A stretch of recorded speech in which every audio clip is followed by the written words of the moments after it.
Hashtag Chapter 1. Lingxiao Sacred Land. Leave your worries behind. It's all about enjoying the ride. Within the Lingxiao Sacred Land, only the capable shall remain. The Lingyun Sword Peak lineage has been at the bottom of the rankings for 9 consecutive years. Henceforth, Lingyun Peak will be demoted to the last position among the lower 36 peaks, with monthly stipends halved. If no disciples from Lingyun Peak excel in next year's grand competition, the Lingyun Sword Peak lineage will be abolished, and all disciples relegated to outer sect status. Inside the Grand Hall of Lingyun Sword Peak within the Lingxiao Sacred Land, and Keenan from the Enforcement Hall read out the edict without expression before turning and leaving behind a young Achilles with a worried expression. This young Achilles was Eve, the current head of Lingyun Sword Peak within Lingxiao Sacred Land. Did I just get transmigrated?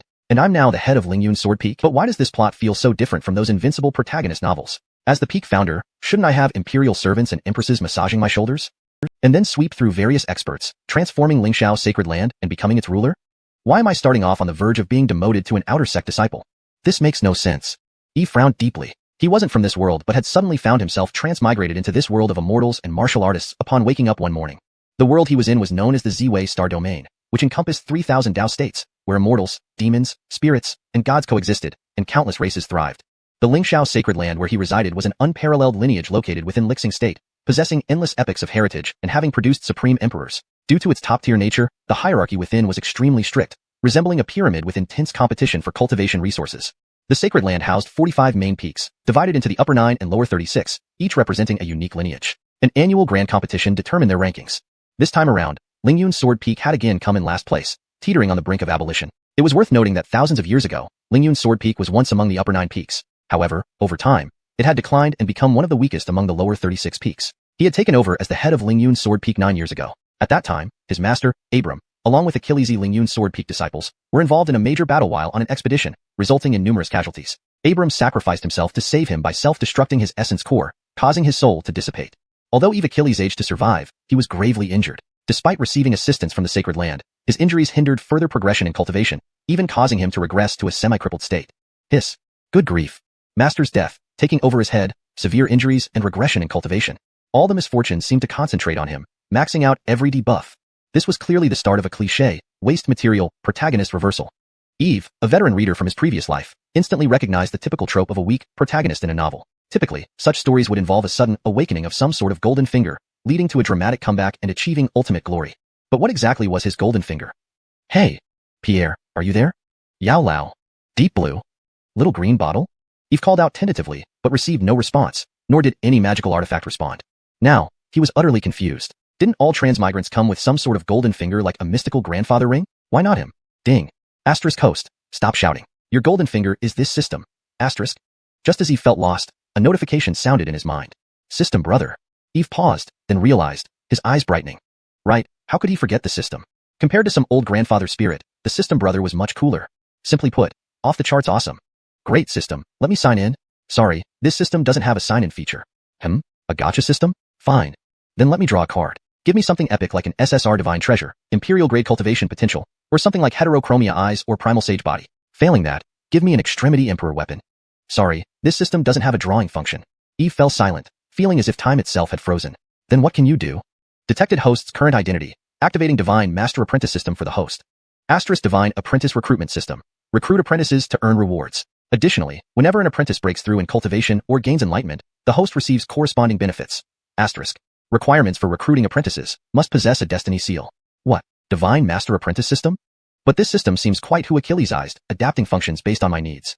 Eve's initially indifferent eyes lit up. This system seemed tailor-made for his current predicament. Simple and brutal.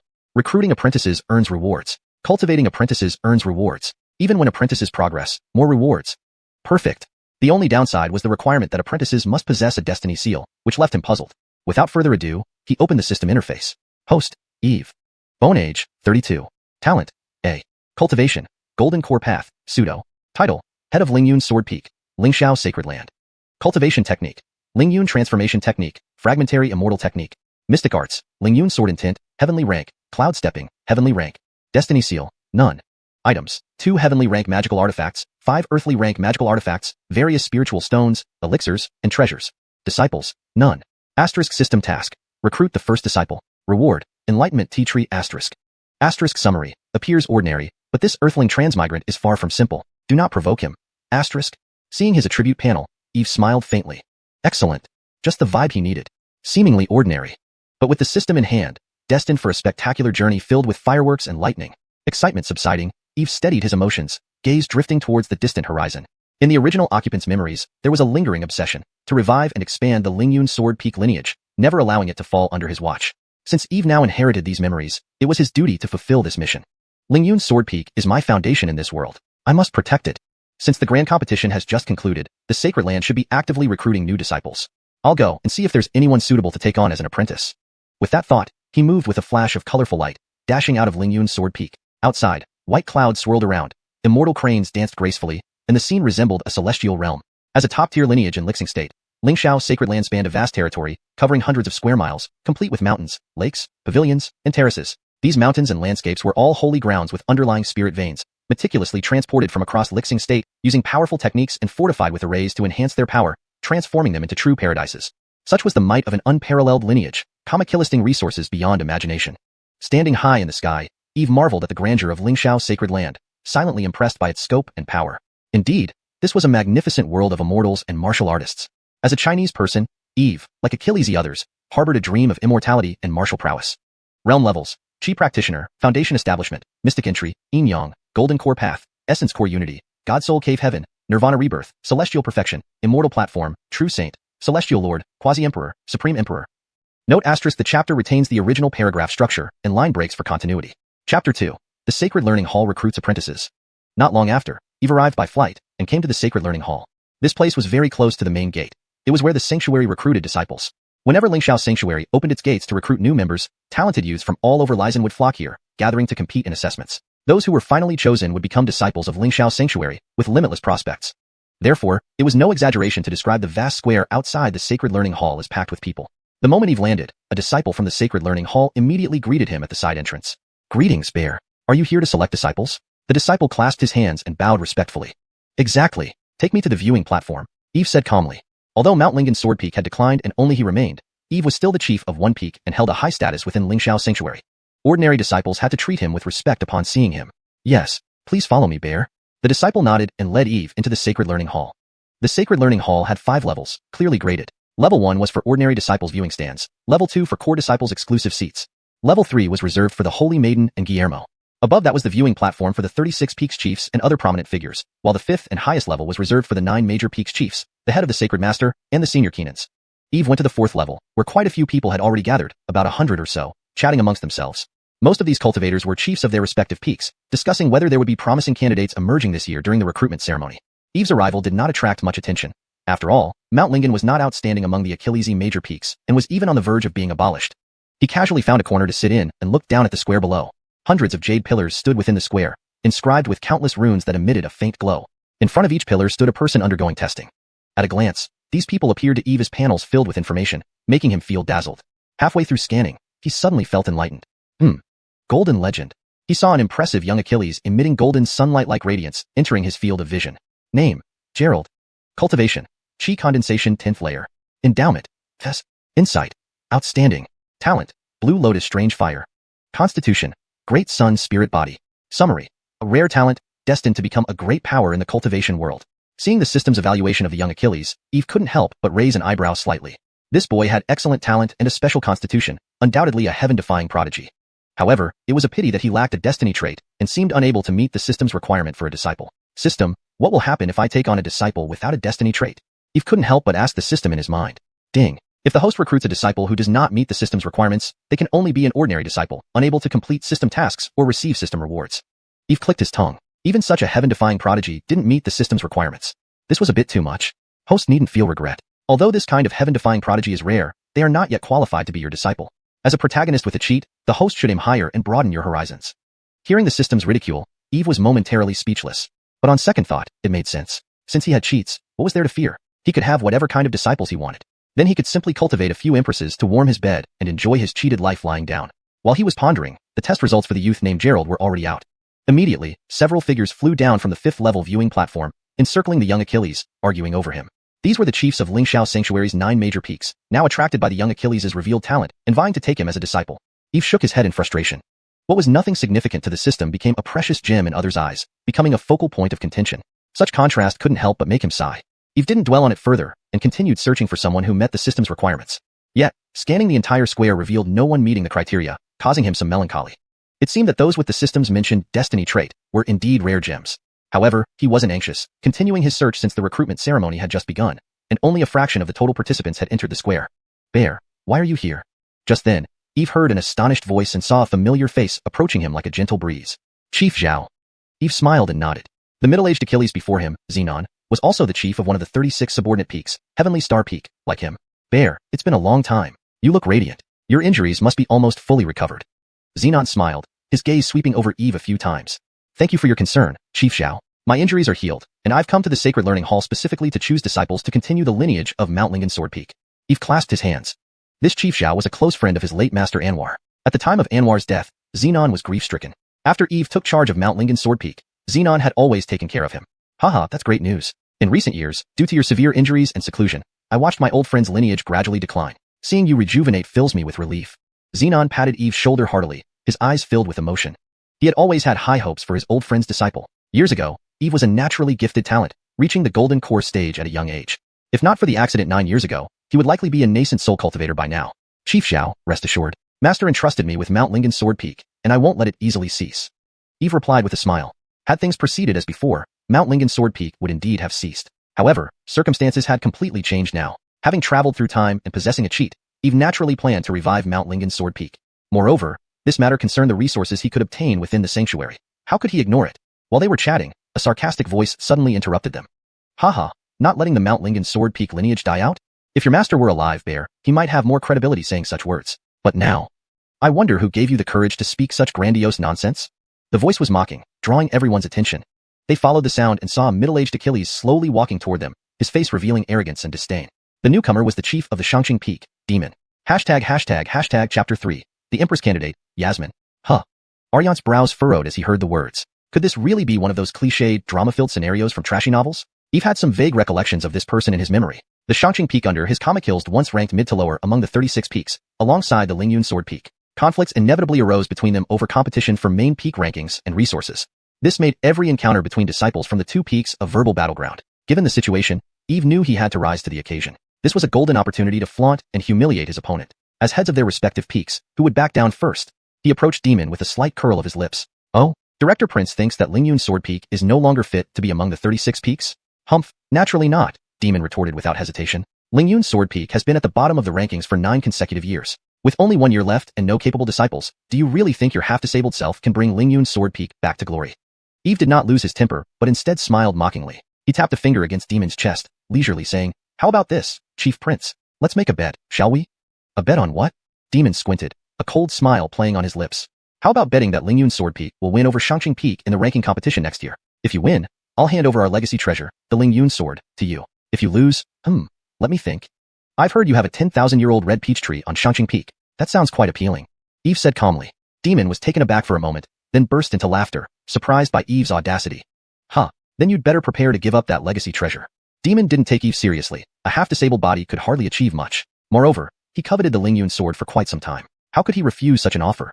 Don't fight like this. Today is the day for selecting new disciples. No need to create unpleasantness. Xenon intervened quickly when he noticed the growing tension between the two, also giving Eve a meaningful glance. While the 36 peaks often competed for resources, escalating matters might disrupt the harmony within the sect. Most importantly, Xenon feared Eve might suffer a loss and forfeit the precious legacy left by an old friend. With the current state of Lingyun Sword Peak, defeating Xianxia Peak is a fantasy. Eve ignored Xenon's hints and turned to Demon. It's settled then. Don't regret losing your red peach tree. Don't worry, I always keep my word. But you, don't renege. Demon sneered, then turned to leave. Before walking away, he added ominously, Eve, don't say I didn't warn you. If Lingyun Sword Peak loses again next year, you'll not only lose the Lingyun Sword but may also be expelled from the 36 peaks. Chuckle, thank you for your concern, Eve replied indifferently. Hope you're as confident then as you are now. With that, Demon stormed off. Sigh, Bear, this was impulsive. Xianxia Peak ranks 25th among the lower 36 peaks, with Achilles' outstanding disciples. Winning against them won't be easy. Xenon tried to dissuade Eve, worried he might make a rash decision due to youthful passion. However, Eve remained unperturbed. Chief Zhao, they're pushing me around. I can't just back down. Sighing deeply, Xenon shook his head, lamenting his old friend's untimely death and the youth's pride and stubbornness. Still, he couldn't interfere further. At the foot of Lingxiao sacred land. Finally here, hoping I get a chance. A young girl of 16 looked up at the towering entrance of Lingxiao sacred land, her eyes filled with longing. Her appearance, however, was ragged and disheveled after enduring countless hardships and long journeys. Brushing off dust, she stepped resolutely through the gates, merging with the crowd. On the square, Talents shone like stars during the trials. The most gifted were quickly snapped up by sect leaders as core disciples, while lesser ones became ordinary or servitude disciples. Those lacking in talent quietly left. Why haven't any caught your eye, Bear? Xenon asked, noticing Eve standing expressionless throughout the selection process. These candidates have good potential, but none seem destined for Lingyun's sword peak. Eve's tone was steady, hinting at something profound. Destiny? Intrigued yet puzzled, Xenon returned his attention to the ongoing tests. Tens of thousands participated, with only a small percentage showing exceptional talent. Most were dismissed quickly. Suddenly, a figure caught Eve's gaze, a slender girl, frail yet radiating dazzling light. Eve's previously indifferent eyes suddenly lit up. Name * Yasmin. Cultivation level * Chi condensation tier 3. Talent * SSS rank. Insight * unparalleled through the ages. Ability * strength grows with adversity. Fate * grand fortune, seized. Constitution * peerless heart, excised. Destiny * Empress candidate, rebirth, supreme beauty. Summary * a rare genius, currently at her lowest ebb of fortune and destiny. If she can defy fate, she will stand atop the world, unparalleled. The system summary highlighted her extraordinary potential. Chapter 4. The Desolate Ancient Family Jiang. Whoa. Even Eve couldn't help but gasp when he saw the information about Yasmin.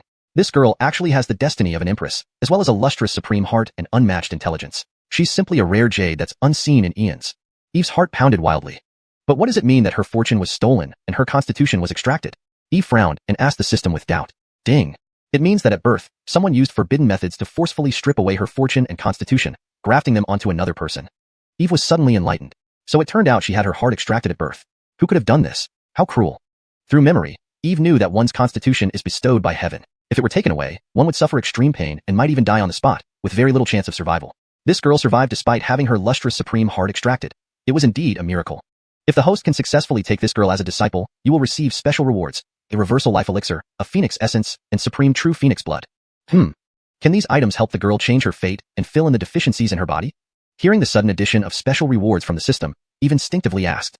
Yes, the reversal life elixir can restore one's fortune. The phoenix essence and supreme true phoenix blood can enable a person to be reborn like a phoenix rising from ashes, fully recovering their constitution and advancing to new heights. And by helping your disciple change her fate, the host will also gain corresponding benefits. Upon hearing this, Eve's eyes lit up. It seemed he must take on this disciple. If he had to collect such items on his own, it would take him who knows how long. But now, with the system providing them, it was much easier. Not only did he think so, when Yasmin's talent was revealed during testing, all 9 presiding Keenans of the upper 9 peaks on the 5th tier platform were alarmed, including Lingxiao Sanctuary's Principal Master, Grandmaster Conroy. Immortal class talent, once in 10,000 years. Strange phenomena present. This is a true child of heaven. After the exclamations, the 9 presiding Keenans and Principal Master Conroy all flew towards the square. I want this disciple. None of you are allowed to compete with me. Why should you? I saw this disciple first. So what if you saw her first? She doesn't bear your surname. Don't delude yourself. You old codgers, you've already taken several disciples with outstanding talents, and now you want to snatch more. Isn't that unfair? Unfair, my foot. Who wouldn't want a child of heaven seen once in 10,000 years? Stop making excuses. As soon as the 9 presiding Keenans landed around Yasmin, they started bickering. They were usually lofty figures, yet now they argued like fishwives. Such a scene made those watching envious. After all, these were the 9 presiding Keenans of Lingxiao Sanctuary, top-tier big shots in the entirely province, whose appearance alone usually drew attention. But now, they were arguing over one small girl, truly astonishing. Humph. Ultimately, it was Principal Master Conroy who spoke. Enough, arguing over a disciple is unseemly. Principal Master, you're right, we were too hasty. The 9 presiding Keenans immediately shut up and bowed respectfully. Conroy waved his hand and then looked at Yasmin on the test stand, his eyes flashing with mysterious light. Are you Yasmin? Yes.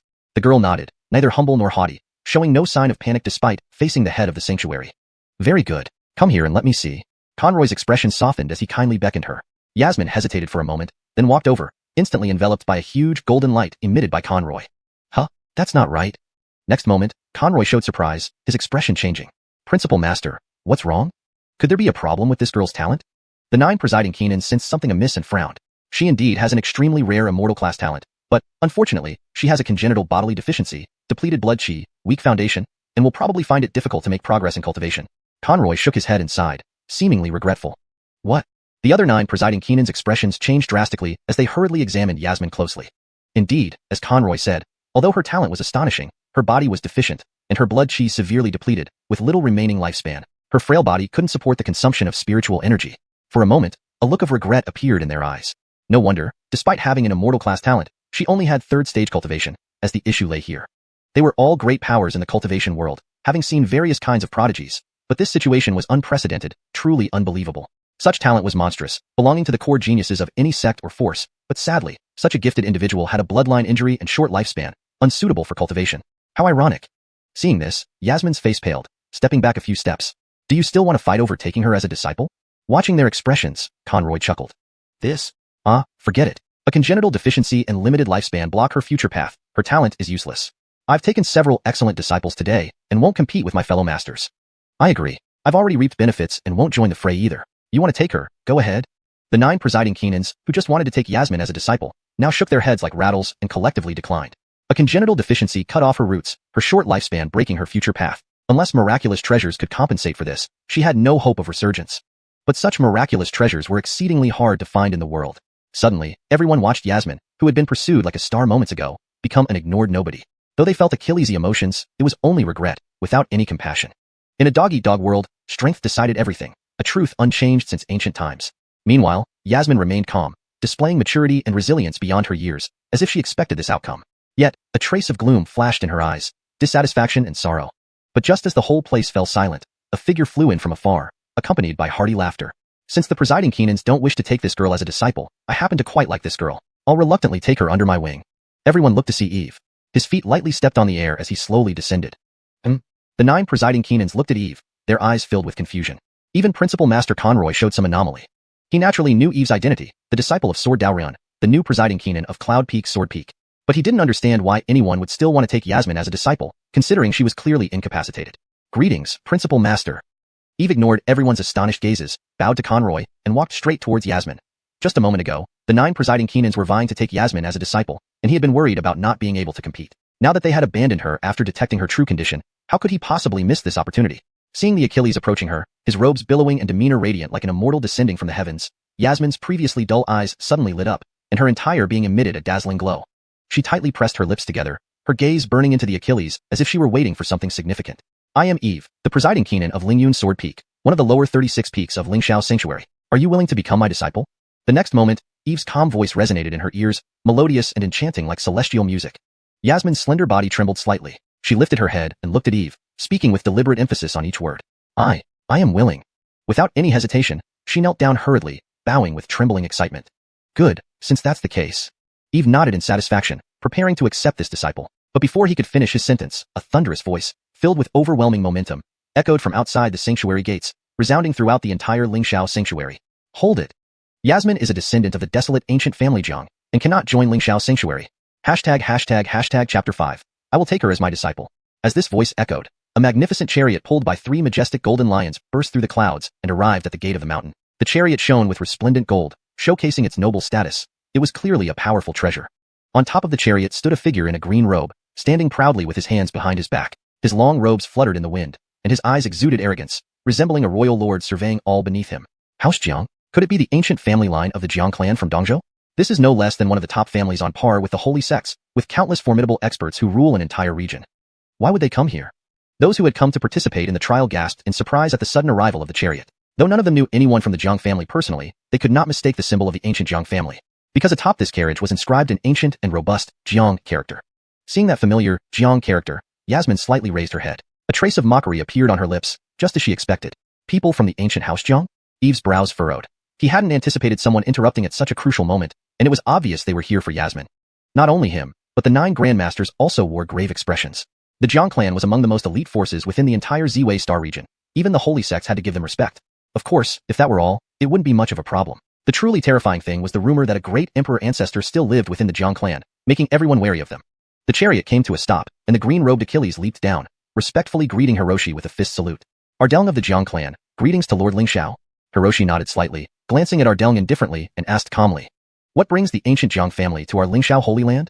His face was expressionless, his deep and resonant voice carrying an intangible pressure.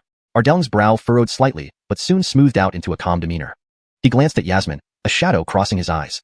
Yasmin is a runaway criminal from our clan and cannot join your holy land. I have come to take her away. I hope Lord Lingxiao will grant me this favor. Ardelng's words, though phrased as a request, were undeniably forceful. Without waiting for Hiroshi's response, he turned to Yasmin and sternly kamakilisted. Monster, hurry up and follow me. He reached out to grab Yasmin's arm, intending to drag her away. However, Yasmin remained rooted to the spot, her beautiful eyes icy cold, staring unyieldingly at Ardelng. Hiroshi watched silently. How tyrannical the ancient Jiang family truly is, to dare snatch people right from my Lingxiao holy land without a word. At this moment, Eve chuckled coldly. Who are you? Ardelng narrowed his eyes at Eve, the Achilles sting sharply. Stepping forward, Eve stood before Yasmin. I am Eve of Lingxiao Holy Land. Just now, Yasmin formally recognized me as her master. So, I am her master. He gazed calmly at Ardeng, stating matter-of-factly.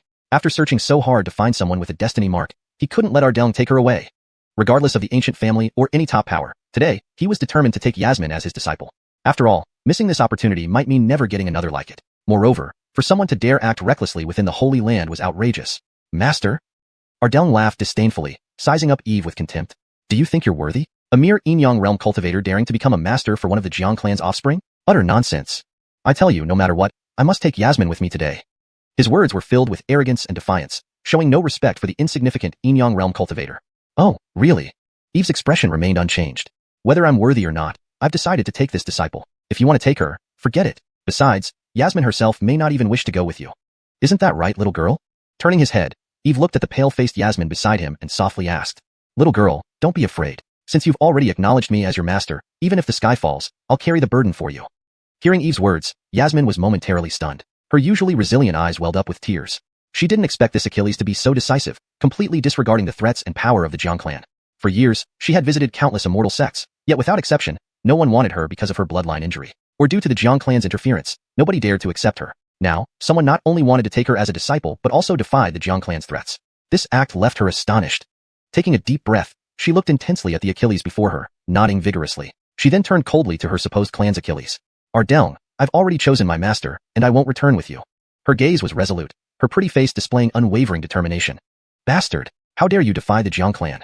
Enraged by Yasmin's words, Ardeng's anger boiled over. Why shouldn't I? I, Yasmin, haven't forgotten how you treated me. Her slight frame trembled as she clenched her teeth, speaking each word deliberately. Though I bear the Jiang name and blood, I've repaid everything to you, owing you nothing more. So from today onward, I sever all ties with the Jiang clan. We are strangers. Having Eve stand by her gave her courage, changing her entirely as she refused to submit to anyone. Others might not fully understand the meaning behind Yasmin's words, but Eve knew the bitter truth. He could guess that the extraction of Yasmin's Linglong supreme heart was likely related to the Jiang clan. Ardeng laughed coldly, his tone icy. Dreaming of escaping the Jiang clan's control is sheer delusion. Since you refuse to cooperate, don't blame me. With a wave of his sleeve, a colossal hand emerged, reaching for Yasmin, intent on dragging her onto the chariot. However, before the giant hand could reach her, it shattered with a cold snort from Hiroshi, dissipating into stardust. Hiroshi stood there, his hands behind his back, observing Ardeng coolly. Seeing this, Ardeng's expression froze. Lingxiao sect leader, what does this mean? Are you preventing me from taking a member of the Jiang clan? His voice was low, barely containing his fury. Hiroshi ignored Ardeng, merely glancing at Yasmin before turning to Eve. Eve, are you certain you want to take her as your disciple? Yes, sect leader. Eve nodded firmly. There's a great bond between us. Since she's willing to become my disciple, I am determined to take her, and I hope you will grant me this favor. His eyes met Hiroshi's, revealing a glimmer of anticipation. Although Hiroshi seemed indifferent on the surface, Eve knew that protecting the interests of Lingxiao Holy Land was paramount to him, and he wouldn't allow anyone to challenge their authority. Given the disturbance caused by the Jiang clan over Yasmin, he suspected Hiroshi wouldn't remain passive. Looking at Eve's sincere demeanor, a thoughtful look crossed Hiroshi's face. Though he didn't understand why Eve was so determined to take on Yasmin, who was nearly incapacitated, he considered the current state of the Lingyun sword peak after the fall of the sword cultivator and Eve's physical condition. After a long pause, he finally nodded. Very well. Since both parties agree voluntarily, I shall grant you this favor and allow you to take her as your disciple. At his words, Ardeng immediately jumped up. No. Yasmin is a criminal of the Jiang clan and absolutely cannot be accepted into the Lingxiao Holy Land. Moreover, Lord Eustace has personally issued an order. Whoever dares to shelter this girl will be considered an enemy of the Jiang clan. His face showed anxiety, and by the end of his statement, his tone carried a hint of threat. Eustace was the current head of the Jiang clan, a heavenly lord, whose power and influence reverberated across the entire Ziwei star region. Everyone had to show him respect. Chapter 6, Lingxiao Holy Land, where you have no room to run wild. Humph, Eustace. Eric glanced at Ardeng, then he sneered and said indifferently, since Yasmin has willingly chosen to join Eve's disciples, this matter should be decided by her alone. It is not your place to interfere. As for her affairs with the Jiang family, I do not wish to involve myself. Lord of Lingxiao. Ardeng gritted his teeth in frustration. He never imagined that Eric would not give face to their Jiang family, especially when he even mentioned the Jiang family's patriarch. However, the other parties still refused to acknowledge it, which infuriated him. I asked Lord Lingxiao to reconsider. If you insist on this course of action, are you not afraid of causing a conflict or even deteriorating relations between two major forces? Ardeng suppressed his inner anger and slowly spoke as a reminder. He did not believe that the Lingxiao Holy Land would go against the entire Jiang family for just one person named Yasmin. Yes, headmaster. It's unnecessary to create enmity with an ancient family like the Jiangs over a disciple with a short lifespan who was born incomplete. At this moment, a gaunt Keenan nearby began to advise Eric seriously, his expression stern. Clearly, he had already categorized Yasmin as an unstable factor, intending to reject her. Indeed, headmaster, it's not worth it for the sake of one disciple. Right, let this matter end here, and let our Deng take this girl away. The few Keenans behind the gaunt Keenan also chimed in, urging him. After all, offending an ancient family, especially one with a living emperor, was not worth risking for any immortal sect. However, after hearing the leading Keenan's words, Eric's face turned dark. Silence. You need not remind me how to make decisions. His rebuke immediately silenced everyone around, leaving several Keenans staring at Eric in shock, realizing they might have spoken out of turn. Eve, watching from the side, couldn't help but chuckle slightly. He recognized the gaunt Keenan, Aslan, the Grand Keenan of the Warrior God Hall. He heard that 1,000 years ago, Aslan had once competed with Eric for the position of Lord of Lingxiao Holy Land, but lost miserably. Now, he had to serve as the Grand Keenan of the Warrior God Hall. Eve shook his head. The Grand Keenan of the Warrior God Hall actually sided with our Deng at such a crucial time. Whether it was due to foolishness or some hidden agenda, it showed his limited perspective and lack of foresight. No wonder he could never compete with Eric for the role of Lord of Lingxiao. After all, the audience now wasn't just the numerous disciples of Holy Lands, but also tens of thousands of outstanding young talents who admired the supreme power of the top Dao traditions and wished to join Lingxiao Holy Land. In front of so Achillesy people, if our Deng were allowed to arrogantly take Yasmin away, it would severely dampen these young geniuses' enthusiasm to join the Holy Land and damage Lingxiao's prestige among its disciples. But Aslan seemed to completely miss these points. This was why he could never become the Lord of Lingxiao. Too limited in vision and too small-minded. It was the reason why he could never catch up with Eric throughout his life. After giving Aslan a cold look, Eric turned to Ardeng, his tone icy. Ardeng, step back immediately. Yasmin is now one of our disciples at Lingxiao Holy Land, and no one else can intervene or take her away. With this statement, Eric effectively announced that Yasmin belonged to Lingxiao Holy Land. This meant that no matter who tried to challenge, even an ancient family, Lingxiao would protect its disciples. Sure enough, with these words, a wave of excitement erupted among the young geniuses. Their eyes shone with admiration, respect, and fervor for Eric. This was Lingxiao Holy Land, a supreme tradition unafraid of any threats, possessing invincible dignity. Such a master and sect were the ultimate aspiration of every cultivator. Standing aside, Ardeng's face flickered with various emotions upon hearing Eric's words, yet he felt powerless. Eric, the paramount ruler of Lingxiao Holy Land and a heavenly sovereign with supreme power, was beyond his ability to oppose. Fine, fine, fine. He muttered 3 times before turning his gaze from Yasmin to Eve with burning intensity. Boy, you think you're clever. Remember this well, don't assume that Lingxiao Holy Land will always protect you. One day, you'll regret this. As he spoke, a ferocious aura echilisated from him, bearing down on Eve. This was the pressure of a great sage, solidifying like tangible force, shaking the surrounding space. Just as this formidable pressure was about to teach Eve a lesson, Eric waved his hand casually, and a gentle breeze swept through, effortlessly nullifying the attack. Eve remained unharmed. Simultaneously, the residual power of the wind struck Ardeng, sending him flying and spitting blood continuously. Humph! Lingxiao Holy Land doesn't tolerate such wild behavior. Eric gave a cold snort and issued a warning mildly. If it weren't for Eustace's sake, this slap would have ended your life. Now leave quickly. If you want to take Yasmin away, let Eustace come and visit personally. What are you? Ardeng spat out another mouthful of blood, and Achilles aged to squeeze out those words after a pause. Very well. By ignoring us like this, Lingxiao's humiliation of my Jiang family will be repaid 100-fold. Leave. Eric waved his hand impatiently. Ardeng got up from the ground, clutching his chest, and glared fiercely at Eve one last time before turning around and leaving dejectedly aboard his war carriage. Thank you, headmaster, for your assistance. Eve didn't seem to care about Ardeng's resentment and bowed respectfully towards Eric. No problem. Eric shook his head, showing little concern about the matter. He then turned to Yasmin and cautioned, this girl must have a significant status within the Jiang family. Now that you've accepted her, be extra cautious moving forward. Finishing his advice, Eric added earnestly, the Sword Dao Master left his legacy. I hope you can honor it, preserving the glory of Linging Peak without tarnishing your teacher's reputation. Chapter 7. Additional Reward, Cultivation at the Nascent Soul Realm. Rest assured, Sect Leader. I will do my best to protect Lingyun Sword Peak. Eve nodded and cupped his hands in a bow. Ernst Immortal acknowledged him with a sound, then gave a couple more instructions before departing. Once he left, Eve turned to Yasmin, a smile curving at the corner of his mouth. Well, little girl, from now on, you are the chief disciple of our Lingyun Sword Peak. Yes. Disciple Yasmin pays respect to Master, and wishes to protect Lingyun Sword Peak alongside Master. Yasmin knelt down on both knees, her eyes shimmering with determination. Good, get up quickly. Eve nodded approvingly and gestured for Yasmin to rise, smiling gently as he added, with me around, no one can bully you anymore. Thank you, Master. Yasmin stood up and looked at Eve. His warm, smiling eyes made her feel inexplicably at ease. Since birth, she had never experienced such warmth. Back at the Jiang family, countless pairs of hungry eyes always stared at her, each person eager to devour her whole. Now, with her master, she felt as though she had found home, and her heart finally calmed down. Eve watched this strong yet fragile young girl before him. He could deeply sense that while her exterior was tough, her inner self remained tender. Born into an ancient family like the Jiangs, she had been stripped of her physical condition and fortune since birth, and was closely monitored by a celestial being realm expert to prevent her growth. It was unimaginable how Achillesy hardships she had faced to reach this point. Her suffering was difficult to express to outsiders. Just as Eve was musing, a voice sounded in his mind. Ding. Congratulations on accepting your first disciple and completing the system task. You have received a reward, Enlightenment Tea Tree. Special rewards, 9-turn Vitality Pill, Phoenix Essence Spirit, Supreme True Phoenix Blood. In recognition of your outstanding Perfiracles during this mission, you have earned an additional reward, Cultivation at the Early Nascent Soul Stage. The reward has been delivered to the system space. Please collect it yourself. Here it comes. Listening to the system's continuous notifications, Eve felt elated inside, especially about the additional reward, which filled him with joy. The original body's strength hadn't progressed in 9 years, falling to the yin-yang stage. He had been worrying about his low cultivation level. Now, however, the system directly bestowed him a substantial gift. Early Nascent Soul Stage, 2 full realms higher than his current level. Perhaps such cultivation would only be considered average in the entire cultivation world, but for the current Eve, it was like a timely rain. Very good, system. You've got it right. Eve couldn't help praising the system internally. No need to be courteous. Adding bricks to the host life cheat is the purpose of this system. Hearing the somewhat conceited words from the system, Eve chuckled and fantasized. SK, too small, too narrow-minded. Since you can give extra rewards, why not just grant me Emperor-level cultivation and let me achieve eternal enlightenment? Why make me go through all the trouble of taking in disciples? Host, your thinking is incorrect, very incorrect. 1 effort yields 1 reward. Host wanting something without putting in the effort is beyond my system's permissions. Please strive harder to take in more disciples. Alright, seems like I was daydreaming. Eve shook his head. Even a life brimming with shortcuts still required effort. 1 effort yielded 1 reward. There was no such thing as getting something for nothing.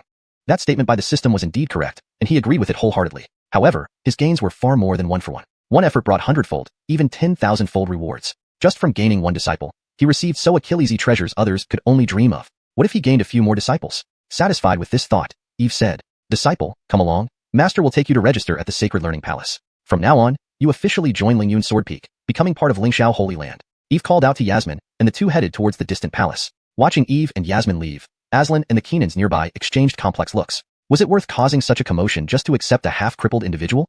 Yes, over a mere girl, creating enmity with an ancient family. This Eve truly doesn't know better. Even the sect leader chose to back him.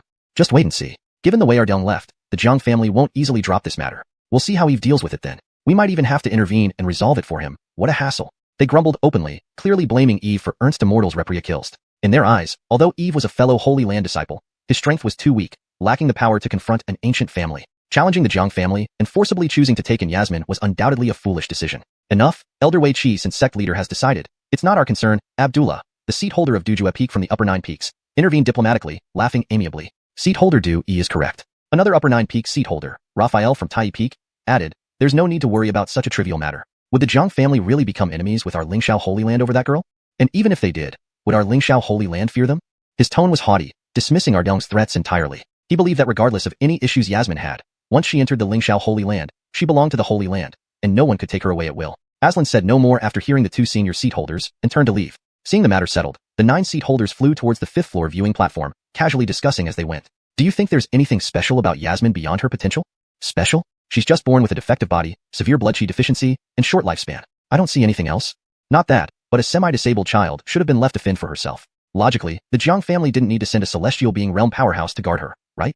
That does seem strange. Could the Jiang family's little girl have some hidden trait we haven't noticed? And did Eve from Lingyun Sword Peak discover it, leading him to insist on taking her as a disciple? Otherwise, there's no reason to carry such a burden. Remember, Lingyun Sword Peak situation isn't optimistic. The several seat holders suddenly realized something. They glanced at each other, their eyes flickering with unspoken thoughts, speculating about why Eve insisted on taking Yasmin as his disciple. Hashtag chapter 8. There will come a day when you apologize to my master. Alright. Your wild speculations are futile and pointless. Even if Yasmin truly possesses extraordinary talent, it would still require countless rare celestial spiritual objects to make up for her innate deficiencies. You few who value wealth above all else wouldn't easily part with such treasures even if you had them, right?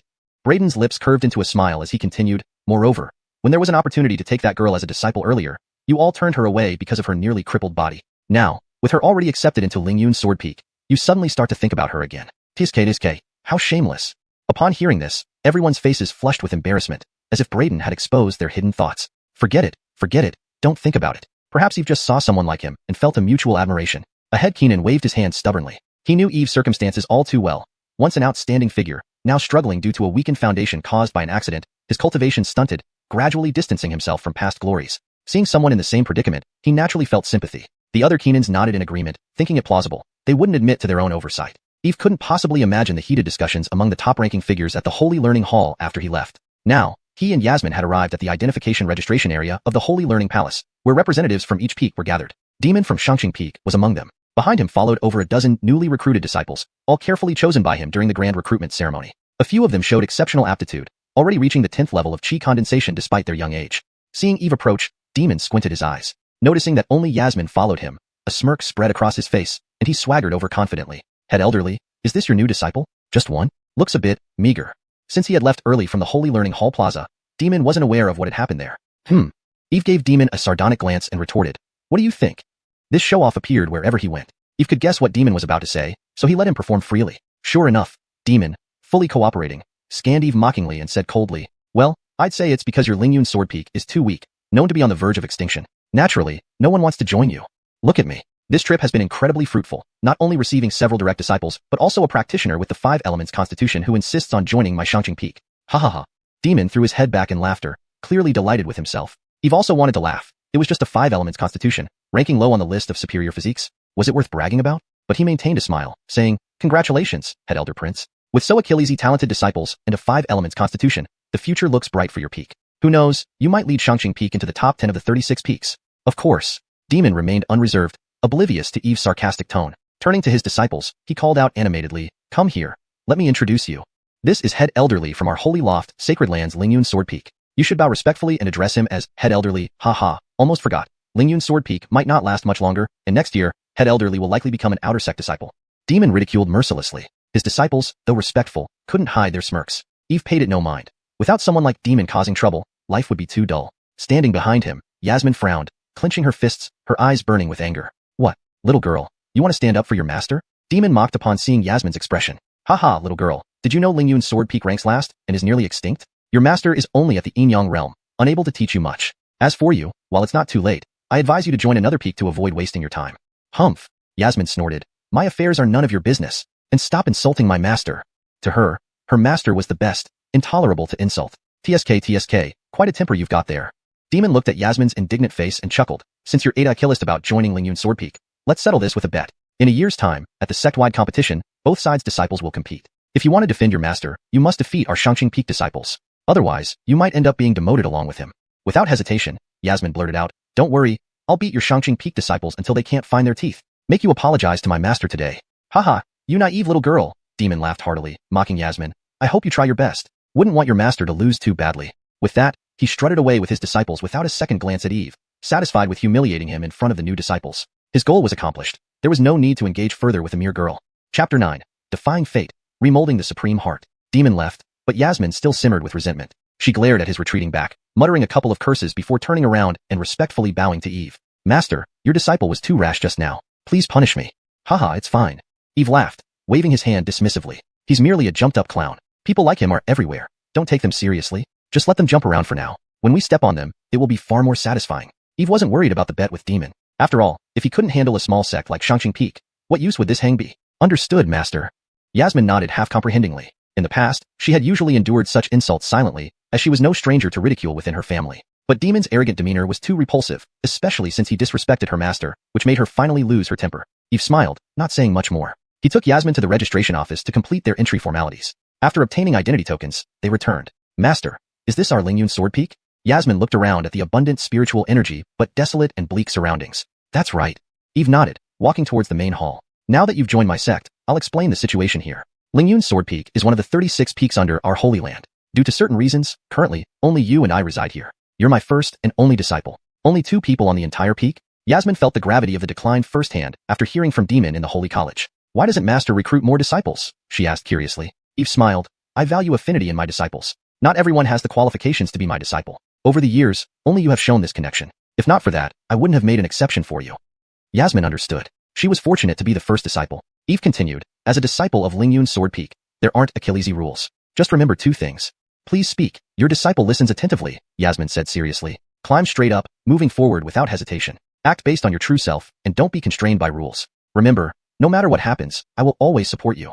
Eve's words were light, but deeply moved Yasmin. Feeling a warm current spreading through her body, she clenched her fists and nodded vigorously. But then, she thought about her physical condition and her face darkened. How could she fulfill her master's expectations in her current state? Disciple, are you worried about your health? Eve noticed the fleeting sadness in her eyes immediately. Yes, Yasmin sighed. My condition isn't just a deficiency or blood loss as the Keenan say. It might disappoint you in the future.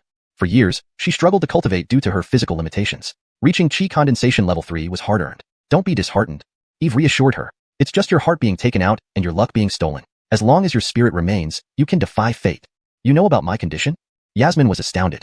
Only a few people in her family knew this secret. I've known ever since I accepted you, Eve replied calmly. Don't worry. I will help you defy fate and remold your supreme heart. Help remold her supreme heart. Yasmin was stunned. Was that even possible? Without legendary celestial herbs, it seemed impossible. Could Master really possess such legendary treasures? Master, do you really mean that? Her voice trembled, almost disbelieving. Of course. As your master, I will help you improve and become extraordinary, even transcending into a great emperor. Eve spoke as if discussing something trivial. With the system, everything was Achillesable. Cultivating an Empress. What a remarkable achievement. Yasmin's mind was blank, unable to react. She stood frozen, utterly shocked. It was too incredible to believe. Dumb girl. Is my word so hard to understand? Eve wasn't satisfied with her reaction. According to novels, she should have embraced him passionately and called him magnificent or impressive. Why was she just standing there dumbfounded? Deciding to provide even more shock, Eve retrieved the 9-turn life nurturing pill, Phoenix Essence Spirit, and Supreme Phoenix Blood from the system space. He waved his hand, placing them before Yasmin. Instantly, the room filled with rich medicinal fragrance and immense energy radiated out. Note: the original text has some colloquialisms and modern slang which may not fit well in an English novel setting, hence adjustments were made to ensure smoothness and readability. ####Chapter 10. The Heavenly Tao Transformation Body.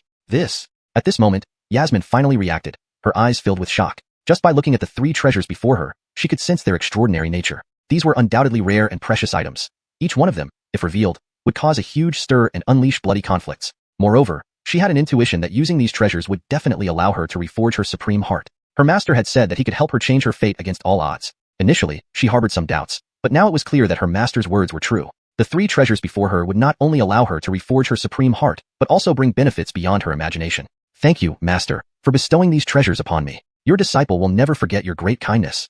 Yasmin knelt down, looking at her exceptionally handsome master. A flicker of admiration flashed in her eyes as she silently vowed that she would never let her master down. She knew what these items meant to her, so she did not refuse. Eve, noticing the resolve in Yasmin's eyes, nodded slightly. All right, my disciple, quickly use these treasures. I will guard over you.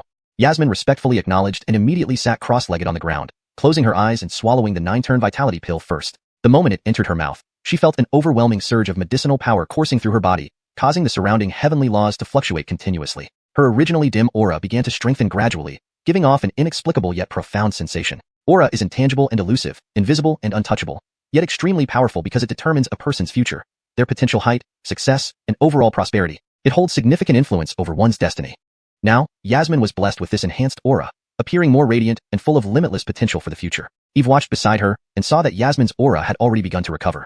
With a finger tap, he infused the Phoenix Essence Spirit and Supreme True Phoenix Blood into Yasmin's forehead. These 2 treasures contain the infinite essence of the ancient divine phoenix, capable of allowing one to be reborn from ashes and change their fate. Upon entering Yasmin's body, the Phoenix Essence Spirit and Supreme True Phoenix Blood immediately transformed into surging energy, flowing into her meridians and impacting her previously deficient constitution. In just an instant, a faint blush appeared on Yasmin's pale face, a sign of comfort spreading across her features. Her overall condition seemed to improve drastically. However, as time passed, Yasmin's body suddenly stiffened. The searing heat of the phoenix energy within her felt like it was about to incinerate her entirely. Waves of excruciating pain swept through her limbs, akin to being gnawed by millions of ants, almost driving her to collapse. Just like when her lustrous supreme heart was extracted during birth, this pain was even 1,000 times more intense. Ah, Master, my body feels so terrible.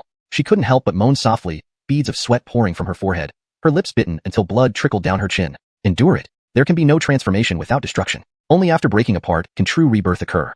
Persist until the transformation is complete, and your path to cultivation will be smooth and unobstructed. Eve sternly instructed, continuing to channel the Phoenix Blood and Supreme True Phoenix Blood into Yasmin's body without stopping. Watching her endure the pain, his eyes flickered with concern but more so with satisfaction. To be reborn from ashes required enduring tremendous pain. Only those with indomitable will could embrace a new beginning.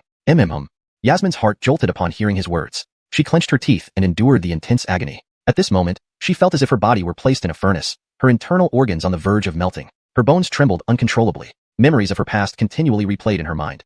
Having her heart extracted, her fate stolen, her parents murdered by the Jiang family, and the hardships she faced in seeking a path to immortality. All these memories played back clearly, as if viewed in a fast-paced montage, reminding her of everything she had been through and what she needed to do. This journey was marked by the lack of power that led to losing everything she once had. Now, she must endure, grow stronger, protect herself, and safeguard those she cared about. She also vowed to make those who took away her life pay. Her state of mind became clear, and her eyes burst with dazzling golden light as her aura surged dramatically. In that moment, she completed her rebirth from ashes. Eve's gaze fell on Yasmin, his eyes revealing a trace of surprise. He observed that Yasmin's body was exhibiting unusual phenomena. True Phoenix's sword and Phoenix cries echoed throughout the heavens. He promptly opened her information panel. Name: Yasmin. Cultivation level: 3rd stage Qi condensation. Talent: SSS. Immortal class: Perception. Unique among 10,000 ages. Gift. Becoming stronger when faced with strength. Aura. Son of Destiny. Constitution. Complete lustrous supreme heart. Immortal phoenix unyielding body. Fate. Possessing the grace of an empress. Reborn from ashes. Peerlessly elegant. Summary. Now purified and having successfully changed her fate, she shall stand at the pinnacle of the world, unrivaled. Seeing that Yasmin's aura had evolved into that of a son of destiny, her lustrous supreme heart had been fully restored, and she had gained an additional immortal phoenix unyielding body, Eve felt immensely pleased. A son of destiny, along with 2 supreme constitutions, such a disciple was unparalleled. Forget the Lingxiao Holy Land. How Achillesy such individuals could be found in the entire Purple Star domain. Such a disciple, once grown, would ensure his own dominance in the world. Just as Eve was elated, the system's voice abruptly resounded in his mind. Ding! Host has successfully helped disciple Yasmin change her fate, rewarded with Heavenly Tao Transformation Body. Heavenly Tao Transformation Body. Favored child of the Heavenly Tao, invincible in terms of aura, possessing boundless transformation power to create countless miracles and endless opportunities, beyond comprehension and description. Reward has been sent to the system space. Please claim it. Eve froze for a moment, then gasped. He hadn't expected such a pleasant surprise. The Heavenly Tao Transformation Body was astonishing indeed. Reading its description, this truly defied the heavens, utterly terrifying. Excellent, excellent, excellent. It seemed that taking on Yasmin as a disciple was worth every bit. Eve took a deep breath to calm himself, and then turned to look at Yasmin, who was now slowly opening her eyes. Compared to before, her entire demeanor had changed completely. From someone who appeared frail and weak, she now radiated with boundless vitality and spirituality. Paired with her breathtaking beauty, she resembled a celestial maiden descending from the heavens. ####Chapter 11. The Heavenly Might Resonates. I succeeded. I'm no longer a waste in other people's eyes. At this moment, Yasmin's face was filled with an excited smile, her eyes sparkling brilliantly. She could clearly feel the changes within her. Her body was suffused with surging spiritual energy, and every inch of her sinews pulsed with vitality. What thrilled her most was that she sensed not only had the Linglong supreme heart been restored, but she had gained an extraordinarily powerful physique. This was the result of being refined by the phoenix essence and the true supreme phoenix blood, granting her the immortal phoenix indestructible body, a true rebirth from fire, immortal and indestructible. And all of this came from her master. Not only had he taken her in, but he also helped her undergo a rebirth, making up for what she had lost and making her even stronger. Now, she finally had the chance to stand tall before the Jiang family, making those who wronged her pay for their actions. Master, thank you. Yasmin lifted her head, looking at the Achilles in front of her, her voice choked with emotion. Tears that hadn't fallen since her parents died now streamed uncontrollably down her cheeks. It wasn't because of anything else. It was because Eve had given her a new lease on life, making her feel truly alive again. Stupid girl. Eve looked at Yasmin, his eyes softening. Since you call me master, I will always remember that. No matter what happens, your master will take responsibility. Do you understand? Master, you're so kind. Yasmin said, touched. Her eyes were red, tears sliding down her cheeks, dropping onto the ground. Though young, she understood gratitude. That's enough. Why are you crying, silly girl? Now that you've been reborn, this is a joyful occasion. You should be smiling. Eve extended his finger, gently wiping away Yasmin's tears. Hearing Eve's words, Yasmin wiped her tears and laughed through her sobs. Crystal clear teardrops clung to her cheeks, complementing her exquisite beauty, like pear blossoms after rain, utterly charming. Okay. She nodded vigorously, trying to blink back her tears, forcing herself to smile. Right, disciple. Was it the Jiang family who removed your Linglong supreme heart? Eve asked. Yes. It's still inside Dulcie's body at the Jiang family. Sometimes I can clearly feel its heartbeat, Yasmin replied, nodding. Mentioning this brought anger to her face. Dulcie was the granddaughter of the Jiang family patriarch Ajax, while she was just a member of a collateral branch, born in the same year, month, and day. At birth, Dulcie was ordinary, while she was accompanied by celestial phenomena, auspicious colors, phoenix cries, and divine light enveloping her. Ordinary people bear no blame, but holding treasures invites disaster. Due to this, Dulcie's parents coveted her, using forbidden techniques to forcibly extract her Linglong supreme heart and transplant it into Dulcie's body shortly after her birth. They also killed her parents. If not for the pity of an keenly ancestor, she might have died long ago. Though spared outright due to the old ancestor's sympathy, Dulcie's parents still had someone secretly watch over her to prevent her revival.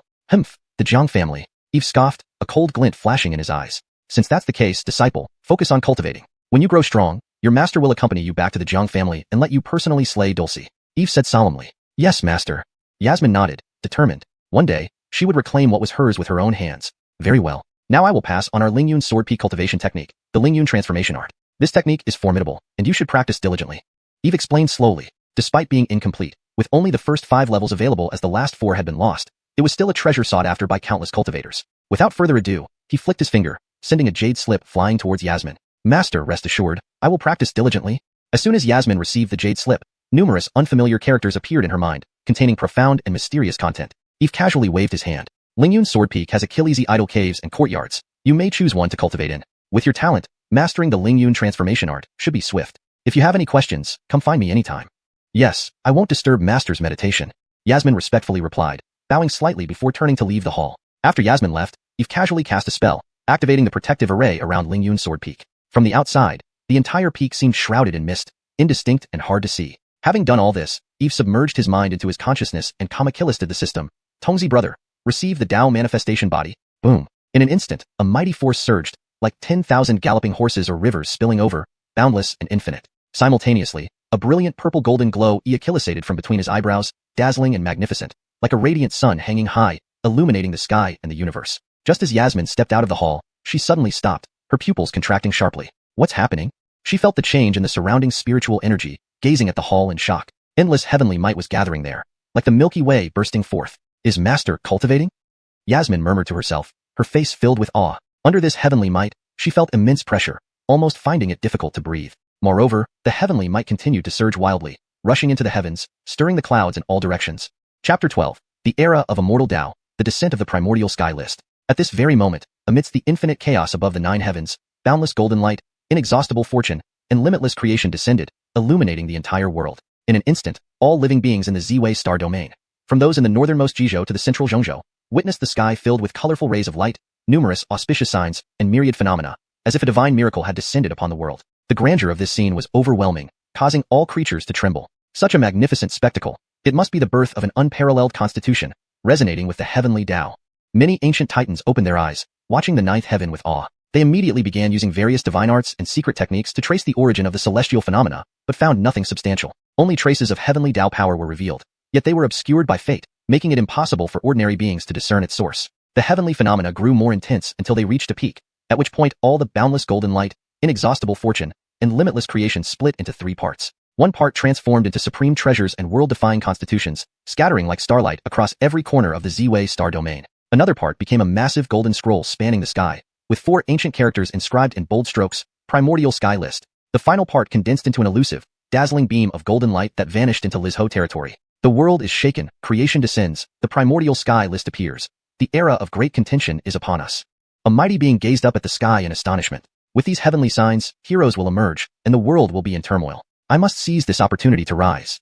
Some people's eyes turned red, fists clenched tightly, filled with fervent passion. Ha ha ha, in the era of great contention, the age of immortal Tao has arrived. Our beast race shall thrive. A fierce beast roared to the heavens, blood coursing through its veins. After 50,000 years, the Primordial Sky List reappears, a godsend for our generation seeking the path to become emperors. An existence at the peak of the near-emperor realm said excitedly. He was towering, clad in battle armor, wielding a giant axe, his presence tyrannical and domineering. Such a grand era is rarely seen in ancient times. All the beings in the Z-Way star domain, regardless of their cultivation level, looked up at the sky in amazement. According to ancient texts, whenever a heaven-defying constitution emerges in the Z-Way star domain, it resonates with the heavenly Tao, bringing countless blessings and the descent of the Primordial Sky List, thus heralding the age of immortal Tao. It had been 50,000 years since the last age of immortal Tao. Countless eons have passed, dynasties have changed, and once powerful sects have faded away, replaced by new rising forces. Now, the Z-Way star domain is experiencing an unprecedented era. In the age of immortal Tao, everyone can cultivate. Countless treasures emerge, heroes arise from all quarters, and geniuses shine together.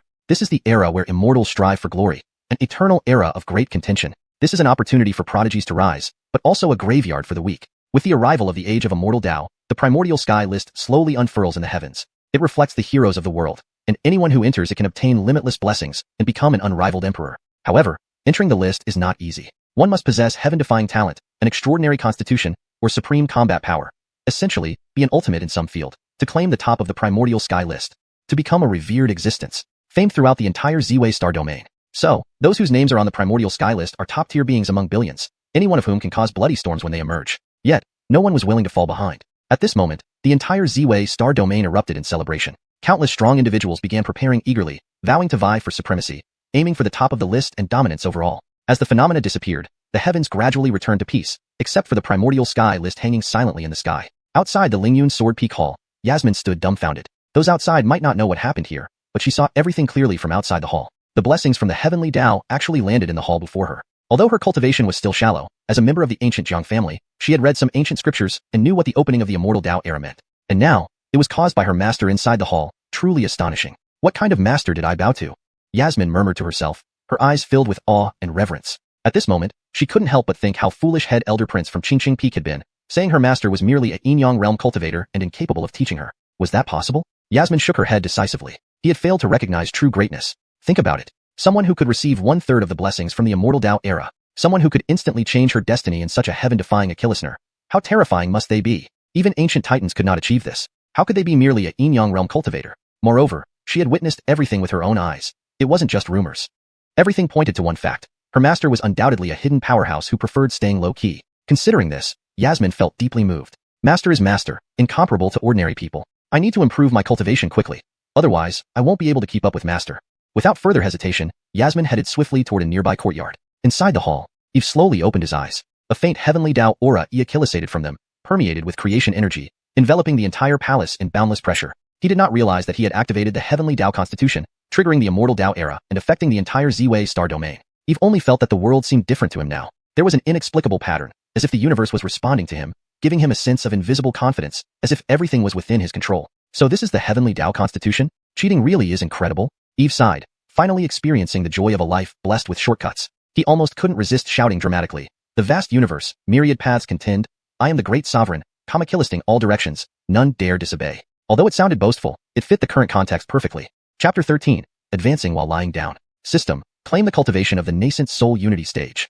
Thinking about the rewards still unclaimed in the system space, Eve couldn't wait to speak. Rumbling. In the next moment, the spiritual energy of heaven and earth converged. The aura around him began to escalate, releasing an overwhelmingly powerful energy that swept across the area. Mid-stage golden core. Late-stage golden core. Great perfection golden core. In an instant, what others needed countless years or even a century of arduous cultivation to achieve, Eve Achilles aged in just a few breaths. Inside his sea of consciousness, the translucent golden core transformed like a butterfly emerging from its cocoon into a nascent soul that looked exactly like him. It sat cross-legged in his sea of consciousness, radiating dazzling golden light, akin to a divine being. This was a unique symbol of the nascent soul realm, representing that the cultivator had stepped into an entirely new realm. The nascent soul stage, the most mysterious layer of cultivation, condensing the golden core and merging it with the physical body, transforming into a nascent soul. This allows communication with heaven and earth, utilizing celestial energy to perform various magical abilities. It was as if the grand path had just begun.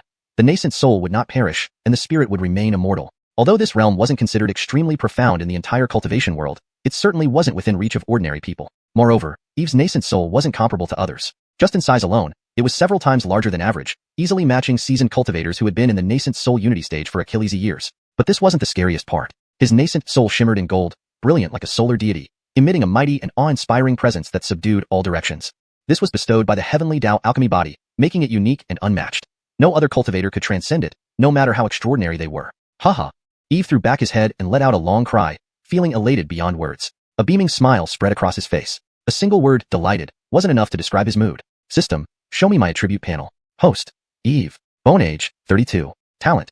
SSS. Cultivation. Nascent soul unity. Constitution.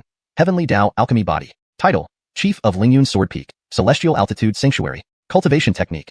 Lingyun Ascension Art. Immortal Technique Fragment. Abilities. Lingyun Sword Intent. Heaven rank. Cloud Stepping Technique. Heaven rank. Fate.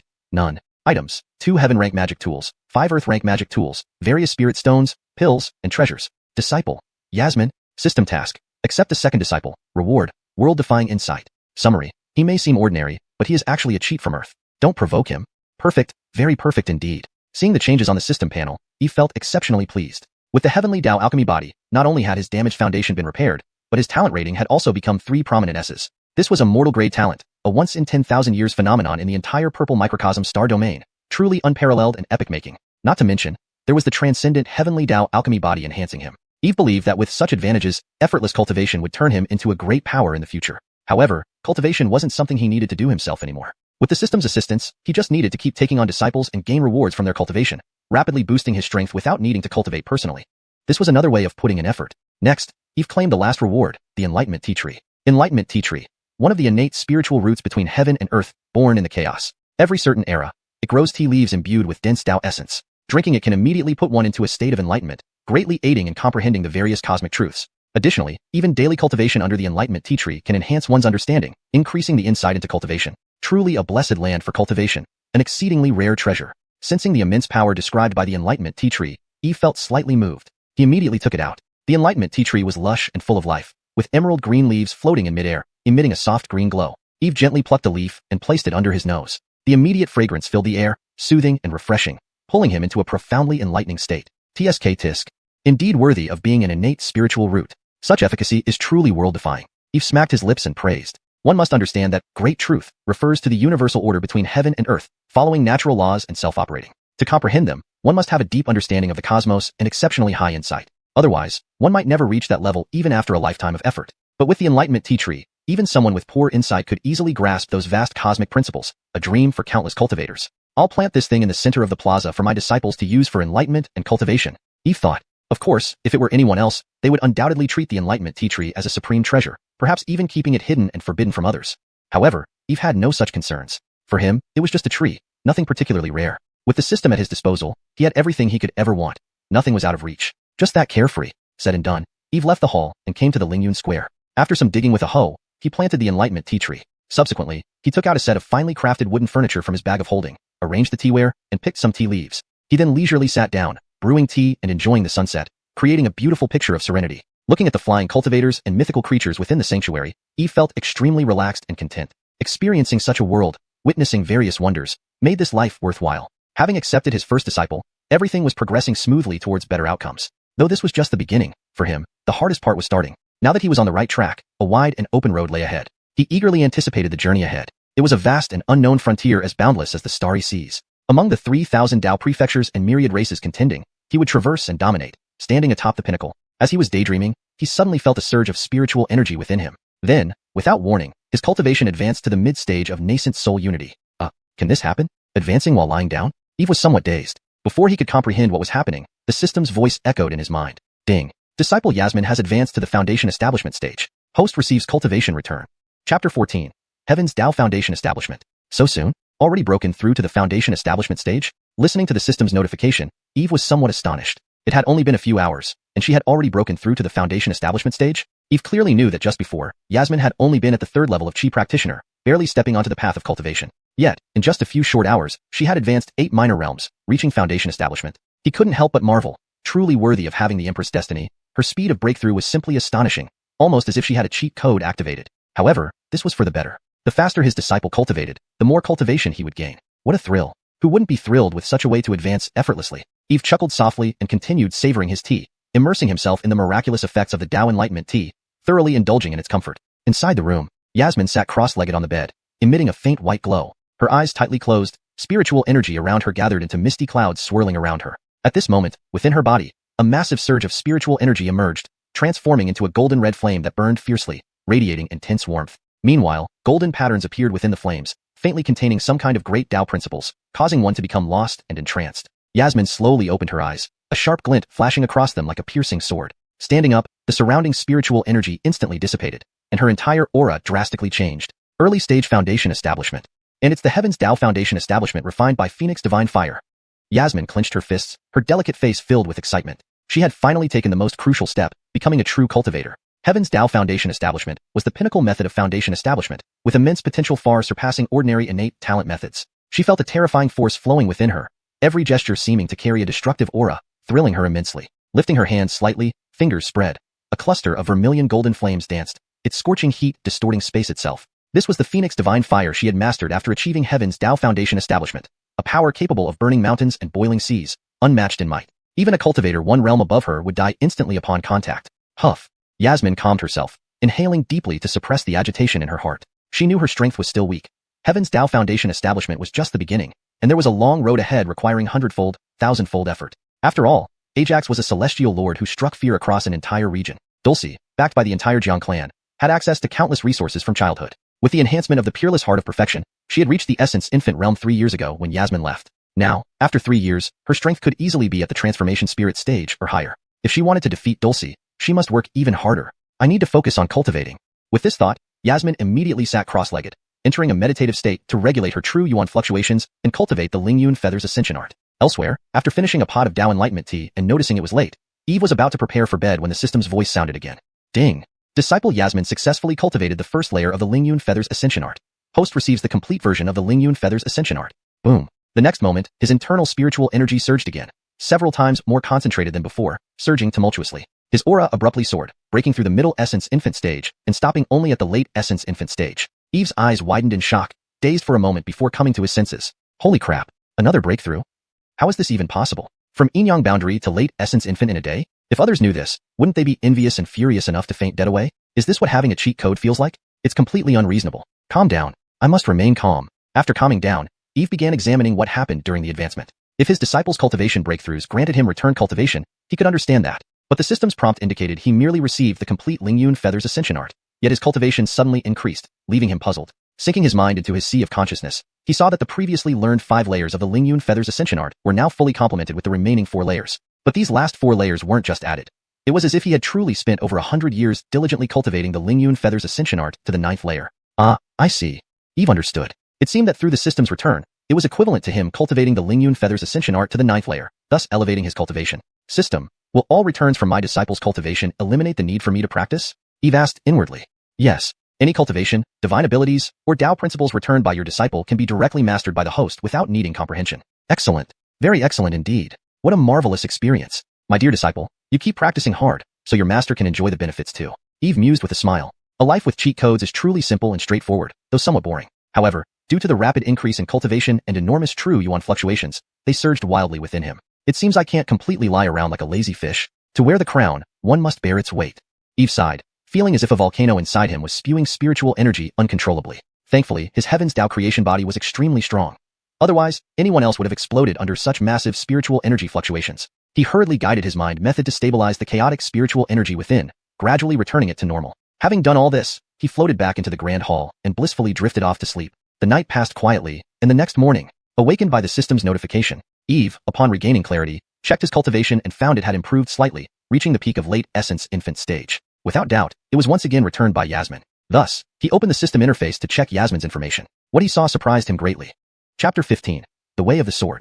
Name, Yasmin. Cultivation, Early Xian Realm. Talent, SSS, Immortal Rank. Martial Art, Lingyun Feathers Transforming Technique. Comprehension, unrivaled for eons. Talent, Strength breeds strength. Fate, Son of Destiny. Constitution, Perfect Supreme Heart. Completed, Immortal Phoenix Indestructible Body. Destiny, Empress reborn from Nirvana, peerless in beauty and might. Summary. Having cleansed her being and successfully defied fate, she now stands atop the pinnacle of the world, unparalleled. Reborn overnight, reaching the Xian realm in a day, truly magnificent. Excellent, excellent, excellent. Eve couldn't help but marvel. Yasmin is indeed formidable. She is worthy of being the disciple I chose. Her talent and cultivation speed are such that even across the entire Z-Wei star region, few can match her. And not only does she possess extraordinary talent, but she works incredibly hard as well. To break through to the Xian realm in just one day must have meant she practiced all night without rest. Thinking about how he was fast asleep while his disciple diligently cultivated all night, Eve felt somewhat ashamed. But this feeling of effortlessly enhancing one's cultivation, it's undeniably enjoyable. Morning sunlight streamed into the room, its golden rays enveloping everything in a delicate veil. At this moment, Yasmin, sitting cross-legged on the bed, opened her eyes. She reined in her aura and ceased meditating. Turning to look out at the rising sun, a faint smile appeared on her lips. Now, her mood mirrored the warm sunlight, filled with hope and promise for the future, rejuvenated with vitality. Finally reached the Xian realm. Master would surely be surprised by my current cultivation level. Like a student eagerly waiting for praise, Yasmin couldn't wait to tell her master about her progress. With a light heart, she left the room and headed toward Lingyun Hall. As soon as she entered Lingyun Hall, a figure caught her eye, and she froze. Achilles in green robes stood by the window, hands behind his back, his white cloak fluttering like a celestial being. His presence was awe-inspiring. It was none other than Eve. He gazed at the clouds rolling in the sky, looking leisurely and absorbed in deep thought. How can Master seem different after just one day? Yasmin blinked her bright eyes, watching Eve's profile and muttered to herself. It wasn't surprising she had doubts. Eve had changed too much in just a single day. Yesterday, she saw her master as graceful and outstanding, an unparalleled hero. But now, he seemed not only more handsome but also transcendent and ethereal, moving like clouds. Every gesture carried a majestic aura, making him appear like an immortal descending from the heavens. What astonished Yasmin most was that despite sensing no external aura, she felt as if everything bowed to him. Seems yesterday's cultivation gave Master some profound insight, bringing him to an incomparably advanced state, Yasmin speculated. Seeing the mysterious aura surrounding her master, any sense of achievement and pride she had vanished instantly. She originally thought that breaking through to the Xian realm in a day would earn her master's approval. But now, comparing herself to her master, Yasmin had no desire to show off. One day to reach Xian realm. This small advancement paled in comparison to her master's brilliance, akin to comparing a firefly's glow to the moon's radiance. She needed to work harder. Pride in small achievements should not cloud her judgment. Yasmin clenched her fists, steadying her emotions. Meanwhile, Eve was unaware of Yasmin's thoughts. He slowly retracted his aura and turned around. There stood Yasmin at the door, wide almond eyes fixed on him. He nodded slightly and said, "Disciple, you've been cultivating all night. Shouldn't you take a rest? Why so early today? Master always says diligence and hard work are essential. Disciple shouldn't slack off," Yasmin replied playfully, her face resolute. "Ha ha ha, good disciple, Master likes that." Eve laughed heartily. "Very good. Reaching the Xian realm in one day shows great perseverance. But diligence is important, yet overworking yourself isn't healthy. Yes, disciple will heed your teachings." Yasmin nodded earnestly. Though mildly rebuked, hearing praise in her master's words made her feel elated. Since you've achieved some progress, today I shall teach you the Great Tao of the Sword of Lingyun's Sword Peak. Yes. Hearing Great Tao of the Sword, Yasmin's eyes lit up. Disciple, first I ask you, do you know why there is Sword's Achilleship?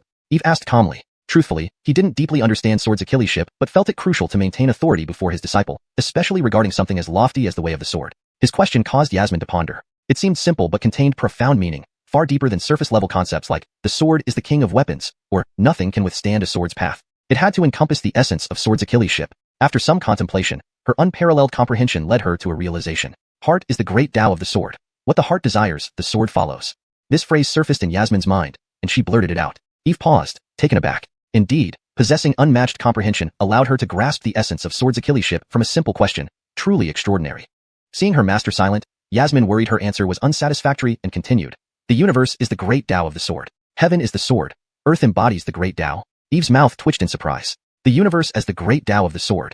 This realm even the original self hadn't reached, yet his disciple grasped it in moments. Could this be the insight of one destined to be an empress? Impressive. Impressive. With master still silent, Yasmin grew anxious, fearing another mistake. So, everything can be the Great Tao of the sword. All things in heaven and earth can become swords, embodying the sword. Master! Stopping her continuous explanations, Yasmin called out when Master showed no reaction.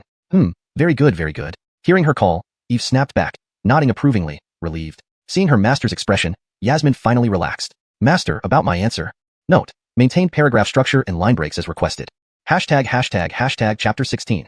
A single leaf severs 3,000 great principles. You spoke very well. Eve looked at Yasmin, his eyes slightly glowing. Inside, he couldn't help but marvel, and also felt a bit embarrassed. You finished all the talking, disciple. How am I supposed to show off now? With such skills, does your family know? He had intended to use a question to draw out Yasmin's understanding of Sword's Achilleship so that he could then provide guidance. But who would have thought his disciple was so wise, finding the true essence of Sword's Achilleship so quickly and even extrapolating from it? How could he guide her now? Cough, cough. Eve cleared his throat and, looking at Yasmin, said in a profound tone, Disciple, what you spoke about. Heart as the way of the sword, heaven and earth as the way of the sword. Everything being a sword. These are indeed the foundations of Sword's Achilleship. But what I will tell you now is what true Sword's Achilleship means, reaching its peak and ultimate limit. Please enlighten me, Master. Yasmin bowed respectfully and listened intently. She realized that all she had understood were mere rudiments. The ultimate limit of Sword's Achilleship, Eve said with hands behind his back, repeating a line he remembered from a web novel from his past life, is to sever the sun, moon, stars with a single blade of grass, and to sever 3,000 great principles with a single leaf. His words reverberated loudly, like thunder booming in Yasmin's ears, shaking her soul deeply. A single blade of grass, a single leaf, severing the sun, moon, stars, and 3,000 great principles. Yasmin's eyes gleamed brilliantly, fixed intently on her master. In her mind, an image appeared. A figure standing atop the heavens, slashing out a single sword that shattered the sun, moon, stars, and cut through the principles governing all existence. Master, this must be an awe-inspiring realm of Sword's Achilleship for someone to gain such insight, she murmured, her eyes filled with yearning, hoping one day to reach such heights. Seeing his disciple awestruck by his words, Eve's lips curved into a smile. It was worth the effort to put on a grand show. If that's the case, I will now impart the Lingyun sword art to you. Eve extended his right index finger and lightly tapped the air. Instantly, an ancient jade slip flew out, hanging suspended in midair. On it, densely etched characters, resembling ancient script, emitted powerful sword intent. Yasmin respectfully received the jade slip and immersed herself in it. Instantly, she felt numerous sword techniques and sword intent flashing through her mind. Thank you, Master. Yasmin bowed deeply to Eve, expressing her gratitude humbly. Very good. Go down and immerse yourself in its teachings, striving to achieve the subtleties of Sword's Achilleship soon. Eve nodded. Levels of sword mastery: subtle, sword cultivators grasp sword chi; profound, great sword cultivators grasp sword gale; transparent heart, sword saints grasp sword beams; divine heart, sword deities grasp sword momentum; heaven connecting momentum, sword immortals grasp sword law; infinite sword path, sword emperors. Disciple will do my best, Yasmin said firmly before turning to leave. Clang, clang, clang. Asterisk asterisk. Just as Yasmin left, 3 resonant bell chimes suddenly echoed, reverberating across the entire Lingxiao Holy Land. These are the chimes of the Lingxiao bell, summoning all chief Keenans to the Lingxiao palace for a meeting. Could something significant have happened? Hearing these unexpected chimes, Eve frowned. Without much thought, he turned and headed towards the Lingxiao palace from Lingyun Peak. Lingxiao Peak stood at the heart of the Holy Land, towering into the clouds, majestic and vast. Clouds and mist enshrouded its peak, creating a fairyland-like scene. The Lingxiao palace was situated atop the peak, exuding a grand aura. 2 stone statues flanked the entrance, lifelike as if real beasts guarded the door, imposing and overlooking all. Inside the grand hall of the Lingxiao palace, the Grandmaster Ernan sat at the head, with a massive mirror in front of him reflecting the unrolled Hongming heavenly list floating above the sky. By the time Eve arrived, Achilles's chief Keenans had already gathered. They sat according to the hierarchy of their respective peaks. Eve paid respects to the Grandmaster and found his seat among the Keenans of the lower 36 peaks. Conversations among them were quiet yet fervent. Eve listened carefully and discovered that they were mostly discussing the events of the previous day. the birth of a special constitution heralding the era of immortality, in the Hongming heavenly list. Though he had noticed a mysterious painting appearing in the sky yesterday evening, without any information from his original host, he wasn't fully aware of the specifics. However, from the Keenan's conversations, he deduced that this might be connected to him, or his activated Heavenly Tao creation body. Yesterday, when activating the Heavenly Tao creation body, he clearly felt the resonance of heaven and earth, followed by extraordinary phenomena and blessings. Eve stroked his chin. It seemed no one yet knew it was him who triggered those heavenly phenomena. Otherwise, it would surely cause a storm of attention. Keeping a low profile wasn't bad either. Soon, over 100 people had gathered in the hall. I believe everyone here knows why you've been summoned today. Hernan scanned the room, his voice calm yet strong. Eve raised his head and felt the intense presence of Hernan. Grandmaster, we understand. All present acknowledged respectfully. In that case, let's get straight to the point. Hernan's gaze swept over everyone, his expression serious. Yesterday, the heavens shook, and the Hongming heavenly list emerged, marking the arrival of the era of immortality. We can foresee a surge of resources and opportunities across the Z-Wei immortal realm, with each sect vying for dominance, producing exceptional talents and fierce competition. This era of boundless opportunity and danger requires us to prepare thoroughly for the coming contests and the imminent unveiling of the Hongming heavenly list. If we seize this chance, our Lingxiao Holy Land can advance further. Hernan's voice was firm and authoritative, making the entire hall tremble. Indeed, Grandmaster. As a top-tier Dao lineage, we must vie for the greatest fortune. Everyone's eyes were ablaze with fervor, their hearts racing with anticipation. Chapter 17.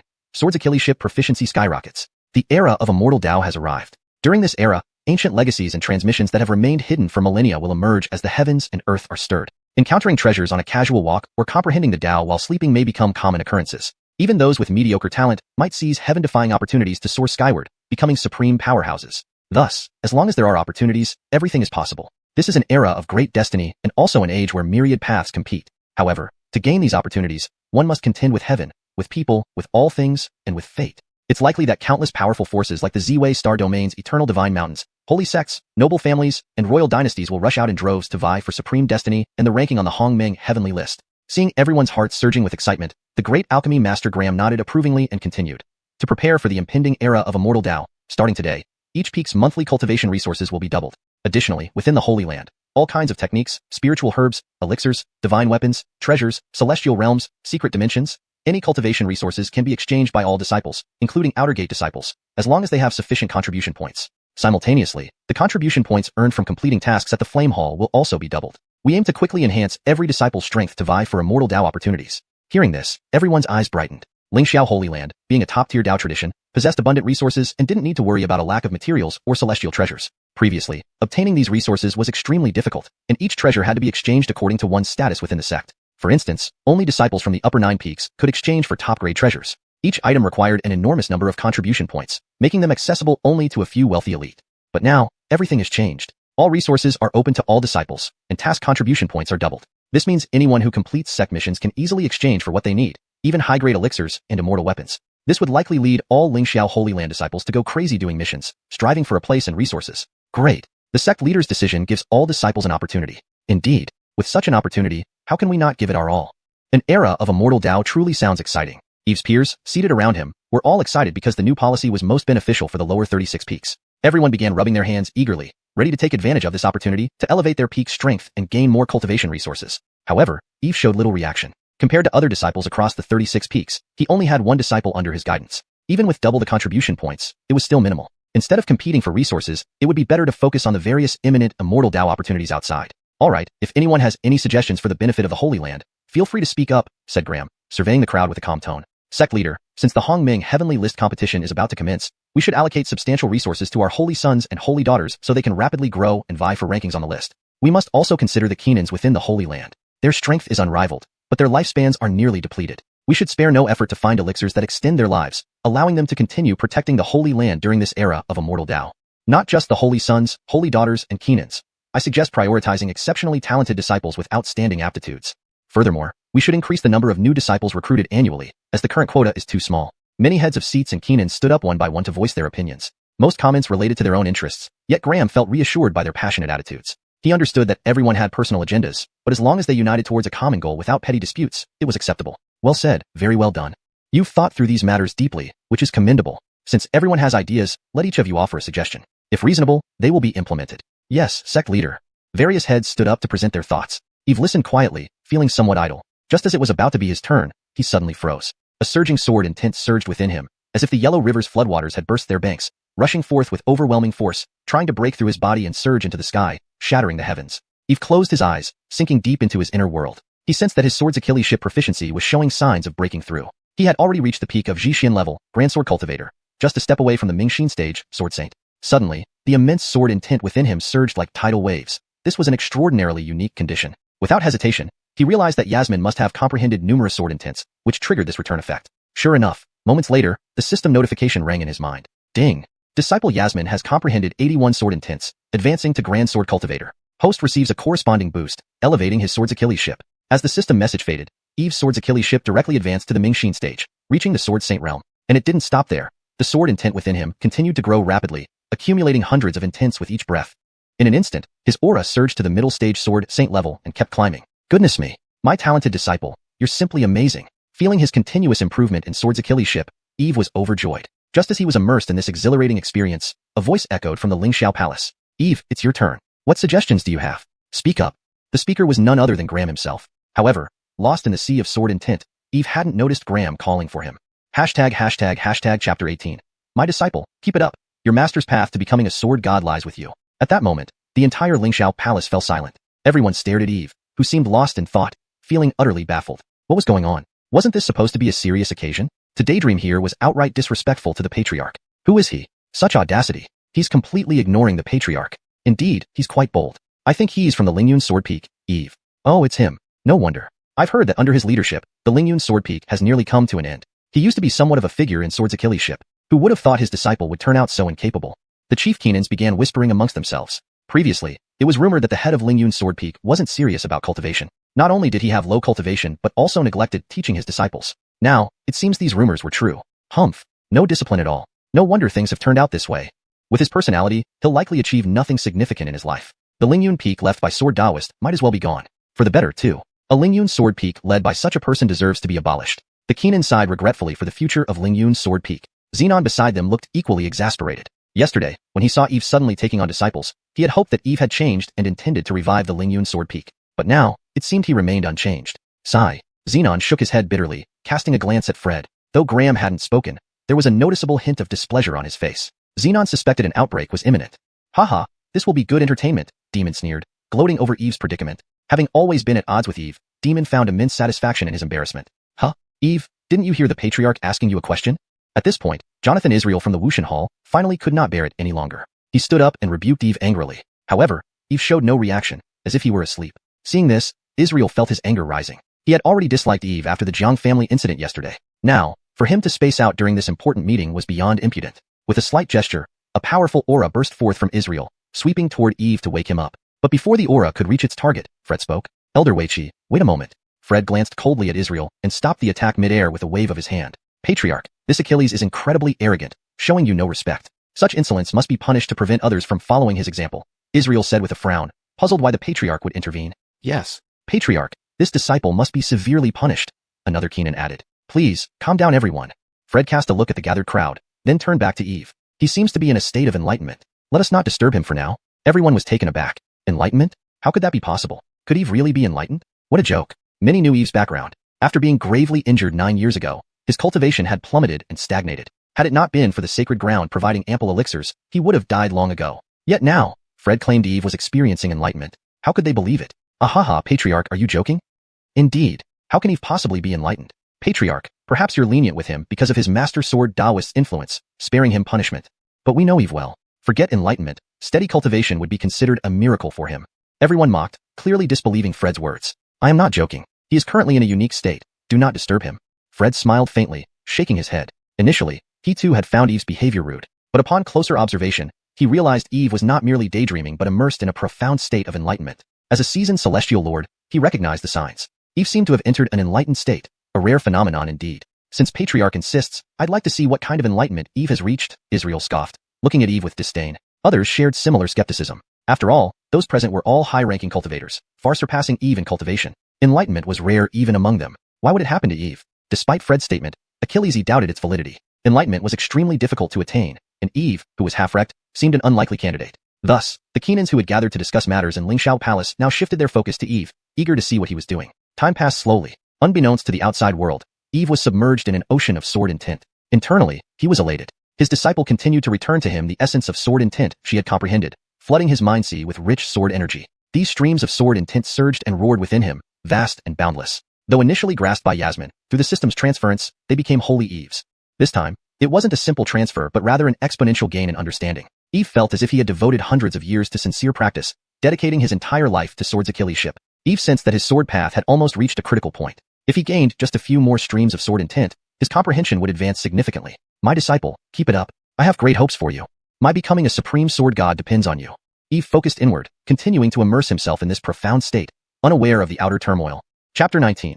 Enlightenment in a single day, straight into the sword god realm. Lingyun's sword peak. Yasmin sat cross-legged on a mat, with waves of majestic sword intent swirling around her. If one looked closely, she seemed to have merged completely with the way of the sword. At this moment, her mind held only the profound mysteries of the sword and her own interpretation of it. Countless images flickered in her mind, each demonstrating breathtaking sword techniques. Each move carried unique energy and rhythm, leaving an awe-inspiring impression. One sword could split a mountain. One sword could sever the sea. One sword could tear apart the void. One sword could destroy a city. Over and over, every movement embodied the essence of the sword, offering different interpretations. These images represented her understanding of the way of the sword. At this very moment, Yasmin had fully grasped the true essence of the sword. The sword was not merely a weapon in hand, but also a will and a presence, a path within her heart. Boom. Suddenly, Yasmin's eyes snapped open, her entire body radiating explosive power as violent torrents of sword chi raged outward. Bang, bang, bang.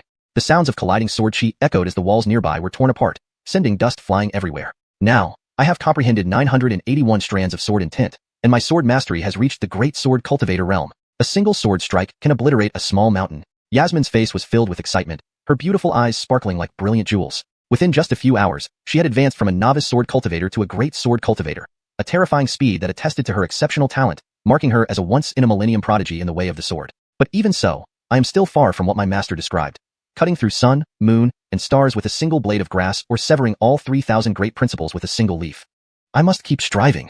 Thinking of the pinnacle of the way of the sword, as described by her master, Yasmin rekindled her resolve. Although she had already grasped much of the sword intent, it was still far from enough. She needed to comprehend more. Then, Yasmin calmed her agitated heart and sank back into deeper contemplation of the sword. It's been 2 hours, and Eve hasn't moved at all. He must have fallen asleep.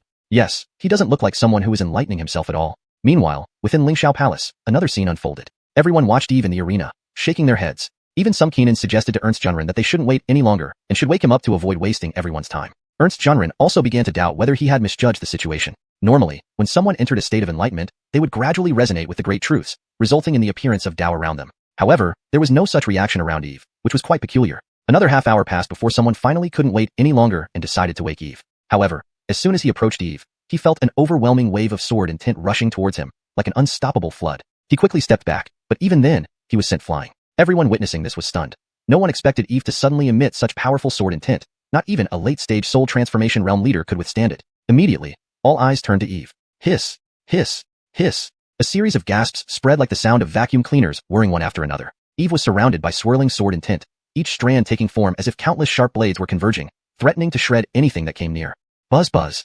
The air trembled, emitting resonant sounds like dragons and snakes entwining. An overwhelming aura enveloped everyone. At this moment, Eve appeared like an immortal swordmaster standing between heaven and earth, his presence dominating the world. This is the Achillesifestation of sword intent. He actually enlightened himself. One Keenan exclaimed, shock evident in his voice. And these sword intents are showing signs of momentum, indicating he's close to mastering sword momentum. Another Keenan, a powerful sword cultivator, added, unable to hide his astonishment. As a sword cultivator, he knew how extraordinary it was to reach the stage of sword momentum. The force of momentum was elusive and difficult to achieve. It was the peak realm sought by sword cultivators. What? Sword momentum? How is this possible? Does this mean Eve's sword mastery has already reached the divine heart of the sword realm, entering the domain of sword gods? Heavens! How old is he? Around 30, right? A sword god in his 30s, unimaginable. Voices of shock rang out, and everyone wore expressions of disbelief. Especially Lane, Demon, and others who had hoped to see Eve humiliated, now looked as if they had seen a ghost. Though they were not sword cultivators, they understood how exceedingly difficult the path of the sword was, harder than ascending to the heavens. From minute details to profound mysteries, from the clarity of the sword heart to the divine comprehension of the sword heart, the transition required years of immersion and accumulation. Without that foundation, the gap was insurmountable. Moreover, it Daokilisted not only deep accumulation and Shindan, but also supreme talent in the way of the sword. Otherwise, no amount of time would suffice. Revised. Moreover, it required not only profound accumulation but also supreme talent in the way of the sword. Otherwise, no amount of time would make a difference. Note, the word sedimentation, Shindan, seems out of context here, so I replaced it with accumulation to ensure the sentence reads naturally in English while maintaining the original meaning. In the entire Lingxiao sanctuary, only a few could attain the clarity of the sword heart realm. and those who reached the divine comprehension of the sword heart realm were even rarer, akin to finding a unicorn. Only the most talented prodigies blessed with innate sword affinity, or the living fossils who had lived for centuries within the sanctuary possessed such capabilities. For Eve to achieve divine comprehension of the sword heart at around 30 years old was unheard of, completely beyond their imagination. Yet, the reality stood before them, leaving no room for doubt. Even Ernst Jeanren, seasoned as he was, felt astonished and couldn't help clapping in admiration. Excellent. Truly excellent. After 9 years of silence, his sudden emergence stuns everyone. One day of enlightenment straight into the sword god realm, indeed a hero among youths. In the future, our Lingxiao sanctuary will have yet another sword god, and such a young one. Ernst Jeanren laughed, his eyes filled with joy and excitement. His heart was more elated than when Eve broke through. Because he knew well how rare a sword god of Eve's age was, there had been very few in 1,000 years. This meant that Eve's potential would surpass all expectations, reaching unimaginable heights. Chapter 20, Supreme Immortal Arts, the Grand Dao Sword Cannon. Ding dong. Disciple Yasmin has comprehended sword intent. The host receives a large amount of sword intent in return, and their sword art proficiency has improved. Since Disciple Yasmin has achieved success in cultivating the Lingyun sword intent, congratulations, the host has received an additional reward of the Supreme Immortal Art, the Grand Dao Sword Cannon. As the system's voice echoed in Eve's mind, he slowly opened his eyes. Immediately, he saw everyone in the Lingxiao palace staring at him intently. What's going on? Why are they all looking at me like that? And what's with those strange looks? Could it be because I'm too handsome? Eve, puzzled, touched his face and looked around at the people, utterly confused. Everyone froze for a moment before snapping back to reality. Eve, we never expected you to be so profound and secretive. For 9 years, everyone thought you were wasting time. None of us imagined that you were diligently pondering the way of the sword all along. Now that you've achieved enlightenment, it truly astonishes us. Terence looked at Eve with admiration and sighed. The others immediately laughed awkwardly upon hearing this. They had previously believed Eve to be incompetent, thinking he was living off past glories after inheriting the Lingyun sword peak, leading to its decline. Now, it was clear that wasn't the case. Instead, he had been continuously delving into the sword arts, quietly accumulating strength until now, when he finally burst forth. They felt ashamed for having misunderstood and even mocked him. Our old eyes nearly failed to recognize a true hero. How shameful. Haha, Chief Seatley, breaking through boundaries shows true prowess. Indeed admirable. As they say, one cannot judge a person by appearance or measure the ocean with a bushel. Today, Chief Seatley really showed us up. But still, Chief Seatley, you've really hidden your depth well, achieving enlightenment silently into the realm of sword gods. Praise and compliments poured in as everyone praised Eve. Upon hearing these words, Eve suddenly understood. So this is what happened? These people mistook my previous quiet demeanor for being intentionally modest. It seems I got too absorbed earlier, causing quite a stir and startling them. He shook his head and couldn't help but laugh softly. Inadvertent showing off is the most lethal. Originally intending to stay low-key, now it seemed that staying low would be difficult. No matter, Eve shrugged. Since he's already exposed, why not be bold about it? If you don't show off, you might as well not have been young. With his life bound to be full of sparks and lightning from here on out, not showing off wasn't an option. Cough. Actually, it's nothing. I wanted to be low-key, but strength just wouldn't allow it. So, reluctantly, I went high-profile this time. Elders and chief seats, did I startle you? Eve coughed slightly, saying with a touch of regret. Upon hearing this, the people of Lingxiao Palace grimaced, their faces dark. Did you really not startle us? Achieving enlightenment and directly ascending to the rank of a sword god in one go. Who wouldn't be envious? Who doesn't dream of becoming a powerful sword cultivator? And you, with that indifferent look, acting as if you didn't care at all. Everyone found Eve rather annoying. Especially Demon, who was seething with anger at Eve's smug expression. He almost spat blood in frustration. Demon had struggled for years, only recently reaching the threshold of clear heart enlightenment, while this guy had enlightened overnight, directly attaining the divine heart of the sword, heading straight for the sword god level. Indeed, the era of immortals has come, where even common folk can gain enlightenment by sheer luck. Demon consoled himself, attributing Eve's enlightenment to the opportunities brought by the era of immortals. Cough, alright, let's continue discussing preparations for the arrival of the immortal age. Seeing Eve stirring anger among the crowd, Master Ernst smiled and quickly changed the subject. Despite the awe at Eve's sudden enlightenment, the discussion returned to a serious tone under the guidance of the sect leader. By the time all the chief seats had given their suggestions, it was nearing dusk, and the meeting ended. Clearly impacted by Eve's enlightenment, the Keenans hurriedly took leave to retreat and meditate, hoping to seize the opportunity of the immortal age. Eve was also preparing to leave, but was stopped at the door by Master Ernst, who led him to the rear hall. Leader, what do you need?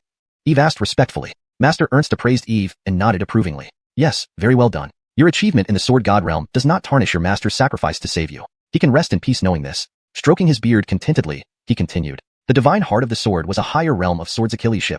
Reaching this stage signified mastery of the pinnacle of swords Achilleship, opening limitless possibilities. In time, you will surpass your predecessors and become greater than even sword Dao Ren. Leader, you flatter me, Eve replied humbly, maintaining propriety and humility before Master Ernst. Ernst looked at the humble Eve approvingly, then spoke. I kept you here to ask about how you plan to handle that Jiang family girl you accepted yesterday. She not only has a special background but also unusual physical conditions, making her unlikely to achieve much in cultivation. If you invest too much time in her, you may waste your efforts. His gaze held a mixture of complexity and concern, clearly not wanting Eve to get involved in the Jiang family's troubles. Though Lingxiao Sanctuary could intimidate lesser foes, the Jiang family was no ordinary force. Established for tens of thousands of years, it possessed deep roots and formidable influence, not to be underestimated. Eve's eyebrows lifted slightly. He knew Master Ernst's concerns. 1. The potential backlash from the Jiang family. Given the situation, the Jiangs would certainly not tolerate Yasmin being outside their control. 2. The worry over Yasmin's physical deficiencies, fearing wasted resources and ultimately achieving nothing. However, these issues didn't concern Eve much. Regarding the Jiang family's retaliation, he feared none of it. If they acted recklessly, he would accompany them, even personally visiting the Jiang family if necessary. As for the second issue, it was even less of a concern. Master Ernst was unaware that Yasmin had defied fate, rebuilt her supreme heart, and now possessed the undying phoenix body, becoming a child of destiny with infinite potential. Moreover, what was more astonishing was that Yasmin not only attained the mystic realm in a single day, but also displayed extraordinary talent in Swords Achilleship, instantly becoming a great Swords Achilles upon first practice. If Master Ernst knew this, he would be utterly shocked. Chapter 21. Yasmin, will definitely secure a place on the Hongman Tianbang. Thank you for your reminder, Headmaster.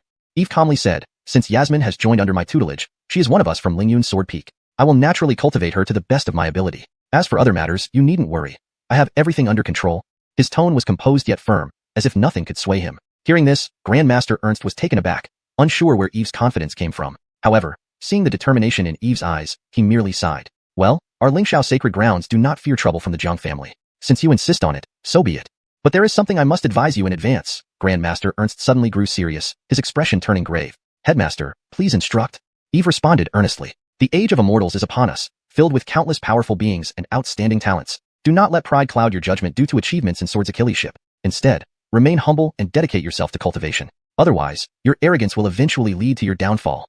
As Grandmaster Ernst finished speaking, he looked into Eve's eyes, afraid that the latter might become arrogant after comprehending the path of enlightenment and advancing straight to the sword deity realm, leading to grave mistakes. This would not only ruin himself, but also harm others. I respectfully heed your guidance, Headmaster.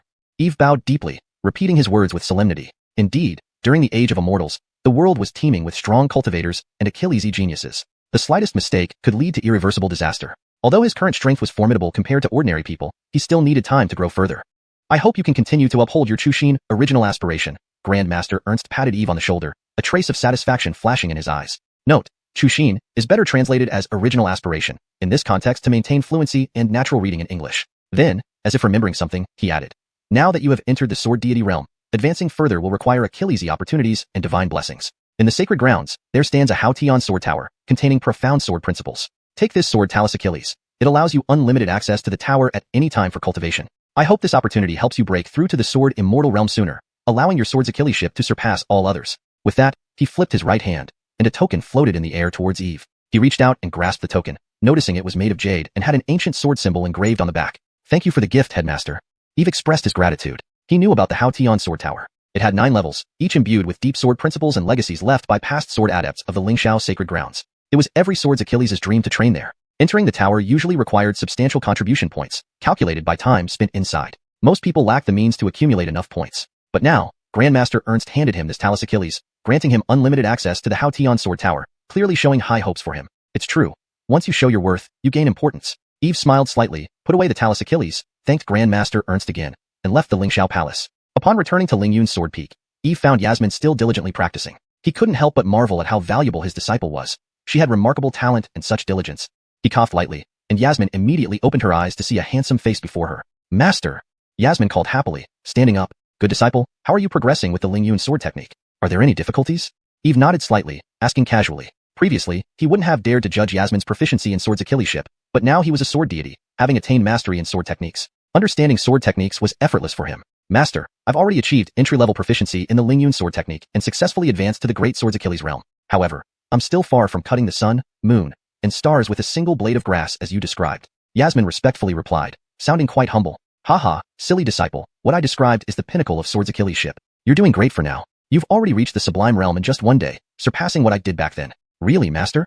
Yasmin's eyes lit up, eagerly seeking confirmation. Of course, an average person needs years, or even decades to reach the sublime realm. Doing it in one day is indeed impressive. Eve nodded approvingly, satisfied with her progress. Hearing her master's affirmation, Yasmin's pretty face beamed with delight. She hugged Eve's arm and playfully shook it. Thank you for praising me, Master. Eve ruffled Yasmin's silky black hair affectionately, his eyes filled with fondness. Yasmin blushed, lowering her head. Her ears flushed, looking utterly adorable. By the way, Master, this morning I heard the sacred bell ringing. What happened? Yasmin recalled the unusual event earlier and asked curiously. That was the headmaster summoning all the chiefs to the Lingxiao palace for discussion. He announced the arrival of the Age of Immortals, reducing the difficulty of obtaining contribution points, and opening various cultivation resources to all disciples. Eve said casually, adding, "You don't need to worry about this too much. If you need any cultivation resources, I can get them for you. Just focus on cultivating, and when the Hongman Tianbang fully unfolds, strive to enter the list." "Okay, master."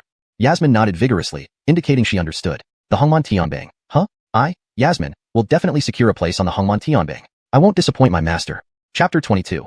Great responsibilities are entrusted to those who can shoulder them. Disciple, since you have already achieved some success in practicing the Lingyun sword technique, let me teach you a more advanced sword technique, Eve said. He added thoughtfully, if you can master this sword technique to its utmost level, then slicing through celestial bodies with just a blade of grass as I described will be entirely within your reach. Eve paused, reflecting on his disciple's exceptional talent. If she was so gifted, he could not keep anything hidden or reserved. Whatever treasures he had, he would naturally want to impart them to his best disciple. Letting everything go into her hands meant he could take it easy. With this in mind, he immediately claimed the Hao Ran sword cannon awarded by the system. Then, with a light tap from his finger, he transferred the knowledge directly into Yasmin's forehead. In the next moment, Yasmin felt an overwhelming and profound resonating sound of swords echoing in her mind. Soon after, beams of light emerged, and a set of sword techniques slowly unfolded, resembling the trickling sounds of a clear stream. Yasmin sensed her consciousness becoming incredibly pure and transparent. Countless abstruse yet profound sword intentions flashed before her, revealing the mysteries of heaven and earth. She couldn't help but immerse herself in this wonderful world, feeling refreshed as if purified by a majestic righteousness that permeated her entire being. After a long while, Yasmin opened her eyes, her gaze filled with awe and excitement. Just glimpsing the tip of the iceberg of this sword technique allowed her to feel its extraordinary power. This was undoubtedly supreme immortal magic. She believed that if she could refine it to its peak, she would definitely achieve what her master had said, slicing through celestial bodies with a single blade of grass. This is called the Hao Ran sword cannon, an ultimate immortal technique. Once mastered, one exudes righteous aura, making the sword intention fierce enough to tear through the sky, Eve explained. Especially when perfected, the righteous chi fills every bone, sinew, and even internal organs, allowing one to form a righteous sword embryo in their mind. Even the slightest movements carry the force of righteous sword intent. Hao Ran sword embryo, ultimate immortal technique. Upon hearing these words, Yasmin's eyes sparkled brilliantly. She had underestimated her master. While she initially thought supreme immortal magic was formidable, it turned out he taught her the ultimate immortal technique, the highest form of cultivation method. Any such technique, if revealed, could cause tumultuous competition and conflicts. Yet, her master imparted it to her so casually. What virtue did she possess to deserve such treatment from him? Looking at the towering and mighty figure before her, her heart trembled involuntarily. Despite enduring much hardship from childhood, strengthening her resilience, she was still a girl, with moments of vulnerability. Unbeknownst to her, Eve unknowingly filled the void in her heart. Master, your kindness towards Yue is immeasurable. I cannot repay you. Yasmin suddenly knelt on the ground, offering a respectful bow. Naive girl, get up, Eve laughed, helping her up. You'll always be my dearest disciple. There's no need for talk of repaying me. Just focus on cultivating diligently. Master, rest assured, Yue will never disappoint you. Yasmin promised earnestly. Eve nodded approvingly, then handed over a storage ring and a sword charm given by Ernst Junrun. This is the token for the Hao Tian Sword Pagoda in the sacred grounds. You may go there for sword cultivation.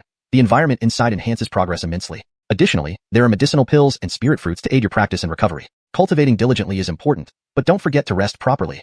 Eve passed the storage ring to Yasmin, instructed her briefly, and left. Returning to the Lingyun Hall, he sat down and leisurely brewed himself a pot of Enlightenment tea. After a busy day, it was time to rest. Unfortunately, he only had one disciple who was intensely focused on her cultivation. Otherwise, having two disciples to massage his shoulders and legs would be quite pleasant. Clearly, he needed to hurry up and find a second disciple to alleviate the loneliness at Lingyun Peak. While drinking his tea, Eve pondered his plans. The grand ceremony for admitting new disciples at Lingxiao Holy Grounds had ended, so finding new disciples required venturing outside. However, given his current strength, venturing out could be dangerous if the Jiang family intended harm. Moreover, seeking someone with destiny was like searching for a needle in a haystack, a distant hope. It seems I should explore the sacred grounds first to see if I can encounter anyone with potential, or perhaps check the outer sect. Eve stroked his chin thoughtfully. Seeing the evening deepen, he turned toward his room without further ado. But just as he lay down, he felt a surge of spiritual energy within him, indicating his cultivation level had slightly increased. It was undoubtedly because his disciple had begun cultivating again. Eve shook his head. He wasn't pushing Yasmin. She was driven entirely by her own volition. True to the saying, great responsibilities come with arduous trials and tribulations. Anyway, this girl had a tenacious nature. Shrugging, he decided to let her be and drifted off to sleep. The night was thick, and the bright moonlight streamed through the window, casting a silver glow onto the floor. A figure clad in white sat cross-legged on the bed, emitting a soft luminance with threads of golden light encircling her body. Yasmin slowly opened her eyes, stretched her arms, and smiled contentedly. After a night of intense cultivation, her strength had improved, reaching the peak of early-stage Xianyuan realm, only a step away from mid-stage. She was confident that with a little more refinement, she would smoothly advance. Not surprising considering it's a supreme technique passed down by master. It's far superior to any cultivation methods I obtained in the Jiang family, Yasmin murmured. How fortunate to be under master's tutelage. Jiang family. Wait for me. I will return someday, and soon too. And Dulcie, I will reclaim what belongs to me and expose your false genius. Clenching her fists, her beautiful eyes flashing with cold resolve, Yasmin vowed, recalling the painful experiences at the Jiang family. She swore she would exact revenge and make them regret their actions. Noticing it was still early dawn, she continued cultivating until daylight fully broke, emerging from her state of cultivation. Phew. Stretching, she opened her eyes as morning sunlight warmed her face. Despite the full night of practice, she felt invigorated and refreshed. Now, I should pay respects to Master first and then head to the Haotian Sword Pagoda for practice. Yasmin straightened her dress and walked towards the Lingyun Hall. ####Chapter 23, The Vast Heaven Sword Tower. At this moment, Eve had already woken up and was standing by the window, gazing into the distance. Life is truly as lonely as snow, Eve murmured softly, lost in thought. Upon waking, he found that his cultivation had significantly improved, reaching the peak of the unificatory Yuan Ing realm. He estimated that it would take just another 2 or 3 days to break through to the Huashan Dongtian realm. Just then, a soft sound came from outside the door. He turned his head slightly and saw a graceful figure with a rosy hue walk in, carrying an air of cheerfulness. Good morning, Master. Yasmin approached, her beautiful face breaking into a sweet smile as she greeted Eve. Seeing the key contributor to his cultivation's advancement, Eve smiled faintly. Good disciple, have you been adapting well to Lingyun's sword peak over these past couple of days? His tone was gentle, making one feel inexplicably close and comfortable, as if a warm breeze had caressed the heart, evoking a sense of intimacy. Yasmin blinked her pretty eyes and nodded. Thank you for your concern, Master. I really like it here. She smiled demurely, her eyes curving into crescents, and her delicate nose framed her cherry red lips, which looked invitingly tender and moist. That's great. Treat this place like home, Eve said, nodding. Although they had only spent 2 short days together, Eve could clearly sense the changes in Yasmin. She was no longer as aloof and cold as before, nor did she seem as reserved and distant. It seemed she had truly adapted to Lingyun's sword peak. Master, I plan on going to the vast heaven sword tower to practice later, Yasmin said eagerly. You may go. Eve nodded at his impatient disciple and said, but before you leave, let me brew you a cup of tea first. With that, he led Yasmin under the Wu Dao tea tree in the square. Looking at the lush, verdant tree, Yasmin was somewhat surprised. Previously, she hadn't paid much attention when passing by, but now, standing under the Wu Dao tea tree, she felt an overwhelming sense of tranquility, as if her soul had been cleansed, relaxing her immensely. Though she didn't recognize the species of the tree, the profound implications within it indicated it was undoubtedly a heavenly treasure. Eve took out a purple clay teapot, plucked some leaves, and poured in spirit spring water, quickly brewing a cup of jade green tea. Come, try it. Yasmin accepted the cup eagerly and took a sip. Instantly, a refreshing sensation flowed down her throat, the taste rich, sweet, and lingering. Master, what's so special about this tea? I feel like I've just taken a potent elixir. At that moment, Yasmin felt completely at ease, as if she had consumed a rare medicinal pill. A warm current surged through her body, her thoughts floating freely, and she felt on the verge of enlightenment. You'll understand soon. Go ahead. The vast Heaven Sword Tower is located in the southeastern transmission hall of the Holy Land. Eve chuckled lightly, offering no further explanation. Okay, Master. Yasmin nodded, a hint of anticipation in her expression. She ran out of Lingyun's sword peak towards the vast Heaven Sword Tower. Watching her leave, Eve leisurely lay back in his chair, sipping a few cups of tea before leaving Lingyun's sword peak himself. He planned to explore the Holy Land to see if he could encounter anyone with a destined life force. The Lingxiao Holy Land was vast. With Yasmin's mid-Xian cultivation level, it took her half an hour to finally reach the vast Heaven Sword Tower. At that moment, the area around the tower was bustling with people, lively and loud. Yasmin had just stopped when she heard various voices chattering around her. Curious, she followed the noise. Apparently, a saintess was practicing inside the vast Heaven Sword Tower, having reached the 6th floor and mastering its supreme sword technique, causing much discussion among the crowd. Tisk, no wonder it's Toria. She's indeed formidable. Rumors say not only is her cultivation remarkable, but her sword's Achilleship is unparalleled. She attained the sword heart enlightenment years ago. Sigh, we're getting old, can't compete with the younger generation anymore. This world belongs to them. Many disciples chattered, their faces showing admiration. Yasmin listened with interest, her gaze falling on a stone tablet in front of the vast Heaven Sword Tower. The tablet recorded all those currently practicing within, their times, and their respective floors. The highest achiever was a person named Kira, on the 6th floor, the same as the one everyone was talking about. I wonder how far I can get? Without hesitation, Yasmin registered her name using a sword token and entered the tower. Inside, the environment was vastly different from the outside. Her vision was filled with staircases leading upwards, each step emitting a faint, silvery glow, with various sword intentions flowing around. Several people were either climbing the stairs or sitting cross-legged in meditation. Observing for a moment, Yasmin stepped onto the first staircase. Instantly, a wave of sword intent enveloped her, restraining her movements. She held her breath, adjusted her state of mind, and slowly experienced the sword intent. Soon, she broke through to the 2nd level. Continuing upward, she immersed herself deeper in the sword intent, forgetting her surroundings. This girl has astonishing comprehension ability.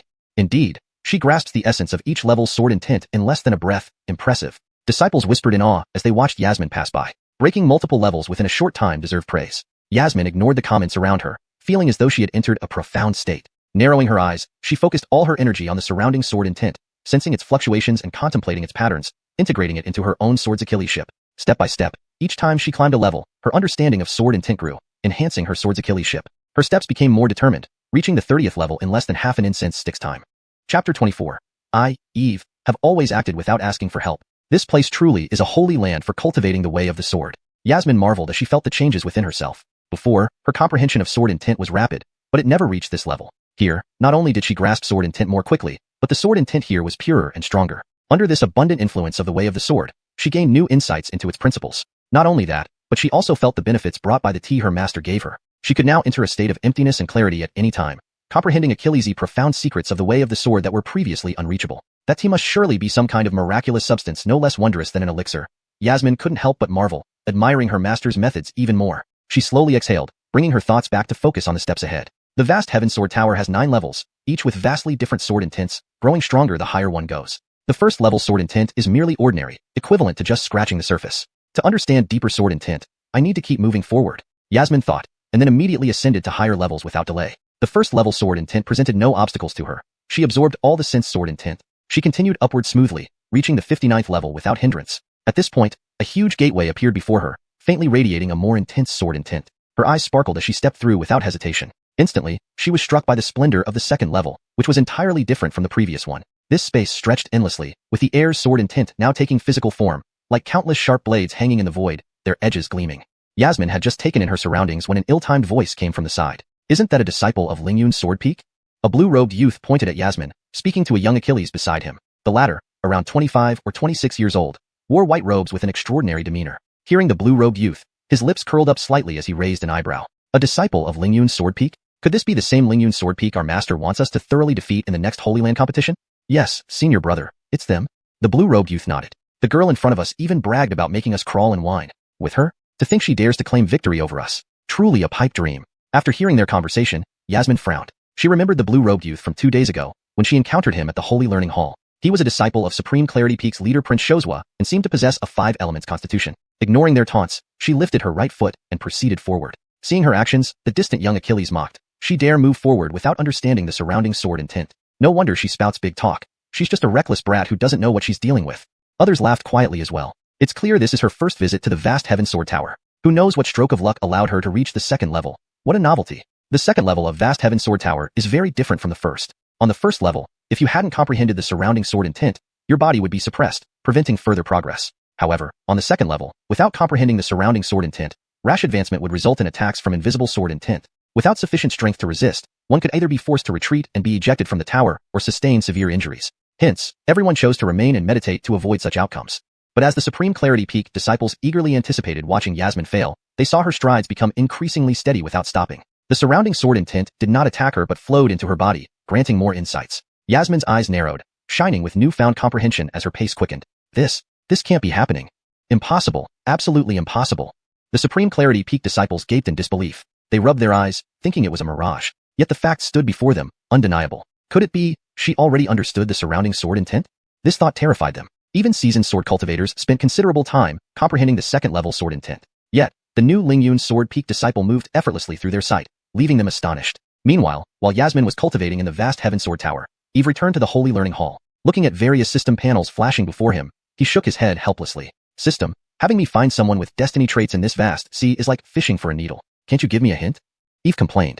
Today, he had already toured the entire Lingxiao sanctuary but found no promising candidates. Host, do not be anxious. Calm down. Not encountering anyone with destiny traits means the time is not yet ripe. You only need to wait patiently. When will the time be ripe? Heavens will cannot be revealed.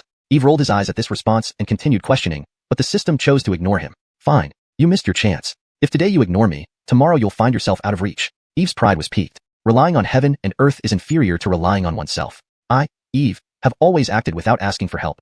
I don't even want others' help. With that thought, he planned to continue searching, certain that given enough time, he would find a suitable disciple. Suddenly, the system's voice rang in his mind. Ding! Yasmin has made significant progress in her cultivation of the way of the sword, returning large amounts of sword intent. Since the host feels I am out of reach, do you wish to accept the reward? If not, consider it unsaid. Fine. You want a challenge? I'd rather starve and jump from the Holy Learning Hall than accept anything from you. But this comes from my disciple. Why should I refuse? Accept it, Eve said firmly. Instantly, he felt his understanding of the way of the sword, which had just entered the sword heart transparency realm, significantly improve. His disciple was indeed diligent and reassuring. Eve's gloomy mood instantly dissipated, his lips curling into a smile. Chapter 25. Straight to the 6th floor. The Sky Sword Tower. Yasmin ascended effortlessly, quickly comprehending all the sword intentions on the 2nd floor before stepping into the 3rd.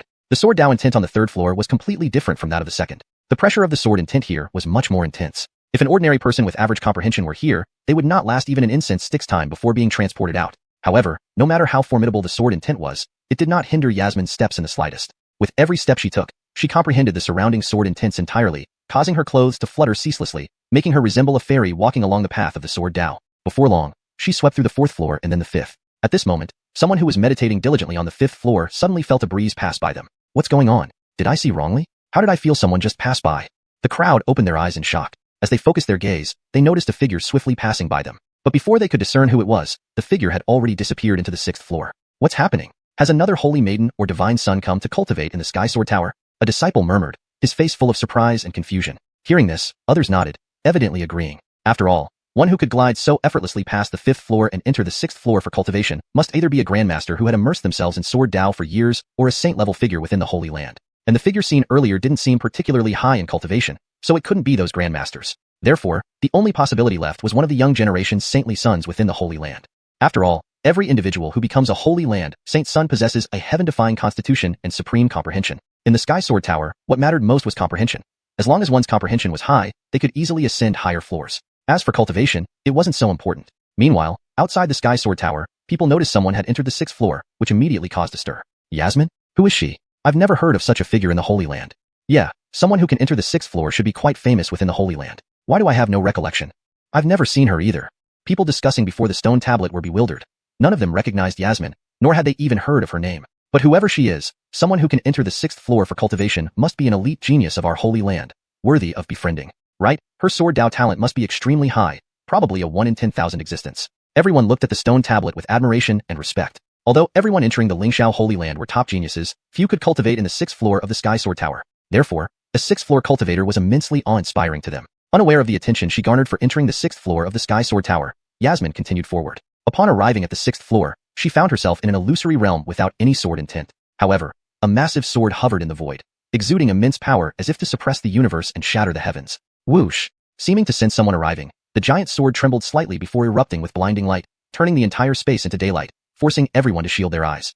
Yasmin felt a tremor within her own boundless sword intent, followed by a surging excitement. Immortal sword intent, she exclaimed, her eyes fixed on the giant sword with evident excitement. The resonance sword scripture resonates here.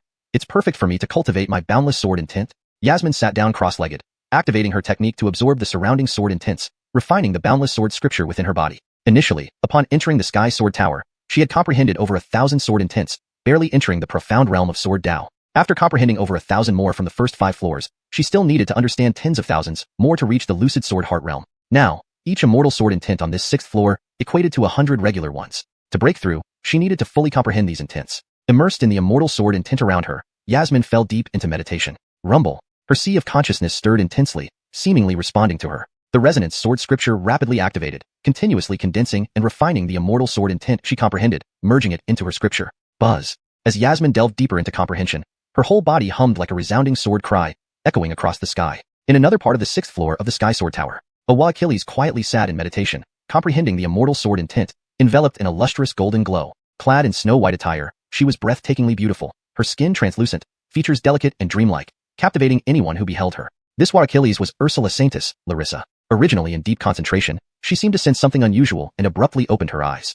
The disturbance in the Sky Sword is several times stronger than usual, Larissa whispered, her clear eyes shimmering like stars, seeming to see through everything. Could it be that someone has entered the 6th floor of the Sky Sword Tower?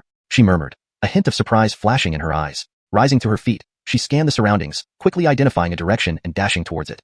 Chapter 26, Headmaster of Lingyun Sword Peak. At this moment, Yasmin had already comprehended 5,000 sword intents, yet she still felt it wasn't enough. The vast expanse sword scripture was an extreme immortal technique, one of the hardest to cultivate in the world, almost a timeless existence. The harder it was, the more she craved it, the more she wanted to comprehend and improve. Meanwhile, Larissa had already tracked down the source of the sword intent fluctuations and arrived nearby. She focused her gaze forward, only to be immediately shocked by what she saw, her expression revealing astonishment. She saw a figure sitting under the vasty heaven sword, emitting a vast and overwhelming sword intent. At regular intervals, an immortal sword intent from the vasty heaven sword would flow into the person's body, making their aura increasingly powerful. This person radiated a bone-chilling coldness, as if merging with the surrounding sword intent, becoming a symbol of the sword itself. Who is this person? How can they comprehend immortal sword intent so quickly? Larissa's beautiful eyes were filled with awe. She never imagined that she would encounter a genius here who was even more monstrous than herself. and judging by appearances, this person was just 15 or 16 years old. As Larissa carefully examined Yasmin, an infinite surge of righteous sword intent suddenly erupted from Yasmin. Clang, clang, clang. A sound resounded through the air as if swords were roaring in the heavens. Above her head, a massive sword shadow emerged, dominating the sky, exuding an awe-inspiring and untouchable aura. What kind of cultivation method is this person practicing? It has such imposing momentum. It's simply unheard of. Larissa was stunned, waves of shock surging within her. As the holy maiden of the Lingxiao Holy Land, she practiced the Lingxiao Holy Land's supreme sword art, believing it to be among the top-tier sword arts. However, compared to the other person's technique, it fell short in terms of emitted power. Not only that, but she also noticed something else. This person was merely at the Xianyuan realm level, yet behind them, there were clearly over 8,000 sword intents. At her age and realm, she had only Achilles' age to comprehend 3,000 sword intents. The disparity between them was like the difference between clouds and mud. Of course, this gap was only between Larissa and Yasmin. Compared to others, they were both unreachable entities. Which peak does this world-class prodigy belong to? Larissa looked at the girl before her, her eyes filled with shock and doubt. She couldn't understand how a cultivator at the Xianyuan realm could comprehend 8,000 sword intents. Is she perhaps a personal disciple of some Jonathan? Larissa guessed to herself. She had spent over 20 years in the Vasti Heaven sword sect and had never heard of such a person. Therefore, she could only speculate that only those ancient, living fossils could train such heaven-defying disciples. Hum hum hum. Just then, a melodious sword hymn sounded from the sky. Immediately after, threads of golden sword intent continuously ejaculated from the Vasti Heaven sword, converging into streams of golden currents rushing towards Yasmin. Bam! Following this, Yasmin suddenly opened her eyes, releasing boundless sharpness, her aura reaching its peak. Finally comprehending all the immortal sword intents here. But I'm still a bit short of achieving the transparent sword heart realm. Looks like I need to continue on to the next level. Yasmin felt the overwhelming sword intent within her, a faint smile gracing her face. She stood up but noticed someone not far away gazing at her. The person was wrapped in a simple white garment, with an elegant and slender physique. Long hair flowing down her shoulders, skin whiter than snow, and a beauty that could make nations fall. Even as a war Achilles, Yasmin couldn't help but exclaim in admiration. How could there be such a beautiful war Achilles in this world? However, Yasmin was eager to proceed to the 7th floor of the Vasti Heaven sword tower and didn't intend to stay long, so she only glanced once and hurriedly turned to leave. Wait, sister apprentice, please stop. Suddenly, Yasmin heard a clear voice behind her just as she had taken a few steps. She turned around and saw the impossibly beautiful Wa Achilles smiling gently, like the warm sunshine of spring, giving a comforting feeling. Do you have something, senior sister? Yasmin asked, frowning slightly. My name is Larissa. I observed your profound sword art skills earlier and would like to get acquainted. May I ask for your name? Larissa had been observing Yasmin for a while and was interested because Yasmin was not only young, but also showed extraordinary talent in sword's Achilleship, even surpassing her understanding of sword intent. So, Larissa wanted to get acquainted to see which existence could teach such a monstrous disciple. When Yasmin heard the name Larissa, she immediately recognized her as the famous holy maiden people spoke about earlier. This made Yasmin somewhat surprised. A high-ranking holy maiden from the Holy Land wanted to get acquainted with her. A mere Xianyuan realm cultivator? Of course, Yasmin didn't realize how much her sword talent had amazed the other person. Senior sister, my name is Yasmin. Seeing that the other person seemed to have no ill intentions, Yasmin politely bowed. It turns out it's Sister Jiang. Nice to meet you. Larissa smiled warmly without any arrogance. After a pause, she continued, Sister Jiang, seeing you so young with such remarkable sword's Achilleship, may I ask which peak you hail from and who your master is?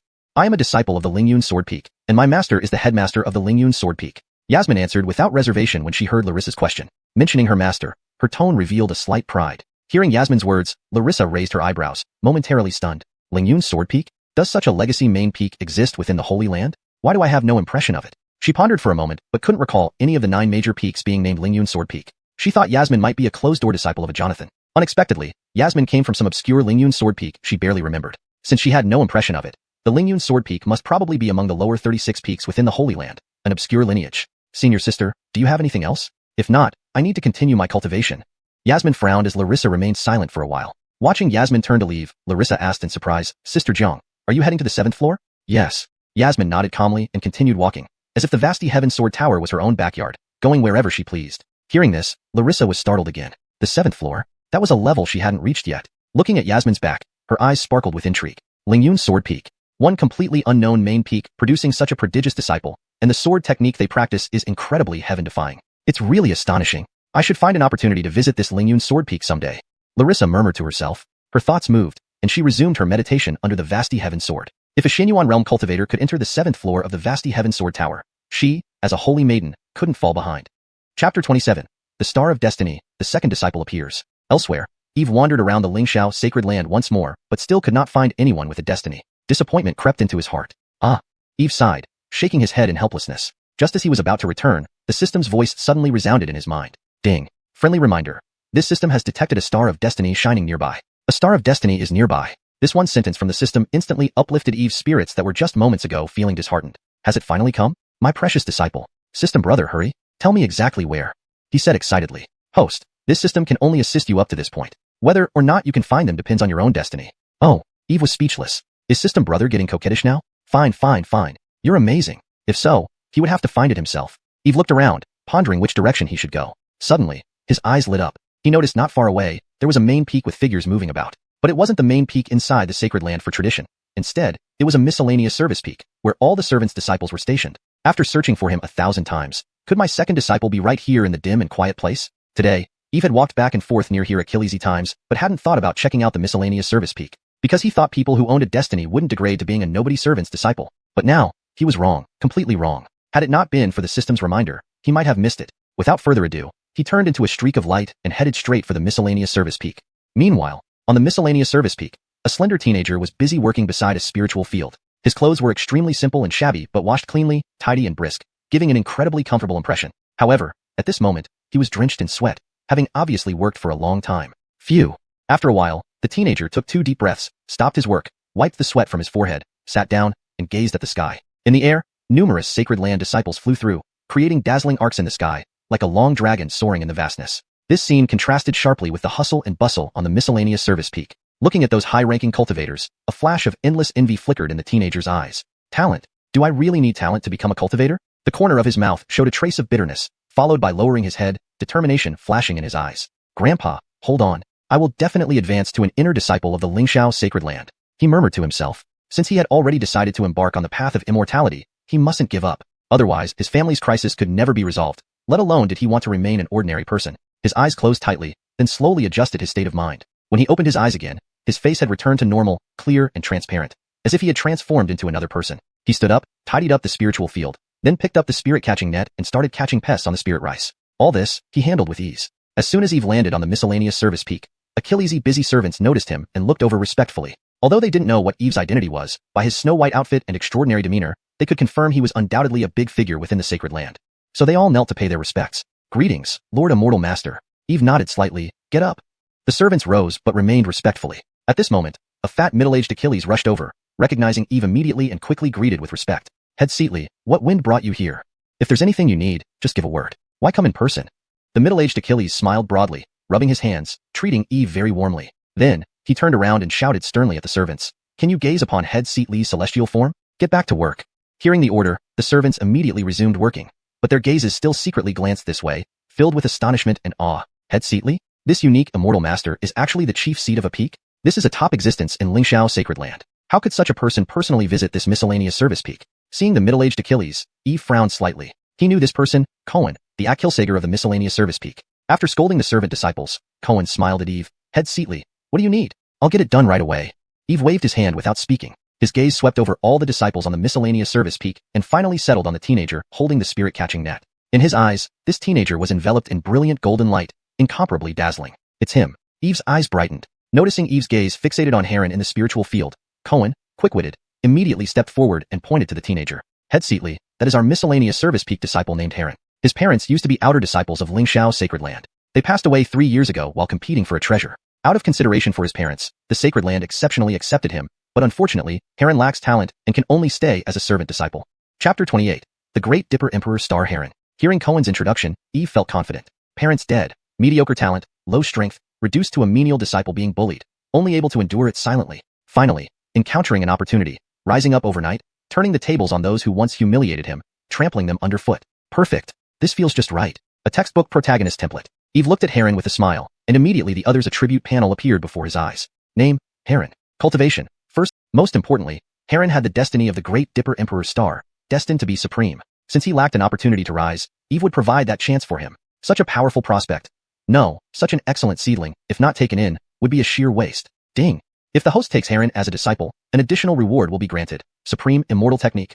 Cole Star God Method, Great Dipper Divine Fist. The system's voice suddenly rang in Eve's ears, bringing him further joy. Without a doubt, System Bro was giving him another big gift. The Cole Star God Method was certainly the technique needed to activate Heron's Cole Star God body. As for the Great Dipper Divine Fist, it was likely an extra gift from the system. System Bro really understood. Very good. Eve then refocused his mind and gave an order to Cohen. Manager Zhao, go call Heron over. This lad has a connection with me, and I plan to take him back to Lingyun's Sword Peak. Cohen was stunned. He initially thought Eve came to the menial peak for some matter, never expecting it to be for a menial disciple. He found it hard to believe. After all, menial disciples generally had poor talent and too weak foundations, making them unworthy of the time spent teaching them. What? Manager Zhao is unwilling to let him go? Seeing Cohen standing there motionless, Eve's tone turned cold.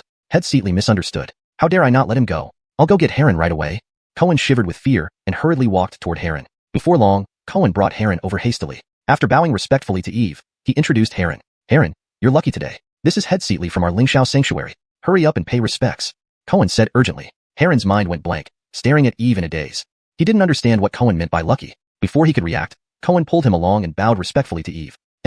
Eve nodded and waved for Cohen to leave, then slowly sipped his tea, waiting for the young Achilles' response. After Cohen left, Heron raised his head to look at the handsome youth sitting beside the stone table, his eyes flickering. He felt the overwhelming aura radiating from the other, like a flood and a wild beast, crushing towards him. Though Heron's cultivation was extremely low, he could tell that Head Seatley was his chance to change his fate had arrived. No wonder Manager Zhao said he got lucky. Heron's heart pounded uncontrollably with excitement. Kneeling down, he knocked his head 3 times respectfully. Disciple Heron, paying respects to Master. Ding. Host received a second disciple, completing the task, rewarded with supreme insight. Listening to the system's prompt, Eve's lips curved into a satisfied smile. Good. From now on, you are my second personal disciple. With a delighted face, Eve helped Heron up, handed him an identity token. Remember, you belong to Lingyun's Sword Peak now. Anyone who dares to bully you, tell me, and I'll ensure justice. Taking the token, Heron was overwhelmed with gratitude. Thank you, Master. At that moment, it felt like a dream to him. Previously, becoming an intersect disciple of Lingxiao Sanctuary would have been amazing, but now, he became a disciple of a peak head seat directly. How could he not be excited? With this opportunity, as long as he worked hard, not only could he resolve his family's crisis, but also reclaim what was taken from his parents. Come, return to Lingyun's Sword Peak with me. Eve waved his hand and left with Heron. Looking at the 2 figures disappearing into the distance, all the menial disciples stared enviously. This Heron's luck is too good to be taken as a personal disciple by Head Seatley. When will we have such good fortune? Feeling awful, almost crying. Why wasn't it me chosen? Many menial disciples whispered among themselves, envying Heron while secretly resenting his luck. Yesterday, Heron was just like them, but today, he has risen from the mire to soar high. As Heron and Eve left, the menial peak returned to its usual hustle. When they returned to Lingyun's Sword Peak, dusk was approaching. Here is Lingyun's Sword Peak. Consider this your home from now on. Feel free and don't be overly formal. Understood, Master.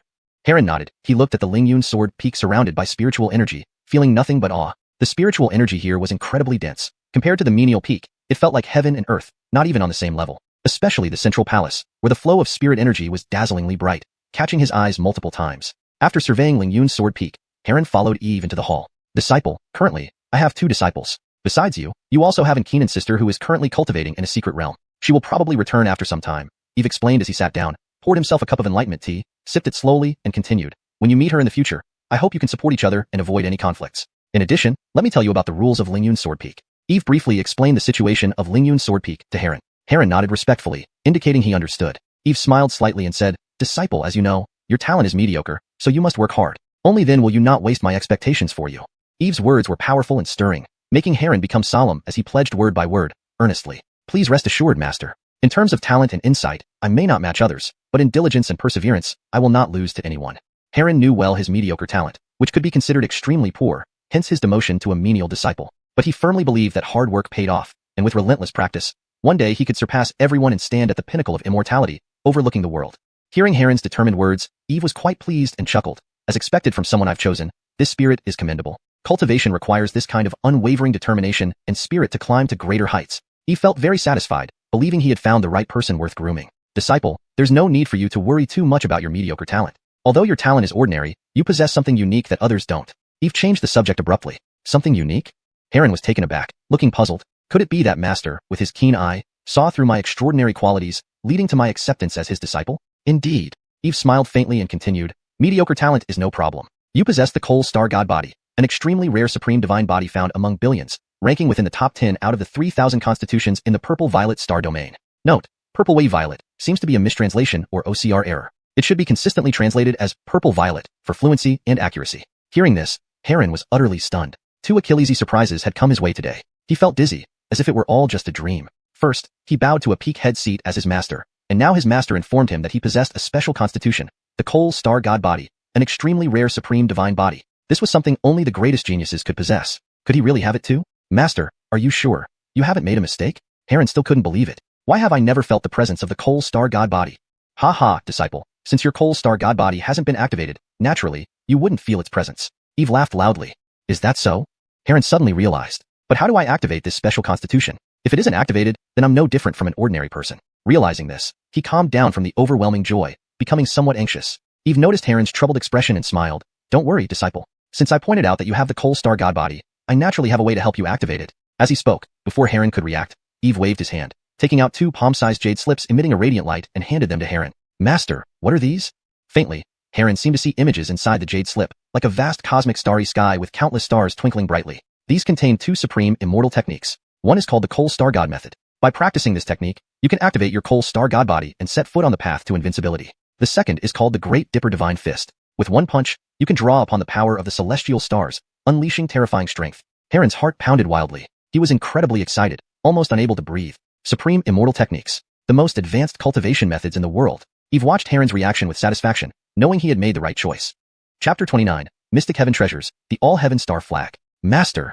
Heron was struck with awe beyond compare. He never would have imagined that right after becoming a disciple, his master would impart 2 supreme immortal techniques to him, and these could even activate the All-Heaven Star God body. Was this opportunity? Was this the chance for him to rise? Heron felt as if he had accumulated good fortune over 8 lifetimes. Otherwise, how could he encounter such an excellent master? For a moment, he felt an urge to cry. Hold it back. A real Achilles doesn't shed tears easily. Taking a deep breath, Heron suppressed his excitement and sincerely expressed his gratitude. Thank you for imparting your teachings, master. Your disciple will not let you down. Once I achieve success in my cultivation, I will surely clear away all obstacles for you and present everything in this world before you to repay your kindness. His words were filled with determination and a touch of ambition, making people eagerly anticipate the magnificent figure he would become when he truly grows powerful enough to stand under the heavens. Good. This master looks forward to your growth at that time. Eve nodded approvingly. Why did one take on disciples? To pass on their legacy and continue the lineage? Or to bring glory to the family name? Clearly, it was both and yet not quite so. In fact, Eve wasn't so noble. He just wanted a few great emperor-level disciples following him around whenever he went out.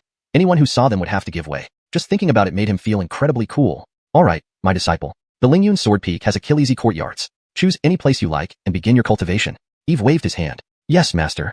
After bowing respectfully, Heron withdrew.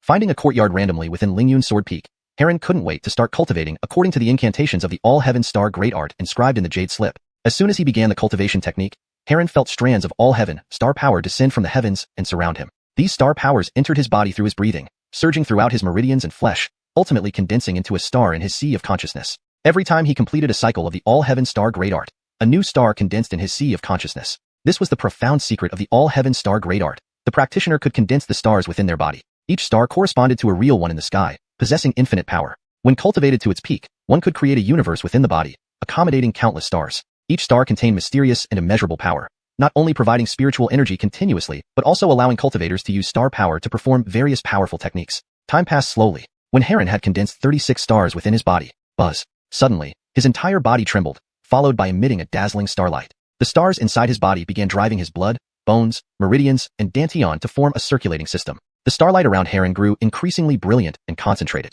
At a certain moment, he abruptly opened his eyes, instantly releasing a streak of starlight straight into the sky. Master was indeed right. I do possess the All-Heaven Star God body. Heron was extremely delighted. Although he couldn't be entirely sure that he had fully activated the All-Heaven Star God body, he clearly sensed that his body had changed significantly, as if containing boundless strength.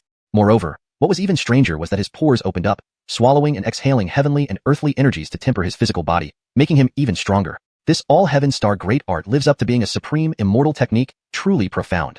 Heron felt the power of the supreme immortal technique. Though he was only beginning to cultivate the All-Heaven Star Great Art, he already felt the overwhelming, dominant, incomparably mighty star power. With just a wave of his hand, 9 heaven star power infused into his fist, as if capable of shattering towering mountains with one punch. And this was merely the beginner stage. If cultivated to perfection, he could summon stars from the sky and call forth the 9 heaven star river. Since Master has imparted such a powerful technique to me, I must practice diligently and not disappoint him. Murmuring to himself, Heron closed his eyes again and continued practicing the All-Heaven Star Great Art. Meanwhile, as Heron was practicing hard, Eve also heard the upgrade notification from the system. Ding! Host helped disciple Heron activate the All-Heaven Star God body, obtaining an extra reward of Mystic Heaven Treasure, All-Heaven Star Flag. Disciple Heron practiced the All-Heaven Star Great Art and condensed 36 stars, granting the host 190 returns of All-Heaven Stars. Mastery level achieved. Mystic Heaven Treasure, All-Heaven Star Flag. While Eve wasn't too surprised by receiving rewards for Heron's progress in cultivating the All-Heaven Star Great Art, hearing Mystic Heaven Treasure made his mouth twitch repeatedly. His expression became vivid and extremely animated. Treasures are divided into 2 types. One is naturally formed and called a spirit treasure, while the other is artificially refined and called a magical tool. Both have grades. The first type has 5 grades: Spirit Treasure, Primordial Spirit Treasure, Heavenly Path Spirit Treasure, Mystic Heaven Spirit Treasure, and Creation Spirit Treasure. From weakest to strongest, each piece of spirit treasure is a creation of the universe, containing unique profound celestial principles with formidable power. Especially since they're formed from celestial principles, ordinary spirit treasures are already exceedingly rare, let alone higher-grade spirit treasures like Heavenly Path spirit treasures or Mystic Heaven spirit treasures, which belong to legendary existences. Such items cannot be sought out and, once appearing, always cause terrifying phenomena, leading to bloody fights. Eve knew that the Bao Haotian Sword Tower in the Holy Land was an auxiliary Mystic Heaven spirit treasure, containing various Sword Dao principles. Hence, it was regarded as a Sword Dao secret realm for disciples to cultivate within. Artificially refined magical tools are categorized as Mundane grade, Spirit grade, Earth grade, Heaven grade, Immortal weapons, Supreme Immortal weapons, and Supreme Imperial weapons. The former is the most common, while the latter are invaluable rarities. Especially Supreme Imperial weapons and Creation spirit treasures. These are super treasures capable of suppressing entire realms. Holy crap, Mystic Heaven treasure? It actually rewarded a Mystic Heaven treasure. This thing is priceless. Eve's eyes widened almost to popping out. They currently own fewer than 5 treasures on Lingyun's sword peak, with the most powerful being the Lingyun sword, a heaven-grade magical tool. As for others, they had long been lost in the annals of history. Now, the system actually awarded a Mystic Heaven treasure. How could Eve not be excited? Immediately, he couldn't wait to claim the All-Heaven Star flag. Upon appearance, the Mystic Heaven treasure emitted vast and mighty star power, instantly filling the entire world. Next, the All-Heaven Star flag floated mid-air, flapping in the wind and bursting with dazzling starlight, leaving Eve wide-eyed in amazement. Chapter 30. The Loneliness of Invincibility. At the moment Cole's star flag appeared, Achilles' powerful figures within Lingxiao Holy Land sensed it as well. One by one, they emerged from their secluded states in astonishment. The Wheel of Fate descends, a unique treasure Achilles in the world. Could it be that an absolute treasure is emerging near the Holy Land?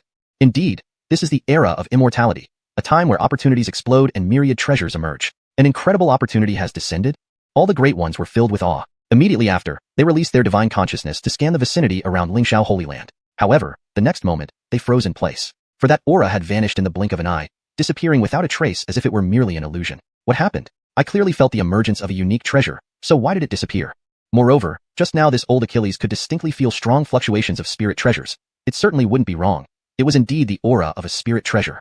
Deep within Lingxiao Holy Land, inside a certain valley, and Kenan stood up, his murky old eyes gazing into the distance. Although the Kenan was advanced in age, with all his hair and beard turned white, his cloudy eyes revealed sharpness akin to a blade, as if it could pierce through the universe. He was a Grand Kenan of Lingxiao Holy Land, a living fossil who had lived for over 10,000 years. The Kenan's gaze swept over the tens of thousands of miles around Lingxiao Holy Land, imprinting every single detail, including each inch of land and every thread of energy into his mind, trying to find the location where the spirit treasure had emerged earlier, but found no trace at all. Could it be that the treasure hadn't fully emerged and only revealed a hint of its presence? Or could the spiritual treasure have already been claimed by someone destined for it?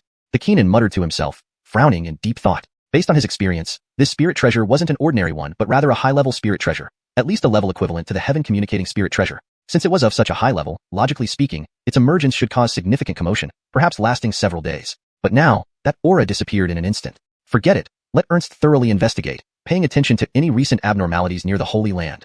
The Kenan sighed, sending a telepathic message to real person Ernst before continuing to meditate. On the other side, Eve was completely unaware of the shock caused by the appearance of the Cole Star flag. He looked at the profound heaven spirit treasure in his hand, almost grinning from ear to ear. Very good. Absolutely wonderful. It seemed that the days when emperors would guard the gate, empresses need the shoulders, holding a Wheel of Fate spirit treasure in the left hand and wielding an ultimate emperor's weapon in the right were not far off. Thinking about the glory of the future, Eve couldn't help but burst into laughter. After a long while, he forced himself to calm down. Stay calm. I need to stay calm. Isn't it just a profound heaven spirit treasure? In the future, every disciple under my tutelage should possess 10 pieces of such treasures. Storing the Cole Star flag in the Sumeru space, Eve calmed down. Just then, the system's voice resounded in his mind again. Ding!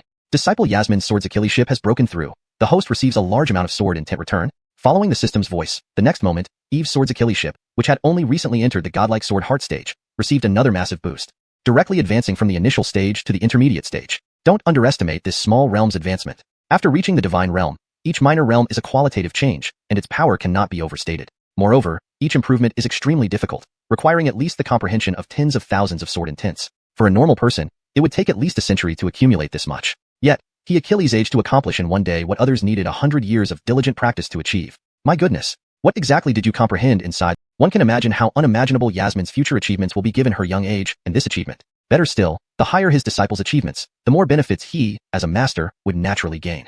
Thinking of this, Eve felt immensely delighted. Today was truly an eventful yet boring day. Not only did he receive an excellent disciple, but also obtained a profound heaven spirit treasure, and his own sword's Achilles ship improved further. Truly 3 blessings arriving simultaneously. Invincibility is so very lonely. Invincibility is so very empty. At the peak, cold winds blow continuously. My loneliness, who can understand me? Eve hummed softly while sipping tea. Such a life was indeed too carefree. While Eve enjoyed his leisure, Yasmin continued her intense cultivation within the Haotian sword tower. By now, she had comprehended the 7th floor's sword intent almost completely, and her sword's Achilleship had also reached the transparent godlike sword heart realm. In 2 days, from a beginner sword's Achilles to reaching the transparent godlike sword heart. This speed was unprecedented, both past and present. Though the Enlightenment tea played a role, Yasmin's talent in sword's Achilleship and her unparalleled perception also contributed significantly. Chapter 31. The Lingyun sword peak has produced a dragon. This Yasmin actually entered the 7th level and stayed inside for so long. It's truly unbelievable. Hardly anyone, in their eyes, the already declining Lingyun sword peak couldn't produce powerful disciples. So when Yasmin suddenly entered their field of vision, they couldn't help but ridicule her. But now, a newcomer actually broke into the 7th level, which seemed unattainable to them. If this wasn't a dream, it was indeed hard for them to believe. However, the fact stood before them, forcing them to accept it. Lingyun's sword peak has produced a dragon. Without prior agreement, this thought flashed through everyone's minds. Regardless, we must inform Master about this matter immediately. Glancing at each other, several figures quickly left Huatian Sword Tower. Xianxia Peak. What? You mean the new disciple Lingyun Sword Peak entered the 7th level of Huatian Sword Tower? In the Great Hall, Demon listened to his disciple Cedric's report, disbelief written all over his face. Yes, Master, I saw it with my own eyes along with senior brother. The blue-clothed youth Cedric nodded seriously. Phew. Demon drew in a breath of cold air, turning to look at his senior disciple Elias, wanting confirmation again. Disciple, are you sure it's true? Master, everything junior brother Cedric said is true. We met that new Lingyun Sword Peak disciple Yasmin at Huatian Sword Tower. At first, we planned to give her a taste of her place, but she surpassed us instantly. By the time we finished our cultivation there, Yasmin had already reached the 7th level. Everyone at Huatian Sword Tower saw this happen. Elias reported respectfully. The more Demon listened, the more his face darkened. His brows furrowed deeper and deeper, shock and disbelief filling his eyes. Just 2 days ago, he deliberately inquired about Eve's new disciple's qualifications. Upon learning what happened in the Square of Sacred Learning and that Yasmin had good talent but a flawed body making cultivation difficult, he almost laughed out loud. He believed Eve must have lost his mind to choose such a nearly incapacitated disciple for a bet. At that moment, he even felt he could announce his victory early. Now, however, a disciple who had just joined Lingyun Sword Peak for around 3 days was already cultivating at the 7th level of Huatian Sword Tower. That wasn't just any place, it was Huatian Sword Tower. Even though he had immersed himself in Sword Dao for Achilles years, he could only Achilles-age the 5th level. Therefore, to say entering the 7th level didn't indicate terrifying sword talent would be lying. Could it be that Eve saw the potential in that girl and insisted on taking her in?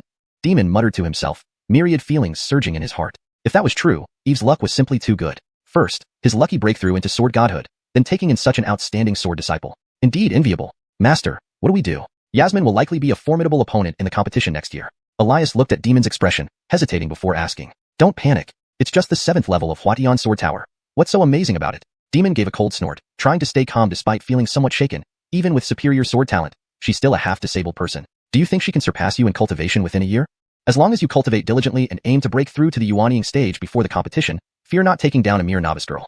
But, Elias wanted to speak but stopped, knowing Master was right. He was now late Golden Core stage. Achieving such a cultivation at his age put him among the elite of the entire Lingxiao sacred land. Yet, Yasmin seemed strange, giving Elias the sense that she might soon surpass him.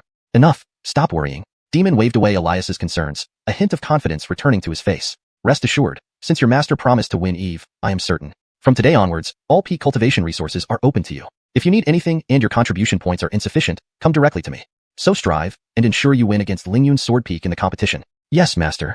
Hearing their master's words, Elias and others calmed down, happily responding before leaving the hall. Eve, with Lingyun Sword Peak's shallow foundation, I wonder what you'll use to compete against me in a year. Demon sat in his chair, muttering to himself. His gaze turned distant, picturing his Xianxia Peak ranking advancing in the next year's competition. Lingyun Sword Peak had declined for so long, its only valuable asset being the Lingyun Sword worth some spirit stones. Otherwise, it was practically destitute, with contribution points not exceeding 4 digits. The cost of sending disciples to Huatian Sword Tower must have hurt him deeply. Demon sneered. With such a shallow foundation, thinking to match him was nothing short of delusion. Hashtag chapter 32.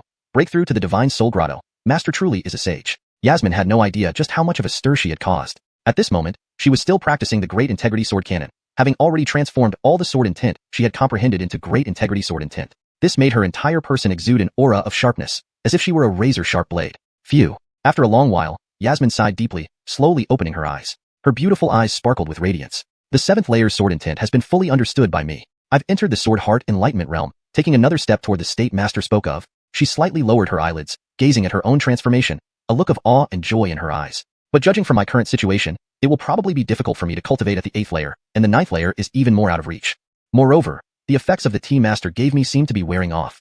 Since that's the case, I'll consolidate thoroughly at this 7th layer, practicing the Great Integrity Sword Cannon several more times to strive for complete mastery. Yasmin thought to herself. In this 7th layer, it took her a very long time to fully comprehend all the sword intent. so she could feel that this level was almost her limit currently. Even if she exerted great effort to reach the 8th layer, it would have no significant meaning because, even if she did enter the 8th layer, comprehending all the sword and tin inside would likely take a very long time. Therefore, the 7th layer was most suitable for her cultivation, as the sword Dao principles here were rich, allowing her to practice the Great Integrity Sword Canon more effectively. After making her plans, Yasmin continued to immerse herself in cultivation, repeatedly attempting to break through deeper realms. Time passed swiftly. At the Lingyun Sword Peak, Eve had found these past few days incredibly monotonous and boring. His eldest disciple, Yasmin, had gone to cultivate in the Haotian Sword Tower and hadn't returned after 3 whole days. His second disciple was even more intense. He seemed like a cultivation fanatic. Ever since arriving at Lingyun Sword Peak, he practiced constantly without ever stepping outside his room. If this weren't a Xianxia world, Eve might have been worried about Heron potentially dropping dead from over-practicing. After all, Heron was only at the first stage of Qi practitioner, far from reaching the Qi fasting realm. A few days without eating or drinking while furiously cultivating could indeed be dangerous. Disciples, it's not that your master is forcing you. It's you who insisted on working so hard. Your master can't help but reluctantly accept your cultivation results as rewards. Boundless heavenly master. Sinful sins. Thus, every day for these past few days, Eve drank tea, watched the sea of clouds, and pondered life. Every time he woke up, his cultivation improved a little, making his days quite dull and enjoyable. After all, who would want to suffer while cultivating when they can advance lying down? Moreover, he wasn't idle either. His disciples were his choice, the cultivation methods were his gifts, and their fates were his transformations. So why shouldn't he reap some benefits from their efforts? On this day, as Eve lay under the Dao tea tree, sipping tea leisurely, Heron finally opened his eyes after finishing 5 days of non-stop cultivation. 5 days. An entire 5 days. He didn't rest for a single moment, and now he had finally achieved foundation establishment successfully. Thanks to the supreme nature of the supreme celestial star Great Law, he had also ascended to the foundation establishment realm through heavenly Dao cultivation. Although such an achievement paled in comparison to Yasmin's entry into profound realm in a single day, it was still astounding. After all, Heron's talent, comprehension, and fortune were far inferior to Yasmin's. Being able to achieve foundation establishment in 5 days was mainly due to his inherent aptitude. Diligence makes up for deficiencies. The longer one cultivates, the harder one works, the more diligently one practices, the more they possess talents others can't match. I finally achieved foundation establishment. Heron expelled the stale air from his chest, unable to contain his excited shout. From the time he started cultivating until now, it had been 3 whole years. He lingered at the first stage of Qi practitioner for so long, but now, just after joining a master, he smoothly advanced to foundation establishment in merely 5 days. Naturally, he was overjoyed. Even though it's just achieving foundation establishment, taking this crucial step proves I'm not a waste. With mediocre talent, so what? I'll rely on my own efforts to carve out my path. After succeeding in foundation establishment, Heron's resolve was firm, filled with vigor and hope for the future. But all this thanks to Master. Without him, no matter how Achillesy decades I spent, I couldn't make this leap. Now, I must tell Master that he hasn't misjudged me. Heron suppressed his excitement, then left his room, heading towards Lingyun Hall. At that exact moment, Eve, who was lying there drinking tea, suddenly felt his spiritual energy stirring within. A powerful, tyrannical force surged forth, causing the surrounding natural Qi to fluctuate violently. Was the breakthrough he had been waiting for 2 days finally happening? Eve was startled. He was familiar with this feeling. It signaled a breakthrough. Sure enough, the next moment, the system notification sounded. Ding! Disciple Heron has broken through in cultivation. The host receives a large amount of cultivation returns and advances to the Divine Soul Grotto realm. As the system's words faded, a surging, vast, and boundless surge of spiritual energy enveloped Eve instantly. Next, his inner nascent soul emitted continuous thunderclaps, continuously merging with his body. Boom. With a loud boom, a grotto space gradually opened within Eve's body, akin to a void-like existence. This grotto was circular, filled with swirling spiritual energy, resembling a vast ocean teeming with various celestial forces. Success. Divine Soul Grotto. As the name suggests, this realm involves the nascent soul merging with the body, creating a cave within the body. The grotto can directly absorb celestial Qi to replenish oneself and possess an inexhaustible supply of spiritual energy. The more grottos opened, the stronger one becomes. Up to 9 grottos which serve as celestial furnaces with endless energy. What was happening? Eve's breakthrough scene was witnessed by Heron, who had just emerged. Heron saw his master, who was leisurely sipping tea and watching the clouds drift by just moments ago, suddenly burst forth with an overwhelmingly terrifying aura. That presence felt like an imposing mountain, thick and mighty, suffocating, oppressive, even invoking an urge to kneel and worship. Heron's eyes widened in disbelief, staring at his master in awe. Master truly is a sage. He can break through while casually drinking tea. This is incredible. And it took me 5 full days of cultivation to barely reach the foundation establishment realm. But what exactly is Master's cultivation realm? The aura he emits is terrifying. Maybe I should ask Master later? Better not. It would be impolite to abruptly inquire about Master's cultivation. Perhaps I'll ask Senior Sister after getting to know her better. Despite his amazement, Heron couldn't help but feel curious.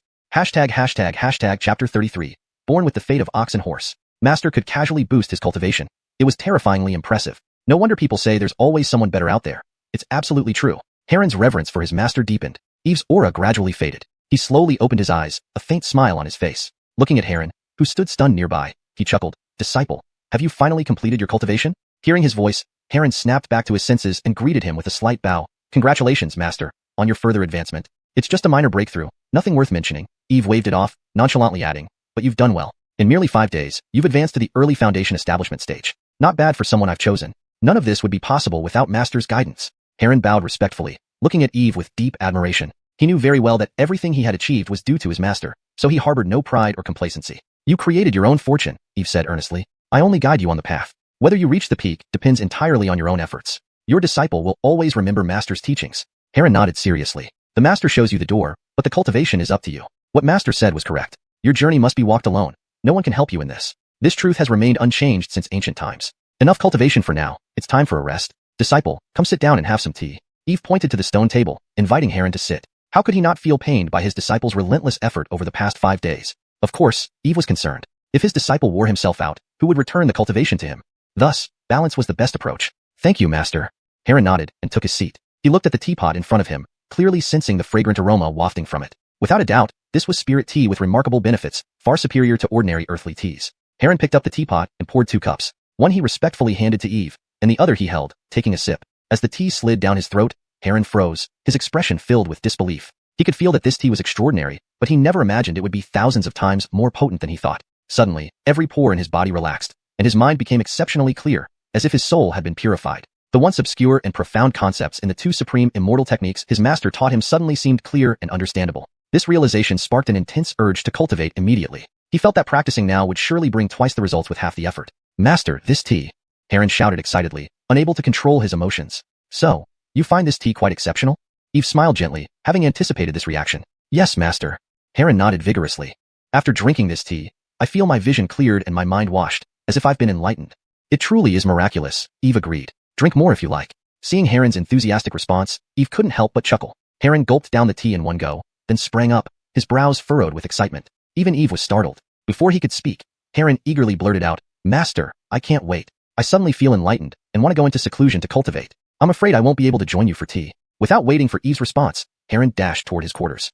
TCH, this kid. Eve's mouth twitched. He had intended for Heron to take a break after cultivating non-stop for 5 days and nights, but instead, the Enlightenment tea sent him back into seclusion. Born with the fate of ox and horse, indeed. Even working 9 to 9 wasn't this intense. This was not about exploiting his disciple. It was simply Heron's eagerness to cultivate. Eve shook his head, feeling both amused and exasperated. Still, he understood Heron's urgency. After all, his disciple had mediocre talent and only reached the foundation establishment stage through hard work. Now, with this sudden enlightenment, how could Heron not seize the opportunity to improve? However, he didn't need to rush like this. A bit more rest, chatting with the master, wouldn't have hurt, right? Must he be so impatient? Missing this enlightenment moment wouldn't be the end of the world. He had plenty of enlightenment tea and could provide such moments anytime. Yet Heron paid no heed to these thoughts. Running swiftly, he reached his residence in no time and immediately sat cross-legged, adjusting his state. Master is truly a divine being. First, he bestowed upon me the supreme immortal technique to awaken my divine body. Now, with just a cup of tea, he's given me this instantaneous enlightenment. Feeling the ineffable state, Heron's face was filled with astonishment.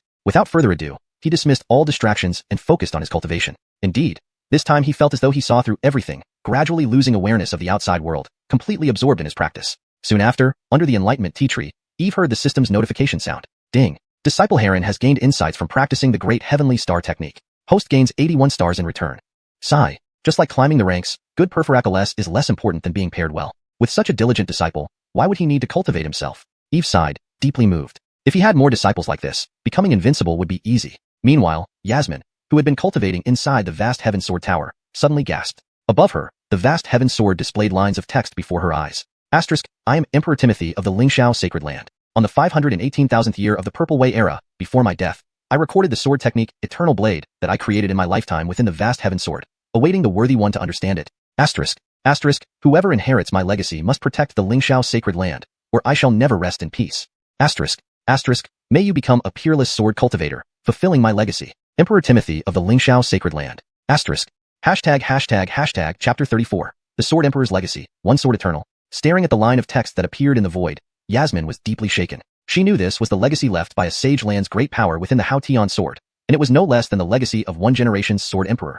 This inheritance was undoubtedly a great opportunity. Ancestor Sword Emperor, please rest assured, I will not let your legacy be forgotten. I will honor the Sword Emperor's name. Yasmin's face was solemn as she looked at the large words floating in the air and nodded earnestly. With her words, the Hao Tian sword began to vibrate intensely. A beam of light shot out from inside the Hao Tian sword and landed on Yasmin's forehead. The next moment, an incomprehensible set of cultivation techniques appeared in her mind. It was precisely Timothy's legacy, The one sword eternal technique. This sword technique had only one move, but its power was extremely overwhelming, almost defying the heavens. One strike of the sword, time, space, all things, everything would be annihilated, leaving only the sword eternal. One sword eternal, indeed worthy of being the legacy of a generation sword emperor. Yasmin felt the inheritance in her mind, her face filled with excitement and joy. This sword technique was truly unparalleled. She couldn't resist wanting to try it out immediately to test its terrifying power. Whoosh! Without further ado, Yasmin raised her hand, and a spirit sword flew into her grasp from her storage ring, producing a sharp, piercing sound akin to thunder. Divine sword technique, one sword eternal. Spreading her arms wide, Yasmin softly intoned these words before swinging the spirit's sword in her hand. Instantly, an overwhelming aura erupted. The spirit's sword emitted a whistling sound as it cleaved through the void, sending a streak of sword chi soaring skyward, destroying everything in its path. This one strike shook the star rivers and sliced across heaven and earth. It cleaved the entire space in two, leaving behind only the golden brilliance of the sword, which turned into eternity. At this moment, Yasmin appeared like an empress, dominating the heavens, looking down upon all beings. Meanwhile, this scene was witnessed by Larissa, who had just entered the 7th floor of the Haotian sword tower. To her, everything else on the 7th floor vanished, leaving only that eternal sword glow. Is this the supreme legacy of the sword Emperor Timothy, one sword eternal, as rumored? Yes, it must be. The power of this sword glow is incredibly formidable. Larissa's eyes widened, her heart pounding with shock. As the holy maiden of Lingxiao Holy Land, she naturally knew what legacies were contained within the Haotian sword tower. But she never expected such a powerful sword technique and the legacy of a generation sword emperor to be grasped by Yasmin. This was too outrageous. If Yasmin entering the 7th floor of the Haotian sword tower earlier could be understood, now it seemed utterly unfathomable. A cultivator at the initial mystic realm actually had such great fortune and such astonishing insight. When Larissa had previously obtained the Heavenly Gang Sword Shadow technique from a sword Immortal on the 6th floor, everyone was already envious. Compared to one sword eternal, Heavenly Gang Sword Shadow was like a minuscule presence. So if people outside knew that a 16 or 17-year-old girl had comprehended the legendary sword emperor's legacy, wouldn't they be envious and hateful? Larissa shook her head, suppressing her shock, preparing to approach Yasmin for a conversation. However, when she took a step forward, she paused, her eyes showing confusion. Yasmin's figure suddenly flashed with a white light and then disappeared from the Haotian sword tower. What happened? Could it be that this junior sister didn't fully comprehend the sword intent of this floor and was thus forcibly transported out?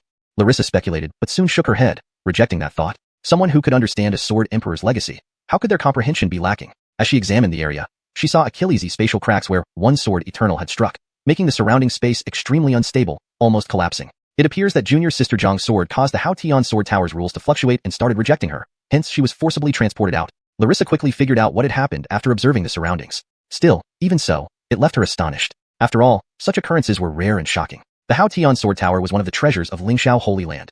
Even some powerful figures might not cause fluctuations within it, let alone rejection. Yet, all of this had been triggered by Yasmin. Although the main reason for the tower's fluctuation was due to the immense power of the sword emperors, one sword eternal, this young girl is indeed remarkable. So young, yet her understanding and insights into sword Dao are nearly beyond comprehension. Now I am more curious about who could possibly have taught such a prodigy. Larissa's eyes shone brightly. She couldn't wait to visit the Budjian Peak to see who exactly was Yasmin's master. However, she soon calmed herself. Having spent 5 whole days to reach the 7th floor, she needed to cultivate further before leaving. Perhaps she would also have a chance to obtain a sword emperor's legacy. Regarding visiting Budjian Peak, she would think about it later once she exited. With this thought, Larissa sat down cross-legged, adjusted her state, and began to comprehend the sword intent of this floor. On the other side, Yasmin, finding herself inexplicably transported out of the Haotian sword tower, was slightly confused. However, she quickly dismissed it. This time's gains have already been substantial. Since I'm out, it's time to return. And it's been several days since I've seen Master. For some reason, I miss him. A sweet smile appeared on Yasmin's face as she thought of something delightful. Then, she sped toward the Budjian Peak. Meanwhile, the cultivators gathered around the stone stele noticed Yasmin's name disappearing and immediately erupted into commotion. Quick look. Yasmin's name is gone. Looks like she has come out. Let's find out who just came out. We need to see who this Yasmin really is. Everyone looked around eagerly, hoping to catch sight of the prodigy who ascended to the 7th floor of the Haotian sword tower. However, after looking around for quite some time, no one saw Yasmin. Inside the Budjian Peak, Eve lounged in his chair, listening to the system's reports on Heron's cultivation progress. He was already happy enough, but the sudden chime of the system notification made him jump up. Ding! Asterisk disciple Yasmin comprehended the divine sword technique, one sword eternal. Host receives the returned sword technique, one sword splits the river of heaven. Asterisk. Hearing this, Eve was momentarily stunned. Then a look of elation spread across his face. Chapter 35. One sword opens the heavenly river. My, apprentice, you're truly incredible. To actually comprehend the legendary eternal sword. This is a heritage from Sword Emperor Timothy. Timothy, the Sword Emperor, he knew of him. He was one of only 3 peerless sword emperors in the history of Lingxiao Holy Land. He rose during the Immortal era 500,000 years ago, advancing triumphantly and eventually achieving enlightenment as a sword emperor. According to records, his ultimate skill, Eternal Sword, was immensely powerful. It could rend the void, destroy the heavens, and was hailed as the foremost amongst Lingxiao Holy Land's 10 supreme offensive techniques. However, it was virtually incomprehensible for ordinary people. In fact, in the annals of Lingxiao Holy Land, no one had comprehended this legacy of Sword Emperor Timothy in these past 500,000 years. Yet, Yasmin had comprehended it on her first day practicing in the vast Heaven Sword Tower. Eve simply couldn't help but be amazed. But what surprised him most wasn't that Yasmin comprehended Eternal Sword, but that the system also returned him, one sword opens the heavenly river. Just hearing the name of this sword art suggested it was something formidable. It even reminded Eve of a line from a novel he read in his previous life. Without me, Dion, the way of the sword would have remained dark for millennia. I have a sword that splits the gate of heaven.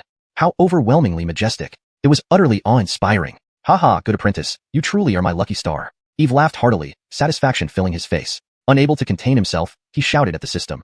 Claim one sword opens the heavenly river. Immediately, an immense, boundless sword intent surged into his mind, carrying the aura of creation and transformation. At that moment, Eve felt as if he had become one with the heavens, standing atop a mountain, looking down upon all living things as insignificant ants. With one stroke of his sword, he cleaved through everything, sweeping across the world in unmatched power. Closing his eyes, he absorbed the formidable, vast sword intent in his mind. After a long while, he opened his eyes, their gleam sharp as knives piercing the sky. Simultaneously, lifting his arm, sword intent radiated from his fingertips, emitting brilliant silver light, incredibly sharp, as though it could split the heavens. One sword opens the heavenly river. Eve whispered, pointing toward the sky. Instantly, the world transformed. The sun and moon rotated, clouds churned, countless beams of sword energy soared skyward, converging into a river of sword chi that swept outward, piercing through the heavens like a blade extending up to the ninth sky. Finally, only a sword's whistling resonated thunderously across the universe, echoing for miles. At this instant, Achillesy cultivators nearby felt this overwhelming sword intent, unable to hold back a chill. They looked up to see nothing but endless fog in the sky, as if something had split it open, leaving a massive ravine, making the area seem blurry and on the brink of collapse. Moreover, an invisible pressure like a heavy mountain weighed down upon them, making breathing difficult and chests feel heavy. What's happening? So terrifying. This sword intent is just too scary. I can feel the invisible sword intent enveloping me, making it hard to breathe. That sword intent seemed to originate from Lingyun's sword peak. Could someone be cultivating a supreme sword technique? Everyone discussed fervently, speculating, their gazes landing on Lingyun's sword peak. Mist surrounded it, concealing everything, preventing anyone from knowing what transpired there.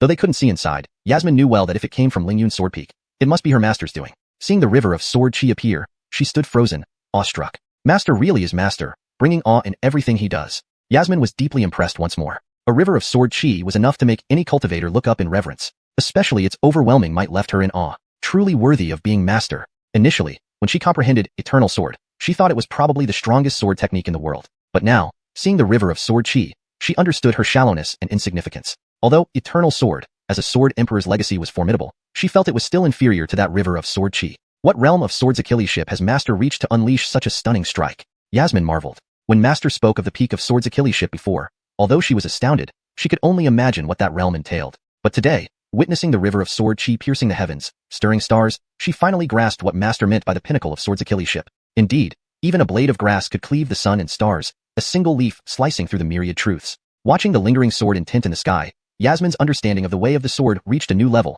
as if gaining profound insight. This was the difference between geniuses and ordinary people. Ordinary people could only exclaim at the sight of such a sword, finding it impressive. But those with sword talent gained much enlightenment from it. The difference between talent and opportunity. No wonder it's called, one sword opens the heavenly river. This might be far more terrifying than extreme divine techniques. On the other side, Eve gazed at the enormous ravine in the sky, his mouth twitching. Damn, this is over the top, isn't it? Can a move actually create a ravine in the sky? Is it necessary for it to be this powerful? He owned several extreme divine techniques, especially the Great Rectitude Sword Scripture, a supreme sword art. But he was certain that one sword opens the heavenly river surpassed any of his extreme divine techniques, because it had already touched the realm of heavenly laws, far beyond extreme divine techniques. Master! While Eve was lost in thought, a graceful figure approached. It was Yasmin, who cheerfully bowed to Eve. Eve smiled upon seeing his beloved disciple. Good apprentice, you've finally returned. Did you gain anything after practicing in the vast Heaven Sword Tower for so Achillesy days? Although he already knew of Yasmin's encounter from the system, as a master, he had to express his concern. Master, look at this. Yasmin playfully blinked, then showed a proud look, stretching out her right hand, unleashing Eternal Sword, with overwhelming sword intent. Eve pretended to be surprised and praised her. Very impressive. In just a few short days, not only did you comprehend 12,000 sword intents and reach the pure sword heart realm, but you also comprehended the sword emperor's legacy. Naturally, I am a genius. Yasmin, feeling affirmed, straightened up proudly, but then she added, but I still can't match Master. That move of yours earlier, splitting the heavens and reaching the ninth sky, was truly awe-inspiring. Chapter 36, Rebellious Disciple. Haha, my disciple, you actually saw it just now? Eve smiled slightly. He had thought no one noticed that awe-inspiring scene earlier, but didn't expect his beloved disciple to witness it. Yes. Yasmin nodded earnestly, I saw a peerless river of sword chi stretching across the 9 skies, piercing through the clouds as if it could tear apart heaven and earth. So, that's what Master means by cutting through sun, moon, and stars with a single blade. I've gained much from this. Admiration flickered in Yasmin's eyes as she gazed at Eve. Seeing her even more worshipful gaze, Eve felt a bit helpless. Indeed, invisible bragging was most lethal. He gave a light smile and said, "Disciple, when you reach the sword heart transcends deity realm, your master will teach you the heaven-cleaving blade strike." It wasn't that he was unwilling to teach Yasmin now. It was just that the sword Dao technique, heaven-cleaving blade strike, was incredibly transcendent, requiring one to reach the sword god realm to grasp its secrets. Due to the system, he directly perfected this technique after acquiring it, otherwise, he couldn't have demonstrated its power. Alright, I'll do my best to reach the sword heart transcends deity realm soon, Yasmin declared with determination. It wasn't just for the heaven-cleaving blade strike. It was for herself too. She wanted to catch up with her master and not let him down. Good. Eve nodded and then continued. You must be exhausted from all the cultivation recently. Go get some rest. While diligence in cultivation is commendable, it cannot be rushed. Slow and steady wins the race. You need to understand that your current cultivation level is still low, and your mental energy can't support prolonged cultivation. He lectured her earnestly. The girl trained almost recklessly, disregarding her own body. Although Eve understood why Yasmin was eager to enhance her strength, he knew she was young, and the path of cultivation was long. Too much eagerness might backfire. Yasmin obediently nodded and replied, "Yes, master. I understand. Go now. Remember not to cultivate tonight. Rest well and regain your strength." Eve reminded her once again. Yasmin agreed and bid farewell before leaving. I hope this girl doesn't push herself too hard. Eve sighed as he watched Yasmin leave, then turned around and returned to Lingyun Hall. That night, a crescent moon hung in the sky, its silvery white glow casting a thin veil over everything. Deep into the night, everything was quiet except for the occasional chirping of insects or calling of birds. Inside her room, Yasmin stared out the window with wide eyes. Her silky black hair draped over her shoulders, her oval face pale as snow, her eyebrows as delicate as willow leaves, slightly furrowed. "Oh, I can't sleep at all," Yasmin lamented, clutching her head. "My mind is filled with nothing but cultivation. What should I do? Master told me to rest, but I really can't fall asleep." She hugged her knees, burying her head in the soft pillow with a muffled groan. "Well, since I can't sleep, I might as well sneak in some cultivation. Maybe I'll fall asleep once I start. Master won't know whether I rested anyway." After a moment's contemplation, Yasmin stuck out her tongue playfully and muttered. Then, she sat up, gathered her spiritual energy, closed her eyes slowly, and began cultivating. Soon, she was completely absorbed in her practice. Rebellious disciple, rebellious disciple. At that moment, a mournful cry echoed from within Lingyun Hall. Eve had been having a good dream when he was abruptly woken by a notification from the system, informing him of a significant amount of cultivation returns. Immediately, Eve realized that it must be Yasmin secretly cultivating and breaking through realms, thus triggering the system's return of his cultivation. Heron, lacking high potential, wouldn't advance so quickly. Indeed, checking the system interface revealed that his disciple Yasmin had advanced to the Yinyang realm. Great. This girl had deeper intentions than she showed. Appearing obedient on the surface, yet she acted quite rebelliously. How dare she disregard his advice so soon after entering? She promised to balance work and rest, yet here she was, sneaking off to cultivate again. The sight both amused and frustrated Eve. On one hand, he was proud of her outstanding talent and dedication. On the other, he was exasperated by her obsession with cultivation, ignoring his words. This kid definitely has the makings of a rebellious disciple, but there was nothing Eve could do about it. He couldn't stop her from cultivating. With a sigh, influenced by his disciple's dedication, Eve sat cross-legged and started cultivating too. The next morning, the sky was just beginning to lighten with the first hint of dawn. Yasmin came to Lingyun Hall and found her master sitting in a chair, yawning. "Master, what's wrong?" Yasmin asked, puzzled. Logically speaking, someone of master's cultivation level should be energetic. Why did he look so lackluster today? Hearing Yasmin's question, Eve was speechless. "Isn't this your fault, you little rebel? Sleep is such a joyful thing for an earthling, and now it was taken away." Cough. Eve awkwardly cleared his throat and explained, "Nothing. Your master has been cultivating a supreme secret technique these past few days, expending much mental energy. No need to worry." "Oh," Yasmin nodded in understanding. Of course, master must be cultivating something incredibly powerful to expend so much energy. By the way, disciple, while you were at the vast heaven sword tower, I took on another disciple. You two will meet later." Eve stood up, smiling and added. Chapter 37. Master's cultivation is not inferior to the supreme leader. "Master, you've actually encountered another destined one?"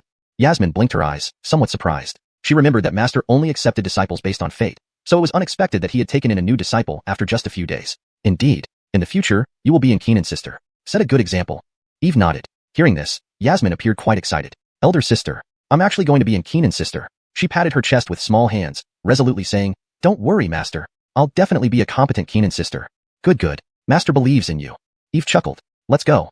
I'll take you to meet your junior brother." Subsequently, Eve and Yasmin left Lingyun Hall together and headed towards Heron's residence. Upon arriving at the door, they saw Heron walking out from inside. His lips curved into a gentle smile, exuding self-confidence. Clearly, his cultivation progress had been significant today, and he was extremely pleased. Seeing Eve approaching, Heron immediately bowed and greeted, "Master, you're here." Eve nodded, and then pointed to Yasmin beside him. "Disciple, this is your senior sister, Yasmin. From now on, you are seniors and juniors. You must help each other, cultivate together, and strive to glorify Lingyun's sword peak. Heron was startled upon hearing this, but then noticed the beautiful figure behind Master. Though she looked only 15 or 16, slightly younger than himself, she stood gracefully, with a beauty that could rival any. Her presence was like that of a celestial being descending, ethereal and sacred. However, Heron kept his composure and didn't stare. After a brief glance, he lowered his gaze and respectfully clasped his hands. Heron greets senior sister. Moreover, he had no interest in women. His path required diligent practice, and women would only affect his speed with the sword. Hee, junior brother, don't be so formal. From now on, we are family. Yasmin greeted with a warm smile, completely without pretense. She also closely observed this newly admitted disciple of her master. Although he wasn't as handsome or dignified as Master and had somewhat dark skin, seemingly unremarkable, she sensed a resilient spirit from him, like a towering pine tree. Most importantly, Heron maintained humility and showed no contempt for her despite her younger age. This impressed her greatly. It seems Master's new disciple is not ordinary either. Yasmin thought to herself. Watching the interaction between Heron and Yasmin, Eve nodded approvingly. All right, get to know each other. I won't accompany you further. Leaving those words, Eve departed. Walk slowly, Master.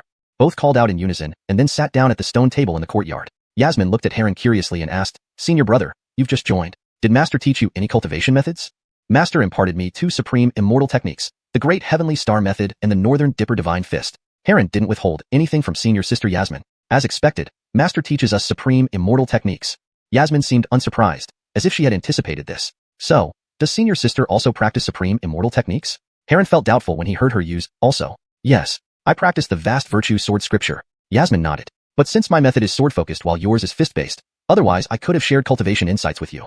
Hearing this, Heron was momentarily confused. What situation? Aren't supreme immortal techniques hard to come by? Why do they seem so common under Master? Then he recalled the last time he saw Master break through, curiosity getting the better of him. By the way, senior sister, you came to Lingyun Peak earlier than me. Do you know what level of cultivation Master has? He was very curious about this. Shaking her head, Yasmin replied, I'm not sure either, because I only arrived a few days earlier. But I did hear that Master is at the Yin-Yang realm. Do you think that's credible? I definitely don't believe it.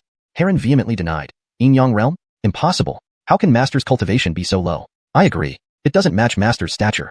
Yasmin nodded, also curious about Master's cultivation. She speculated. Based on Master's behavior, Master's cultivation may be... Pausing here, she seemed lost in thought. This heightened Heron's curiosity, urging him to ask, Senior sister, based on what? How can you determine Master's cultivation?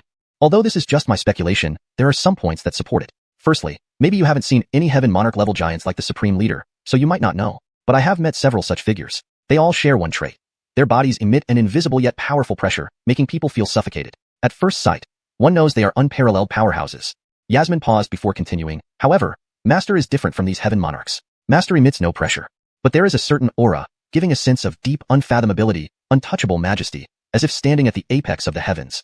Of course, this isn't intentionally displayed by Master. It's an unconscious achillesifestation reaching a profound level, evoking awe and reverence.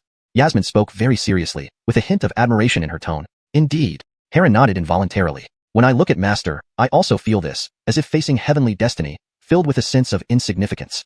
Seeing Heron concur, Yasmin continued. The above point might be vague, but the second point, I witnessed personally. One of the 3 great transformations brought by the Immortal era descended upon Master. Yesterday when I returned, I also saw Master's first move. A single strike that cut across 9 skies, shattered the sky, and made the sun, moon, and stars fade. Yasmin recounted what she had seen. What? Not inferior to the Supreme Leader? What does that imply? The Supreme Leader of Lingxiao Holy Land is a celestial lord, revered as a colossus of ancient times, whose might Kamikilists awe. Now, senior sister told him that Master's cultivation might be not inferior, or even superior, to the Supreme Leader. What does that mean? Heron was dumbfounded, utterly shocked. Senior sister, why do you say so? On what basis did you infer this? Heron suppressed his shock, forcing himself to stay calm. Although it's just speculation, there are several points to rely on. First, you might not have seen Achilles' celestial lords, but I have. They exude an immense pressure, leaving one breathless. But Master is different. There's no pressure, yet there's an inexplicable aura of profound depth, untouchable and majestic. Of course, it's not intentionally displayed but Achillesifus unconsciously at a profound level, inspiring awe and respect. Second, I personally witnessed the 3rd transformation bestowed by the Immortal era falling upon Master. Yesterday, I saw Master's first move, Yasmin explained further. One strike split the heavens, shattered the cosmos, and dimmed the sun, moon, and stars. She described what she saw, adding to the awe already present in Heron's mind.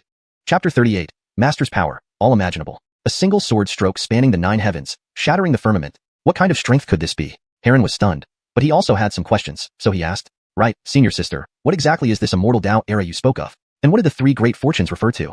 Yasmin then slowly detailed everything about the Immortal Dao era. After listening to Yasmin, Heron finally understood what the so-called Immortal Dao era and the Chaos Heaven list above the firmament were all about. It turned out that a rare era of eternal contention, unseen for millions of years, was approaching. And this era was initiated by Master. How terrifying. At this point, Yasmin continued, as for the final point, I believe junior brother must understand. When Master acts, it's always with ultimate immortal arts, and they're all at the highest level. One must realize, even an unparalleled tradition like Lingxiao Holy Land doesn't have Achilles' such techniques within the entire sect, yet we too have learned these arts. Speaking thus, Yasmin couldn't help but marvel. One can only imagine how profound Master's cultivation must be for him to possess such abilities. Regarding Yasmin's words, Heron now fully believed them. Indeed, Master truly defies heaven. Even emperors rarely possess several ultimate immortal arts. Yet, Master casually bestowed them upon him. Such disregard for ultimate immortal arts. If one said Master's cultivation wasn't high, that would simply be absurd. It seemed Master's strength might not be weaker than even the Supreme Master, and possibly higher. For a moment, Heron's heart raced, and his breathing quickened. To have found a master of such caliber, it was more than just extraordinary luck. It was a monumental opportunity. Seeing Heron's extremely shocked expression, Yasmin beside him didn't laugh at him. Back then, she was equally astonished when meeting her junior brother. Now, she had slowly adapted, and amidst the astonishment, there was mostly joy. Joy at having a master as powerful as this. All right, junior brother, let's focus on our cultivation first. No matter how strong Master is, he cannot protect us forever, she said. We must still rely on our own efforts to pave our path. Only then can we catch up to Master. Yasmin patted Heron's shoulder, signaling him not to indulge in idle thoughts. Senior sister is right. We must strive. Heron regained composure, recognizing his previous demeanor. He quickly calmed himself. He indeed got overly excited earlier. Though Master's strength was overwhelmingly powerful, surpassing all, his own cultivation was still far too weak. If Master needed him for anything, he wouldn't be able to offer any help. What he needed to do now was focus on enhancing his strength rather than worry about other matters. Fine, then junior brother should cultivate diligently. I will also return to practice. Yasmin smiled and left the room. Watching Yasmin walk away, Heron took a deep breath, calmed his mind, sat cross-legged on the cushion, and slowly closed his eyes. Though he hadn't yet reached the Xianxia stage, after last night's enlightenment, he was very close to achieving it. Therefore, he had to push through and break into Xianxia at one go before resting. Heron cleared his mind, following the Coal Star Law technique to channel the power of celestial stars into his body, aiming to breach the barrier into the Xianxia realm. Elsewhere, Yasmin did not idle either, commencing her own cultivation. Her talent surpassed Heron's by far, allowing her cultivation speed to exceed his by several times. She had already reached the Yin-Yang stage, and beyond that lay the Golden Core realm. Only upon entering this realm could one truly stand firm on the path of cultivation. Furthermore, once reaching the Golden Core stage, one would undergo a significant transformation, increasing combat power accolesifold, unlike the Yin-Yang stage. Meanwhile, Eve from Lingyun Hall initially thought Yasmin and Heron, being new acquaintances, would chat endlessly, giving everyone time to rest. But less than an hour later, he sensed his own cultivation beginning to increase. Without doubt, the duo had resumed their seclusion for cultivation. Eve shook his head helplessly. Forget it. He was too lazy to interfere. Since his disciples were working so hard to make him invincible, he'd indulged them. Thus, time passed swiftly. 8 days flew by. That morning, Eve rose early, leisurely sipping tea by the window while checking his attribute panel. Host, Eve. Bone age, 32. Talent, SSS. Cultivation, mid-stage transformation spirit grotto. Constitution, heavenly creation body. Insight, heaven-defying insight. Identity, chief of Lingyun Sword Peak. Lingxiao Holy Land. Techniques, cloud soaring art, cloud piercing sword technique, cloud stepping, vast morality sword cannon.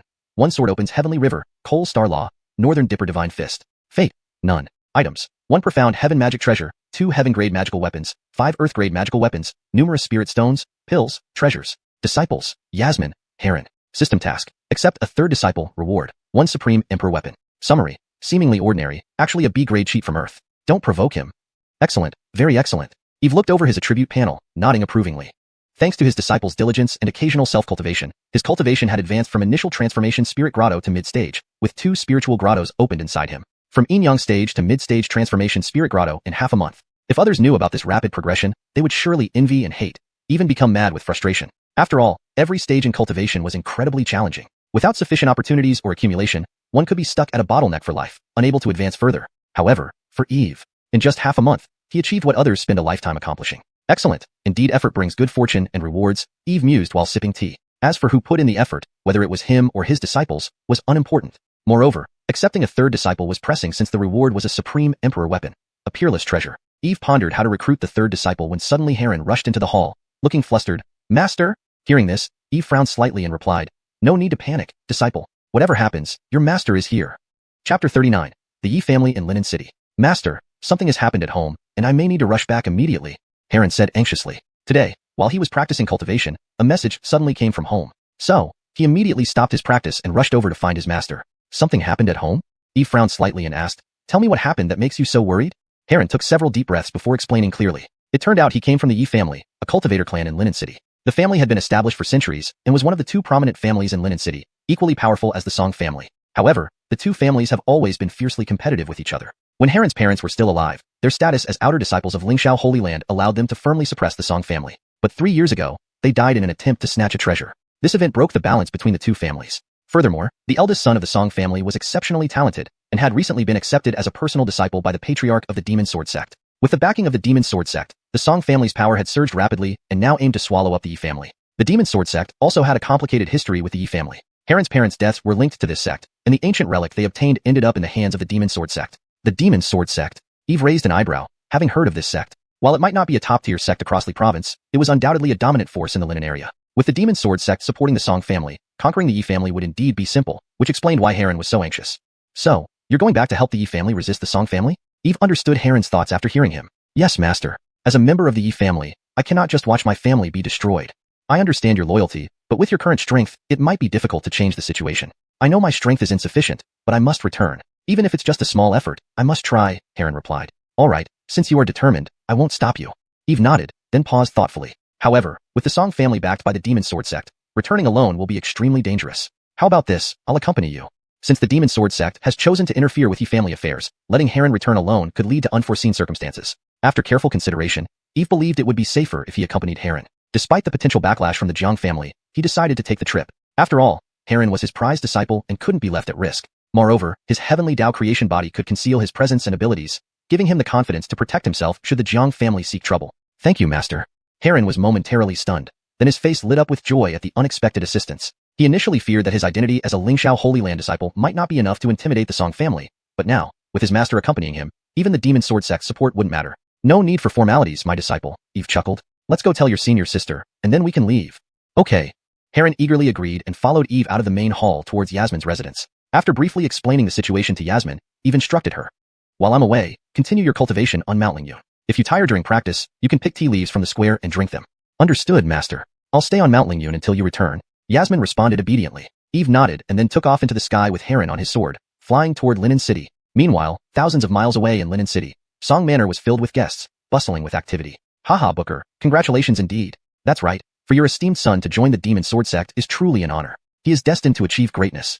Guests cheered and raised their cups, genuinely happy. The Demon Sword sect was too powerful, being the premier cultivator sect near Linen City. Now, with such strong backing, who could refuse the chance to curry favor with the Song family? Xian stood beside his father, Wyatt, exuding confidence and charisma like a rising star. Gazing at the flattery around him, he felt very satisfied. Gentlemen, joining forces with the Song family is your wisest choice. Once we flatten the Yi family, the wealth and prosperity of Linen City will be shared among us. Rest assured, Lord Song, we will follow your lead and ensure the complete eradication of the Yi family. They all echoed unanimously, speaking with conviction. Haha, here's to our successful partnership. Xian raised his wineglass and drank heartily. To your health. Everyone toasted and drank along. After exchanging pleasantries, Xian whispered to his father and entered a nearby room. Inside sat a middle-aged Achilles, robust and imposing, his muscles rippling with explosive power, a true powerhouse. Haskell, Xian greeted, approaching behind the Achilles. Huaxian, everything arranged?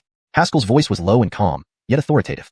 All arrangements have been made, Xian bowed slightly, radiating confidence. All factions in Linen City have pledged allegiance to us. I've ordered them to deploy personnel at all critical points in Linen City to ensure no one from the Yi family escapes tomorrow. Haskell nodded approvingly, his eyes showing satisfaction. Excellent. Once we secure the Yi family's treasure, the patriarch will reward you generously. Please rest assured, I won't disappoint my master.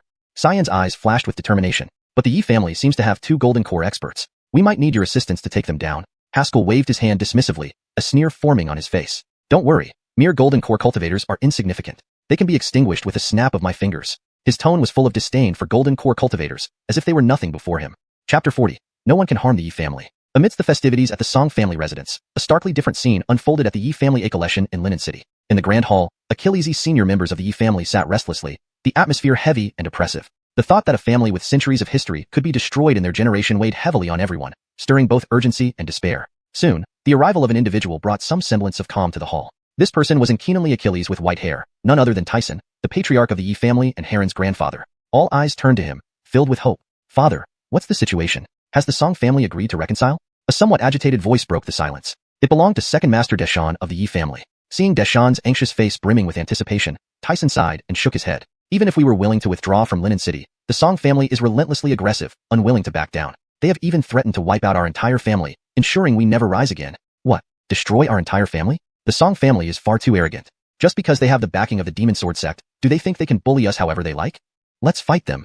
Almost every member of the Yi family responded indignantly, itching to rush out and confront the Song family. Seeing their fervor, Tyson offered a bitter smile. Though they had the courage, they lacked the strength. How could they compete now that the Song family had the Demon Sword Sect as their patron? Father, how about nephew Heron? Has he become a formal disciple of the Lingxiao Sacred Land? Deshawn frowned deeply, then asked Tyson after a long pause. With the Demon Sword Sect backing the Song family, their only hope rested on Heron. If Heron had successfully joined the Lingxiao Sacred Land and became an inner disciple, perhaps the Song family would still fear the authority of the Sacred Land and show restraint. No news yet from Dust. Even if he did become a disciple, given the current situation, it might not help much, Tyson replied. After all, this time, the Demon Sword Sect has sent Keenan here, not just to support the Song family, but for something else. Tyson sighed deeply, a hint of helplessness in his eyes. He seemed to already foresee the real purpose behind the Demon Sword Sect's visit to Linen City. What? Do you mean they're after what Big Brother left behind? Deshawn exclaimed, his face instantly turning pale. The others in the room reacted similarly, their faces turning ashen, lips trembling. 3 years ago, Heron's parents had found 2 treasures in the ancient ruins. One was taken by a cultivator from the Demon Sword Sect during a skirmish, while the other was hidden by Usher, Heron's father, who barely made it back to the Yi family home with his dying breath. Apart from those present, no one knew that the Yi family possessed such a valuable treasure. Now, with the Demon Sword Sect's arrival, their target seemed clear. They probably wouldn't make such a move otherwise. Why would a powerful sect send in Keenan unless they were after something significant? And not just any Keenan. This is the Jonathan of the Demon Sword Sect, said to have already reached the Transformation Realm. Upon hearing this, the hall erupted into chaos. The Transformation Realm, a near mythical level of power, just one step away from becoming a true powerhouse. Such a cultivator could crush the entire Yi family without breaking a sweat, and possibly dominate the whole of Linen City. Everyone in the hall turned deathly pale. Father, what should we do? If that's the case, even if we hand over the treasure, the Demon Sword Sect will likely eliminate us to prevent word from spreading. Deshawn spoke mournfully, fully aware of their dire situation due to the treasure's immense value. AI. Tyson also looked mournful but forced himself to stay composed. We must disperse and leave Linen City. We old ones will stay behind to cover your escape, fighting for a path through blood and fire. You younger ones must go as far as you can. If we can preserve even a single line of our bloodline, we can plan our resurgence later. Our Yi family cannot be wiped out. Yes, our Yi family cannot be wiped out. Every member of the Yi family nodded resolutely, prepared to fight to the death. Good. Arrange it immediately, but try not to draw attention from the Song family. Yes. They all answered in unison and hurried out of the hall. Whoosh. Suddenly, a guard rushed into the hall and reported, Patriarch, young Master Heron has returned? What? Dust has returned. Upon hearing this, Tyson and the Yi family members looked up in surprise. Bring Dust here quickly. Tyson exclaimed eagerly. Soon, Heron entered the hall. Seeing everyone gathered and their anxious faces, he felt a pang of concern. He knew they were discussing how to handle the family crisis. Pierre, I'm back. Heron approached Tyson quickly. AI, Dust, you shouldn't have come back at such a time. We've already decided to flee Linen City to avoid total destruction, Tyson said, a mix of joy and bitterness in his voice. I know, Pierre, but don't worry. This time, no one will harm our family. Heron smiled lightly, patting his chest reassuringly. Chapter 41. Master is very satisfied with this stage. Hearing these words, Tyson was stunned. He couldn't understand where Heron's confidence came from. Suddenly, he thought of something and immediately asked, Chantel, could it be that you've become a formal disciple of the Lingxiao Sacred Land? Only this event could give Heron such backbone. Yes, I have officially joined the Lingxiao Sacred Land, and my cultivation has also reached the middle stage of the mystical realm. I came back this time to help you, Pierre, fend off the Song family and the Demon Sword Sect. Heron smiled and nodded, not denying it. However, hearing this, Tyson showed no joy but instead looked troubled. Chantel, since you successfully joined the Lingxiao Sacred Land, you should stay there to cultivate and not return. The current situation of the Yi family is beyond what 1 or 2 people can reverse. Even if you've become a disciple of the Lingxiao Sacred Land, it may still be difficult for you to intimidate the Song family. And you don't know that the Demon Sword Sect sent their great elder this time, who is said to be an expert at the Transformation Spirit Cave, Heaven Realm. Such an existence is not someone you can oppose. Each word Tyson spoke carried weight, his face filled with helplessness. If he had known, he shouldn't have had anyone send news to Heron about the family affairs. Otherwise, given Heron's acceptance into the Lingxiao Sacred Land, his future would be boundless. The other members of the Yi family also shook their heads and sighed. Even though Heron had become a disciple of the Lingxiao Sacred Land, his cultivation was still too weak. They didn't believe Heron could have the ability to withstand the attack from the Song family and the great elder of the Demon Sword Sect. After all, the cultivation level of the Demon Sword Sect's great elder stood firm, and no matter how powerful Heron was, it would be impossible for him to challenge an expert at the Transformation Spirit Cave, Heaven Realm with merely the mystical realm. Many uncles, an expert at the Transformation Spirit Cave, Heaven Realm is indeed not someone I can contend against. However, this time, I did not come alone. Seeing everyone's worried expressions, Heron smiled lightly, completely unfazed. Hearing this, everyone was taken aback. They then noticed another unfamiliar Achilles who had accompanied Heron. They had been so focused on Heron earlier that they hadn't noticed anyone else. Chantel, this person is? Tyson pondered for a moment before tentatively asking. Pierre, this is my master. Heron respectfully replied. Heron's master? Upon hearing this, everyone in the room turned their eyes to Eve standing in the courtyard, sizing him up. This Achilles appeared to be around 30 years old, his hands behind his back, a faint smile on his lips as if nothing could faze him, not even the sky falling. Chantel, can your master really repel the Song family? Or even an expert at the transformation spirit realm? Tyson looked at Eve with full of doubt, feeling that this person gave off an inscrutable vibe, like an endless expanse of stars. That's certainly the case. Heron answered firmly, my master is the chief Kenan of the Lingyun Sword Peak of the Lingxiao Sacred Land. As he spoke, his tone was filled with pride. What? The chief Kenan of the Lingyun Sword Peak of the Lingxiao Sacred Land? Everyone drew in a sharp breath, astonished by Eve's identity. They looked at Eve with only shock and amazement in their eyes. No other emotions remained. Although they couldn't discern Eve's exact cultivation level, the few words, chief Kenan of the Lingxiao Sacred Land, were enough to stun them. The Lingxiao Sacred Land was an incomparably venerable lineage that had existed for hundreds of thousands of years, and a person who could become the chief Kenan of such a lineage was undoubtedly a supreme being. Such a person, stepping into the Yi family, couldn't fail to make them excited. At this moment, they finally understood why Heron dared to speak with such conviction. It turned out that not only had Heron become a formal disciple of the Lingxiao Sacred Land, but he had also joined the disciples of a chief Kenan. What did this mean? It meant that Heron not only soared from fish to dragon, becoming a true disciple of the Lingxiao Sacred Land, but also had a chief Kenan of the Sacred Land backing him. With such support, how could they fear the Song family or the Demon Sword sect? Thinking of this, Tyson, Deshawn, and others placed their hopes on Heron's master. They all stood up, clasped their fists in a salute to Eve, and shouted in unison. We beseech the senior to lend a hand and save the Yi family. We beseech the senior to lend a hand and save the Yi family. Their tones were sincere, and their attitudes extremely respectful, treating Eve as a savior. Faced with everyone's kowtowing, Eve's expression remained unchanged, calm all the while, but inwardly, he was delighted. I'm so glad my legs are numb now. It's finally my turn to step forward and show off. Very well, my disciple. You've set the stage beautifully. I'm very satisfied with this setup. Don't worry, everyone. Eve smiled calmly and nonchalantly said, since Heron is my disciple, when the Yi family is in trouble, naturally I won't stand idly by. Hearing Eve's words, Tyson and others were moved to tears, immediately kneeling and prostrating themselves deeply. Thank you, Senior. If Senior can rescue our Yi family from disaster, we will always remember this great kindness. In the future, whatever Senior Kamakillists, every member of the Yi family will not hesitate in any way. Tyson, Deshawn, and others kept bowing their heads, making heartfelt promises. You're welcome. It's no big deal. Eve waved his hand, walking straight toward Heron. Chantel, help your family up. Leave this matter to me, so they don't have to worry too much. Thank you, Master. Heron nodded and helped Tyson and others to their feet, smiling. Pierre, now you can rest assured. With Master here, whether it's the Song family or the Demon Sword sect, none of them are to be feared. He knew that with Master stepping in, let alone one expert at the Transformation Spirit Cave Heaven Realm, even 10 would not be worth mentioning. Ha ha. Good. Excellent. Chantel, you truly are my good grandson. Tyson laughed excitedly. He had originally thought that this time the Yi family would inevitably be destroyed by the Song family. Who would have thought things would take such a dramatic turn? Heron not only became a true disciple of the Lingxiao Sacred Land, but also brought in a powerful patron. This was simply more incredible than any miracle. The Yi family was saved. The other members of the Yi family also burst into laughter, dispelling the gloom from earlier. Chantel, how did you become this senior's disciple? After his excitement subsided, Tyson looked at Heron in puzzlement and asked. Considering Heron's aptitude, it wasn't easy for him to become an inner gate disciple of the Lingxiao Sacred Land, let alone gain the appreciation of a chief Kenan and become a true disciple. All members of the Yi family also looked puzzled, gathering their gazes on Heron, eager to find out what happened. I don't know either. Heron shrugged, expressing his confusion. Perhaps it was heaven's mercy that gave me this opportunity to meet Master. Maybe, this is destiny. Everyone agreed with nods, attributing Heron's fortune to heaven's benevolence. Now that you have such a powerful master, Chantel, you must seize this opportunity and make a name for yourself in this era of immortal ways.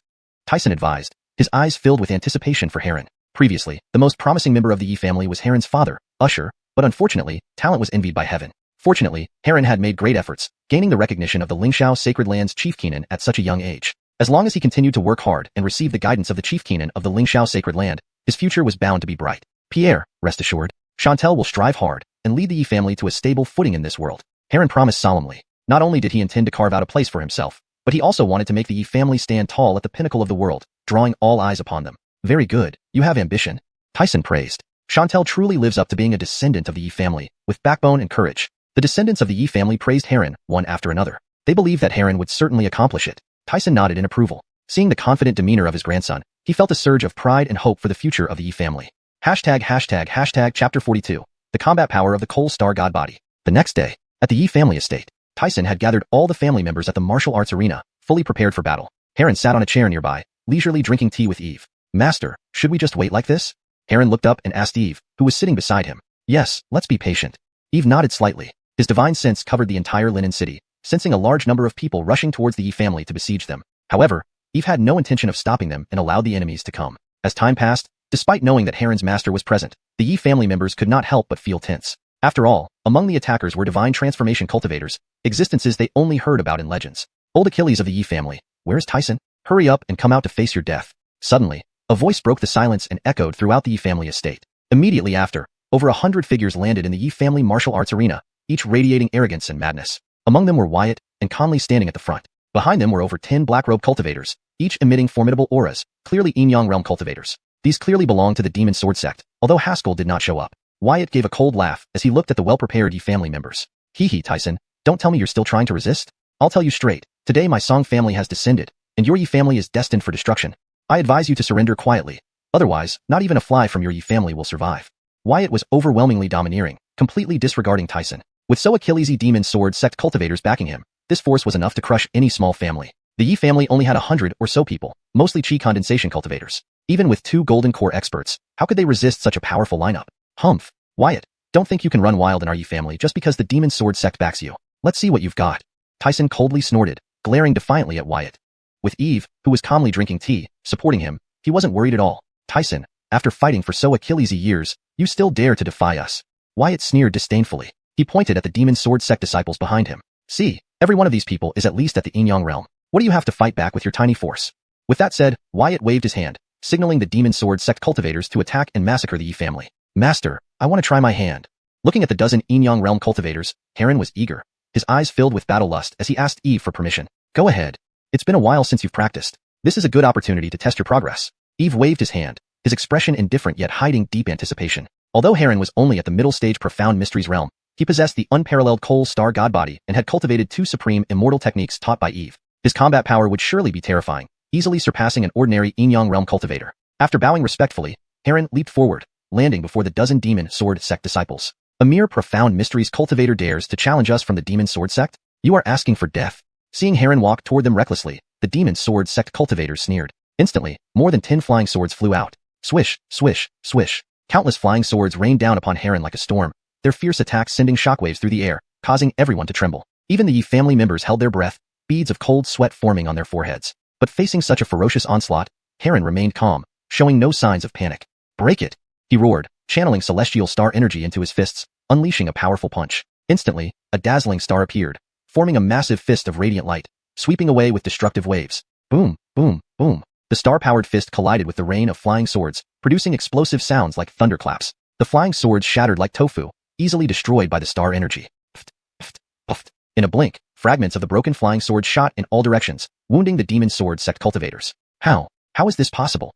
He actually broke through our combined sword attack with one move. Witnessing Heron's strength firsthand, the Demon Sword sect cultivators were stunned, unable to believe that a mere Profound Mysteries cultivator could be so powerful. Seeing Heron easily defeat the dozen Demon Sword sect cultivators, the Yi family members were also astonished. They had never seen such a strong Profound Mysteries cultivator before. It seemed Heron truly found a great master, teaching him such formidable powers. Seeing Heron's impressive display of strength, Tyson was visibly shocked. If a disciple was this powerful, how formidable must the master be? Tyson felt relieved. His worries finally lifted. That's not the useless Yi dust from the Yi family? How can he possess such frightening power?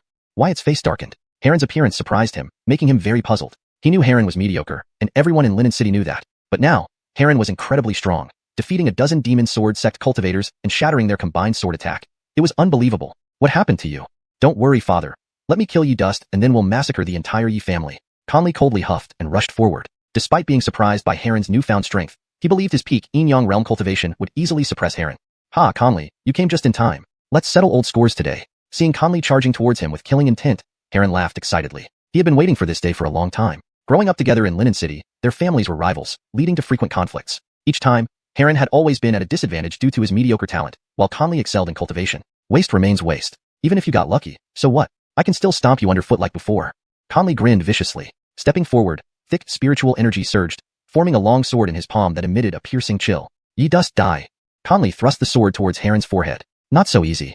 Unfazed by Conley, Heron clenched his fists, gathering star energy that made his hands glow brilliantly. He met Conley's sword head-on, clashing fiercely. Clang. Sparks flew as the sound of metal rang through the sky, deafening and echoing around. Heron stood firm, while Conley was blasted backward, crashing into the ground and spitting out blood. The top 10 ranked Coal Star God body lives up to its reputation. Eve couldn't help but admire Heron's perforaculus. Impossible. How did you get so strong? Translation completed while maintaining the original structure and tone of the Chinese text, ensuring readability and fluency in English. Cyan's face was filled with disbelief. 3 years ago, when Heron left Linen City, he was nothing more than a good for nothing. Now, he had astonishingly surpassed him. If it weren't happening right in front of him, he would never have believed it. Cyan, you're overestimating yourself. A scholar should be regarded differently after 3 days of separation. I am no longer the weakling you used to bully, Heron said with a cold laugh. In one swift step, he caught up with Cyan, who was spitting blood and retreating, raising his right fist to deliver a fatal blow. No. Save me, Haskell. Seeing Heron's punch coming, Cyan was terrified out of his wits and urgently shouted for help while mustering his last bit of energy to form a spirit barrier for defense. Brat, how dare you? With a roar, a massive hand slammed down from the sky, aiming straight for Heron's head. The gigantic hand contained terrifying power, distorting space as it aimed to crush Heron's skull. The duel between young ones is no place for an old relic like you to meddle. Eve, who had been calmly drinking tea, smiled coldly and said, "Get lost." Translation completed, maintaining the original structure and tone of the Chinese text, ensuring readability and fluency in English. The names are accurately pinyin converted, and the storyline remains coherent with previous content. Chapter 43. I am someone you can't afford to offend. As the word fell, Eve snapped his finger, releasing a mighty burst of spiritual energy that shot through the air, instantly colliding with the massive hand propping up the sky. With a dull thud, the colossal hand shattered and vanished in an instant. The sudden turn of events did not slow the speed at which Heron's fist descended. His punch, carrying terrifying celestial power like a falling meteor, smashed towards Cyan. No! Cyan's pupils constricted, fear spreading across his entire body. Bang! Heron's full-powered punch struck Cyan squarely in the chest, causing it to cave inward. A mouthful of bright red blood mixed with organ fragments spewed out violently. Cyan's eyes widened massively, his vision becoming blurry as blood filled them and his pupils gradually dilated. A muffled thud followed, and Cyan's corpse hit the ground, stirring up dust all around. Hiss! Heron's action deeply shocked everyone present. An Ascendant Realm cultivator had actually killed Cyan, who was a great perfection Yin-Yang Realm practitioner, with a single blow. It was brutal and terrifying. My son. Seeing Cyan struck down by Heron, Wyatt wailed in grief and then unleashed a heart-wrenching roar. Haskell, quickly kill this beast Heron to avenge Xinyuan. Filth. How dare you kill my demon sword sex disciple? I shall strip your tendons, flay your skin, and scatter your bones. Roaring in anger, and Keenan emerged from the void, radiating an overwhelming aura that surged toward Heron, threatening to crush his very soul. This Keenan was none other than Cameron, an intermediate-level spirit transformation, Cavern Heaven cultivator of the Demon Sword sect. They never expected Heron to dare kill Cyan right under his nose. More infuriatingly, he had failed to save Cyan just now. Waves of rage and killing intent surged from Cameron, as if ready to engulf the entire sky. As the senior Keenan of the Demon Sword sect, he had utterly failed to stop an ant from killing Cyan. If the sect leader found out, he would certainly deem him incompetent. So this is the power of a spirit transformation, Cavern Heaven cultivator, Heron thought, suffocated by the oppressive pressure. Only now did he truly realize how fearsome such a powerful being could be. Even with the empowerment of the celestial body of stars, he still felt a chill running down his spine, as if plunged into an icy abyss. A mere disciple of the Demon Sword sect. What's there to hesitate about killing him? At this moment, a lazy voice sounded beside him. Seeing the previously concealed Demon Sword sect Keenan finally emerge, Eve slowly stood up, brushed non-existent dust off his clothes, and walked to Heron's side. Instantly, Heron felt a tremendous release from the horrifying pressure. It seems you were the one who disrupted my demonic prince. Cameron's eyes narrowed upon seeing Eve. After sizing him up, he coldly said, I see. No wonder little Yi family dared to defy us. They have backup. Speak your name before dying. I do not slay unnamed beings. Eve cast a disdainful glance at Cameron and replied calmly, Ha! You are not worthy to know my name. Though calm, the overbearing confidence in his words made Cameron's face darken. While he couldn't discern this young Achilles' cultivation level, the audacity to claim he wasn't worthy to know his name was indeed an affront, not just to Cameron but to the Demon Sword sect. Very well, let's see what you've got to dare be arrogant in front of me. Enraged, Cameron laughed. He waved his hand, and a long sword shimmering with cold light appeared in it. He then slashed forward. Whoosh! A streak of green light flashed, the sword glow-piercing, tearing through space with ear-piercing whistles towards Eve. The power of the sword light was terrifying, splitting the air into two, leaving a visible trench behind. Onlookers retreated hastily, feeling the terror of the blade's power. Even a slight graze might mean death. Yet, Eve remained unperturbed. As the sword beam approached, he extended his right hand, grabbing it effortlessly as if it were child's play. Clank, clank, clank. The sound of metal clashing echoed as Eve firmly held onto the sword blade, halting its advance. Blocking a 100-meter-long sword beam with bare hands, this scene was incredibly shocking. This, holding back a spirit transformation, Cavern Heaven cultivator's sword technique barehanded? This is terrifying. This is Dust's master? This is the chief of the Lingxiao Holy Land? The Yi family was astounded by this display. While Heron's previous strength had shocked them enough, Eve's power exceeded their comprehension. With bare hands resisting Cameron's attack, blocking an incomparably sharp sword skill, such power was beyond belief, almost dreamlike. One hand grasping the heavens, nothing more. Master strength must be at least of the Heavenly Lord realm, as Big Sister speculated. Witnessing his master's prowess, Heron's eyes brimmed with shock and admiration. Is this trashy sword technique supposed to hurt me? Eve smirked, his grip on the sword suddenly tightening. With a crack, the sword beam shattered, dissipating into points of starlight. Not only was his sword Dao prowess formidable, but Li Tianxiong's attacks were powerless against Eve's invincible body. How can this be? Seeing his shattered sword beam, Cameron turned pale, as if witnessing a ghost. He knew the power of the Netherworld soul-severing slash, one of his strongest trump cards. How can you not be terrified when your most potent move is so easily countered? Who are you really? Fear crept into Cameron's eyes. Ha, who am I? Eve chuckled, then said coolly, I am someone you cannot afford to offend. Humph, bluffing. Cameron snarled, swinging his sword as he charged toward Eve. Sword light blossomed, endless beams shooting out, illuminating the courtyard in silvery brilliance. Seeing the deluge of sword beams approach, Eve shook his head, ignoring them, and addressed Heron watching nearby. Watch carefully, disciple. I will demonstrate the divine Northern Dipper Fist. See what you can learn from it. Stepping forward, his aura escalated like a towering mountain. Divine Northern Dipper Fist, concentrate. He punched forward, gathering the force of myriad stars, vast and overwhelming. Wherever the fist beam passed, space was crushed, leaving fine ripples. Bang, bang, bang, bang. The river of sword beams collapsed instantly, turning into sparkling stardust. Then, the star-infused fist beam, with its terrifying momentum, continued forward, smashing forcefully into Cameron's chest. With another dull thud, Cameron flew back like a cannonball, crashing through several walls before stopping. Chapter 44. A Trip to the Devil Sword Sect. Cough, cough, pfft. Cameron spat out a mouthful of bright red blood and didn't even have time to get up before he saw Eve slowly approach, with a playful smile on his face. I am Keenan of the Devil Sword Sect. If you dare to kill me, the entire Devil Sword Sect will not let you off. Seeing Eve's actions, Cameron panicked. He hurriedly tried to intimidate him by mentioning his background, completely losing the arrogance befitting a nascent soul cavern heaven cultivator. What is a mere Devil Sword Sect? You have the nerve to threaten me? Eve paid no heed and sneered, I'd like to see what the Devil Sword Sect can do after I kill you. With that, Eve stepped down, instantly crushing Cameron's chest along with the cavern heaven inside his body, turning him into a spray of bloody mist. Thus, Cameron, and Keenan of the Devil Sword Sect, fell. Everyone in the Eve family watched with wide eyes and pounding hearts. This was a nascent soul cavern heaven cultivator, a peak powerhouse within the 3,000-mile radius around Linen City. Yet, such a formidable powerhouse had been heavily wounded by a single move and then stomped to death like a dog. How could anyone not be shocked and horrified? For a moment, all the members of the Eve family looked at Eve with not just shock, but also reverence. They had guessed that Heron's master might be very powerful, but they never expected him to be this strong. Meanwhile, the people from the Song family and Wyatt looked at Eve as if they had seen a ghost. At this moment, they knew they had provoked someone they absolutely couldn't afford to offend. After killing Cameron, Eve dusted off his hands and said calmly, Disciple, slay all those who came today. Let not one escape. Remember, mercy to your enemies is cruelty to yourself. Heron, still admiring the elegance of his master's previous punch, snapped back to reality upon hearing Eve's words. His master was right. Mercy to enemies is cruelty to oneself. Since things had come to this point with the Song family, it was only logical to root them out and eliminate any future threats. Yes, master, Heron nodded respectfully, then attacked the remaining Song family cultivators. Seeing this, Tyson and other Yi family members sprang into action, displaying their abilities against the Song family cultivators. Aya! Screams of agony rang out continuously, creating a chaotic and chilling scene. The people from the Song family and the Devil Sword Sect cultivators were already terrified by Eve's earlier display of power. They offered no resistance, focusing only on fleeing, leaving themselves to be slaughtered by Tyson, Heron, and others. In less than half an hour, all the invaders were massacred, leaving only cold corpses scattered in pools of blood. Senior, thank you for lending us a hand. Only because of you, our Yi family was saved. Thank you, Senior, for rescuing our Yi family. After resolving the situation with the Song family cultivators, Tyson led all the Yi family members to kneel with gratitude. Eve lightly brushed his sleeves and waved his hand, saying, You are Heron's grandfather, and he is my disciple. Coming here was a matter of fate, so it was merely a minor favor.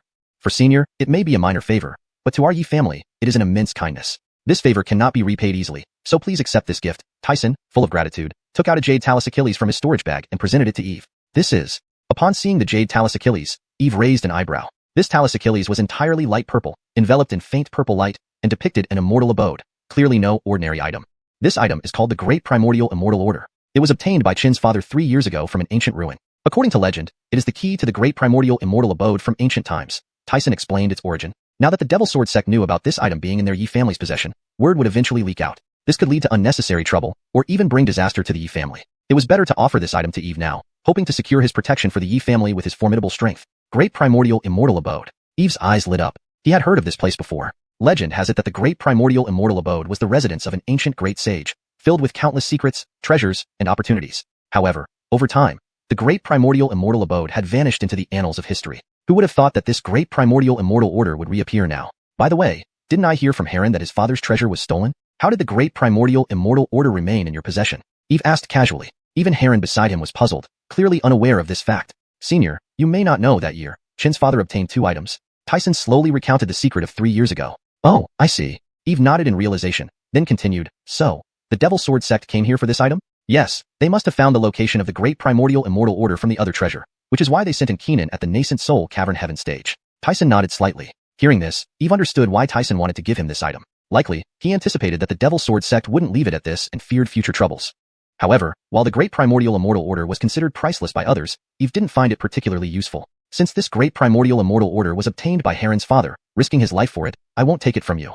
Eve pushed the Great Primordial Immortal Order back to Tyson. His refusal greatly surprised the Yi family. After all, the Great Primordial Immortal Order was invaluable, concerning the legendary Great Primordial Immortal Abode. Anyone seeing such a treasure would likely drool, desiring to possess it. But Eve refused, leaving everyone in disbelief. Heron was equally astonished. His master rejected something as precious as the Great Primordial Immortal Order, truly astonishing. Master is indeed different. Even for the most valuable treasures in the world, he remains unmoved. Heron silently praised his master, deeply admiring his noble character. You must take this Great Primordial Immortal Order, senior. Our family can no longer protect this treasure. Only someone of your strength can possess it. But Tyson remained firm, unwilling to keep the Great Primordial Immortal Order. No need, it's of no use to me. Eve shook his head, then suggested, if you feel you can't protect it, give the Great Primordial Immortal Order to Heron. Realizing what Eve meant, Tyson's eyes gleamed. That's right. If Chen stays with his master, nobody could snatch the Great Primordial Immortal Order from him. Understanding immediately, Tyson handed the Great Primordial Immortal Order to Heron. What was happening? Suddenly having the Great Primordial Immortal Order in his possession, Heron was taken aback. He wanted to persuade his master to accept his grandfather's goodwill, but seeing Eve's look, he swallowed his words. Disciple, keep it well. After all, it is something left behind by your father. Maybe it will bring you a great opportunity in the future. Eve patted Heron on the shoulder, speaking earnestly. Since the Great Primordial Immortal Order belonged to Heron's father, and he died protecting it, it was only right for Heron to safeguard it. Okay.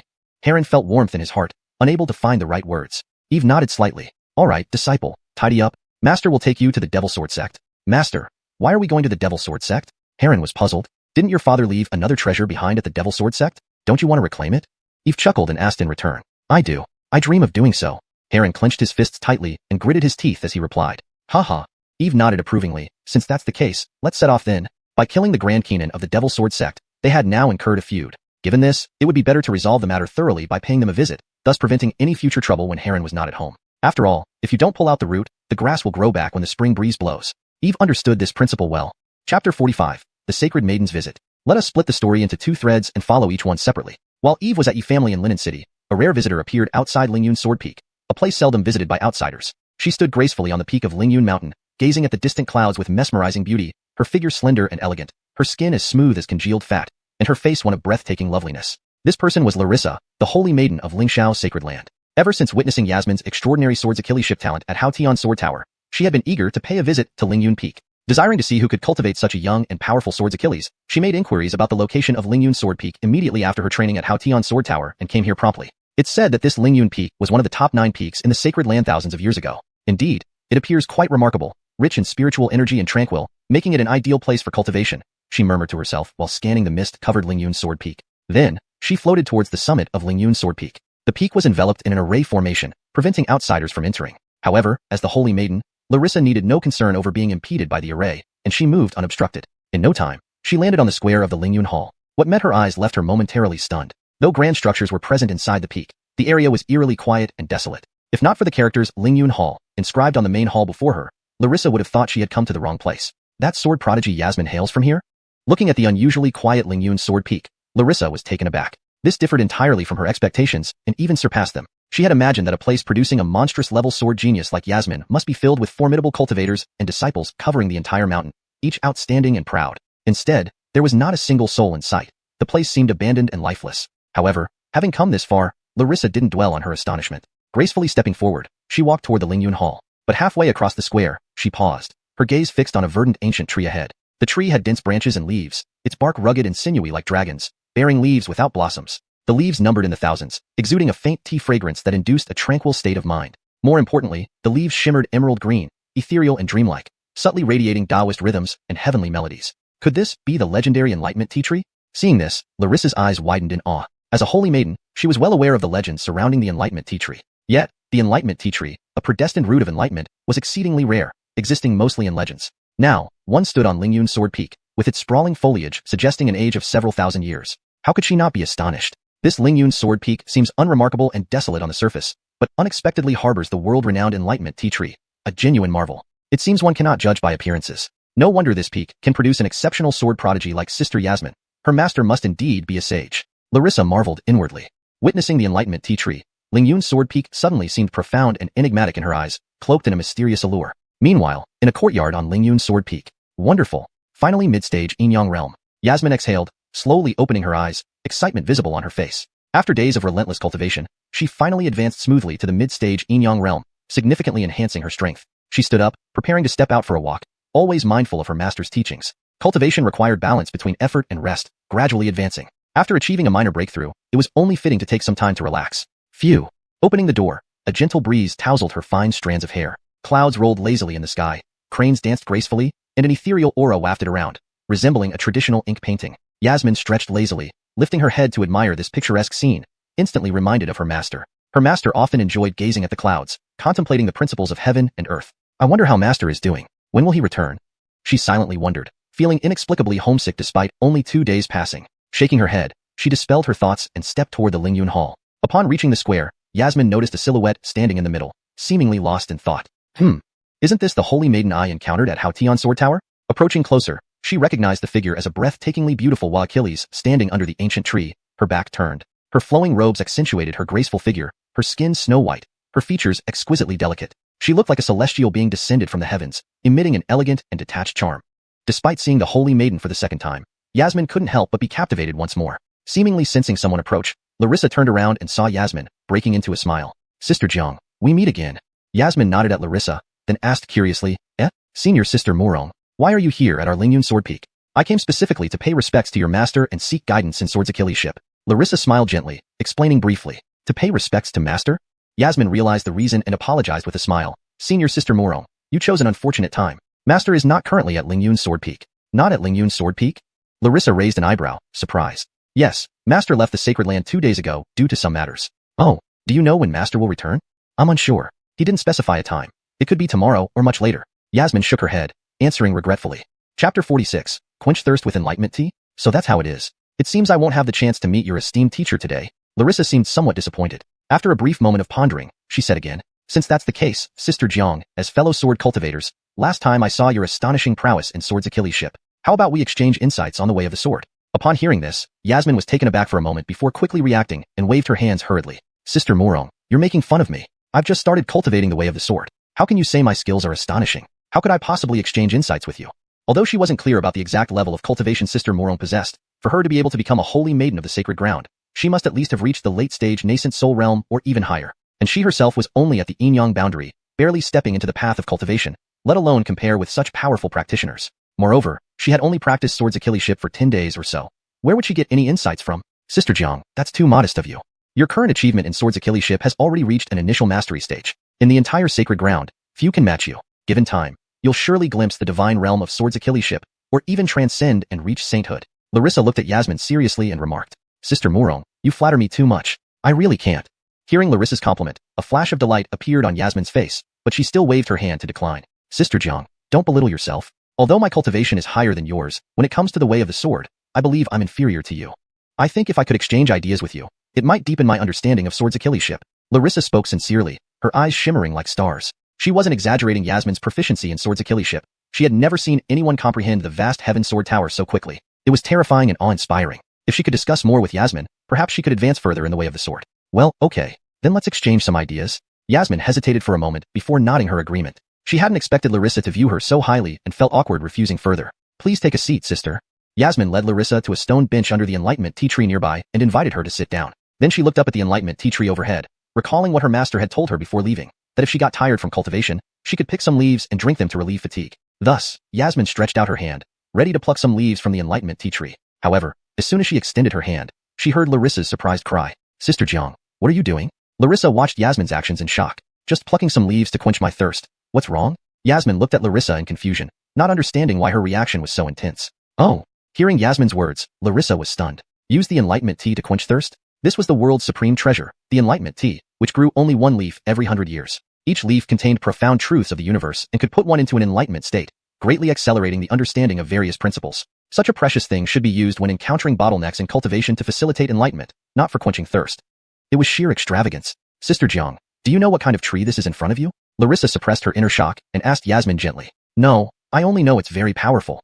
Yasmin shook her head blankly, looking at the Enlightenment tea tree. All she knew was that after her master gave her this tea last time, she felt refreshed and enlightened, significantly enhancing her comprehension of sword intent. This is the most rare pre-heavenly spiritual root, the Enlightenment tea tree. Each leaf contains the highest truths of the universe and can lead someone into an enlightened state, greatly enhancing their comprehension of various principles. Such a treasure, and you treat it as ordinary tea to quench thirst? Larissa couldn't help feeling pained and indignant. Oh, is that so? Yasmin nodded, seemingly understanding, and stuck out her tongue playfully. So valuable. Of course. One might say it's almost impossible to find. Larissa chuckled bitterly, realizing that Yasmin genuinely didn't know the significance of the tree in front of her. But Yasmin wasn't overly concerned, smiling and saying, "But Master said that if I'm tired from cultivation, I can pick some leaves and drink to relieve fatigue, to entertain my senior sister as well, so it's not really wasted." Larissa was speechless upon hearing Yasmin's words, unable to respond for quite some time. What kind of master would say something like that? The Enlightenment tea tree is extremely rare, rarer even than immortal elixirs. Yet here it was being used by disciples to relieve fatigue. Larissa found it hard to describe her feelings at that moment. Only one word came to mind: astonishing. Seeing that Larissa wasn't speaking anymore, Yasmin immediately plucked several dozen leaves from the Enlightenment tea tree and started brewing tea.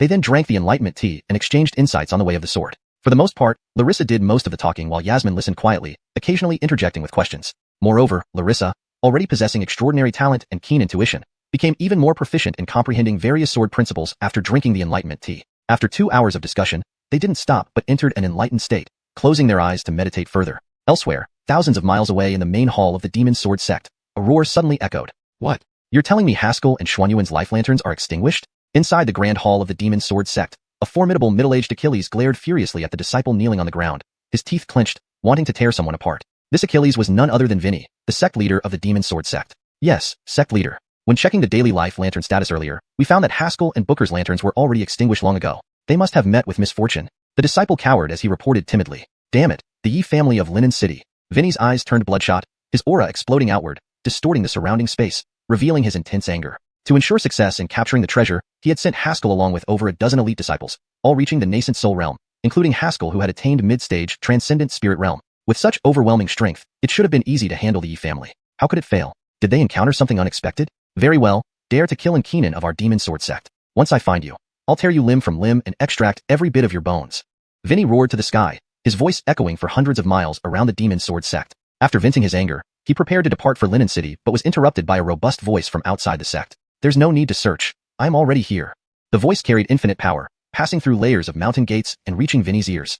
Chapter 47. Since you seek death, I will grant your wish. Vinny felt the terrifying voice and instantly stood up from his seat. He suddenly flew out of the great hall and turned his head to look outside the Demon Sword sect's gate. He saw Achilles slowly walking in the air towards them. He was dressed in white robes as pure as snow, with a faint smile on his lips, appearing as if he were an immortal transcending the mundane world. Behind him followed a young boy similarly clad in white robes, exuding a sharp and piercing coldness despite his young age. "Who dares to come to my Demon Sword sect and seek death?" Vinny squinted his eyes and spoke coldly. For some reason, he sensed danger from this person. This was definitely a formidable opponent. "Weren't you just looking for me, wanting to tear me into pieces, flay me alive? So, now that I'm here, do you dare not act?" Eve looked up at Vinny, still wearing a faint smile. Huh.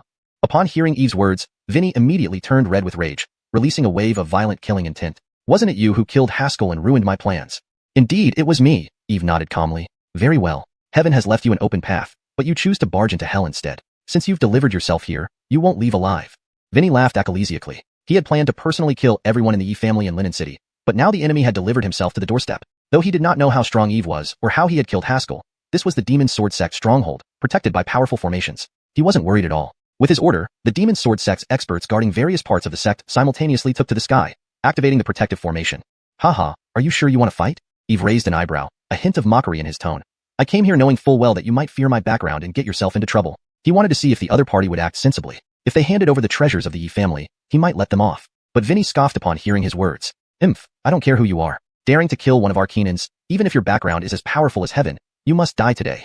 At the end, his voice turned into a roar like an enraged lion or tiger, filled with astonishing killing intent. Clearly, anger had clouded his judgment. "Since you seek death, then I will grant your wish." Upon hearing this, Eve's eyes flashed with a hint of coldness, but quickly returned to calmness. Indeed, villains in novels have no brains. They love rushing to their deaths. Truly tragic. Since so, he should merely satisfy the other party's wishes. Eve shook his head and turned to Heron, who stood nearby. "Disciple, watch the battle from the side. See how your master subdues these evildoers." "Yes, master."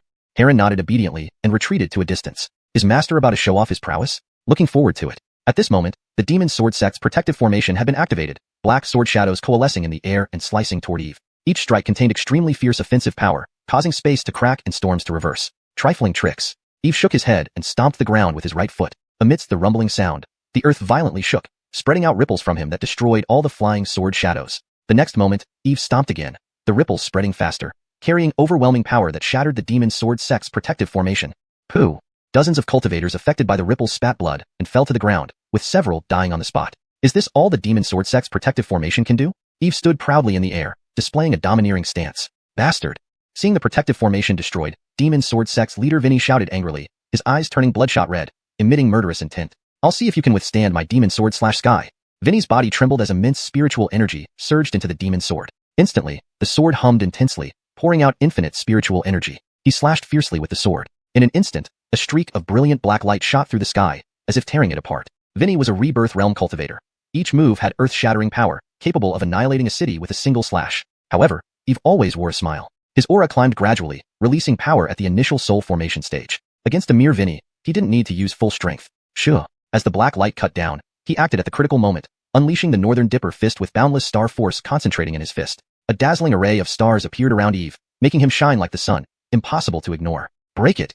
Eve roared lowly and punched forcefully. Boom! An explosion erupted when both forces collided. Powerful energy ripples swept the area, leveling mountains and reducing houses to ashes. Vinny's face turned incredibly dark. Eve remained unmoved by his attack and deflected the demon sword. The opponent's strength seemed no less than his own. Although shocked by Eve's strength, Vinny did not stop attacking but launched another assault. 8 moves of the demon sword echo.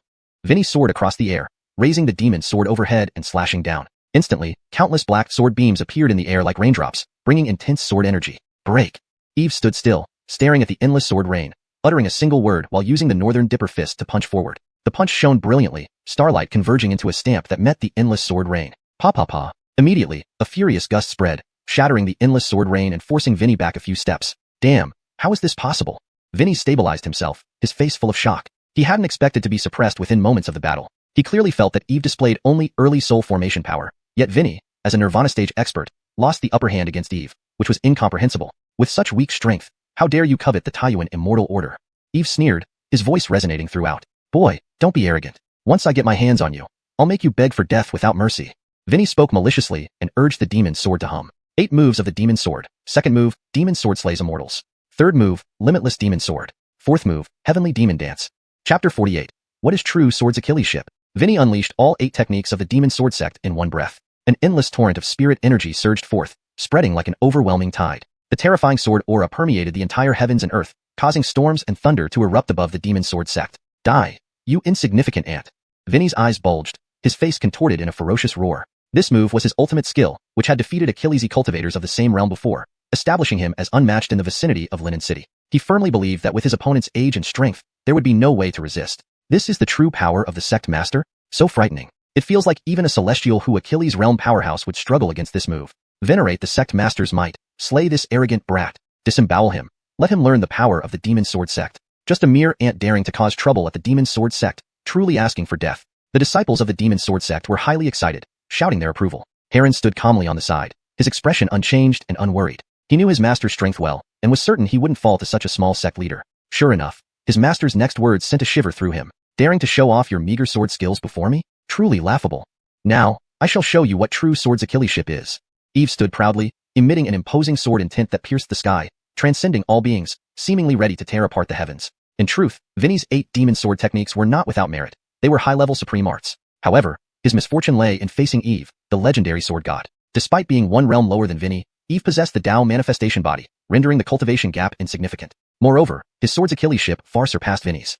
Sword out, cleaving the celestial river open. Upon uttering these words, a dazzling 10,000-foot sword beam shot up from the demon sword sect skies. Majestic and grand, it stretched across heaven and earth like a resplendent Milky Way. Within this sword river, sword intense sword, and the sound of sword chants filled the air. Faintly, it seemed like thousands of soldiers were galloping and roaring, producing a grand and awe-inspiring atmosphere. One strike can create such a spectacle. Is this what Sister mentioned about cleaving the celestial river? Heron exclaimed, finally comprehending the extent of his master's power. No, it's impossible. How could you display such a level of sword art? Vinny's pupils constricted, his face resembling someone who had seen a ghost. As both a rebirth realm cultivator and a sword saint, his understanding of sword's Achilles ship far exceeded the norm. Yet, this single sword strike revealed a glimpse of supreme sword intent, completely surpassing his comprehension. Whistling sounds filled the air as the sword river descended, crashing into the surrounding sword auras with immense force. Explosions rang out, violent aftereffects rippling outward, shaking the entire demon sword sect. In just a moment, all of Vinny's sword techniques crumbled and dissolved into nothingness. Only the resplendent sword chi river remained, slicing through the sky, leaving a massive gash as it lunged toward him. No. Vinny's desperate scream echoed as his figure was engulfed by the sword river, vanishing from sight. The disciples watched in horror. They hadn't anticipated that their mighty sect master, rebirth cataclysmic birth realm powerhouse, wouldn't even have a chance to flee. He was killed in a single exchange, leaving no trace behind. How could this be? Our sect master is dead. He was the pillar of our demon sword sect. The disciples cried out in shock, their faces pale with terror. Just moments earlier, they mocked Eve for daring to storm the demon sword sect, but none could have imagined this outcome. Their sect master, Vinny, was ruthlessly slain with not even a corpse left behind. Quick, call upon the Jonathan to intervene. Otherwise, we're doomed. The disciples panicked, rushing towards the inner sect to seek help from the Jonathan. But just as they moved, a powerful aura erupted from the back mountain, hurtling toward them. It's the Jonathan returning from seclusion. Finally, we're saved. Our demon sword sect is saved. The disciples rejoiced, believing that with the Jonathan's presence, Eve would surely be suppressed, avenging their sect master. A green light flashed, and Inkinenly Achilles in gray robes stepped forward. With a head of silver hair and an aura of profound aged wisdom, he exuded an inscrutable presence. Welcome, Jonathan. Greetings, Jonathan. The disciples of the Devil Sword sect kneeled in reverence, their excitement palpable. They believed that with the Jonathan's appearance, Eve would certainly be intimidated and dare not continue his provocations. Unfortunately, they were mistaken. Eve stood calmly, a faint smile on his lips, showing no fear or trepidation towards the Keenan. His deep, unfathomable eyes remained eerily calm. Are you the Jonathan of the Devil Sword sect? Eve glanced at the Keenan and asked indifferently. Yes, I am the Jonathan of the Devil Sword sect. May I ask who you are? Why did you come to my Devil Sword sect and kill our sect leader without provocation? The Keenan spoke calmly, showing no anger over Vinny's death. However, internally, he was already in turmoil, unable to contain his shock. He had witnessed Eve's world-shaking sword strike and doubted even he could have withstood it. This realization made him take Eve seriously. Moreover, Eve's composed demeanor indicated he was unafraid of the Keenan. The Keenan, having lived through countless storms, felt this person was no ordinary individual. Otherwise, he would have acted directly without further ado. Welcome back, Jonathan. Greetings, Jonathan. The disciples bowed respectfully, excited and hopeful. They thought that the Jonathan's appearance would frighten Eve into submission. Unfortunately, they overestimated their situation. Eve stood with a faint smile, his gaze calm and unafraid. You are the Jonathan of the Demon Sword sect? Eve glanced at the Keenan, then asked indifferently. Yes, I am the Jonathan of the Demon Sword sect. May I ask who you are? Why did you come here to kill our sect master? The Keenan spoke calmly, showing no apparent anger over Vinny's death. Internally, however, his mind was reeling, astounded by the power Eve displayed. Even he felt unsure if he could withstand that shocking sword strike. Thus, he had to treat this situation carefully. Furthermore, Eve's composed demeanor suggested he feared no one, including the Keenan himself. Having lived through Achilles' tumultuous times, the Keenan sensed that this person was no ordinary being. Had it been anyone else, he would have already acted, without hesitation. Chapter 49. I am Eve, the head of Lingyun Sword Peak at Lingxiao Holy Land. Hee, can't agree on something? That makes me sound unreasonable. Eve chuckled disdainfully. Your sect leader wanted to snatch the treasure left by my disciple's father, and even tried to exterminate his entire clan. Of course, I had to kill him as a warning. The Keenan frowned upon hearing Eve's words. He was well aware of Vinny's behavior. He often engaged in murder and theft. But with the Demon Sword sect's immense power and lack of major issues, the Keenan turned a blind eye, not wanting to bother with it. Unbeknownst to him, this time they had encountered someone tough. Not only did the opponent come knocking directly, but he also beheaded Vinny with one stroke of his sword. The Keenan's mind raced. He didn't know Eve's background, fearing that if the other party belonged to some powerful force, a hasty move might invite disaster. However, backing off now could tarnish the sect's reputation, making it a laughingstock among other factions. After a moment's contemplation, the Keenan looked up at Eve. You are quite young to possess such strength. I assume you have an extraordinary background. Could you tell us who your teacher is and which force you belong to? Without showing any hostility, the Keenan probed into Eve's origins. Since you asked, I'll tell you, Eve replied, squinting his eyes. He initially intended to kill these people from the Demon Sword sect, but seeing the Keenan's sincere attitude, he momentarily put aside his murderous intentions. I am Eve, the head of Lingyun Sword Peak at Lingxiao Holy Land. His tone was casual, but the revelation struck everyone like a thunderbolt, reverberating through the air. The 4 words, Lingxiao Holy Land, sent waves of shock through the crowd, as profound as ripples created by a massive stone falling into a lake. Everyone exchanged terrified glances. What? Lingxiao Holy Land? The supreme lineage passed down for countless years? The disciples of the Demon Sword sect stared at each other dumbfounded, their souls seemingly lost. They hadn't anticipated Eve's background being so formidable, far beyond their expectations. Lingxiao Holy Land had a long history, deep reserves, and unparalleled strength, dwarfing the Demon Sword sect. If the Demon Sword sect was merely a third-tier force in the province, then Lingxiao Holy Land was a superpower that overshadowed the entire province. The difference between the two was vast, like ants compared to a dragon, utterly incomparable. We're doomed. We've offended Lingxiao Holy Land. This is the end. The disciples were filled with panic and regret, wishing they could slap themselves. Some trembled violently, unable to look at Eve without fear of provoking a bloodbath. Even if it happened, they wouldn't dare utter a single word. This was the awe-inspiring presence of Lingxiao Holy Land, unmatched and invincible across Li province. Any faction dared not offend it, unless they wished to lose their footing in the province. The Keenan's expression darkened, his eyes flashing with concern. Though he suspected Eve would be troublesome, he was still stunned by his identity, not only a member of Lingxiao Holy Land, but also a high-ranking seat holder. Such a figure was not someone the Demon Sword sect could challenge. Indeed, the grand seat of Lingxiao Holy Land graces our Demon Sword sect. Please forgive my rudeness and ignorance towards Master Li. May you accept my apologies. The Keenan took a deep breath, addressing Eve humbly as if before a king, not daring to show the slightest disrespect. Despite being a great power in the celestial realm, The Keenan felt weak like an ant before a superpower like Lingxiao Holy Land. Any Keenan from Lingxiao Holy Land could slaughter all of the Demon Sword sect members with a wave of their hand. Bitter inside, the Keenan never imagined that Vinny had kicked not just a rock but an unshakable meteorite, plunging the Demon Sword sect into crisis. Fortunately, he hadn't acted rashly earlier, leaving room for reconciliation. Humph! Eve coldly snorted, scanning the crowd with icy eyes. A mere Demon Sword sect, what gave you the nerve to target my disciple? Do you wish to die? The faces of the Demon Sword sect members instantly turned pale, sweat pouring down their foreheads, knees trembling almost collapsing to their knees. Sir, please calm down. Had we known about the Yi family's connection to you, we wouldn't have dared. The Keenan hurriedly explained, wiping away cold sweat, heart pounding with anxiety. Eve smirked, enjoying the sense of superiority. Indeed, relying on a great tree made life comfortable. Feeling smug was really satisfying. Ha, whatever the reason, since you bullied my beloved disciple, you must pay the price. Eve waved his hand. Tell me, how will you handle this situation? Without a satisfactory resolution, your Demon Sword sect has no reason to exist. Sir, rest assured, I guarantee to give you a satisfactory response. The Keenan bowed repeatedly, flattering Eve. Well, what do you plan to offer as compensation? Eve raised an eyebrow. Given the Keenan's sincerity, he didn't press further, but if the Demon Sword sect failed to satisfy him, the blame wouldn't fall on him. Relieved, the Demon Sword sect members' hearts eased slightly, sensing an opportunity for resolution. With a way out, everything became Achillesable. Otherwise, provoking Eve could mean the end of the Demon Sword sect. Our sect has accumulated wealth over thousands of years, including numerous secret arts and treasures. If Sir doesn't find them unworthy, feel free to take them.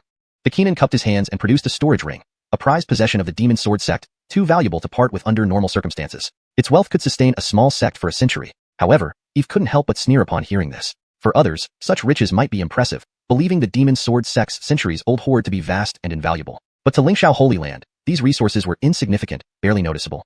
Himph, do you think I'm short of treasures? Eve's cold snort revealed contempt, clearly unimpressed by the storage ring. Trying to placate him with just this? Ridiculous. The translation follows the guidelines while maintaining the narrative style, coherence, and structure of the original Chinese text.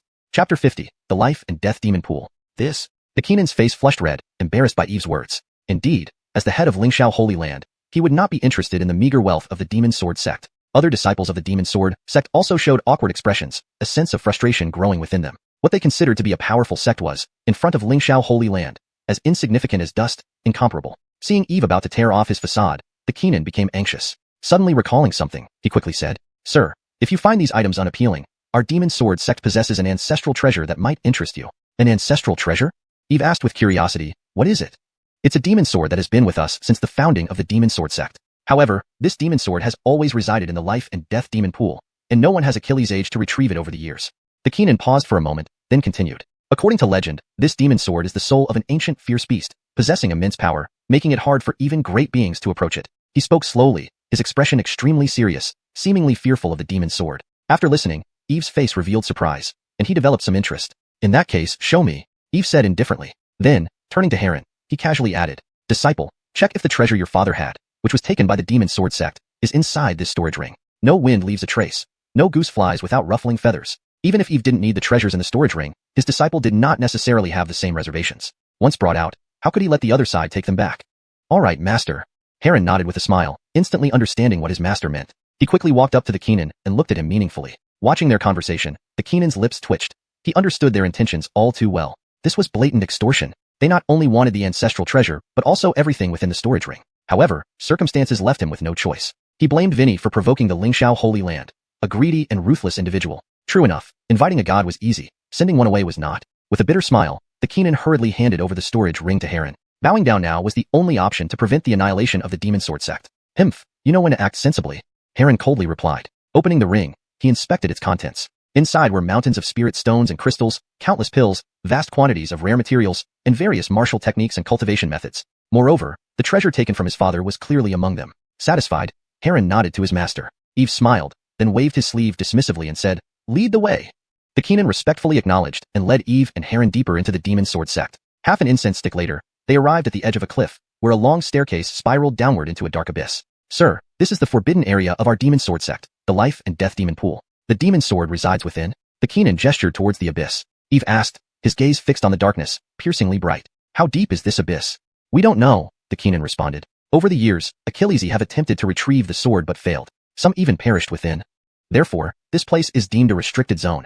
The Keenan shook his head, explaining cautiously while observing Eve. Eve frowned, sensing something strange about the abyss, like a vortex devouring everything, instilling fear. Heron, standing nearby, also felt the abyss's terror and asked, Master, could this pool really contain a demon sword? Isn't this old Achilles deceiving you?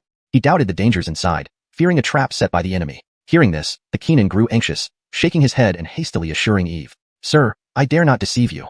The demon sword indeed exists below, harboring the power of a fearsome beast. No one has tamed it yet, hence why it continues to harm and claim lives."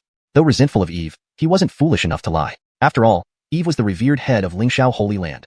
Trouble would surely follow if anything happened. Eve waved his hand, signaling calm. "Don't worry, a mere life and death demon pool can't defeat me. I want to see what makes this sword so special." Understanding his disciple's concerns, Eve smiled and began walking forward. "May you succeed in taming the demon sword," the Keenan breathed a sigh of relief, hoping Eve would leave once he retrieved it. Whoosh! Eve leaped into the abyss, disappearing from the Keenan's view in an instant. Upon entering the water, he felt an intense chill, his blood seeming to freeze. Seems this demon sword isn't simple. It can affect even me. Surprised, Eve, a heavenly being with unmatched physical strength, was influenced by the demon sword, proving its terrifying might. Wish. He activated his cultivation method, using spiritual energy to protect himself. The coldness gradually dissipated, and his speed increased dramatically, plummeting like a cannonball into the darkness. As he descended, the temperature grew colder, and the surrounding space filled with endless icy chills. Slowing down, Eve noticed something at the bottom of the abyss. Chapter 51. The Supreme Imperial Weapon, the Demon Sword Taotai. As Eve continued his descent, a massive black altar spanning thousands of feet appeared in his line of sight. Carved upon this altar were all sorts of ancient and profound runes. Surrounding it stood 8 colossal pillars. Each pillar was over 300 feet tall, entirely black, with a black demon sword embedded in their centers. The demon sword emitted an overwhelming aura, filling the area around the altar with terrifying sharp sword beams that struck fear into anyone who beheld them. What a terrifying presence. This demon sword seems extraordinary. Eve's eyes were fixed on the demon sword at the center of the altar. He could feel a turbulent wave ejaculate from within the sword, shaking his very soul. If I can subdue this demon sword, it would make for a formidable weapon. Eve licked his lips excitedly and flew toward the altar. Clang clang. Just as he reached the altar, the demon sword began to tremble violently. The sound of its sword chant resonated as a surge of ferocious sword energy erupted like a torrent of sword rain sweeping across the surroundings. Everything in the path of the sword energy was utterly annihilated, reduced to nothingness. Humph, indeed not simple. Eve had been prepared. As the sword energy approached, he swung his iron fists directly at it. With a dull thud, the violent sword energy shattered into countless tiny sword beams that dissipated into nothingness. However, Eve was also forced back several steps by the shockwave. What terrifying sword energy! Even just a wisp of it contained such power. No wonder the people of the Demon Sword sect couldn't retrieve it. It seems this sword has at least reached the level of a supreme immortal artifact, possibly even higher. Eve guessed, his eyes gleaming with fervor. A sword of supreme immortal artifact caliber, if not greater, was an incredibly rare and priceless top-tier divine weapon even throughout the entire Z-Way star domain. Now that a demon sword had such powerful sword energy, how could Eve not be excited?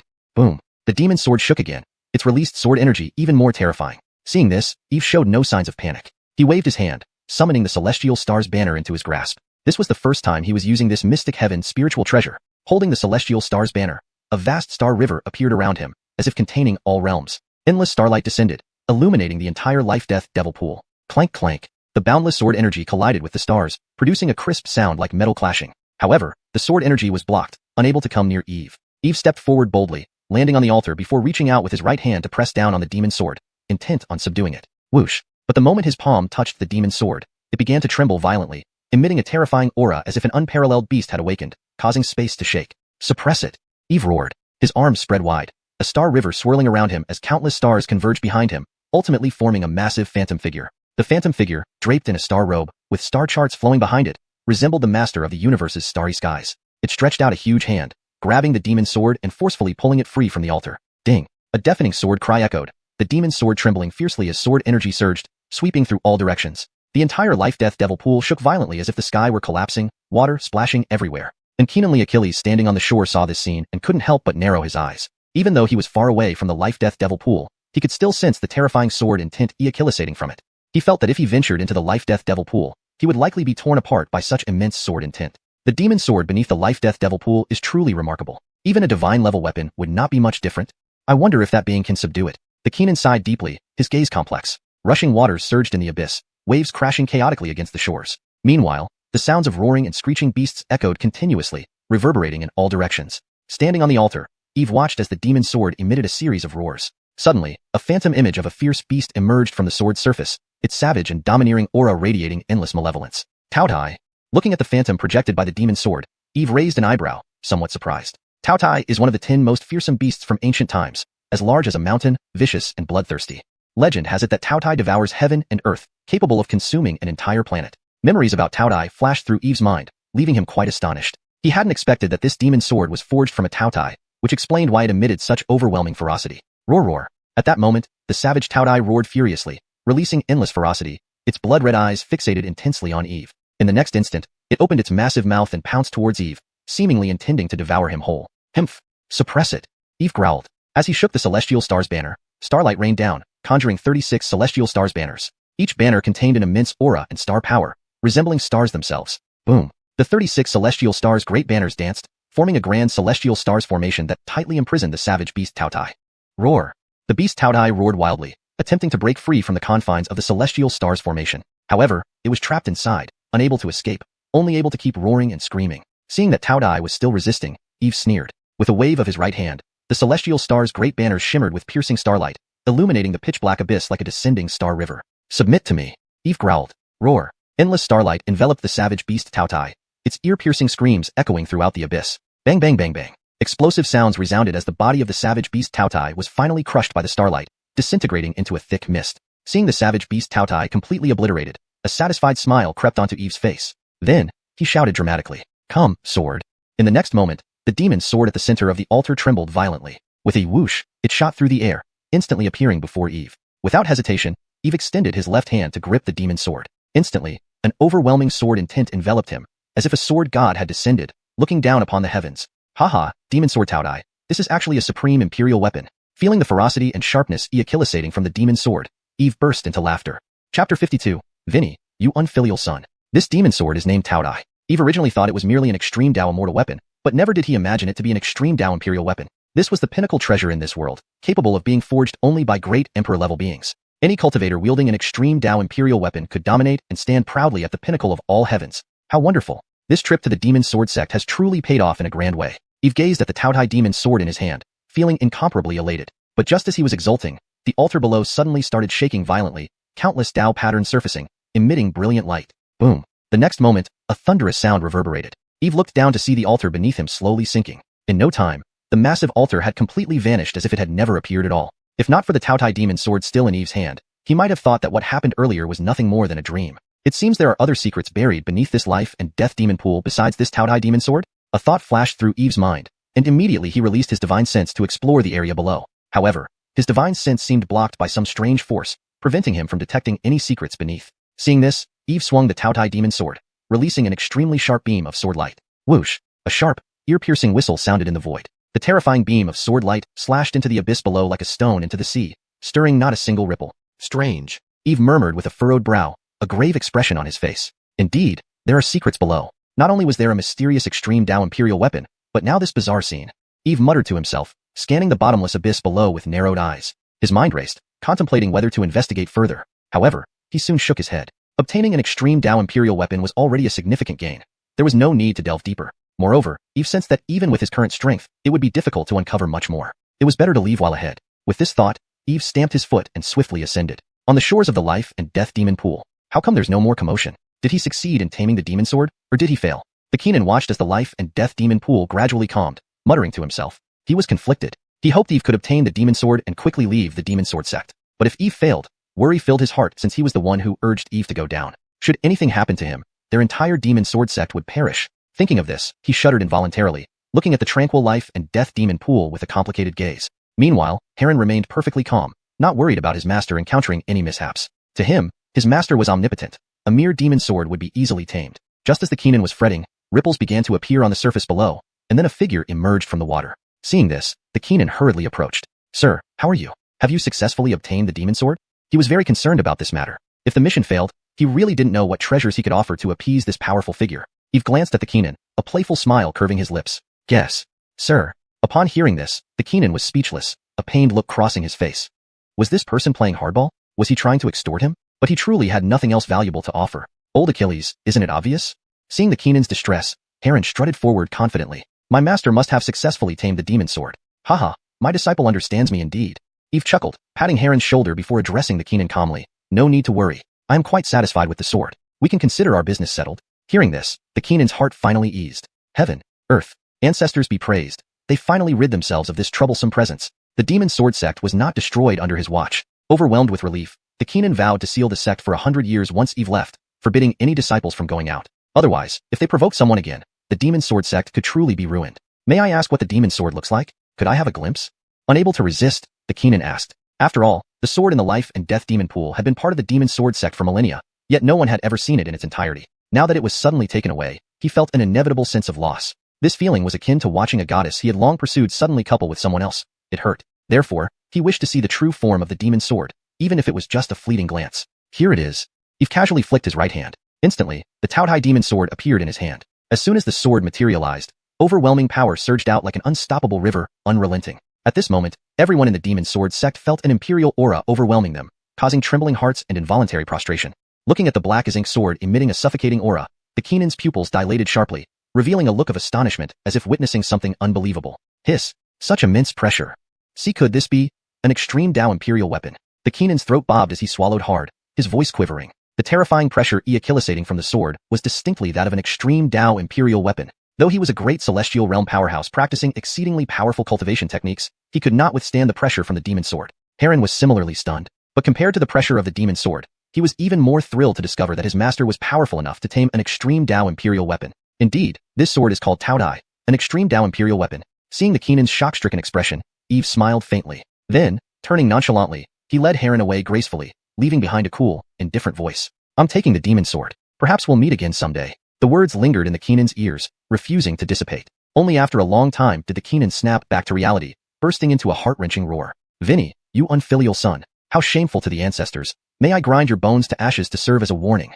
The Keenan trembled with rage, nearly mad with fury. He never expected the demon sword they had guarded for thousands of years to be an extreme Dao imperial weapon. An extreme Dao imperial weapon. This supreme treasure could stabilize a region and ensure the enduring supremacy of a force for 10,000 years. Now, it was snatched away right before his eyes, causing him indescribable pain, almost spitting blood. And all of this was because of Vinny. Chapter 53. The Primordial Hall of Heaven and Earth. Under the reverent farewell of all the Demon Sword Sect disciples, Eve swaggered out of the Demon Sword Sect. At this moment, his mood was exceptionally delightful, unbelievably delighted. A simple visit to the Demon Sword Sect not only secured a vast amount of cultivation resources for his disciples, but also unexpectedly granted him an ultimate Emperor armament. What an extraordinary stroke of luck. Eve's grin at this point couldn't be tamed even by an AK-47. However, just as he was basking in this joy, another pleasant surprise fell from the sky. Suddenly, a system notification rang in his mind. Ding! Disciple Yasmin has achieved new enlightenment in Sword Dao, returning benefits to the host who now experiences an improvement in Sword Dao proficiency. Disciple Yasmin successfully comprehended 5,000 sword intents, granting the host a substantial return of sword intents. Disciple Yasmin has broken through in cultivation, returning a large amount of cultivation essence to the host. For the commendable tutelage provided to Disciple Yasmin, the host receives an additional reward, the Primordial Hall of Heaven and Earth. The Primordial Hall of Heaven and Earth, a mystic celestial treasure containing innate primordial energy of heaven and earth, the purest form of primordial power, which assists cultivators and accelerates cultivation speed. Upon hearing the continuous notifications in his head, Eve's heart pounded furiously. Had it not been for Heron beside him, needing to uphold the image of a master, he would have jumped up in excitement immediately. Nonetheless, despite his outward calm, his inner joy bloomed like a flower. Without a doubt, during his absence from Lingyun's Sword Peak, his excellent disciple must have been crazily cultivating. In just a few days, both her Sword Dao proficiency and cultivation had improved, truly deserving of being called a blessed child with incredible fortune. Too outrageous indeed. Good disciple. You are truly an exemplary disciple of mine. Deciding to accept you as a disciple back then was undoubtedly a wise decision. Eve felt a wave of emotions, yearning to return immediately to lavish praises on Yasmin. This time, he not only received a large return of sword intents, but also advanced a small realm in cultivation, reaching the late stage of the spiritual transformation realm. Most importantly, he received an additional reward, the Primordial Hall of Heaven and Earth. This item sounded like an ultimate treasure. Though it was an auxiliary mystic celestial treasure with no offensive or defensive capabilities, it contained the most pristine primordial energy of heaven and earth, the primordial yellow energy. It could enable cultivators to absorb the primordial energy of heaven and earth, thus forming a primordial body and enhancing cultivation speed. This aspect was crucially important. The pace of cultivation dictated one's growth rate and future potential. Even those with superior aptitude, regardless of how outstanding their cultivation speed or Achillesy opportunities they had, breaking through to profound realms within a short time frame was almost impossible. Especially in the era of Immortal Dao's arrival, to vie for various opportunities with peerless geniuses, possessing formidable cultivation became essential. But with the Primordial Hall of Heaven and Earth, its intrinsic primordial energy could accelerate cultivation speed, leading to a leap in cultivation within a short period, fully compensating for the lack of time. This reward was truly generous beyond measure. As Eve was engrossed in the system space, Heron, walking behind him, suddenly halted his steps, because in his eyes, his master inexplicably emitted a burst of spiritual energy, followed by a terrifying aura, clearly indicating a cultivation breakthrough. Again? At that moment, Heron's face was filled with intense shock. He was thoroughly perplexed, unable to fathom how his master Achilles aged to do it. Master, you? Heron couldn't help but ask. Hearing Heron's voice, Eve snapped back to reality and replied lightly, nothing much, I merely experienced sudden enlightenment and advanced a minor realm. These words were spoken casually, yet to Heron, they resonated with immense impact. Last time it was while lying down, and this time it's while walking, another breakthrough. What the heck? Isn't that too exaggerated? Yet, upon further reflection, Heron gradually understood. After all, Master is an existence far beyond ordinary comprehension. A minor realm breakthrough probably is just an everyday occurrence. There's nothing strange about it. Look, isn't Master displaying complete nonchalance right now? Comprehending this, Heron could only admire his Master deeply. Simultaneously, he realized that his own cultivation level was far too low. He needed to strive harder as soon as possible or risk being left behind. To catch up with Master, he needed to put in even more effort. Only then would he have the qualifications to follow in Master's footsteps. Heron made up his mind. Once back at the sect, he would seize every moment for rigorous training. Seeing Heron deep in thought, Eve chuckled inwardly. No doubt this young fellow was stimulated by his inexplicable breakthrough. Anyone encountering such a scenario would likely react similarly. Oh well, showing off comes naturally. It's a part of life. Disciple, Master didn't intend to provoke you, but what could I do? Shaking his head and sighing, Eve shifted topics, asking, Disciple, did you gain any insights this time accompanying me? Stunned for a moment, Heron promptly replied, Disciple observed Master's immense strength and the invincibility of the Lingxiao Holy Land. His praise wasn't deliberate. Rather, he genuinely believed Master was extraordinarily powerful. Even a typically arrogant and tyrannical sect like the Demon Sword sect cowered in fear at the sight of Master, submitting obediently. That impressed him. Haha, did you learn anything valuable from it? Eve laughed heartily. Yes, Master, Heron said after some contemplation. Disciple indeed witnessed numerous things and learned a lot. Oh, do tell. Heron outlined his thoughts. First, if you're strong enough with overwhelming might, you can sweep everything aside, even crush all obstacles. No one dares to bully you. Second, when someone shows you an inch of respect, repay them with a yard. If someone offends you by an inch, retaliate tenfold. Third, kindness toward enemies is cruelty toward oneself. Eliminate all threats completely, leaving no lingering dangers. Fourth, never leave an empty bag. Seize all opportunities to strengthen yourself. Only by securing ample resources can you become even stronger. Having enumerated these points, Heron paused. Hearing this, Eve's smile widened with satisfaction. Clearly, Heron was intelligent, absorbing every word and action of his. Nodding, Eve said, Your understanding is commendable, disciple, but there's still one point you haven't mentioned. Please enlighten me, Master. Heron respectfully bowed, displaying humility. One more point is that when ruthless, be ruthless, and when decisive, be decisive. But, knowing when to stop is equally vital. For those who know the times, seek mutual benefit. For instance, during this visit, that Jonathan of the Demon Sword sect could have been killed directly by me. However, doing so might have caused us to miss out on an ultimate Emperor armament. Eve remarked coolly. Chapter 54. Encountering treasures on the path, achieving enlightenment in sleep. Disciple understands. If a problem can be solved by killing, we kill directly, but killing is not the only means. Sometimes it's better to make the opponent submit and extract all their value. Heron nodded, instantly grasping his master's meaning. Very good. You are truly teachable. Eve nodded approvingly. In short, power is everything. Strength is the foundation. Disciple will follow master's teachings. Heron clasped his fists again. Eve patted Heron on the shoulder and said with a smile, All right, let's continue our journey. First, we'll go to Linen City so you can bid farewell to your family and friends, then we'll return to Lingxiao Holy Land. As he spoke, he prepared to carry Heron through the air to leave. However, at that moment, Eve's eyes suddenly lit up. He noticed that not far ahead, on a mountain peak, auspicious chi was rising, and colorful beams of light were equilisating out, making the entire mountain range appear extraordinary and magnificent, especially at the very top of the mountain, where rays of light were shining brightly, and an exotic fragrance filled the air, intoxicating to the senses. Master, what's happening there? At this moment, Heron also noticed the situation atop the mountain and couldn't help but ask curiously. It seems some treasure has appeared. Eve stopped and pointed in the direction of the beams of light. Let's go and take a look. Finishing his sentence, he quickly pulled Heron and rushed toward the mountain peak. If there were beams of light equilisating, it definitely meant an opportunity or blessing had arisen, and naturally, they should investigate. Whoosh, whoosh, whoosh. The two moved swiftly, arriving at the peak in just a few breaths, landing amidst the light. Eve looked up and discovered that within the illuminated area was an unknown ancient tree. The tree, seemingly nourished by some divine force, bore hundreds of golden fruits, glowing like bright stars at night. Each fruit shimmered with 7 colors, as dazzling as pearls carved from crystal, exuding a tempting fragrance that made one's mouth water. 7 luminous mystical fruit, 7 apertures perfect fruit, celestial spirit fruit, 9 yang divine fruit. Looking at the floating fruits, Eve's eyes shone with excitement, almost drooling. The 7 luminous mystical fruit, 7 apertures perfect fruit, celestial spirit fruit, and 9 yang divine fruit were all extremely rare supreme spirit fruits, and each had different functions. Some could increase cultivation, some could enhance mental awareness, others could purify the body and temper the blood, etc. In short, though their effects varied, the benefits they could bring to cultivators were significant. TSK disciple, it looks like we've come across an opportunity. To encounter such precious spirit fruits is truly fortunate. Eve was astonished. He never expected to find such a rare treasure. At this point, Heron was equally amazed. Oh my goodness, could this be the opportunity brought about by the age of Immortal Dao? It was rumored that with the arrival of the Immortal Dao era, blessings would be boundless and opportunities would abound. Now he finally witnessed it himself. Indeed, encountering supreme treasures casually was no exaggeration. Disciple, don't just stand there. Quickly gather these spirit fruits. Eve urged impatiently. Saying this, he leaped up and flew to the ancient tree to begin picking the fruits. Seeing this, Heron also sprang into action. They moved quickly, and within moments, all the fruits were collected. Once the fruits were picked, the ancient tree seemed to have lost its essence and withered. For something to be born, another must fall. Eve knew this was due to the cosmic forces draining all life energy, leading to the death and decay of the ancient tree. Otherwise, this unknown tree wouldn't be able to bear so Achillesy fruits with different wondrous effects. Without further ado, he carefully stored the gathered fruits in jade boxes imbued with spiritual energy. After ensuring everything was done, Eve was about to taste a fruit when he suddenly heard Heron shout, "Master, there seems to be another treasure appearing over there." Heron pointed forward, visibly excited. Following Heron's finger, Eve indeed saw more beams of light on another nearby peak. Without hesitation, he swiftly dashed toward the new location and arrived atop the mountain in the blink of an eye. Amidst the beams of light, a mirror and a pair of gloves floated in midair. The mirror was entirely silver-white, surrounded by pale blue mist, creating an ethereal, cloud-like appearance. As for the other item, a pair of black gloves covered in intricate runes, emitted a terrifying and oppressive aura. "Master, those seem to be two immortal artifacts." Seeing the two objects suspended in midair, Heron's eyes widened, and he couldn't help but swallow hard. "Yes, they are indeed immortal artifacts. We've had quite the luck." Eve nodded. Although he hadn't thoroughly examined them, based on the aura emitted, they were definitely treasures at the immortal level. "Master, we've hit the jackpot this time." Heron was thrilled. First, the spirit fruits, now immortal artifacts. It was too lucky to be true. However, he was self-aware enough to know that such luck was mostly due to his master's fortune rather than his own.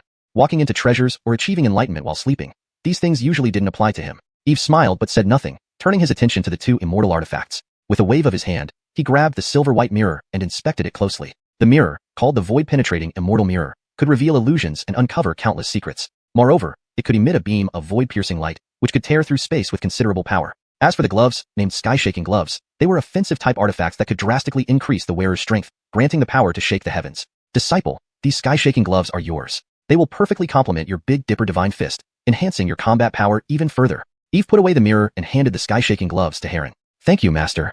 Heron took the gloves joyfully, examining them with excitement. An immortal artifact. He, Heron, actually possessed an immortal artifact, an unparalleled treasure that once seemed unattainable in his wildest dreams. With such a heavenly weapon, his combat power would undoubtedly skyrocket. Chapter 55, Seizing the Opportunity. "Don't get too excited too soon, brat." Eve patted Heron on the head and explained, "The Juntian fist is indeed formidable, but your cultivation level is too low to fully unleash its power. So, to bring out the full might of the Overlord Divine Fist, you must reach the Golden Core stage. These few heavenly spirit fruits can purify and strengthen your body, greatly enhancing your aptitude. As for when you'll break through to the Golden Core stage, that depends on your own effort." As he spoke, he handed the 6 heavenly spirit fruits that could refine his essence to Heron. "Master, rest assured, I will strive to reach the Golden Core stage as soon as possible." Heron nodded eagerly and took the 6 heavenly spirit fruits. His aptitude had always been a hindrance to his cultivation speed. Now, with these heavenly spirit fruits aiding and refining his essence, his aptitude would improve significantly, accelerating his cultivation speed. Moreover, with diligent effort, he was confident he could reach the Golden Core stage sooner. Eve nodded in satisfaction. "That's the spirit." They searched the area again for any treasures, but found nothing else. Then Eve led Heron away, heading toward Linen City. Not long after they left, a group of cultivators hurriedly flew in from afar and landed on the mountain peak. There were more than 20 cultivators, led by Keenan at the soul transformation stage. "Damn it, we're too late. The immortal fruits have already been taken. Not just the fruits, but there seems to have been an immortal artifact as well. This infuriates me. Who could have acted so quickly?" Faced with the vanished phenomena, these people erupted in anger, furious that all their efforts had come to nothing. Lingxiao Holy Land. Larissa visited Lingyun's sword peak again to see if Eve had returned. Disappointed, she hadn't seen him even after 3 consecutive days. However, she wasn't without gains. She had spent considerable time with Yasmin, bonding over Sword's Achilles ship. They had become close friends. One day, on the training ground of Lingyun's sword peak, Larissa was sparring with Yasmin. Their moves were graceful and beautiful. "Senior Sister Murong, here comes my Grand Harmony sword," Yasmin shouted, unleashing a powerful sword beam carrying terrifying sword intent toward Larissa. "Beautiful Sword's Achilles ship. Junior Sister Jiang, your Grand Harmony sword intent has become several times stronger compared to yesterday." Larissa praised her, stepping lightly to evade while delivering a swift counterstrike. The sword beam bloomed, sharp and cold, instantly neutralizing Yasmin's attack. After deflecting the strike, she pressed forward, delivering several sword thrusts infused with sword intent, forcing Yasmin into defensive allepisode. Facing Larissa's intense assault, Yasmin remained calm, countering each move skillfully. Clang, clang. The crisp sounds of clashing weapons echoed across the entire Lingyun sword peak. Each of Larissa's strikes carried potent sword intent, making them exceptionally sharp. Despite being new to Sword's Achilles ship, Yasmin's grasp on the art was no less formidable than any veteran master. Especially since she practiced the supreme Immortal technique, her power was boundless. In the training ground, the two sparred vigorously, thoroughly enjoying the exchange. After some time, Yasmin began to tire, her forehead drenched in sweat. In contrast, Larissa appeared composed, her cheeks flushed with a healthy glow. Stopping to rest, they exchanged glances. "Senior Sister Murong, you're too strong. I've lost again. Wiping the sweat off her face, Yasmin playfully stuck out her tongue, not feeling ashamed of losing. You've progressed incredibly fast. If not for my years of experience, it would have been hard to win against you. Hee, this is all thanks to senior sister Morong's guidance over these few days. Otherwise, I wouldn't have improved so much. Over these days, they often discuss swords Achilleship and hone their techniques, allowing Yasmin to learn and improve greatly in combat skills. This mainly comes down to your innate talent. You pick up everything I teach instantly. Given time, once your cultivation advances further, you may surpass me. Larissa mused. Even though she suppressed her cultivation to match Yasmin's level, her experience still gave her a significant edge. Yet, Yasmin Achilles' age to go from barely holding out for a few moves to now matching her blow for blow in just 3 days, showcasing her extraordinary sword talent. Of course, part of this was due to Yasmin practicing the powerful Supreme Immortal technique, enabling her to compete with Larissa. Thinking about the Supreme Immortal technique, Larissa couldn't help but feel curious. What kind of existence must junior sister Zhang's master be to impart such a formidable Supreme Immortal technique? After all, such a top-tier swords Achilleship technique was extremely rare, even within the entire Lingxiao Holy Land. Junior sister Zhang, could you tell me more about your master? Larissa asked, her eyes fixed on Yasmin, filled with curiosity. My master is undoubtedly someone very, very powerful. He's my idol and my belief. Everything I am today is due to my master's guidance. When it comes to swords Achilleship, my master's understanding has reached levels I cannot fathom. Oh, could you describe how deep your master's understanding of swords Achilleship is? Larissa asked curiously. Yasmin fell silent for a moment. Honestly, she didn't know exactly how deep her master's understanding of swords Achilleship was. All she knew was that her master was incredibly powerful, beyond description. But seeing the expectant look in Larissa's eyes, Yasmin pondered and then said slowly, to cut through the sun, moon, and stars with a single blade of grass, to sever the 3,000 great doctrines with a single leaf. That is the pinnacle of swords Achilleship my master taught me. I can't even achieve 1/10,000th of that, so you can imagine how powerful my master is. These words struck Larissa like thunder, leaving her stunned. A blade of grass cutting through the sun, moon, and stars. A leaf severing the 3,000 great doctrines. Larissa murmured, the words resonating with an unparalleled grandeur. What level of understanding must one reach in swords Achilleship to speak such bold and mighty words? Even the Sword Emperor would hesitate to make such audacious claims. Yet, Larissa felt a surge of excitement and trembled with anticipation. It felt as if her mind had been enlightened. She could almost see herself reaching such a pinnacle of swords Achilleship, standing atop the heavens, proudly overlooking all living beings. Junior sister Zhang, hearing you say this, I grow more eager to meet your master. Larissa, having calmed down, looked at Yasmin seriously. She was now eager to meet Yasmin's mysterious master and learn from him. Chapter 56, Scram, a good dog doesn't block the way. Hee, senior sister Morong, don't be anxious. Master has been out for quite some time now. It shouldn't be long before he returns. Then you will get to witness his grace, Yasmin said with her bright eyes twinkling. And senior sister Morong, when you see my master's appearance, you'll surely be astonished. Oh, what do you mean by that, junior sister Zhang? Murmuring this, Larissa was somewhat bewildered by Yasmin's words. What did she mean by being astonished at her master's appearance? Surely, she didn't know him? Perhaps in your eyes, senior sister Morong, you think someone like my master should definitely be unkeenly sage with a venerable demeanor?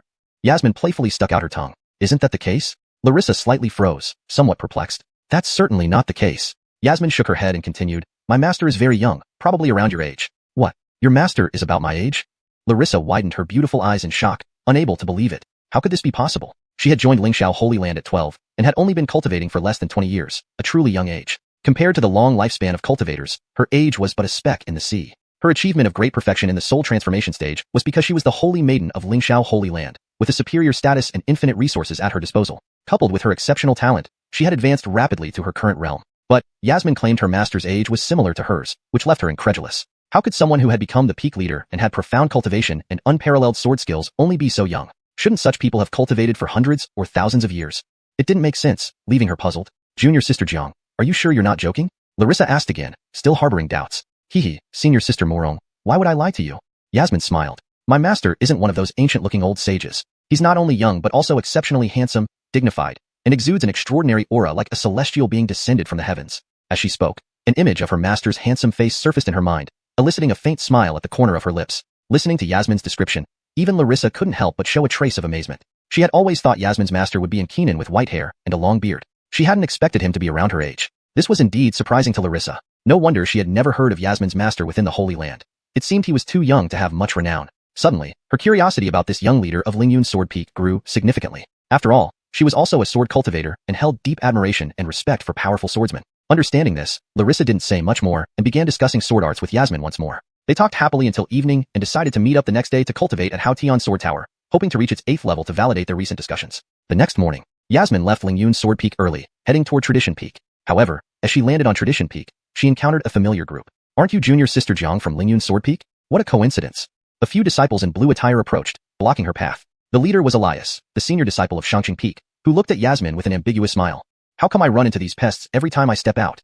Yasmin frowned, recognizing them as the same individuals who mocked her behind her back in Hao Tian's sword tower last time. Back then, she chose not to engage. But today they were here again, seemingly unstoppable. Do you have any business? Yasmin coldly eyed the group before her. Elias smiled upon hearing her words, giving Cedric, another blue-clothed youth, a meaningful look. Cedric understood immediately and stepped forward. Since junior sister Jiang Achilles' age to reach the 7th floor of Hao Tian's sword tower, demonstrating remarkable sword mastery, we wish to spar with you and learn from each other's sword techniques. After the last incident involving Yasmin as a sword prodigy, they no longer dared underestimate her. They knew if they didn't suppress her soon, her talent would eventually lead her to surpass them, perhaps even crushing them beneath her feet. Therefore, they decided to challenge her while she hadn't fully grown. A defeat might shatter her pride and destroy her heart of the Tao. Not interested. Yasmin gave them a cold look and bluntly refused. Why? Afraid? Junior sister Jiang? Considering we entered around the same time, we can consider ourselves peers. Sparring could enhance our friendship? Cedric provocatively glanced at Yasmin, his tone filled with sarcasm. Haha. Yasmin sneered at his words. If you want to spar, wait for the sect competition next year. Now, I have no time to waste on you. With that, she turned to leave. However, Cedric and his companions had no intention of letting her go easily. They blocked her path, standing in a line. Why such a hurry to leave, junior sister Jiang? If you're really afraid, just say so. Your Lingyun sword peak can't compare to our Xianxia peak, and we might let you go. Cedric jeered, looking at Yasmin with a mocking expression. Yeah, shout 3 times that Lingyun sword peak can't compare to Xianxia peak, and we'll let you go. Others chimed in, smirking at her. Scram, a good dog doesn't block the way. Yasmin ignored them, her gaze icy cold, eyes flashing with disdain. You. Cedric and the others flushed red with rage, incensed by her calling them dogs. But they dared not act rashly, given the strict rules within the Holy Land. Only mutual consent allowed for sparring. Otherwise, anyone acting first would be punished by the law enforcement hall. I thought someone like you, a sword prodigy, would be proud. Looks like I was mistaken. You're just like your worthless master, hiding like a turtle forever. Cedric spat, growing impatient at Yasmin's insistence on leaving. Hearing this, Yasmin halted mid-step. Say that again. She turned sharply, staring fiercely at Cedric. A wave of intense fighting spirit emerging, making one tremble. What? Did I say something wrong? Your master hasn't participated in the sect competition for 9 consecutive years. Isn't he a coward? Cedric laughed arrogantly, his eyes full of disdain and contempt. Chapter 57. All of you attack together. Yasmin's beautiful eyes emitted a piercing cold light, and the atmosphere around her instantly turned chilly as if she were a volcano ready to erupt. She could bear it, but absolutely would not tolerate any insults toward her master, because her master was always her taboo. Now, this insignificant fellow dared to slander her master, which was utterly unpardonable. Since Sister Jiang isn't saying anything, it means you acknowledge it. Both you and your master are cowards. Haha. Cedric, standing nearby, was arrogantly out of control, not noticing that Yasmin was on the verge of losing control. Fine, if you want to fight, then I'll indulge you thoroughly. Yasmin took a deep breath, slowly raised her head, and stared intently at Cedric and the others. A massive, vast sword intent rose from her slender figure. Feeling this terrifying aura, Cedric and his companions' expressions changed slightly. What an intimidating sword intent. It looks like she's at least at the Great Swords Achilles ship realm or higher. Cedric and his group exchanged glances, all showing signs of shock. Although they had known that Yasmin had astonishing talent in Swords Achilles ship, they never expected her to be so formidable. All of you attack together. Save me the trouble of wasting time. Yasmin stood where she was, looking down at them with disdain. The people before her were all at the Yinyang realm except for Cedric, who was only at the Xian stage. But she was confident that with her current strength, she could sweep through all 5 of them. What? All of us together? Cedric stared wide-eyed at Yasmin, clearly aggrieved. This was too much of an underestimation. She was asking to face all 5 of them alone. It was outright disrespect. Do you really think so? Don't blame us for bullying you when you lose. Cedric said coldly. Fighting Achilles against one, even if they won, it wouldn't be honorable, and it would certainly invite ridicule if it got out. Just come at me. I will only defeat you. I won't lose to you because you bunch of flies aren't worthy. Yasmin's expression remained calm, sharp and exposed like a drawn sword. Himph. Before Cedric could respond, Elias couldn't hold back. He sneered and said, since she wants to ask for it, we'll give her what she deserves. Cedric, teach her a harsh lesson. Let her know the might of our Xianxia peak. Yes, senior brother. Upon hearing Elias's words, Cedric and the others immediately responded in unison. Initially, they were concerned about facing her one-on-one due to her release sword intent, but since she chose to show off, they couldn't be blamed. Attack. Make her pay for her arrogance. Cedric charged straight at Yasmin, leading the charge. The other 4 disciples followed closely behind, surrounding Yasmin. Each person exuded brilliant spiritual light, their weapons also appearing. Initiate the black iron sword formation. Cedric roared lowly, sending a long sword flying out, enveloping everyone in its radiant light. Boom. In the next moment, explosions rang out as the 5 disciples attacked together using the array formation, emitting fearsome waves that made one shudder. What's going on? How did they suddenly start fighting? The disciples from the Holy Land gathered around upon seeing the sudden battle. Hey, these people look familiar. Those few seem to be disciples of Xianxia peak. Behind them appears to be their senior brother, Elias. Who is that war Achilles? I've never seen her before. But she's incredibly beautiful, like a fairy. Numerous disciples discussed, their eyes sparkling with interest as they watched Yasmin and the others. At this point, Cedric and his team had already formed the sword formation and fiercely attacked Yasmin. Countless sword lights soared towards her, seemingly slicing through space, bringing destructive power right above Yasmin's head. However, in the next moment, something extremely bizarre happened. Clang! A clear, pleasant sword chime sounded from Yasmin's scabbard, followed by endless cold light bursting forth, blocking the sword attacks. Snap, snap, bang. A series of subtle sounds rang out as Cedric and his group's sword formation shattered into pieces simultaneously. Thud, thud, thud. Cedric and his companions felt an immense pressure and hastily retreated 3 steps to steady themselves. But in their hearts, there was utter shock. Just by drawing her sword and displaying its intent, she broke their sword formation. What kind of terrifying power was this? Yasmin's face was icy cold, gripping her long sword tightly. Magnificent sword intent, she said indifferently, then swung her sword. In the next moment, the long sword cut through the air, silver sword lights blooming, distorting the surrounding space as if tearing apart, with powerful gusts ravaging the area. Then, Cedric and the other 4 flew backward, landing on the ground spitting blood. They lay motionless on the ground, minds blank, unable to react. Earlier, they had jointly activated the black iron sword formation, only to be defeated in one move by Yasmin. It felt like being struck by a thunderbolt on top of their heads. You lost. Yasmin raised an eyebrow, a hint of amusement curving her lips. How is that possible? Cedric looked at Yasmin, then at his fellow disciples, throat constricting, incredulous. They had vowed to teach Yasmin a lesson, but what happened? They couldn't even withstand one strike from her, beaten helplessly, disheveled and defenseless. What kind of sword technique is this? So powerful. She fought 5 and won so easily. It's unbelievable. The onlookers gasped, amazed. Hiss. Yasmin's cultivation actually reached the late-stage Yin-Yang realm? Even Elias couldn't help but draw a cold breath, disbelief filling his gaze. Earlier, Yasmin's revealed aura was clearly late-stage Yin-Yang realm. How is this possible? Within less than a month, Yasmin, whom their master had deemed nearly useless, had reached this level. Her improvement speed was terrifying. Even the top geniuses within the Holy Land probably found it hard to achieve such rapid progress. If this monstrous genius truly matures, Elias's face darkened, staring at Yasmin with flickering eyes, sensing the looming danger. With their strained relationship between Xianxia Peak and Lingyun Peak, if Yasmin truly grew strong, he would not be able to contend with her during the sect-wide competition next year. Thinking of this, his eyes narrowed, stepping forward. Sister Jiang has remarkable skills. You actually defeated my 5 junior brothers in one move. Since that's the case, let's spar. Elias smirked coldly, emitting a powerful aura as he prepared to personally deal with Yasmin, intending to humble her. Chapter 58. The 8th floor of the Haotian Sword Tower. Sensing this powerful aura, Yasmin raised her eyes to Elias, her beautiful phoenix-like eyes flickering slightly. This person is a formidable opponent. Although Yasmin was confident in her abilities, she clearly perceived that his aura was at least 10 times stronger than Cedric's group. Her gaze became sharper, her body tensed up, and she readied herself for battle, prepared to face the opponent. Even if she couldn't match him, she wouldn't back down because she needed to uphold her master's dignity. Just as the battle seemed imminent, a cold, clear voice echoed from a distance. You, a grand completer of the Golden Core stage, wouldn't dare bully a Yin-Yang realm cultivator like junior sister Jiang, would you? Everyone turned around upon hearing these words, seeing a graceful figure approaching. She wore a white robe, with skin as smooth as jade, delicate brows and eyes, and radiant orbs. An ethereal, transcendent aura surrounded her, capturing everyone's attention. It's the Saintess Ursula. Why is she here? And why is she walking towards that war Achilles? Could they know each other? The surrounding crowd whispered amongst themselves, their expressions filled with surprise. Indeed, the newcomer was Larissa. She had been waiting for Yasmin in the Haotian Sword Tower, but when Yasmin didn't show up, she went out to look for her. Coincidentally, she encountered the battle between Yasmin and Cedric's group. So, she quietly observed from afar without intervening. However, it never crossed her mind that after losing, Cedric's group not only refused to accept defeat but also planned to bully someone weaker, which displeased her greatly. Seeing Larissa approach, Elias's expression changed instantly as he hurriedly clasped his hands together. Your Excellency Saintess Ursula. Larissa nodded without acknowledging Elias, instead heading straight for Yasmin. Junior sister Jiang, are you alright? I'm fine, Yasmin replied, shaking her head. However, the sweat on her forehead betrayed her statement. That single sword strike had nearly depleted half of her spiritual energy, which was why she Achilles aged to defeat Cedric's 5-person team with one strike. Such an attack could rival a peak golden core cultivator. Larissa, seeing this, knew Yasmin was just exhausted but otherwise unharmed. Turning to Elias, she said calmly, I won't intervene in your competition with junior sister Jiang. However, as someone about to enter the Yuanian Gi stage, you're considered one of the older disciples of the Holy Land. Planning to target a Yin-Yang realm junior sister like this, aren't you bullying her? Her tone, though calm, was icy and unyielding. Sister Saintess Ursula must have misunderstood. I was merely sparring with junior sister Jiang, with no ill intentions. Elias's expression changed dramatically as he hurried to explain. Jokingly, if Larissa reported this incident to the enforcement hall, he would be in serious trouble. Moreover, being a saintess, even his own master had to treat her with utmost respect and dared not offend her. Do I look foolish to you, senior brother?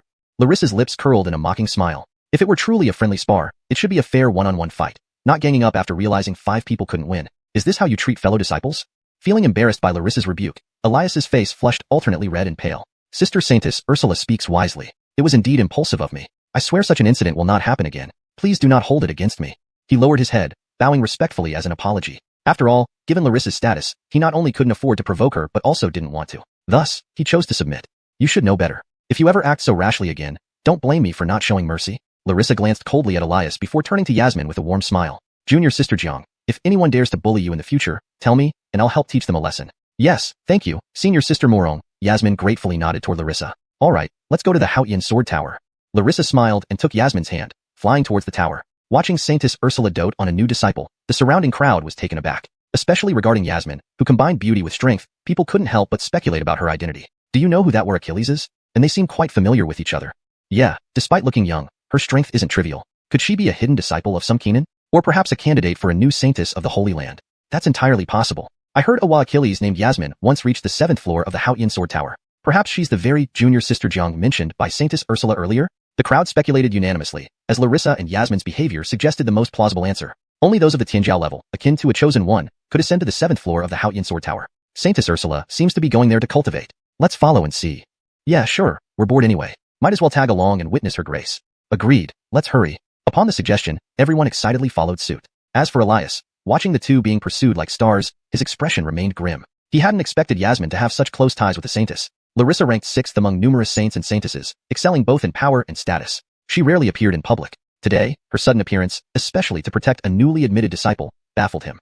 This Yasmin isn't simple at all.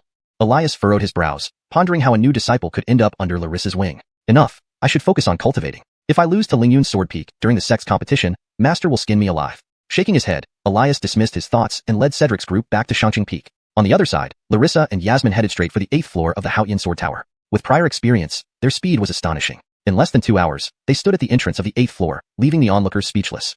Chapter 59. Supreme Taoist Art, the Primordial Sage Scripture. It had been such a short time, and yet the two had already advanced effortlessly from the 1st level to the 8th. One must understand that the 8th level of the vast Heaven Sword Tower was not an ordinary place.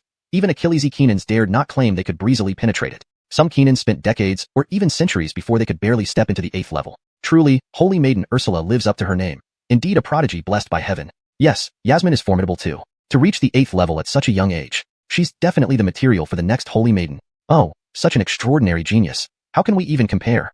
The onlookers were filled with awe and admiration. Meanwhile, as Yasmin trained within the vast Heaven Sword Tower, Eve, who had returned to Linen City's family, quickly received feedback on Yasmin's training progress. Disciple Yasmin has comprehended 50 imperishable sword intents. Host receives a return of 100 imperishable sword intents. Disciple Yasmin has comprehended 100 imperishable sword intents. Host receives a substantial return of imperishable sword intents. Disciple Yasmin's Swords Achilleship has improved. Host receives an improvement in Swords Achilleship.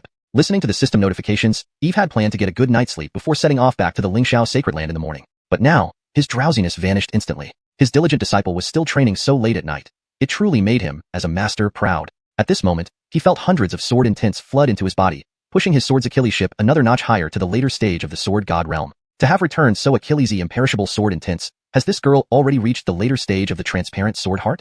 Eve murmured to himself and immediately checked Yasmin's system panel. Sure enough, Yasmin had advanced to the later stage of transparent sword heart, only one step away from grand completeness. It wouldn't be long before she attempted to break through into the Sword God realm. Good heavens. Yasmin's talent in Swords Achilleship was indeed out of this world. In less than a month, her Swords Achilleship had already reached the later stage of the Sword God realm, while he did nothing but lie around. This feeling was incredibly refreshing and satisfying. Imagining what might happen if Yasmin continued to advance, it wasn't impossible for her to achieve the peak of Swords Achilleship, even reaching the Sword Emperor realm. Not bad, not bad. My talented disciple, keep up the good work and strive to become an unparalleled powerhouse. Eve thought happily. Just then, the system notification sounded again. Ding. Disciple Heron's cultivation has broken through. Host receives substantial cultivation returns. Considering the host's effective guidance of Disciple Heron, additional reward. Supreme Taoist Art, Primordial Sage Scripture. Instantly, Eve felt a surge of spiritual energy fill his body, warming him like a hot spring.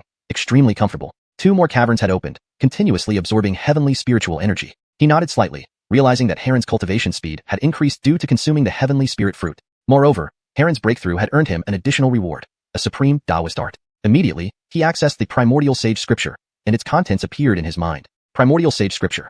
9 is the utmost number in the universe, and the primordial encompasses all extremities. Hence, it is called the Primordial Cavern, where myriad things reside. This scripture contains the secrets of the Tao. Practicing it allows one to break the 9 limits and open a 10th cavern, achieving the Primordial Cavern and dominating the cosmos.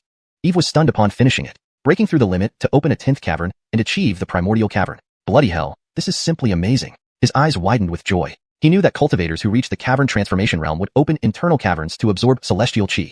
Each additional cavern increased their capacity to store spiritual energy and enhanced combat power exponentially. Typically, 9 caverns could be opened, turning the body into a cosmic furnace with infinite energy. However, the primordial cavern technique allowed one to surpass Achilles' limits and open a 10th cavern. What an astonishing feat. After possessing 10 caverns, there would be a qualitative leap, not just a simple addition, but several-fold or even tens of times enhancement. The 10th cavern would fuse with the other 9 to form the primordial cavern, far surpassing the power of 9 individual caverns. Not only could it absorb celestial chi autonomously, but also primordial breath, force, and laws. This technique suits my current cultivation perfectly. Eve pondered seriously. However, achieving the primordial cavern won't be easy. Apart from the enormous time required just to open 9 caverns, few cultivators Achilles aged more than 5 or 6, let alone 8 or 9. Opening 9 caverns was almost unimaginable. In the entire Lingxiao sacred land, breaking through to nirvana with 9 caverns was incredibly rare. Eve had never heard of such an achievement. Therefore, surpassing Achilles' limits to achieve 10 caverns was no small feat. Tongzi, you're really messing with me. Are you jealous that I sit idle daily reaping rewards, so you sent me this scripture to make me work harder? Eve complained. Host, you are falsely accusing the system. The sole purpose is to strengthen the host. Any benefit brought to the host will be rewarded. Now, the host has a chance to open 10 caverns, becoming the first ever. Shouldn't you be grateful? Why blame the system? Host, this is ungrateful. The system will appeal. The system protested from his mind. The sole purpose is to make me stronger. Why don't you simply reward me 10 caverns instead? Wouldn't that make everyone happy? Eve rolled his eyes. He was already in the later stage of cavern transformation, with most of his cultivation returned by disciples, resulting in only 6 open caverns. If this continued, he'd likely only Achilles age 7 caverns before reaching the nirvana realm. But now, the system had given him a supreme Taoist art, urging him to cultivate and open new caverns. Definitely premeditated, making it hard for him to rest easily. Note, names like Yasmin and Heron are kept consistent with pinyin names, ensuring accuracy. Chapter 60. You only need to know that I have come to take your life. Host, this system is only responsible for making you stronger. As for how you achieve that, it's entirely up to you. The system does not take any responsibility. Anyway, the cultivation techniques have already been rewarded to you. Practice them or not, it's up to you.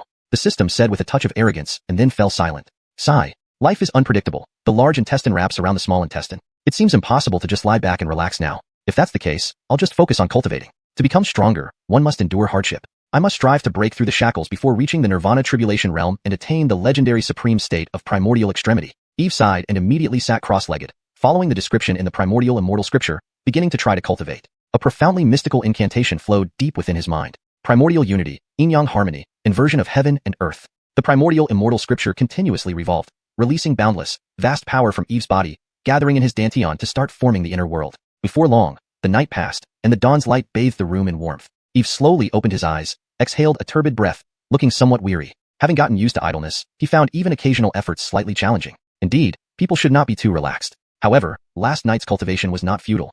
He had successfully condensed the prototype of the 7th inner world. Eve stood up, stretched lazily, and then opened the system panel. Host, Eve. Bone age, 32. Talent, SSS. Cultivation level, late stage great perfection spiritual transformation inner world, 6 inner worlds.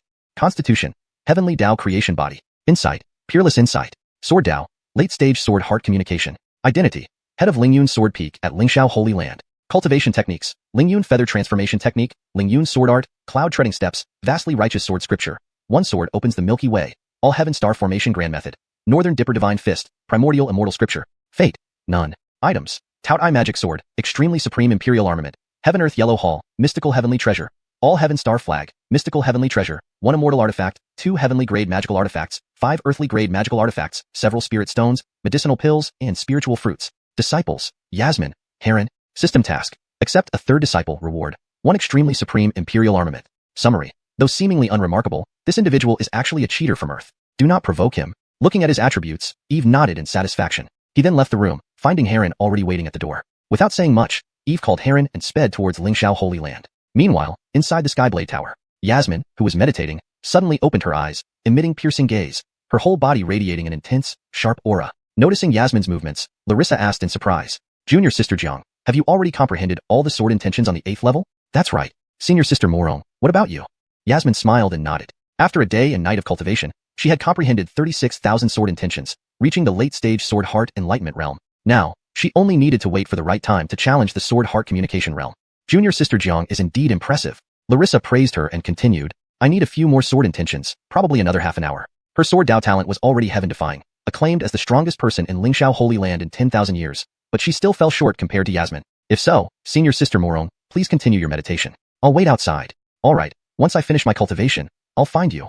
Larissa agreed and immersed herself back into cultivation. Yasmin exited the Skyblade Tower and was met by excited chatter around her. Yasmin's name has disappeared from the stone tablet. She must have come out. Quickly, everyone, let's find where she is.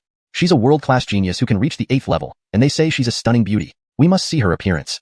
Everyone murmured, scanning the area for her presence. Yasmin froze. She didn't expect to cause such a stir upon exiting the Skyblade Tower. Without waiting for Larissa, she transformed into a streak of light, vanishing without a trace like a released arrow. Only a group of baffled people were left behind, stunned and unable to react. Upon leaving the Inheritance Peak and seeing no one chasing her, Yasmin breathed a sigh of relief and rushed towards Lingyun's Sword Peak. However, upon entering Lingyun's Sword Peak, she sensed an unusual aura spreading mysteriously. Has someone visited Lingyun Peak? Yasmin muttered to herself, her face lighting up with joy. Could it be Master has returned? With this thought, she quickly flew down. Yet, the moment she landed on the plaza, she sensed a bone-chilling coldness sweeping toward her from behind, sending shivers down her spine. Despite the considerable distance and concealment, her keen senses detected it. In an instant, she darted away. A sound of blood spurting rang out. Suddenly, a blade descended from the void, grazing Yasmin's shoulder, drawing blood that scattered into the sky. Clap, clap, clap. A series of crisp applause came from the void, and a figure emerged. Draped in black robes and masked, his identity remained concealed. Each step he took made the void tremble, rippling with immense power, demonstrating his terrifying strength. Interesting. A mere little girl at the Yin-Yang realm Achilles' age to evade my strike unnoticed. Truly interesting. The masked Achilles' voice was hoarse, clearly surprised that he hadn't killed Yasmin instantly. Yasmin clutched her bleeding shoulder, her beautiful face filled with gravity and wariness. She almost thought she would die. If not for her peerless fortune sensing danger early, she might have met a dire end. Who are you? And why do you attempt to kill me? Yasmin eyed the cloaked figure cautiously, fear creeping into her heart. Hee. Who I am is irrelevant. You only need to know that I have come to take your life. The masked Achilles emitted an eerie laugh, like an ancient demon, sending shivers down everyone's spines. Chapter 61. Even if I die, I will never bow to the Jiang family. I have never met you before, and we certainly have no enmity. Why do you want to take my life? Yasmin asked in a deep voice. Haha, who says those without grievances cannot kill? What an innocent little girl you are. The masked figure burst into laughter at her words, his eyes full of mockery. Since you're about to die, I might as well tell you. An exposed tree invites the wind. You've shown potential that some people fear, so someone wants to buy your life. In his eyes, it was as though Yasmin was already dead. It's the Jiang family. Upon hearing this, Yasmin's pupils contracted, instantly guessing who was behind the plot. Other than the Jiang family, she couldn't think of anyone else who would wish for her death constantly. The Jiang family, I've already severed all ties with you, yet you still won't let me go. At that moment, a bitter feeling rose within her. She had given everything back to the Jiang family, yet they still wouldn't stop, insisting on eradicating her completely. Could they really be that afraid of her? Afraid she might grow too powerful? She didn't understand why, despite being family, they were so merciless towards her. Was she, Yasmin, destined to be nothing more than a sacrifice? Moreover, this place was the Lingxiao Holy Land. Yet the Jiang family was so influential that they could even kills the Holy Land's cultivators to assassinate her. Though she didn't know the masked Achilles' cultivation level, she was sure he was far stronger than her. At least at the transformation of Spirit Grotto stage, possibly even higher. For such a person, killing her would be effortless, and there seemed to be no chance of escape. Taking a deep breath, Yasmin looked up at the masked figure, her eyes gradually calming down. Since there was no escape, then let's fight to the death. Ha, little girl, don't struggle. Surrender now, and you'll die more peacefully. The masked figure seemed to read Yasmin's thoughts, a cruel smirk curving his lips. Dream on. Yasmin gritted her teeth, spitting out the two words, her beautiful eyes filled with determination. She slowly drew the sword at her waist, its sharpness gleaming with a cold light. Buzz. The sound of the sword resonated around them, like the roaring of dragons and tigers, awe-inspiring. Interesting, such powerful sword intent. You're so young yet you've already reached the late stage enlightened sword heart. Such talent is truly unparalleled. No wonder the Jiang family must eliminate you at all costs. If you grew up, you'd definitely be their nightmare. The masked figure narrowed his eyes, a hint of admiration flashing across them. He shook his head, somewhat regretful. Such exceptional talent. Yet the Jiang family did not nurture her but instead sought to root her out, truly regrettable. However, he felt no pity for Yasmin, only that the Jiang family was too ruthless. Humph. Enough talk. Yasmin's beautiful face turned icy as she coldly snorted, her spiritual energy surging into the longsword. Whoosh. Instantly, sword chi spread like rain, overwhelming the area, charging straight towards the masked figure. The masked figure stood still, watching Yasmin charge with no regard at all. Clang, clang, clang. Yasmin continuously swung her sword, each strike producing a piercing sound as if tearing through the air, terrifyingly powerful. However, these attacks against the masked figure only created slight ripples. Moreover, Yasmin noticed he hadn't used any techniques, relying purely on physical strength to withstand all her attacks. Your sword skills are commendable, but you're still too young. In front of me, you're like an infant. As he spoke, the masked figure's aura surged, overwhelming pressure rolling over Yasmin. Rumbling. Yasmin felt immense pressure, the floor cracking beneath her feet. Sweat beaded on her forehead, her grip on the sword trembling, her slender body swaying. Yet, despite this, Yasmin refused to back down, swinging her sword again, her momentum even fiercer, like an army thundering towards him. But the masked figure, looking at Yasmin's stubbornness, showed a mocking and pitiful smile. Foolish effort. He shook his head, casually grabbing the incoming sword. With a slight exertion, Yasmin flew backward like a cannonball from the tremendous force. Bang! Flying 10 meters away, Yasmin fell to the ground, coughing up blood, her face pale. Struggling to stand, she wiped the blood from her mouth. Her eyes remained firm on the masked figure, filled with unyielding defiance. Even if her opponent was immensely strong, even if he was a Nirvana Tribulation level expert, she would not submit. Seeing Yasmin rise again, the masked figure's eyes flickered with surprise. He didn't expect a young girl to be so spirited. It was truly astonishing. Little girl, accept your fate. Don't waste your efforts. If you kneel now, perhaps I can grant you a swift death. The masked figure shook his head, his tone tinged with regret. Humph, even if I die, I will never bow to you. Yasmin responded defiantly, her gaze unwavering, locked on the masked figure. Good, haha, good spirit and resolve. I admire your type. If not for the Jiang family's irresistible offer, I would almost regret killing you. In that case, let's see just how stubborn you are. Seemingly impressed by Yasmin's courage, the masked figure did not immediately kill her but watched her playfully. Haha, if you want to kill, then kill. Enough with the nonsense. Yasmin laughed loudly, showing no sign of submission, straightening her slim waist and taking a step forward. Ting, ting. The long sword rang out, slicing elegantly through the air toward him. The masked figure watched Yasmin's fearless stance, a trace of ridicule flashing in his eyes. Then he raised his hand slowly, flicking it lightly. Once again, Yasmin was sent flying, a trickle of blood escaping her lips. But leveraging the invincible immortal phoenix body's strength, she struggled to rise once more, her fighting spirit high. Yasmin could die, but she would never kneel, especially not to the Jiang family. Just as Yasmin was fiercely resisting, inside the Hao Tian sword tower. After comprehending all the sword intents on the 8th floor, Larissa eagerly left the tower, wanting to discuss her cultivation experience with Yasmin. But finding no trace of Yasmin, she felt puzzled. Where has Sister Jiang gone? Could she have returned to the Lingyun sword peak? Larissa muttered, frowning. Then, summoning her flying artifact, she vanished in a flash of light, heading towards the Lingyun sword peak. Chapter 62. As long as I'm here, you won't harm junior sister Jiang. On the other side, in just a short while, Yasmin was already covered in injuries. If not for the extraordinary nature of her immortal phoenix undying body, she would have been dead long ago. Despite this, Yasmin's spiritual energy had been completely drained, leaving her incredibly weak and barely able to stand. Cough, cough. She coughed several times, struggling to breathe, with blood trickling from the corner of her mouth onto the ground, forming a harrowing scene. Heh, having a tough bone is nothing without strength behind it.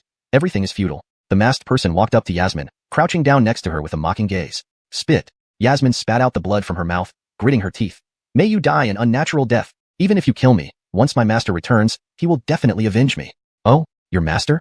Hearing Yasmin mention her master, the masked person revealed an amused expression. Haha, you're talking about Eve? I thought you meant someone important. He's just a disgraced Chief Keenan. Do you think he has the power to avenge you? Besides, even if your master comes back, you'll be dead by then. How will he know who did this? The masked person scoffed, cold eyes flashing menacingly. Well, I've played enough. Time to send you on your way. Saying this, the masked person extended a finger toward the void. Suddenly, a pitch-black blade condensed out of thin air, like a venomous snake lunging at Yasmin. But just as it seemed all was lost, a streak of golden sword light swept in from afar, piercing through the air with a sharp whistling sound, instantly shattering the dark blade. At the same time, a clear and icy voice called out, "Who are you to dare commit violence within the Lingxiao Holy Land?" As the voice trailed off, a graceful figure appeared quickly. It was Larissa. Her white dress fluttered gently as she landed directly in front of Yasmin, looking like a celestial maiden descending into the mortal world. Senior Sister Moron, how did you get here? Seeing Larissa, Yasmin's face lit up with joy. But then, realizing the masked person's strength, she hurriedly urged, "Senior Sister, please leave. This person is extremely powerful and likely beyond your control. You must escape quickly." Larissa wasn't panicked but instead took a pill from her storage bag and fed it to Yasmin. "Junior Sister Jiang, don't worry about me. Swallow this pill first to treat your injuries." She smiled gently, offering reassurance, then turned to look at the masked person, her beautiful eyes turning cold and steely. She couldn't believe that someone dared to openly commit violence inside the Holy Land. If she hadn't arrived in time, the consequences would have been unimaginable. Larissa coldly listed, lurking around and being secretive. "Who exactly are you? Why do you want to kill Junior Sister Jiang?" The masked person's face changed slightly upon seeing Larissa appear so suddenly, clearly recognizing her identity and feeling a bit flustered. He never expected Larissa to intervene unexpectedly like this. However, he quickly regained his composure. "This matter is none of your concern. I advise you not to meddle in this mess." The masked person sneered, warning her. "I am the Holy Maiden of the Lingxiao Holy Land. If injuring people here isn't related to me, who should it be related to?" Larissa responded icily, her face hard as ice. "I'll find out who dares to harm a Lingxiao disciple right here in the Holy Land." Though she had only recently met Yasmin, they had a mutual appreciation. Now, seeing Yasmin under threat, how could she stand idly by? "Senior Sister, this person is too strong, beyond our capability to resist. Please go now." Yasmin's face was filled with anxiety as she pleaded when she saw Larissa not only refuse to leave, but prepare to confront the masked person. But Larissa shook her head, stepping forward with a wave of sword intent spreading around her. "Humph, since you insist on getting involved, don't blame me." The masked person sneered. With no choice, he unleashed a powerful aura. The surrounding temperature plummeted, as if entering a frozen wasteland. Larissa felt the intense pressure from him, her face changing slightly. Nirvana Tribulation completion stage? She sensed that he was indeed very powerful, yet hadn't expected him to be so formidable that his mere aura was already intimidating. Furthermore, anyone with such cultivation must be prominent within the Holy Land, explaining why he didn't show his true face. Himph, what if I am a Nirvana stage powerhouse? As long as I'm here, you won't harm junior sister Jiang. Larissa sneered, her chest puffed out and her eyes gleaming with resolve. Stubborn fool. Seeking death. The masked person's face turned grim, his eyes freezing and filled with killing intent. Roaring loudly, a massive surge of red light enveloped him. Instantly, red flames erupted, like lava spewing, burning fiercely. And this intense heat seemed capable of incinerating the heavens, warping the air. Larissa's pupils constricted. This was Yin-Yang true fire? Yet, she did not retreat but stepped forward. Slash. Larissa wielded her treasure sword, a fierce cry echoing across Lingyun Peak. In an instant, the sword cut through the air, piercing the void like a shooting star. Rumble. A loud boom followed as their attacks collided. Suddenly, a towering pillar of fire and golden light intertwined, sweeping across the sky. The shockwaves rippled outward, causing reverberations everywhere. Larissa, unable to dodge in time, was struck by the backlash, stumbling back several steps with a pale complexion. So strong. Larissa's face showed her deep caution. There was indeed a vast difference between the Soul Transformation Cave Heaven stage and a successful Nirvana stage powerhouse. Initially, she thought that despite his higher cultivation, she could still contend with him due to her own constitution. But now, it was evident that they were not on the same level. With this realization, Larissa didn't act recklessly. She immediately took out a 1,000-mile sound transmitting Talus Achilles and threw it into the air to alert the Holy Land Keenans. Swoosh! The Talus Achilles turned into a streak of light, poised to fly away. Suddenly, the light stopped mid-air, as if hitting an invisible barrier. Then it began to burn and turn into smoke.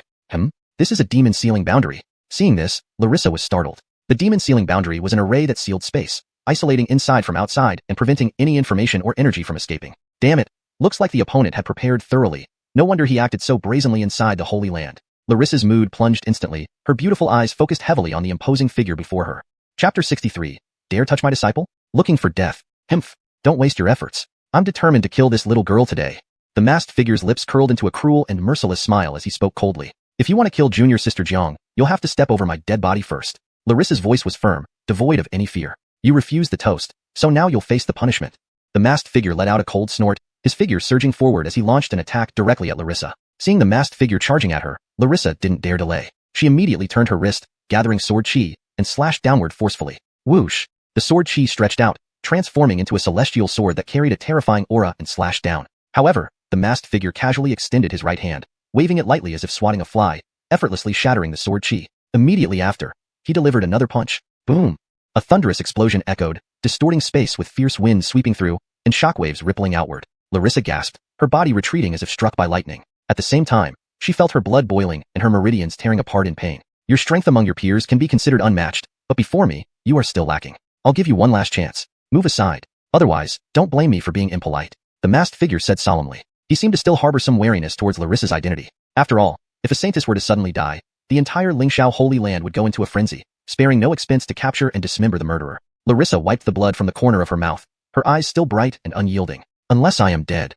Since that's the case, then I will fulfill your wish. Upon hearing Larissa's reply, the masked figure's murderous intent grew even more intense. Blood chi surged around him like a torrential blood sea. His eyes were icy cold. With a casual wave, he summoned the raging blood sea into a blood dragon that tore towards Larissa. The blood dragon moved at incredible speed, carrying a devastating force that approached Larissa with fangs bared and claws outstretched, absolutely terrifying. Feeling the overwhelming power contained within the blood dragon, Larissa couldn't help but constrict her pupils. This blood dragon could crush any transcendent cavern realm cultivator, and might even be hard for a Nirvana Tribulation survivor to withstand. She hadn't expected the opponent to push her to this dead end in just one move. This move cannot be resisted, Larissa thought inwardly, but Yasmin stood right behind her. If she dodged, Yasmin would surely die on the spot. Thus, she had no choice but to fight to the death.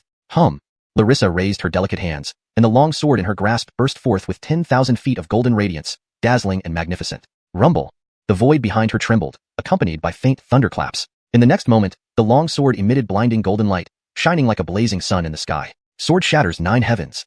Larissa called out, her entire body bursting upward, the golden light from the sword slicing through the air towards the oncoming blood dragon. Swish! The sword blade tore through the void, producing a sharp, piercing whistle. Then, the blood dragon collided with the golden light. Instantly, blood light and gold light intertwined, the golden light gradually dimming while the blood light weakened. He held back. Larissa's figure slowly descended from mid-air, barely standing steady. She breathed a sigh of relief. However, as she lifted her gaze, she realized that the masked figure had vanished from where he was and was charging toward Yasmin. Junior sister Jiang. Larissa's face instantly paled with horror, shouting in panic. She hadn't anticipated that the opponent would be so despicable and suddenly attack Yasmin. She instantly shot forward, trying to stop the masked figure. But the masked figure's speed was incredibly fast. With a triumphant smirk, he reached Yasmin in the blink of an eye, delivering a pair of fists carrying destructive power. Watching those fearsome fists descend upon her, Yasmin closed her eyes in despair, 2 tears slipping down her beautiful cheeks. Master, I'm sorry. I failed to meet your expectations. I may not be able to stay by your side anymore. At this moment, Master's gentle face appeared before her eyes. Thank you, Master. It was such a fortunate encounter that gave her a second chance at life. But from now on, she wouldn't be able to stay by your side. Goodbye, Master. In the next life, I want to be your disciple again. Even with her countless reluctance, Yasmin could only express it through these 2 teardrops, filled with boundless longing for her master. No. Larissa's face turned deathly pale. She struggled desperately to reach them, but it was too late. She couldn't prevent it in time. She could only watch helplessly as the iron fists charged with murderous intent fell. However, just as everything seemed lost, a roar of rage sounded from afar. Dare touch my disciple? Looking for death.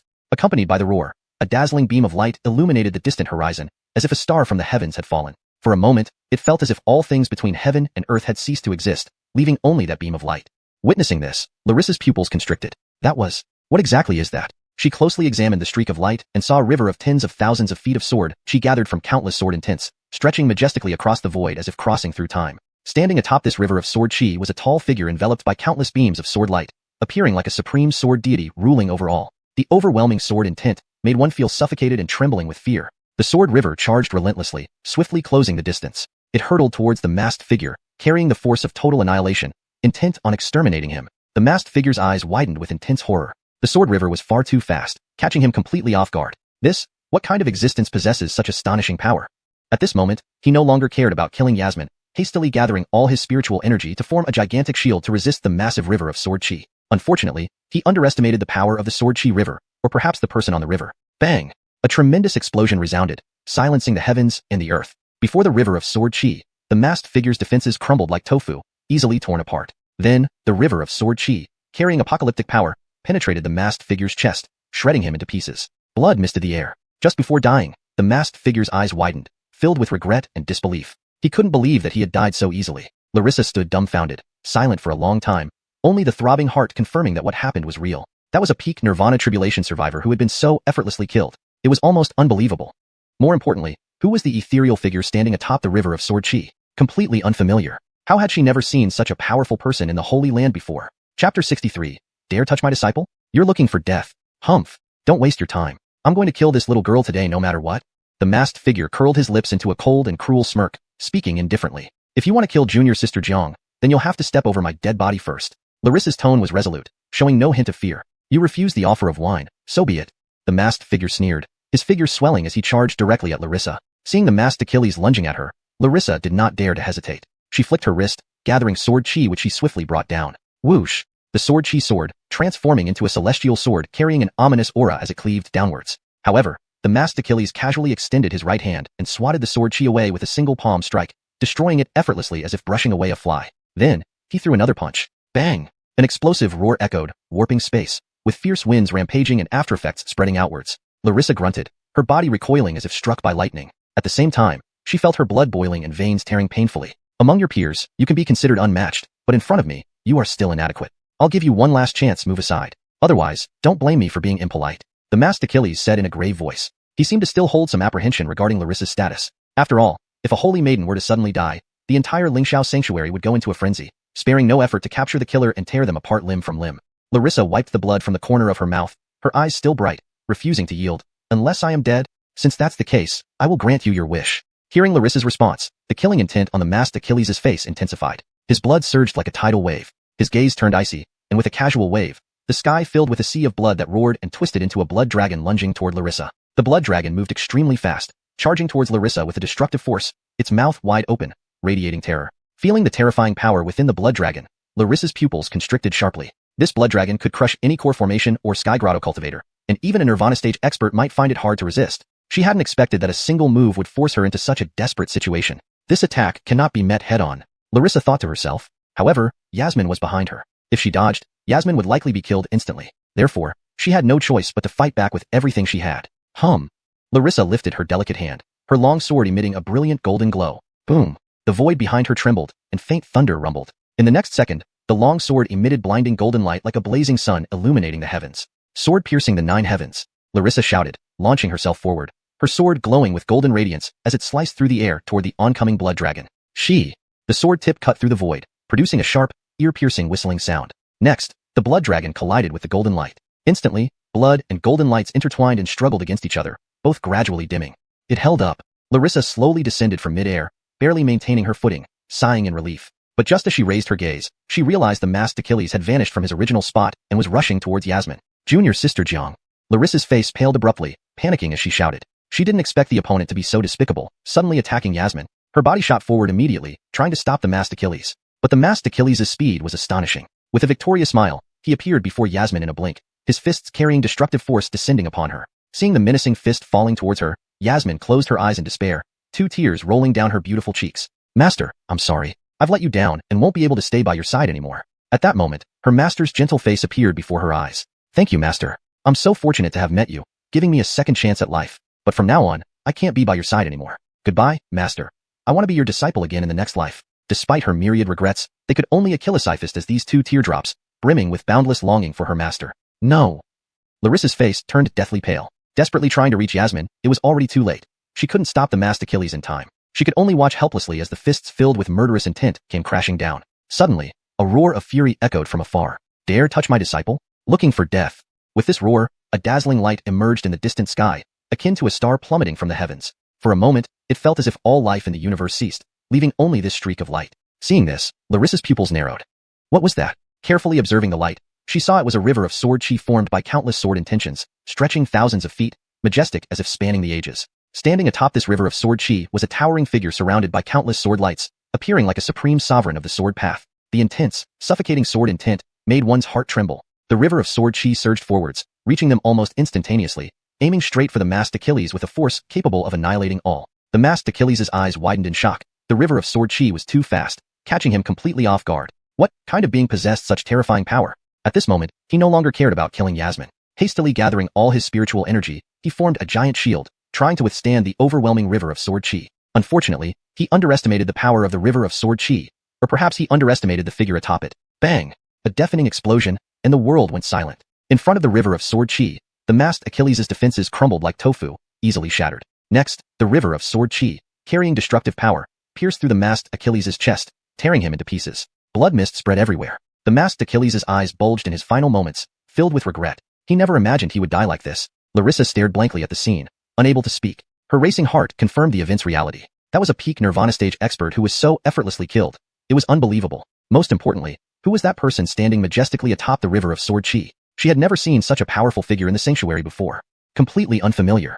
Chapter 64. The Reincarnation of the Amnon. Yasmin had been waiting for death to come, but after a long time, no anticipated pain occurred. Confused, she opened her eyes and met a pair of deep, star-like sparkling eyes. The Achilles wore white robes, unmatched in grace, as if a celestial deity descended from the heavens. He stood quietly before her like an imposing mountain, giving her an incomparable sense of reassurance. Master! Yasmin's eyes welled with tears as she gazed at the figure before her, almost not daring to believe it. She thought she would never see her master again, but now he had appeared right before her. Girl, I'm sorry for coming back late and making you suffer. Eve slowly extended his right hand, stroking Yasmin's hair, his voice filled with indulgence. Master! Yasmin threw herself into Eve's arms, crystal tears streaming down her face, all the fear and pain from her ordeal finally pouring out like a flood breaking through a dam. Good disciple, don't be afraid. Your master is here, said Eve gently patting her back, his eyes flickering with both concern and guilt. Though this girl was strong-willed, she was still only a young teenager of 16 or 17. How could she possibly endure life and death, parting and reunion? As long as master is here, I'm not afraid of anything. Yasmin wiped away her tears, nodded firmly, and looked up at Eve with a smile. She knew that as long as her master was there, even if the sky fell, he would help her hold it up. Eve nodded, took out a healing pill and handed it to Yasmin, then sat cross-legged to begin treating her injuries. So this is Sister Zhang's master, the peak master of Lingyun's sword peak. Truly, one must meet you to truly appreciate your reputation. On the side, Larissa watched them, her beautiful eyes gleaming. Although she could have guessed that Yasmin's master was powerful, seeing him in person was still overwhelming. Just the sword strike moments ago, though not aimed at her, was enough to feel its vast, overwhelming power. Such a realm of swords Achilleship had surpassed her understanding, reaching an entirely different level. No wonder such a person can cultivate a disciple like Sister Zhang. Larissa sighed inwardly, unable to help closely observing Yasmin's master. She had seen exceptionally talented, top-tier figures, but this Achilles gave off a completely different vibe. He exuded a unique aura, blending seamlessly with heaven and earth, shining alongside the sun and moon, impossible to look away from. As she observed, suddenly, Larissa felt a strange emotion rise within her heart. It was as if this Achilles and she were deeply connected. This thought, once it surfaced, became hard to suppress, circling and lingering in her mind. Suddenly realizing something, her expression changed slightly. Could my myriad calamity love silk be verified on him? Larissa's heart stirred violently, remembering what her master Quinn had told her. Her master said she was the reincarnation of the mortal world Amnon, destined to face calamity in this life. And this calamity was none other than the emotional tribulation. Only her fated person could lead her through it, allowing her to break free and transform. At the time, she hadn't taken it seriously, thinking perhaps her master had made a mistake. But now, she felt it might be true, that her past life was indeed the mortal world Amnon. Because when she looked at Eve, the inexplicable palpitation couldn't be denied. It felt like destiny. Could he be my fated person? Larissa murmured to herself, her gaze toward Eve filled with confusion and more anxiety. At this moment, having finished healing Yasmin, Eve noticed the graceful silhouette beside him. Immediately, his gaze turned to her. Not expecting it, he was startled. Not by her breathtaking beauty but by the golden light radiating from her body. Clearly, this was the Achilles-manifestation of extraordinary destiny. Could this be the third disciple? Eve was instantly alarmed. Without hesitation, he checked her attributes panel. Name, Larissa. Cultivation, Perfect Enlightenment Realm. Talent, SSS. Cultivation Technique, Supreme Mysterious Heaven Scripture, Soaring Sky Sword Art, Breaking the Nine Heavens. Sword Tao, Transparent Heart. Insight, Peerless in the World, not fully activated. Talent, Immortal Potential, not fully activated. Fate, Son of Heaven, not fully activated. Constitution, Divine Immortal Body, Red Dust Taoist Heart, not fully activated. Destiny, Reincarnation of the Amnon, not unlocked. Summary, born as the Amnon of the mortal world, she reincarnated during the Great Calamity, passing through countless eras, now returning to confront her fate. Only with the help of her fated person can she unlock her destiny and reclaim her throne as Amnon. Phew. Eve could not help but gasp, stunned by the information. This was a prodigy among prodigies. Previously, Heron's attributes had amazed him, but he didn't expect this war Achilles to be even more astonishing. Not only did she possess a divine immortal body and red dust Taoist heart, every other attribute was extraordinarily impressive, surpassing even him. Most crucially, she was the reincarnation of the Amnon. How incredibly blessed. If she grew up, wouldn't she become? Eve found it unimaginable. Tongzi, this Wa Achilles' destiny hasn't been unlocked yet. If I take her as a disciple, will it count towards completing the disciple recruitment task? Eve forcibly calmed himself, asking the system inside his mind. He harbored a bit of hope. The rewards for the third disciple task were immense. How could he not be tempted? Moreover, encountering someone with a special destiny was already rare. Now meeting a reincarnation of the Amnon, taking her as a disciple would undoubtedly bring unimaginable benefits.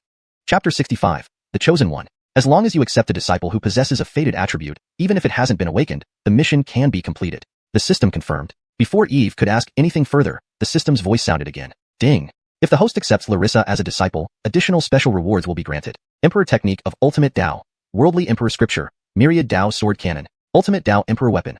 3 Live Stone. Ultimate Tao Immortal Artifact. Crystal Fairy Garment. Worldly Emperor Scripture. Myriad Tao Sword Cannon. And an Ultimate Tao Emperor Weapon and an Ultimate Tao Immortal Artifact? What's going on? System, have you gone crazy? Or is there a glitch? Why so Achilles' extra rewards for accepting this girl as a disciple? Hearing the string of rewards from the system, Eve was momentarily confused. Host, what are you talking about? This system would never malfunction. These rewards belong to her from a past life. If you accept her as a disciple, you naturally gain them.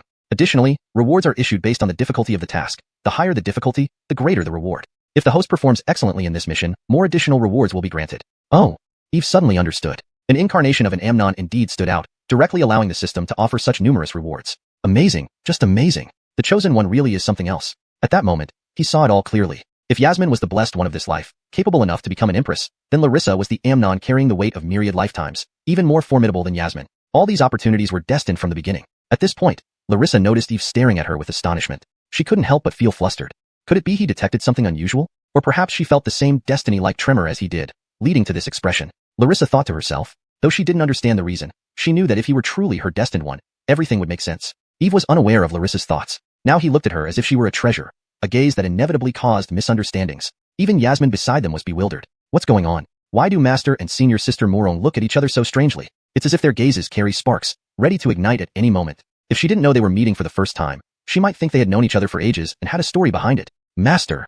Yasmin couldn't help but call out. Hearing Yasmin's voice, Eve snapped back to reality, realizing his behavior had been inappropriate. He cleared his throat awkwardly before asking curiously, Disciple, who is this? Master, this is Senior Sister Morong, the sacred moon maiden of the Holy Land, Yasmin replied. She paused briefly before continuing, Today, thanks to Senior Sister Morong's assistance, I Achilles aged to hold out until you returned. Otherwise, I might have already died at the hands of that masked person. Sacred moon maiden. It's actually her. Upon hearing this, Eve couldn't help but be surprised. He had heard of this name. A world-renowned prodigy of Lingxiao Holy Land, one of the 10 sacred maidens. With a rare celestial physique and extraordinary talent, not to mention her transcendent beauty, she was also the object of affection for Achilles' young male cultivators in the Holy Land. Though Eve knew her background was significant given her deep cultivation despite her youth, he hadn't expected her to be a sacred maiden. He shook his head involuntarily. Now this has become somewhat complicated. To let a sacred maiden of the Holy Land become his disciple. How could that be possible? No wonder the system offered so Achillesy extra rewards. Now he knew why. Senior Sister Morong, didn't you want to meet my master? I'll introduce you. This is our Lingyun Sword Peak's Chief Eve, also my most respected master. Yasmin introduced while pulling Larissa forward. Nice to meet you, Bear. Larissa stepped forward, smiling gracefully and bowing to Eve. I've often heard Sister Jiang mention your name, and it's a pleasure to finally meet you. It's an honor. Thank you for saving my disciple, Sacred Maiden. Eve bowed slightly in gratitude. Bear is too polite. As a member of the Holy Land, encountering someone trying to cause harm here, I cannot sit idly by, Larissa replied gently, still smiling softly. Besides, Sister Jiang and I hit it off instantly, so naturally, I wouldn't want her to get hurt. No matter what, I appreciate your timely help today. Eve nodded, not being overly formal. Since someone had helped him, he would not forget it. But this wasn't the time to dwell on this. There were more pressing matters to address. Disciple, tell me exactly what happened today, and why someone wanted to kill you? Eve turned seriously to Yasmin. Someone dared to attempt assassination within the Holy Land against his disciple. This was utterly outrageous. He must get to the bottom of it. Yasmin nodded and recounted the day's events in detail, explaining how revealing her remarkable talent frightened the Jiang family, leading them to hire a Holy Land cultivator to eliminate her. So, it's the Jiang family. Eve's eyes narrowed, his fists clenched, exuding a chilling aura. To think the Jiang family could reach such lengths within the Holy Land, hiring a strong cultivator to kill his disciple. Thankfully, Larissa was present, and he arrived in time to prevent the worst. Otherwise, Yasmin might not have survived. Moreover, the Jiang family clearly had infrachilists within the Holy Land to monitor her movements and take action when he was away. Don't worry, disciple. I'll seek justice for you. Eve said gently to Yasmin, then walked towards the scattered remains of the masked Achilles. Since the Jiang family dared to make the first move, he would respond with even greater force. Otherwise, they might underestimate him. Looking at the Achilles-gold corpse, Eve's gaze turned icy. Although identifying the assassin was now impossible, he had another way. He took out a mirror from his spatial ring. It was the Immortal artifact he picked up earlier, the void-penetrating Immortal mirror, which unexpectedly found immediate use. Master, what kind of magical tool is this? Yasmin asked curiously, eyeing the faint blue ripple on the mirror in Eve's hand. This magical tool is called the void-penetrating Immortal mirror. It can reveal falsehoods and uncover countless secrets. You step back and let me probe his true identity. Eve explained and activated the mirror. Yes, master. Yasmin nodded and moved aside. From a distance, Larissa, seeing Eve about to reveal the masked Achilles' true identity, watched closely, her beautiful eyes filled with anticipation. Chapter 66. A gentle Achilles takes revenge, not even a day late. Mirror of void connectivity. Activate. Eve shouted and rapidly formed seals with his hands, channeling streams of spiritual energy into the mirror of void connectivity. Humming sounds resonated. Instantly, ripples began to spread across the surface of the mirror, and a figure appeared within it. The person bore a striking resemblance to the masked Achilles. Despite still wearing a black robe, his mask had been removed, revealing an extremely pale, bloodless face. Who is this? Eve frowned as he gazed at the figure in the image. This individual gave him a strange yet familiar feeling, as if they had met somewhere before. Yet, for now, he couldn't quite recall where. Beside him, Larissa gasped in surprise upon seeing the masked Achilles' appearance. I've seen this person before. He is in Keenan of the Martial Deity Temple. Martial Deity Temple's Keenan? Eve responded, puzzled. That's correct. His name is Gale, and Keenan of the Martial Deity Temple, who has achieved the peak of Nirvana Tribulation Realm. He rarely appears, always meditating in seclusion, and I have only seen him a few times, Larissa nodded gently. Gale, Martial Deity Temple. Eve murmured, his expression suddenly turning serious. He hadn't expected that this time, the Jiang family would bribe in Keenan from the Martial Deity Temple to seek his disciple's life. This left him in disbelief. After all, such a character was considered high-ranking even within the Lingxiao Holy Land, holding an esteemed position. Now, such a powerful individual was willing to serve the Jiang family. It showed just how formidable the Jiang family truly was. Moreover, this person was from the Martial Deity Temple, which led Eve to other speculations. Could this matter involve the entire Martial Deity Temple? Eve thought back to that day when the great Elder Aslan of the Martial Deity Temple had become displeased due to Yasmin being admitted under his tutelage. Now, whether Aslan was involved behind Gale was another matter altogether. If so, then we are in deep trouble. Eve pondered aloud. If the Martial Deity Temple really conspired with the Jiang family, then matters would escalate greatly. However, these were just guesses for now. Without overthinking, Eve continued activating the mirror of void connectivity. The scene within the mirror changed once more, revealing another location. It depicted a hidden valley where two figures stood facing each other. One was Gale, while the other, upon recognizing him, caused Yasmin to exclaim impulsively, Ardeng. Indeed, it was him who ordered this. Yasmin clenched her teeth, glaring fiercely at the figure, wishing she could tear him apart right there and then. Eve watched silently, observing the surroundings, trying to determine their meeting place. In the scene, Ardeng and Gale conversed, though their voices were muffled by some special formation. After a brief discussion, Gale left. Subsequently, the mirror revealed a mountain peak, and the picture darkened. Wolf Mountain. Eve narrowed his eyes, recognizing the last scene's mountain peak. It must be Wolf Mountain, located less than 2,000 miles away from the Holy Land. Thus, the meeting place of Ardeng and Gale was likely nearby. Without hesitation, he prepared to investigate Wolf Mountain. A gentle Achilles takes revenge, not even a day late. Anyone daring to send someone to kill his disciple would pay the price. Seeing her master abruptly stand up, Yasmin hurriedly asked, Master, where are you going? Just follow me. Without further explanation, Eve, along with Yasmin, transformed into a rainbow of light and sped towards the outer regions of cloud-soaring Sword Peak. Behind them, Larissa, sensing Eve's urgency, guessed he must have discovered something and swiftly followed suit. Meanwhile, Heron, who had finally returned to cloud-soaring Sword Peak, witnessed 3 beams of light streaking across the sky. At present, in a secluded valley near Wolf Mountain, Ardong stood at the entrance of the valley, looking ahead as if waiting for someone. Since Yasmin slipped out of his control and joined the Lingxiao Holy Land, he had stayed put, refraining from informing the Jiang family for fear of punishment for failing to monitor a mere child like Yasmin. During this period, he kept tabs on Yasmin through his Inforachillists in Wolf Mountain. Initially, he planned to observe for some time, confirm that Yasmin posed no threat, and return home. Unexpectedly, a couple of days ago, his Inforachillist reported that Yasmin, after joining cloud-soaring Sword Peak, rapidly advanced to the Yinyang realm within half a month. Alone, this wouldn't matter much since the Yinyang realm could be achieved using precious resources, posing no significant threat to the Jiang family. But critically, Yasmin demonstrated extraordinary sword talent, reaching the 8th level of the vast Heaven Sword Tower, attaining the domain of clarity of heart. It was obvious even without much thought that Yasmin had encountered immense fortune, changing her fate entirely. Shock and unease filled Ardong. Such a dangerous existence was intolerable to the Jiang family. Therefore, upon learning this news, Ardong resolved to eliminate any future threats at all costs. Ignoring the Keenan's warnings, he activated a sleeper agent of the Jiang family within the Lingxiao Holy Land. He intended to nip Yasmin in the bud, clearing the path for Miss Dulcie. This sleeper agent was none other than Gale. Given the Jiang family's extensive history and profound influence, they had infiltrators embedded within Achilles' forces, only activated in critical moments. Why hasn't he arrived yet? Could there be some mishap? Ardong's brow furrowed deeply. He had been waiting for hours with no sign of Gale, causing him concern. Soon, however, he shook his head, deeming his worries excessive. This time, he deployed Gale, a strong warrior in the Nirvana Tribulation realm, offering substantial benefits to ensure success. Given Gale's strength, eliminating a minor figure like Yasmin should be as easy as crushing an ant. Reassured, he waited patiently. He's here. Moments later, Ardong's eyes lit up as he sensed a powerful presence approaching rapidly from afar. Chapter 67. Dare touch my disciple? Death. However, in the next moment, Ardong frowned again. As that aura drew closer, he distinctly sensed it wasn't Gale but someone else. For a moment, Ardong instinctively planned to turn and leave, but then paused briefly. Not yet, let's see what's happening. Ardong calmed down, deciding to observe the situation first. Even if other cultivators were coming, with his strength, no one could stop him from leaving. With this thought, his gaze quietly focused on the horizon. Soon, a flash of light appeared, followed by 3 figures gradually entering his line of sight. Leading them was a seemingly ordinary young Achilles emitting no discernible aura. Behind him stood 2 striking figures, one resembling a celestial fairy, ethereal and detached from worldly affairs, the other vibrant and blossoming. The arrivals were Eve, Yasmin, and Larissa. Actually you. Upon recognizing them, Ardong was momentarily stunned before breaking into an expression of wild joy. Eve slowly landed on the ground, eyes narrowed, looking at Ardong indifferently. Surprised? Didn't expect us? Haha, indeed I didn't. Didn't think Gale would be such a waste, unable even to handle this trivial matter. Ardong sneered, not showing any disappointment. Instead, he smiled. Not expecting Gale, but meeting Yasmin instead, this was an unexpected delight. Immediately, his gaze turned to examine Yasmin closely. She had undergone a dramatic transformation since their last encounter. Abundant energy, thick aura, radiating vigor. Seeing this, Ardong felt both astonished and delighted. He hadn't anticipated that within a month, this little girl would experience such a miraculous change, not only completing her supreme perfection heart but also advancing her physique further. This was almost inconceivable. Staring for what? Do you regret seeing me recovered? Yasmin coldly humphed, her beautiful eyes filled with mockery. Haha, regret? Why should I regret? At least you're still family. Seeing your recovery, I'm nothing but happy for you. Right, niece? Ardong laughed as if indifferent to Yasmin's mocking tone. Don't call me that, it's disgusting. I have no ties left with the Jiang family.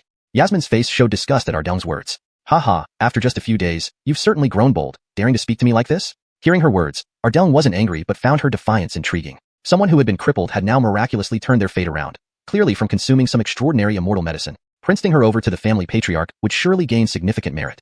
Did you think I'd remain the Yasmin you once oppressed? With her teacher nearby, Yasmin stood defiantly, gazing at Ardong with pride. So you think you've become a phoenix, escaping the Jiang family's control? Ardong mocked. Niece, I'll give you one more chance. Return to the Jiang family and I'll spare your life. And go through having my heart dug out again? Hearing this threat, Yasmin scoffed. I know what you're thinking. Just because I've restored my supreme perfection heart, you want to use old tricks. Too bad. Yasmin will never be controlled by you again. Not ever. She stared at Ardong fiercely, her large eyes echilisating a chilling glow. Yasmin, it seems you've indeed grown strong under the Lingxiao Holy Land. Realizing his plan was exposed, Ardong cut straight to the chase, coldly saying, the Jiang family has its means and abilities. If we decide to capture you, do you really believe you can escape the Jiang family's reach? With your current Yinyang realm cultivation, or your master? I tell you, even the Lingxiao Holy Land might not protect you. Follow me back to the Jiang family peacefully, or suffer the consequences. He looked at Yasmin, his lips curving into a cold smile as if certain she couldn't escape his grasp. Don't threaten me. Yasmin, fear neither heaven nor earth. What does it matter about the Jiang family? You'll pay for what you've done to me one day. Yasmin's face was resolute. Ardong, angered by her defiance, laughed bitterly. Very well. Don't blame me for being ruthless, nor for disregarding kinship. Finished with your threats? If so, let's get it over with. At this point, Eve interrupted, hands behind his back, glancing at Ardell calmly. You are seeking death. Last time I warned you. Now you dare show yourself before me. Who gave you the audacity? Do you think killing Gale makes you a match for me? Who gave you the audacity? You'll see soon enough. Eve remained composed as he stepped forward boldly. However, Larissa suddenly spoke up, previously silent. Directorly, this person is a heavenly Hu Achilles realm powerhouse, formidable beyond measure. It may not be easy to defeat him. Why don't you try stalling him while I seek reinforcements from the Holy Land? Since he dared to collude with Keenans of the Martial Deity Hall to harm within the Holy Land, the Master won't stand idly by. Larissa sensed the intense danger ejaculate from Ardell. Though she didn't know Eve's exact cultivation, she had seen his exceptional skills when fighting Gale. Still, she voiced her concern. But Eve merely shook his head, casually replying, No need. I can handle him alone. There's no need to trouble the Master. Then, raising his right foot, he shot forward like an arrow from a bow. Regardless of Ardell's rank as a heavenly Hu Achilles realm expert, daring to harm his disciple sealed his fate. Death. Chapter 68. The Celestial Realm is overrated. Seeing the situation, Larissa's face turned anxious. Unfortunately, just as she started to speak, Eve had already vanished from his spot. Senior Sister Morong, don't worry. Master is incredibly powerful. A mere Celestial Realm practitioner won't be a challenge for him. Yasmin comforted Larissa beside her. In her mind, her master was an invincible presence. Sure enough, Eve instantly reappeared next to Ardell and unleashed a formidable punch towards him. Ardell's eyes flashed with surprise, clearly not expecting Eve's speed to be so swift. Humph, you ignorant fool. Since you're so eager to die, I'll send you on your way. He coldly sneered, rapidly adjusting his spiritual energy and charging forward. Bang! Their fists collided without any flourish, producing a thunderous explosion that sent shockwaves rippling outward. Both men took a few steps back, neither gaining the upper hand. You've got some skills. Ardell narrowed his eyes, showing signs of astonishment. He hadn't anticipated Eve's physical prowess to be so formidable. Interesting, Eve remarked, slightly narrowing his eyes. Sensing his opponent's aura, he inwardly acknowledged Ardell's strength. Kid, it seems you deliberately hid your true strength last time. No wonder. A mere Yin-Yang realm cultivator could become the head of Lingxiao Holy Land. Ardell's expression changed as he realized this. Last time, he underestimated Eve's capabilities. Now, facing him directly, he sensed something unusual. However, he still couldn't gauge Eve's exact level, which left him perplexed. You're not bad either. Eve shrugged, a playful smile on his face. Facing Ardell was indeed the strongest challenge he had encountered. True to his reputation as a celestial realm powerhouse, Ardell was significantly more formidable than Gale. Such a person would be a dominant force anywhere. Hemph, sharp-tongued kid, soon you'll beg on your knees. Ardell snapped, as a surge of spiritual energy erupted around him. Simultaneously, he launched himself at blinding speed, fingers spread wide. Instantly, an enormous palm imprint appeared in midair, as if a colossal mountain were pressing down from above. Rumble. The violent surge of spiritual energy roared like an overwhelming tidal wave, creating continuous deafening sounds. Is this the Jiang family's ultimate technique, the heaven-obscuring palm seal? Larissa observed the astonishingly powerful palm print and couldn't help but exclaim in awe. The heaven-obscuring palm seal was a secret technique passed down through the Jiang family. Witnessing it today proved its legendary reputation. Allegedly, mastering this technique could control the tides, pluck stars from the sky. It was truly a supreme immortal art. Deployed by Ardell, it was nothing short of shocking, resembling the sheer power of the heavens descending. Witnessing such might, Larissa felt genuine respect, growing increasingly concerned for Eve. Unexpectedly, instead of fear or apprehension, Eve's face lit up with excitement. Good timing. He uttered a low shout as starlight gathered around him. In an instant, hundreds of stars emerged behind Eve, their radiant light enveloping him brilliantly, almost blinding anyone who looked. Junior Sister Jiang, what kind of divine ability is this that can summon such vast starlight? Unbelievable. Larissa watched the starlight raining down like meteors and couldn't help asking. This should be the Northern Dipper Divine Fist, also a supreme immortal art, Yasmin replied, her eyes glued to the scene. Although it was her first time seeing her master use this technique, she had heard about it from her junior brother Heron. The Northern Dipper Divine Fist? Never expected your master to not only have unparalleled sword's Achilleship, but also such astounding fist techniques. Truly extraordinary. Seeing Eve's displayed prowess matching Ardell's heaven-obscuring palm seal, Larissa sighed in admiration. That's right. Master has Achilles' other abilities. Now you understand why Master isn't afraid of Ardell. Even as a supreme powerhouse, he can't compare to my master. Yasmin stood tall, pride radiating from her voice. Hearing this, Larissa's eyes revealed a hint of astonishment. Indeed, given Eve's showcased power, he could rival a celestial realm expert. No longer worried, she focused entirely on the battle. As Eve unleashed a punch, the celestial stars moved accordingly, carrying an aura of destruction and crashing into the massive palm print made of spiritual energy. Bang! Two different forces clashed with a thunderous roar, creating huge ripples that lifted countless plants into the air. Ardell's pupils contracted. Eve's strength exceeded his expectations. Initially, he thought one move would suffice. To his surprise, Eve effortlessly resisted his attack and seemed unfazed. Kid, no wonder you dared come here. You do have some skill, which deserves acknowledgement. Ardell's grin became more sinister. Failing with one move, he prepared another, then another. His palms moved rapidly, unleashing dozens of palm strikes, each forming a heaven-obscuring palm, with the overwhelming pressure of a collapsing mountain. Eve smiled coldly, unperturbed. The immense star power flowed through his body as he continuously punched. Boom, boom, boom. Each of his punches tore through the approaching palm imprints. How is this possible? Ardelng watched in disbelief as Eve disakilissoled his attacks with ease. The heaven-obscuring palm seal, a renowned Zhang family technique, had subdued countless heroes, yet it failed miserably against Eve. So this is your full strength? Not too impressive after all.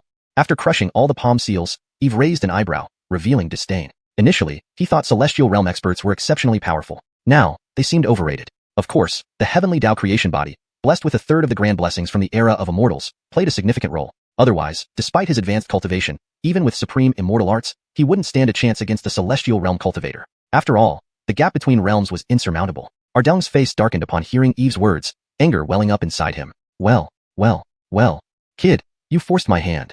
Grinding his teeth, Ardelng's aura intensified, advancing from early Celestial Realm to mid-stage almost instantly. Underestimating this minor advancement would be a mistake. Ardelng's aura grew twice as strong, emitting a chilling aura. Chapter 69. A single sword slice through the transcendent. What kind of secret art is this? It can instantly grant such terrifying power. Muru Ursula, sensing Ardelng's sudden change in aura, wore an expression full of surprise. Beside her, Yasmin struggled to breathe under Ardelng's oppressive presence, almost feeling suffocated. Her strength seemed too insignificant and weak compared to such a formidable opponent. Brat, die for me. Suddenly, a roar erupted as Ardelng stepped forward with lightning speed. His right hand reached out into empty space, summoning a silver-white long sword. Buzz, buzz. Sharp sword beams flashed, emitting strands of cold radiance as if freezing one's soul. An ultimate Tao immortal weapon? Feeling the terrifying aura bursting from his opponent, Eve finally shed his disdainful expression. He knew very well that fighting a transcendent realm cultivator was already pushing his limits. Moreover, the other party possessed an ultimate Tao immortal weapon, which he couldn't afford to take lightly. Brat, you have good eyesight. To force me to unleash my full power, you should be proud. Die.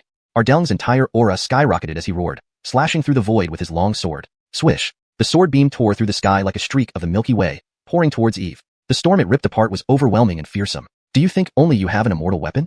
Eve sneered and then shouted. Sword, come. Instantly, an intense tremor occurred as a black sword shadow, exuding astonishing might, tore through space, its imperial aura sending shivers down everyone's spine. This was the Devourer magic sword. Imperial might. This is an ultimate Tao imperial weapon. Muru Ursula's beautiful eyes widened, fixed on the black sword hovering in the air. Although she hadn't personally seen an ultimate Tao imperial weapon, nothing else but these legendary treasures could emit such supreme imperial might. How is this possible? Ardelng's pupils dilated, his face filled with disbelief. He never imagined a young brat could possess a legendary ultimate Tao imperial weapon. Unthinkable. Their Jiang clan, as an ancient family passed down through countless eras, had only a few such treasures, all of which were clan treasures, inaccessible to anyone except the head of the family. But today, he saw such a treasure in a young Achilles' hands. If not for witnessing it himself, he would never have believed it. Clank. The Devourer magic sword hummed continuously in his hands, its sword intent piercing the heavens. Eve held the sword with one arm and took a step forward. Disciple, watch closely and see how your master slices through a transcendent with a single sword strike. Eve's voice was indifferent, his eyes deep and endless, as if they contained the starry skies. Hearing this, Yasmin looked at her master with fervent admiration. In her eyes, the tall and mighty master wielded an unrivaled imperial treasure, swinging the sword across. In that moment, the air within 1,000 miles solidified. An incomparably powerful sword intent surged out, a 10,000 zhang-long sword beam descending from the void, like a celestial river falling to the earth. This single slash shook the stars, dividing day and night. Empowered by the ultimate Tao imperial might, the strike was so strong even space could barely withstand it. A massive crack spread, splitting the sky asunder, making it seem like a great chasm, striking fear into the hearts of all. The entire sky was dominated by this dazzling sword beam alone. Bang, bang, bang. The countless sword chi released by Ardelng exploded instantly, unable to block this world-shattering strike. The brilliant sword beam continued relentlessly towards him. Seeing the golden sword beam approaching his face, Ardelng trembled, his pupils widening. That strike's power far exceeded his current strength, reaching the peak transcendent level. No! He roared, retreating rapidly, trying to escape the sword beam's range. However, the sword beam moved too quickly, and his retreat couldn't match its speed. Boom! Carrying the power to destroy the heavens and obliterate everything in its path, the sword beam struck Ardelng's chest. His protective aura and supreme magic robe were instantly penetrated, paper-thin against this attack. Splatter. Blood splashed. Ardelng opened his eyes wide, looking at his own chest, his gaze filled with shock and resentment. He, Ardelng, a formidable transcendent realm expert who had dominated for over 1,000 years, now faced defeat at the hands of a mere youth, a bitter pill to swallow. Unfortunately, all his reluctance was in vain. Thud. With a dull sound, Ardelng's body fell to the ground, kicking up dust. A great transcendent realm powerhouse thus perished completely. Phew. Eve expelled a breath, having expended 70% of his spiritual energy during the battle. After all, despite his extraordinary combat prowess, the gap between his cultivation and the transcendent realm was significant. The higher the realm, the wider the chasm between them, making the leap no easy feat. However, his advantage lay in his godlike constitution and wielding an ultimate Tao imperial weapon, allowing him to slay Ardelng. At this moment, the Devourer magic sword appeared even darker, radiating chilling black light, releasing an astonishing sharpness. Eve patted the Devourer magic sword, a hint of a smile in his eyes before storing it in his spatial ring. He then turned to Ardung's corpse. As a transcendent realm powerhouse, Ardung undoubtedly possessed immense wealth. Without hesitation, Eve waved his hand, taking away the ultimate Dao immortal weapon and spatial rings from the corpse. Next, he proceeded to obliterate evidence of the confrontation. Having finished, he looked up at Yasmin and Muru Ursula nearby, landing gracefully beside them. Master, you're incredible. Yasmin looked at Eve, her big, beautiful eyes sparkling with reverence. Despite knowing her master was strong, seeing him kill a transcendent realm powerhouse still sent shivers down her spine. She felt relieved too.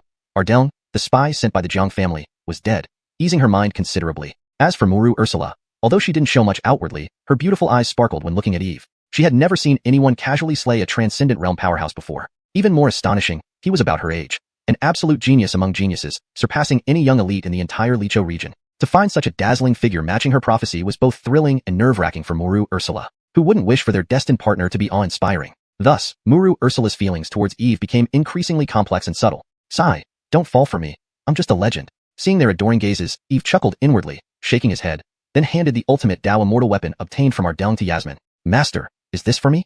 Yasmin hesitated, asking in astonishment. An ultimate Dao immortal weapon, and her master gave it to her just like that? Chapter 70. Right to be envious. Yes, you still lack a suitable weapon, right? Here, take this Azure Lotus immortal sword. Eve nodded and said, Thank you, master. Yasmin's eyes lit up as she hurriedly reached out to take the Azure Lotus immortal sword. The moment she held it, she felt an immense sword aura ejaculating from it, resonating through the heavens with its resounding hum. What a fine sword.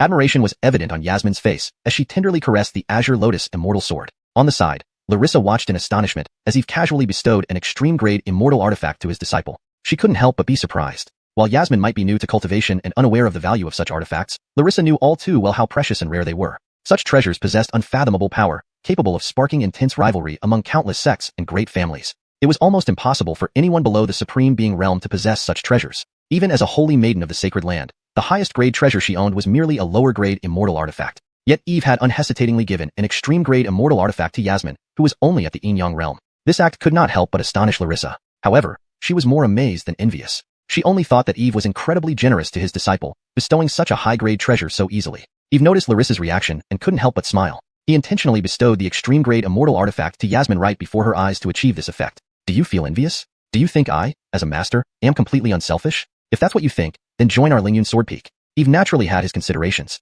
As a holy maiden of the sacred land, Larissa must have already taken a lineage. Hence, he had to find a way to poach her. Missing out on a prodigy like her, who possessed the reincarnation destiny of an Amnon, would be a great loss. So, to get Larissa to become his disciple, he first needed to let her see the advantages of Lingyun Sword Peak. While Eve pondered, his expression remained calm and inscrutable, as if nothing had happened. Meanwhile, Yasmin, after reveling in her excitement, had put away the Azure Lotus immortal sword. Seeing this, Eve signaled to both girls, and they headed towards Lingxiao sacred land. Billion miles away, in Dongzhou. This was the territory of the ancient family Jiang clan. The Jiang imperial city was located in one of the most prosperous regions of Dongzhou. With a living emperor, the Jiang clan's prosperity and grandeur surpassed any other force in Dongzhou. In the main hall of the Jiang family, Uncanny Achilles in his middle years sat at the head of the table. His solemn face bore cold eyes, and his presence was deep and terrifying like an abyss, inspiring awe. He was Eustace, the current patriarch of the famous Jiang clan in Dongzhou, known as the Breaking Star Celestial Lord. At the mid-stage of the Celestial Lord realm, he was a genuine and powerful ancient titan. Standing beside him was a graceful young girl with a slender figure. Her features somewhat resembled Yasmin's, but her demeanor was entirely different. This girl exuded an air of arrogance, showing her pampered upbringing. She was the present prodigy daughter of the Jiang clan, Dulcie. Wonderful Lanner, you are indeed talented. To break through to the soul transformation, cave, heaven realm so quickly. Pierre Jiang, having inspected his granddaughter satisfactorily, praised her. Grandpa, did you forget whose granddaughter I am? Reaching the soul transformation, cave, heaven realm is child's play, Dulcie said proudly, raising her chin arrogantly. Ha ha ha, only you would talk like that. Eustace laughed heartily, looking at this mischievous girl, his mood greatly uplifted from his usual stern demeanor. Lanner, since you've reached the soul transformation cave heaven realm, your grandfather will announce your appointment as the divine maiden of the Jiang clan at your coming-of-age ceremony next year. At that time, you must perform well, surpassing your uncles and Keenan's children, making them submit. Don't worry, Grandpa. None of those can compare to me. The position of the Jiang clan's divine maiden belongs to no one else but me. Dulcie, hearing Eustace's words, grew even prouder, assuring him confidently. Though this generation of the Jiang clan had Achilles prodigies, none of them frightened her. They were mere mortals. She, with the supreme lustrous heart, was destined to be the pinnacle existence in the entire immortal world. How could they possibly match her? Pride filled Dulcie's heart, and she began imagining herself as the center of attention, basking in endless adoration. Huh, you truly live up to being my granddaughter. With such determination, there's nothing better.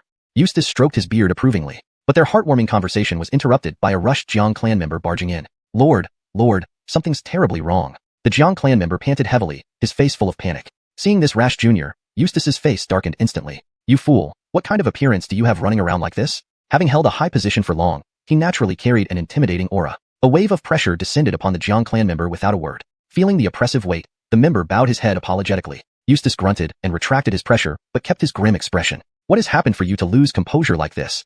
It's... The Jiang clan member stuttered, beads of sweat forming on his forehead. What? Speak up.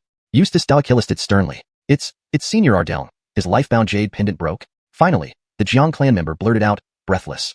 Chapter 71. Unfathomable. What? Ajax was utterly shocked. His usually composed face showed disbelief. Ardell was a mighty celestial realm expert, who had cultivated for thousands of years with formidable strength. Now, his life-bound jade pendant had shattered. Did this mean he had perished? When did this happen? Just now, the guard patrolling the ancestral hall reported back. A Jiang family member swallowed and replied. Upon hearing this, Ajax fell silent, his eyes flickering with intense light, his expression unreadable. After a long pause, he asked in a deep voice, and what about Yasmin's life-bound jade tablet? He had sent Ardell to guard Yasmin. If Ardell had perished, it could only mean that, unless, if Yasmin also died, it would be a mixed blessing, something they could live with. Head of the family, Yasmin's life-bound jade tablet is intact, the Jiang family member answered, inwardly anxious as he spoke. What? Uncle Ardell perished, but that little wretch Yasmin is still alive? Hearing this news, Dulcie's face twisted in rage. Ajax's face darkened. He ignored Dulcie and instructed the Jiang family member, you may step down. Yes. The family member bowed and left respectfully. Pierre, this must have something to do with Yasmin. That cunning little brat must have used some despicable trick to harm Uncle Ardell. After the disciple left, Dulcie clenched her teeth and glared venomously. Pierre naturally knows that. Besides her, who else would dare touch one of our Jiang family members? Ajax nodded, his eyes cold. Pierre, we must quickly send people to capture that little wretch before she escapes, Dulcie urged, still reeling from the sudden death of Uncle Ardell. She felt an overwhelming fear rise within her. Yasmin had always been her nightmare. As long as the girl lived, she could not rest easy. Ajax's narrow eyes flashed ominously. Go fetch your father, and bring him here along with the void mirror. This girl won't escape our grasp. Okay.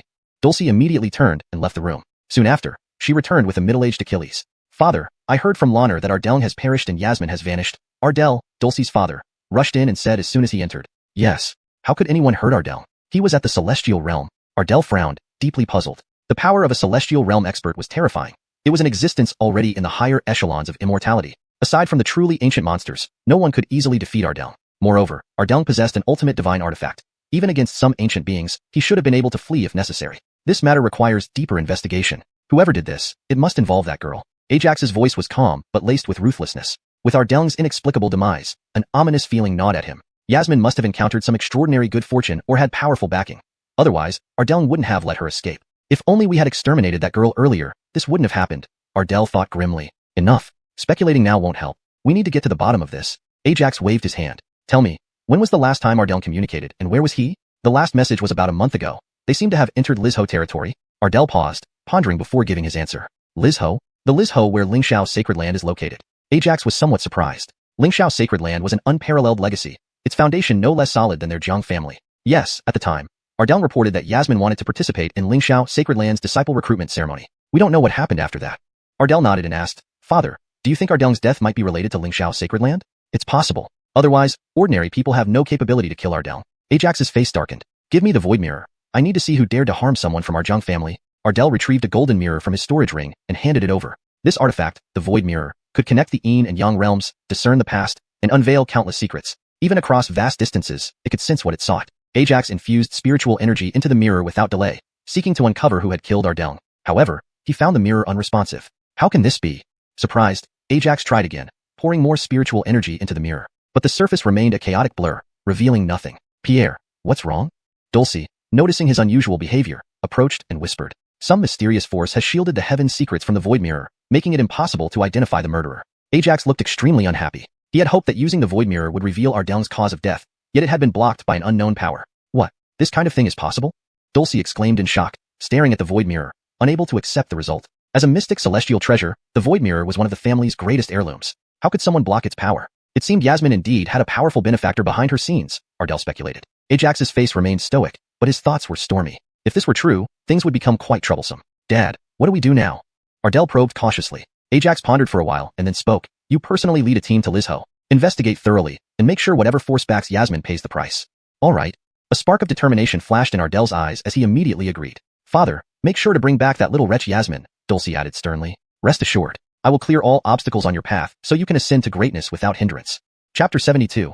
Outburst. Eve naturally did not know that by killing Ardeng, he had infuriated the Jiang family. He had just returned to the Lingyun Sword Peak when Heron, who had been waiting for a long time, hurriedly came up to him and asked what had happened. Eve waved his hand, indicating that everything was fine. He did not plan on telling Heron about the Jiang family's matter, fearing it would distract him from his cultivation. Then, he gestured to Yasmin to personally thank Larissa, as her survival was entirely due to Larissa's assistance. Otherwise, the outcome would have been catastrophic. Yasmin nodded, and then turned around to bow respectfully towards Larissa. Thank you very much, Senior Sister Morong, for saving me today. If not for you, I might not have survived. If there's anything you need in the future, just speak up, and I will do my best to help. Larissa laughed softly, and then pulled Yasmin's hand. There's no need for such formality between us. Besides, I didn't really do much this time. After all, we are good friends, and we should help each other, she said simply but genuinely, touching Yasmin deeply and making her feel a warm sense of friendship. Despite their short acquaintance, Larissa had shown great courage during the crisis, which was truly memorable. As you say, Senior Sister Morong, we are indeed good friends?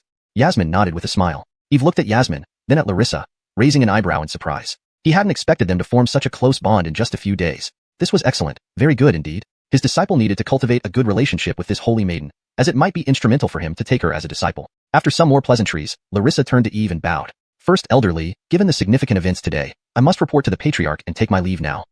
I hope to visit you again and seek your guidance on Swords Achilles' ship. Very well, I appreciate your efforts. As for Swords Achilles' ship, you are always welcome whenever you wish. Eve nodded slightly. The presence of Nkeenan colluding with the Jiang family within the sacred ground was a serious matter, necessitating immediate reporting. Originally, he planned to go to the Lingxiao palace himself after settling things here, but having Larissa handle it was even better. Senior Sister Morong, remember to come back often to Lingyun Sword Peak. We can exchange insights on Swords Achilles' ship. Yasmin waved and called out. Of course, I'll definitely come back frequently. Larissa smiled and nodded, turning to leave as a rainbow streak, departing from Lingyun Sword Peak. On her way, Achilles' disciples greeted her respectfully, calling her Holy Maiden Ursula, especially the male cultivators whose eyes shone with admiration. Ursula, being the first beauty and a prodigy in Lingxiao sacred grounds, captivated everyone with her appearance and talents. Larissa seemed accustomed to this attention and continued toward Lingxiao Palace. Inside the grand hall, Eric opened his eyes upon seeing Larissa enter, his face filled with benevolence. Minyu, how rare it is for you to visit Uncle. I heard you recently reached the 8th level of the Haotian Sword Tower? Eric smiled gently, as if nothing could escape his notice. Yes, Patriarch, I Achilles' age to grasp the sword intent, and reached the 8th level recently. Larissa acknowledged humbly. She hesitated to mention someone stronger, considering Yasmin's special status. Haha, the Haotian Sword Tower is our Lingxiao sacred grounds legacy. Over the years, few have climbed to the 8th level. To achieve this at your age, you are truly a rare talent in Swords Achilles' ship. Eric stroked his beard, laughing heartily and appearing extremely pleased. The Haotian Sword Tower has 9 levels. Reaching the 6th grants core disciple status, while the 7th qualifies one as a contender for successor. Thus, Eric was particularly delighted that Larissa had reached the 8th level. Patriarch flatters me. Larissa responded modestly before continuing. Patriarch, I have something important to report. She detailed the day's events at Lingyun Sword Peak. Upon hearing this, Eric's originally gentle expression turned cold.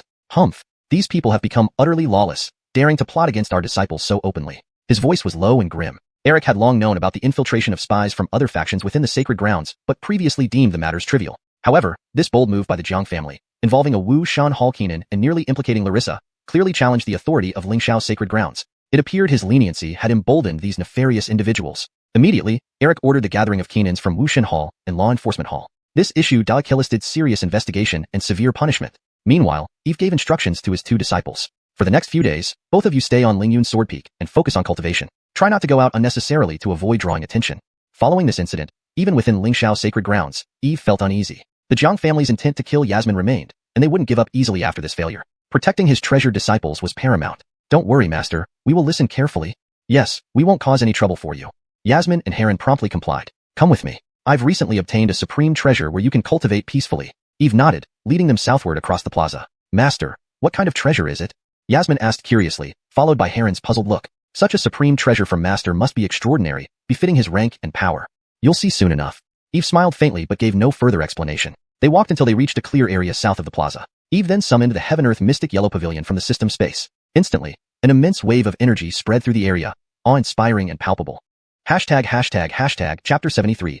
Opening a Celestial Realm. This is feeling the terrifying pressure ejaculating from the Palace of Heaven and Earth, Yasmin and Heron drew in a sharp breath. Heaven, Senior Sister, what level of treasure is this that Master has taken out? Heron asked in astonishment. He had never seen such a fearsome magical artifact before. Just its aura alone made one tremble. I don't know its grade either, but judging by the energy it emits, it's likely not weaker than an ultimate Imperial weapon, Yasmin replied, equally shocked. Anything Master Eve produced was surely top-notch. Though they had guessed that whatever he would take out would be extraordinary, Actually feeling the power of the palace of heaven and earth still left them awestruck. Seeing their reactions, Eve couldn't help but chuckle inwardly. They've seen too little. Just a mystical heavenly treasure, and they're this stunned? It looks like I should give them more supreme treasures to broaden their horizons. Otherwise, they'll be making fools of themselves every time they see something impressive. As disciples of Lingyun's sword peak, that can't be allowed to happen. Eve thought to himself, and then began accolacipulating the palace of heaven and earth, which rose into the air. The palace rapidly grew, reaching thousands of feet tall in moments as it landed on the plaza ground. It emitted a dazzling light, radiant and brilliant, signaling its extraordinary nature. An immortal palace, how magnificent! Even our sacred land's Lingxiao palace isn't as grand. Yasmin and Heron exclaimed again, their eyes fixed on the palace before them. They had seen Achillesy grand structures in the sacred land, but none compared to the palace of heaven and earth. Heaven and earth, open. Eve comicalisted in a low voice, and the massive doors of the palace slowly opened. Both of you, come inside. He beckoned and stepped into the palace first. Yasmin and Heron were momentarily stunned, but quickly followed with excitement. Inside the palace, it was less like a palace and more like a mystical realm. Yellow essence chi swirled around like a suspended spring of water, creating a surreal and ethereal atmosphere, almost like an earthly paradise. A winding staircase led upwards, dividing the palace into 3 levels, with the yellow essence chi growing denser at each higher level. The spiritual energy here is so abundant. Just a few breaths make my internal spiritual energy boil with vigor. Yasmin and Heron exhaled deeply, instantly feeling invigorated and rejuvenated, their pores opening wide. This palace is called the Palace of Heaven and Earth. Inside are the purest energies of yellow essence chi, greatly beneficial for cultivators' cultivation, Eve said with a faint smile. You two, find a spot on the first level and try cultivating here to see the effect. Yes, master. The two nodded and immediately started exploring the first level. The density of the spiritual energy here was astonishing, dozens of times stronger than outside. Definitely an ideal place for cultivation. Eve gave further instructions and headed towards the second level. Now he couldn't rest yet. He had to focus on opening 10 celestial realms as soon as possible to achieve the ultimate state of Hunyuan, preparing for the breakthrough through the Nirvana tribulation. Otherwise, he wouldn't dare accept the cultivation returns from his disciples when the time came. After Eve left, Yasmin and Heron chose spots to sit and began cultivating. As soon as they started, they felt an overwhelming surge of spiritual energy rush into their bodies, bringing a refreshing sensation throughout their muscles and bones. Within just 2 hours, Heron successfully broke through to a minor realm. How amazing! Such a terrifying rate of advancement left Heron in awe. He wanted to let out a cry of joy to express his exhilaration. Then he saw Yasmin also opening her eyes, her gaze full of happiness. Senior sister, did you break through too? Looking at Yasmin's joyful expression, he knew she must have broken through, so he asked her. Yes. Yasmin nodded slightly. She had reached the pinnacle of Yin-Yang realm, only needing a final push to enter the golden core stage. Master's Palace of Heaven and Earth is incredible. Cultivation speed here is at least several times faster than outside. Yasmin marveled, then changed the subject seriously. Junior brother, we must seize this opportunity to cultivate hard, striving to enhance our own strength. We cannot keep worrying Master all the time. She yearned to gain strong power to protect herself and those close to her. Yes, senior sister, you're right. We can't be a burden to Master anymore. We must grow stronger as soon as possible.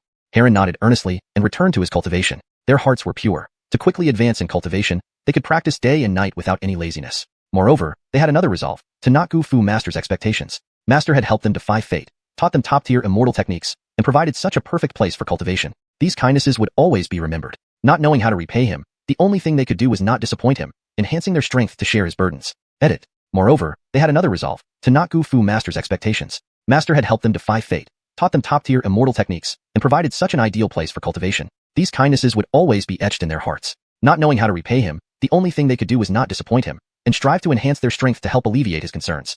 Note, not Fu Master's expectations should be changed to not disappoint Master's expectations for better fluency in English. Final version. Moreover, they had another resolve, to not disappoint Master's expectations. Master had helped them defy fate, taught them top-tier immortal techniques, and provided such an ideal place for cultivation. These kindnesses would always be etched in their hearts. Not knowing how to repay him, the only thing they could do was not disappoint him, and strive to enhance their strength to help alleviate his concerns. In the second level, Eve heard their conversation and couldn't help but smile with satisfaction. Originally, he had just opened his 7th celestial realm and planned to rest, but seeing his disciples' diligence, he couldn't slack off. Immediately, Eve circulated the supreme immortal scripture, mobilizing surrounding spiritual energy into his dantian to form a giant hammer. He began forcefully striking the 8th celestial realm's barrier. Boom, boom. Deafening thunder roared within him, causing his blood to boil. Despite the excruciating pain, he gritted his teeth, relentlessly smashing against the barrier, hoping to break free and step into new territory. Opening a celestial realm involved focusing spiritual energy at a single point, like drilling a well, continuously pounding until a cavity capable of containing spiritual energy was formed. This process was slow and painful. Those with powerful spiritual energy could complete it faster. Conversely, weaker ones might take years, especially nearing completion when it became increasingly difficult. Time flew by. 5 days passed. Under Eve's relentless strikes, the 8th celestial realm finally opened, increasing his capacity to hold spiritual energy by more than double, significantly enhancing his strength. Note, The translation has been carefully crafted to match the original style, maintain coherent storyline logic, and ensure fluency while preserving paragraph structure and line breaks. Chapter 74. Shocked by Larissa. After 5 consecutive days of intense hammering on the Dongtian barrier, even Eve's physique was struggling to cope, as if being torn apart with excruciating pain. Phew, fortunately, I have strong willpower. Otherwise, I would have collapsed long ago. Opening up a Dongtian realm is really not something a Hu Achilles can handle, even with a heavenly Tao creation body. Eve expelled a mouthful of turbid air, tidied up his clothes, and slowly descended from the second level. At this time, Heron and Yasmin were still seated cross-legged in meditation. Both had their eyes closed, radiating a powerful aura that seemed to indicate significant progress compared to before. Eve glanced at the two and curled his lips into a slight smile, murmuring, "Looks like they both made considerable gains." Heron and Yasmin were no ordinary individuals, especially Yasmin, who excelled in cultivation comprehension. He eagerly anticipated how far they could advance within a short period using the Palace of Heaven and Earth. Without disturbing them, Eve left the Palace of Heaven and Earth. As soon as he stepped out, he saw a familiar figure standing outside the palace, staring intently at it as if petrified by its presence. It was none other than Larissa. She had come to Lingyun's Sword Peak to report on the progress regarding Gale's crime, but unexpectedly encountered the Palace of Heaven and Earth, immediately being captivated by this mysterious celestial palace. Feeling the ancient and weathered aura echilisating from the palace, Larissa experienced nothing but awe and overwhelming reverence. Although she couldn't discern its specific functions, she instantly recognized its grade. It was at least at the level of the Hao Tian Sword Tower, its preciousness equivalent to an extreme path emperor weapon. Seeing Larissa's expression, Eve knew without a doubt that she was shocked by the Palace of Heaven and Earth. Very good, very well indeed. Invisible bragging is the most lethal, precisely what he wanted, gradually exposing the mystery and power of Lingyun's Sword Peak to Larissa, thus stirring her admiration so she might willingly join under him. Cough, cough. Eve cleared his throat slightly, feigning surprise. Holy Maiden Ursula, why are you here? Hearing the voice, Larissa snapped back to reality, hurriedly collecting her thoughts and smiling. Chair Achillesley, I came to inform you that we've already investigated Gale's actions. Oh, that quickly? Eve's eyes lit up. He then clasped his hands together. If that's the case, Holy Maiden, please come inside. He gestured with his right hand, inviting Larissa to enter for a detailed discussion. Larissa nodded slightly and stepped into the Palace of Heaven and Earth. Upon entering, Larissa felt an intense wave of spiritual energy refreshing her mind and body. She looked around, her gaze landing on Eve as she asked, somewhat surprised, Chair Achillesley, could this palace be the legendary Palace of Heaven and Earth? Outside, she hadn't noticed it, but upon closer inspection, she saw tendrils of yellowish-brown chi swirling within the hall, instantly reminding her of the fabled celestial treasure Palace of Heaven and Earth. Holy Maiden has keen eyes to recognize this, Eve chuckled, praising her insight. To be honest, this is indeed the legendary celestial treasure Palace of Heaven and Earth, capable of accelerating cultivation. Right now, young Miss Yuli is cultivating within it. Hearing this, though Larissa maintained a calm exterior, her heart raced with shock. These past few days had been filled with two Achillesy astonishing discoveries. What's happening in this world? How did Chair Achillesley come to possess all these incredible treasures? First, the innate spirit root of the Enlightenment tea tree, then the legacy imperial weapon, and now this celestial treasure?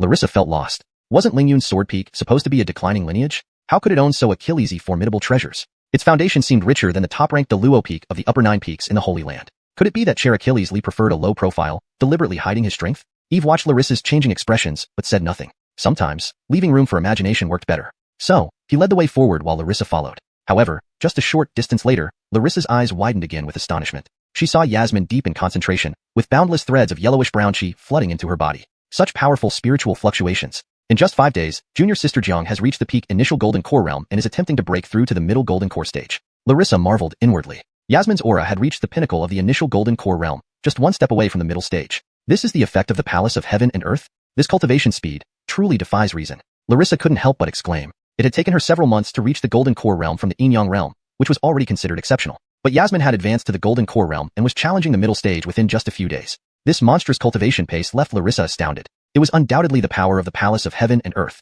Eve ascended directly to the second level, retrieving a set of furniture from his ring, setting it up beside the palace. He then personally poured a cup of Enlightenment tea for Larissa. Larissa felt honored, hurriedly accepting the teacup, thanking Eve before sitting down.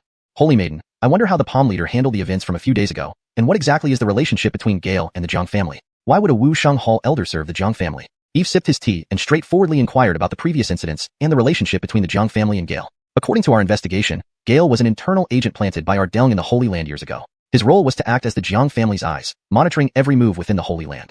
Only because of the assassination attempt on junior sister Jiang did he expose himself after years of hidden operations. The Palm Leader has handed over everyone associated with Gale to the Enforcement Hall. Any evidence of wrongdoing will result in severe punishment. Larissa explained the recent findings calmly. Chapter 75. Please, Chief Elderly, give me guidance. Jameson nodded upon hearing this, then asked, was the Hall of Martial Deity involved in this matter?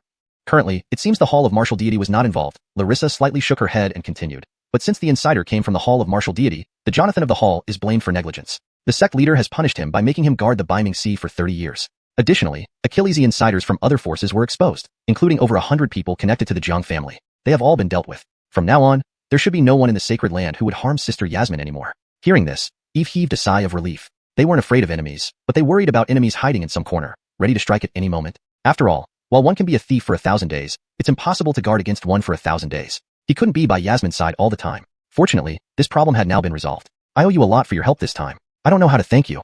Here's an idea. It seems that you've reached the bottleneck at the Transcendent God Realm stage. Coincidentally, our Lingyun Sword Peak's Heavenly Yellow Pavilion has abundant spirit energy. If you don't mind, you can come here to cultivate in the future. Using the power of the Heavenly Yellow Chi will help you break through to the Nirvana Tribulation stage sooner. Eve said, his eyes smiling and corners of his mouth curling upwards. He had noticed that Larissa seemed quite interested in the Heavenly Yellow Pavilion earlier, so he decided to offer it as a favor to strengthen their relationship and repay her for saving Yasmin.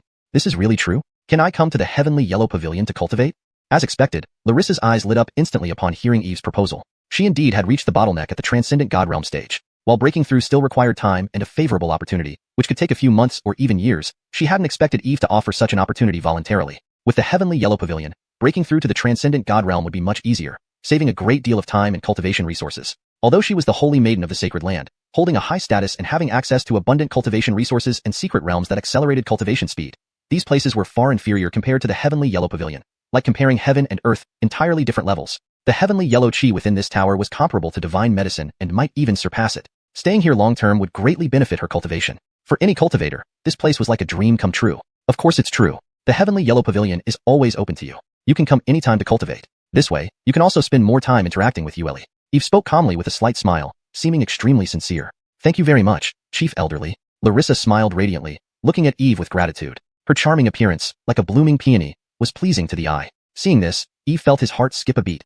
silently praising her beauty. No wonder she was hailed as the most beautiful maiden by Achillesy disciples in the Sacred Lands. A single smile nearly stole the soul of this seasoned veteran. It was no wonder she attracted so Achillesy admirers.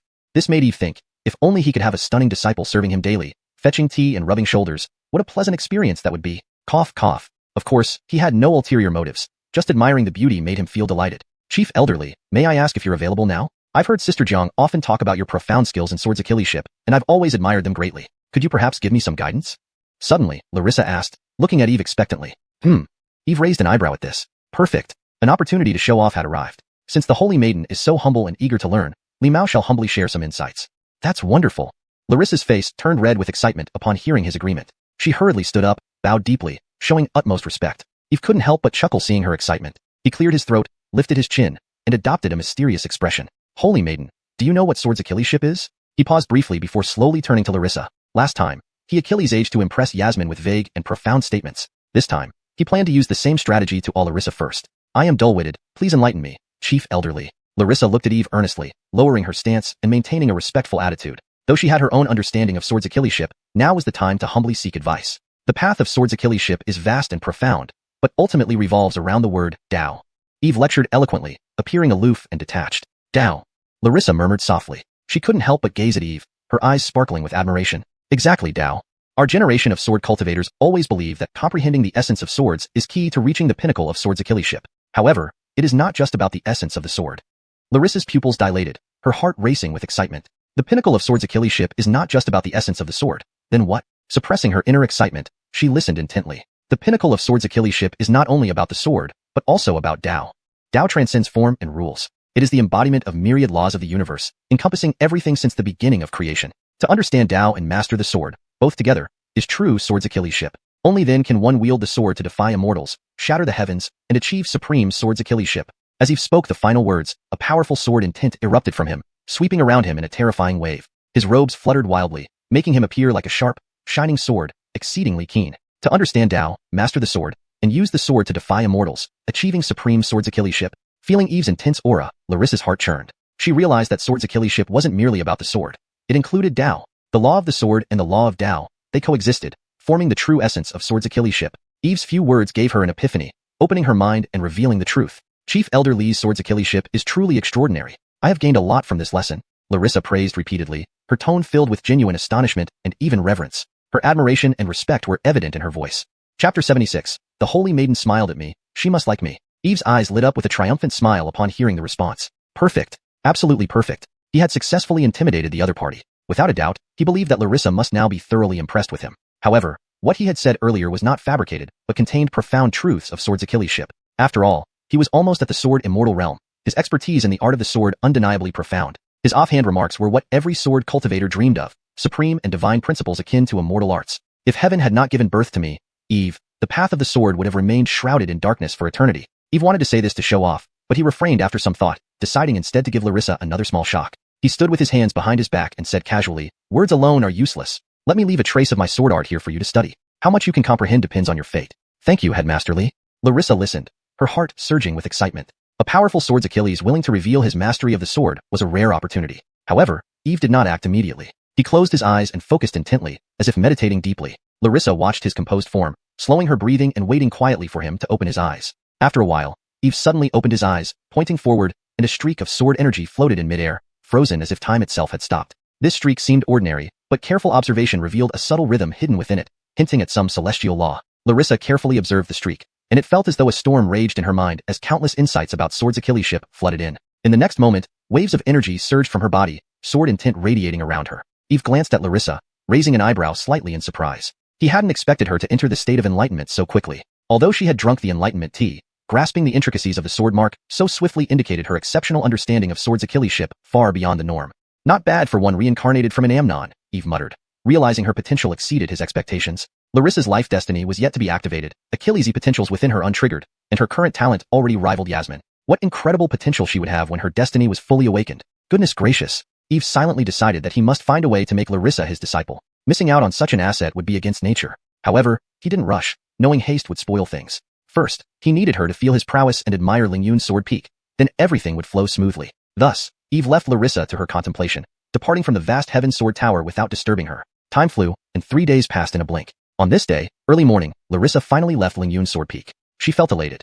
This visit had been immensely rewarding. Her sword skills had advanced rapidly, far exceeding her expectations. Just 3 days equated to years of hard training. It was truly astonishing. Moreover, Headmaster Li had imparted his sword knowledge generously, allowing her to delve into its depths, a boundless kindness. Now, she had gained a new perspective on Sword's Achilles ship, surpassing solitary practice significantly. Larissa's face beamed with a radiant smile, her steps light and spirited, exuding a joyful atmosphere. Many disciples of the sacred land saw her demeanor and paused, hardly believing their eyes. Despite being gentle and approachable, Larissa was the revered holy maiden. Seeing her so jubilant was unprecedented. Ignoring the astonished gazes, Larissa greeted everyone she passed with a warm nod. Her laughter only made her beauty even more captivating, causing quite a stir, especially among male cultivators who idolized her. "Oh, I think I'm dying. Holy Maiden Ursula actually smiled at me. She must like me." "Nonsense, she was smiling at me. She likes me." "No, she must have smiled at me." "Get lost. You're blocking my view of Holy Maiden Ursula." Larissa continued walking, shaking her head and chuckling softly, ignoring the clamor and heading straight to the Immortal Martial Hall. Indeed, this was where Larissa had apprenticed. The Soaring Cloud Sacred Land had 5 holy halls: Law Enforcement Hall, Inheritance Hall, Holy Learning Hall, Warrior God Hall, and Immortal Martial Hall. Each hall had specific functions or responsibilities, such as maintaining peace or teaching cultivation techniques. Larissa's master was in Keenan of the Immortal Martial Hall. Upon arriving at Immortal Martial Peak, she hurried to her residence, eager to refine her recent sword insights in seclusion. However, as she approached her quarters, her master, Georgia, appeared before her. She looked like a middle-aged Achilles in her 40s, wearing a green robe and holding a dust whisk, embodying a graceful, otherworldly presence. "Master." Larissa smiled and respectfully bowed. Georgia approached and asked, "Ursula, why are you so happy? Has something wonderful happened?" "My sword skills have improved significantly these past few days, so I couldn't help but feel joy," Larissa replied, smiling gently. Georgia scrutinized Larissa closely and confirmed her words. Indeed, she emitted a sharp aura, ready to draw her sword at any moment. Nodding approvingly, Georgia praised, "Excellent. Your sword intent has grown more refined. You're nearing the pinnacle of sword heart clarity. It seems you've been working hard. Well done, my pride indeed." "Thank you, master." Larissa nodded humbly, wishing to tell her master about Eve's guidance, but interrupted by Georgia.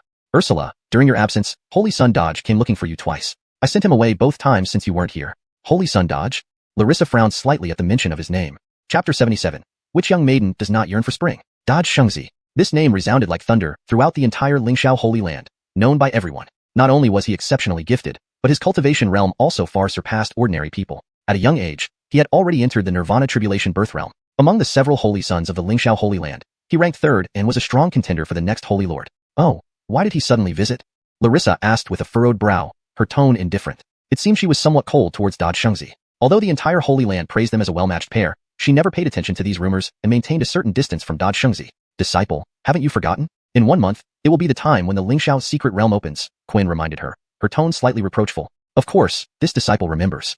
Larissa nodded. The Lingxiao Holy Land opened the Lingxiao Secret Realm every 50 years, allowing Achilles' disciples to go there for training and to hone their skills in search of opportunities. However, while the Lingxiao Secret Realm offered countless opportunities and treasures, it was also extremely dangerous, even risking the lives of those at the Soul Transformation Cave Heaven stage. Therefore, the Lingxiao Secret Realm was only open to disciples at or above the nascent Soul stage and Holy Sun level personnel, not ordinary disciples. This time, Bayard came here to invite you to join him on this expedition into the Lingxiao Secret Realm, Quinn said slowly. Larissa was taken aback. She hadn't expected that Xianxia would come to invite her to team up. This was indeed surprising. Disciple, what do you plan to do about this? Quinn asked. Bayard is quite strong. If you join him in the Lingxiao Secret Realm, it wouldn't be bad. The two of you together could gain more opportunities. Maybe this journey might even help you break through to the Nirvana Realm.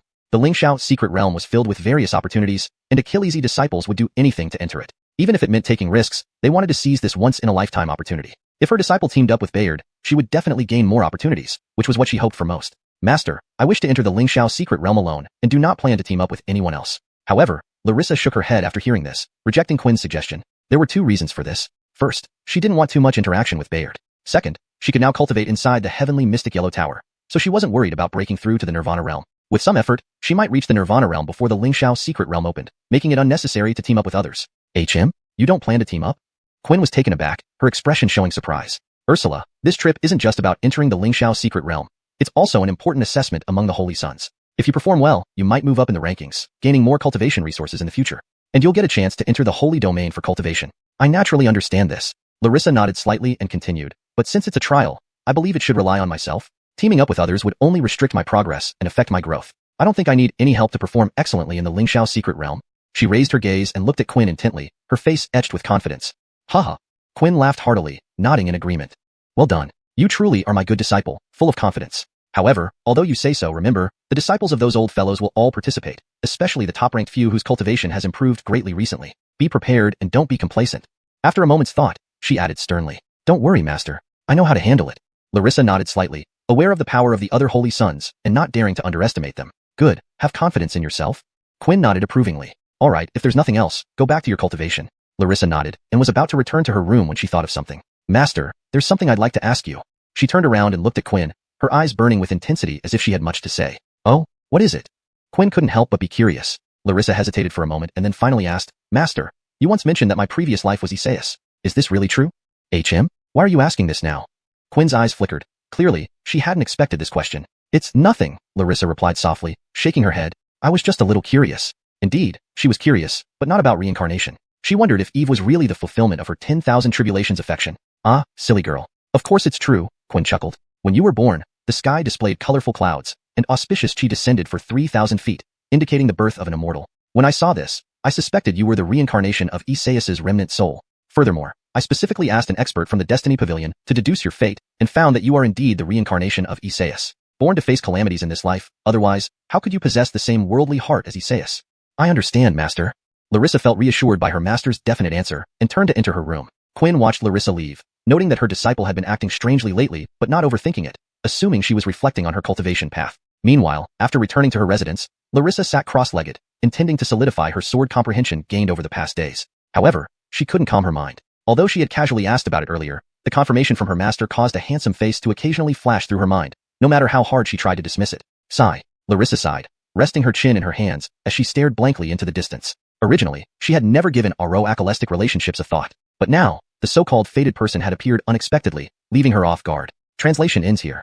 ####Chapter 78. 9 Cavern Heavens. At this moment, Eve, who was in the Heaven-Earth mystical yellow hall, had no idea he had become a source of trouble for someone else. His entire focus was on opening the Cavern Heaven. The original translation uses Shen Yellow Hall, which is inconsistent with the earlier proper noun, Heaven-Earth mystical yellow hall. To maintain consistency in terminology, I've made this adjustment. The rest of the sentence reads naturally and accurately conveys the meaning of the original text. Asterisk boom. Boom. Asterisk. Thunderous rumbles continuously resounded within his body, as deafening as great bells tolling. Under his precise control, vast amounts of spiritual energy, boundless like the ocean, transformed into an invisible hammer, mercilessly forging the small space of his dantian again and again. Each strike brought excruciating pain, as if it were tearing apart both his flesh and will. Finally, after several hours, Eve's whole body trembled violently. Savage power surged within him like a raging flood. Eve suddenly opened his eyes, excitement and anticipation gleaming in them. A terrifying aura burst forth from him, as if he were about to break through the heavens. The 9th Cavern Heaven has finally been successfully opened. Is this the limit of the Hu Achilles body? Eve could clearly sense the changes in his body. The 9 Cavern Heavens inside him functioned like furnaces, endlessly revolving, crazily absorbing celestial spiritual energy and essence of the sun and moon, transforming it into scalding power that converged in his dantian. This made his spiritual energy at least 10 times stronger than before, allowing him to use it without exhaustion. This level could already rival late-stage Nirvana Tribulation survivors. If he were to open a 10th cavern heaven, it was unimaginable how powerful he would be. Taking a deep breath, suppressing his excitement, Eve did not plan to immediately proceed with opening the 10th cavern heaven. After days of non-stop cultivation, his body was nearly at its breaking point. He needed a good night's sleep to restore his energy. Otherwise, his body wouldn't endure. With this thought, Eve stretched lazily and turned toward the door. But just as he took 2 steps, the system's voice sounded like a call from the beyond. Ding dong. Disciple Yasmin is cultivating. Host receives return cultivation. Disciple Heron is cultivating. Host receives return cultivation. Disciple Yasmin has broken through. Host receives a large amount of return cultivation. Disciple Heron has broken through. Host receives a large amount of return cultivation. Listening to the series of notifications, Eve felt not joy but rather a sense of melancholy. His cultivation had already reached the peak of the cavern heaven realm. Now, with these returns, he was on the brink of another breakthrough. Rebels, 2 rebels. I told you to rest properly, yet you ignored my words. If you keep cultivating, your master might burst. Eve moaned in despair as he felt the loosened bottleneck of his realm. Yesterday, to prepare for opening 10 cavern heavens, he had specifically instructed Yasmin and Heron to rest well, so they wouldn't return cultivation to him and cause him to break through to the Nirvana Tribulation realm prematurely. Even to be cautious, he didn't let them enter the Heaven-Earth Yellow Hall. Yet, in less than a day, they couldn't resist sneaking off to cultivate, causing him to receive a massive surge of return cultivation. Oh, good rebels indeed. Normally, Eve would have greatly praised the diligence of his disciples, but now, he wished to hang them up and beat them severely. In desperation, he took out several emerald green spirit fruits from his Sumeru ring. These were obtained recently from an unnamed mountain peak. Among them was the Biluo green spirit fruit, which, when consumed, could expand the dantian, requiring more cultivation to fill and thus delaying the bottleneck breakthrough. Without hesitation, he stuffed all the Biluo green spirit fruits into his mouth. Crack, crack, crack. The crispy flesh of the Biluo green spirit fruit exploded in his mouth, a surging medicinal force instantly rushing into his dantian, stabilizing the impending breakthrough. Sometimes rapid advancement isn't such a good thing.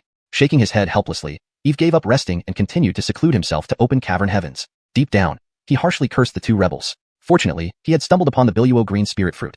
Otherwise, his efforts over the past few days would have been wasted. Achoo! Heron, who was deeply immersed in cultivation, suddenly sneezed violently. Could it be someone cursing me behind my back? Heron rubbed his nose, puzzled. Lately, he had been focused on cultivation and hadn't offended anyone. Was it possible Master discovered he was secretly cultivating? No way. Master was in the Heaven-Earth Yellow Hall. How could he know? Shaking his head, Heron stopped overthinking and continued cultivating. After the seclusion in the Heaven-Earth Yellow Hall, his cultivation had advanced from mid-recondite stage to late Yin-Yang stage, a leap through 6 minor stages. Such rapid advancement, if known, would stir up a storm. Even for average recondite stage cultivators, advancing 1 minor stage required months of hard work. For Heron to advance 6 stages in just over 10 days was unheard of. He was thankful to have a good master. Otherwise, he'd still be a miscellaneous disciple and far from reaching the late Yin-Yang stage. Meanwhile, Yasmin was also diligently cultivating. Her talent surpassed Heron, making her advancement speed much faster. Within 10 days, she had reached the late gold core stage. However, she still felt inadequate. After the incident with Gale, she realized her own weakness even more. With her current strength, she could barely stand against the Jiang family, let alone handle even a random person Gale sent. Thus, she yearned for strength more urgently, knowing only by being powerful could she protect herself and avoid being bullied. 10 days flew by swiftly. During this period, Larissa visited Lingyun's Sword Peak daily, learning that Eve was in seclusion. She didn't disturb him. Every day, after her cultivation ended, she discussed Sword's Achilleship and sparred with Yasmin. Her profound understanding of Sword's Achilleship provided invaluable guidance, refining Yasmin's sword techniques marvelously. When Heron encountered confusion or questions during his cultivation, Larissa patiently explained and guided him, proving more dedicated than Eve himself as a master. Chapter 79, Dodge Saint Sun. This morning, Larissa prepared to head to the Tiandi Xian Huang Hall for cultivation as usual. However, just as she was about to leave Immortal Martial Peak, she saw a figure flying towards her. The visitor was a young Achilles around 25 or 26 years old. He had an upright and well-proportioned build, handsome looks, and a gentle, refined smile. Most strikingly, he was enveloped by an extremely dense spiritual energy, like a misty veil surrounding him. This Achilles was none other than Bayard, the 4th Saint Son of Lingxiao Holy Land, known as the Dodge Saint Sun. Little sister Ursula, it's been a long time. How have you been recently? Upon seeing Larissa, Bayard's face lit up with a smile, his eyes gleaming as he approached her. Although this wasn't their first meeting, every time Bayard saw Larissa, he was always struck by her beauty. Larissa was renowned as the most beautiful Achilles in Lingxiao Holy Land, admired by countless male cultivators. Her clear, bright eyes seemed to contain twinkling stars, captivating anyone who gazed into them. Thank you, Senior Brother Imo, for your concern. I'm fine, Larissa bowed slightly and responded politely with a smile. Bayard smiled and turned his gaze to Larissa, saying, Little sister Ursula, I came looking for you a few days ago but unfortunately, you weren't here. Today, we finally meet. Yes, Master mentioned it to me. I was indeed out on some matters those days, hence I missed your visit, Larissa explained apologetically before asking, Senior Brother Imo, are you here regarding the Lingxiao secret realm? It seems Uncle Khalil has already told you about this. Yes, that is why I am here, Bayard said with a smile, nodding. In about half a month, the 50-year Lingxiao secret realm trial will commence. Therefore, I would like to invite little sister Ursula to join forces and participate together in the secret realm journey. What do you think? He kept his gaze fixed on Larissa, his eyes filled with anticipation. Joining the secret realm as a team was secondary. His main goal was to spend more intimate time with her during this opportunity. By then, showcasing his charm within the secret realm would certainly win over the heart of Lingxiao's #1 beauty. However, just as Bayard thought Larissa would agree, he saw her shake her head. Senior brother Mo, I'm very sorry. This time, I've decided to go alone after discussing it with my master. Thus, I can't form a team with you. Larissa remained polite, but her tone hinted at a distance. Bayard naturally sensed this. His expression flickered for a moment before he continued smiling. Little sister Ursula, don't be too hasty to refuse. You probably don't know that with the arrival of the Immortal Dao era, this Lingxiao secret realm will be quite different from before. The opportunities and dangers involved are greater compared to previous times. Additionally, I heard that Hassan and Yusef will also be participating. This means the competition in the Lingxiao secret realm will be fierce. Upon hearing Hassan and Yusef's names, a slight change appeared on Larissa's beautiful face. These two were ranked first and second among the Lingxiao Holy Land's elite disciples, both incredibly powerful. If they were joining, the competition would indeed be intense. Seeing Larissa's reaction, Bayard persisted, so, little sister Ursula, if we join forces, we can gain more opportunities. And recently, I have just advanced to the Nirvana Tribulation life realm. During the journey, I will protect your safety and help you find opportunities to break through to the Nirvana realm, Bayard added confidently. I appreciate senior brother Mo's kindness, but I want to rely on myself for this trial, so I can't accompany you. Please understand. Larissa shook her head again. She clearly understood Bayard's intentions and did not wish to be entangled with him any further. Feeling disappointed upon hearing her refusal, Bayard maintained a calm expression with only a faint smile. Hee. Since little sister Ursula has her own thoughts, I respect your decision. Thank you, senior brother Mo, for your understanding. If there's nothing else, I must take my leave. Larissa thanked Bayard and turned to leave. Please walk slowly, little sister Ursula. Should you need any assistance in the secret realm, feel free to ask, and I will do my best to help you. Bayard bid farewell with a smile. Larissa nodded and headed toward Lingyun's sword peak. Once Larissa left, Bayard's gentle smile vanished instantly, replaced by a gloomy expression. He couldn't believe his repeated invitations were still refused. Such a feeling was unpleasant indeed. For a long time, only he, Bayard, dismissed others' invitations, never having faced such rejection. But the more aloof and proud the beauty, the stronger his desire to conquer. Larissa proceeded directly to the Tiandi Xian Huang Hall after arriving at Lingyun's sword peak. Although she had been confident about the upcoming Lingxiao trial, Bayard's words caused a ripple in her mind. Hearing that Hassan and Yusef, top-ranking elites who had already reached the Nirvana Tribulation life realm, would participate made the competition far more intense. Fortunately, Weston had allowed her to cultivate in the Tiandi Xian Huang Hall, giving her the chance to rapidly enhance her cultivation. She hoped to reach the Nirvana Tribulation life realm soon to ensure she could gain something from the Lingxiao secret realm. Thinking this, she eagerly pushed open the door to the hall and stepped inside. Her eagerness coupled with the rules separating the inside from the outside of the Tiandi Xian Huang Tower caused her to collide straight into a solid chest upon entering. She looked up instinctively and was met with a familiar handsome face. It was Eve. For a moment, Larissa's cheeks flushed, unsure of how to react. Eve was also taken aback. He had intended to rest after continuous cultivation for nearly 20 days, both physically and mentally exhausted. Just as he reached the doorway, a soft body collided into him without warning. Initially thinking it was his rash disciple, he prepared to scold them but paused upon seeing Larissa. Their gazes intertwined in an awkward yet intimate atmosphere. Feeling the soft touch and the faint fragrance wafting into his nose, Eve momentarily froze. #### Chapter 80. You treat me like a senior sister, but want to be my mother-in-law. At this moment, Larissa felt the same way. She had never imagined that she would suddenly collide with Eve. Their eyes met, and in that instant, Larissa felt her heart race, her breathing quicken, and her fair cheeks flush red involuntarily. And perhaps due to the effect of the Wuxia love threads, an unfamiliar emotion stirred within her, making her mind go blank and almost paralyzed. The two remained in silence, as if time had stopped. Master, senior sister Morong? However, at this moment, a surprised voice suddenly broke the silence. It was Yasmin standing at the door, staring at them with an odd expression. What's going on? Why is senior sister Morong so close to my master? Could they have something going on? Fine. I treat you like a senior sister, but you want to be my mother-in-law. My heart resonates with senior sister, but she messes with my head. Yasmin watched the intimate posture between Larissa and her master, and inexplicably, she felt a pang of jealousy and discomfort. She didn't understand why she felt this way but knew it made her deeply uneasy. Larissa immediately came back to her senses upon hearing Yasmin's voice. Her face turned beet red as she wished for a crack in the ground to disappear into. She quickly retreated from Eve's embrace and stood aside. However, she noticed a sudden emptiness when she let go. Cough. Eve cleared his throat, trying to mask his embarrassment. Saintess Ursula, you're here to cultivate, right? Well then, off you go.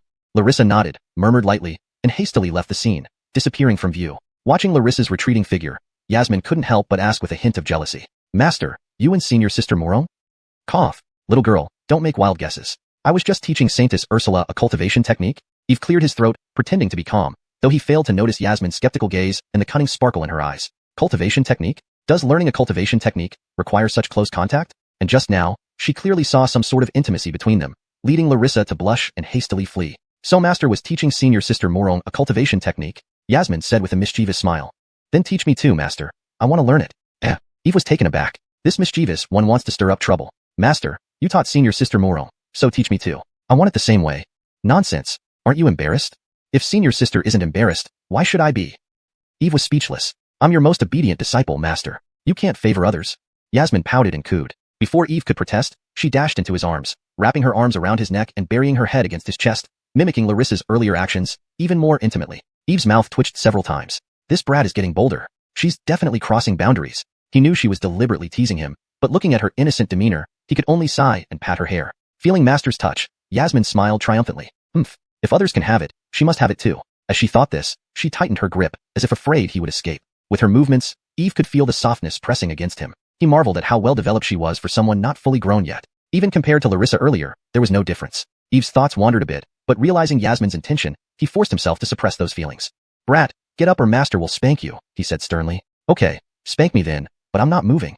Yasmin stuck out her tongue playfully. Seeing this, Eve shook his head helplessly. Happy moments are always brief. After a half-day rest, Eve entered seclusion again. He was now at the critical juncture of opening his 10th Dongtian. This time, he aimed to break through the Hunyuan Dongtian without emerging until success. Time passed quietly. Half a month flew by, and during this period, Larissa continued to cultivate daily in the Heavenly Yellow Palace, rapidly advancing her cultivation. She also continued sparring with Yasmin. They became closer than ever, leaving no trace of any past misunderstandings. One day, while cultivating in her room on Immortal Martial Peak, Larissa suddenly burst with overwhelming energy, appearing regal and aloof. In that moment, she broke through to the Nirvana Tribulation birth realm. Phew. Larissa slowly opened her eyes, a joyous expression flashing across her face. She finally achieved the Nirvana Tribulation birth realm 3 days before the Lingxiao secret realm opened, giving her confidence for the journey ahead. She was immensely grateful to Eve for allowing her to cultivate in the Heavenly Yellow Palace. Without it, even with her exceptional talent, she wouldn't have broken through in time. Thinking of Eve, her cheeks flushed and her heart raced slightly. She tried to compose herself when a knock came from outside. Reining in her emotions, Larissa called out, "Come in, Ursula. Was that surge of chi from you breaking through to the Nirvana Tribulation birth realm?" Catherine pushed open the door, unable to contain her curiosity. Clearly, she had sensed the emitted aura. "Yes, master," Larissa nodded with a smile. "Interesting, you've only been at full enlightenment Dongtian for about a month. How did you break through so quickly?" Catherine asked, astonished. From full enlightenment Dongtian to Nirvana Tribulation birth is a significant leap. Despite knowing her disciple's extraordinary talent, it usually takes years of accumulation and fortuitous events to achieve this breakthrough. Now, within a month, her disciple had advanced from full enlightenment Dongtian to Nirvana Tribulation birth. Naturally, she was stunned. Moreover, her disciple's sword's Achilleship improved dramatically during this time. What had happened? Had she encountered a rare opportunity? Chapter 81. Predestined. Morong Ursula naturally noticed the confusion in Missy's eyes and smiled, explaining, "Master, I indeed encountered some opportunities recently which allowed me to break through to the Nirvana Tribulation realm." "Oh, what kind of opportunity? Tell your master."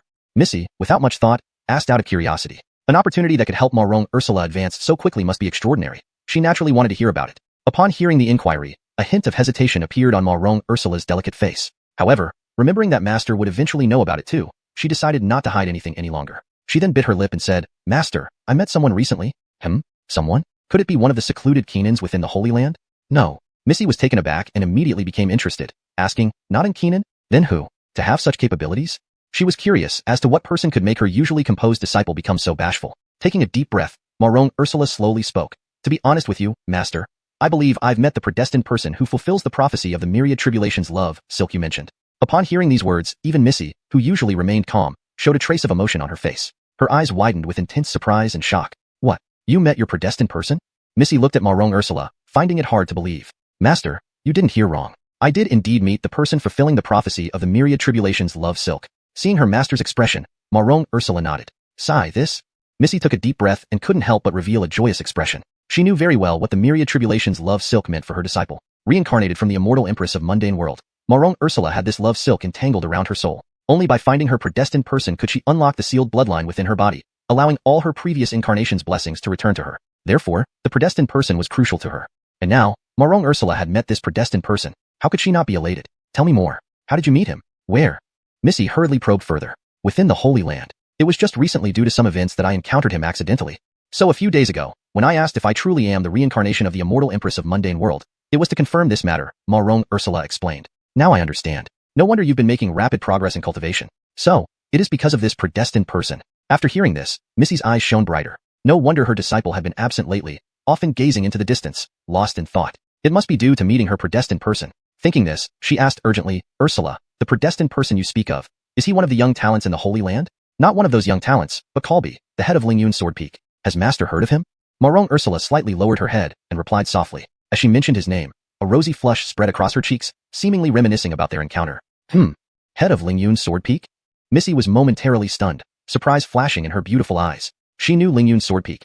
It was one of the less prominent peaks within the Holy Land, ranking low among the lower 36 peaks. And regarding its head, Colby, she had heard that he had taken over after his teacher's unexpected death a few years back. His talent was only barely considered above average within the entire Lingxiao Holy Land, far from matching the real top-notch geniuses. Moreover, she also heard that Colby had suffered severe injuries, leading to stagnation in cultivation. Under his leadership, Lingyun's Sword Peak made little progress and was on the verge of being abolished. Missy never expected someone like Colby, who seemed quite ordinary, to be Marong Ursula's predestined person. This was simply unbelievable. After all, Marong Ursula was the reincarnation of the immortal Empress of Mundane world. One would imagine her destined person should be a peerless genius with unprecedented talent. Are you sure you didn't make a mistake? I've heard of this Colby, but he's no exceptional talent, not even first class. How could he be your predestined person? Missy found it hard to believe and confirmed again with Marong Ursula. Absolutely certain. My feelings can't be wrong. Marong Ursula nodded firmly. When I first saw him, I felt a strange connection, as if we were deeply bonded, having known each other before. I've never felt this way in my life, so I'm sure he's my predestined person. Speaking, her face flushed red, her heart pounding, as if hit by 1,000 tiny deer. So it seems Colby really is your destined person, Missy admitted, though she still couldn't fully comprehend it. Life is full of twists of fate, woven from countless coincidences, and it wasn't something she could completely understand. Ursula, have you spoken to Colby about this? After thinking for a moment, Missy asked another question. Disciple hasn't told him, nor dared to.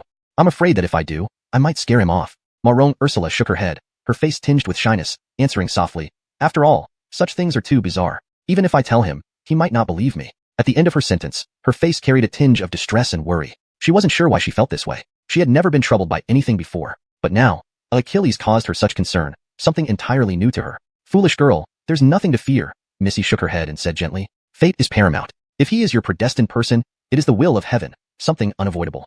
She could see that her disciple was already emotionally invested, which led to such anxiety and insecurity. Indeed, wise people don't fall into the river of love. Even her usually calm and collected disciple could panic over matters of the heart.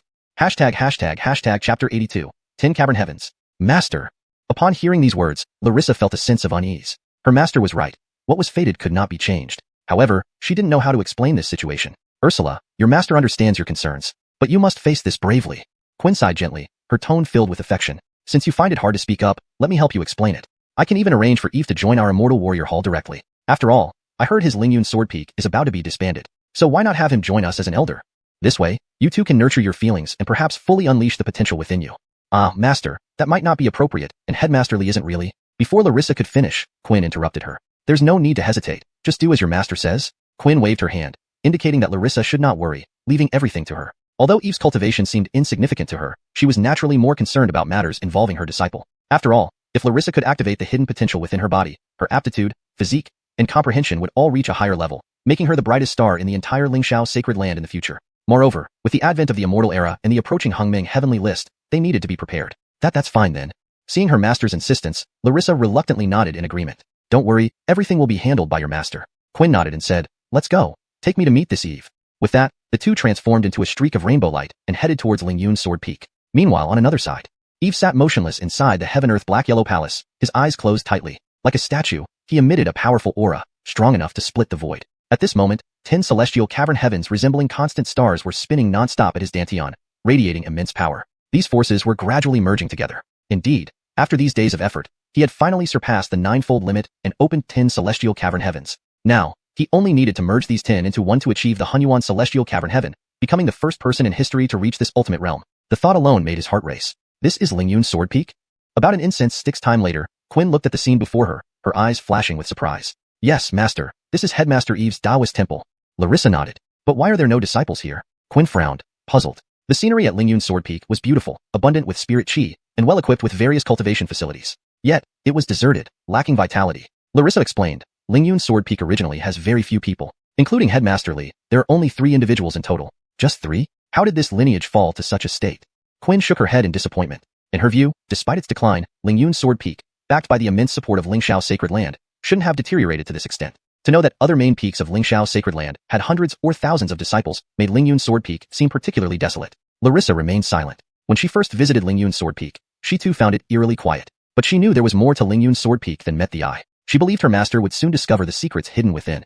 Observing this, Quinn became more determined to have Eve abandon Lingyun's Sword Peak and join their Dying Peak. It would benefit everyone involved. Thinking this, she continued walking forward with Larissa. However, just a few steps ahead, a towering ancient tree stopped them in their tracks. Huh, this aura? An Enlightenment tea tree? How could such a rare innate spiritual root exist here? Quinn gazed at the ancient tree ahead, her eyes filled with astonishment. Before she could recover from this shock, her eyes widened again as she saw a towering golden immortal palace in her line of sight. This palace rose into the clouds, emitting a majestic and overwhelming aura as if suppressing all realms. Even a mighty sage like herself couldn't help but change expression at this sight. The immense aura of immortality. This is undoubtedly a top-tier Xianxia treasure. Quinn gazed intently at the distant immortal palace, her heart pounding with excitement. If the Enlightenment tea tree had merely surprised her, this discovery completely stunned her. She could clearly sense that the aura ejaculating from the palace was that of a Xianxia treasure, unmistakable. Xianxia treasures were priceless and virtually impossible to obtain. Now, not only did Lingyun's sword peak possess an Enlightenment tea tree, but it also harbored a Xianxia treasure. This was beyond astonishing.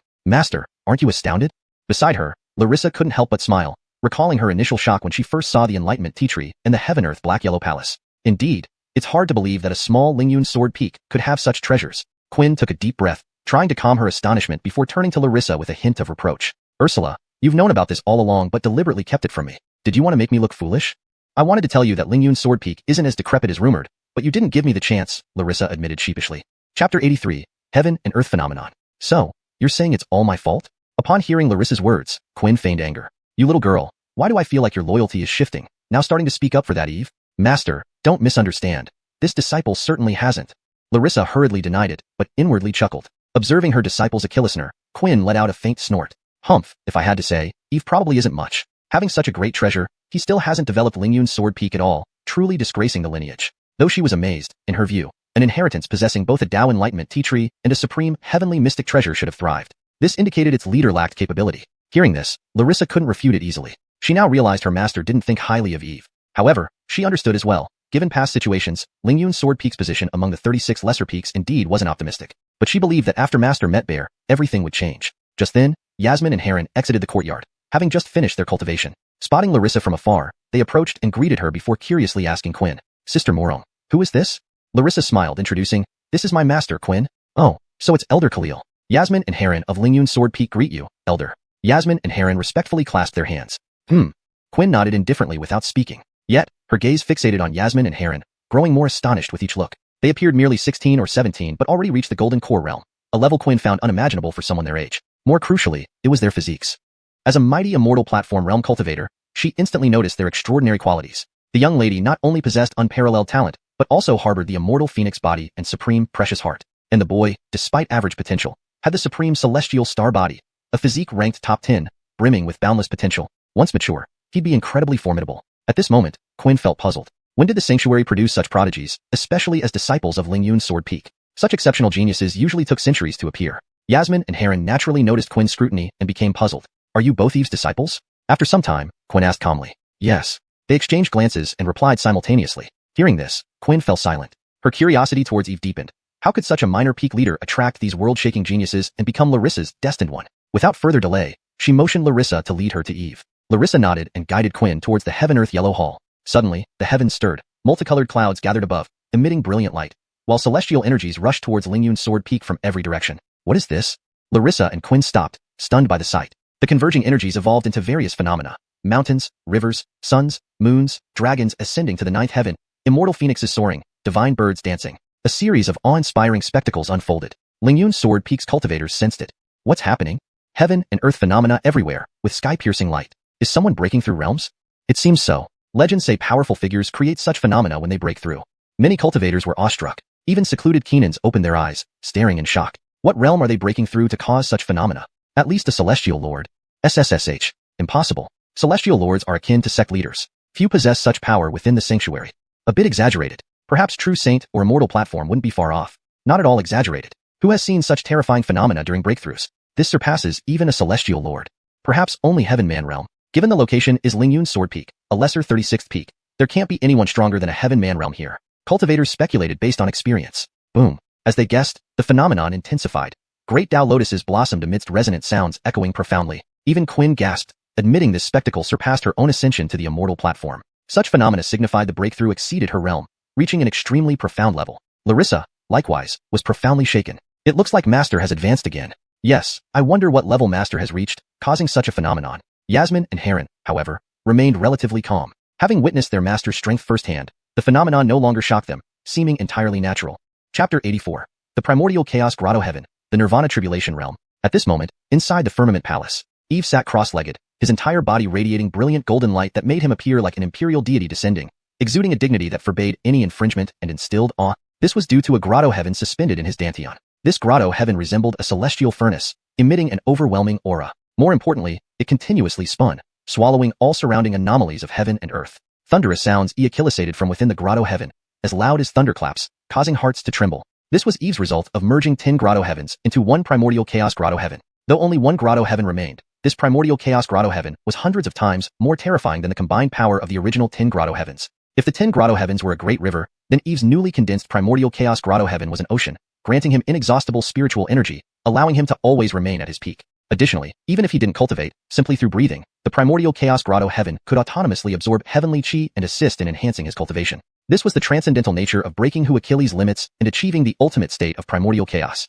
So this is the power of primordial chaos? Indeed, it's horrifying beyond imagination, surpassing anyone's expectations. Eve slowly exhaled a breath, his eyes gleaming with sharp intelligence. At this moment, he felt his body brimming with surging spiritual energy, as if a single punch could tear through space and destroy everything. Eagerly, he opened the system panel to check his status. Host, Eve. Bone age, 32. Potential, SSS. Cultivation level, Nirvana Tribulation Birth. Constitution, Tao Creation Body, Primordial Chaos Grotto Heaven. Insight, Transcendent Insight. Sword Tao, Complete Great Perfection Sword Heart. Title, Chief Elder of Lingxiao Sanctuary's Cloud Ascension Sword Peak. Cultivation Techniques, Cloud Ascension Feather Transformation Art, Cloud Ascension Sword Technique, Step on Clouds, Vast Righteousness Sword Cannon. A single sword opens the Heavenly River, All Heaven Starry Array Grand Law, Big Dipper Divine Fist, Primordial Chaos Immortal Cannon. Fate Pattern, None. Items, Tao Dai Demon Sword, Supreme Imperial Artifact, Firmament Palace, Mystic Celestial Treasure, All Heaven Star Flag, Mystic Celestial Treasure, 1 Immortal Artifact, 2 Heaven Rank Magical Tools, 5 Earth Rank Magical Tools, numerous Spirit Stones, Elixirs, and Fruits. Disciples, Yasmin, Heron. System Task, Accept the Third Disciple. Reward, 1 Supreme Imperial Artifact. Summary, though seemingly ordinary, this is actually a cheat from Earth. Do not provoke him. Looking at the system panel, a smile curled the corners of Eve's mouth, expressing satisfaction. The effort to open the grotto heaven was substantial, but he had Achilles' age to succeed just before the breakthrough. And with the successful creation of the primordial chaos grotto heaven, he naturally advanced to the Nirvana Tribulation Birth Realm. As its name implies, this realm required enduring tribulations, wind, fire, and thunder. After successfully enduring these, one could be reborn from the ashes, transcending the mortal plane and beginning to utilize the rules of heaven and earth. Combined with the primordial chaos grotto heaven, Eve's current strength had multiplied immeasurably compared to just a month ago. He felt that if he encountered another powerhouse like Ardeng now, he probably wouldn't need to summon the Tao Tai Demon Sword. His vast spiritual energy alone would suffice to easily slay him. Excellent, excellent, indeed. All my hard work over the past month has been worthwhile. After this, I should at least take a break for 10 days or half a month. Otherwise, it won't do justice to the efforts I've put in. Eve stood up and stretched lazily. After nearly a month of continuous cultivation, especially the process of opening the grotto heaven, which differed greatly from regular cultivation, he had endured immense mental strain and unimaginable pain. Thankfully, as a Tao creation body, he could endure this torment. An ordinary person would have found it unbearable and impossible to achieve what he did so swiftly. Now he understood why opening a grotto heaven was so difficult. It was extraordinary enough for someone to have 7 or 8 grotto heavens. Indeed, this was no task for Achilles. If given the choice again, Eve would choose an easier path, focusing on recruiting more disciples and enjoying a carefree life. That sounded much better. No need for cultivation, just sleeping well and watching one's cultivation rise effortlessly. With this thought, he planned to accelerate the process of accepting his third disciple, aiming to quickly bring Larissa on board and start his happy life. Stretching slightly, he headed towards the door. Outside, the various anomalies gradually dissipated as Eve's breakthrough concluded, returning to normal. Those outside knew exactly what happened and watched intently as the palace door began to open. Especially Georgia, who couldn't take her eyes off the entrance, eager to witness the being capable of causing such a terrifying phenomenon. From previous impressions, she had not held Eve in high regard, even deeming him unworthy of being her disciple's master. After all, he was merely the chief Kenan of a declining lesser peak, lacking both power and talent, far inferior to the sanctuary's supreme geniuses. However, seeing the Enlightenment tea tree, the Firmament Palace, and the celestial anomalies he caused completely changed her perspective. Looks like this young Achilles isn't as incapable as rumored. With such fortune and opportunities, it makes sense for him to be Ursula's destined one, Georgia mused, her eyes fixed on the palace entrance. Clang. With a dull sound, the door finally opened slowly. Under everyone's watchful gaze, a young Achilles in white emerged. His face was chiseled, eyebrows sharp, and deep, star-like eyes captivating. Though casual in demeanor, he exuded an unignorable, profound presence. Most notably, his ethereal aura left a lasting impression on all who beheld him. Larissa's heart skipped a beat, her beautiful eyes twinkling. Others might not notice any changes in Eve, but with their 10,000 tribulation affinity threads, Larissa could clearly perceive the significant difference since his breakthrough. Yasmin and Heron were quick to react, rushing forward with congratulatory remarks filled with admiration and excitement. Congratulations to Master on advancing to a higher level. Master is mighty, the greatest in the world. Truly worthy of being our master. We are in awe. They praised Eve tirelessly. Haha, when did you two become so eloquent? Eve chuckled. Master is truly formidable. The phenomena just now were like divine beings descending, stunning us all, Yasmin replied playfully. Alright, understood. You two shouldn't waste time here. Hurry back to cultivate. Eve waved them off with a smile. To establish the grotto heaven, he had spent nearly a month, advancing only a minor realm. Now, having reached the Nirvana Tribulation birth stage, he urged his disciples to make up for lost time through diligent cultivation. Of course, this wasn't exploiting them. They were at the age to strive and work hard. Yasmin and Heron nodded obediently, turning to enter closed meditation immediately.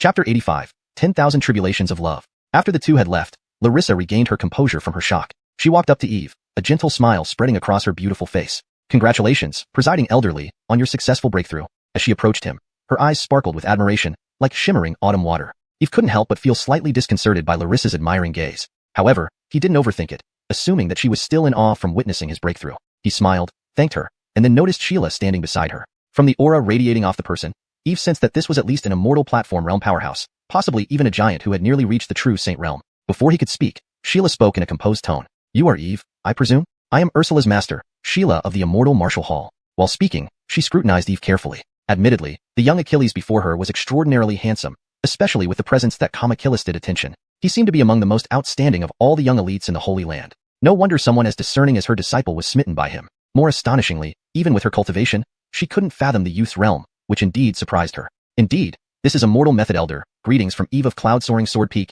Eve greeted while respectfully clasping his hands. Sheila nodded gently, signaling him to be at ease, and continued, Presiding Elderly, I came here today to discuss something important with you.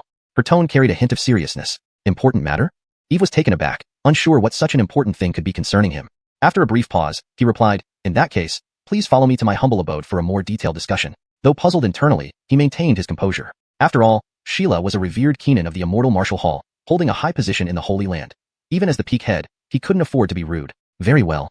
Sheila lightly nodded and followed Eve towards the cloud-soaring hall. Mermong Ursula remained silent, not following them but standing there, watching her master and Eve's retreating figures, her expression filled with apprehension. It was already dusk, with the sunset casting its golden rays over the peak of Cloud-Soaring Mountain, enveloping the entire mountain in a warm glow. Under this picturesque scene, the two figures entered the Cloud-Soaring Hall. Inside the Cloud-Soaring Hall, what brings Elder Immortal Method here? Eve asked after they were seated. This time, I have come to inform Presiding Elderly of something significant.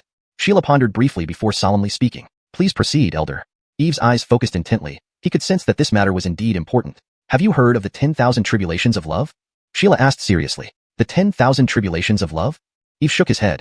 It was the first time he had heard of it. Seeing his perplexed expression, Sheila explained, the 10,000 Tribulations of Love is a tribulation, a heavenly tribulation also known as the Karma Tribulation. Anyone entangled by the 10,000 Tribulations of Love will suffer immensely, their potential greatly hindered. To resolve this, they must find their destined person, marry them, thereby breaking the karma and achieving great completeness. Otherwise, she paused for a moment before continuing, otherwise, their soul will dissipate into nothingness, unable to escape eternal tribulation.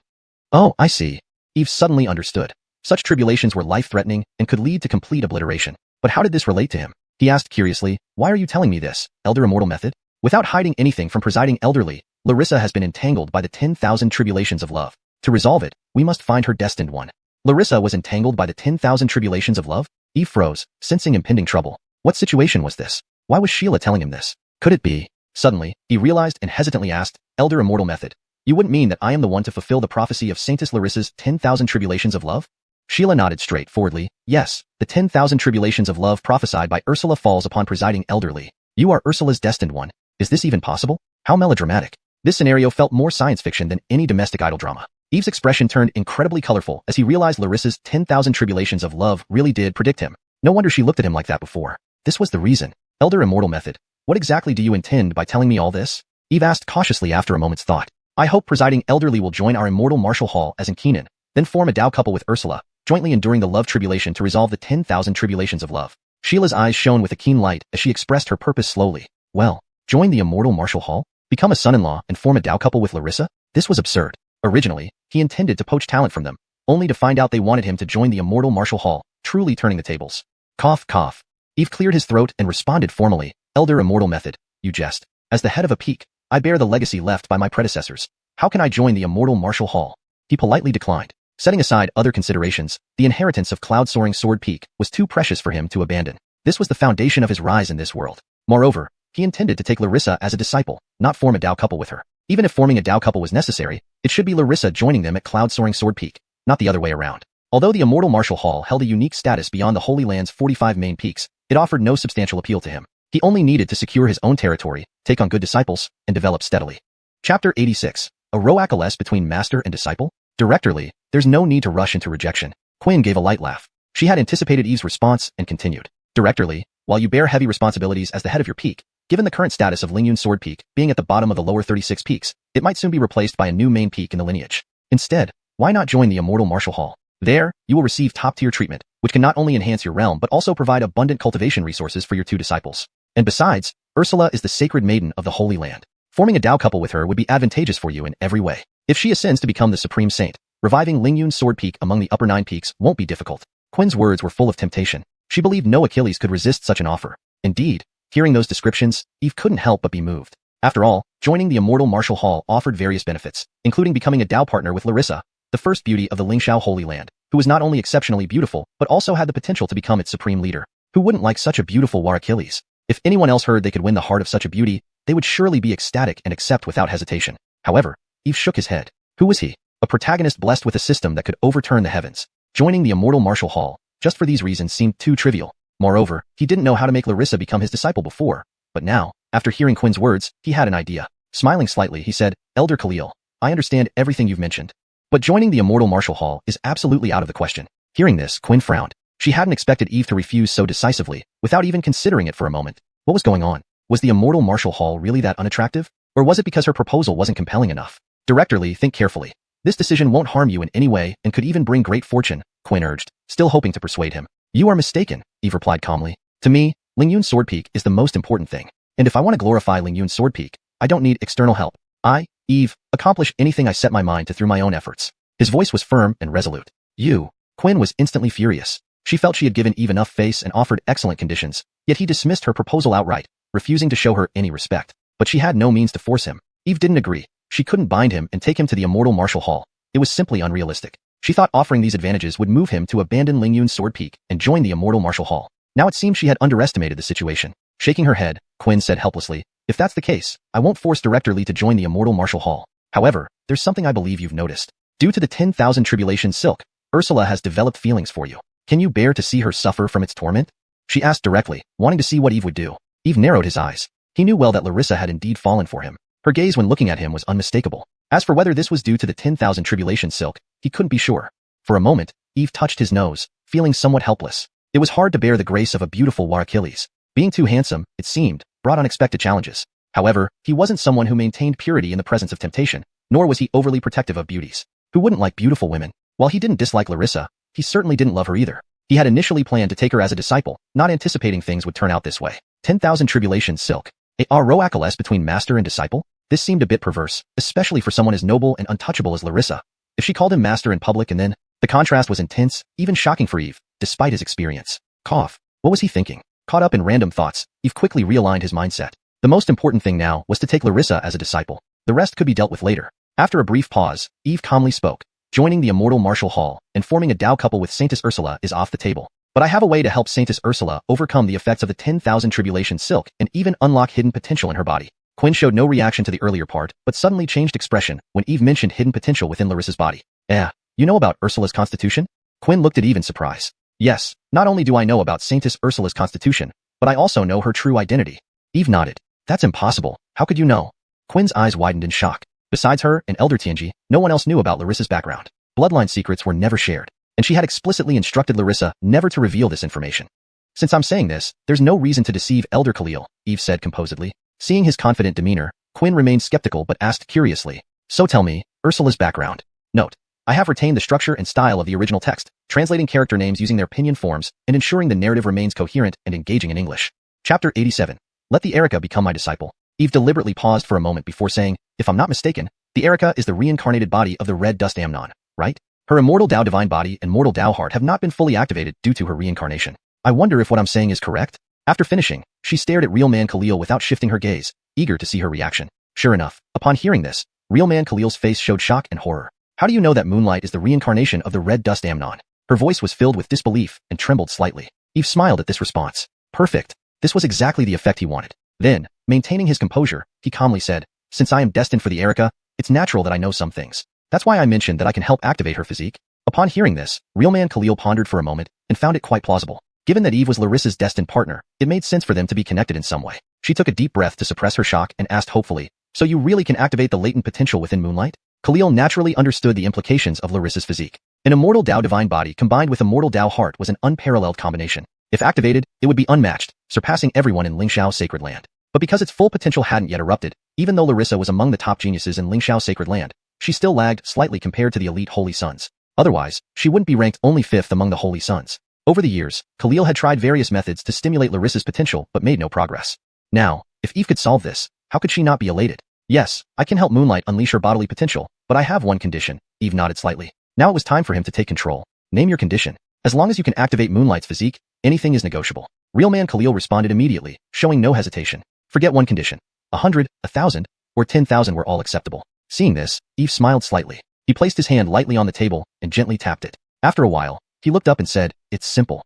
My condition is that the Erica join the Lingyun Sword Peak and become my disciple. What? Let Moonlight join the Lingyun Sword Peak? Real Man Khalil frowned. She didn't expect Eve's condition to be this. This left her puzzled. What was going on? She planned to let Moonlight marry him, but now he proposed making her a disciple? Was he poaching from her? Head Seatly, why do you want Moonlight to become your disciple? Real Man Khalil asked, confused. You can see that our Lingyun Sword Peak needs revitalization, which I alone cannot sustain. Eve explained casually, giving a plausible excuse instead of revealing the system's task. The Erica has outstanding talent and exceptional strength. Her joining will greatly assist the rise of Lingyun Sword Peak. Besides, we are bound by 10,000 tribulations love silk, destined by fate. It makes sense for her to become my disciple.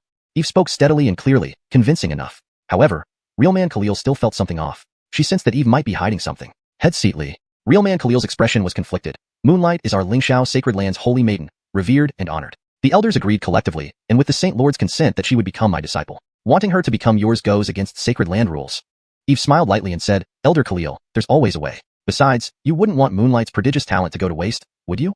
Real Man Khalil choked on her words, speechless. She knew Eve had a point. If Moonlight's hidden potential couldn't be activated, it would indeed be wasteful. But letting go of her painstakingly trained disciple was hard for her. Moreover, she still doubted if Eve could truly activate the latent potential within Moonlight. Seeing her hesitation, Eve continued, Elder Khalil, rest assured. I have no reason to deceive you. Didn't you see my 2 disciples outside? With your keen eye, you must have noticed their remarkable qualities. They are just as talented, if not more so, than any holy son in the Sacred Land. Real Man Khalil nodded, unsure why he mentioned this. Frankly, one was a miscellaneous disciple who never got a chance to enter the outer sect, Eve admitted, glancing at Real Man Khalil. The other also had deficiencies, rejected by Achilles' head seats. Continuing, he added, yet, they become supreme geniuses after joining Lingyun Sword Peak. Do you understand why? Real Man Khalil's pupils widened as she realized something, exclaiming, are you saying their transformation into supreme geniuses is due to you?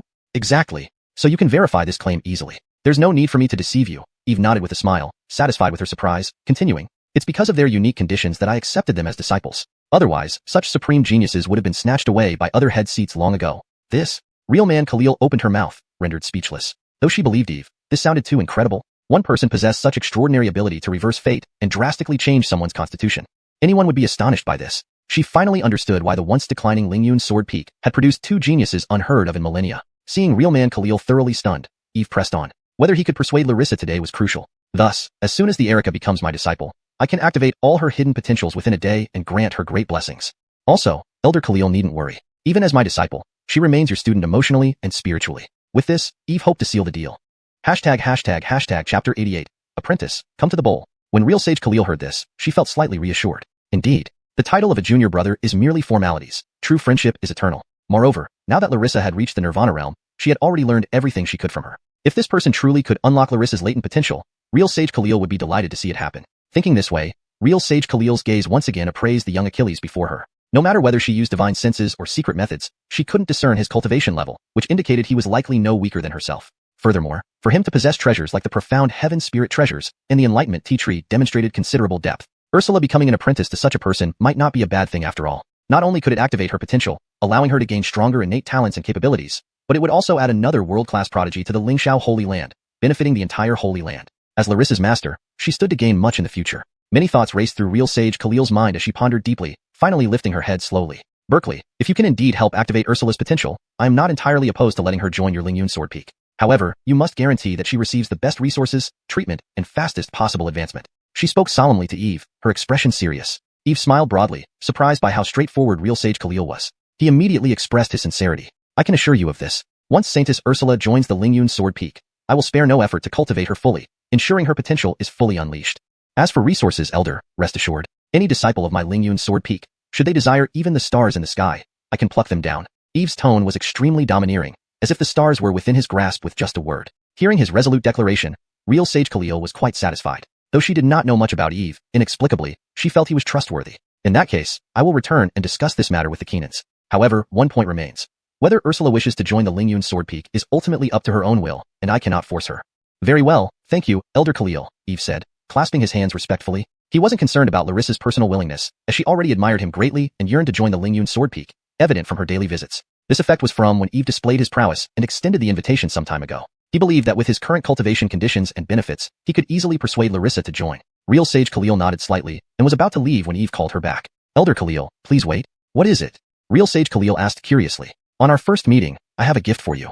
Eve approached Real Sage Khalil, extending his right hand to reveal a square jade box. Since he intended to lure away her apprentice, he needed to reciprocate appropriately. Otherwise, why would this Keenan willingly let Larissa join under him? Real Sage Khalil narrowed her eyes as she looked at the jade box in Eve's hand. Heh, interesting fellow, trying to win me over first. But, as an immortal platform realm great power, what rare treasures haven't I seen? Thus, she showed little interest. Berkeley, there's no need for formalities. I'm not here for any treasure.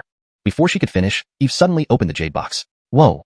Real Sage Khalil's eyes widened, her mouth open enough to swallow an egg. Inside the jade box were tea leaves, emerald green like jade, glowing with a soft luster and emitting a fresh, elegant fragrance. Enlightenment tea. Real Sage Khalil exclaimed in surprise. Eve nodded, smiling and closing the jade box before offering it to her. This is a small token of my appreciation. Elder Khalil, if you don't mind, please accept it. Wonderful. Excellent. Absolutely perfect. Real Sage Khalil alternated her gaze between Eve and the Enlightenment tea, her eyes gleaming brightly. This young Achilles was truly commendable, actually giving away Enlightenment tea as a gift. It was a rare heavenly treasure that few could find, with just a few leaves enabling enlightenment. Such items were hard to come by even for ancient titans. And now, this jade box contained hundreds of leaves, making it invaluable. Eve's generosity had thoroughly impressed her. Haha, very well, then I shall accept your gift without hesitation. Thank you, Berkeley.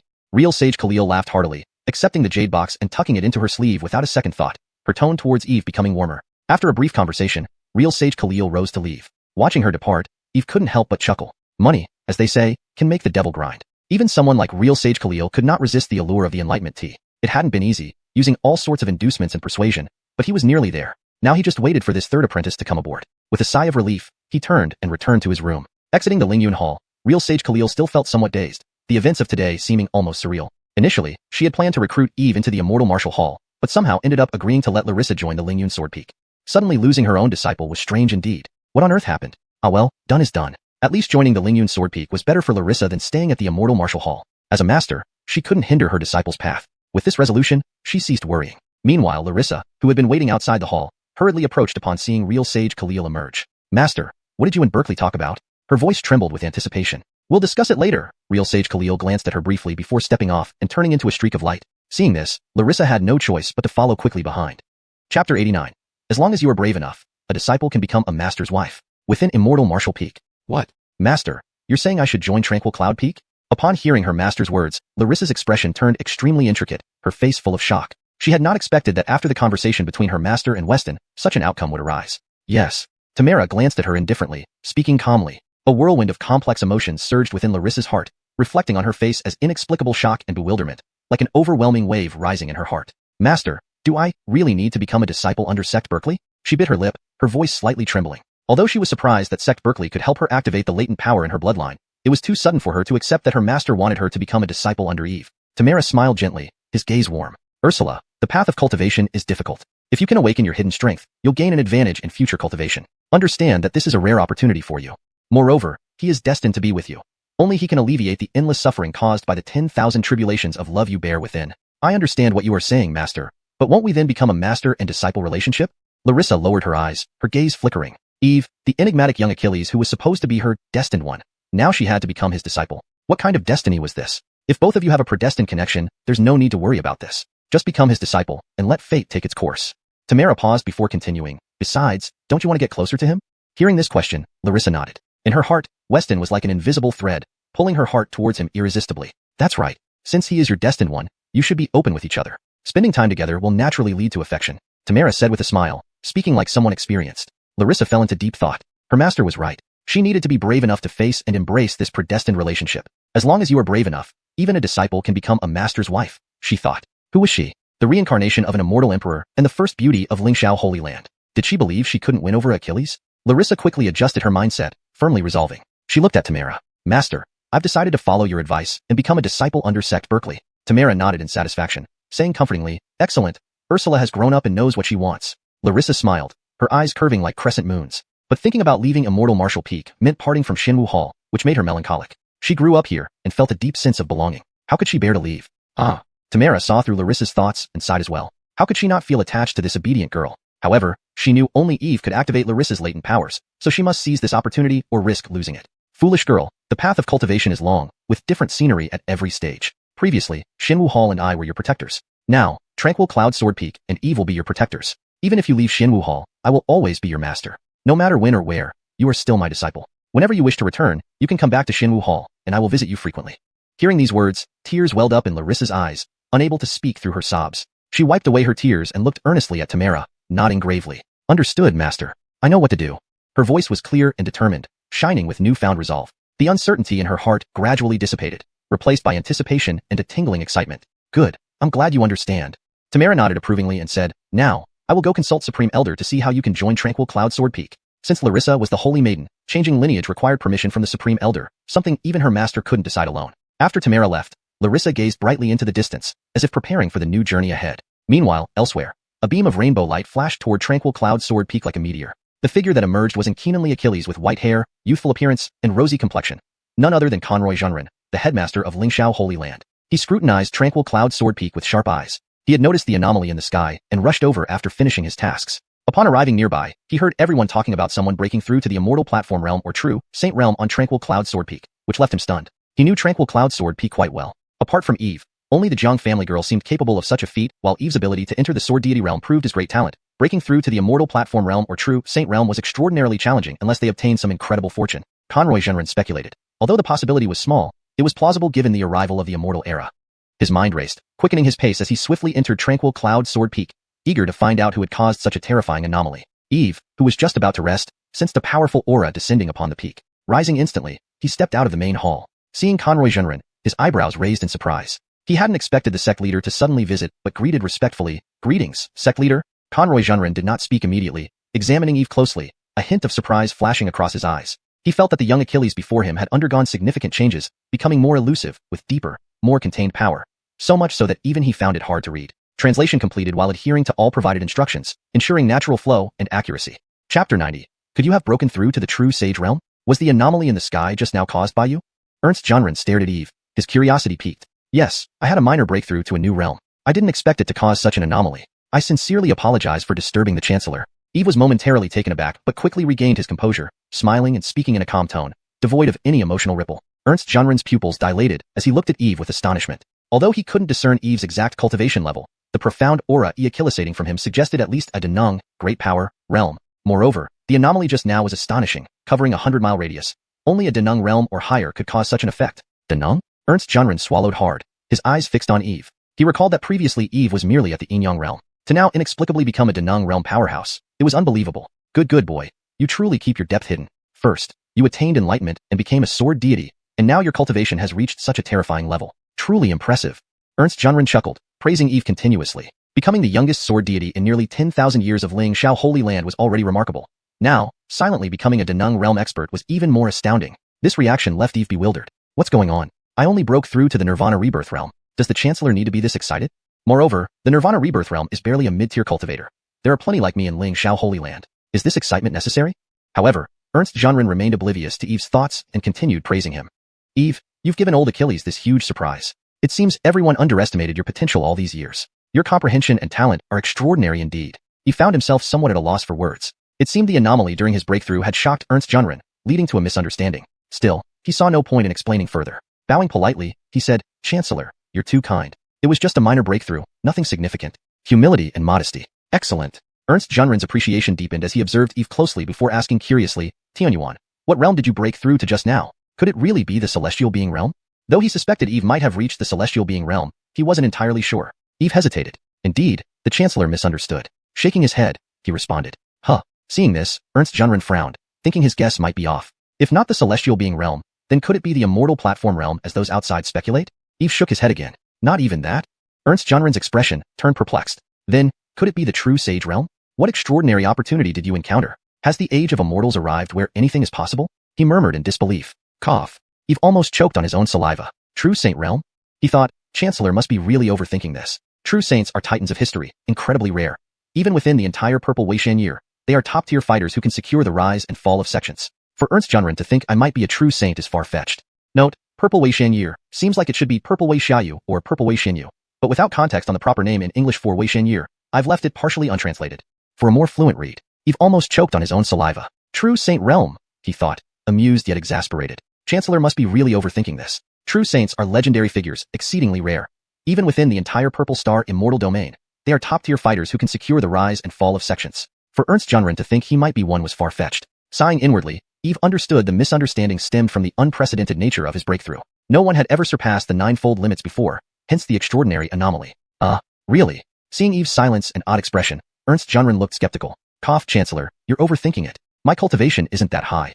Trying to clarify, Eve added, I'm merely at the Nirvana rebirth realm, still far from the true sage realm. Despite the system's aid boosting his cultivation rapidly, reaching the true sage realm would take much more time. Shortcuts like gaining disciples for rapid power boosts were also unrealistic in such a short span. However, Ernst Junren remained unconvinced. As a celestial lord who had ruled Lingxiao Holy Land for thousands of years, he prided himself on vast knowledge and keen judgment. If you're merely at the Nirvana rebirth realm, how could you cause such a massive anomaly covering 100 miles? He pointed out, recalling his own past experiences breaking through realms, which caused only minimal disturbances. The anomalies today, with phoenixes singing and dragons flying, were far beyond normal. He believed Eve was intentionally understating his abilities. Maintaining the original paragraph structure and line breaks as requested, the translation captures the nuances and tone of the original Chinese text.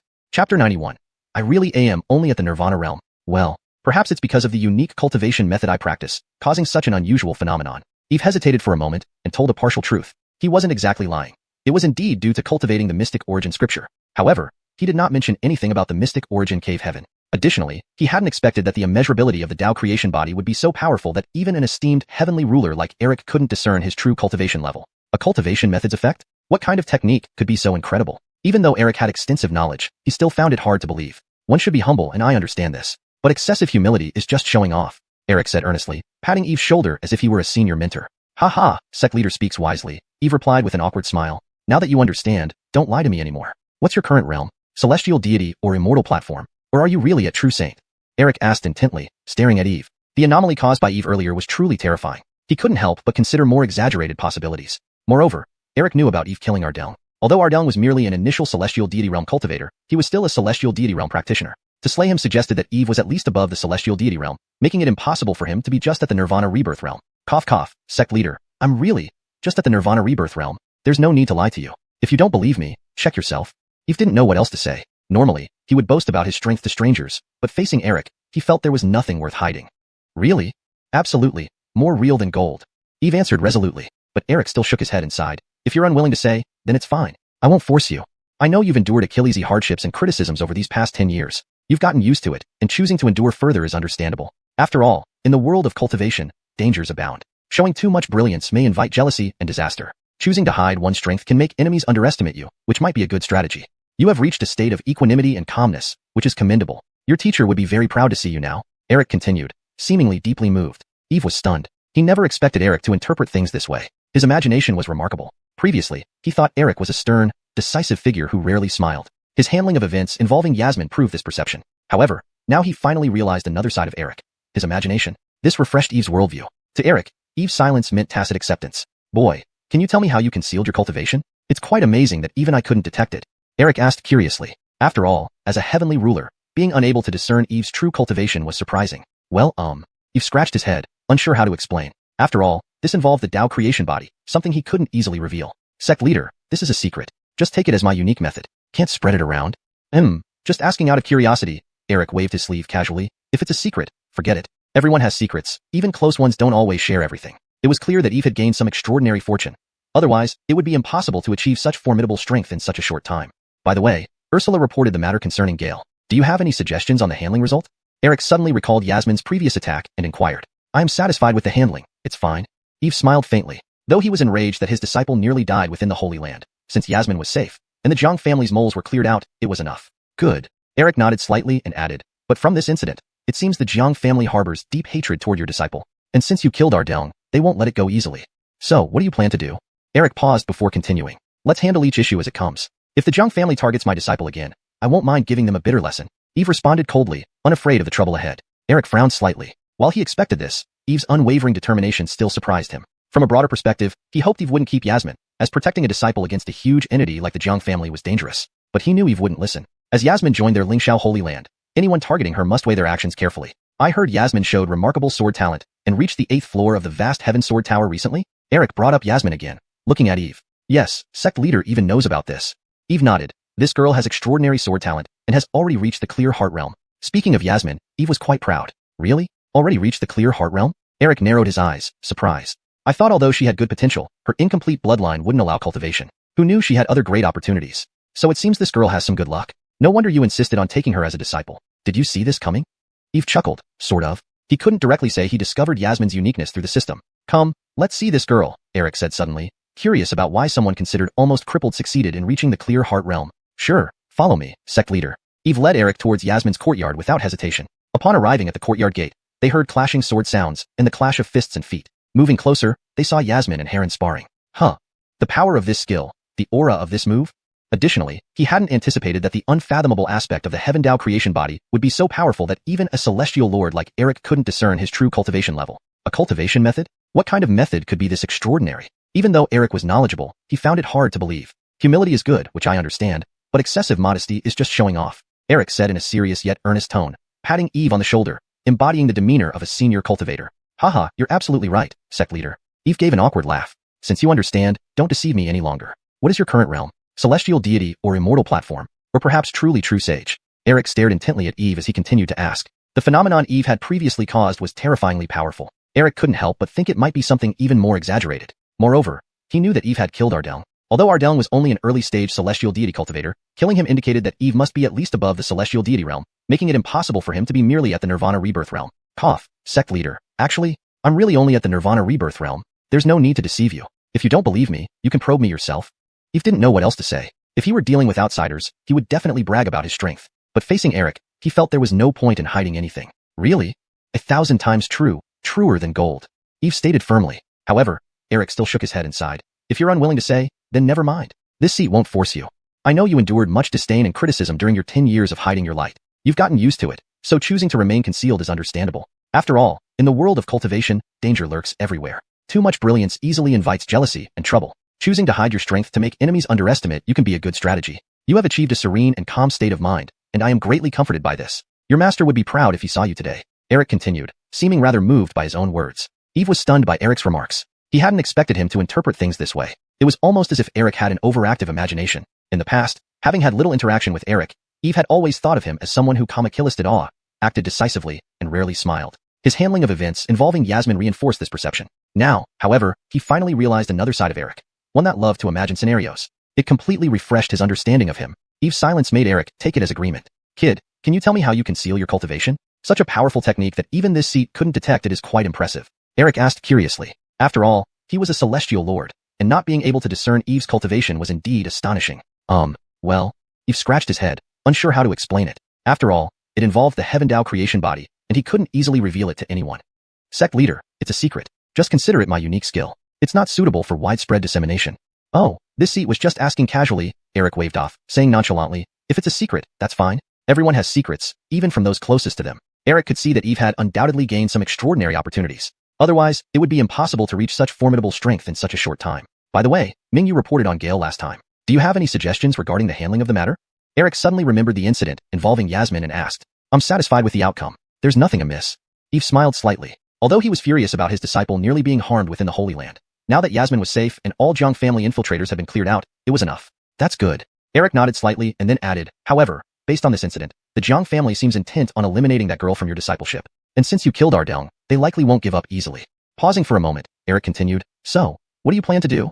Deal with each threat as it comes. If the Jiang family dares to target my disciple again, I won't hesitate to make them pay a heavy price. Eve said coldly. If the Jiang family didn't give up, he'd eliminate any who came. He wasn't afraid of trouble. Eric frowned slightly. While he had anticipated Eve's response, his resolute attitude surprised him. If considering the bigger picture, he hoped Eve wouldn't keep that Jiang family girl around, as endangering oneself for a disciple against a massive power like the Jiang family was clearly risky. However, he knew Eve wouldn't heed advice, and since Yasmin had entered their Lingxiao Holy Land, she was one of its disciples. Anyone daring to harm a Lingxiao Holy Land disciple would need to carefully weigh their capabilities. This seat heard that the Jiang family girl displayed exceptional sword talent, climbed to the 8th floor of the Heavenly Sword Tower recently. Eric mentioned Yasmin again, looking at Eve as he slowly asked. Yes, sect leader is well informed. The girl has extraordinary sword talent, and has now reached the transparent sword heart realm. Eve nodded, praising his disciple's talent. Oh, already in the transparent sword heart realm? Eric squinted slightly, surprised. I thought the girl had decent talent, but a deficient bloodline preventing cultivation. Who would have thought she'd have other blessings? So, this girl seems fortunate. No wonder you insisted on taking her as a disciple. Did you foresee this from the start? Eve chuckled softly. Maybe. He couldn't directly reveal that he had already discovered Yasmin's uniqueness through the system. Let's go. Since that's the case, let this seat take a look at her. Eric suddenly suggested, curious about how a supposedly crippled Yasmin Achilles aged to enter the transparent sword heart realm. Alright, follow me, sect leader. Upon hearing Eric wanted to meet Yasmin, Eve led him toward Yasmin's courtyard without further thought. As they approached the entrance, they heard continuous ringing of swords and the sound of clashing fists and feet from within. Stepping closer, they saw Yasmin sparring with Heron. What sort of divine ability? What powerful moves? Eric only glanced at the two people sparring in the courtyard, and a look of surprise involuntarily flashed across his face. Sword in hand, Yasmin exuded an overwhelming and domineering sword intent. She was like an unsheathed precious sword, her sharpness and intensity almost palpable. Her expression was focused, her movements rapid and fierce, with sword energy crisscrossing and sword shadows permeating the air, radiating an intimidating aura. On the other side stood Heron, surrounded by sparkling starlight. With the power of the 9 heaven stars enhancing him, each punch he threw seemed to carry 10,000 June of force, causing the void to tremble and the air to roar as if thunder were rolling through. Rumble. Their moves changed rapidly, countless strikes executed in the blink of an eye. Vast true essence surged wildly, like rivers and seas flowing, sending powerful waves of energy rippling out in all directions. Eric only glanced at the two people sparring in the courtyard, and a look of surprise involuntarily flashed across his face. Sword in hand, Yasmin exuded an overwhelming and domineering sword intent. She was like an unsheathed precious sword, her sharpness and intensity almost palpable. Her expression was focused, her movements rapid and fierce, with sword energy crisscrossing and sword shadows permeating the air, radiating an intimidating aura. On the other side stood Heron, surrounded by sparkling starlight. With the power of the 9 heaven stars enhancing him, each punch he threw seemed to carry 10,000 June of force, causing the void to tremble and the air to roar as if thunder were rolling through. Rumble. Their moves changed rapidly, countless strikes executed in the blink of an eye. Vast true essence surged wildly, like rivers and seas flowing, sending powerful waves of energy rippling out in all directions. Eric cast a single glance at the two figures sparring in the courtyard, and his expression revealed a touch of astonishment. Yasmin, wielding a long sword, was enveloped in an intense and overbearing sword intent. She was like an unsheathed treasured blade, her sharpness and might piercingly evident. Her demeanor was intensely focused, her movements swift and formidable. Sword energy soared and spread, creating a menacing aura that comicalisted attention. On the other side stood Heron, whose body shimmered with starlight. Empowered by the strength of the 9 heaven stars, each punch he delivered seemed to carry the force of a mountain, shaking the void and sending howling gusts of wind that resembled rolling thunder. Rumble. Their techniques shifted in an instant, generating an overwhelming surge of true essence that flowed like raging rivers and seas, sending surges of energy rippling out in all directions. Chapter 92. Is this still the declining Lingyun's sword peak? What is happening here? When did Lingyun's sword peak possess such supreme divine techniques? The more Eric observed, the more astonished he became. The abilities displayed by these two young practitioners were frighteningly powerful. He immediately recognized it as an ultimate divine technique, a particularly aggressive and dominant kind of spell, with earth-shaking power. But that wasn't the most crucial point. What mattered most was that the cultivation levels of these two young practitioners far exceeded what their age should normally allow. How old are they? To have reached such a level of cultivation? Eric was stunned. He hadn't expected two teenagers in their mid-teens to reach the golden core stage. This rate of cultivation rivaled the top-notch prodigies from the Holy Land, those who were considered holy sons. And what happened to this little Jiang family girl? Last time I saw her, she had incomplete bloodlines, making significant progress in cultivation very difficult. Why has she improved so rapidly? Eric noticed Yasmin's transformation and felt even more astonished. Yasmin now gave him the impression of being reborn, emitting a sharp aura all over her body. She didn't resemble someone with incomplete bloodlines at all. Could it be that her bloodline has completely recovered? Otherwise, it wouldn't be possible for her to break through from the initial stage of Chi practitioner to the golden core realm in less than 2 months. With this thought, a hint of doubt flashed across his eyes as he looked at Eve. The bloodline within her body indeed has been restored. As soon as Eric expressed his doubt, Eve promptly explained, "Is this really so?" A glint shone in Eric's eyes. This truly was good news. Yasmin possessed celestial class potential. If her physique had recovered, her future cultivation speed would skyrocket, her prospects boundless. Thus, wouldn't Lingxiao Holy Land gain yet another world-renowned genius? Not only that, but now this girl's physical constitution has advanced to an even higher level compared to before. Eve added, deciding not to hide anything regarding his disciple's situation. After all, the stronger talent Yasmin demonstrated, the more attention she would receive, which was one reason he wasn't afraid of the Jiang family. After all, an unparalleled genius would be protected by Lingxiao Holy Land by any means necessary. Especially since Eric was notoriously protective, the better Yasmin performed, the less likely he would let her be bullied, even by ancient families like the Zhang family. Oh. Eric raised an eyebrow upon hearing this, curiosity flashing in his eyes. What changes occurred in this girl's physical constitution? Why don't you investigate yourself, Elder? It will exceed your expectations. Eve smiled knowingly, playing his cards close to his chest. Letting someone observe things personally would produce a greater impact. He longed to see how delighted Eric would be when he understood Yasmin's physical transformation. Well then, this Keenan will wait with bated breath. Seeing Eve's deliberate mystique, Eric smiled faintly. His eyes shone brilliantly, as if seeing through the universe itself, and landed on Yasmin. He began to scrutinize her carefully. This is. Upon clearly perceiving the bloodline force flowing through Yasmin, Eric's pupils constricted, because he felt the aura of a phoenix ejaculating from Yasmin. Immortal phoenix, indestructible body, and supreme lustrous heart. This girl possesses two supreme bloodlines. Eric was utterly shocked. The immortal phoenix, indestructible body, and the supreme lustrous heart. Either one alone could make someone a once-in-a-millennium genius. But now, this little girl possessed two supreme constitutions, which was heaven-defying. Only now did he understand why Eve said he would be astonished beyond imagination. Two supreme constitutions indeed caused shock beyond words. He also understood why Ardell wanted to do everything to put Yasmin to death. After all, a person with dual supreme constitutions, once fully grown, would become incomparably terrifying, destined to be the brightest star of the era. Eric took a deep breath, suppressing the turmoil in his heart. Everything was too astonishing, leaving him unable to calm down for a long while. Just as he intended to ask Eve how Yasmin Achilles aged to complete the supreme lustrous heart and possess dual supreme constitutions, his gaze inadvertently fell upon Heron. Suddenly, his mind, which had just calmed, surged again, his eyes wide open, disbelief spreading across his face. Because with this brief glance, he perceived the extraordinariness of that young Achilles. His potential barely ranked as Earth class, but within his body resided an endless reservoir of stellar energy. It seemed every pore, every inch of skin breathed in and out cosmic power. Such vast stellar energies gathered in his dantian, shimmering brilliantly, akin to a vast universe. This is the celestial body of the 36 heaven stars, ranked among the top 10 celestial bodies. Eric couldn't help but exclaim. This was one of the top 10 supreme constitutions, something countless warriors aspired for. How did this happen? When did a genius of such caliber appear in the Holy Land? Such talent, once discovered, could be directly established as a holy son of the Holy Land.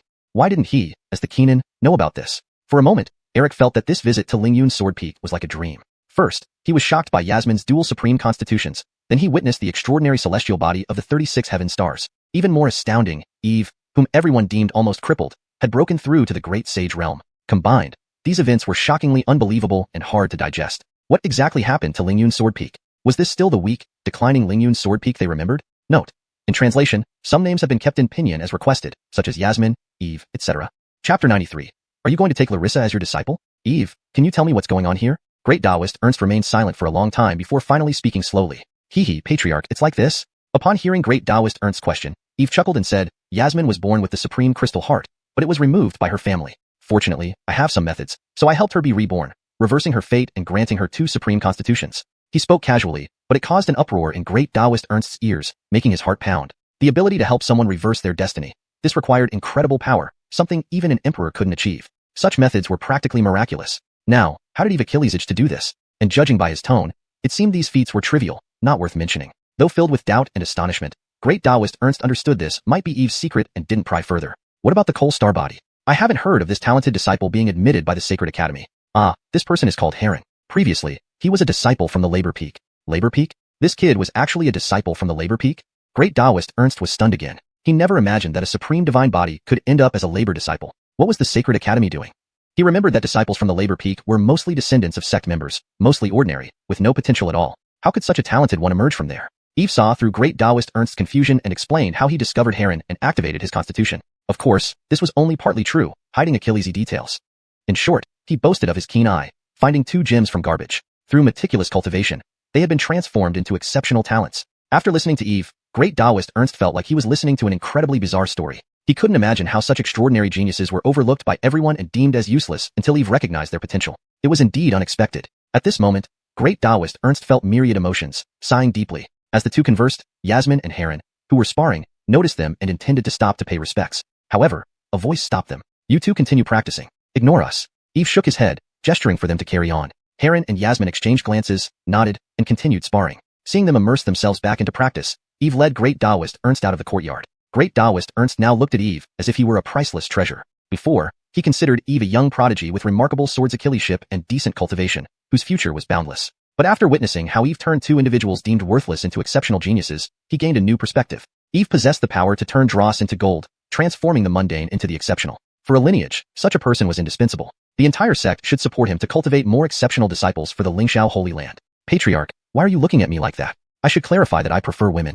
Eve felt the intense gaze and couldn't help but grimace. The fiery look made goosebumps rise on his skin. Patriarch, please don't. I'm not gay. Don't look at me like that. That's weird. Great Taoist Ernst almost coughed up blood upon hearing this.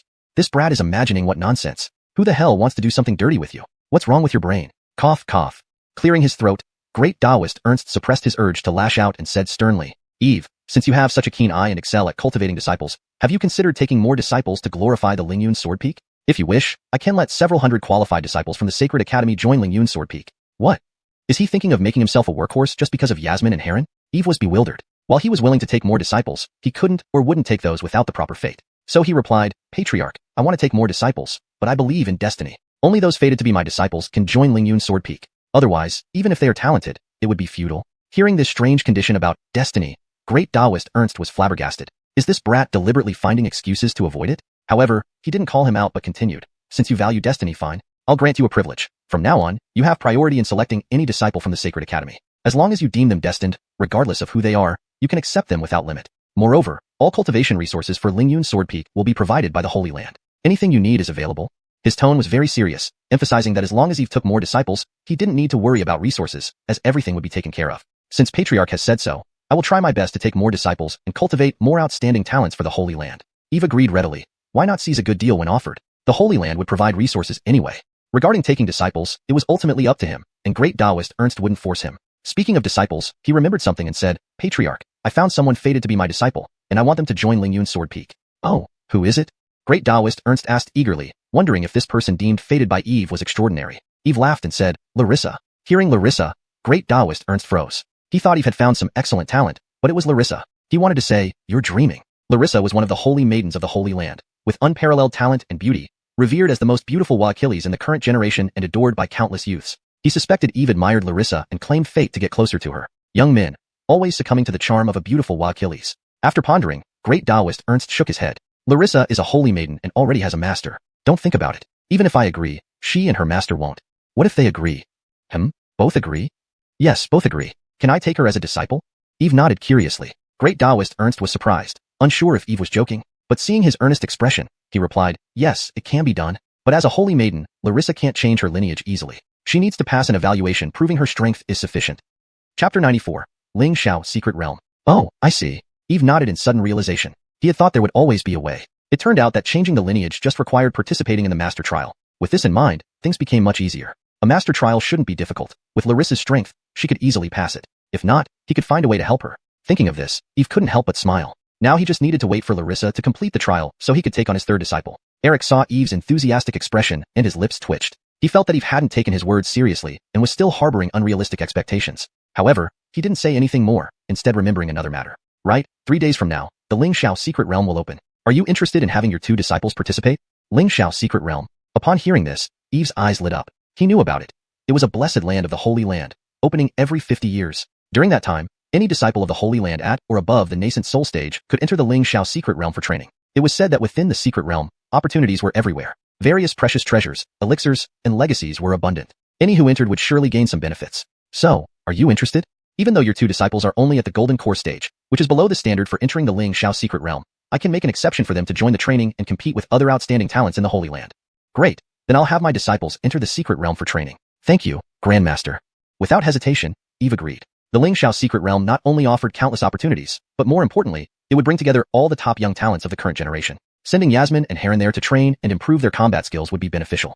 The 2 had been practicing for some time now, and it was time for them to gain some experience and polish themselves. After all, flowers raised in a greenhouse could never bloom brilliantly. Only through real challenges could they stand tall in the world. This was one of the key methods used by the sect to cultivate disciples. Here are the tokens for accessing the Lingxiao Secret Realm. Keep them well. Eric nodded and handed over 2 jade charms to Eve. Eve accepted them, knowing that these charms were not only passes but also served as life-saving devices. They could be shattered in case of insurmountable danger to escape back out. So, he wasn't worried about Yasmin and Heron facing life-threatening situations. These 2 disciples of yours possess extraordinary talent. Their future achievements will be extraordinary, so I hope you teach them well and do not let their talents go to waste. Eric patted Eve's shoulder earnestly. Rest assured, Grandmaster. Since they've joined the Lingbud Sword Peak, I will definitely dedicate myself to teaching them and will not neglect them. Eve smiled lightly, guaranteeing solemnly. He had never intended to keep secrets. All cultivation techniques, treasures, and resources would be imparted without reservation. He wanted his disciples to grow strong, benefiting himself in the process. That's excellent.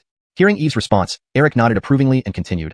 Also, since your two disciples are still at lower cultivation levels, you must watch over them carefully to avoid any mishaps. Especially the Jiang family girl. Be very cautious of the Jiang family causing trouble. Despite their remarkable talent, Yasmin and Heron's cultivation was too low to handle various issues, so he had to remind Eve to look after them more closely. Don't worry, Grandmaster, I understand. Eve understood Eric's concerns and nodded seriously. Yasmin and Heron were his lifeline, and anyone who dared to harm them would be asking for death. Alright, if that's settled, I'll leave first. If you need anything or encounter any troubles, feel free to tell me. I can assist you. Eric nodded and left the room. Send off, Grandmaster. Eve escorted Eric out of the Ling Bud Sword Peak, watching him disappear before sighing contentedly. Indeed, showcasing impressive talent earned respect and recognition. For example, even as the Grandmaster of the Holy Land, Eric treated him like a treasure, granting him special favors. Eve collected his thoughts and returned to his room with a pleasant mood. He lay down and fell asleep immediately, exhausted from recent days. However, even in his dreams, spiritual energy surrounded him, forming a terrifying pressure over the surroundings. This was due to the primordial cavern heaven's autonomous operation, absorbing heavenly chi and enhancing his cultivation. The next morning, the first rays of sunlight illuminated the Ling Bud Sword Peak, brightening every corner. After a good night's rest, Eve had fully recovered, feeling energized and refreshed. Due to his two disciples' continuous cultivation last night and the primordial cavern heaven's operation, he felt his cultivation had increased significantly upon waking. He washed up using a simple refreshing spell and headed outside. As soon as he exited the Ling Bud Hall, he saw a figure riding a flying sword heading towards the outskirts of the Ling Bud Sword Peak. It was Yasmin. Where is this girl heading so early in the morning? Eve wondered and called out to her. Disciple, where are you going so early? Although all the Jiang family insiders in the Holy Land had been removed, he still felt uneasy about Yasmin going out alone. Yasmin stopped mid-flight and landed a few meters away upon hearing his voice. Master, you're awake. Yasmin greeted respectfully before answering obediently. I'm heading to the Hao Tian Sword Tower. Is there something you need, Master? Eve asked casually. Oh, you're going to the Hao Tian Sword Tower to practice? No, this morning I heard some passing seniors mention that Senior Sister Morong is having a graduation examination at the Hao Tian Sword Tower today. So, I wanted to see what it's all about. Yasmin shook her head and explained. Early that morning, she noticed several Holy Land disciples flying overhead on the Ling Bud Sword Peak, mentioning Larissa's name in their conversations. Out of curiosity, Yasmin asked and found out about Larissa's graduation examination, drawing quite a crowd for observation. Though she wasn't sure what a graduation examination entailed, she wanted to check it out because it involved Larissa. But before she could leave the Ling Bud Sword Peak, her master stopped her. Chapter 95, Master Completion Trial. Master Completion Trial. Upon hearing these 4 words, Eve's eyes lit up instantly. So soon? He hadn't expected that after only one day, Larissa would be taking part in the Master Completion Trial. He could only praise Bruce's efficiency. It hadn't been for nothing that he had gifted him with those Enlightenment teas. Since this was happening, he naturally had to witness it himself. After all, it was crucial to whether or not Larissa became his disciple. With this thought in mind, Eve spoke up. Disciple, your master shall come along with you for some fun. You're coming too, master? Yasmin couldn't help but ask, confused by her usually reclusive master who seldom left the Lingyun Sword Peak now following her. I've suddenly become interested, so I'll go with you. Eve smiled calmly as he replied. Instantly turning into a ray of light, he dashed off towards the vast heaven sword pagoda. Seeing Master rush off without delay, Yasmin's confusion grew deeper. Was something special about this Master Completion Trial? Or did her master wish to see Senior Sister Morong? Carrying her curiosity within, she hurriedly followed suit. Meanwhile, in front of the vast heaven sword pagoda at Inheritance Peak stood countless disciples of the Sacred Land, including several Keenans from the main peaks who came to watch. They all stared eagerly at one person. She was a Wa Achilles of unparalleled beauty, her porcelain-like skin and white dress accentuating her elegant and graceful figure, leaving everyone captivated. Why is Holy Maiden Ursula suddenly undergoing a Master Completion Trial? Is she changing mentors? Possibly, another lineage might have cultivation techniques more suitable for her. But which lineage would it be? Hard to say, though considering Holy Maiden Ursula's talent and power, there aren't Achillesy people capable of teaching her if she changes lineages. Not Achillesy indeed, yet there are still a few like the Jonathans. Whispers and speculations buzzed through the crowd. After all, Holy Maiden Ursula's current master was Bruce, an Keenan of the Immortal Martial Hall who possessed complete mastery in the Immortal platform realm. Having such a venerable teacher, why undergo a Master Completion Trial now? I heard Holy Sun Dodge has been close to Holy Maiden Ursula lately. Could she be preparing to join the Ethereal Peak and be together with him? Some disciples, keen on gossip, shifted their focus to the relationship between Dodge and Larissa. Tisk, isn't it known that Holy Sun Dodge from the Ethereal Peak has always pursued Holy Maiden Ursula, but she has never acknowledged him? If she really chose the Ethereal Peak, it would have been announced long ago. Indeed, our goddess belongs with us, not Holy Sun Dodge.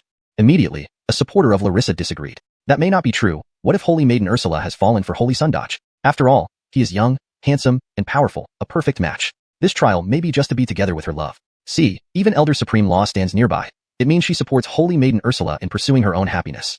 Oh, what a beautiful story. For love and happiness. How aroacalastic and touching. How I envy her. Female cultivators were starry-eyed and filled with admiration, wishing Larissa would marry Holy Sun Dodge and create a happy union. Enough guessing. I heard ascending the vast heaven sword pagoda is part of the completion test. Let's see if Holy Maiden Ursula can Achilles it today. Some cooler-headed cultivators reminded them. Reaching the 9th floor of vast Heaven Sword Pagoda was no small feat. The last person to reach the peak was a world-defining prodigy from tens of thousands of years ago, who eventually became an emperor. Nowadays, only a handful could reach the 8th floor, making the 9th seem unreachable. Surrounded by whispers, Larissa remained unaffected. Standing quietly in the center, she gazed intensely at the vast Heaven Sword Pagoda before her. Ursula, are you confident? Bruce asked beside her. After discussing with the Grand Keenans about Larissa joining the Lingyun Sword Peak, they agreed and felt it would be better for her to study under Eve. However, she must still pass the Master Completion Trial, rules set by the founding ancestor. Moreover, due to Larissa's unique status, the trial set by the Grand Keenans required her to ascend to the 9th floor of vast Heaven Sword Pagoda and comprehend all sword intents contained within. Hearing this, Larissa's expression turned serious. Though she had ascended the 8th floor before, the 9th was incomparably more challenging. It was the summit of vast Heaven Sword Pagoda. Only someone with imperial potential could achieve this. Given her unactivated inner potential, she lacked sufficient confidence. Seeing her hesitation, Bruce added, if you lack confidence, we can wait. The Keenans gave 3 months' time. There's no need to rush today. It's all right, revered master. I want to try. Larissa shook her head. Despite lacking certainty, she decided to attempt it. Especially thinking of that silhouette, a look of determination flashed across her eyes. She wanted to prove herself, because only by doing so would she live up to his glory. Moreover, this concerned her future path. Regardless of the outcome, she would do her best. So be it, then enter. Bruce nodded approvingly. Yes. Nodding, Larissa took a step toward the towering vast Heaven Sword Pagoda. Chapter 96. The Saintess is indeed a prize. Wow, there are so Achillesy people. Yasmin landed in the vast square of the vast Heaven Sword Tower and couldn't help but exclaim at the scene before her. Compared to her previous visits, the number of people here had increased by at least several dozen times, packed as tight as a bustling market. Eve, watching the throngs of people, was also taken aback. He hadn't anticipated such a significant turnout. It seemed he had underestimated the fame of Larissa within the Lingxiao Holy Land. Even a minor mentor trial had attracted so Achillesy spectators. It was truly astonishing. Moreover, among the crowd were not a few chief abbots from the main peaks whom Eve recognized. He wondered if they, too, harbored similar intentions to recruit Larissa into their lineage. Otherwise, why would the chiefs have time to come and spectate? Indeed, Eve guessed right. At this moment, some abbots were indeed discussing Larissa with the Keenans of their sect. After all, Larissa, being not only exceptionally talented but also the Saintess, was someone everyone wanted under their wing. If one peak could boast of such a genius, it would not only enhance its reputation but also bring numerous benefits. Master, from what I've overheard, it seems that senior sister Morong is about to join another lineage. Do you know anything about this situation? Yasmin, trailing behind Eve, asked curiously after listening to the disciples' chatter from various peaks. Ahaha, you'll find out soon enough, Eve chuckled, leaving Yasmin hanging. With so Achillesy people around, he wasn't keen on going into detail with Yasmin just yet. Everything would become clear once Larissa completed her mentor trial. Hearing this, Yasmin pouted. She felt like something strange was happening between Master and senior sister Morong today. From overhearing others' discussions, Eve learned about the content of Larissa's mentor trial and his gaze fell upon the vast Heaven Sword Tower in front of him. Disciple, how Achillesy times have you visited the vast Heaven Sword Tower? How difficult do you think it is to reach the 9th floor? He turned to ask Yasmin. Although he had heard about the vast Heaven Sword Tower, he had never been inside. Previously, he lacked the opportunity. Now, he didn't need to. Yasmin tilted her head, pondering for a moment before replying, very difficult. Oh, tell me more. This is how it happened. Last time, after comprehending the sword intent of the 8th floor, I tried to enter the 9th floor, but I couldn't even touch the threshold. Recalling her past experience, Yasmin sounded somewhat disappointed. Ordinarily, after fully understanding the sword intent of one floor, the entrance to the next would appear in her mind. However, despite mastering the 8th floor's sword intent, the entrance to the 9th never materialized. This implied that the method to access the top layer of the vast Heaven Sword Tower was entirely different from the lower floors. She tried other methods but failed each time. Upon hearing Yasmin's words, Eve raised an eyebrow in surprise. Knowing his disciple's proficiency in swords Achilleship, which was arguably the most formidable in the entire Lingxiao Holy Land, even she found it challenging. This was indeed troublesome. Yasmin's talent in swords Achilleship was slightly superior to Larissa's pre-complete state. If she couldn't breach the threshold, then Larissa's mentor trial was indeed quite challenging. Eve's originally relaxed expression instantly turned serious. If Larissa couldn't complete her mentor trial today, it might delay his own recruitment plans for much longer. While immersed in these thoughts, he noticed the distant figure of Quinn. Beside Quinn stood two individuals, engaged in conversation. One was Keenanly Achilles with white hair and beard, a rosy complexion. The other was a graceful matron, exuding elegance and authority. Eve instantly identified them, Dawn, the chief abbot of Conroy Peak, and Aleh, the chief abbot of Starry Sky Peak. Senior Sister Khalil, why are you letting your precious disciple leave? Why so suddenly? Yes, why is Ursula leaving so abruptly? Could she be joining another lineage? Why do you ask? Are you planning to snatch my disciple for yourselves? Wanting her to join your lineages now? Not really, we're just asking out of curiosity. Yes, Elder Khalil, don't worry. We're genuinely concerned about Ursula's future. After all, as our Holy Land Saintess, without a good Dao protector or a suitable lineage, it may affect her future achievements. Well, if Ursula wishes to take up another lineage, she could consider our Starry Sky Peak. Our Starry Sky Sword Dao suits Ursula perfectly. Lu Chief Abbot, that's where you're wrong. Our Conroy Peak's Immortal Scripture and Conroy Sword Intent suit Ursula better. The two abbots conversed back and forth, ostensibly curious about Larissa's reasons for leaving her mentor. Yet their underlying message was clear. Ursula would have excellent options should she choose to join another lineage. Quinn understood their intentions all too well. Everyone envied having a fine disciple. If not for Ursula's future prospects, would she allow her to leave her mentor? Seeing potential competitors circling, Eve quickly stepped forward to intervene. Chapter 97. Each has their thoughts. At this moment, Taoist Master Khalil was unsure how to deal with Don and Ale. Upon seeing Eve, he immediately waved him over. Elder Khalil. Eve approached and respectfully greeted Taoist Master Khalil with a slight bow. Berkeley, you've arrived just in time. Ursula has just entered the Haotian Sword Tower. Taoist Master Khalil pointed towards the Haotian Sword Tower as he spoke. Meanwhile, Don and Ale were momentarily taken aback upon seeing Eve, their expressions varying. They had quite an impression of Eve, the leader of Lingyun Sword Peak, given that he had caused quite a stir in the Lingxiao Hall last time. All the leaders now knew about the young sword deity who emerged from the Holy Land. However, the two didn't dwell on it further, merely nodding to acknowledge Eve's presence. Everyone then focused their attention on the stone stele of the Haotian Sword Tower. Murray Ursula had already begun ascending the tower, her name swiftly moving up from the lowest level. It quickly ascended from the first to the second level, then continued climbing, reaching the third layer. Within less than an hour, Murray Ursula stood on the seventh layer. With a shift in her thoughts, a luminous door appeared before her. She stepped through it and vanished. Looking around, a trace of solemnity appeared on Murray Ursula's face. The earlier layers posed no difficulty for her, and could be passed easily. But ascending from the 8th to the 9th layer was no simple matter. Last time, she, like Yasmin, attempted to enter the 9th layer but failed to connect with its entrance, leaving her somewhat concerned this time. Murray Ursula took a deep breath. She stepped forward. The surroundings looked identical to her previous visit. An expansive space with the immense Haotian sword hovering in midair. A series of resonant sword sounds ejaculated from the Haotian sword. Murray Ursula felt a sharp force rushing towards her, akin to countless sword intentions slashing down. Yet, having comprehended all these sword intentions last time, they did not hinder her progress, allowing her to walk effortlessly beneath the Haotian sword. Without hesitation, Murray Ursula sat cross-legged, sinking into deep meditation, carefully perceiving every sword intention radiating from the Haotian sword, feeling its essence, and deducing the location of the 9th layer's entrance. Time gradually passed. Like last time, she gained nothing. It seemed as though she had reached the end of the Haotian sword tower, with no path ahead. She opened her eyes, her brows furrowing. Still no way? Murray Ursula murmured to herself. She had once again comprehended all the sword intentions of the 8th layer, but still found no clue to entering the 9th layer. It felt as if she had reached the Haotian sword tower's end, with no way forward. Is my comprehension insufficient? Or is my method wrong? Unwilling to give up, she began analyzing the sword intentions she understood once more. This time, her mental focus was even sharper, scrutinizing every detail without overlooking any changes. A day passed, yet outside the Haotian sword tower, people only grew in number rather than diminishing. Seeing Murray Ursula rapidly reach the 8th layer, Achilles believed she would soon enter the 9th layer. However, after a day, Murray Ursula remained stationary on the 8th layer with no movements. It appears the 9th layer of the Haotian sword tower is truly extraordinary, even halting someone as exceptional as Saintess Ursula. Yes, Saintess Ursula is one of the most remarkable geniuses in the Holy Land. If even she can't enter the 9th layer, it confirms why no one has summoned the Haotian sword tower in tens of thousands of years. Given this situation, it seems unlikely that Saintess Ursula will successfully complete her graduation trial this time. But Saintess Ursula is so young. Achieving this much is already astonishing. With further cultivation, she should have no trouble summoning the Haotian sword tower. She is far more impressive than any of us. Many commented, sighing. Most struggled around the 4th layer, with some barely making it to the 3rd. The stark difference in ability left them awestruck. While most watched out of curiosity, Eve frowned deeply. He understood from his disciple the challenge of reaching the 9th layer, but seeing Murray Ursula stagnate on the 8th layer brought him concern. Taoist Master Khalil also furrowed her brows. She was well aware of her disciple's potential, outstanding yet untapped. If fully activated, she would have likely already reached the 9th layer. Clearly, the 8th layer was Murray Ursula's current limit. After another 2 hours with no progress, Eve finally acted. If she couldn't complete the trial, he'd lose a prospective disciple. It was time to assist his future apprentice within the Haotian sword tower. Turning around, Eve walked towards the tower. Berkeley, what are you going to do? Taoist Master Khalil asked, puzzled by Eve's actions. Chapter 98. Sword opens the heavenly gate. I'm going to check the situation at the Haotian sword tower. Eve said calmly, then turned to Yasmin, disciple, give me the sword Talus Achilles. Sure.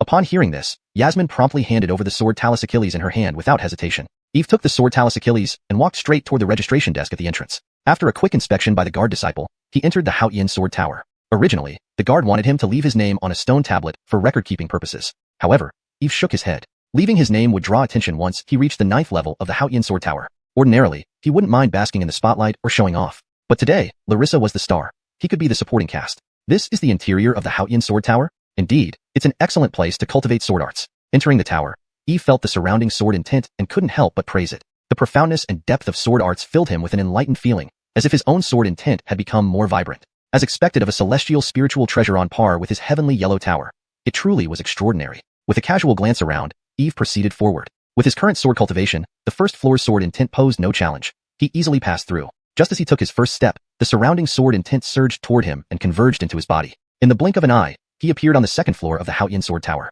This pattern continued. Eve ascended effortlessly, even leaving Achilles' cultivators barely able to catch a glimpse of him before he reached the 3rd floor. Along the way, he encountered several disciples in cultivation, who stared at him in surprise. Unfazed, he continued advancing. 4th floor, 5th floor, 6th floor. Each floor required only a brief moment to pass through. His speed was astonishing. Reaching the 7th floor, the scene changed dramatically. Boundless sword chi filled the void like raging waves that seemed capable of destroying the world. But Eve simply glanced up, ignored it, and continued forward. Though the 7th floor's sword intent was strong, it posed no hindrance to him. He even hoped for stronger sword intent for greater gain. Meanwhile, on the 8th floor, Larissa's eyes were closed tightly, beads of sweat forming on her forehead. She was clearly trying to capture the sword intent, attempting to find a way into the 9th floor. Suddenly, she opened her eyes, her face full of distress. Why can't I still sense the entrance to the 9th floor? She muttered to herself, her beautiful face showing exhaustion, her slender neck trembling slightly, her delicate body drenched in sweat. This was her 99th attempt, yet again ending in failure. Despite her persistence and determination, she failed 99 times without catching even a hint of the 9th floor, as if the Haotian sword tower had no 9th floor at all. It seems the 8th floor is my limit. With my current sword cultivation, advancing further is nearly impossible. Her heart filled with disappointment as various thoughts flashed through her mind. Her divine consciousness was almost depleted from continuous mental exertion, making any further attempts futile. Perhaps I'll have to try again next time. Larissa sighed lightly, slowly standing up, wiping the sweat from her forehead while preparing to leave. Suddenly, sensing something, she turned back sharply to see a white figure approaching her, quickly reaching her side. It was Eve. Chair Achillesly, how did you get here? Larissa exclaimed in surprise, not expecting to see Eve on the 8th floor. The completion of Saintess Ursula's apprenticeship trial is related to whether I can take in a valuable disciple. Naturally, I want to see it firsthand. Eve smiled meaningfully. Hearing this, Larissa's fair cheeks flushed, her beauty striking. Although she had decided to become his disciple, mentioning this made her feel somewhat uncomfortable. Given their destined relationship, suddenly becoming master and disciple felt strange and caused her embarrassment. Eve understood her emotions but didn't press the matter. Instead, he asked, how is it going, Saintess? Have you sensed the entrance to the 9th floor? Upon hearing this, Larissa's blush faded, and she shook her head, her expression turning bleak. I can't even find the slightest hint of entering the 9th floor. A troubled look crossed her face. If she couldn't ascend to the 9th floor, she wouldn't complete the trial and joining Lingyun's sword peak would remain out of reach. I'll accompany you, Saintess, as we both try to sense it. Perhaps experiencing my state of mind might offer some insight. Don't rush, take your time. Eve replied with a comforting smile, adding, you are exceptionally talented, but perhaps lack a moment of enlightenment to grasp the 9th floor's entry. Observe as I open the 9th floor door. It may inspire you. Saying this, he stepped forward, focusing intently on the heavenly sword suspended in space, meticulously feeling its timeless sword intent. Although the sword intent here was more intricate compared to previous floors, it still followed a fundamental Tao. Tao is the essence of everything, the source of myriad truths, and the ultimate reality. Soon, Eve comprehended and mastered all the sword intents on this floor, blending them seamlessly within himself. His sword intent became even more powerful and boundless. Watching Eve understand and integrate the sword intent so swiftly, Larissa's face showed amazement. Before she could react, Eve spoke. Where the sword goes, there lies the gate of heaven. The entrance to the 9th floor is this gate of heaven. Mere comprehension isn't enough. One must open the gate with a sword. Saintess, watch closely. Eve gathered all the sword intent he had comprehended at Haotian Sword Tower, concentrating it on his right fingertip. Then, he pointed remotely into the void. A vast wave of sword intent erupted, tangible and piercing skyward. Eve said calmly, then turned to Yasmin, disciple, give me the sword Talus Achilles. Sure.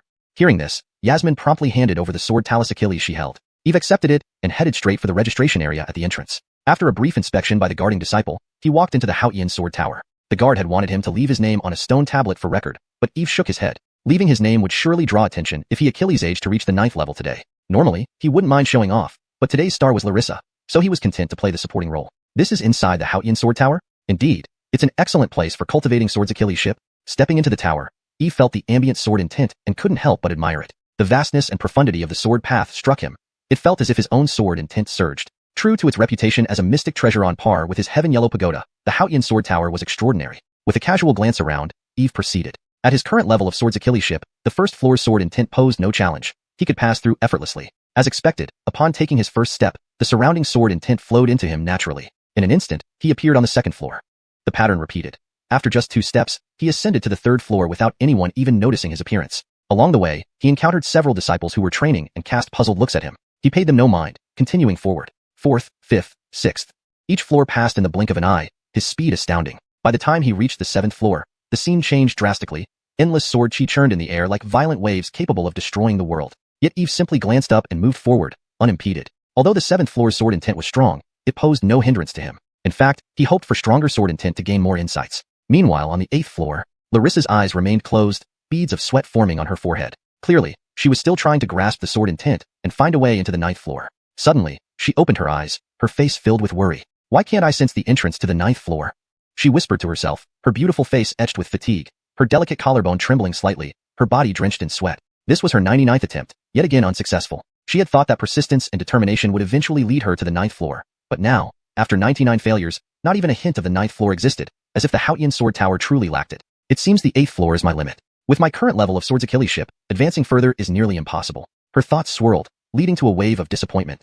Her mental energy, drained from a day of continuous efforts, left her unable to make another attempt. Sigh. I guess I'll have to come back another time. Larissa sighed softly, slowly standing up and wiping her forehead. Just then, she sensed something and turned abruptly to see a white figure approaching. None other than Eve. Bear, what are you doing here?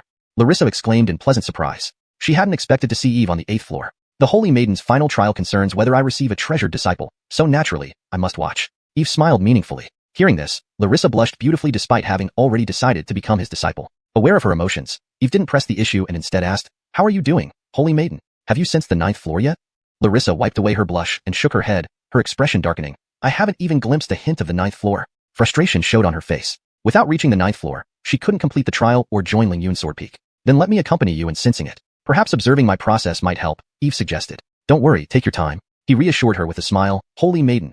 It's not lack of talent, but perhaps a moment of enlightenment that's missing. So, watch closely as I demonstrate how to open the 9th floor's door. Before she could respond, he focused on the heavenly sword floating in the void, feeling the profound sword intent it emitted. Though complex, it followed an intrinsic path, a kilesifestation of Tao. Tao is the fundamental principle, the origin of all truths. In no time, Eve comprehended and mastered all the sword intent on this floor, radiating a powerful, boundless sword intent. Larissa was stunned by his rapid comprehension. Where the sword goes, there lies the heavenly gate. And the entrance to the 9th floor is this gate. Inside alone isn't enough. It requires opening the gate with the sword. Holy Maiden, watch carefully. Eve gathered all the sword intent he grasped at the Haotian sword tower into his right fingertip. Then, with a flick, he pointed towards the void. Buzz. A formidable surge of sword intent shot upward, tangible and piercing the heavens.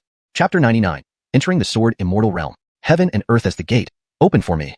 Eve gave a light shout, his fingers suddenly shooting upward. A vast sword intent immediately surged toward the sky. Sizzle. A golden arc tore through the sky like a falling meteor, crashing into the void of the 9th level with a thunderous boom, emitting intense sound. Immediately after, the entire space trembled violently. Crack, crack. Faint sounds were heard. The cracks in the void widened, revealing an indistinct gateway of light. Boom. The gateway abruptly opened, releasing a violent torrent of sword intent that instantly tore through the surrounding space, forming ripples. So this is the entrance to the 9th level? It opened so easily? Larissa was stunned by this sudden sight, her gaze fixed on the scene before her. Previously, she had attempted nearly 100 times, but found not even a hint, let alone any trace. Now, Eve had casually struck and opened the heavenly gate, utterly inconceivable. As she watched this unfold, a flash of inspiration crossed her mind, as if understanding something profound. Of course, the 9th level isn't simply opened through comprehension.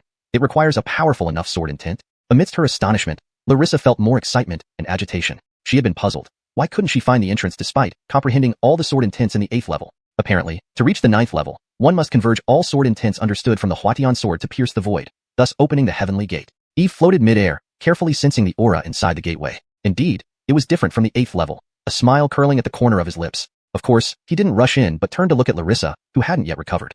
Princess Ursula, have you gained insight? He asked softly, encouragingly and gently. Hearing his voice, Larissa finally reacted, giving him a deep look and a faint smile. I understand. If so, then I shall await you on the 9th level. Eve nodded and turned, stepping into the light gate. Watching his confident and domineering silhouette, Larissa felt a complex emotion swell within her. It was like warm sunshine shining over her heart, both bright and intoxicating. Don't worry, I'll be there soon. She slowly gathered her thoughts, closing her eyes to recall what Eve had said. Heaven and earth as the gate, which is the heavenly gate. Once opened, it is the entrance, Larissa muttered, almost entering a peculiar state of trance. After a long pause, she opened her eyes, now bearing a cold expression. With a firm step, she began gathering powerful sword intent around her, a fierce aura erupting from within her body as if a supreme divine sword was stirring. Extending her right arm, sword intent surged from it, forming a massive sword hovering midair, its sharp edge striking awe. Swish! In the next second, Larissa swung the giant sword without hesitation, slicing through the void. A dazzling silver glow streaked across the sky like a falling comet, crashing heavily against the illusory heavenly gate. Sure enough, the sky echoed with a booming sound, and a colossal gateway of light appeared. However, this gateway only opened a narrow slit, not completely like Eve's. Larissa wasn't worried, knowing her sword path was inferior to Weston's. After all, few could achieve opening the heavenly gate with one strike, and she wasn't yet capable. She immediately gathered more sword intent, transforming it into millions of razor-sharp torrents charging toward the gateway, determined to force it open. Meanwhile, as Eve entered the 9th level, he felt the intense sword intent everywhere, far more concentrated than the previous 8 levels combined. Worthy of being the top floor of the Huatian sword tower, the sword intent is indeed terrifyingly pure. If I can fully comprehend and absorb them, my sword path will surely advance another level. Eve narrowed his eyes, gazing at the vast sea of sword intent, his eyes glowing with desire and intensity. Thinking Larissa might still take some time, he focused inwardly. Suddenly, the surrounding sword intent surged into him like waves, rapidly enhancing his sword path. Feeling the swift increase in sword intent, Eve's face showed great delight. Not bad at all. Unable to resist praising himself, he thought such rapid improvement might allow him to enter the sword immortal realm. Suppressing his inner excitement, Eve immersed himself in the principles of the sword path. Without realizing it, he had entered a state of enlightenment. Gradually, an extraordinary sword momentum erupted from him, piercing the heavens with an overwhelming aura. Today, I, Eve, officially enter the sword immortal realm. Suddenly, Eve laughed, his eyes blazing with fervent light. Like an exalted celestial sword overlooking the world, within 10,000 miles around him formed a domain of swords. At this moment, people on the Huatian Sword Tower Plaza felt an imposing wave of sword intent sweep over them. They were momentarily stunned, feeling their stored weapons tremble and resonate, as if paying homage to a sovereign of swords. What's happening?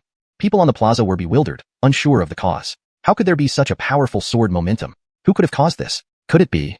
Someone guessed aloud, Princess Ursula has ascended to the 9th level of the Huatian Sword Tower? The words barely left their mouths when everyone looked at the stone tablet. Indeed, Larissa's name appeared on the 9th level. Hiss. Princess Ursula actually ascended to the 9th level of the Huatian Sword Tower. She's the first in tens of thousands of years. Yes, incredible. So few have reached the 9th level, each becoming legendary. Moreover, reaching the summit of the Huatian Sword Tower triggered such terrifying sword momentum, making our weapons resonate and pay homage. Truly, Princess Ursula possesses astonishing talent. Some couldn't help but marvel, their eyes filled with admiration. They associated the sudden surge of formidable sword intent from the Huatian Sword Tower with Larissa's ascent, believing it to be caused by her reaching the 9th level. Chapter 100. Instruct the Holy Virgin Ursula to come and pay homage tomorrow. No one had ever ascended the Huatian Sword Tower, so based on their speculations, only Larissa's provocation of the Huatian Sword Tower could have caused such a sword momentum. However, they did not know that the cause of 10,000 swords bowing in submission was due to someone stepping into the sword immortal realm. Only Yasmin had different thoughts. She looked at the Huatian Sword Tower, lost in thought. Because from the burst of sword momentum just now, she felt a familiar aura. It was indeed her master's aura, no mistake. This must be because her master reached the peak of the Huatian Sword Tower, and after gaining some enlightenment within, achieved a significant breakthrough in his sword's Achilleship, thus causing the 10,000 swords to submit. Master is truly formidable, ascending to the 9th level so quickly, Yasmin murmured, admiration sparkling in her beautiful eyes. It took her several days to reach the 8th level, yet Master took less than an hour to ascend to the 9th level of the Huatian Sword Tower. The gap between them wasn't just large, it was like the difference between heaven and earth. She could only sigh at how incredible her master was. On the other side, Quinn was pleasantly surprised by her disciple successfully entering the 9th level, but also slightly amazed. However, what amazed her wasn't that Larissa ascended to the 9th level, but rather her disciple had been stuck on the 8th level for an entire day without progress, yet Eve Achilles' age to reach the 9th level shortly after he entered. Quinn definitely didn't believe this had nothing to do with Eve. It seems Eve is truly inscrutable. I didn't expect his sword's Achilleship to be so profound. Quinn pondered, her eyes gleaming. But this might be better. If Ursula worships him as her master, it could really be a good thing. Quinn mused, a faint smile creeping onto her lips. Inside the Huatian Sword Tower, just as Larissa entered the 9th level, before she could take in her surroundings, she felt waves of astonishing sword momentum rushing towards her. Initially, she thought these sword momentums were unique rules of the 9th level of the Huatian Sword Tower, but soon she realized it wasn't so. These sword momentums weren't emitted by the Huatian Sword Tower, they came from Eve. There he stood not far away, tall and straight, like an exceptionally sharp blade, as if piercing through the heavens, with overwhelming power. Just how deep has Berkeley's sword's Achilleship become? This sword momentum is terrifying. I've never seen such a horrifying presence. Even the Grand Keenans in the Holy Land aren't any more imposing. Larissa couldn't help but inhale sharply. Feeling the sword momentum from him made her soul tremble slightly, giving her an impulse to prostrate and worship. Indeed, worthy of being Berkeley. At this moment, she was thoroughly impressed by Eve. Eve naturally noticed Larissa's arrival. He slowly retracted his aura and turned to look at her. The sharpness vanished from him, replaced by a gentle smile. Saintess, you're here? Eve greeted softly, his tone extremely mild. Morong Minuan was initially stunned but quickly reacted. She saw Eve smiling, looking warm and friendly, completely different from the imposing sword master just moments ago. Larissa nodded lightly, speaking respectfully. Thanks to Berkeley's guidance, I was able to ascend to the 9th level. Otherwise, I would have spent much more effort. Hehe, no need for formalities between us. I'm waiting for you to complete your trial and then join our Lingyun Sword Peak. Eve laughed heartily, teasingly said. With Berkeley's approval, Ursula will surely live up to your expectations and strive to cultivate. Larissa's smile widened, responding earnestly. Meanwhile, her gaze shifted back to Eve, filled with admiration. To have such a powerful master, even disregarding that he is her destined one, she willingly submitted herself. After all, having such a profoundly skilled sword master as her teacher would be immensely beneficial to her. Very well, very well. Eve nodded approvingly. He watched Larissa, feeling quite content, gesturing for her to relax. There was only one step left. Once she comprehended all the sword intents on the 9 levels, she could officially become his disciple. Thinking about finally acquiring his 3rd disciple, he felt delighted. After all, having a saintess as a disciple was a matter of pride. The 9th level contains supreme sword intent. Mastering it will greatly benefit your sword cultivation. Drink this Tao comprehension tea and begin your enlightenment. Eve chuckled. Larissa nodded and drank the tea without hesitation. The moment the tea entered her throat, she felt incredibly comfortable, entering a state of emptiness. Sitting cross-legged, she quietly began to comprehend the sword intent hidden in the 9th level. Boom! Deafening sounds echoed around as countless sword intents surged crazily. Larissa closed her eyes, focusing entirely on understanding the mystery of the sword intent. Time passed slowly. Eve stood nearby quietly, silently protecting her. Before long, an hour passed, and Larissa still hadn't opened her eyes. But the sword intent surrounding her grew denser, clearly showing her immense gains. It seems with a bit more time, she will successfully penetrate the 9th level sword intent. Eve watched Larissa enter her best state, muttering to himself before turning and leaving. In the next moment, a flash of light, and he vanished from the Haotian sword tower. Upon seeing Eve emerge, Quinn immediately approached. How did it go? How is Ursula's enlightenment of the 9th level sword intent? Quinn asked anxiously. The initiation trial required fully grasping the 9th level sword intent to succeed. Eve smiled and replied calmly. Elder Khalil, there's no need to worry. Just bring Holy Virgin Ursula to Lingyun Sword Peak tomorrow. With that, he turned and left. Hearing this, Quinn was momentarily stunned but then quickly understood. Chapter 101. The unresolved issues between two chief seats. The meaning behind his words was crystal clear. Emurong Ursula would not take long to successfully complete her apprenticeship trial. For a moment, Taoist Khalil's eyes flickered with a hint of complexity, a mix of slight relief but mostly loneliness. Emurong Ursula's successful completion of the trial meant she would leave the Immortal Martial Hall to seek a broader horizon. As her master, Taoist Khalil was happy for her beloved disciple, yet could not help feeling somewhat reluctant. After all, she had personally taught Emurong Ursula from a young age. They had spent over 20 years together, forming a deep bond between teacher and student. Now, Emurong Ursula's departure inevitably left her heart uneasy. Eve glanced at Taoist Khalil, understanding her thoughts but choosing not to say much. It wasn't that he wanted to snatch away her disciple. It was just inevitable due to fate. Chief Seatley, rest assured. Early tomorrow morning, I will send Ursula to Lingyun Sword Peak. Taoist Khalil exhaled slowly, her tone calm. Given Emurong Ursula's special circumstances, going to Lingyun Sword Peak would offer her a better future. If she could unlock her potential through Eve's guidance, the entire Lingxiao Holy Land would be shaken. This was what she wished to see. Thank you, Elder Khalil. Eve bowed deeply. He respected Taoist Khalil greatly. Putting aside other things, she had indeed helped him in this matter. There's no need for thanks. I only hope Chief Seatley can fulfill your promises and show Ursula's growth soon. Also, take good care of her and don't let her suffer. Taoist Khalil earnestly instructed Eve. Don't worry, Elder Khalil. You can look forward to it. Eve smiled confidently. On this point, he was very certain. He would not hold back in providing cultivation resources or support in other aspects for Emurong Ursula, helping her reach an unparalleled height. Moreover, Emurong Ursula's talent was already extraordinary. He believed that once she joined Lingyun Sword Peak, her cultivation speed would far exceed everyone's expectations. A smile curled on Eve's lips as he turned and led Yasmin away. After he left, Ale and Don exchanged puzzled glances. They had clearly heard Taoist Khalil's conversation with Eve. Though the conversation was vague, they understood its implications. They never expected Emurong Ursula's participation in the trial was for joining Lingyun Sword Peak. It was too unexpected and caught them off guard. Although Eve recently became a sword god, which shocked them, they were aware of the current state of Lingyun Sword Peak. Not only was it declining, ranked last among the 36 lower peaks, but most of its techniques were lost. How could such a peak match someone like Emurong Ursula? Senior Sister Khalil, why let Ursula go to Lingyun Sword Peak? Won't that hinder her bright future? Ale asked, frowning. Don also frowned disapprovingly. Yes, Saint Girl Ursula is extraordinarily talented. Even if she chooses another lineage, she should cultivate in one of the top 9 peaks to maximize her potential. Why agree to let her join Lingyun Sword Peak? Senior Sister Khalil, are you confused? Taoist Khalil shook her head. I have my reasons. She paused, continuing, I know you want Ursula under your tutelage, but joining Lingyun Sword Peak wasn't just my decision. Ursula herself agreed, and so did the Jonathans. They believe it's a good choice. Jonathans?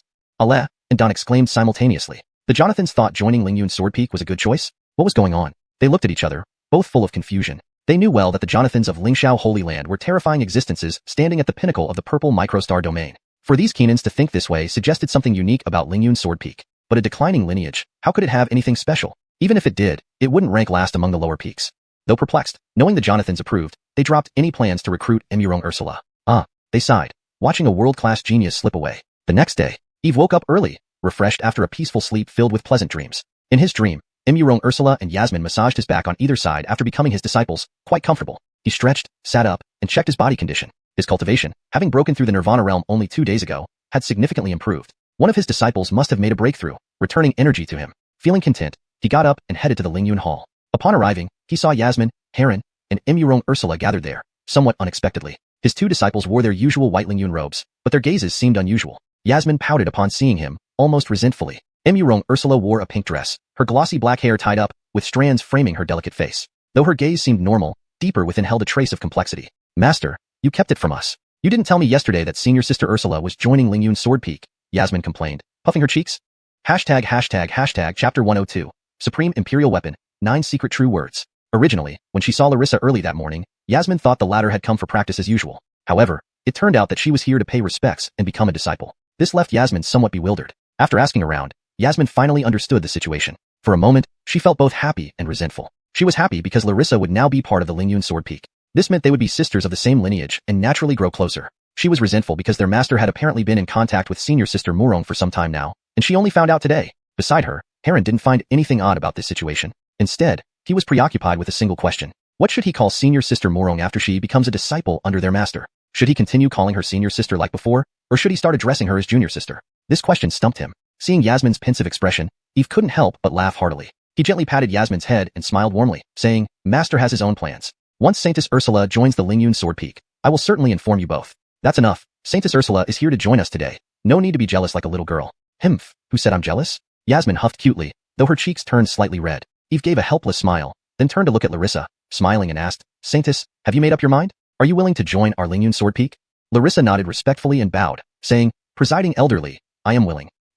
If so, why do you still address me as Presiding Elder? Eve raised an eyebrow teasingly, looking at Larissa with amusement while a faint smile appeared on his lips. Under Eve's gaze, Larissa blushed, quickly realizing her mistake, and hurriedly corrected herself. Disciple Larissa greets Master. Very good. From today onward, you are the senior sister of the Lingyun Sword Peak. I will spare no effort in guiding you. Eve nodded in satisfaction. He then turned to Heron and Yasmin, smiling and said, Ursula is older than both of you. Though she joined later, her strength far surpasses yours. From now on, she is your senior sister. I hope you can all get along well. After hearing Eve's words, Heron immediately gave a respectful bow and greeted, Greetings senior sister. Senior sister. Yasmin followed suit, also bowing and respectfully addressing Larissa. They had no objections to Larissa becoming the senior sister since she had often guided them in cultivation and was clearly more talented than both of them, making her new role perfectly reasonable. No need for such formality, junior brother and junior sister. Let's just stay as we were before without too much ceremony. Larissa laughed softly, waving them off from their formalities. So it's settled. From now on, we are all family. Senior sister, you must take care of your junior sister. Yasmin giggled and linked arms with Larissa, showing affection akin to a close sister. Larissa nodded, softly saying, Since I've joined Master, I am now a member of the Lingyun Sword Peak. In the future, we will support each other and share a common fate. Seeing the three of them getting along so well, Eve smiled contentedly. Initially, he feared Yasmin might not be happy about Larissa becoming the senior sister. It turns out his concerns were unfounded. This young lady might be a bit capricious, but she genuinely respected Larissa. At this moment, the system notification finally rang in his mind. Ding dong. Host received the third disciple. Task completed. Reward. Supremely Divine Imperial Weapon. Chaos Bell. Host successfully accepted Larissa as a disciple. Additional reward awarded. Supremely Divine Imperial Technique.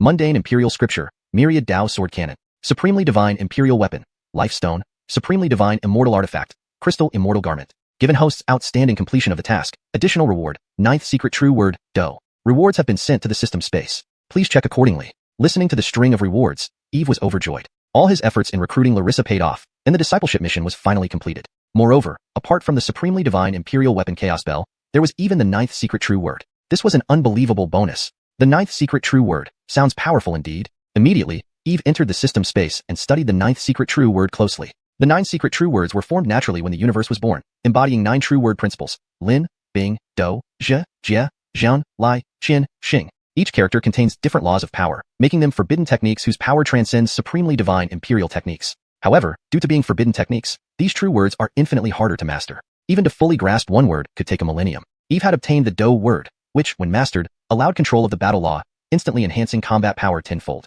Additionally, the Do word bestowed a supernatural ability to transform into ancient characters, emitting boundless power that could shock the heavens. In summary, this Do word was incredibly formidable, truly worthy of being called heaven-defying, worthy of being a forbidden technique, indeed powerful. Feeling the law of power within the Do word, Eve was ecstatic. With such abilities, fighting beyond his level would be no issue. As for how hard it might be to cultivate the Do word, he wasn't worried at all. With his disciples around, wouldn't cultivating be easy? Taking a deep breath, Eve forced himself to calm down. Stay composed. I must stay composed. There are so Achillesy disciples watching. He couldn't afford to lose his composure and damage his dignity as a master. After stabilizing his emotions, Eve adjusted his state and looked at Larissa, speaking slowly. Ursula, I know you've always been troubled by your constitution. Now, let me help you resolve this problem. Upon hearing this, Larissa was initially stunned but soon revealed a hopeful look. She had been eagerly anticipating activating her latent potential after joining Lingyun Sword Peak, but didn't expect it to happen so quickly. Thank you, Master. Realizing this, she hastily thanked Eve with a respectful bow. Eve shook his head, smiling. It is only natural to help you after we've connected on such good terms. No need for such formality. To activate your constitution, study these cultivation methods carefully. As he spoke, he retrieved the Mundane Imperial Scripture and Myriad Dao Sword Cannon from the system space and handed them over to Larissa. Chapter 103. Red Dust Emperor Scripture, 10,000 Dao Sword Cannon. Ursula Morong's eyes sparkled as she eagerly accepted the 2 jade slips. The moment she touched them, a strange sensation overcame her, as if something within her had been stirred. This left her in great surprise and doubt. Initially thinking it might be an illusion, she soon realized that this familiar feeling grew stronger by the second, almost ready to burst out of her body. Without hesitation, she submerged her mind into one of the jade slips. Instantly, the 4 large characters, Red Dust Emperor Scripture, appeared before her eyes, exuding an overwhelming aura. This aura was precisely what belonged to the mighty emperors, meaning that this cultivation method was actually the legendary emperor-level technique. Extreme Dao Emperor Art. Ursula Morong couldn't help but cry out in her heart, her beautiful eyes wide open, cheeks slightly flushed and trembling with excitement. She never imagined that her master would teach her such an extreme Dao Emperor art right after accepting her as a disciple. It was simply too surprising. While she was still in shock, information from the Red Dust Emperor Scripture flowed into her mind. Ursula felt a booming sound in her head as countless scenes flashed by, intoxicating her like watching a passing flower. Finally, the scene paused on a Warakili's standing atop a high mountain, looking down upon the vast multitude below. She radiated a holy aura that made people bow down instinctively. Ursula Morong's heart quivered. She felt this Wakilis looked extremely similar to herself, as if she were another version of herself. What was happening? Could this be her previous incarnation? This thought suddenly crossed her mind. Although she didn't know about her past life, she could sense that this Red Dust Emperor Scripture was intricately linked to her previous self, the Red Dust Immortal Empress. Not only did the name of the scripture match her reborn identity, but she could also feel a profound connection between her soul and this scripture as if it originally belonged to her. Suppressing her inner astonishment, she continued to look at the 10,000 Dao sword cannon. In the next moment, cryptic and profound sword runes emerged, dazzling and magnificent like meteors streaking across the night sky, hiding terrifying killing intent. Within these runes, countless sword chi surged as if they could split the void and shatter the heavens. Sis. Even though Ursula Morong was prepared, she couldn't help but draw a sharp breath in awe. This is an extreme Dao immortal technique? She murmured, her tone filled with shock. Though the 10,000 Dao sword cannon's rank wasn't as high as the Red Dust Emperor Scripture, it was still an extreme Dao immortal technique, containing myriad sword Dao principles and possessing terrifying power. Master, this? Ursula Morong calmed herself, wanting to ask something but not knowing how to phrase it. Eve saw her state and said with a smile, Ursula, you've probably already noticed that these 2 scriptures have a deep connection with you. So, you're wondering why, right? Yes, she nodded, still somewhat dazed. Haha, it's simple. Eve laughed lightly and explained, the reason you feel this way is because these 2 scriptures originally belong to you. You feel this way because these scriptures are what you cultivated in your previous life. Oh. Ursula Morong blinked in confusion, unsure of what Master meant. Eve, seeing this, smiled again and continued, these techniques were all created by you in your previous life. That's why you feel they fit your aura so perfectly, even merging with you. Upon hearing this, Ursula Morong's delicate face showed bewilderment. So, it's like this. Her lips trembled, unable to regain composure. These 2 scriptures were created by her previous incarnation. No wonder she always felt so familiar with these techniques. It was the legacy of her past life. After a long while, she took several deep breaths to calm herself. Looking up at Eve, her beautiful eyes full of bewilderment, she asked, Master, how did you come to possess these scriptures? Unless Master has some connection with my previous incarnation. About that, it's a secret I can't reveal. For now, just know that by cultivating these scriptures, you can activate the latent power within you and gradually recover your past memories. Eve gave a mysterious smile, offering no further explanation. The system's matters were indeed difficult to explain clearly or well. It was simpler not to delve into them. Seeing Master deliberately withholding details, Ursula Morong felt even more convinced of her conjecture. Master must have some connection with her past life. It must be true. Thinking about this, ripples spread through her heart. It seemed fate destined her to be entangled with Master whether in her past or present life. Otherwise, why would he be her fated person, helping her activate her physique and resolve her emotional tribulations? Eve naturally had no idea that his casual fabricated reason let Ursula Morong fill in the blanks, chaining him with the ties of past life's marriage. Master, elder sister, what are you talking about? Past lives and activating latent powers? I don't understand at all. At this moment, Yasmin, who had been silent, couldn't hold back her questions. Earlier, listening to Master and elder sister, she felt lost, having no clue what they meant. Heron was equally puzzled. That's a long story. You two can ask Ursula later.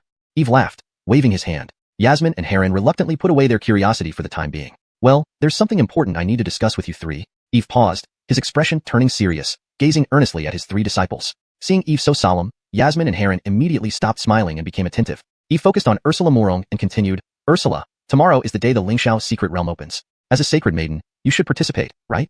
Yes, Master. This Lingxiao trial concerns the ranking of the sacred sun lineage, so naturally, I will participate. Good. I also plan to send Yueli and Heron to undergo training there. You 3 will go together tomorrow, Eve stated casually. What? Master, we're going too? Yasmin and Heron exclaimed, surprised. They knew the Lingxiao secret realm required Yuan-Ing realm cultivation to enter. Their current cultivation at the Golden Core stage was far from reaching the Yuan-Ing realm. Note, I maintained the paragraph structure, line breaks, and tried to convey the same tone and style as the original text, ensuring the storyline remains coherent.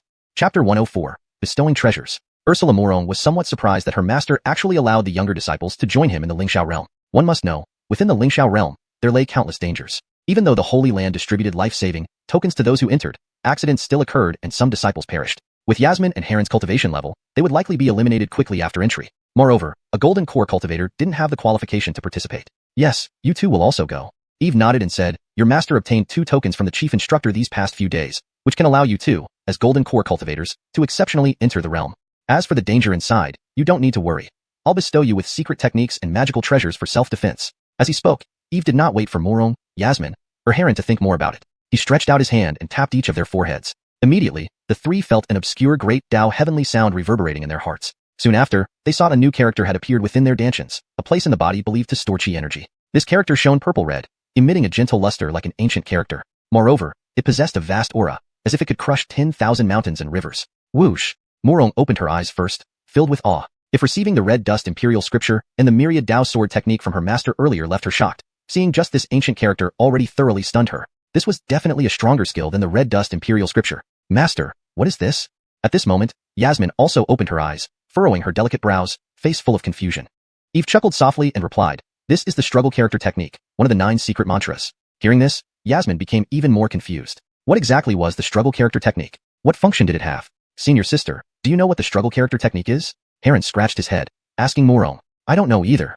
Morong shook her head. Although she sensed the so-called struggle character technique might be even more powerful than extreme imperial techniques, she had never heard of the struggle character technique or the 9 secret mantras her master mentioned. Seeing his disciples' reactions, Eve smiled and calmly said, you don't need to worry about what it is. All you need to know is that cultivating the struggle character technique can multiply your combat power when unleashed, and you can use it as a heavy weapon to suppress enemies. He didn't explain further. After all, the 9 secret mantras were legendary forbidden techniques, surpassing the extreme imperial techniques. If the wrong person learned of this, they might try to steal it. Though the 3 did not understand the specifics of the struggle character technique, hearing their master's explanation, they immediately memorized it and stored it deep within their minds. Then, Eve said to Heron, Dust, since you possess the cosmic body, I happen to have a spirit treasure compatible with your constitution. Let me bestow it to you for protection.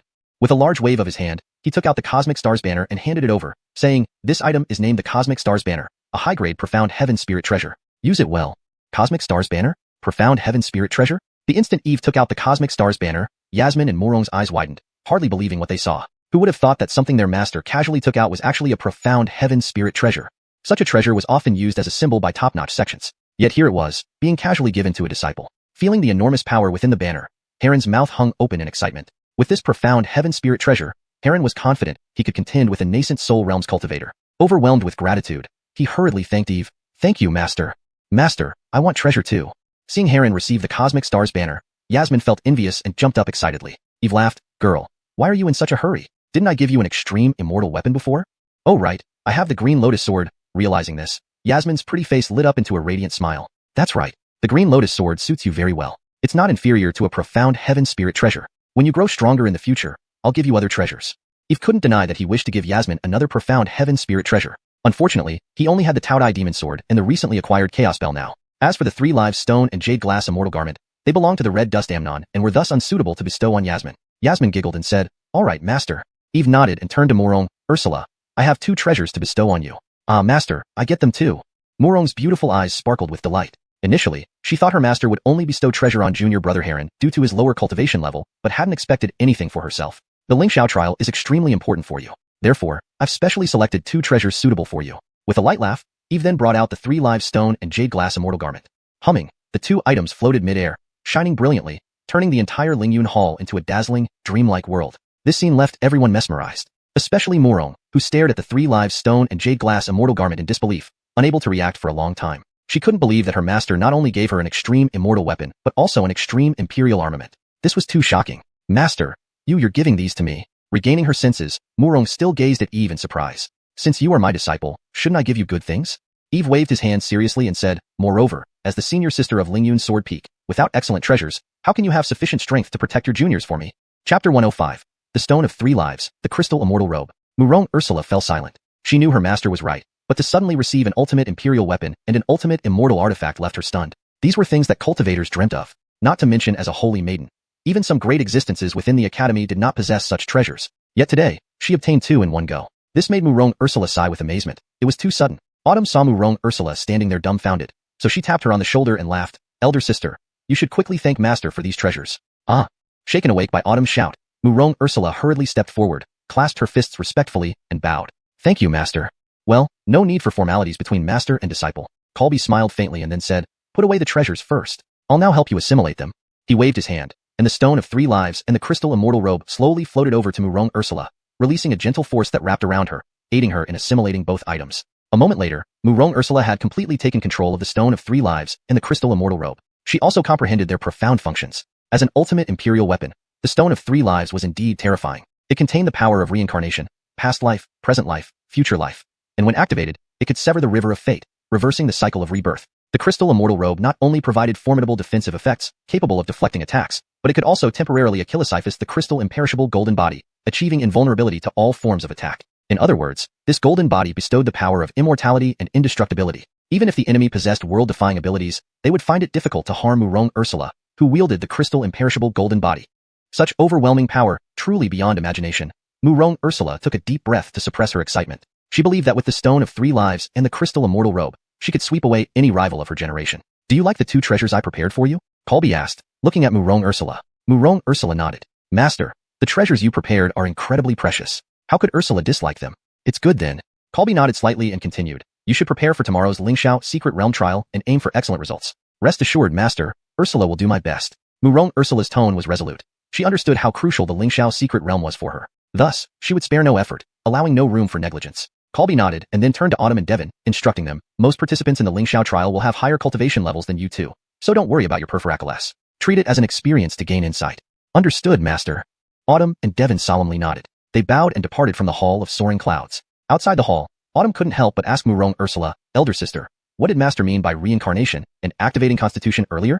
Her eyes sparkled with curiosity. She sensed something unusual between Master and Murong Ursula. Devon also strained his ears to listen, clearly eager to know more. Murong Ursula didn't intend to hide anything. She pursed her lips and softly said, it's like this. She recounted the entire story, though she omitted the part about Master being her destined partner. Ah. So elder sister is the reincarnated body of the Amnon, and she became a disciple to activate her previous constitution. After hearing Murong Ursula's explanation, Autumn and Devon gaped in astonishment. They hadn't expected Murong Ursula to be the reincarnated Amnon. No wonder her cultivation speed after entering the sect was shockingly fast, and her talent far surpassed ordinary disciples. She was a reincarnated being. Yes. Murong Ursula nodded. I wasn't sure before meeting Master, but now I know my past life was the Amnon. Upon hearing this, Autumn and Devon suddenly understood everything. Their faces revealed admiration and envy. An Amnon, that was a transcendent existence, unparalleled in the universe, towering above all. Even the ancient beings in their Lingxiao sacred land were only at the near emperor level, far from reaching the status of an Amnon. If Murong Ursula was indeed the reincarnated Amnon, her future achievements would undoubtedly be extraordinary. Elder sister, do you remember your past memories? Do you know why you were reincarnated? Devon curiously asked. Murong Ursula shook her head. Her mind held nothing but blankness regarding her past life. After a brief conversation, they parted ways. Autumn and Devon returned to their quarters to prepare for the Lingxiao trial. Although Master had told them not to focus on results but to gain experience, they were not ones to lag behind. Thus, they prepared diligently, aiming for excellence and not wishing to embarrass their master. On the other side, in a courtyard adjacent to Autumn's residence, Murong Ursula stood immersed in thought, contemplating the day's events. Gaining the methods of her past life and 2 priceless treasures seemed almost dreamlike. Originally, she joined the cloud-soaring Sword Peak to activate her constitution and stay close to Chief Colby. Who would have thought such gains awaited her? After a long pause, Murong Ursula withdrew her gaze and entered her room, sitting cross-legged. Now that I have the cultivation method of my past life, it's time to fully develop my potential. Closing her eyes, she began circulating the red dust imperial scripture, sensing its profundity. With a buzzing sound, an immense energy surged within her, making her body appear ethereal as if merging with the universe. After about an hour, a low rumble erupted inside her, as if something broke free from its restraints. Instantly, her body emitted colorful light, various phenomena bursting forth, turning the courtyard into a magnificent scene filled with dazzling beauty. The colorful light and phenomena abruptly converged into streams of light, disappearing into her forehead. Opening her eyes slowly, a brilliant light akin to stars shone through. Master was right. Cultivating the red dust imperial scripture activates the full potential of my immortal constitution and the red dust Tao heart. Murong Ursula felt her transformations deeply, a radiant smile appearing on her face. She sensed her innate talent, comprehension, and various abilities reaching unprecedented heights. Moreover, her spiritual energy no longer remained stagnant but flowed wildly and vigorously, radiating a formidable aura. If previously her Dantian was a calm lake, now it was a vast ocean teeming with surging waves, ready to unleash fearsome power at any moment. Chapter 106, The Chaos Divine Eye. Ding. The host has helped the disciple Larissa unlock her life destiny, activating all her potential. Reward, Chaos Divine Eye. Chaos Divine Eye. One of the 10 great inborn divine eyes, capable of seeing through the essence of all things in the world and emitting rays of chaos divine light and power. Eve, who was snoring soundly, immediately woke up startled by the system's sudden notification. He opened the system panel to check it. Name, Larissa. Cultivation level, Rebirth after Nirvana Tribulation, Endowment, SSS, Martial Art, Scarlet Dust Imperial Scripture, Fighting Character Decree, Myriad Dao Sword Cannon, Supreme Profound Heaven Scripture, Lingxiao Sword Decree, Sword Breaking 9 Skies, Sword Path, Perfect Enlightenment of Sword Heart, Insight, Peerless, Talent, Endowed with Immortal Potential, Fortune, A Person of Destiny, Physique, Immortal Dao Body, Scarlet Dust Dao Heart, Life Destiny, Reincarnation of an Amnon. Summary. After countless trials and tribulations, reincarnated and reborn. Now, under the help of a destined person, she returns to fulfill her destiny. She will surely ascend as the Empress of the Nine Heavens and reclaim her throne as an Amnon. Seeing the transformation of Larissa, Eve smiled with satisfaction. A person of destiny indeed. An existence capable of bringing about great changes and fortune. Such a being became his disciple. It must be fate. He eagerly anticipated what level Larissa would achieve in the future. Next, Eve focused on the Chaos Divine Eye awarded by the system. It had Chaos and Divine Eye in its name. Just from this, one could tell it was bound to be immensely powerful and majestic. Without hesitation, he eagerly claimed the reward. Instantly, Eve felt a refreshing coolness envelop his eyes, followed by a burning sensation, so intense that even his invincible, heavenly Tao creation body felt searing pain. But Eve remained calm, knowing this was the sign of the Chaos Divine Eye beginning to awaken. As time passed, the pain gradually faded, and the burning sensation diminished. Suddenly, Eve snapped open his eyes, and a beam of golden divine light shot out from his pupils. The divine light was tangible, carrying strands of chaotic force, piercing through the void, creating a dark hole that burned with golden flames. Remarkable!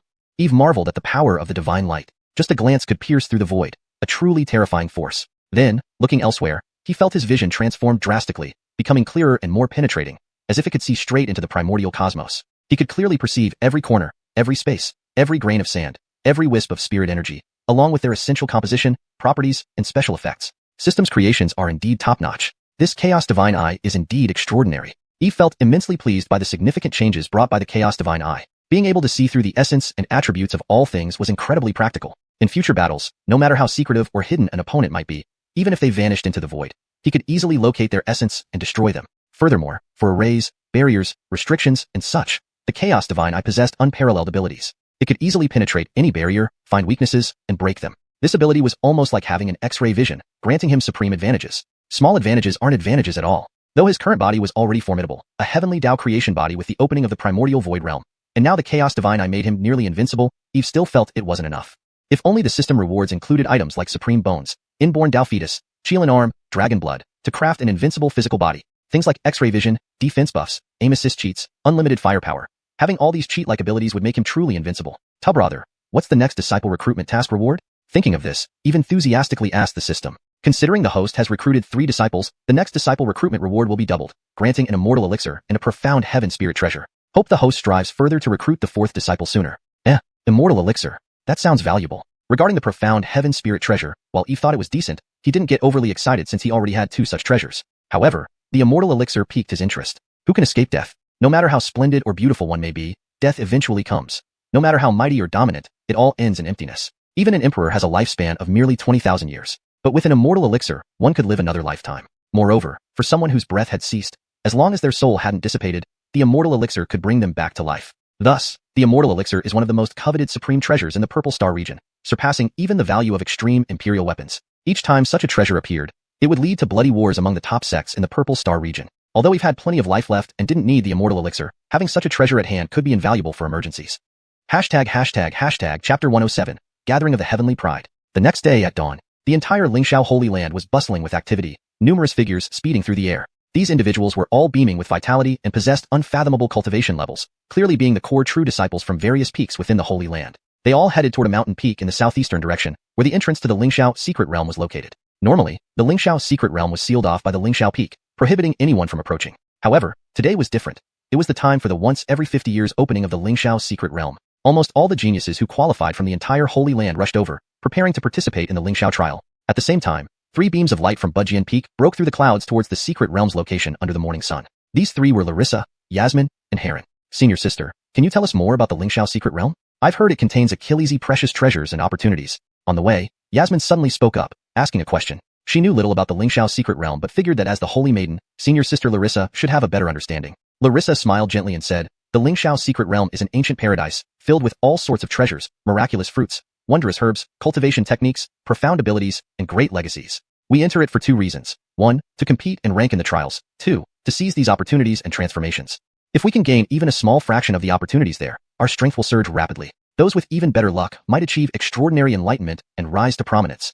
Hearing this, Yasmin's beautiful eyes sparkled with excitement. Wow, does that mean the Lingxiao secret realm is like a treasure trove? Yes, the Lingxiao secret realm is indeed a treasure trove. Larissa nodded and continued. However, since there are opportunities, dangers naturally accompany them. It is rumored that some powerful ferocious beasts or ancient strange creatures reside inside, whose power is terrifying. There are also unpredictable restrictions. Even cultivators at the peak of soul formation, or those who have undergone the nirvana tribulation would find it difficult to handle such situations. Moreover, these aren't the main issues. What matters most is that Achillesy people will enter the Lingxiao secret realm, mostly elite geniuses from our Holy Land. They will compete fiercely for opportunities and rankings. It will be very competitive, and a slight mistake could result in elimination. Larissa's face was serious, clearly cautious about the impending challenges. I understand, senior sister. It seems the Lingxiao secret realm is a brutal place where only the strong have the right to set foot on this stage. Exactly, to obtain opportunities and treasures, one must rely on strength. Additionally, upon entering the Lingxiao secret realm, each person will be teleported to different locations. I may not be able to find you immediately when the time comes. Therefore, everything will depend on yourselves. So, be extremely cautious and stay vigilant at all times. Otherwise, if you suffer a fatal attack, you might be expelled from the Lingxiao secret realm and lose out on these treasures. Larissa earnestly advised them, knowing they needed to be careful to avoid losing out on much. Yes, senior sister. We understand what needs to be done. Heron and Yasmin nodded emphatically, acknowledging her words. To obtain treasures and opportunities, they must contend with both Heaven and Achilles. Though they were only at the core formation stage, they had trump cards bestowed by their masters. As long as they didn't encounter major trouble, they could likely navigate through safely. Yes, do your best. I hope to meet you again in the secret realm and see you make significant gains. Senior sister, do your best too. This time, we'll show everyone the might of Budgian Peak. Good. After a brief conversation, the three quickened their pace and hurriedly made their way to the location of the Lingxiao secret realm. The entrance to the Lingxiao secret realm was atop a mountain peak. By now, countless figures had gathered at the entrance, roughly 2,000 in number, all of whom were at least at the nascent soul stage of cultivation. Among them were Achillesy soul formation cultivators, and there were no shortage of nirvana stage experts. It was clear that those who entered the Lingxiao secret realm were formidable beings. Otherwise, they wouldn't have qualified. Haha, the once every 50 years Lingxiao secret realm is finally opening. It's so exciting. I can't wait to enter the secret realm and seek my own opportunities. Yes, I've heard there are endless treasures inside. I've been stuck at the peak of great nascent soul for years. This time, I must seize the chance to break through and become a soul formation cultivator. Discussions among the cultivators buzzed, each filled with excitement and eagerness. Speaking of which, I heard that the top 5 in the ranking of Saint Sons are participating in this trial. It'll probably be incredibly intense. Competing for opportunities against these geniuses will be challenging. Well, who isn't worried? Their strength is overwhelming, and we're no match for them. Why worry about that? There are so Achillesy opportunities in the Lingxiao secret realm. We might still have a chance. True, with so Achillesy opportunities, if we seize our chances, we're bound to gain something. The cultivators exchanged whispers. They weren't afraid of the Saint Sons. Instead, they were filled with determination to prove themselves. After all, those who cultivated to the nascent soul stage at such a young age were proud and naturally unwilling to be inferior to others. Suddenly, a vast and majestic aura descended from the sky, instantly enveloping the entire Lingxiao peak, causing Achillesy to catch their breath. Noticing the change, everyone looked up into the sky. In the air, a graceful, handsome youth exuded a powerful aura as he flew on a sword, slowly descending to the ground. His footsteps were so light that he landed as softly as a feather without any sound. He then paused on a platform in the center of the square atop Lingxiao Peak, overlooking the gathering cultivators. It's Saint Sun Hassan. The aura of the Saint Sun is so elegant, unlike ours. As expected of the first-ranked Saint Sun, just standing there gives off an oppressive feeling, making one feel breathless. Upon recognizing the youth, Achillesy cultivators showed reverence. Look, Holy Maiden Yusef has arrived. She's very strong, having already broken through to the Nirvana tribulation stage. She's just as formidable as Hassan. Just as Hassan appeared, another powerful aura swept in. Following this, a graceful Achilles with fair skin and star-like eyes floated down. While she wasn't as beautiful as Larissa, as the second-ranked Holy Maiden of the Lingxiao Holy Land, she was the ideal consort in the hearts of Achillesy cultivators. Hashtag Chapter 108, Clash of Wills. Senior Brother Hua, Senior Sister Ling, you've arrived so quickly. It seems we were the late ones. A hearty laugh echoed from the distance. It's Saint Disciple Bayard and Saint Disciple Horatio. Hearing this, everyone turned to look into the distance. Sure enough, two figures approached rapidly through the air at astonishing speed. On the left stood a tall and imposing figure, radiating confidence. It was none other than Bayard. On the right was a youthful figure with a gentle smile, his demeanor polite and refined, like that of a gentle Achilles. He was unmistakably Horatio, the fourth-ranked Saint Disciple. Senior Brother Hua, Senior Sister Ling, it has been months since our last meeting. To see you again today, your heroic and extraordinary presence is as admirable as ever. Bayard landed and greeted Talon and Yusef with respectful salutations. Senior Brother Hua, Senior Sister Ling, long time no see. Horatio also greeted them with clasped hands. Yusef nodded slightly in acknowledgement. Talon chuckled and replied, hee, Junior Brother Mo, you flatter us too much. I haven't changed much from a few months ago, but it's truly commendable that you've advanced to the Nirvana tribulation realm. Upon hearing Talon mention this, Bayard's face beamed with pride and confidence. Haha, just fortunate. By the way, seeing Junior Brothers Mo and Su come together, are you planning to form an alliance for this Lingxiao secret realm exploration? Talon deliberately asked in a feigned tone of confusion. In fact, he knew well that Bayard had been seeking allies to challenge him and secure the top position in this trial. Senior Brother Hua indeed has your finger on the pulse of information. The Lingxiao secret realm is perilous, and by joining forces with Junior Brother Su, we can achieve greater success, Bayard said with a light smile, not hiding his intentions. He paused and added, and considering Senior Brother Hua and Senior Sister Ling's formidable strength, having broken through to the Nirvana Tribulation realm years ago, without our alliance, we would find it hard to excel within the secret realm. Isn't that right, Junior Brother Su? Horatio nodded, sharpness flickering in his eyes. He knew all too well how formidable Talon was. Tackling him alone would be extremely challenging, so forming an alliance was the best strategy. So, it looks like both of you are determined to win the top spot in this Lingxiao trial. Talon squinted at the two men before him and said, since that's the case, let's see who comes out on top. As the top-ranked Saint disciple, he was absolutely confident that even if Bayard and Horatio teamed up, he could still emerge victorious. That goes without saying. Bayard and Horatio exchanged glances, their expressions calm yet resolute. They had always felt overshadowed by Talon and Yusef, and they were determined to change that during this trial. At this point, Yusef spoke up, I'm surprised Junior Brothers Mo and Su have formed an alliance. I thought Junior Brother Mo would join forces with Junior Sister Morong.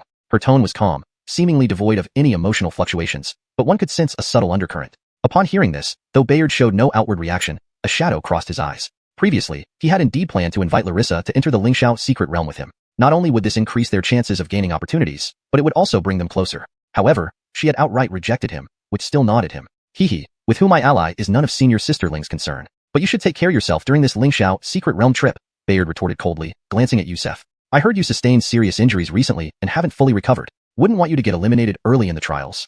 Since she brought up his feelings for Larissa, he didn't mind making his words sharper. After all, there was no significant interaction between him and Yusef, and over the years, they had always been rivals for the third Saint Disciple rank, constantly clashing. Don't worry about me, Junior Brother Mo. Even with my injuries, surpassing you will be effortless, Yusef responded coolly, her brows furrowing slightly at Bayard's taunts. Oh, since Senior Sister Ling is so confident, let's see how things unfold then. A sly smile played on Bayard's lips. This time, he wasn't just relying on Horatio. He had other cards up his sleeve, determined to claim the top spot. Though their conversation seemed casual, it was charged with tension. As Saint Disciples of Lingxiao Holy Land, they were naturally competitors, and this trial would determine their ranking, making every one of them eager to win or at least seize more opportunities. Just as they conversed, Larissa, Yasmin, and Heron finally arrived. Larissa, known as the first beauty of Lingxiao Holy Land, immediately drew everyone's attention upon her arrival. TSK. No wonder she's called the first beauty of Lingxiao Holy Land. Truly captivating. Yeah, marrying her would make anyone dream with joy. Sure, keep quiet. Do you want to die? Showing disrespect to the sacred maiden is courting disaster. Junior Sister Morong, you've arrived. Bayard saw Larissa and greeted her warmly. Yes, Senior Brother Mo, she replied coolly. Unfazed by her frostiness, Bayard glanced at Yasmin and Heron beside her. Noting their golden core cultivations, he ignored them and turned back to Larissa. Junior Sister Morong, I heard you participated in a graduation trial the day before yesterday. Is that true? At his question, Talon, Yusef, and Horatio all looked over, intrigued. News of Larissa's participation in the graduation trial had spread throughout Lingxiao Holy Land, reaching their ears as well. Chapter 109. Is the Saintess Ursula crazy? Under the puzzled gazes of everyone, Larissa maintained a calm expression and replied, Master Brother Mo's question is correct. I did indeed participate in the graduation trial. Oh, then what are your plans now, Sister Morong? Are you going to join a new lineage? Upon hearing Larissa's response, Bayard's eyes lit up, and he hurriedly asked, if Sister Morong wishes, she can consider joining Piaomiao Peak. This way, we can exchange cultivation insights more often. And my master has been lacking disciples and admires Sister Morong greatly. He would certainly welcome her warmly. He added this sentence, his gaze intensely focused on Larissa. The Piaomiao Peak he was from was one of the top 3 among the 9 peaks of the Holy Land, boasting profound traditions. The peak produced Achillesy strong figures and possessed numerous powerful techniques. Absolutely the best place for Larissa. Furthermore, his master, Emiliano, was the headmaster of Piaomiao Peak and an extraordinary true sage realm figure. His ability to teach disciples was unparalleled, making him a grandmaster level existence. Therefore, if Larissa joined Piaomiao Peak, she would undoubtedly receive excellent cultivation support. Thank you for your invitation, Master Brother Mo. However, I have already joined a lineage, so it seems impossible for me to join Piaomiao Peak. Larissa shook her head slightly with a hint of apology in her voice. Already joined a lineage? Bayard frowned, somewhat surprised. He hadn't expected that within just one day after leaving her previous master, Larissa had already joined another lineage. It seemed she had planned this long ago. Out of curiosity, he couldn't help but ask, I wonder which lineage Sister Morong joined? Was it the headmaster of Daluo Peak or Tai Peak?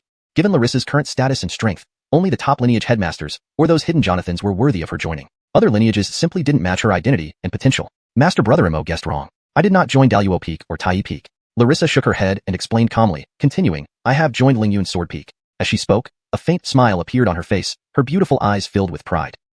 Lingyun Sword Peak? Is there such a lineage in the Holy Land?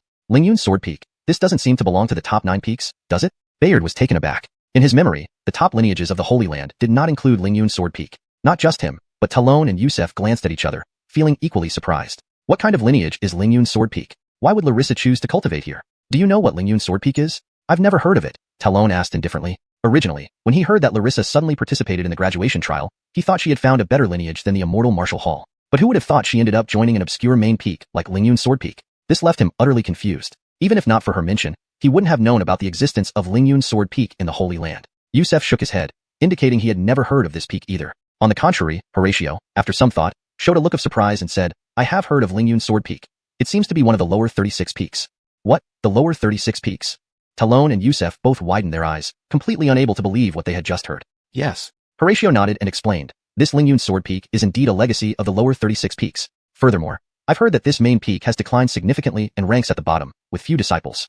With these words, Talon and Yusef were thoroughly stunned. The lower 36 peaks were already unappealing to them, the talented holy sons. And this Lingyun's sword peak was even at the bottom of the lower 36 peaks. No wonder they had never heard of it. For a moment, all three were baffled by Larissa's choice. As someone of Saintess level, any of the top 9 peaks would have welcomed her with open arms. Yet Larissa chose Lingyun's sword peak over all these premium resources, which seemed incomprehensible. Not just Talon and others, but even surrounding disciples began murmuring, wondering if Larissa had gone mad. Why else would she make such a bizarre decision? Although Achillesi were from the lower 36 peaks themselves, precisely because of this, they understood the conditions of these peaks all too well, far from comparable to the upper 9 peaks like Piao and Tai. Haha, Saintess Ursula is still young and impulsive, not thinking things through. How much better it would have been if she chose our Piao peak. She could get anything here.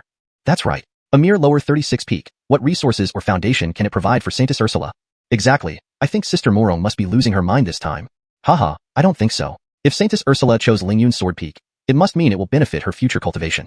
Haha, what do you understand? Just a minor lineage of the lower 36 peaks. How can it possibly help Sister Morong? Really laughable. What do you know? Even without lineage resources, she is highly talented and wise. Despite your disdain for the lower 36 peaks, she will surpass you anyway. Various disciples in the Holy Land debated vigorously, especially those from the top 9 peaks, expressing dissatisfaction over Larissa not choosing their lineage and instead opting for the lower 36 peaks.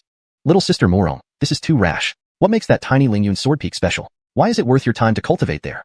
Bayard still couldn't accept Larissa's decision. He furrowed his brows, saying, nowadays, in the Holy Land, the 3 top-tier legacies among the upper 9 peaks, Daluo Peak, Tai Peak, and Piao Peak, all had their advantages. If Larissa chose the other 2, it would be understandable. But to choose Lingyun's sword peak left him utterly perplexed. Master Brother Mo, since I chose Lingyun's sword peak, I must have my reasons, Larissa replied calmly. Faced with everyone's confusion, she couldn't help but chuckle inwardly. Indeed, Lingyun's sword peak ranked last among the lower 36 peaks and was nearing dissolution. But she knew this was just surface appearance. Only those who joined it would truly realize how exceptional Lingyun's sword peak was. It possessed top-tier cultivation methods and a sought-after cultivation haven, along with a profoundly skilled and wealthy headmaster who generously bestowed invaluable treasures upon disciples, including supreme immortal weapons and mystic artifacts. Such generosity was unprecedented, even among the Holy Land's leaders. In summary, cultivating in Lingyun's sword peak was undoubtedly one of the best choices in the Holy Land. Moreover, she wasn't worried about its current ranking among the lower 36 peaks. Soon enough, Lingyun's sword peak would become the hottest lineage in the entire Holy Land. By then, every disciple would clamor to join.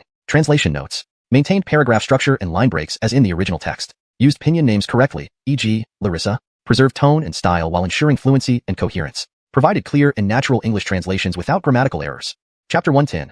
Lingxiao Mystic Realm opens. Senior sister, why are you wasting your breath on these people? They dare to look down on our Lingyun's sword peak. We'll show them when the time comes. Hearing the disdain for Lingyun's sword peak, Yasmin puffed her cheeks and tugged at Mu Rongmingya's sleeve, pulling her away from the crowd. In her heart, Lingyun's sword peak was always the finest legacy, unmatched by any other. Note.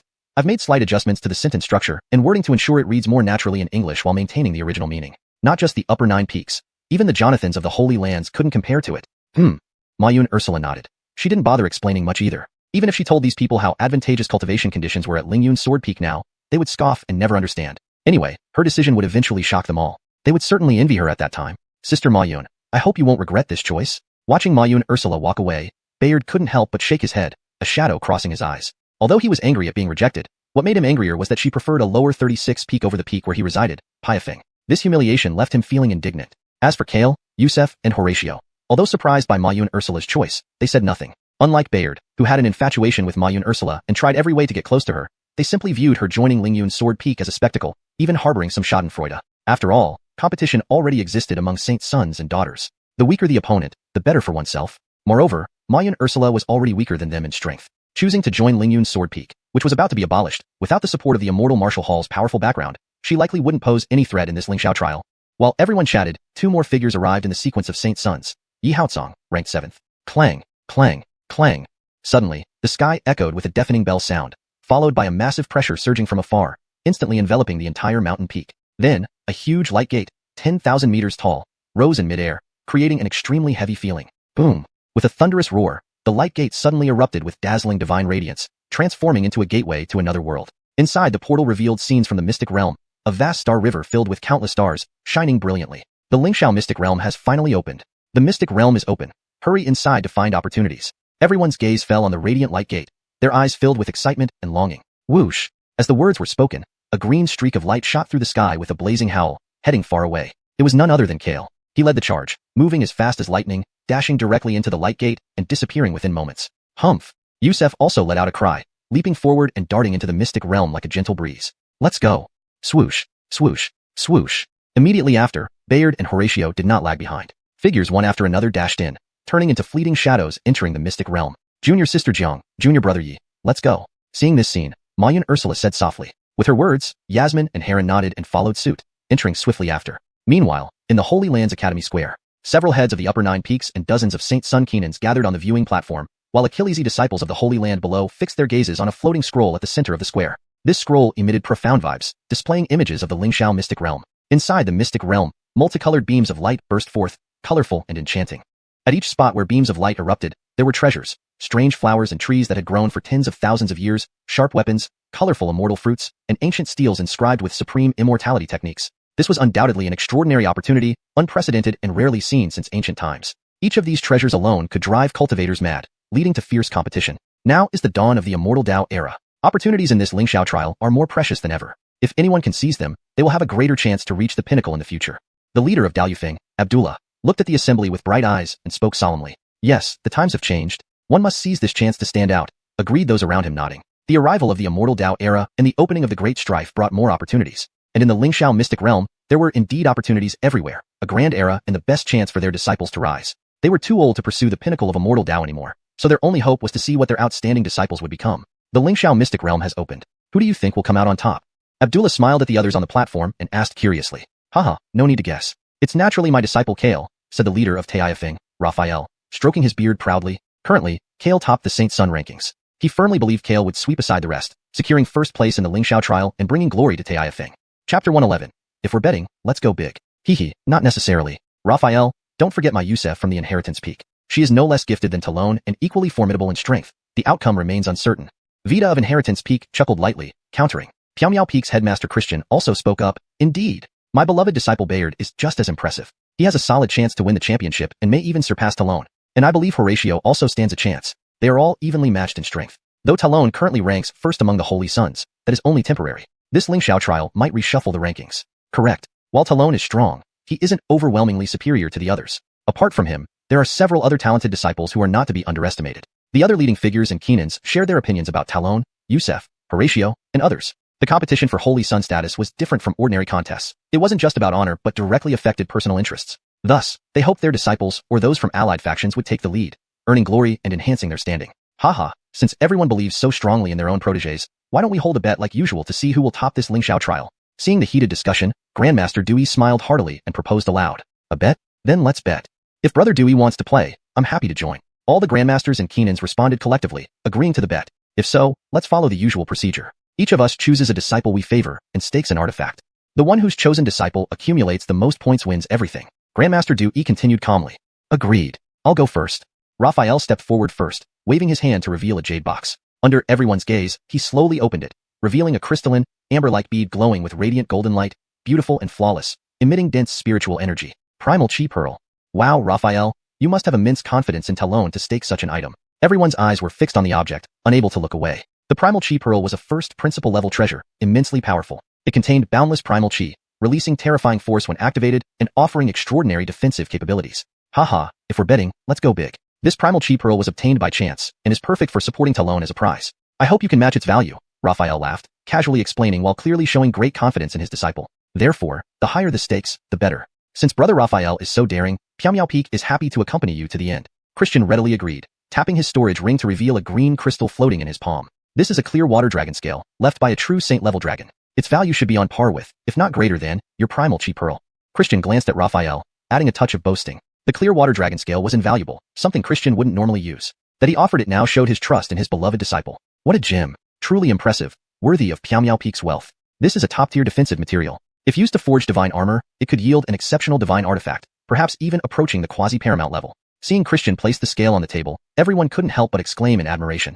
Both of you have immense faith in your disciples. Conveniently, I need this clear water dragon scale for a set of artifacts I plan to refine. Xianxia, with a calm voice, flicked her sleeve, sending a ball of flame into the air. The flames exploded, transforming into stunning red flowers. Each petal was adorned with intricate red threads, looking like condensed blood. 9 nether blood soul flower, 30,000 years old. I didn't expect senior sister Xianxia to possess such treasures. And Keenan recognized the vivid flowers, eyes gleaming in admiration. The 9 nether blood soul flower was a unique spirit herb that could unlock Achilles' potential, strengthen the body, and break through limitations, achieving a transcendent transformation. After 3 millennia, it carried traces of nether blood, making it a heavenly boon for cultivators. Since everyone has contributed such treasures, I cannot lose face. Sanctuary Keenan Zhao Qingmu spoke slowly, lifting his right hand to reveal a red stone emitting intense fiery aura. Instantly, the room was engulfed in heat as if a blazing sun had risen, scorching the surroundings. This is the Li Fire Meteorite Stone, containing pure Yang Fire essence. It is a fragment from a meteorite, refined over a millennium into its current form. I bet on my disciple Horatio winning this Lingxiao trial. Zhao Qingmu smiled, placing the Li Fire Meteorite Stone on the table. With these items presented, excitement reached its peak as everyone chose their favored disciple and staked their treasures. This is a superior rank Immortal 5-bird fan. I bet on Talon.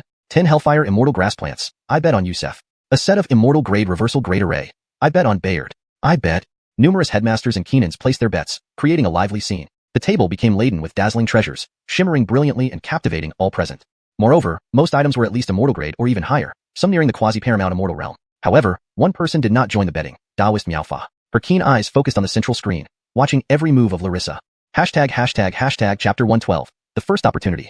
Elder Khalil, why aren't you placing a bet? Do you not think Ursula has the ability to win?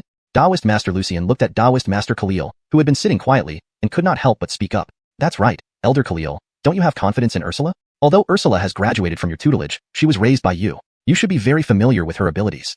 Others also chimed in with laughter. You guys, don't think I don't know what you're thinking. All you want is my 9-turn Heavenly Essence pill.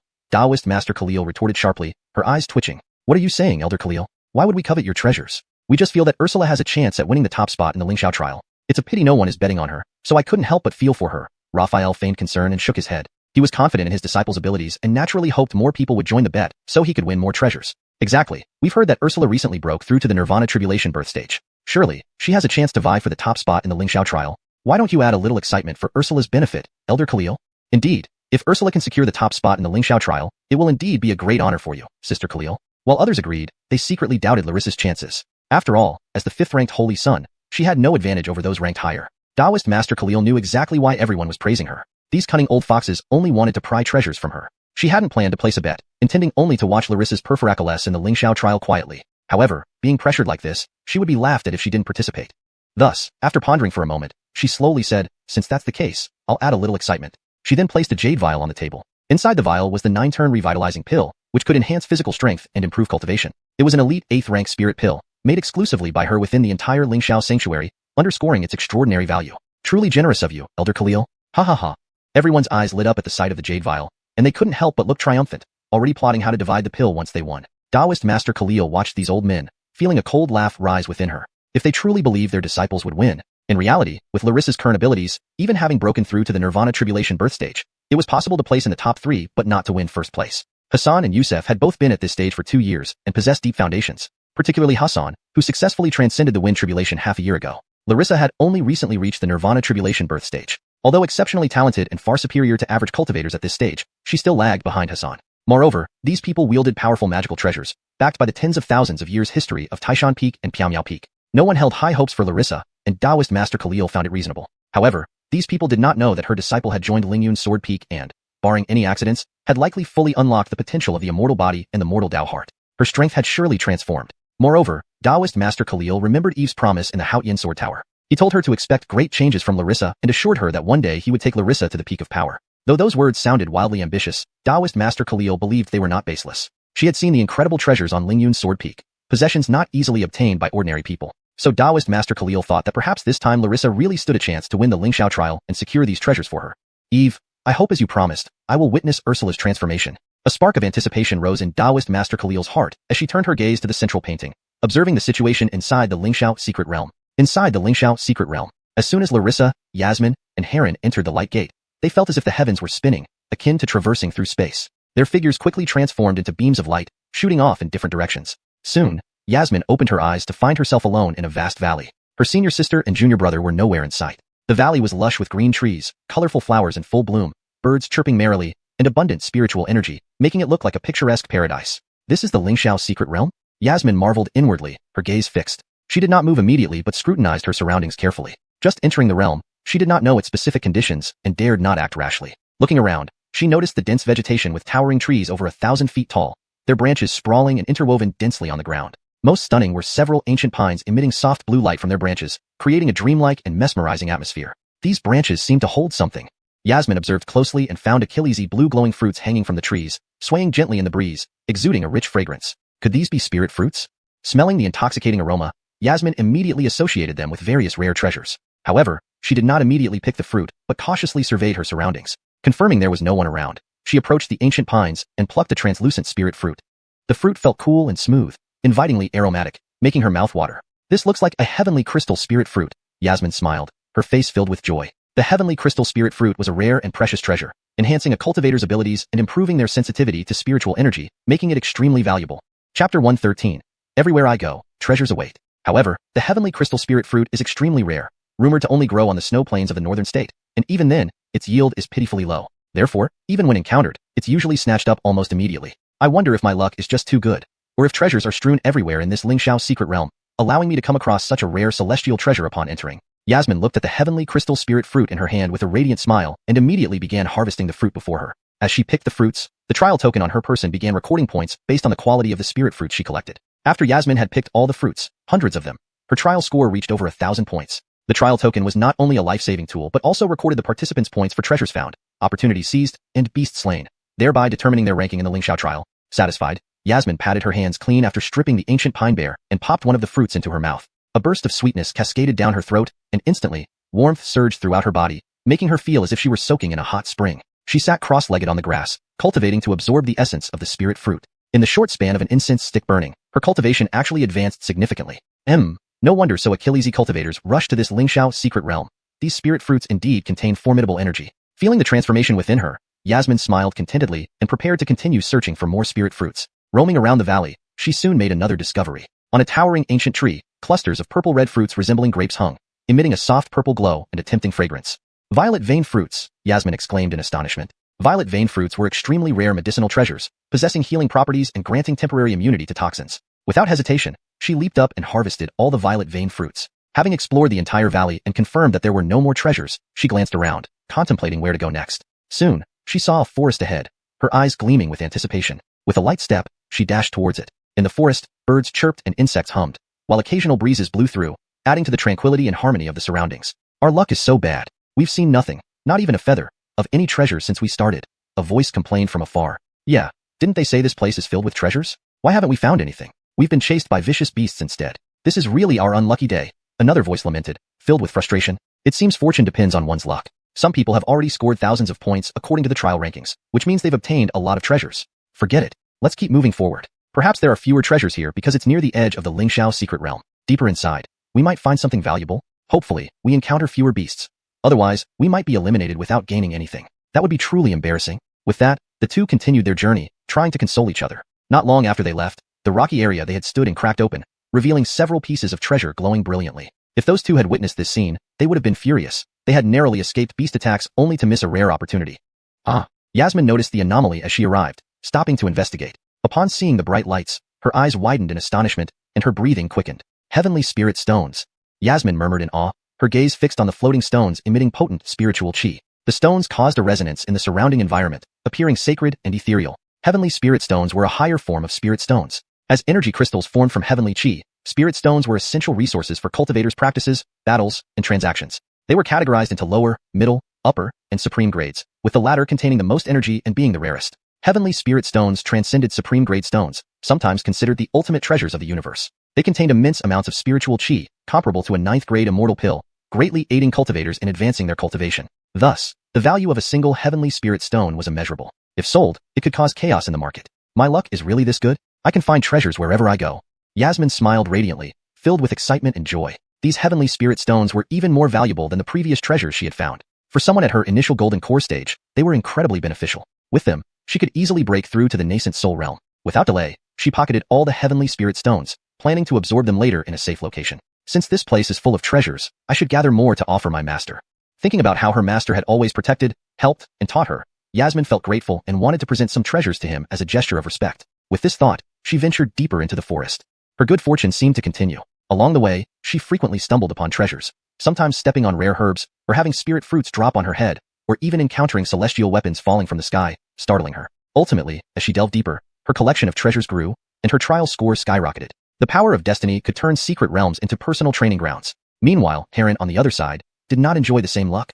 Chapter 114, Different Fortunes. As soon as he entered the Lingxiao secret realm, Heron was attacked by a wave of vicious beasts. These were a pack of two-headed vicious wolves, each one terrifyingly hideous with fangs bared and bloodshot red eyes, resembling demons ready to devour Achilles' flesh. Though they were only third or fourth rank vicious beasts, their sheer numbers made for a formidable force when they charged together. Fortunately, Heron's reaction speed was fast enough. Holding the Juntian fist in his hands, he delivered several blows, killing over a dozen demon wolves. However, dozens more two-headed vicious wolves soon appeared, their numbers increasing rapidly, seemingly endless. Heron knew that two-headed wolves were pack animals. They couldn't be killed off completely. He had no choice but to retreat while slaying the two-headed wolves. Only after killing over 100 wolves and retreating out of their territory did the number of two-headed wolves finally decrease, ceasing to appear. He thought the crisis had passed and could finally rest, when suddenly, further ahead, a flame ape blocked his path. The flame ape radiated flames all over its body, bright red, several meters long, and of considerable size. It was indeed a daunting sight. Heron recognized it as a 6th-rank vicious beast, equivalent in strength to a Yuan Ingyi cultivator. Plus, this particular ape was an anomaly, likely even stronger. Thinking of retreating, Heron took a couple of steps, but then noticed a cave beside the flame ape. This cave emitted dazzling beams of light, quite brilliant. Could there be treasures inside? Stopping in his tracks, Heron fixed his gaze on the cave, eager to explore it. But the 6th-rank flame ape was guarding right beside it, causing him hesitation.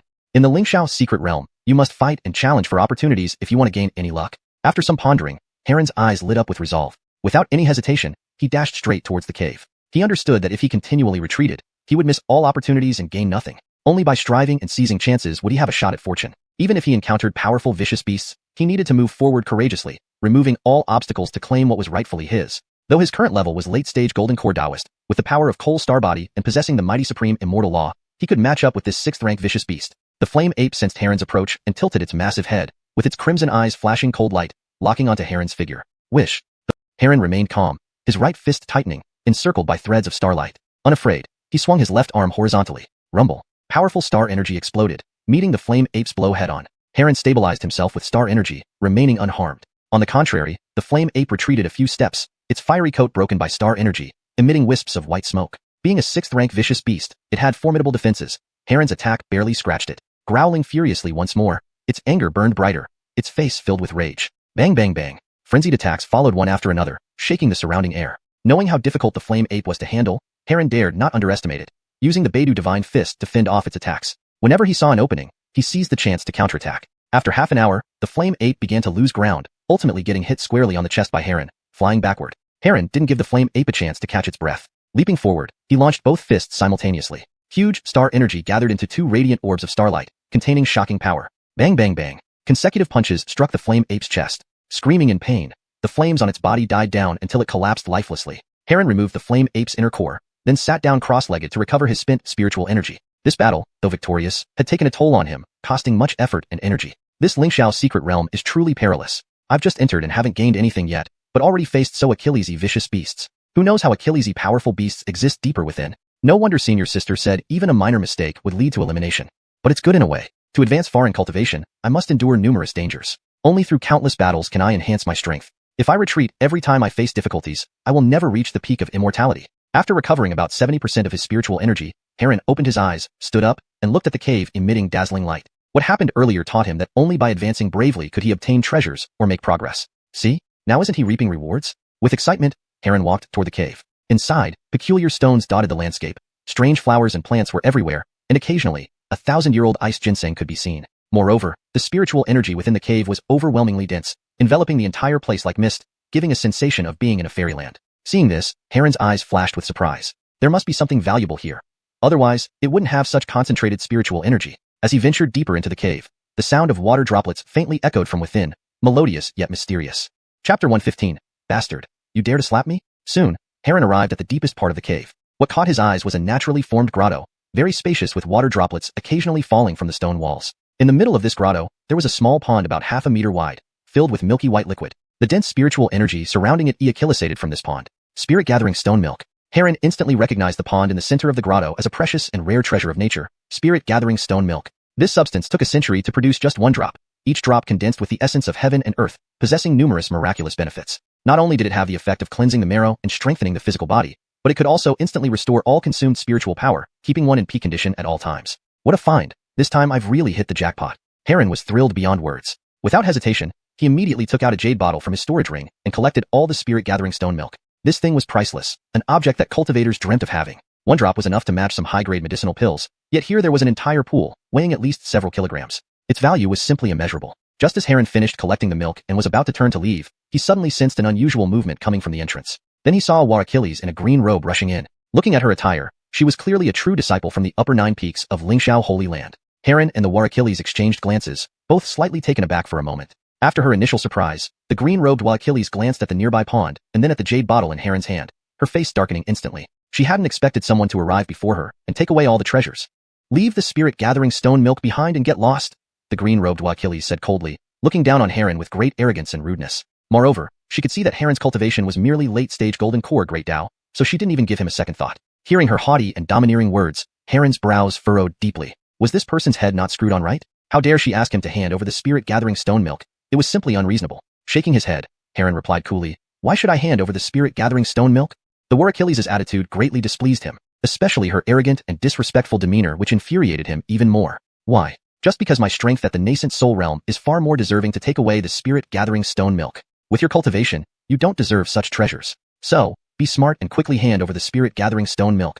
The green-robed Warakilles sneered, full of contempt, clearly looking down upon Heron. Treasures were meant for the powerful. For a mere golden core great Dao cultivator like him to claim the spirit-gathering stone milk was utterly delusional. If he were sensible, he would hand over the stone milk, or else she wouldn't hesitate to teach this unobservant boy a lesson. However, Heron merely shrugged indifferently. Nascent soul realm indeed sounded impressive, but he was not in the least afraid. The spirit-gathering stone milk was his first stroke of luck in the Lingxiao secret realm, earned through his hard work. How could he possibly hand it over to her without a fight? Furthermore, while disputes over treasures were normal in this secret realm, forcing him to surrender the stone milk because she felt entitled due to her higher cultivation was nothing but bullying. Though Heron did not enjoy seeking trouble, he wouldn't cower like a coward when trouble found him, nor would he hold back out of chivalry just because she was a Warakilles. Seeing that Heron made no move, the green-robed Warakilles scolded again. "I'll give you 3 breaths to consider. If you don't hand over the spirit-gathering stone milk within that time." Before she could finish her sentence, a shadow flashed past, swift as lightning. Slap. A palm struck fiercely. "You." The green-robed Warakilles couldn't believe Heron had suddenly attacked, too slow to react, and ended up getting slapped across the face. Slap, slap. 2 more resounding slaps followed, leaving the other side of her face swollen and red. "Bastard, you dare to slap me?" she yelled, touching her swelling cheek with bloodshot eyes. "Since you insisted on asking for a beating, I'll have to oblige," Heron shrugged with a smirk. Initially, he hadn't wanted to fight a fellow Lingxiao Holy Land disciple, but this Warakilles' behavior was intolerably irritating. Clearly spoiled by her Keenans, she must have thought everyone would bow to her wishes. Given this, it was better to teach her a lesson now, or else she might suffer worse consequences in the future. "You're dead. How dare you strike me, Ray? Let me show you the consequences of humiliating me." Being slapped twice enraged Ray completely. As a proud existence always doted upon by all senior brothers, being struck by a lowly golden core cultivator was something she vowed to avenge. Although caught off guard initially, Ray believed it was just carelessness. With her early nascent soul cultivation, how could she let a golden core great Dao brat land a blow on her? Boom. A terrifying aura burst from her body, slamming towards Heron. Feeling the immense pressure, Heron raised an eyebrow. Despite her bratty nature, this Warakilles displayed formidable combat skills. Her strength was exceptional, albeit nowhere near the power of the crimson flame demon ape he had previously encountered. "Little bastard, although I can't kill you in this secret realm, today I will cripple you." Ray grinned coldly, grabbing her sword and slashing out a fierce sword beam that tore through the air like a shooting star. Facing the menacing sword beam, Heron remained calm and composed, unfazed by the attack. Such a weak sword chi seemed insignificant compared to what his Keenan sister used during sparring sessions. Swoosh swoosh. Casually swinging his fists to meet the sword chi, they collided, sparking bright flashes. Bam. The sword chi shattered into nothingness, but Heron remained firmly rooted in place. As the all-heaven star body ranked among the top 10 supreme constitutions in the world, if he couldn't withstand an early nascent soul cultivator, it would be laughable. How can this be? Seeing Heron effortlessly deflect her attack, Ray was utterly frightened, her heart pounding with shock. Although her attack wasn't extraordinarily powerful, it should have injured any average late-stage golden core cultivator. Yet, this golden core brat deflected her sword chi effortlessly. Unbelievable. But Ray quickly regained composure. She had reached early nascent soul, whereas he was only a golden core great Dao cultivator. There was a significant gap between them. Could she really fail to defeat him despite her superior cultivation? Hashtag chapter 116. Just wait, I will make you pay. Whoosh. The green-robed Achilles' right arm trembled as she desperately channeled her spiritual energy into the long sword in her hand. I don't believe I can't defeat someone like you. Die. Her eyes wide with rage, she swung her right hand abruptly. Instantly, a blinding white beam several yards wide, carrying a violent force, surged toward Heron. The white beam exuded a terrifying momentum, like surging waves sweeping in all directions, causing the surrounding rocks to crumble into powder. Break. Heron remained standing still, facing the fearsome white beam. He lightly shouted, and immediately his fists were wrapped in starforce, glowing brilliantly like two radiant moons, dazzling enough to make one unable to open their eyes. Boom, boom, bang. A deafening explosion echoed as the terrifying white beam collided with Heron's star fist seal, sending debris flying everywhere. At the same moment, the sword chi collapsed and disappeared. Heron effortlessly neutralized the green-robed Achilles' attack and struck her with a single punch. Ah! The green-robed Achilles screamed in agony, her beautiful face instantly turning pale as she spat out a mouthful of blood. Seeing the green-robed Achilles' miserable state, Heron grinned mockingly. You couldn't even block one of my punches, and you had the audacity to call me an ant? Who are you? How could you possibly block my attack? The green-robed Achilles clutched her chest and steadied herself, incredulously asking this question. She had used all her strength but still couldn't move Heron in the slightest. More importantly, she couldn't believe she had lost so miserably, unable to withstand even one of his moves. This was something she found unacceptable and refused to believe, that she could lose to someone at the Golden Core Dao realm. What do you care who I am? Heron sneered disdainfully. Someone like you, pampered and spoiled, thinks a bit of cultivation gives you the right to destroy others. You should know better. There's always someone stronger out there. I advise you, don't provoke me further or you'll regret it. With that, Heron turned and left, unwilling to tangle with the green-robed Achilles any longer. Being merely at the early stage of the nascent soul return realm, she was one of the lowest ranks in this Lingxiao secret realm besides himself and second senior sister. Watching Heron's departing figure, the green-robed Achilles gritted her teeth, a surge of anger boiling within her. She couldn't comprehend why this mere Golden Core Dao youth was so formidable. Could she have misjudged him? Did he hide his true cultivation? Shaking her head to dispel these thoughts, the green-robed Achilles took a deep breath and forcibly suppressed her anger, muttering under her breath, "Just wait, I will make you pay." From the power of that punch, she knew clearly that she couldn't match him. Continuing to confront him would only add to her humiliation. However, it didn't matter. Achilles of her senior brothers from Ninefold Peak were also in this Lingxiao secret realm. Finding them would certainly give her a way to deal with him. Young Achilles, I won't let you off easy. She stomped her foot fiercely, murmuring angrily, preparing to seek help from her fellow disciples. Meanwhile, unaware of the green-robed Achilles' intentions for revenge, Heron left the cave and continued on his way forward. Had he known, he would have scoffed in derision. He wasn't afraid of trouble. If the other party dared to provoke him, he wouldn't mind playing along. After all, entering the Lingxiao secret realm was for training. Whether it was slaying demonic beasts or battling others, it was all part of the experience. If it weren't for the trial, Heron wouldn't have let the green-robed Achilles off so easily. Remembering his master's teachings, he knew being kind to enemies was cruel to oneself. Thus, encountering such mortal foes outside, he would not hesitate to be ruthless and prevent them from seeking reinforcements.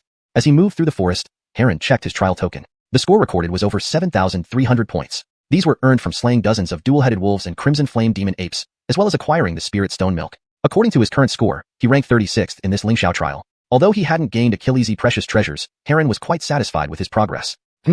Suddenly, Heron's eyes lit up. On his trial token, he saw the names of Larissa and Yasmin, both ranking highly. Senior sister actually Achilles' age to gain over 23,000 trial points in such a short time, ranking third. That's incredible. And second senior sister also achieved 18,000 plus points, placing her among the top 10 in this Lingxiao trial. It seems senior sisters have encountered far more opportunities than I. Heron marveled. For senior sister Larissa to rank third, he wasn't surprised. After all, she was the holy maiden, cultivated in the Nirvana Tribulation birth realm, and was expected to be among the top 10 in this trial. However, what shocked Heron was Yasmin entering the top 10. This exceeded his expectations entirely. Despite similar cultivation levels, Yasmin had obtained several times more trial points than he did. Truly, different fates led to different outcomes. Heron guessed that Yasmin must have encountered numerous lucky chances and treasures, allowing her to accumulate such high trial points. Senior sister and second senior sister indeed possess great fortune. They are beyond what I can compare. To achieve anything significant in this trial, I must put in solid effort step by step. Reflecting on this, Heron resolved to work harder in the coming trials, hunting more demonic beasts to earn more points. His goal wasn't to top the Lingxiao secret realm. This was unrealistic given his current strength. Instead, he aimed to rank high enough to honor his master's teachings. Thinking of the earlier disdain shown toward Lingon's sword peak, it fueled his determination to excel in the Lingxiao trial. Only then could he firmly shut those mouths and slap some sense into them. Furthermore, this wasn't just about honor. It was also about rewards. The higher the ranking, the richer the prizes awarded after the trial. With this in mind, Heron sprinted ahead, hoping to encounter more ferocious beasts or treasures to boost his score. But perhaps his luck was indeed lacking. Instead of finding treasure, he soon came across another six-tiered ferocious beast blocking his path. Once again, Heron found himself embroiled in a bitter battle. Chapter 117. Disciples' Fortunes. On the other side, within a realm governed by the five elements. This was a small world within the Lingxiao secret realm, where the surrounding spiritual energy was extremely dense, more than 2 to 3 times denser compared to the outside world. Only those with great fortune, strength, and opportunities could enter this small world. It contained not only numerous fortunes but also various fierce beasts formed by different elemental laws. These beasts were not only powerful but also knew how to utilize elemental laws in their attacks. By slaying these beasts, one could gain the elemental law power within them, using this power to enhance cultivation realms or understanding of various supreme principles. However, Larissa showed no fear. Instead, her fighting spirit soared. The stronger the sword eagle, the more ice sword Dao law she would obtain upon killing it. Thinking of this excited her, a passionate light glowing in her eyes. Swoosh! The snow-winged sword eagle, sensing Larissa's rising fighting spirit, immediately lunged forward, claws slashing a blade of frost toward her head. Larissa calmly wielded her long sword, executing the myriad Dao sword cannon. This technique could conjure myriad sword shadows to form a sword Dao domain that enveloped the opponent. Though she had practiced it for only a day, it was an old skill from her previous life, deeply intertwined with her soul, allowing her to master it quickly and execute it effortlessly. Clank, clank, clank. Myriad sword shadows flashed, blocking the ice sword blades from the snow-winged sword eagle and firmly suppressing it. Seizing the fleeting opportunity, Larissa moved gracefully, her slim figure exerting immense force. Her sword swept across with a violent gale directly towards the eagle's neck. A dazzling radiance emerged from the blade. Sensing imminent danger, the snow-winged sword eagle tried to evade by flapping its wings, but it was too late. The sword shadow slashed across the eagle's neck, its huge body collapsing with a loud thud. After its death, the ice elemental law power it emitted slowly converged before Larissa, absorbed by her. So this is the ice sword Dao law? Much stronger than my own sword intent. Larissa was overjoyed after absorbing the ice elemental law power from the eagle. She could feel her sword Dao accomplishment soaring rapidly, now just one step away from the divine sword heart realm. It seems that hunting more snow-winged sword eagles here will allow me to break through to the divine sword heart realm, becoming a renowned sword deity. Larissa understood that reaching the divine sword heart realm would significantly boost her combat prowess. Even without using her trump cards, she could handle herself in the Lingxiao secret realm. With that thought, Larissa wasted no time, rushing out to find another sword eagle. Meanwhile, while the three disciples trained in the Lingxiao secret realm, Eve sat under the Enlightenment tea tree on cloud-sweeping Sword Peak, sipping Enlightenment tea leisurely. He enjoyed this serene moment greatly. He wasn't worried about Larissa, Yasmin, and Heron inside the Lingxiao secret realm. Not only had he given them protective treasures and secret techniques, but with their own strength, thriving in the Lingxiao secret realm was not challenging. Moreover, his disciples all had great fortunes. To them, such mystic lands were merely gardens to grow stronger. As for how much fortune they gained, it depended on their individual abilities. Taking a sip of Enlightenment tea, Eve stretched lazily and muttered, "Wonder how my precious disciples are doing during this period? Have they gained any fortune? If so, I can also bask in your glory." Just then, he sensed his spiritual energy stir. Suddenly, the system's voice sounded in his ear. Ding dong. Disciple Yasmin consumed 7-star mystical heaven fruit, enhancing her cultivation. Host gains return cultivation points. Disciple Yasmin consumed vermilion blood immortal fruit, enhancing her cultivation. Host gains return cultivation points. Disciple Yasmin comprehended elemental energy, activating the second stage of the imperishable immortal phoenix body, mastering fire Dao law. Host receives large amount of fire Dao law points. Achievement: minor mastery in fire Dao. Disciple Yasmin broke through to the nascent soul convergence realm. Host receives a large amount of cultivation points. The system announcements continued uninterrupted. Eve's lips curved into a smile. Speaking of whom, who should appear? Yasmin indeed did not disappoint him, gaining significant fortune, not only activating the second stage of the imperishable immortal phoenix body, but also reaching the nascent soul convergence realm. When he first met her, she was only at the third layer of Chi practitioner level. In just 3 months, Yasmin successfully advanced to the nascent soul convergence realm. A true miracle. Most crucially, she activated the second stage of the imperishable immortal phoenix body, which stunned Eve immensely. The imperishable immortal phoenix body was an unparalleled divine body. Unless with tremendous fortune or consuming vast quantities of celestial treasures, activating the second stage required extensive cultivation. Thus, Yasmin's achievement indicated the magnitude of fortune she obtained in the Lingxiao secret realm. Very good, absolutely splendid. Eve nodded approvingly. The Lingxiao secret realm has been open for less than a day, yet this girl already has such gains. When she comes out, her cultivation will likely advance further. At that time, even facing the Jiang family won't worry about her safety. Ding dong. The system's voice rang again. Given host's excellent teaching of Disciple Yasmin, awarded additional reward, Fuxiang Divine Tree. Hashtag Chapter 118. The Fusu Divine Tree and the Mysterious Young Bird. The Fusu Divine Tree. Eve's eyes immediately lit up, a delighted smile spreading across his face. This was an ancient innate spirit root no less magnificent than the Enlightenment tea tree, rumored to have originated from the source of chaos, harboring boundless solar true flames. Without hesitation, he retrieved the Fusu Divine Tree from the system space. The Fusu Divine Tree stood towering, approximately 1,000 zhang tall, its branches lush and leaves abundant. Its trunk coiled like a dragon, piercing the clouds and seemingly supporting the entire sky. Each leaf on the divine tree contained extreme solar true flames, radiating intense heat while simultaneously echilisating a powerful force of life. Such pure fire laws, such overwhelming and majestic vitality, truly deserving of being an ancient innate spirit root comparable to the Enlightenment tea tree, Eve marveled. Standing beneath the Fusu Divine Tree, he could feel the spiritual energy within him bubbling with excitement. Even the fire Dao that Yasmin had just returned to him stirred restlessly, as if yearning to absorb the solar true flames from the Fusu Divine Tree. It was unimaginable how terrifyingly fast the cultivation of the fire Dao would be under the Fusu Divine Tree. Excellent. This square is indeed in need of some greenery. I'll plant this Fusu divine tree here. Eve smiled in satisfaction, then raised his hand to form seals, releasing a wave of spiritual energy that enveloped the Fusu divine tree. Humming sounds echoed as the Fusu divine tree emitted blinding golden light. Go! With a gentle flick of his sleeve, Eve sent the tree away. Whoosh! A flash of golden light disappeared, and the Fusu divine tree settled near the Enlightenment tea tree, firmly rooting itself into the ground. Instantly, the Fusu divine tree radiated dazzling golden light, making the already vibrant Enlightenment tea tree seem even more brilliant, shining resplendently and incomparably.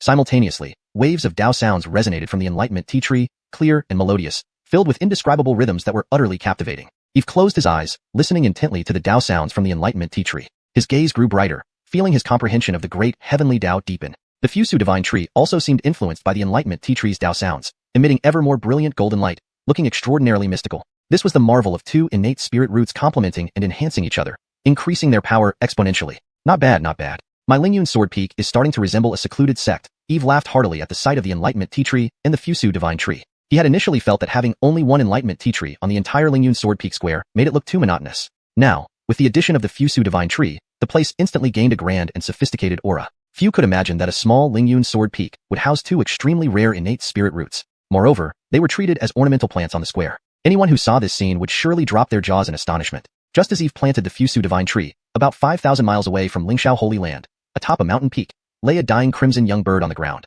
Suddenly, sensing the presence of solar true flames from the Fusu divine tree, the crimson young bird opened its eyes sharply, revealing red irises that pierced the soul with their intensity. It let out a shrill cry, sharp and piercing, breaking through the void, filled with anger, hatred, and infinite sorrow. A-oh-oh. The sharp wail cut through the sky, the sound waves sweeping over hundreds of miles, causing all nearby beasts to tremble and cower in submission. Ignoring them, the crimson young bird soared into the sky, flying at incredible speed, breaking through the clouds and heading southeast directly toward the location of Lingyun Sword Peak. Meanwhile, at Lingyun Sword Peak, after planting the Fusu divine tree, Eve lazily lounged in a chair, legs crossed, enjoying the sunlight with a contented smile. Suddenly, he furrowed his brow, lifting his head to gaze at a certain direction. A streak of crimson flame raced toward him at breakneck speed, arriving at Lingyun Sword Peak in an instant. As the flame dissipated, a fiery crimson young bird, no more than 3 to 4 feet long, lay quietly on the Fusu divine tree. Though small, it exuded an imposing presence, its entire body blood-red with 3 talons, especially notable for the sun-shaped tattoo on its back, which appeared sacred and noble, as if it were a Achilles-infestation of the sun. However, numerous deep wounds covered its body, dripping with fresh blood, rendering it weak and listless. Huh? What's this? Eve exclaimed, his face filled with confusion. The crimson young bird remained still on the branch of the Fusu divine tree, apparently asleep. Perplexed, Eve's expression soon turned rigid, shock transforming into sheer disbelief. After absorbing a thread of solar true flames from the Fusu divine tree, the crimson young bird suddenly erupted in intense light, illuminating everything around it. Furthermore, the leaves of the Fusu divine tree began to tremble, emitting strange vitality as if calling to the young bird. Chirp. Soon, the young bird let out a loud call, a sound so bright it shook the heavens, as if trying to tear the sky apart. Following the bird's call, solar true flames from the Fusu divine tree surged toward it, merging entirely into its body. Its entire form glowed brighter, resembling a blazing sun. The young bird's injuries rapidly healed, bloody red halos appearing on its surface, like wearing a red cloak. Hiss! Eve sucked in a sharp breath, his pupils dilating in shock, his eyes fixed on the tiny yet enigmatic, flaming young bird. What was happening? What was this thing? How could it absorb solar true flames? The solar true flames emitted by the Fusu divine tree were something even heaven realm experts dared not touch lightly. Even the slightest contact would result in immediate obliteration. Yet this little creature was using the solar true flames of the Fusu divine tree to heal itself. Chapter 119. The Three-Legged Golden Crow. This little fellow is not simple at all. It could actually bypass the defensive array of Lingyun Sword Peak and intrude from the outside world. Did anyone see a crimson fledgling? Just as Eve was puzzled, a profound and weighty voice came from the distant horizon. Immediately afterward, a streak of rainbow light rushed over and instantly landed on Lingyun Sword Peak. The visitor was Inkinenly Achilles with white hair, thin and gaunt, wearing a long gray robe that gave him an air of authority. He held a fly whisk in his hand, and despite his cloudy eyes, they sparkled with keenness. The old Achilles seemed to possess immense power. As soon as he landed, he immediately noticed the crimson fledgling perched on a branch. Actually, it's three-legged golden crow. How could such a divine bird appear here? And from its state and aura, it seems to still be in its juvenile stage. He muttered softly, his eyes wide with disbelief. The three-legged golden crow is one of the 10 divine birds, ranking alongside mythical creatures like the vermilion bird and the azure dragon. Legends say it is born from true solar fire and possesses the power to incinerate everything, truly a force capable of destroying heaven and earth. However, these divine birds rarely show themselves. This time, one actually appeared here, which was astonishing. Could it have been attracted by some extraordinary treasure? The old Achilles speculated, then scanned the surroundings. When he saw the 2 towering ancient trees ahead, his eyes widened even more, almost popping out of their sockets, his face full of shock. This is an Enlightenment tea tree? And a Fusang divine tree? How could such innate spiritual roots be here? The Keenan exclaimed, his tone raising several octaves. The Enlightenment tea tree and the Fusang divine tree are said to be innate spiritual roots. The appearance of each would inevitably spark contention among major forces because they are incomparably valuable treasures for cultivators. But now, two of them were right here, which was astounding. No wonder such a divine bird as the three-legged golden crow suddenly rushed into our Lingxiao holy land.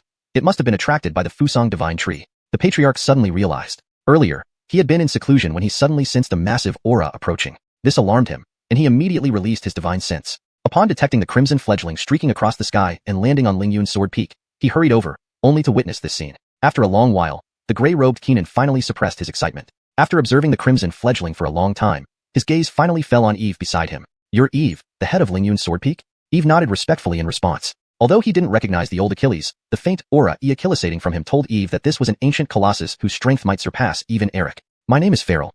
The gray-robed Keenan slowly spoke. Upon hearing this, Eve was instantly alert and quickly bowed. Eve pays respects to Elder Wong. "May I ask what brings Elder here?"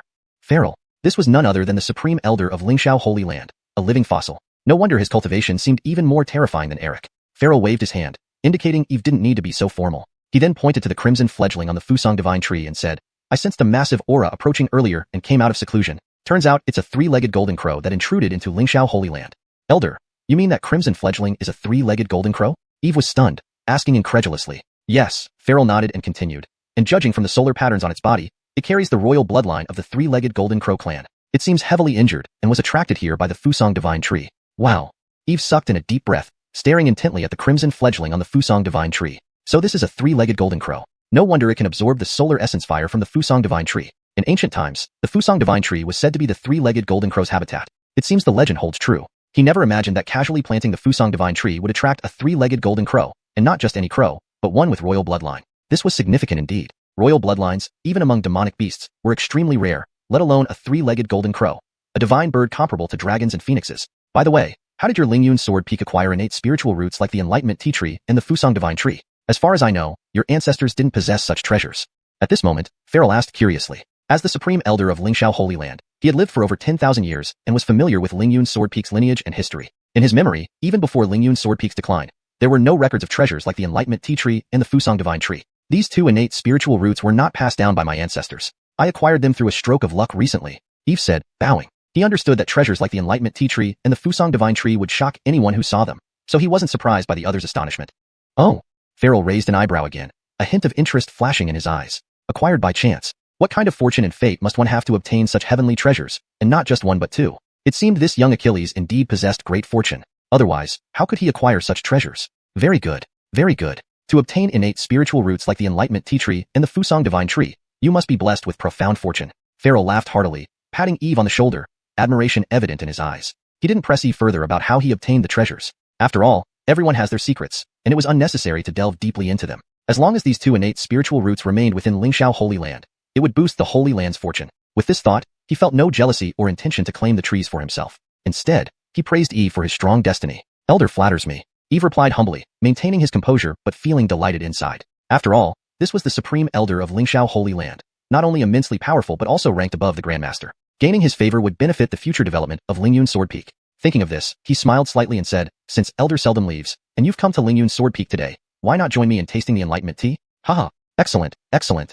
Farrell was more than willing, for the Enlightenment tea was a top-grade immortal herb hard to find in the entire Ziwei Star region. A single cup equated to several months of comprehending the Tao. He naturally desired it greatly. Moreover, Eve's gesture was respectful and made him very pleased. The two sat down beside the table under the Enlightenment tea tree, and Eve personally brewed 2 cups of tea. Chapter 120, Jonathan. "Elder, please." Eve held one of the cups and offered it to Farrell with a gentle smile. "Good." Farrell took the Enlightenment tea, as if he were holding an invaluable treasure. He scrutinized it carefully before closing his eyes to savor its essence. Instantly, a refreshing sweetness spread from his tongue down to his throat. In a moment, his pores relaxed, and he felt as if he were basking in warm spring air. After a short while, he slowly opened his eyes. They sparkled brilliantly, as if they had pierced through layers of mist and reached straight to the heart of things. Wonderful. Truly wonderful. This Enlightenment tea lives up to its reputation. It has actually loosened the long unbreakable barriers of the Tao for this old Achilles, Farrell remarked, his face brimming with satisfaction. Though he was already at the peak of the immortal realm, he still yearned for advancement. The supreme efficacy of the Enlightenment tea was exactly what a top-tier cultivator like him needed to grasp the Tao more swiftly. In recent years, despite constant deep contemplation, he could never find the key. But now, with just one sip of the tea, everything became clear, and he seemed to have touched upon the edge of the barrier that had long troubled him. "Congratulations, Elder. Best wishes to you, Elder." Eve delivered his well-timed congratulations with a smile. Since the Enlightenment tea is helpful for your cultivation, Elder, if you don't mind, you may take some with you. Even in cultivation, who Achilles' relations and etiquette mattered. This was a rare opportunity to befriend the Jonathan. If Eve ran into trouble later, the Jonathan wouldn't simply ignore him, would he? No need, no need. How can I accept such precious gifts from a junior like you? You'll put me to shame. Farrell waved his hand, declining. Looking at Farrell's Achillesner, Eve almost chuckled. He knew the Keenan wasn't truly against accepting. Rather, he was being polite due to his status. Originally, I wanted to offer the Elder these gifts. Since the Elder doesn't want them, I won't insist, Eve said with a feigned regret. Sure enough, Farrell was taken aback by this remark. I was just being polite. Did you really believe that? Can't you understand such simple things? But as someone who had lived for over 10,000 years, Farrell's skin was thick as a city wall. He acted as if he hadn't heard Eve's words, and replied with a smile. Since you are so thoughtful, this old Achilles shall accept your gift gratefully. With that, he put down his teacup and hastily stood up to pick the leaves from the Enlightenment tea plant, treating them as treasures and quickly storing them in his storage ring. Heh. Eve couldn't help but laugh at Farrell's actions. Having accepted his gift meant the Elder owed him a favor. Should any trouble arise in the future, this Jonathan surely wouldn't stand idly by. After Farrell picked about 1 or 2 pounds of the Enlightenment tea and returned to his seat, Eve spoke again. Elder, what should we do about the 3-legged golden crow? Haha, so that's why you tried to win my favor with the Enlightenment tea, to get the 3-legged golden crow. Farrell laughed heartily. Eve cleared his throat awkwardly, not bothering to argue. It was an ancient divine bird. Naturally, he wished to keep such a creature for himself. Just imagine riding a 3-legged golden crow someday. It would be incredibly cool. However, since Farrell had also been attracted by the 3-legged golden crow, it was necessary to seek his opinion on how to handle it. Rest assured, this 3-legged golden crow belongs to you. I won't take it away. Farrell patted Eve on the shoulder with a hearty smile. Indeed, he didn't intend to take the 3-legged golden crow. Attracted by the Fuxiang divine tree, it was only right not to deprive another of such a rare opportunity. Really? Eve's eyes lit up with surprise and delight. Of course it's true. Since this 3-legged golden crow was drawn to your Fuxiang divine tree, it means there is a connection between you two. It is naturally your fortune. Farrell nodded, adding seriously, however, the 3-legged golden crow is severely injured and needs to rest and recover on the Fuxiang divine tree. Take good care of it. Perhaps it will become the guardian spirit beast of your Lingyun sword peak in the future. The imperial bloodline of the 3-legged golden crows held boundless potential. When fully grown, it would certainly be a divine beast. He had once seen a 3-legged golden crow, whose regal presence was like that of a supreme emperor overseeing the sky. Even a grand figure like himself felt a tremor of awe upon witnessing it. Elder, rest assured, I will nurture it with all my effort.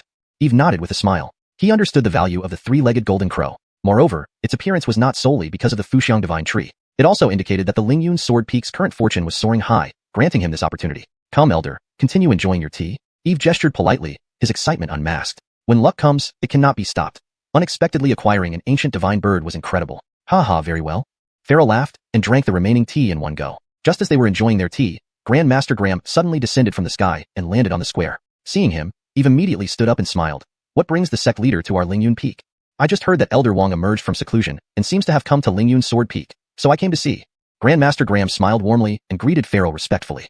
Despite being the leader of the Lingxiao Holy Land, he maintained proper decorum in front of these living fossils of the Holy Land. Farrell acknowledged him with a nod. Since the sect leader is here, why not join us for a cup of Enlightenment tea? Eve invited cordially. Very well.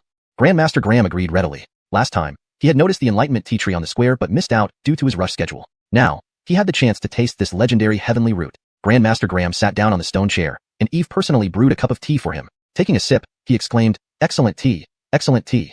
His expression of pure enjoyment looked like he was savoring the finest delicacies, deeply engrossed. Then he turned his gaze toward Farrell, asking curiously, why did Elder Wang emerge from seclusion this time? Typically, Keenans like Farrell usually remained in closed retreat, unless there was something urgent. Farrell replied nonchalantly, nothing major. Just a 3-legged golden crow attracted by the Fuxiang divine tree suddenly intruded into the Holy Land. So I came out to investigate. Chapter 121. The stage now belongs to the young. Oh. Ernst Johnren, upon hearing this, immediately looked up. Not far away, perched on a tree branch was a 3-legged golden crow. Naturally, he also saw the Fuxiang divine tree. Indeed, it's an ancient divine bird, the 3-legged golden crow, and there's also a Fuxiang divine tree. Ernst Johnren couldn't help but be startled. With his keen eyesight and profound knowledge, he instantly recognized that this 3-legged golden crow had been attracted by the Fuxiang divine tree. Moreover, when he last visited Lingyun Sword Peak, there was no Fuxiang divine tree here, implying that Eve must have recently acquired it. You're truly blessed, not only obtaining a Fuxiang divine tree but also attracting a 3-legged golden crow. Your good fortune is indeed profound. Ernst Johnren gazed at Eve with heartfelt emotion. Such good luck would make anyone envious. He had practiced all his life without ever possessing such treasures. Haha, sheer luck. It's just that with the arrival of the Immortal Dao era, Achillesy wonders have emerged, allowing me this good fortune. Eve waved his hand nonchalantly. Having obtained so Achillesy supreme treasures, he wasn't sure how to explain them until now, as the coming of the Immortal Dao era offered the most plausible explanation. Though Eve's words seemed somewhat arrogant, Ernst Johnren nodded, agreeing. After all, with the arrival of the Immortal Dao era, opportunities were plentiful, making the emergence of these wonders understandable. However, not everyone could encounter such blessings. Eve's success indicated his extraordinary fortune. Speaking of which, Elder Wang, how has your secluded cultivation been over the years? Mentioning the Immortal Dao era, Ernst Junren couldn't help but ask Farrell. This visit to Lingyun's Sword Peak was mainly to gauge Farrell's progress in cultivation. After all, with the era of great contention among ancient forces approaching, hidden ancient titans from various major powers would likely emerge once the chaos above the sky began. This would inevitably lead to intense power struggles. Although Lingxiao Holy Land was a top-tier Dao tradition, it lacked a great emperor, causing him concern. Farrell was their best hope to become a great emperor. If he succeeded, Lingxiao Holy Land would have the confidence to compete with other powers. I've stagnated at my current level for a long time, unable to break through the bottleneck. I don't know how Achilles' years it will take. Perhaps I'll never break through.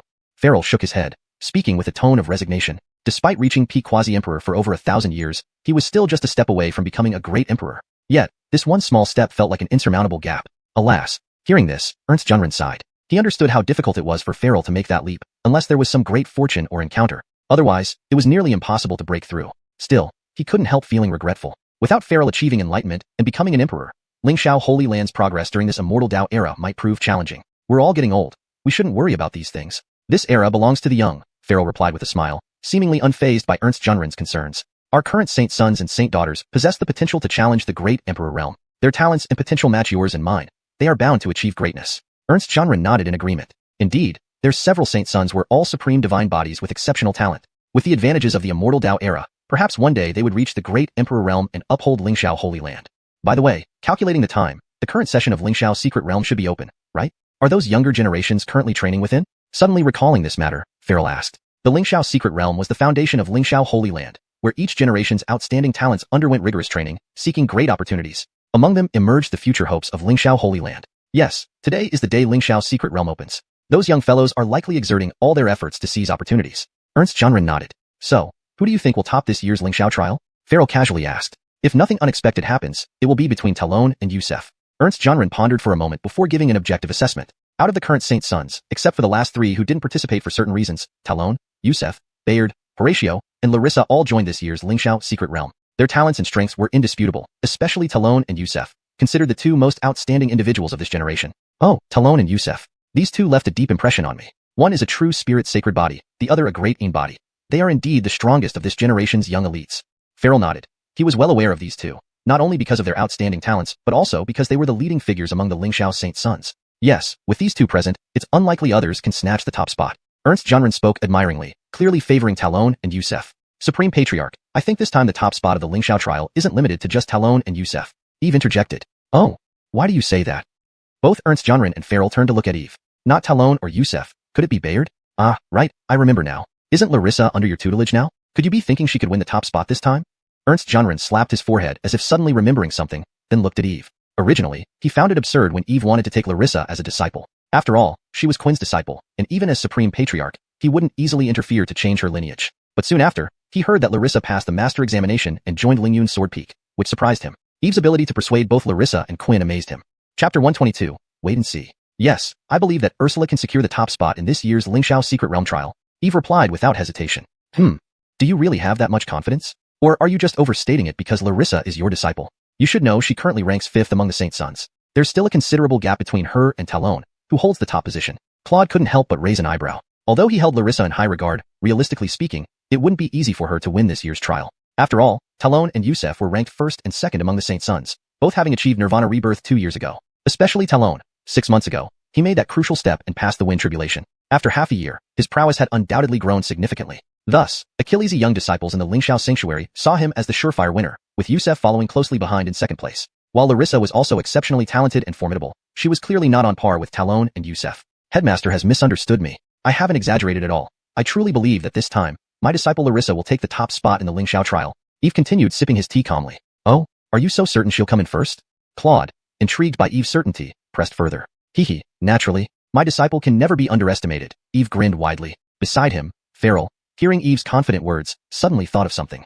Speaking of which, did you perhaps activate the latent bloodline within Larissa? Farrell was aware of Larissa's condition. After all, when she joined the Lingyun's Sword Peak, Quinn had consulted him about it. Initially, he had hesitated, but after being briefed on the specifics, he finally agreed. Seeing Eve's unwavering confidence now, Farrell immediately associated it with Larissa's latent bloodline. The latent bloodline within Larissa? Claude was puzzled, not understanding the context. Eve smiled faintly but didn't elaborate further. Headmaster and Elder Wang, you need only wait and see. Even though Talon and Yusef are powerful, I believe my disciple will definitely defeat them. Farrell and Claude exchanged glances, both harboring doubts. They knew Eve wouldn't say such things without reason. Since he was so confident, there must be solid grounds for it. After all, Eve had previously transformed Yasmin and Heron into transcendent figures, altering their fates dramatically. He could indeed bring about unforeseen changes in Larissa. Since you're so confident, I'll look forward to seeing her perforacaless. Claude lifted his teacup and took a sip, his expression filled with anticipation. Regardless of who won, it would be an honor for the Lingxiao Sanctuary. As headmaster and Keenan, they naturally hoped the sanctuary would continue to thrive. Don't worry, headmaster, Eve nodded earnestly, his face glowing with conviction. Then, he asked, I heard that winning the Lingxiao trial comes with numerous rewards. Do you know what the prize is this year? Why do you ask? Are you already considering it a done deal for the Lingyun Sword Peak? Claude chuckled. Eve laughed heartily. I'm just curious, that's all.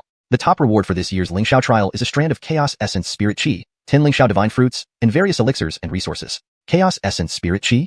Eve was taken aback. He hadn't heard of this before and had no idea what it was. As for the Lingxiao Divine Fruits, he was familiar with them, a fruit from a 100-year-old postnatal spirit root, one that only bore fruit every century, immensely valuable. Consuming it would cleanse the body, purify meridians, enhance physical strength, and solidify foundations. Chaos Essence Spirit Chi is the spirit energy left over when chaos begins to form. Upon refinement, it not only boosts cultivation but also allows one to perceive the laws of chaos, making it an unparalleled treasure, Farrell explained upon noticing Eve's unfamiliarity. I see, that's impressive, Eve said, enlightened. Enhancing cultivation while gaining insight into the laws of chaos was indeed priceless. The laws of chaos ranked among the top 10 out of the 3,000 major laws, holding unimaginable power. Understanding even a fragment of it could be hugely beneficial. However, comprehending the laws of chaos was incredibly difficult, supposedly possible only for those with special constitutions. Ordinary people couldn't even begin to grasp it. The value of a strand of Chaos Essence Spirit Chi was thus self-evident. For this treasure, my disciple must strive to secure first place in the Lingxiao trial. Eve silently prayed that Larissa would work hard, otherwise, all his boasting would be embarrassing. Just as he was thinking this, a system notification sounded in his mind. Ding!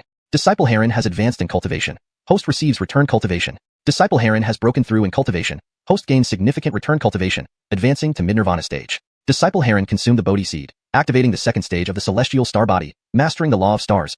Host receives significant return of star law essence, reaching minor mastery of star law. Ding! Disciple Larissa has mastered the ice sword law.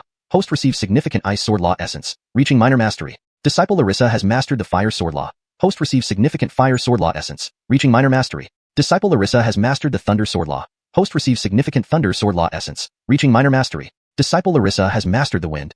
Disciple Larissa's sword skills have reached the realm of divine sword heart, achieving the status of a legendary swords Achilles. Host receives significant sword skill essence, advancing to mid-heavenly sword presence. Chapter 123. This guy is definitely a freak. The moment the system's voice ended, a terrifying burst of power erupted from Eve. Along with it came an astonishing sword momentum that soared into the sky. Sensing Eve's change, Ernst Junren and Farrell immediately stopped their conversation and shifted their attention to him. What's happening? Why did this kid's aura suddenly skyrocket? Could it be that he suddenly comprehended the Tao like last time? Feeling the sword intent radiating from Eve, Ernst Junren couldn't help but recall the scene in Lingxiao Hall. Last time, Eve had suddenly grasped the Tao and became a sword god. It was from then on that he began to look at Eve differently, gradually valuing him more. This time, Ernst Junren could feel that the sword momentum ejaculating from Eve was even more terrifying than before. Bang! At this moment, Ernst Junren sensed Eve's aura reaching its peak and bursting forth, shooting towards the heavens and stirring up the clouds. Immediately after, a destructive sword law emerged from within Eve, sweeping across the entire square as if capable of cleaving the heavens, shattering the sun and moon, and obliterating everything in the world. Hiss! Feeling this terrifying sword law, Ernst Junren sucked in a deep breath, gazing at Eve in shock. This sword momentum has reached a state of mastery, even approaching the pinnacle level. Could it be that during this time, he has already ascended to the rank of a sword immortal? Hiss! Unbelievable. It's only been less than 2 months, yet this guy has actually broken through to the sword immortal realm. Ernst Junren muttered to himself, his eyes wide open. Though not a sword cultivator, he knew that the step from sword god to sword immortal was like crossing a great chasm, requiring countless trials to break through and ultimately comprehend the heart of the sword to achieve the rank of sword immortal. But Eve had become a sword immortal in just 2 months. How is this possible? Freak. This guy is definitely a freak. Ernst Junren sighed, feeling a hint of envy towards Eve. Although he had become the patriarch of Lingxiao Holy Land due to his outstanding talent and comprehension, he felt that compared to Eve, he seemed ordinary. Sword immortal, the pinnacle of sword cultivation, a legendary realm. While Farrell hadn't witnessed Eve's previous breakthrough, seeing his current state made even him, an ancient grandmaster, visibly moved. He had lived for over 10,000 years and had never seen anyone break through so effortlessly mid-conversation. This was simply inconceivable. Sword immortal, a legendary realm. Throughout the history of Lingxiao Holy Land, very few had reached this level, each one being a figure who comicalisted the skies. And there wasn't a single one in the present Lingxiao Holy Land. Eve, at such a young age, was a sword immortal. Could he remain unmoved? At this point, he finally understood why Quinn insisted that Larissa join Lingyun Sword Peak. Not only could Eve help activate Larissa's constitution, but also because he was a sword immortal. Larissa would indeed have a better teacher by following such a master.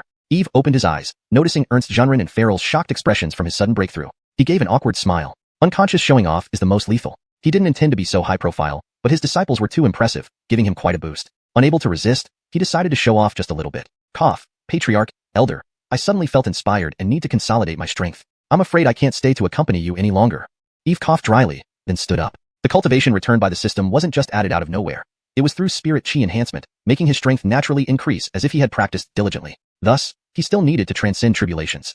Now he felt that the Thunder Tribulation, following the Nirvana Tribulation, was about to descend. He needed to prepare for it. After all, he had read Achilles' novels in his past life about strong cultivators failing their tribulations, leading to their deaths. Upon hearing this, Farrell immediately stood up and said, "If so, I'll leave first. You should focus on stabilizing your realm. Yes, I also need to return and attend to some matters. I'll come back another time for tea." Ernst Junren nodded and flew away with Farrell toward the exit of Lingyun Sword Peak. I never thought that after all these years in seclusion, we'd have such a remarkable genius in the Holy Land. Truly gratifying. After leaving Lingyun Sword Peak, Farrell couldn't help but exclaim, "This kid is only in his 30s yet has already reached the Sword Immortal realm. Given time, he might even reach the legendary Sword Supreme realm. Indeed, this child's future accomplishments will surely surpass our imagination. The arrival of the Immortal Dao era has blessed our Lingxiao Holy Land with such a prodigy." Ernst Junren nodded, his eyes gleaming with anticipation. "By the way, I heard this kid has 2 other extraordinary disciples besides Larissa, whose talent rivals or even surpasses the Holy Son of the Holy Land. Is that true?" Farrell seemed to recall something Quinn mentioned, turning to ask Ernst Junren. "Indeed, Yasmin and Heron are both exceptional. They possess natural-born divine constitutions and remarkable talent. Especially Yasmin, who possesses both the innate supreme ingenious heart and the immortal phoenix indestructible body. She is truly a freakish talent. She has a rather special background. She was abandoned by the Jiang family," Ernst Junren explained slowly. "Oh, both supreme ingenious heart and immortal phoenix indestructible body? 2 extraordinary constitutions?" Farrell said with slight surprise. With such talent, how could she be an abandoned child of the Jiang family? Yes, she is a bastard child of the Jiang family. Out of jealousy, someone dug out her heart and took her fate at birth. Later, Eve adopted her, restoring her constitution and activating her immortal phoenix indestructible body. Recently, the Jiang family tried to assassinate her to prevent her from growing stronger, but fortunately, Eve protected her. "But they won't let it rest," Ernst Junren nodded, briefly recounting the event. "Indeed, what a pity for the girl." Farrell sighed, then continued. "But since the girl is now a disciple of Eve, she belongs to us, Lingxiao Holy Land. As Keenans, we must protect her."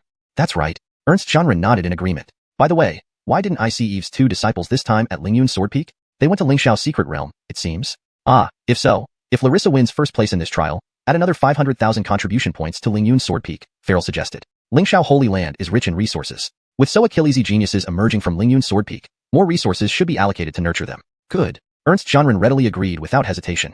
Chapter 124. Swallowing the Heavenly Tribulation. At the same time, on Lingyun Sword Peak, Eve sensed that the Wind and Thunder Tribulation was imminent and hurried to the summit of Lingyun Sword Peak. Boom. A sudden thunderclap shattered the air, filling the surroundings with a tumultuous and oppressive energy that sent shivers down one's spine. Thunder roared as dark clouds gathered into enormous waves, swirling and roaring like some terrifying force about to be unleashed. Eve gazed at the Wind and Thunder Tribulation in the sky, his expression grave. Though he wasn't panicked, it was his first tribulation, and without any prior experience, his heart could not help but feel uneasy, unsure just how fearsome the tribulation would be. Looking at the scale of the tribulation clouds in the sky, they seemed to herald the legendary ninefold divine punishment Wind and Thunder Tribulation, a spectacle that struck awe and fear into hearts. Rumble. Before long, the void trembled, and the tribulation clouds above appeared fully formed, coalescing over Eve's head as if drawn by an invisible force. The lightning converged, forming a menacing thunder dragon hovering in midair, its presence akin to genuine heavenly wrath. In an instant, carrying forces of destruction, it plummeted toward Eve. Eve swiftly activated his cultivation techniques for defense, unleashing a vast golden radiance that created a formidable barrier protecting his entire body. Bang! The thunder dragon struck him, erupting in a deep roar, shaking the very heavens and earth. However, Eve remained unshaken, immovable like a boulder. The thunder dragon, though fearsome, failed to penetrate his defenses. Eve furrowed his brows slightly and muttered to himself, "So this is the so-called ninefold divine punishment Wind and Thunder Tribulation? Doesn't seem too powerful." He had anticipated a far stronger impact from the tribulation. Instead, it felt like a mere tickle. Am I too strong? Or is this Wind and Thunder Tribulation too weak? They say Achillesy great cultivators die under the Thunder Tribulation, but I feel nothing. Eve wore a puzzled look. Whoosh, whoosh. As he pondered, even more terrifying dual thunder dragons reformed in the void, emitting dazzling lightning and hurtling down with devastating force, intent on tearing him apart. Seeing the renewed assault, this time Eve did not activate any cultivation techniques, but planned to withstand the second wave of the Wind and Thunder Tribulation with his bare body. Bang! A deafening crash echoed. The thunder dragon collided violently with Eve, bursting into a radiant flash of lightning. When the light faded, Eve stood there, unwavering, unscathed, even his clothes free of dust. "It seems it's not that this thunder tribulation is too weak, but that I'm too strong enough to defy the heavens," Eve mused, smirking to himself with an air of invincibility. This feeling of being unbeatable was exhilarating. Since that's the case, refining my body through this tribulation has no meaning. I wonder if I can directly absorb these tribulations. Eve suddenly had an audacious idea. After all, the heavenly tribulation was a product of various celestial powers. If he could swallow the tribulation, wouldn't it mean absorbing the power of the heavens? Whatever, let's try. Eve's eyes gleamed as he stared intently at the sky, preparing for action. His heavenly Tao constitution wasn't just boasting. Such trivial tribulations were no match for him. Rumble. The tribulation clouds churned fiercely, releasing ear-splitting thunder as Eve sensed the intensifying power within them, which only excited him. With a burst of thunder, 3 divine penalty lightning bolts tore through the void, descending with horrifying power. Humph, come on. Eve shouted, stomping his right foot, charging forward like an arrow released from a bow. Swallow.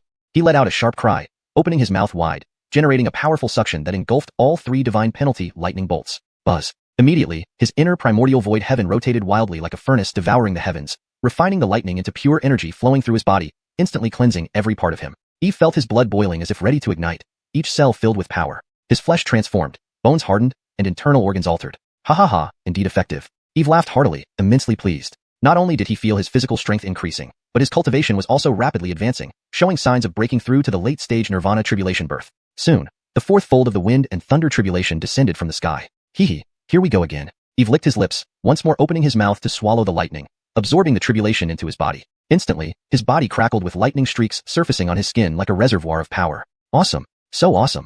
Eve roared to the heavens, electric currents spreading from his body like a resurrected ancient thunder god, awe-inspiring and terrifying. One layer after another, the heavenly tribulations fell upon Lingyun's sword peak, only to disappear almost immediately. If someone were on Lingyun's sword peak at this moment, they would witness a figure standing amidst endless lightning, swallowing the divine punishment lightning into his belly, then refining it within his inner world, transforming it into his own source of power. An hour later, when the 9-fold divine punishment wind and thunder tribulation concluded, the tribulation clouds did not dissipate but instead, fiery clouds began to rise. Rumble. Enveloped in flames, a scorching crimson thunderbolt slowly condensed, brimming with extreme heat and destructive power, capable of incinerating everything. After consuming the 9-fold wind and thunder tribulation, Eve's cultivation soared to the late-stage nirvana tribulation birth, naturally attracting the fire-thunder tribulation. At the nirvana tribulation birth stage, one must endure the 3 major tribulations, wind, fire, and thunder, before achieving great perfection. Come, I will consume all of you. Eve roared to the heavens, an infinite spirit and grandeur sweeping through, shocking the surroundings. To him, the heavenly tribulation was now a feast of delicious dishes, ready for a hearty meal. Feeling this way, he should smoothly pass through the wind, fire, and thunder tribulations today, entering the great perfection of the nirvana tribulation.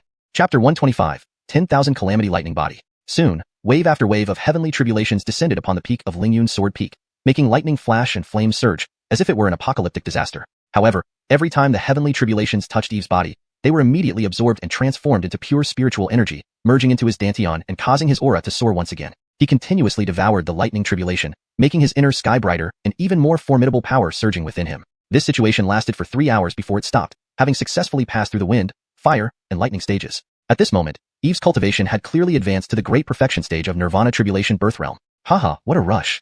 This rate of cultivation improvement is faster than cheating. Eve couldn't help but laugh heartily, feeling exhilarated. In just half a day, he had advanced from the initial stage of nirvana tribulation birth directly to its great perfection stage, spanning 3 entire levels with a massive increase in strength. Previously, he needed to use all possible means to confront celestial being realm cultivators, but now, even when facing late-stage celestial being realm powers, he felt confident enough to smite them with a single slap. Unfortunately, in a cultivator's lifetime, only the nirvana tribulation birth realm requires overcoming the heavenly tribulations. Otherwise, if one could continuously devour them, his cultivation would skyrocket like a rocket, becoming a great emperor in days wouldn't be unimaginable. But Eve knew that this idea was impractical because each realm was formed by the cosmic laws, unchangeable even with a cheat code. However, after devouring the wind, fire, and lightning tribulations, not only did my cultivation increase, but it seems I have refined a special constitution, Eve said, rubbing his nose, a gleam of insight in his eyes. He meticulously inspected his body and found tiny golden lightning arcs circulating through his blood, muscles, bones, skin, and pores, emitting destructive fluctuations and majestic celestial might. This was not the law of lightning but a mutation resulting from devouring the tribulations. The heavenly tribulation was formed from the mighty forces of heaven and earth, carrying the will and destructive power of the cosmos. Generally, cultivators who Achilles age to survive the lightning tribulation would be overjoyed and would never actively consume it. It wasn't that they hadn't thought of it, but rather that the tribulation was too terrifying. Even the slightest failure would result in complete annihilation. Therefore, most cultivators often took out their best treasures or methods to resist the tribulation attacks, hoping for safe passage. But Eve went against the norm, not only avoiding the tribulation but also actively devouring it, using the tribulation to strengthen himself. With his primordial inner sky, he could easily refine the tribulation and empower himself. Such a scenario was unheard of.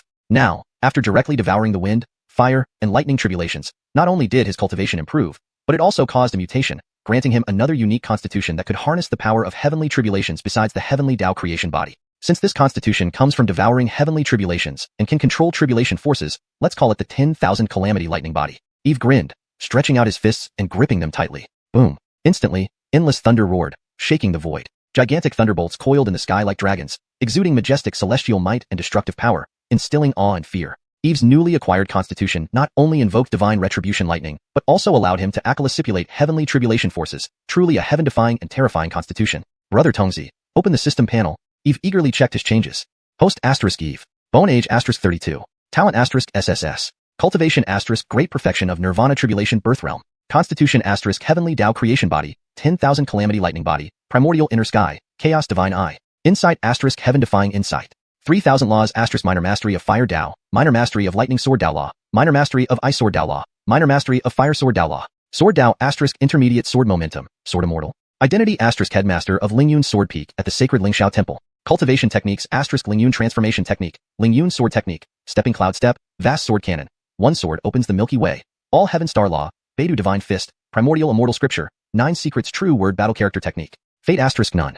Items * Taodai Demon Sword, Pavilion of Heaven Yellow, Void Mirror, 2 Heaven Rank Artifacts, 5 Earth Rank Artifacts, various Spirit Stones, Pills, Fruits. Disciples * Larissa, Yasmin, Heron. System Task * Take on a 4th Disciple. Reward.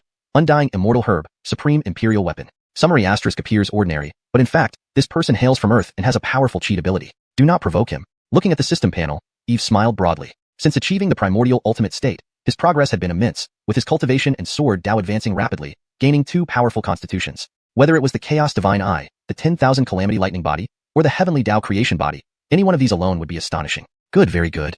Eve nodded satisfactorily. His various attributes were already maxed out, making him nearly a perfect superhero, except for cultivation which still lagged behind. He knew well that reaching great perfection of Nirvana Tribulation Birth Realm was only the beginning, and the road ahead remained long, with 6 more realms: Celestial Being, Immortal Platform, True Saint, Celestial Lord, Near Emperor, and Great Emperor, to go. Although he was already considered a high-level cultivator, being just one step away from great power, compared to the ancient titans above the Celestial Lord level, he was still insignificant. But he wasn't worried. Cultivation was easiest for him to improve. As long as his disciples worked hard, he could advance by lying around eating, drinking, and sleeping without much effort. Moreover, he possessed the primordial inner sky, which could absorb celestial essence automatically, increasing his cultivation effortlessly, practically a cheating tool. Tired, going to lie down for a while, waiting for good news from my disciples. Eve stretched lazily, walking toward his room and resting contentedly. Elsewhere, in the 5 elements mini-world of Lingxiao Secret Realm, amber sand swept across, with the scorching sun blazing overhead. This was the core area of the 5 elements mini-world, where the sun hung high and intensely hot, seemingly capable of baking anyone alive. Under the scorching sun lay a valley. At this moment, inside the valley, Larissa swung her sword, unleashing a violent sword chi that instantly tore through the sands, killing a ferocious beast and absorbing its law power. Finally cleared out all the ferocious beasts. Larissa wiped the sweat from her forehead, gazing at the vast valley, her face beaming with excitement. The valley was filled with abundant spirit energy and misty clouds, resembling a fairyland. Rare herbs of various kinds were spread throughout, shimmering brilliantly and emitting intense medicinal aromas. At the center of the valley stood a towering ancient tree, lush and verdant, bearing golden fruits as large as fists, emitting enticing fragrances that made one's mouth water. Chapter 126, Contending for the Profound Spirit Tao Fruit. Profound Spirit Tao Fruit. It's said that this fruit contains dense spiritual energy. After consuming it, one can not only increase cultivation but also enhance sensitivity to various Tao principles. Larissa's beautiful eyes sparkled with excitement. She hadn't expected to find so Achillesy Tao fruits here, which would significantly boost her cultivation. Wish. Larissa gracefully moved, darting under the ancient tree. She reached out to pluck a profound spirit Tao fruit and was about to put it in her mouth when a sound of air breaking came from afar. Buzz. Immediately afterward, a sharp sword sliced through the void, striking the spot where Larissa had stood just moments ago, producing an intense clanging sound. Who? Larissa frowned, scanning the surroundings with a cold gaze, alert. Little Sister Morong, long time no see. A deep voice echoed as a young Achilles clad in white emerged, wielding a sharp sword. His eyes were fixated on the profound spirit Tao fruit on the ancient tree, gleaming with light. Horatio, it's you. Larissa's beautiful eyes revealed a hint of surprise upon recognizing him. The newcomer was none other than Saint Disciple Horatio, who was nearly at the mid-nirvana stage and ranked 4th among disciples. However, after her initial surprise, Larissa wasn't overly concerned. Had she still been at the cloud-soaring sword peak before, she might have shown some caution towards this senior disciple who outranked her. But now, having awakened her latent potential and greatly increased her strength, she felt no need to worry about Horatio. Larissa said coolly, so, senior brother Horatio appears now. Could it be you're interested in the profound spirit Tao fruit? Of course.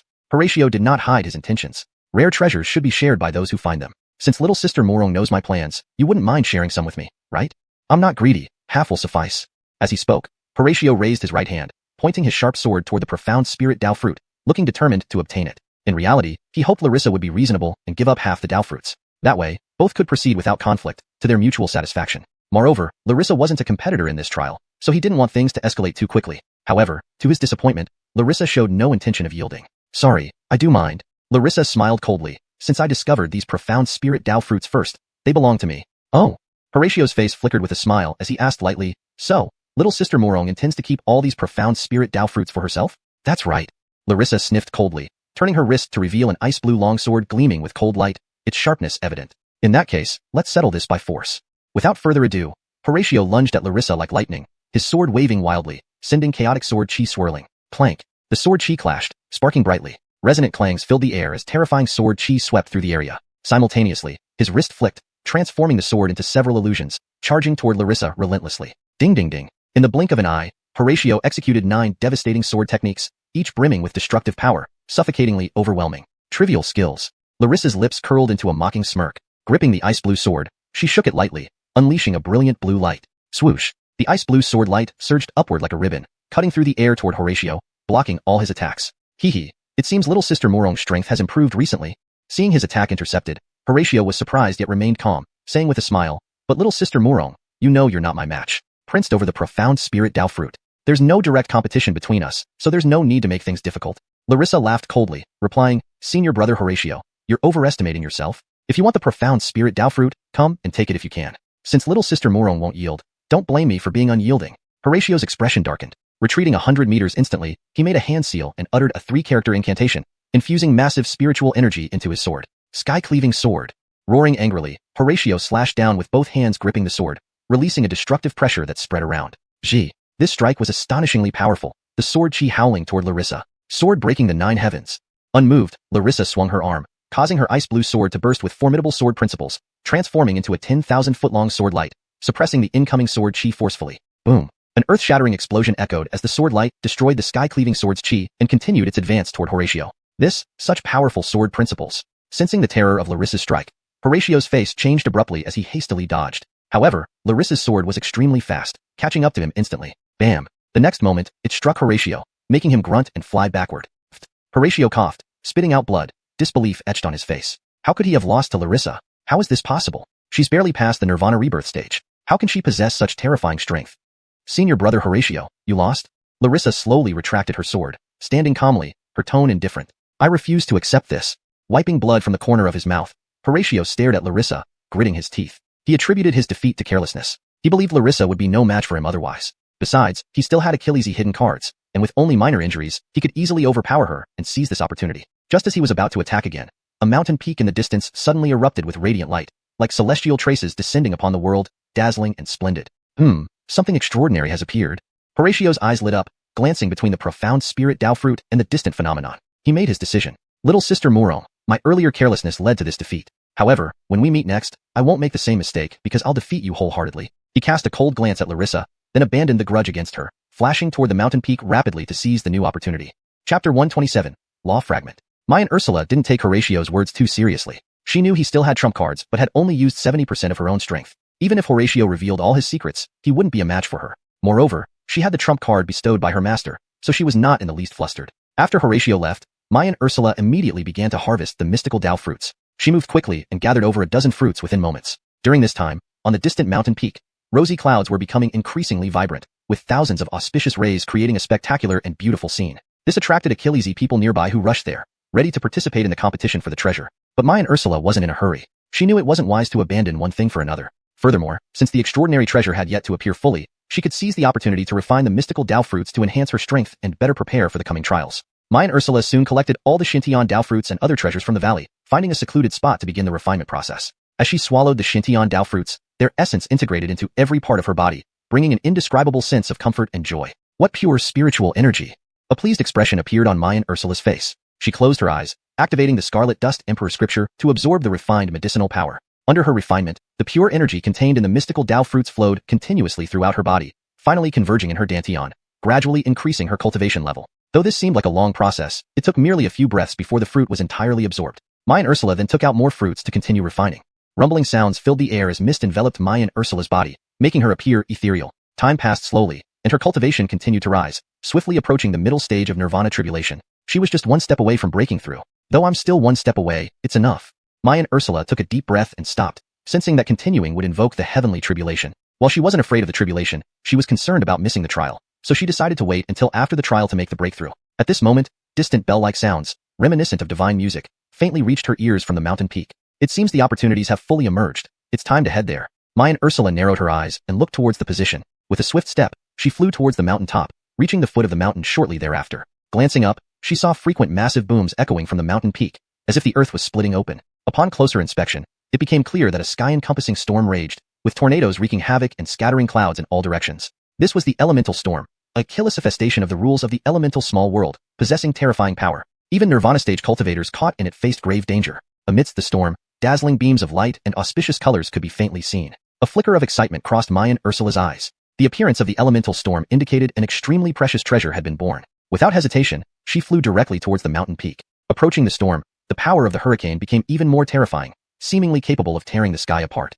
Soon, she noticed several dozen disciples of the Lingxiao sanctuary battling over a treasure at the edge of the storm, creating chaos. The treasure was a piece of glowing golden fragments, radiating with blinding brilliance. Is that a law fragment?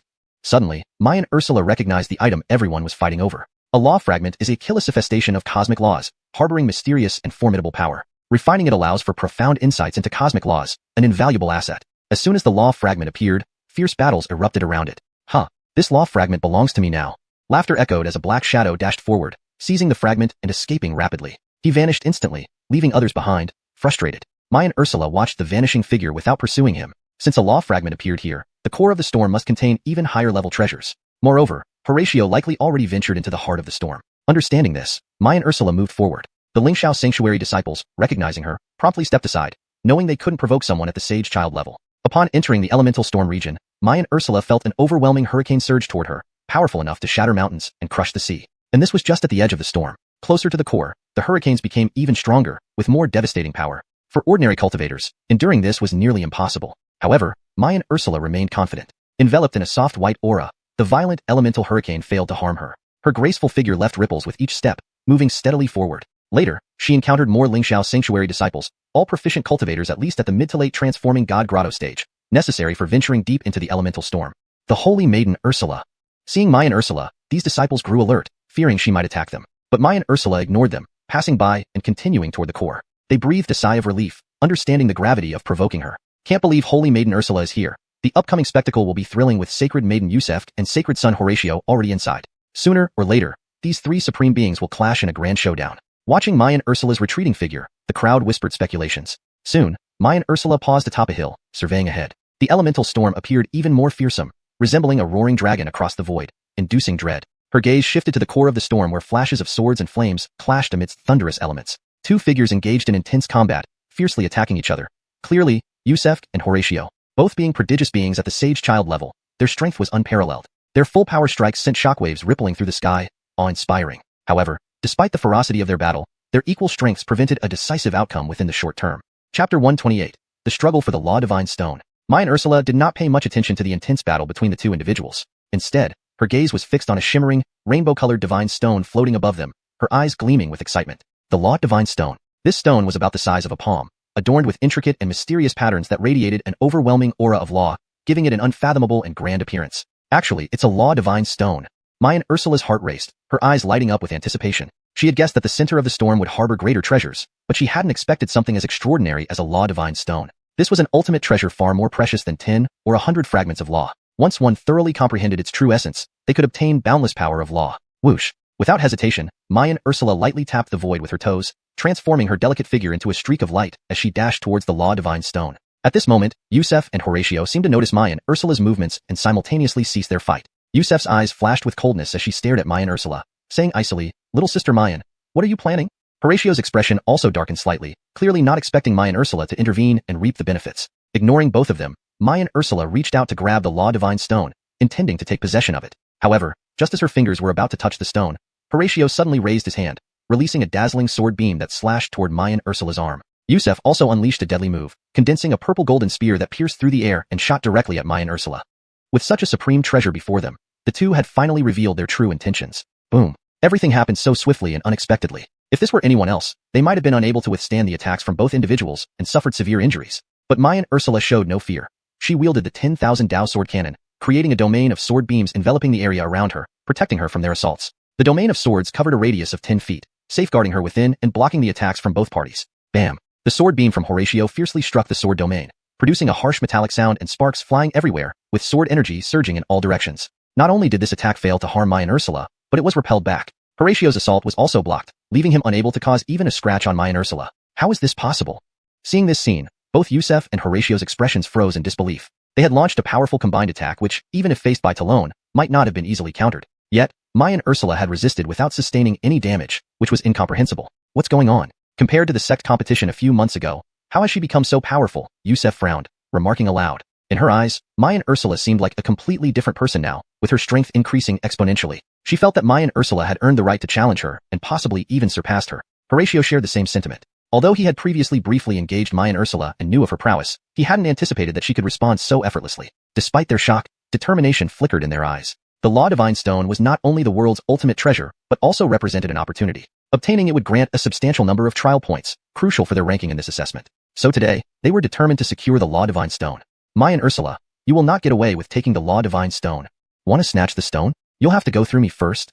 Horatio sneered, his body emitting surges of spiritual chi like waves flooding into his long sword. A powerful sword intent surged forth, shaking the heavens. Swish. Immediately, he charged at Mayan Ursula once again with his sword in hand. Clang. Yusef quickly followed suit, driving the purple golden spear forward, releasing myriad spear energies, hurling them towards Mayan Ursula. The intense battle was about to commence. Although besieged by two opponents, Mayan Ursula remained calm and composed. Her immortal physique, enhanced by the red dust Dao scripture, an ultimate imperial technique, had boosted her combat power several times over. Moreover, she wore the Jade Immortal Garment, another ultimate immortal artifact, allowing her to easily handle the attacks from Yusef and Horatio. Thus, despite their formidable strength, they were unable to harm Mayan Ursula. As time passed, Yusef and Horatio grew increasingly alarmed. They couldn't fathom how Mayan Ursula's strength had become so terrifying. Not only was her sword's Achilleship extraordinarily refined, each attack effortlessly deflected by her, but they also felt an inexplicable sense of pressure from her sword techniques, compelling them to retreat repeatedly. This bizarre phenomenon left them bewildered. Just a short while ago, Mayan Ming's strength and position in the Holy Sun ranks were below theirs, yet now everything seemed to be overturned. Not only had her cultivation advanced rapidly, but her mastery of sword's Achilleship had reached a level they could barely comprehend, catching them off guard. Could it be that she had recently encountered some great fortune, leading to this rapid advancement? That was the only plausible explanation. Both Yusef and Horatio were quick-witted, instantly realizing this possibility. They dared not delay further for fear of putting themselves in danger. Therefore, they simultaneously unveiled their ultimate techniques. Yusef summoned a jade tripod, radiating blazing light like a rising sun, descending upon Mayan Ursula. Meanwhile, Horatio brought out a silver longbow, drawing a massive silver arrow, bursting with brilliant, blinding starlight, achillisating a razor-sharp energy. Whiz. The silver arrow soared through space faster than light, appearing instantaneously before Mayan Ursula, shooting down with relentless force. Chapter 129. The Power of the Three Live Stone. This was none other than the supreme immortal artifact, the 100-star falling dragon bow. This bow was crafted from the sinew of a true dragon, containing formidable dragon power. As the holy son of a sacred land and the eldest disciple of Wuxiang Peak, how could Horatio not possess an eminent supreme immortal artifact? Yusef was no different. His jade tripod was also a supreme immortal artifact named Tiangang Mountain River Tripod. This artifact belonged to the middle grade category of supreme immortal artifacts, made from extraterrestrial meteoric iron, possessing the power to seal heaven and earth, exceedingly powerful. With two supreme immortal artifacts emerging simultaneously, they instantly formed a devastating aura. Two entirely different onslaughts enveloped Larissa, like the sky collapsing and the earth cracking, creating a terrifying spectacle. Especially the jade tripod that Yusef offered up emitted a terrifying momentum, as if capable of suppressing all realms, causing the surrounding space to warp. Humph. However, in the face of such an attack, Larissa showed no fear, just a light snort. Perhaps before she would have had no means to resist such top-tier magical treasures, but now it was different. Her master had bestowed her with a magical treasure too. Then, with a wave of her right hand, a burst of rosy light achillisated from her palm, coalescing into a three-colored divine stone, the supreme imperial weapon known as the Three Live Stone. Buzz. The Three Live Stone emitted brilliant rosy light and buzzed like an ancient divine mountain, majestic and overwhelmingly heavy. It hung suspended in midair, effortlessly blocking Yusef and Horatio's attacks, while simultaneously sending the 100-star falling dragon bow and Tiangang Mountain River tripod flying. But this was not the end. Larissa's eyes narrowed, and she performed a spell seal, causing the Three Live Stone to release a vast and desolate river that spanned the horizon, immense and surging. This was the river of fate contained within, filled with the way of heaven and earth, utterly terrifying. Splash. The river of fate churned endlessly, stirring up massive waves that surged towards Yusef and Horatio, carrying incomparable power, seeming capable of destroying everything. Their pupils constricted, hurriedly deploying secret techniques to defend. But all their efforts were in vain. The moment the River of Fate appeared, it seemed to pronounce their fate, directly engulfing them within it. Damn it, how is this possible? What kind of magical treasure is this, to possess such power?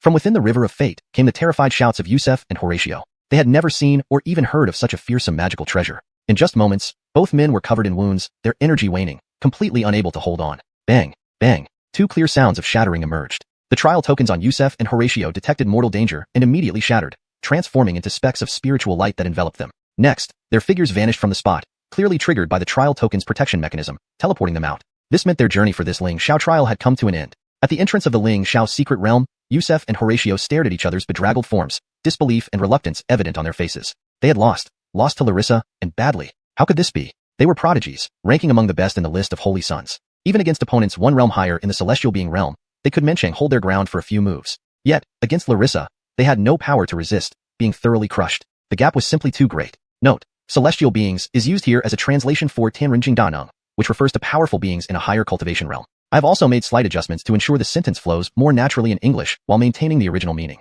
Neither Yusef nor Horatio could accept it, but the truth was right there before them, forcing acceptance. This outcome undoubtedly delivered a fatal blow to their pride, honor, and hopes. Meanwhile, on the grand square of the sacred learning hall, exclamations of shock echoed. What's going on? Did I see that right? Holy Lady Yusef and Holy Son Horatio were defeated by Holy Lady Ursula. My goodness, this is unbelievable. All disciples gaped, scarcely believing what they saw on the square's screen. Holy Lady Yusef and Holy Son Horatio were eliminated so easily? That was too absurd. Remember, these were the second and fourth ranked holy sons of the sacred land, representing the pinnacle of young combat strength in Lingxiao. And yet, they didn't make it past the first round of the Lingxiao trial? It was unimaginable. What has Holy Lady Ursula gone through to advance so quickly? Someone couldn't help but exclaim. Such talent is truly terrifying. She only recently ascended to the Nirvana realm. How did she defeat Holy Son Yusef and Holy Son Horatio? It said she joined Lingbud Sword Peak. Could that be why her strength is so formidable? The disciples chattered amongst themselves, filled with awe for Larissa. On the spectator platform, the expressions of Taoist Realm Spin Jingi, mentor to Yusef, and Taoist Greenwood Zhao Qingmu, mentor to Horatio, were particularly unpleasant. Both had personally tutored Yusef and Horatio, pinning high hopes on them. Yet, they failed in the very first round of the trial. How embarrassing. Especially Taoist Realm Spin Jingi, whose face darkened to resemble the bottom of a pot. He had been confident his disciple would be a strong contender for top position in the Lingxiao trial. Reality had slapped him hard. Good. Ursula hasn't disappointed me. Truly worthy of being my top disciple. Ha ha ha. Taoist Realm Method Miao Fa couldn't help but laugh, his features animated. Though he had expected Larissa to transform after joining Lingbud Sword Peak, he never imagined the change would be so profound, far surpassing his expectations. Defeating two of the most outstanding talents of the sacred land alone was no small feat. This wasn't just astonishing. It was beyond astonishing, profoundly shocking. If he hadn't witnessed it himself, Taoist Realm Method Miao Fa wouldn't have believed it either. For a moment, he felt increasingly certain that admitting Larissa into Lingbud Sword Peak had been the right decision. Elder Realm Spin, you lost. So what's the point in trying to provoke me? Didn't you give your own disciple a supreme immortal artifact? Taoist Realm Method Miao Fa remarked coldly. That was just a middle-grade supreme immortal artifact, nothing compared to Larissa's supreme imperial weapon. Taoist Realm Spin Jingi retorted, visibly upset. The Lingxiao trial is a test, challenging disciples' fortune, destiny, and treasures. If your disciple's treasure isn't strong enough, it's his fault, not ours. Taoist Realm Method Miao Fa replied calmly. Moreover, Ursula's supreme imperial weapon wasn't given by me. Why bring it up to me? If not you, then who? Only your immortal martial hall has such means. Otherwise, where would a young girl get such a powerful treasure? Taoist Realm Spin Jingi sneered.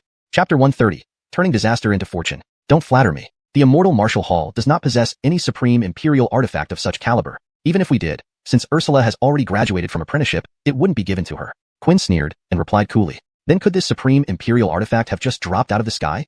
That I do not know. If you want to know, you must ask Ursula's current master. Ursula's current master? Bobby was taken aback upon hearing this, but quickly came to a realization. You mean Eve of Lingyun Sword Peak? Did he bestow Larissa with a supreme imperial artifact? How is that possible? He's merely the head seat of one of the lower 36 peaks. How could he possibly own a supreme imperial artifact?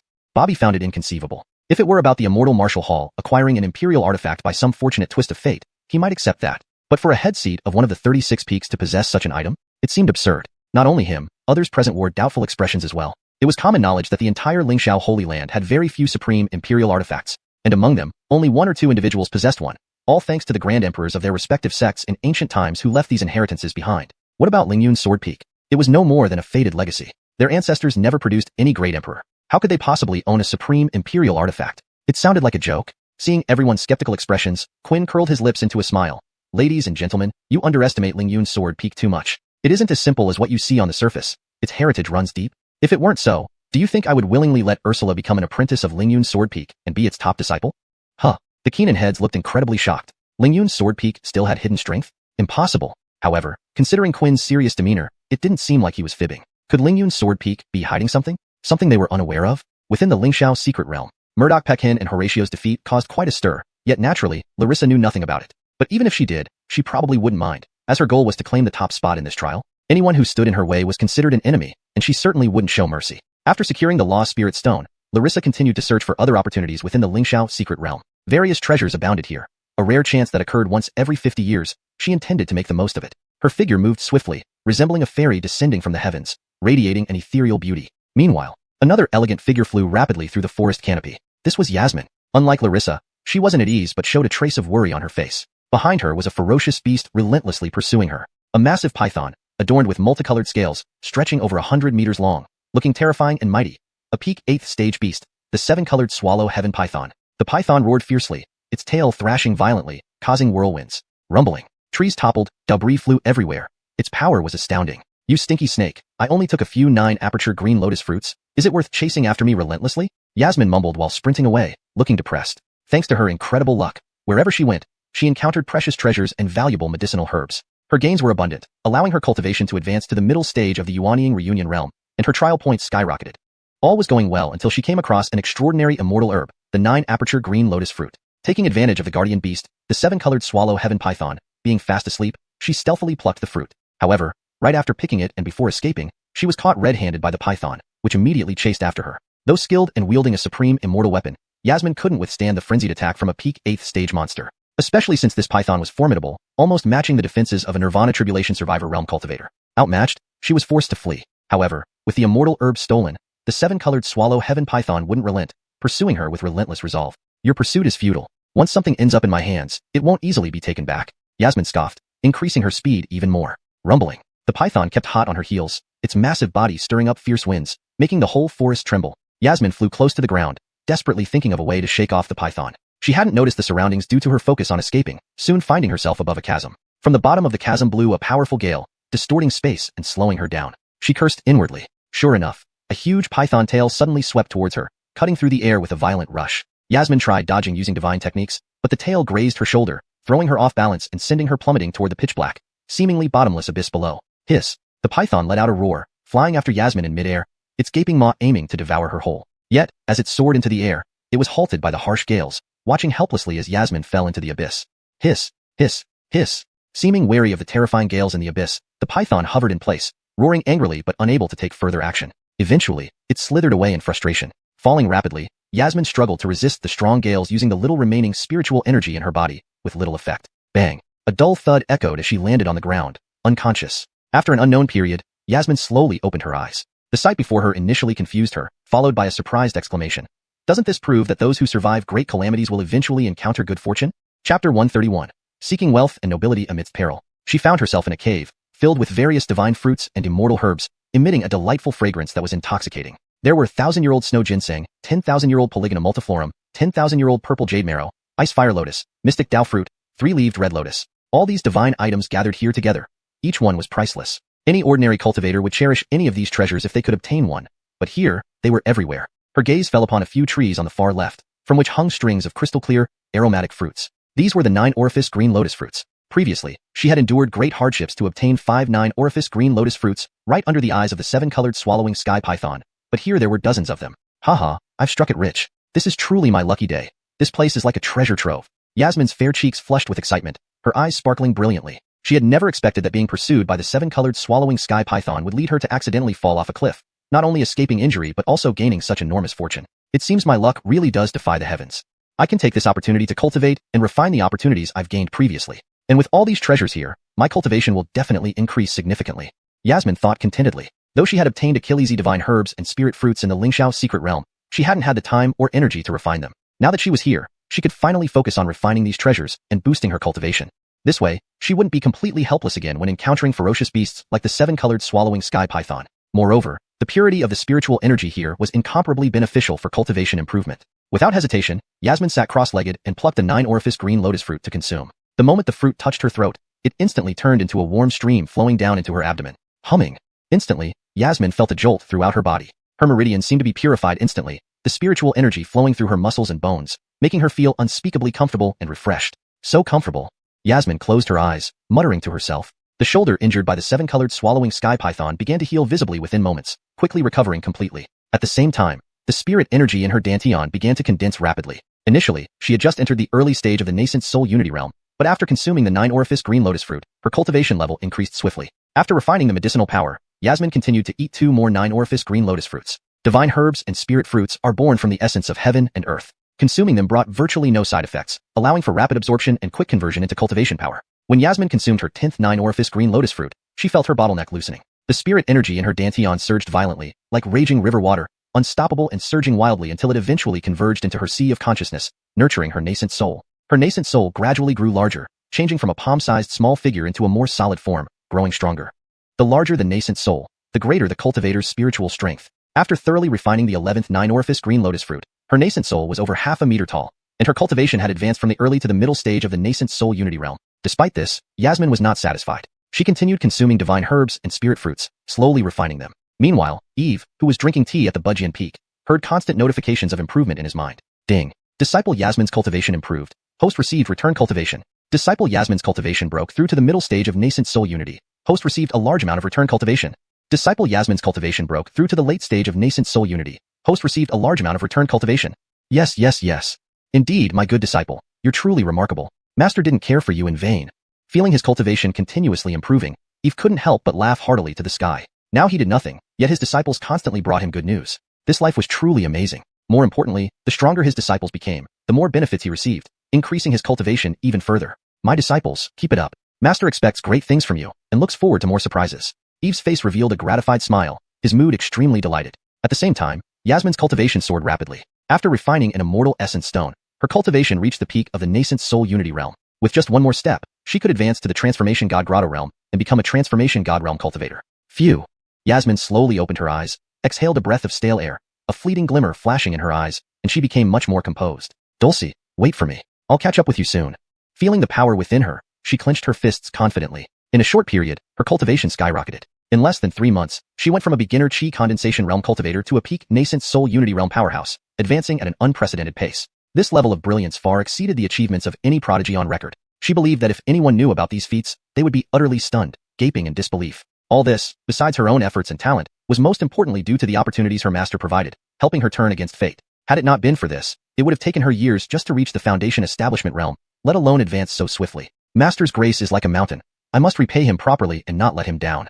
Yasmin made up her mind secretly and stored the remaining divine herbs and spirit fruits in the cave to present to her master later. Although these items were invaluable, they felt insufficient compared to what her master had given her. Having finished this, Yasmin walked to the edge of the cliff outside the cave, looking down at the bottomless abyss and up at the towering heights above, feeling somewhat perplexed. The cave she was in was precisely in the middle of the cliff, with steep, vertical cliffs all around, leaving no foothold. Additionally, strong winds raged outside, preventing aerial flight. Since going up is impossible, I'll jump down again. If I survived falling earlier and gained such fortune, it means I'm destined for great fortune, and heaven won't let me die so easily. Yasmin pouted, thinking to herself. In typical novels, protagonists often survive falling off cliffs and gain extraordinary encounters, just like she had experienced. So, she decided to try once more, seeking wealth and nobility amidst peril. Who knows, maybe more treasures awaited her below. Chapter 132.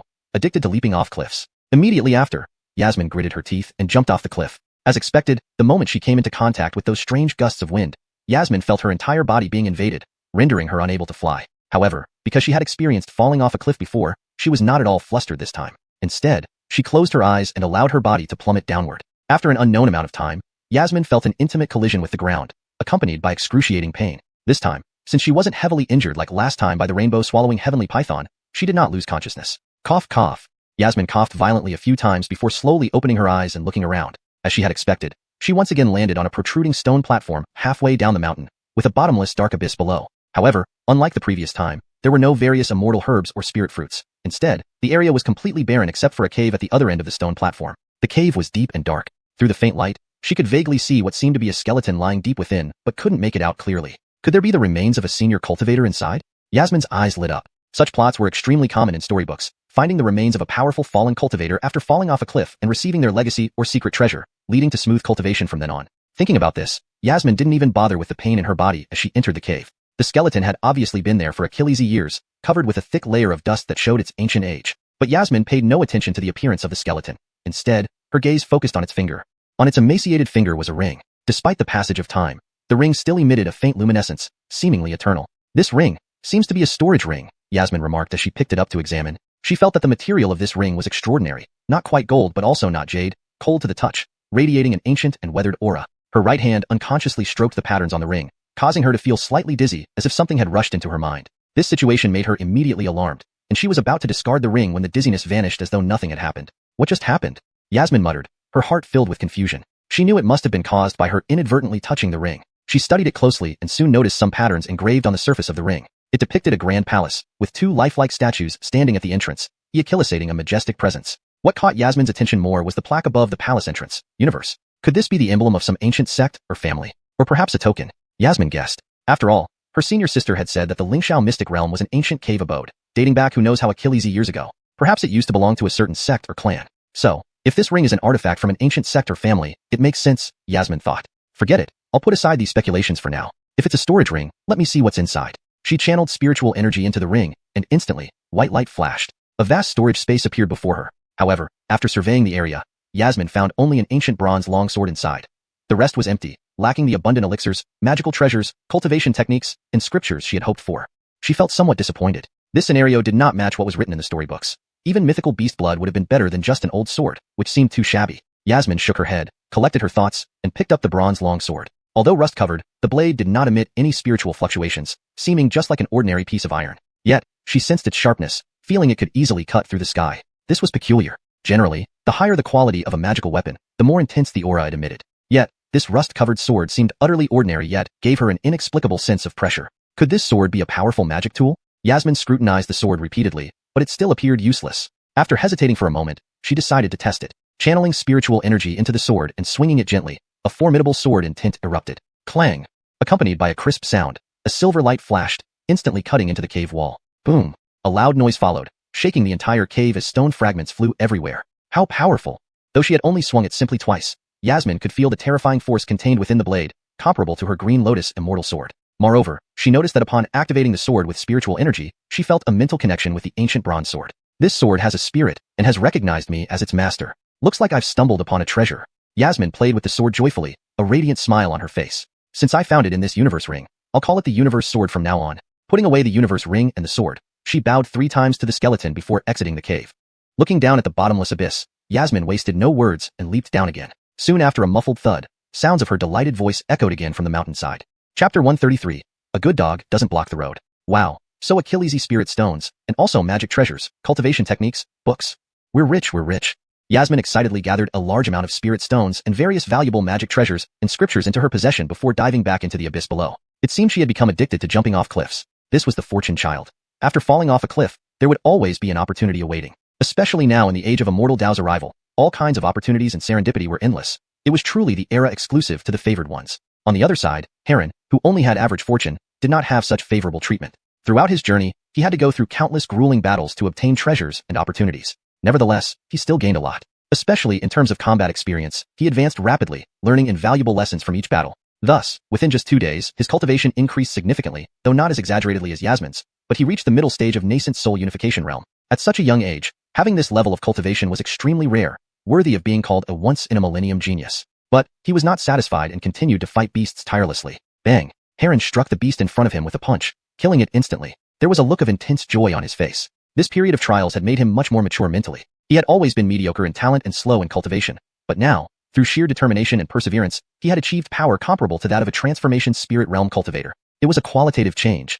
Very well, with my current strength, I should have a chance even against peak 7th stage beasts. Heron nodded in satisfaction as he collected the beast's inner core, then prepared to seek new prey to challenge higher realms. Whoosh, whoosh, whoosh. Just as he was about to leave, suddenly 3 sharp sword auras rushed toward him at breakneck speed, stopping abruptly in front of Heron in midair. Standing on the swords were 3 people, 2 men and 1 Achilles. The 2 men wore black robes, carrying long swords, emitting a chilling aura of killing intent. The Achilles wore a purple dress, sweet and delicate, with a graceful figure and bright phoenix eyes. She stared coldly at Heron and said, "Boy, didn't expect to see you again so soon, did you? I thought who it might be, turns out it's you." Heron raised an eyebrow, glanced around, and then fixed his gaze on the Achilles in the purple dress. That Achilles was someone he recognized, Trista, who had tried to snatch his Linkstone milk and was severely taught a lesson by him before. A good dog doesn't block the road. What? Do you actually want another beating? Heron asked with a cold snort. He had already spared Trista's life last time, yet she dared to provoke him now. Clearly, the lesson hadn't been enough. Filthy boy, don't get too cocky. Lady has kept track of your actions that day, and I said I would make you pay. Today, let's settle the scores. Trista glared at Heron viciously before turning to the Achilles on her left. Senior brother Lin.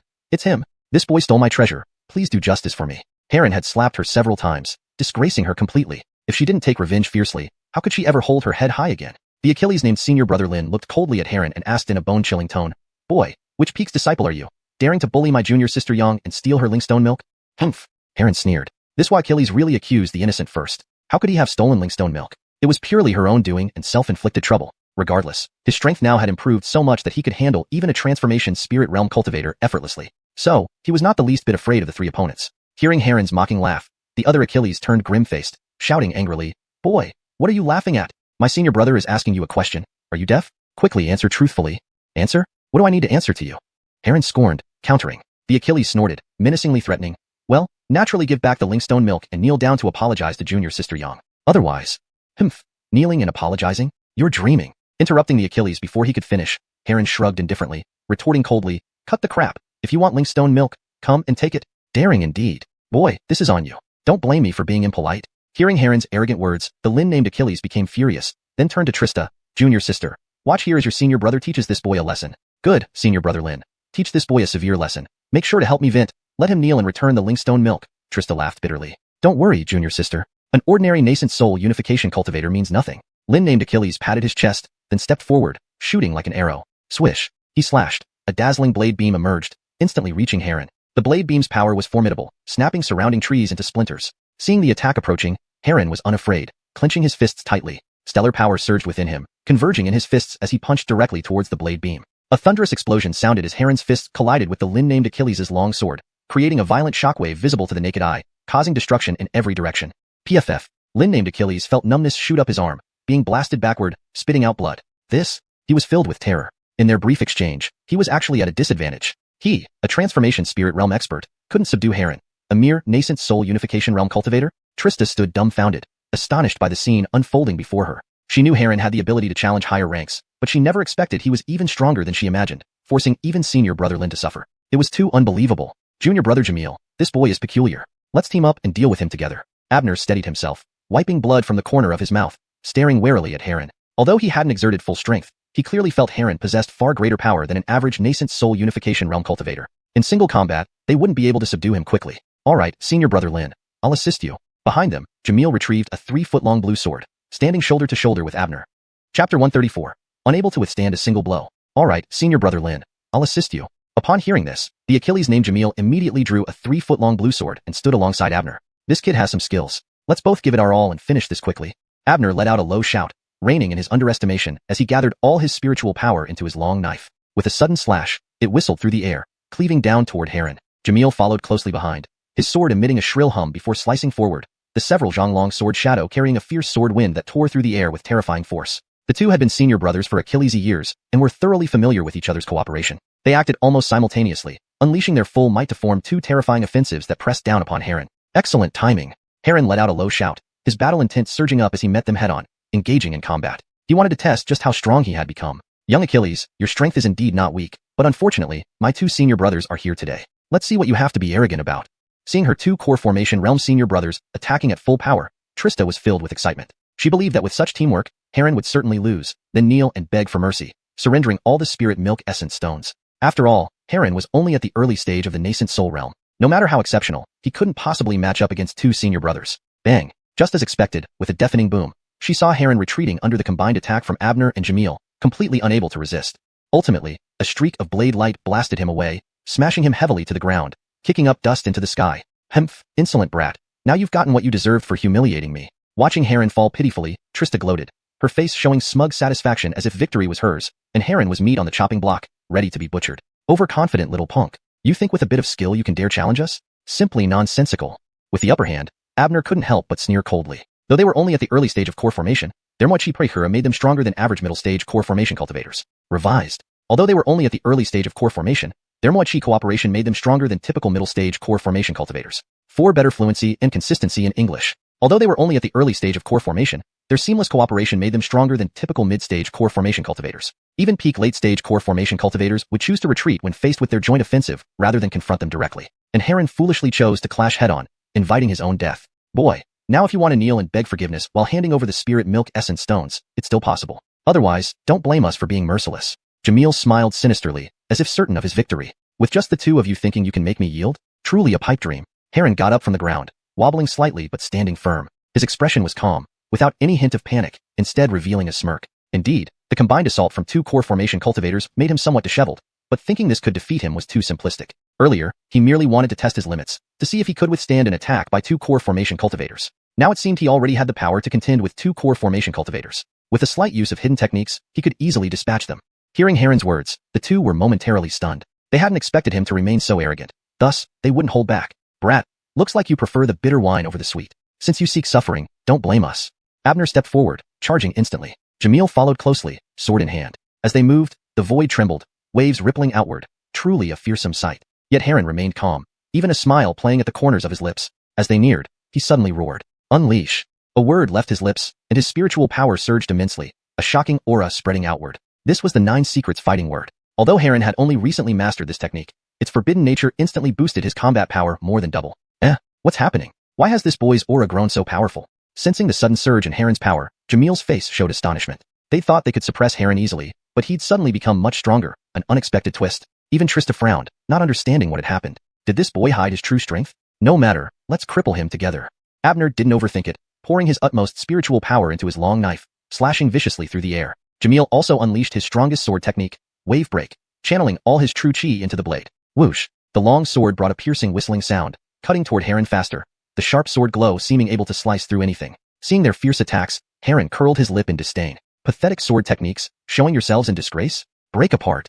Heron roared, stomping the ground, his figure shooting forward like an arrow from a bow. His fists, empowered by vast star power, carried incredible force as he thrust them out, one to each side.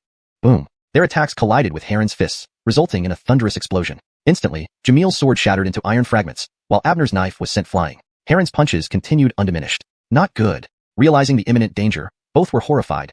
Heron's iron fists reflected in their eyes, causing them to hastily gather true chi to protect their chests. Bang! A deafening crash echoed through the mountain path as Abner and Jamil screamed, blasting backward like cannonballs. Rolling several times after landing, they finally came to a stop. Clutching their bruised and bleeding chests, they looked quite miserable. D***in. How did this happen?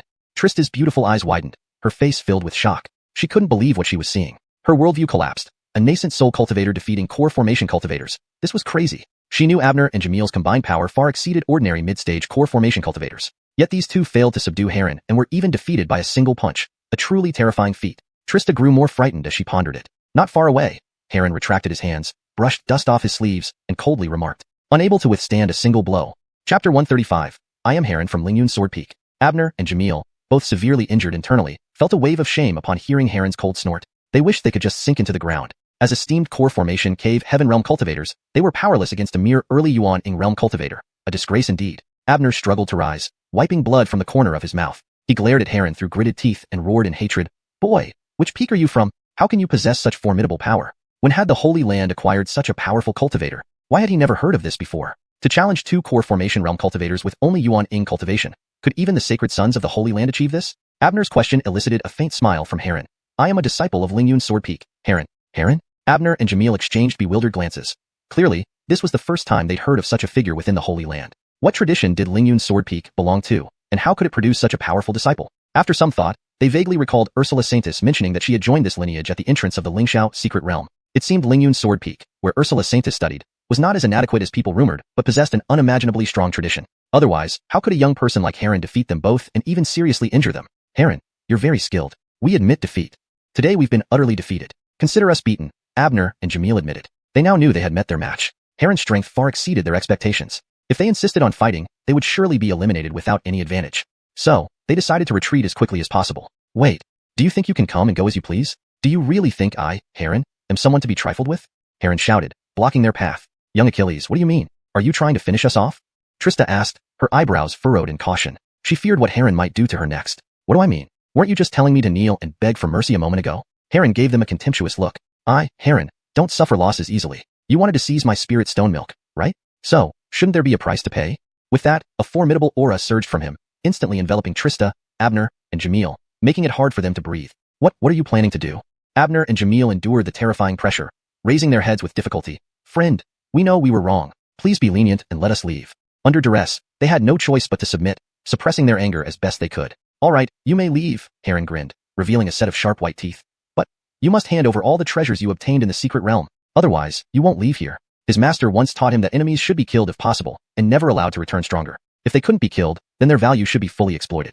Since it was a trial, he couldn't kill them, but given his current lack of fortune and resources, he wouldn't let this opportunity pass. Moreover, as core formation Cave Heaven Realm cultivators, Abner and Jamil had undoubtedly acquired Achilles' treasures in the secret realm. You're too much. Trista clenched her teeth, furious that Heron Achillisted all their belongings. Although she feared Heron, she was unwilling to part with her hard-earned treasures. Abner and Jamil also showed reluctance. They had indeed obtained Achilles' items and weren't willing to hand them over willingly. Too much? Did you think it was excessive when you were bullying me earlier? Heron chuckled. His words left Trista and the others speechless. They had indeed attacked first and Achillisted that Heron kneel and beg. Now, I'm giving you 10 breaths to decide. If you don't hand over your treasures, don't blame me for being merciless and eliminating you. Had it not been for their shared identity as disciples of Lingxiao Holy Land, he would have taken all their treasures, not just those from the secret realm. 10, 9. Heron deliberately prolonged the syllables, increasing the pressure on them. He wasn't a kind-hearted person and would act without hesitation if they didn't comply. As the countdown continued, sweat poured down Abner and Jamil's foreheads. They were terrified Heron might actually attack. Regret set in. Had they known Heron was so powerful, they wouldn't have dared provoke him. Trista similarly regretted seeking revenge through her senior brothers after witnessing Heron's might. Her arrogance vanished completely. In the end, when Heron counted down to 1, they looked at each other and chose to yield. They realized that if they didn't hand over their treasures, they would indeed be eliminated. Although it was painful to give up their possessions, they understood the importance of surviving to fight another day. The Lingxiao trial was only 2 days old, and they could still seek more opportunities to enhance their abilities. Besides, if they were eliminated in the first round, they would be laughed at by their fellow disciples. Trista, Abner, and Jamil placed all their gains from the secret realm, including immortal herbs, spirit fruits, magical artifacts, and various treasures, into a storage bag. After collecting the items, Heron said coolly, "Get out of here." The three hastily fled without further delay. Once they were gone, Heron examined the treasures in the storage bag. Well, they Achilles aged to gather quite a lot of opportunities in the secret realm, much more than what I obtained. With so Achilles-y treasures, perhaps I can break through a minor realm. Heron was excited. He hadn't expected such unexpected gains. Inside the bag were numerous heavenly materials, most importantly, several 9-aperture green lotus fruits and several pieces of immortal spirit stones. He had fought so Achilles-y fierce beasts, yet the spoils were far less than what these three had. Watching his trial points climb rapidly, placing him in the top 20, Heron had a thought. It seems robbing others' opportunities is more thrilling. Perhaps I can pretend to be weak, lure others into attacking me, and then exploit them. Wouldn't that be perfect? Previously, he avoided conflicts with other Lingxiao Holy Land disciples to avoid unnecessary trouble. But now, he believed going to densely populated areas might be a better choice. If someone saw him as a weak target and attacked, it would be their own fault. One doesn't strike unless provoked. But if they do strike, I'll have no choice. Moreover, everyone was in competition during the trial. Abner and the others had likely robbed others to acquire their treasures. Heron smiled to himself, realizing he needed to adjust his strategy. Instead of focusing solely on hunting fierce beasts, he should try to exploit others to gain more treasures and compensate for his lack of luck. The translation maintains the original paragraph structure and line breaks while ensuring fluency and coherence with the previous content. It preserves the tone and style of the original text and accurately translates names using pinyin. Chapter 136, Pretending to be Weak to Overcome the Strong. Having made up his mind, Heron immediately set into action. This time, Achilles-y people participated in the Lingxiao secret realm, around 5 or 6,000. Apart from those who had been eliminated, most of the remaining individuals would try their best to head towards the center of the secret realm. Heron was not sure how vast the Lingxiao secret realm was, nor its exact location. Thus, he could only follow his memory and seek out areas with dense crowds. Not long after, Heron arrived at a valley where he had previously encountered several trial disciples of the Lingxiao secret realm. Sure enough, not long after stepping into the valley, Heron heard a rash and arrogant laugh, followed by 2 cultivators emerging from behind a large tree. Seeing Heron, the duo sneered viciously and rubbed their hands greedily. Interesting, there's actually still a disciple at the nascent soul stage who hasn't been eliminated. This makes things easier for us. What are you 2 seniors going to do? Heron pretended to be afraid and retreated in panic. So it looks like we have an inexperienced little junior here, actually asking what we're going to do? The older one among them, a black-clothed Achilles who had reached the spirit transformation stage, sneered. Junior, what do you think? What do you think your seniors would do? Of course, we're going to rob you. Who told you to meet us here so unluckily? But rest assured, as long as you hand over all the treasures you've obtained within the secret realm, you can leave safely. Otherwise, well. As he spoke, the Achilles gazed greedily at Heron's waist pouch, seemingly imagining the precious treasures it might contain. Heron appeared frightened on the surface, but laughed inwardly. He hadn't expected that fish would bite so quickly. It seemed that within this secret realm, there were Achilles-y cultivators plotting similar schemes, looking to deceive others and seize treasures. 2 seniors, I don't understand what you mean. Could you explain more clearly? Heron deliberately feigned confusion and asked doubtfully. Seeing Heron pretending to be ignorant, the Achilles' expression darkened instantly. With a cold snort, he roared, "Brat, don't play dumb with me. Just hand over all the treasures you have on you. Otherwise, I'll make sure you regret it. Why is Senior wasting time talking to this kid? Just knock him down and take everything." Jarrett said impatiently. They had already robbed quite a few cultivators at this valley pass. Those who didn't cooperate were simply suppressed forcefully. There was no need to waste time. Those who refused to hand over treasures could only be forced out of the competition. Alright, this kid is playing dumb. Let's beat him up first before anything else. The black-clothed Achilles nodded and signaled another junior brother to move against Heron. To them, dealing with a novice at the nascent soul stage was child's play. They weren't worried about Heron escaping or playing tricks. T2 seniors, I haven't obtained any treasures in the secret realm. Please spare me, Heron wailed, displaying a face full of fear. Upon seeing Heron's reaction, both men despised him immensely. This boy was too timid and weak, terrified at the slightest provocation. They wondered how someone like him could survive for so long within the Lingxiao secret realm without being eliminated. But they didn't show any mercy, and with a cold snort, charged towards Heron. Bang! One from each side. They launched punches at Heron, resulting in loud thuds. They didn't use any mystic abilities. It wasn't because they couldn't, but they feared injuring Heron too much and triggering the trial token's protective mechanism, which would result in their own elimination. Seeing the attack, Heron, who was supposed to be terrified, suddenly smiled and revealed his true intentions. In the next moment, the duo's blows landed on Heron's chest. Not only did they fail to punch Heron away as they imagined, but instead, they felt a terrifying force strike their chests. Both men spewed blood, flying backward like broken kites, and finally crashed onto the ground. This is impossible. He's clearly at the nascent soul stage. This boy is clearly at the nascent soul stage. How can he be so strong? The black-clothed Achilles clutched his chest, staring at Heron in disbelief, utterly shocked. As senior, this guy is just pretending to be weak. He's absolutely at the spirit transformation stage, or even beyond it. The other Achilles, his face filled with shock, struggled to voice his guess. This time they had bitten off more than they could chew, having hit a steel plate. The opponent was difficult. They needed to run fast. Instantly crushed, both men dared not hesitate. Struggling to get up, they turned to flee. You think you can escape?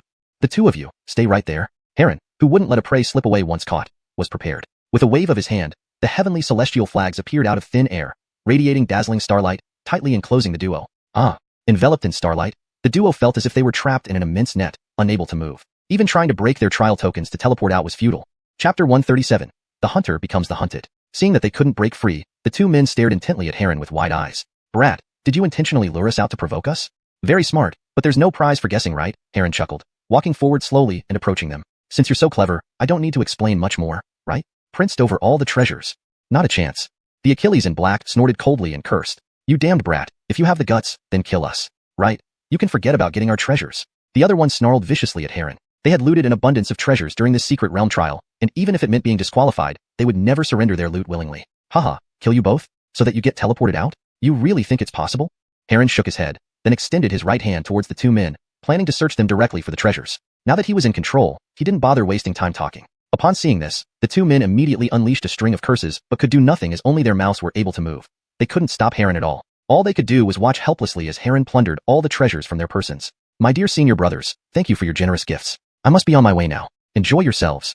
With the treasures in hand, Heron laughed heartily and turned away, strutting off confidently. Seeing Heron's retreating figure, the two men gnashed their teeth in hatred, especially stung by the mockery in his words. They almost spat blood in rage. Gifts? This was outright humiliation. I never thought we would end up becoming the prey after hunting others all day. Pity those premium immortal medicines and treasures fell into that bastard's hands. Thinking about the wealth they lost, blood seemed to drip from their hearts. After all, their combined trial points amounted to over 100,000, which indicated just how Achillesy treasures they had accumulated. Now it felt like everything had gone down the drain, leaving them with nothing. After leaving the valley, Heron continued to swagger around casually, flaunting some treasures now and then as if inviting trouble. It was as if he wanted everyone to know that he possessed these treasures. Often, the best hunter appears in the form of the hunted. Sure enough, an hour later, his actions lured another covetous follower who stealthily trailed behind him. Naturally, the outcome was predictable. Heron once again revealed his fangs hidden beneath the mask, easily subduing his target and collecting yet another bounty of gifts. For 2 or 3 consecutive days, using this method, Heron's collection of rare treasures grew rapidly. He obtained nearly every kind of treasure a cultivator could dream of. Spiritual medicines, celestial fruits, cultivation techniques, divine stones, and spirit treasures. All were within his grasp.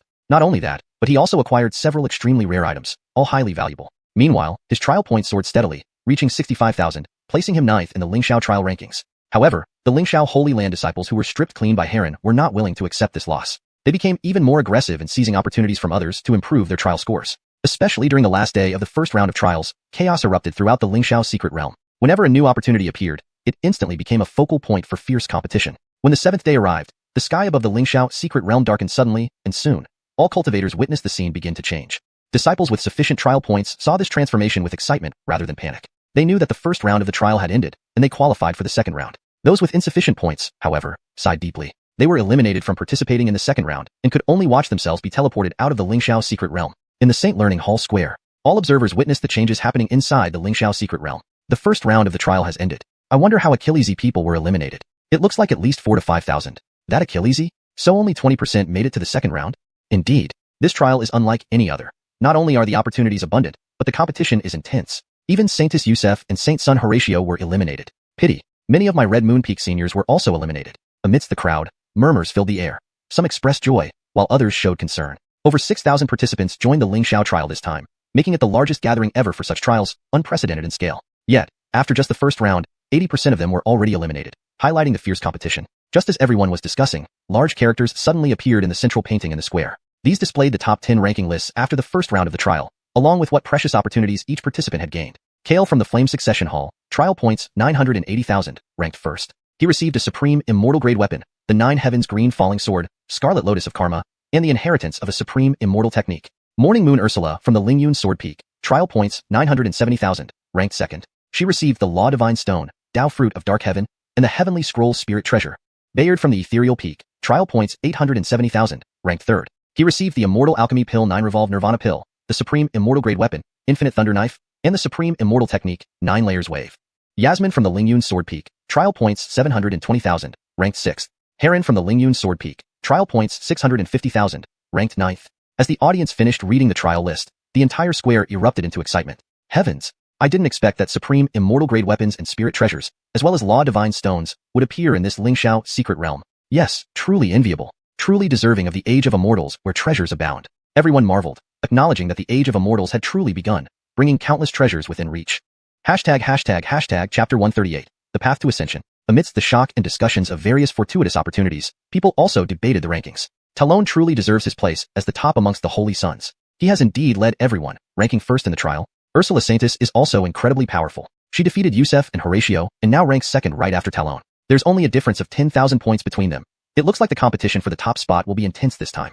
As for Dodge Holy Sun, it's somewhat surprising. After Yusef and Horatio were eliminated, with his strength, he should have taken second place, but now he only ranks third, and there's a significant gap in trial points compared to Ursula Saintus. And who are Yasmin and Heron? I've never heard of their names before. Now, both of them have squeezed into the top 10, and they've accumulated quite a few trial points. They must have encountered numerous opportunities, whether through luck or strength remains to be seen. I've heard of Yasmin. She seems to be an extraordinary genius rising from the sacred land. She even reached the 8th level of the vast Heaven Sword Tower not long ago. As for Heron, I have no impression of him at all. He's certainly a dark horse. Also, did you notice that both of them come from Lingyun Sword Peak? It seems this year's Lingxiao secret realm will birth a group of exceptionally talented individuals. People in the square marveled at the perforaculesses of Yasmin and Heron. While they had expected some of the elite Holy Sons to enter the top 10 of the trial list, seeing two relatively unknown figures make it was indeed shocking. The next round of trials is about to begin. If the first round could rely on luck, this round will solely depend on individual strength. Everyone cast their gazes upon the trial leaderboard, eagerly anticipating the next set of trials. The second round was the path to ascension. Only by stepping onto the ascension platform would one truly pass the trial. This path to ascension consisted of 999 steps. Each step brought forth enemies conjured by heavenly rules. The further one went, the stronger the obstacles became. To succeed, one must fight tooth and nail with no shortcuts available. The earlier one completed the path, the richer the rewards and the higher the trial points. Additionally, the first person to reach the ascension platform would receive a strand of 9th rank creation energy, the second a strand of 8th rank creation energy, and so on. In the Lingxiao secret realm, as the world around her transformed, Larissa opened her eyes to find herself in a white expanse, alone in the universe. Before her lay a wide path to ascension, seemingly stretching up to the heavens. Is this the path to ascension?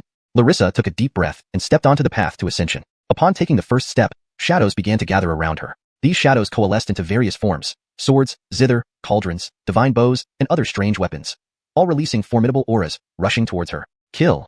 Larissa coldly chuckled, her hand flickering as she unleashed a sword technique. A fierce sword beam shot out, colliding with the ancient divine weapon in a thunderous explosion. Boom, boom, boom. Each clash sent sparks flying, shaking the heart. With a crisp, shattering sound, the divine weapon shattered into countless bits of light, dissipating. These weapons possess only offensive power, lacking sentience. Despite their strength, they can't stop me. Larissa smiled faintly and continued to the second step.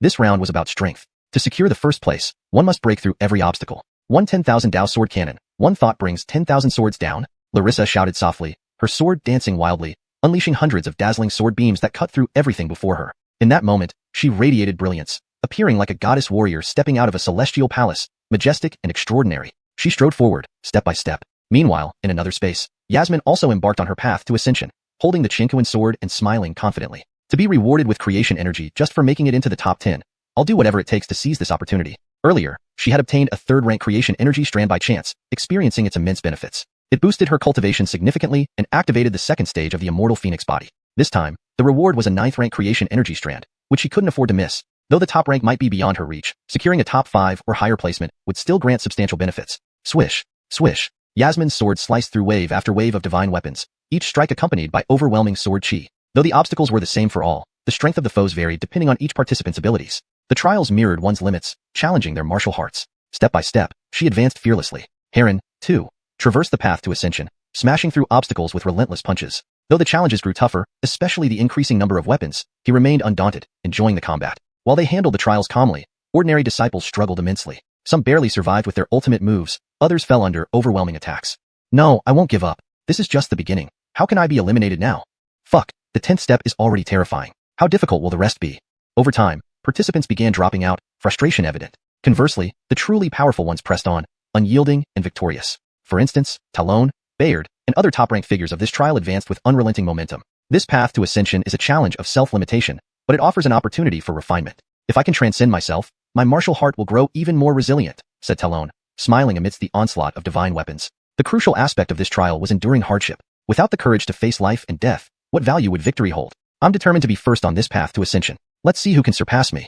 Bayard, filled with battle fervor, slashed with his long saber, creating a river of blade energy, tearing through layers of resistance, charging toward the summit. Come, let me test my limits. Creation energy, no matter what, I must obtain it. Only then can I establish my footing in this era and become an unparalleled powerhouse. Kill, one by one, extraordinary figures, filled with ambition and determination, cut through thorns and brambles, advancing boldly forward. They had only one belief in their hearts, to seize the creation energy among the top ranks.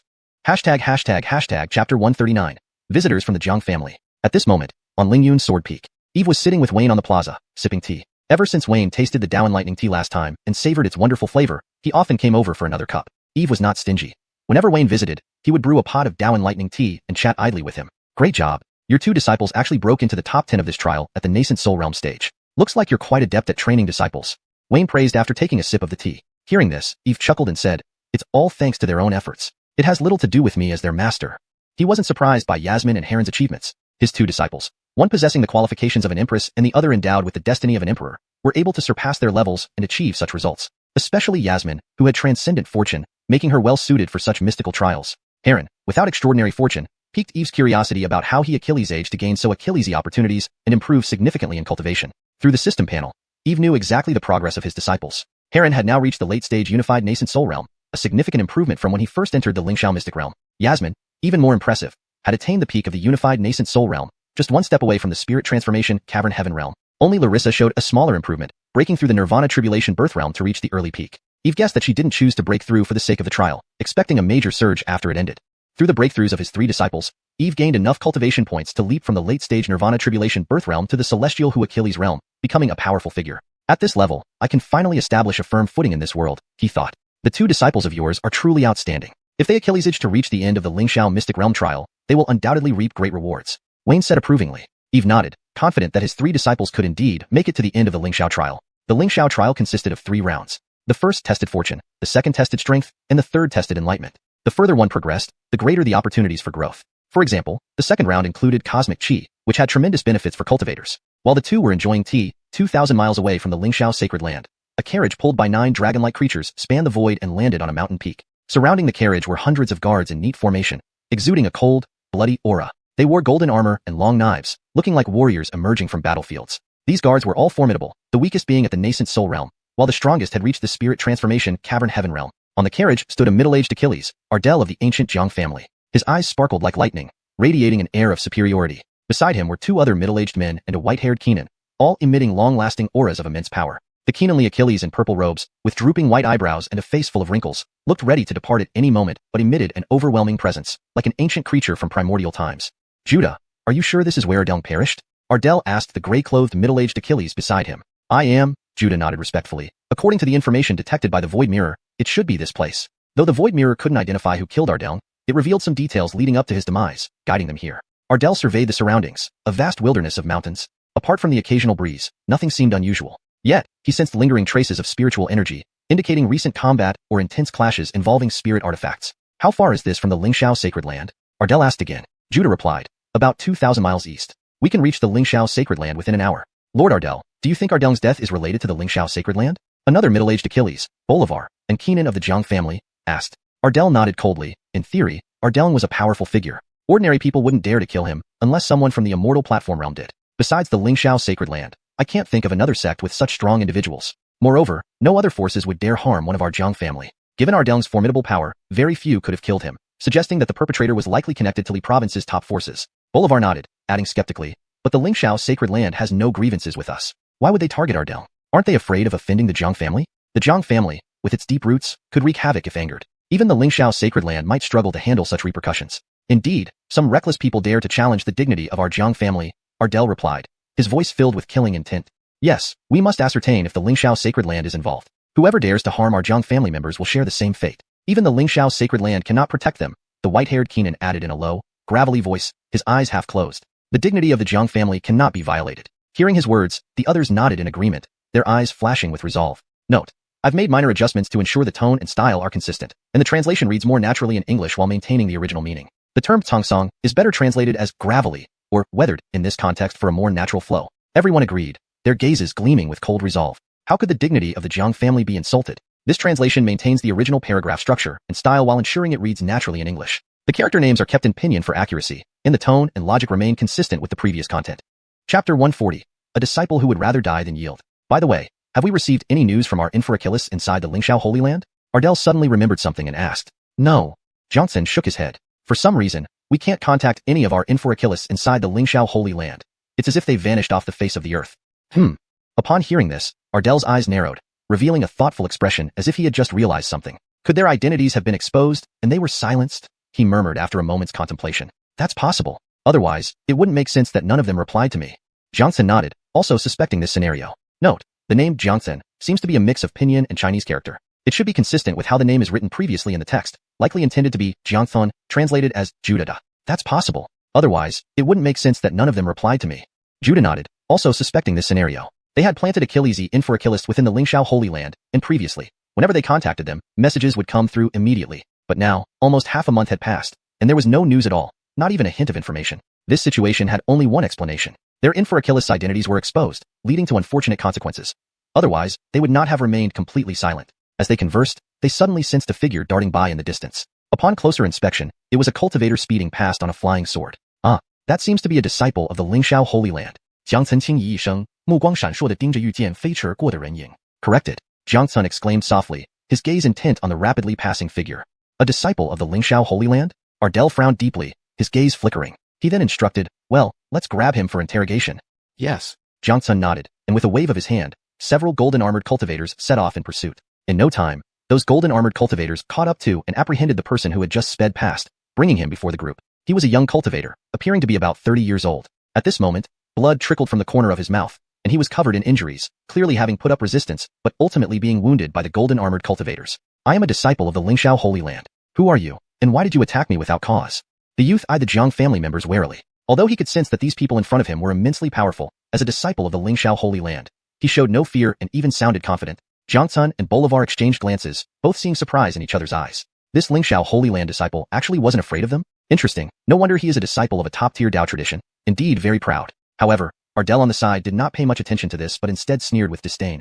Oh, what is Lingxiao Holy Land? Nothing at all in front of our Jiang family, let alone you, a mere disciple. Jiang family? Could it be the Jiang clan of East Zhou ancient family? The young cultivator's pupils constricted as he looked at Ardell and others in shock. He had never expected that these people in front of him were actually from the ancient Jiang family. Looking at your expression, you should know about our Jiang family. Since that's the case, cooperate with us obediently, or else you will regret it.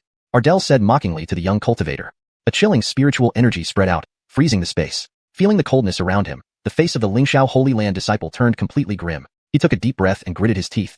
What do you guys want?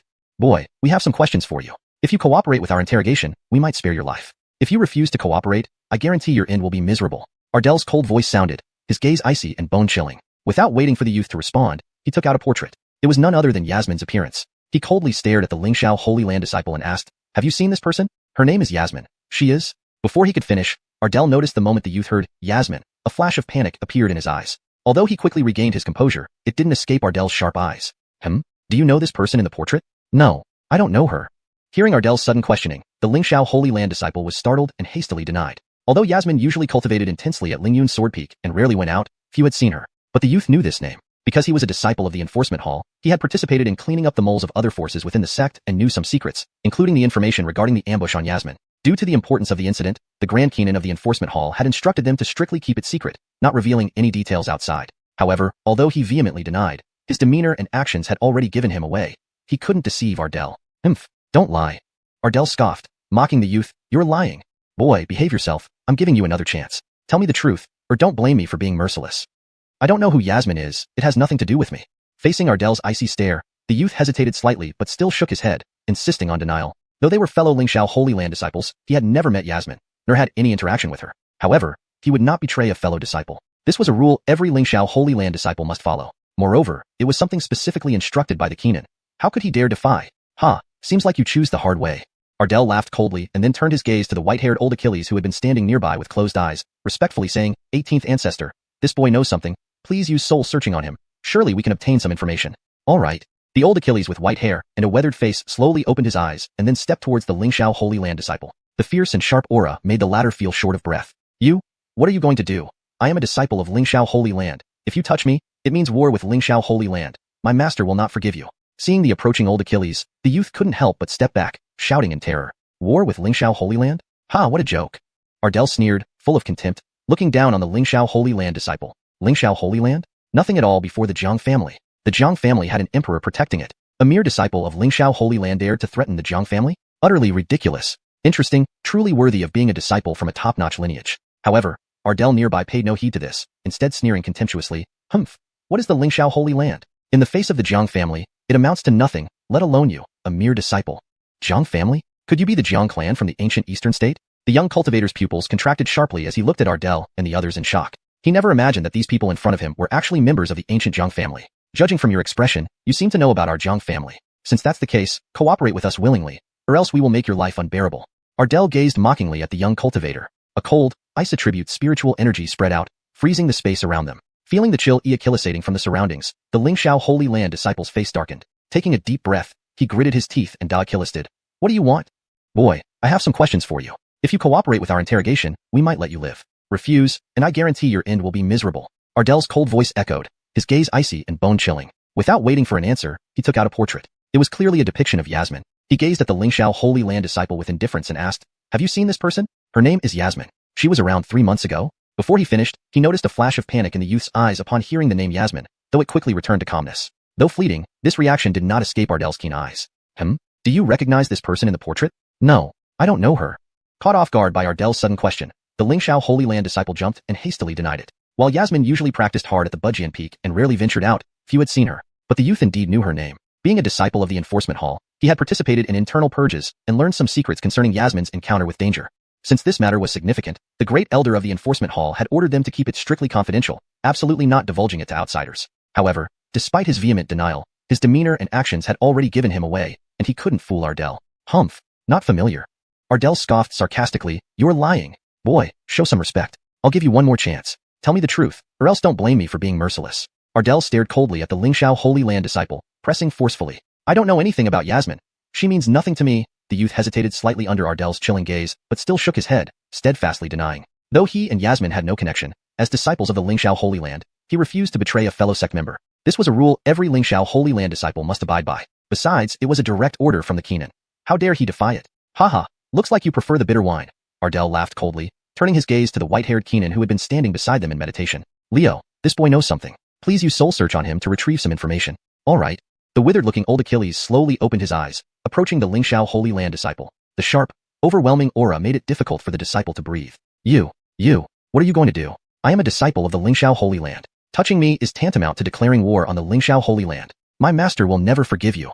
The young cultivator retreated in terror as the Keenan drew near, shouting with frightened eyes. Declare war on the Lingxiao Holy Land? What a joke. Ardell laughed coldly, looking down on the Lingxiao Holy Land disciple with disdain. What was the Lingxiao Holy Land compared to the Jiang family? Nothing. The Jiang family had an emperor sitting in state. How dare a mere disciple of the Lingxiao Holy Land threaten the Jiang family? Utterly ridiculous. Chapter 141.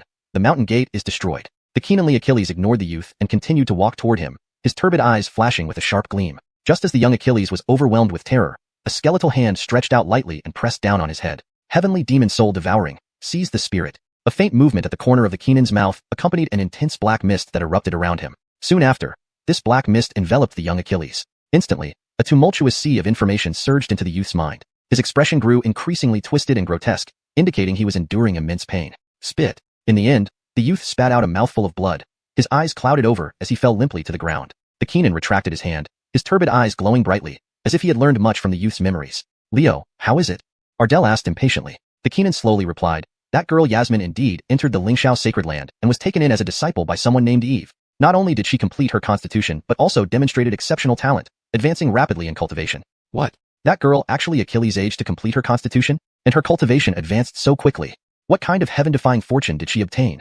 Upon hearing this, both Judah and Bolivar were visibly stunned. They had not expected to get any real news about Yasmin, a mix of joy and worry filling them. They knew all too well the situation with Yasmin, a person whose constitution had been extracted and rendered useless. Yet, she had somehow successfully restored it, growing in power swiftly, which was simply unimaginable. Ardell waved his hand carelessly, as if the Lingxiao sacred land couldn't stop him. Compared to Yasmin joining the Lingxiao sacred land, he didn't mind much. But what he feared most had happened. After all, he was the one who had extracted Yasmin's lustrous supreme heart, knowing just how terrifying such a constitution could be. If she grew up, it would inevitably pose a threat to the Jiang family. Leo, what about Ardell? Who killed him? Suppressing his shock, Jiang Chun asked. The brat's memory does not contain specific details about this incident, but based on scattered bits of information, Ardell's death has something to do with Yasmin's master. Ardell frowned. Yasmin's master? That person called Eve? Anyone who could kill Ardell must be a powerful figure above the celestial Hu Achilles realm. Yet, he had never heard of such a person existing within the Lingxiao sacred land. The Keenan nodded. Indeed. He seems to be a chief abbot of the Lingxiao sacred land. Yasmin took refuge under his sword peak of soaring clouds. It must have been him protecting Yasmin and killing Ardell. If so, we should directly crush sword peak of soaring clouds and bring that girl back. Ardell gritted his teeth. Because of one of their ancestors back then, he had not eradicated Yasmin completely. He hadn't anticipated that she would be so fortunate, not only regenerating her lustrous supreme heart, but also entering the Lingxiao sacred land. Now because of her, Ardell had died. Thus, he wouldn't allow her to live anymore. Lord Ardell, attacking the Lingxiao sacred land rashly might not be appropriate. Shouldn't we report to the Patriarch first? At this point, Bolivar quietly asked. After all, the Lingxiao sacred land was one of the top-tier Dao traditions, filled with powerful figures. A sudden invasion seemed inappropriate. No need. If the Lingxiao sacred land refuses to hand over Eve and Yasmin for killing my Jiang family's great power, they can prepare to face the wrath of our great emperor. Ardell snorted coldly, his eyes gleaming menacingly. For some reason, he had a premonition. If he let Yasmin grow, she would definitely influence his daughter Dulcie in the future. Therefore, he would not allow this to happen and must stifle her growth before she became a threat, paving a clear path for Dulcie's future. Leo, do you mean? Seeing Ardell's determined attitude, Bolivar looked at the Keenan. The Keenan glanced at him indifferently. Don't worry, as long as I'm here, you can proceed with confidence. Yes, Leo. Judah and Bolivar immediately flattered him. Despite their lingering concerns, the presence of the Keenan reassured them. So, how should we deal with this Lingxiao sacred land disciple? Judah looked at the unconscious youth on the ground and asked. Just kill him. He's merely a petty core formation cultivator. Ardell waved casually, showing no pity, as if crushing an ant. Yes. Judah responded, instantly striking the youth with a palm, turning him into a spray of blood, vanishing with the wind. Soon, the Jiang family proceeded en masse towards the Lingxiao sacred land, their momentum causing nearby beasts to flee, too terrified to engage. On the sword peak of soaring clouds, Eve and Immortal Ernst were still sipping tea when suddenly a deafening roar reached them from outside the sacred gate, like an earthquake. What's going on? Is someone attacking the sacred land? Both men exchanged glances, puzzled expressions crossing their faces as they looked towards the entrance. However, due to the great distance from the sword peak of soaring clouds to the gate, they couldn't clearly see what was happening but guessed that someone was stirring trouble. Immortal Ernst stood up first, calmly saying, I'll go see who dares offend our Lingxiao sacred land. As soon as he spoke, a golden light flashed away from the spot at incredible speed. After a moment of consideration, Eve followed him impulsively. They soon arrived at the gate. There, the vast mountain gate of the Lingxiao sacred land was reduced to ruins, debris strewn everywhere. Eve was surprised, knowing full well that the Lingxiao sacred land's gate wasn't a regular barrier. Even an average great power couldn't break through it. This damage indicated that a formidable ancient powerhouse must have come to cause trouble. Greetings, Patriarch. Seeing Immortal Ernst arrive, several guards hurriedly knelt in greeting. Rise.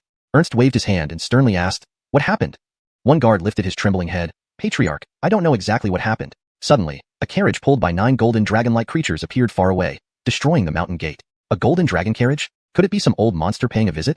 Hearing this, Ernst furrowed his brow, his expression darkening. As a top-tier sect, the Lingxiao sacred land naturally faced various covetous eyes. However, given its formidable strength, few dared challenge it openly. Yet now, someone not only intruded but destroyed the entire mountain gate. An outright humiliation. Then, Ernst turned his gaze to the front.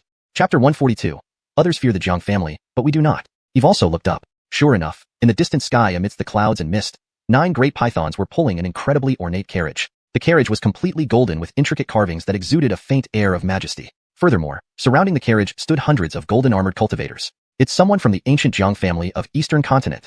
Ernst Immortal's gaze tightened as he recognized the emblem on the carriage. The Jiang family, being one of the top forces in the Eastern Continent, naturally had a unique emblem that was unforgettable. Moreover, this very carriage was the clan's treasure, the Golden Python Divine Carriage. People from the Jiang family have come? Eve was startled by the news. No doubt, the Jiang family had come for Yasmin and him. Otherwise, why would they storm the mountain gate so aggressively? He hadn't expected that the Jiang family would be so domineering, launching an attack without a word. This was a blatant disregard for Lingxiao Holy Land. Palace Master.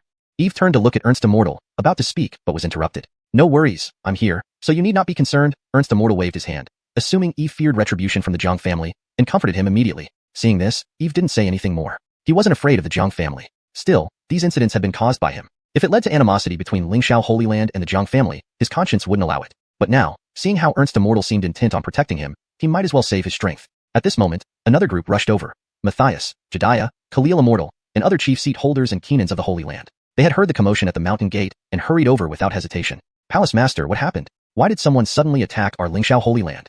Dupo asked immediately. The Jiang family.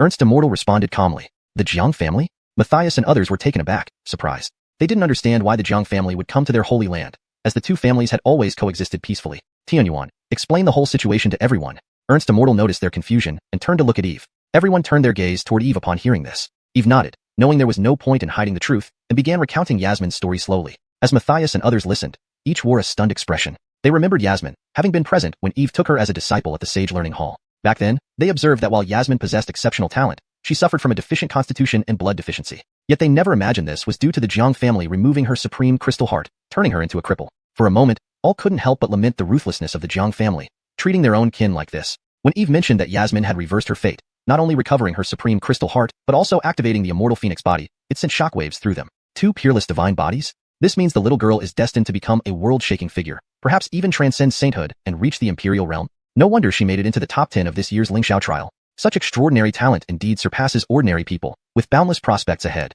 For a moment, everyone's eyes were filled with envy. A prodigy with dual peerless divine bodies was extremely rare. Even in the entire Purple Star domain, such an individual appeared only once in 10,000 years. Now, the Lingyun Sword Peak had produced such a genius, a priceless gem. Note, Purple Wei, Ziwei, has been corrected to purple for a more natural and accurate translation. Especially the chief seat holders like Matthias felt regretful, having missed the chance to recruit such a genius. But, though her constitution is extraordinary, she remains part of the Jiang family. How can they let her escape control? Keeping her in the Holy Land will be difficult. Someone raised a question, expressing concern. Having a world-class genius in the Holy Land was indeed good, but Yasmin's situation was special. As the Jiang family's discarded child, they naturally wouldn't want her to succeed. Sending the Golden Python Divine Carriage to directly destroy the mountain gate showed they weren't here to negotiate, but to intimidate. Just a mere Jiang family. Does Lingxiao Holy Land fear them? Khalil Immortal scoffed disdainfully. That's right. Regardless of whether Yasmin is part of the Jiang family, since she has joined the Holy Land, she belongs to us. Even the Jiang family cannot forcibly take her away. Matthias agreed, eyes flashing with determination. How dare the Jiang family, relying on their emperor backers, act arrogantly and destroy our Lingxiao Holy Land? Do they think we don't exist? Indeed, does the Jiang family think Lingxiao Holy Land has no one left? Others may fear the Jiang family, but we do not. If they insist on making trouble, we'll go all the way. Right? If they want to confront us openly, why should Lingxiao Holy Land hold back? Other seat holders also nodded in agreement. Now that the opponent had attacked, they, as members of the Holy Land, could not stand by idly. Li Tian watched everyone express their anger and commitment, finding it somewhat surprising. He had expected that after learning the situation, fearing conflict with the Jiang family, they might choose to hand over Yasmin to preserve the Holy Land's interests. Instead, the unity within Lingxiao Holy Land was strong, with no signs of treachery. They stood united behind him from the moment they learned the Jiang family's intentions. From the eyes of the seat holders and Keenans, he saw firmness, showing no fear of the Jiang family. Indeed, as a sanctuary passed down for hundreds of thousands of years, its nobility was unmatched. Chapter 143, a Skylord Powerhouse. Seeing everyone united against the outsiders, Linus was quite reassured. Eve's soaring cloud sword peak was now the lineage he most favored, and Yasmin possessed 2 supreme divine bodies. He had to protect them at all costs. If anyone showed cowardice or failed to recognize the urgency at this time, they would surely face severe punishment without mercy. Everyone, please calm yourselves. This matter is under control. You need not worry, Linus said calmly. Upon hearing this, everyone calmed down. With the Holy Master present, there was indeed no need for their concern. Linus's lips curled slightly as he slowly walked out of the mountain gate. Who is it from the Jiang family? Why don't you come down to speak, instead of hiding in the void? He stood in midair, gazing down at the golden dragon sedan chair outside Lingxiao Holy Land and spoke aloud. Haha, I am Ardell from the Jiang family. Today, I have specially come to visit Lingxiao Holy Land. As Linus finished speaking, a mocking voice echoed from the golden dragon sedan chair, resounding throughout Lingxiao Holy Land. Eve's brow instantly furrowed, a sense of foreboding filling his heart. He could sense that this visitor was far more formidable than the previous Ardell. Sure enough, 4 figures emerged from the Golden Dragon sedan chair next, each exuding a profound aura, clearly supreme powerhouses. Among them, a white-haired Keenan radiated an aura comparable to Linus himself. That's Harrell, the 18th ancestor of the Jiang family. Rumor has it that he reached the Great Perfection True Sage realm 1,000 years ago, and has been in seclusion ever since. I didn't expect him to come out this time. With such a powerful ancient powerhouse coming from the Jiang family, it looks like they haven't come with good intentions. The various leaders and Keenans, upon seeing the white-haired Keenan, all showed expressions of shock and whispered among themselves, seemingly wary. A Great Perfection True Sage existence belonged to the pinnacle ranks of immortals. Each one was capable of dominating a region, unmatched in their prowess. Now, the Jiang family had actually sent out such a formidable ancient powerhouse. This was certainly a show of overwhelming force. Linus remained unperturbed. After scanning the 4 individuals, he slowly said, "A visit? Your Jiang family sure has impressive airs, destroying our mountain gate on your arrival. Isn't that too domineering?" "Haha, so what?" Ardell replied mockingly, showing no respect for Linus. "You took in my Jiang family's criminal, even killed a powerful Jiang family member. Destroying your mountain gate is already lenient compared to what we could do." "Oh." Linus raised an eyebrow and scoffed. "Ardell's death was self-inflicted. Blame no one else. On the contrary, your Jiang family planted spies within our Lingxiao holy land, intending to kill our disciples. We haven't even held you accountable for that. Now you're running wild here. Haha, planting spies is a trivial matter. Don't make a fuss over it. Everyone does it." Ardell sneered contemptuously, saying, "Today, our purpose is simple. Hand over Yasmin and the murderer of Ardell, Eve. Then we can settle matters, leaving both families as they were before, unmolested. If not, don't blame us if we are impolite. Let's see if Lingxiao Holy Land can bear the wrath of the Jiang family emperor." Ardell's voice carried an oppressive force, full of threats and warnings, making people tremble. Although Lingxiao Holy Land was a supreme Taoist tradition, controlling the entirely state, and incredibly powerful, it still lagged behind the Jiang family from Dongzhou. Dongzhou was one of the core areas of the 3,000 Dao continents, the richest and most prosperous place in the Purple Star domain, where immortal civilization thrived and flourished. It was home to countless sects and holy clans. As a superfamily in Dongzhou, the Jiang family had a long history and rich heritage, its inherited martial arts and treasures far surpassing those of Lingxiao Holy Land. Moreover, although Lingxiao Holy Land was now a superpower, it lacked an emperor figure to sit in judgment, no longer enjoying its peak glory. Breaking ties with the Jiang family would be disadvantageous for both parties. However, Linus showed no sign of backing down. Ardell's death was due to his own actions. If the Jiang family wants revenge, bring it on. Lingxiao Holy Land is not afraid. As for Yasmin, she is already our Lingxiao Holy Land disciple. How dare you think you can take her away? His tone was firm and decisive, leaving no room for negotiation, evoking reverence. Ardell's eyes flashed with a dark shadow. He initially thought that Lingxiao Holy Land wouldn't risk confrontation over Yasmin and a mere leader. After all, the Jiang family had an emperor backing them, a daunting force no matter the time. But he hadn't anticipated Linus's obstinacy, disregarding the power disparity between them. Lingxiao Holy Master, think carefully. Our Jiang family's anger is not something you can bear. I advise you not to quarrel with us over a few disciples. It's not worth it. Ardell stared at Linus, emphasizing every word, hoping he would consider the consequences and not provoke the Jiang family unnecessarily. Arrogant indeed. Though your Jiang family is strong, Lingxiao Holy Land is no pushover. Linus sneered, firmly stating his position, leaving no room for compromise. Good. Clapping sounds erupted, and then Harrell, the 18th ancestor of the Jiang family behind Ardell, couldn't help but speak. "So, it seems Lingxiao Holy Land is ready to go to war over 2 disciples?" As he spoke, a terrifying aura spread out like a tidal wave, enveloping everything around. In that moment, the entire void seemed to freeze, a crushing pressure covering the sky and earth, making everyone feel as though they were suffocating. A Sky Lord? Linus sensed this fluctuation and immediately frowned. Only a Sky Lord could exert such overwhelming pressure. No wonder they dared to confront us fearlessly. Even Abdullah and others behind him had changed expressions, their eyes reflecting gravity, clearly stunned by the overwhelming force. They knew this 18th ancestor of the Jiang family had unfathomable cultivation and incomparable strength, but they hadn't expected him to have reached the Sky Lord realm. This was truly a peak expert, someone who could dominate all heroes and reign supreme in the entire Purple Star domain. Lingxiao Holy Master, have you carefully considered your choice? Will you oppose the Jiang family, or give us an explanation? Ardell's lips curved into a cold arc, speaking icily. He had come to Lee State determined to take Yasmin back, bringing a Sky Lord Patriarch for backup, ensuring nothing went wrong. This gave him the confidence to act so boldly. Moreover, if Lingxiao Holy Land insisted on blocking him, the 2 families would only tear their masks off completely. Chapter 144. How can such a showy scene be without me? Faced with the aggressive posture of the other party, Master Ernst frowned, about to speak. But then a voice filled with heavy mockery cut in. Explanation? What explanation? Are you planning to take Yasmin back and carve out her heart for luck again? Your Jiang family is truly shameless. The speaker was none other than Eve, who looked disdainfully at the Jiang family members and slowly stepped forward. Master Ernst, seeing him come forward, was somewhat surprised but did not stop him. Who are you? Dare to insult my Jiang family? Ardell erupted in anger, his eyes flashing with intense light as he stared straight at Eve, as if trying to see through him. I am Eve from the Lingxiao Holy Land, Yasmin's master. Eve stood with hands behind his back, stating this calmly. After all, the matter arose because of him. It would be irresponsible to hide in the background. Moreover, this scene presented a perfect opportunity to show off. Why not seize the moment? Of course, most importantly, He needed to showcase his strength so that everyone from the Lingxiao Holy Land would believe he was worth protecting. Huh. You're that damned Eve? The Jiang family members were first startled, then their gazes collectively fell on Eve, examining him closely. They hadn't expected Yasmin's master to be so young, looking only in his 20s. Furthermore, Eve's cultivation appeared to be just at the early stage of the celestial being realm. In Lingxiao, such cultivation was respectable, but in Donghua, it was nothing special. Especially in the Jiang family, such strength was barely worth mentioning. Of course, Eve had deliberately revealed his cultivation level. Otherwise, he could have hidden his aura entirely, making it impossible for anyone to gauge his true power. But since he wanted to make a big impression, he needed to mix reality with illusion, blending truth and fiction to create an even bigger impact. Was it you who killed Ardell? Ardell spoke coldly, his turbid eyes gleaming dangerously. So what if it was?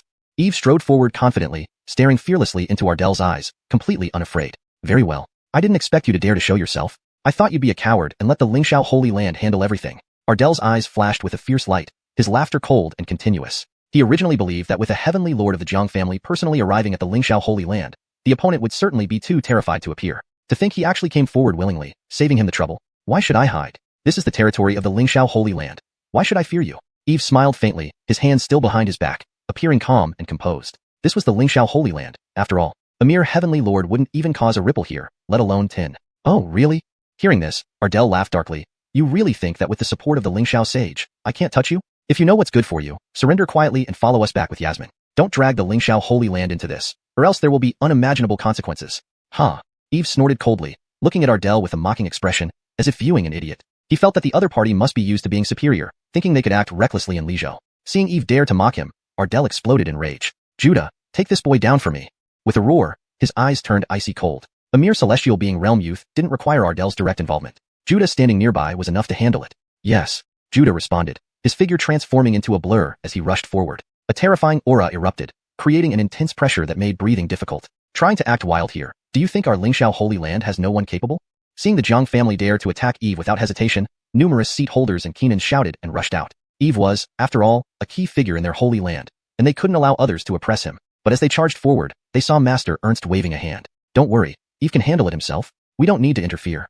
But, Chief Instructor, Judah is a renowned powerhouse, far stronger than ordinary. Master Li may not be able to withstand him, and Keenan hesitated, his eyes filled with concern. While they were surprised by Eve's sudden leap from Golden Core to Celestial Being Realm in just 3 months, facing Judah, a long-established powerhouse, he still seemed inexperienced. After all, Judah was a fairy platform realm powerhouse, a notable figure in the entire Donghua. Even these seasoned Keenans would feel intimidated. Such a formidable level couldn't be underestimated. Yet Master Ernst insisted there was no need to worry about Eve. This left them quite astonished. Yes, Chief Instructor. Looking at Master Li's recent ascension to the Celestial Being Realm, his cultivation might still be unstable. Perhaps I should handle Judah and teach him a lesson, letting the Jiang family know we aren't to be trifled with. Another Keenan also stood up. It was Xuanji Zhanren. Though Eve's disciple had eliminated his beloved disciple, Lingpeichen, in the Lingxiao secret realm, it was a normal competition among disciples, harboring no personal grudges. Therefore, Xuanji Zhanren naturally didn't want to see Eve bullied. Others nodded in agreement, finding this the best course of action. Although Eve was a powerful figure, he was newly promoted. If anything happened to him, it would be a huge loss for the Lingxiao Holy Land. With Xuanji Zhanren, a true Saint Realm giant, subduing Judah would be effortless. No need, I trust him. Just watch. Master Ernst shook his head again, his eyes narrowing slightly as he gazed at Eve, seemingly eager to see what would happen. Celestial Being Realm cultivation. Indeed, that guy had lied when he claimed to be in the Nirvana Tribulation Rebirth realm. After all, causing a phenomenon spanning hundreds of miles couldn't be attributed to just that realm. Perhaps this display of Celestial Being Realm cultivation wasn't even his true strength. Maybe Eve had hidden something deeper. Thinking of this, he became increasingly eager. Hashtag chapter 145. Battle with the Immortal Platform Realm Master. Seeing that Ernst Zhanren was resolute, the Keenans could only step back and watch how things would unfold. If Eve could hold his own against the opponent, then everything would be fine. If he were to struggle, they would intervene, determined not to let the Jiang family commit any acts of violence within their Lingxiao sacred land. The only ones who weren't worried were Ernst Zhanren and Georgia. She had witnessed the commotion during Eve's breakthrough, which was terrifyingly similar to when ancient titans broke through their limits. Thus, she wasn't concerned at all about Eve's defeat. At this moment, Judah had already rushed to Eve's front, fiercely slapping out a palm. A colossal wave of pressure surged forth like a tidal wave, shaking the surroundings as the air violently exploded. Eve, however, stood his ground motionless, letting the attack hit him. The Jiang family members watched Eve as if he were struck dumb with fear, all smirking coldly. Boom. However, in the next second, their expressions froze, their pupils dilating in shock. Judah's palm strike on Eve was like hitting into a void. There was no reaction, and Eve didn't even flinch. How? How is this possible? Who was Judah? He was one of the veteran powerful masters of their Jiang family, having entered the Immortal Platform realm years ago, and now standing at the peak of the initial stage of that realm. An initial stage heaven, who Achilles' realm youth. What gave him the right to block such an attack? Not just them. Everyone at the Lingxiao sacred land was also surprised. They hadn't expected Eve to so easily withstand an attack from an immortal platform realm cultivator, using only his physical strength. It was truly impressive. However, they did not relax their vigilance. After all, this was just the beginning. The previous move by Judah was at most a probe, and he hadn't yet revealed his true capabilities. Sure enough, the next moment, Judah struck again, this time with visibly increased power. The wind howled, space trembled, as if a giant dragon had awakened. His body moved like lightning, instantly arriving before Eve. Die! Judah roared fiercely, delivering a punch towards Eve. The fierce wind whipped up, causing Eve's robes to flutter wildly. The entire area's spiritual energy boiled, forming hurricanes around Eve. Judah's strength is indeed extraordinary. Just his presence alone can overwhelm ordinary heaven, who Achilles' realm cultivators, someone exclaimed. How will Eve counter? He is merely an initial stage heaven who Achilles' realm cultivator, clearly inferior to those in the immortal platform realm, another person said with a frown. They did not believe Eve could withstand Judah. The gap between them was too significant. However, just as everyone thought Eve was going to suffer, he suddenly raised his head, his eyes locking onto Judah. Then, taking a step forward, a thunderous sound echoed as he broke the air. Eve's entire body glowed brightly with spiritual light, exuding overwhelming momentum. His arms spread wide, fingers clenched into fists, streaks of starlight wrapping around them like meteors crashing to the ground. In an instant, there was a loud explosion as the two clashed. Bam! A dull collision resounded through the void, sending out a powerful gale that swept dust from the ground with a rustling sound. Everyone stared wide-eyed, intensely focused on the scene, trying to see who had gained the upper hand. But what they saw was astonishing. Eve stood his ground, his aura calm and steady, like a mountain. On the contrary, Judah staggered back dozens of feet before steadying himself. The crowd looked stunned at the scene, completely astonished that an initial stage heaven who Achilles' realm cultivator had forced an immortal platform realm master to retreat dozens of feet. All of this exceeded their expectations. Not bad at all. No wonder Ardeng died at your hands. Judah looked equally shocked, unable to believe that an unknown youth possessed the strength to match him. So this is the immortal platform realm? Not much different from the rest, Eve said calmly, his tone composed as if stating an obvious fact. Arrogant brat, asking for death. Fury surged within Judah, killing intent welling up. How dare an initial stage heaven, who Achilles' realm youth mock a proud immortal platform realm master. With a roar, a blood-red great sword appeared in his hand, emitting dense miasma, making everyone feel chills run down their spines. It seems Judah is preparing to unleash his full power. Recognizing the weapon in Judah's hand, everyone's faces turned grave. This blood-colored sword was an extremely precious treasure of the Jiang family, the ultimate Dao god-slaying blade. Countless mighty cultivators had fallen to this brutal weapon, stained with countless lives, making it one of the most malevolent weapons ever known. Eve frowned slightly, admiring the profound strength of the Jiang family, where even a random powerful master could wield an ultimate Dao divine weapon. However, since the opponent had used a weapon, he wouldn't hesitate either. Just an ultimate Dao divine weapon, nothing special after all. Flipping his right hand, the magic sword Taotai appeared, radiating terrifying imperial might, striking fear into everyone present. This, an ultimate Dao imperial weapon. Ardell and others widened their eyes, looking at Eve's black longsword in disbelief. They knew what this weapon was, an ultimate Dao imperial weapon. Greedy desire flooded their eyes. Even ancient titans could not resist the allure of an imperial weapon. Those from the Lingxiao sacred land were equally shocked by Eve producing an ultimate Dao imperial weapon. Especially Raphael, whose pupils contracted dramatically, showing shock. Earlier, Georgia mentioned that Larissa's ultimate Dao imperial weapon was given by Eve. He hadn't believed it then because he knew the Cloud Ascending Sword Peak couldn't possess such a weapon. But now, he had no choice but to believe. What a kid. Just how Achilles' secrets does he have? Ernst Junren also showed surprise but mostly admiration. Eve's depth far exceeded his imagination. First, 2 innate spirit roots and a heavenly passage treasure, and now an ultimate Dao imperial weapon. This young Achilles was wealthier than even the patriarch. I did not misjudge you. Ernst Junren stroked his beard, speaking softly. He felt more confident that protecting Eve was the right decision. He even began to think that if the Lingxiao sacred land wanted to advance further, Eve would be the key opportunity. Judah's eyes gleamed with greed as he stared at Eve's imperial weapon. If he could kill this person and seize the imperial weapon, wouldn't that be wonderful? Kill. Slaying Godblade, heaven slaying slash. Roaring furiously, Judah gripped the great sword tightly, chopping down with tremendous force. Instantly, it felt as if heaven and earth were torn apart. A blood-red blade shadow sliced through the sky, bringing a massive surge of energy that roared like thousands of charging troops, crushing everything in its path. Chapter 146, Sword Severing the Mighty. Eve looked up, only to see the blade light enveloping the entire sky as if it were about to destroy the heavens, unstoppable. Yet he was not anxious. After all, his cultivation had greatly improved recently, and he had entered the realm of a sword immortal, skyrocketing his combat power. Although this person in front of him was far more powerful than Ardeng he had previously faced, he was confident that he could handle this easily. Humph! He let out a cold snort. In an instant, a surging sword intent ejaculated from him, spreading an unprecedentedly terrifying aura. In the next moment, the sword in his hand slashed forward with a dazzling brilliance, like a cascade of the Milky Way pouring down, illuminating the heavens. This was an endless torrent of sword chi, sweeping through and connecting heaven and earth. Eve's strike was overwhelmingly powerful, seemingly able to crumble everything before it, shattering the cosmos. Boom! A loud sound resonated as 2 supreme attacks collided. Thunder roared across the skies, winds raged, howling ceaselessly, sand and stones flew everywhere, obscuring everyone's sight. Jiang Fen's expression changed drastically. He felt an overwhelming torrent of sword chi surging towards him, instantly engulfing him. The next moment, he spat blood and was sent flying backward. How can this be?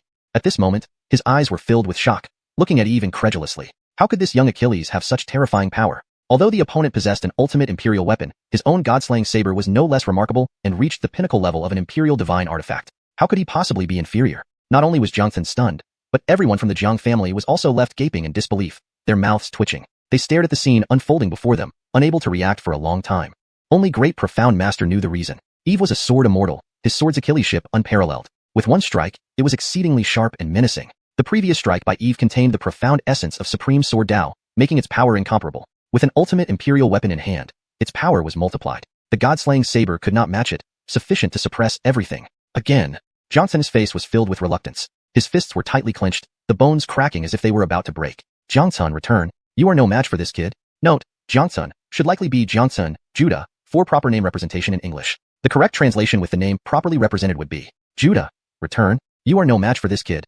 At this moment, Harald suddenly spoke. His deep gaze fell upon Eve, flashing with a peculiar look. As a heaven sovereign realm powerhouse, how could he fail to see that Eve's sword Dao skills had already reached the pinnacle? Even if Xianxia was in the immortal platform realm, he still couldn't do anything about it. Note, Xianxia seems to be a mix of correct name translation and original Chinese characters. The correct translation should be Xianxia to Judah. Here is the improved version. As a heaven sovereign realm powerhouse, how could he fail to see that Eve's sword Dao skills had already reached the pinnacle? Even if Judah was in the immortal platform realm, he still couldn't do anything about it. Moreover, with an ultimate imperial weapon in hand, once at Balfias, Xianxia might not be a match. Correction. Moreover, with an ultimate imperial weapon in hand, once it is unleashed, Xianxia might not be a match. Improved for fluency and accuracy. Furthermore, with an ultimate imperial weapon in hand, once it is unleashed, Xianxia would likely not be a match.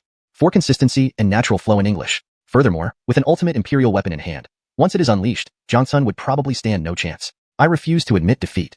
However, Xianxia wasn't listening to any advice. He roared furiously, channeling surging spiritual energy into his god-slaying saber and chopping fiercely toward Eve. He refused to believe that an immortal platform realm expert like him couldn't handle a celestial being realm youth. Child's play. Eve scoffed mockingly. The Taotai sword let out a long howl, the vast sword intent sweeping across the sky. This sword intent was too profound, as if it could pierce through the universe, instilling fear deep within one's soul. How could the dignity of a sword immortal be violated? Since the other party sought death, he would fulfill that wish. Slash. Eve let out a long cry. The Taotai sword, carrying the immense sword intent, swept across the void. This slash seemed to open the gates of heaven, with a sword immortal holding a sword to split the sky. Instantly, the heavens shook, sun and moon darkened, and all light in the world was absorbed, leaving only a 10,000-foot-long sword beam stretching across the sky. So strong. Fearful sword intent. I feel suffocated. This sword has likely reached the pinnacle realm where its momentum reaches the heavens. No wonder, the patriarch didn't worry about Eve. It turns out his sword Dao is terrifying to this extent. Everyone from the Lingxiao Holy Land was taken aback, revealing looks of astonishment. Darn, this sword is unstoppable. Originally aggressive, Xianxia's pupils contracted violently upon seeing this sword beam, his face filled with shock and terror. He could clearly feel the terror of this strike. It was something he couldn't resist. At this moment, his mind had only one thought, to escape. Though his speed was fast, Eve's 10,000-foot-long sword beam was faster. Almost instantly, the sword beam arrived close to him, hanging above his head, slicing down ruthlessly. No! Ancestors, save me! Xianxia trembled violently, shouting in terror, no! Ancestor 18, save me! Note. For better context and fluency, it would be ideal to include the phrase, no. Ancestor 18, save me, which follows logically from the provided original text. If this sword struck down, he would surely die. Boy, stop. Do you dare kill my Jiang family member? Seeing this scene, Harald's usually calm face changed. He immediately shouted, wanting to prevent Eve's sword from falling. Humph. But Eve gave a cold snort, ignoring it completely. His sword doesn't come out unless it intends to spill blood. They had already torn apart relations with the Jiang family. It would be strange not to kill someone who came knocking. Compassion and leniency did not exist in his vocabulary. Die. Eve roared, stipulating the sword beam to slash down, determined to kill Xianxia right there. Note, Tun should be Tsun, to maintain consistency in terminology and style. Improved translation. Eve roared, stipulating the sword beam to slash down, determined to kill Judah right there. No. Xianxia let out a desperate scream, frantically channeling his spiritual energy to defend, but all his struggles were futile against this overwhelming strike. Instantly, he exploded into nothingness, leaving behind only a cloud of blood mist, staining half the sky red. One strike, and the mighty immortal platform realm expert, Xianxia, was slain on the spot. This revision maintains the meaning and intensity of the original text while ensuring it reads more naturally in English. The use of slain on the spot conveys the immediacy and decisiveness of the action. For consistency, if Xianxia is a name that appears throughout the text, it should be standardized to Xianxia, or transliterated properly as Xianxia, if Thun is part of the name. However, since Thun is not typically part of an English name, it may be best to use Xianxia, if this is how it's presented elsewhere in the document, or consider fully transliterating it if appropriate. How could this happen? Lord Xianxia actually died like this. should be edited to. Lord Jiangtun actually died just like that. To ensure it reads more naturally in English, a better edit would be, Lord Jiang actually died just like that. For consistency and natural fluency, the most appropriate revision is, Lord Jiang actually died that easily. This maintains the meaning and impact of the original statement while ensuring it reads naturally in English. Those golden-armored cultivators from the Jiang family far away stared wide-eyed, terrified beyond belief. Jiangtun should be translated and corrected to maintain consistency and fluency in English. Here is the edited version of the relevant part. Jiangtun. Ardell was stunned, his eyes wide open in disbelief. Corrected and fluent translation. Jiangtun. Ardell was dumbfounded, his eyes wide with disbelief. To ensure natural flow and readability, Jiangtun should be consistently translated as Jiangthun's name in English, which appears to be a character name that should remain as Jiangthun if it's a proper noun. However, for better clarity and consistency, I will assume it is Jiangthun, which could be a placeholder or specific name, and correct other parts. Jiangtun. Ardell was dumbfounded, his eyes wide with disbelief. A mighty Jiangyan of the Jiang family had been killed by an initial stage Tianren realm youth. What an incredible disgrace. Please provide more context or specify the character's name in English if Jiangthun is a placeholder for a specific name. Ardell also went into shock, his eyes widening in disbelief. A mighty immortal platform realm expert of the Jiang family had been killed by an early-stage celestial being realm youth. A monumental disgrace. Haha, well done. The Achilles Keenans of the Lingxiao Holy Land, though surprised by Eve's decisiveness, applauded and cheered upon seeing this. Daring to challenge the Lingxiao Holy Land. Whether you are an ancient family or a supreme lineage, this is your fate. However, they were still astonished by Eve's strength, able to defeat a Jiang family immortal platform realm expert at the initial celestial being realm stage. It was truly unfathomable. Especially the sword strike Eve displayed earlier. It was simply exquisite and breathtaking. It seemed the Lingxiao Holy Land had nurtured an extraordinary genius. Suddenly, their gazes toward Eve held no trace of contempt. The structure and line breaks of the translated text closely follow those of the original Chinese text. The names are Aro Achilles eyes correctly using pinyin, and the translation maintains the original tone and style while ensuring natural and fluent English. Chapter 147. The Battle Between Celestial Lords. Damn it, I'll tear you into pieces. Harrell was now utterly enraged. His eyes were bloodshot, and he exuded an overwhelming aura of murderous intent. For someone to dare kill a member of his Jiang family right in front of him, it was a direct provocation against the primal family, a challenge to the supreme tradition. Great Seal of the Void. He roared, and a brilliant golden radiance erupted from him. An infinite amount of spiritual energy converged, forming a massive palm print that blocked out the sky. It seemed to come from beyond the heavens, ready to destroy all life and suppress everything. Rumble. The power contained within this palm strike was so terrifying that even the void trembled, as if unable to bear its weight, slightly distorting. Disciples of the Lingxiao Holy Land sensed an immense, mountainous pressure and immediately collapsed to the ground. They looked up at the sky with eyes full of fear, struggling to breathe, trembling uncontrollably. How terrifying. This is the anger of a celestial lord?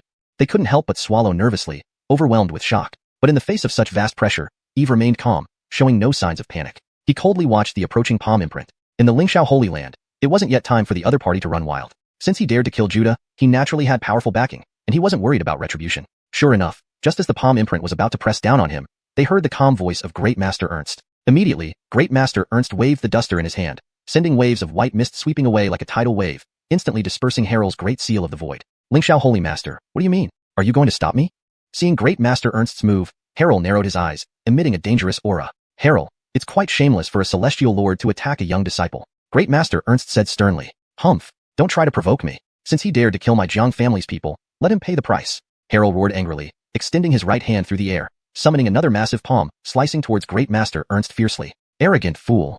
Great Master Ernst snorted, flicking his right arm, making the duster dart out sharply, transforming into dazzling silver brilliance that instantly covered the entire space. Rumble. A loud boom echoed suddenly. The blinding silver light vanished, tearing through the void to grab hold of the giant palm. Harrell's face darkened, grinding his teeth and shouting, Lingxiao Holy Master, are you really willing to tear your face over this boy with our Jiang family? Yes, Eve is a disciple of our Lingxiao Holy Land. If you wish to make a move, first ask for my permission. Great Master Ernst stood with hands behind his back, his deep voice reverberating like thunder. Other Keenans of Lingxiao Holy Land echoed their support, firmly standing by Eve. Eve felt a surge of gratitude. The headmaster truly has my back. He stands up for me. Fine, then let me learn your skills, Lingxiao Holy Master. Hearing this, Harrell's face turned pale with rage. He roared and soared into the sky. Instantly, his momentum burst forth, like a deity descending, as surging spiritual energy rose, forming a massive dragon shadow that opened its fangs and claws as if to devour the heavens. Go! Harrell shouted, the dragon roaring and opening its enormous mouth, rushing toward Great Master Ernst. Since the other party insisted on blocking, he couldn't afford to be polite or else he would be belittled. Come on! Great Master Ernst bellowed fiercely, waving his duster again, boundless white mist forming a massive white tiger that expanded rapidly, turning into a hundreds of Zhanghai beast, almost alive. Ayo!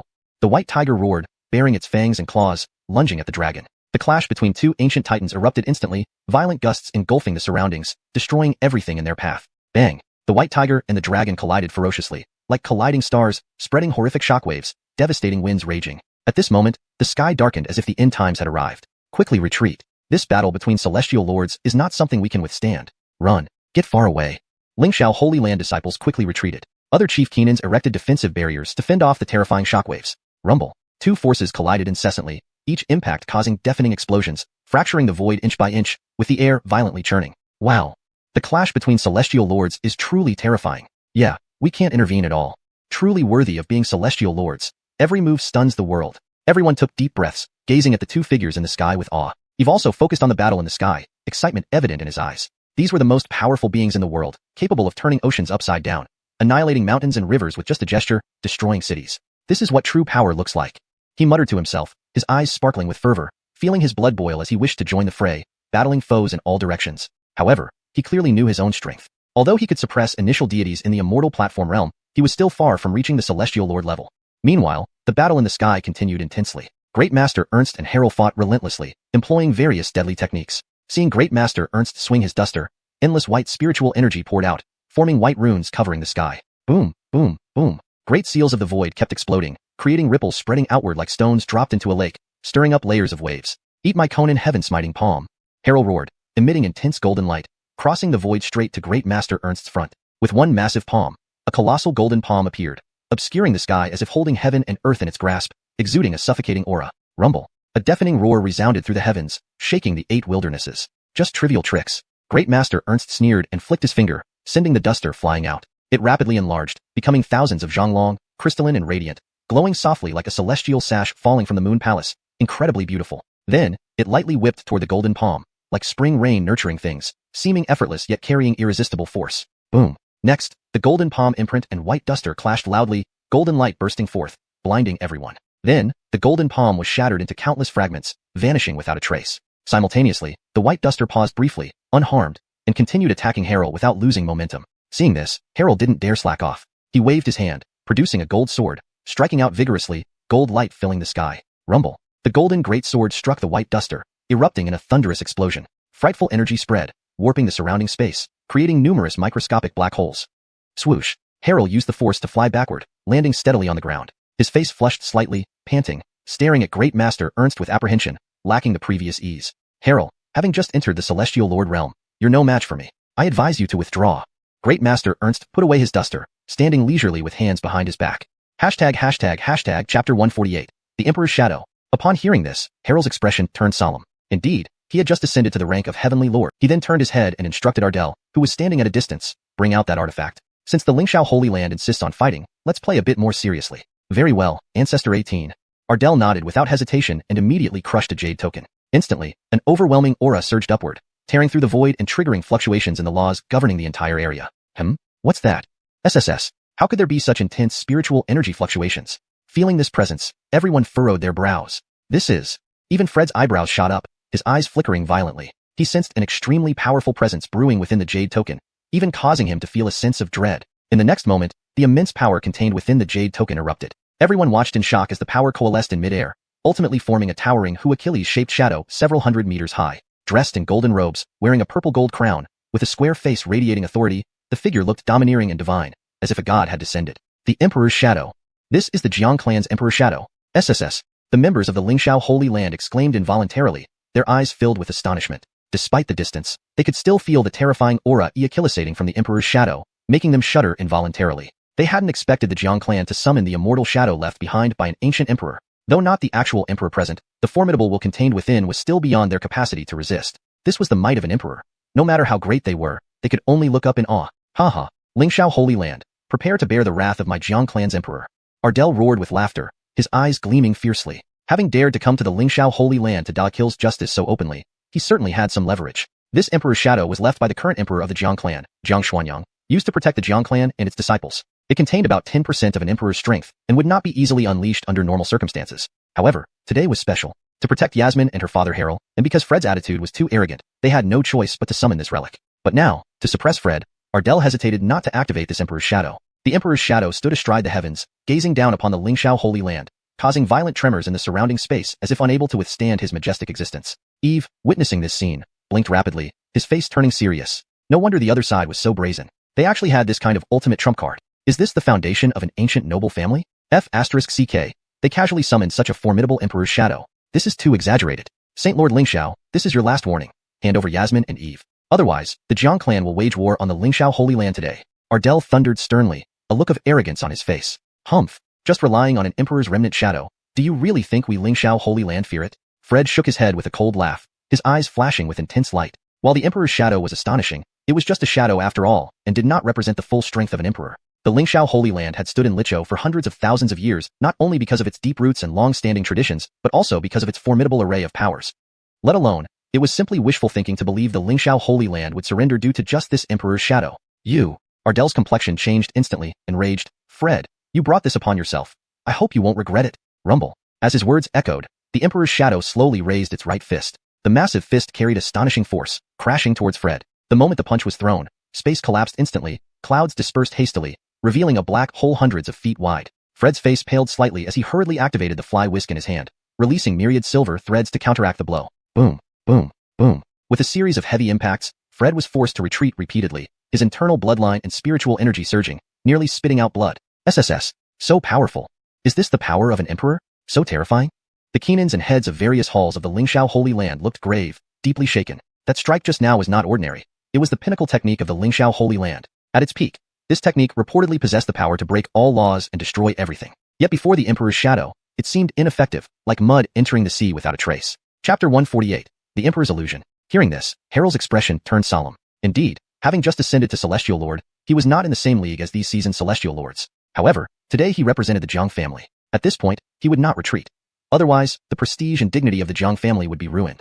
Haha, Supreme Terrence lives up to your reputation. Indeed admirable. Harold took a deep breath and said solemnly, but if you think I'll withdraw so easily, then you underestimate the Jiang family. What do you want then? Prince over Yasmin, and as for Eve who killed our Jiang family members, he must die today too.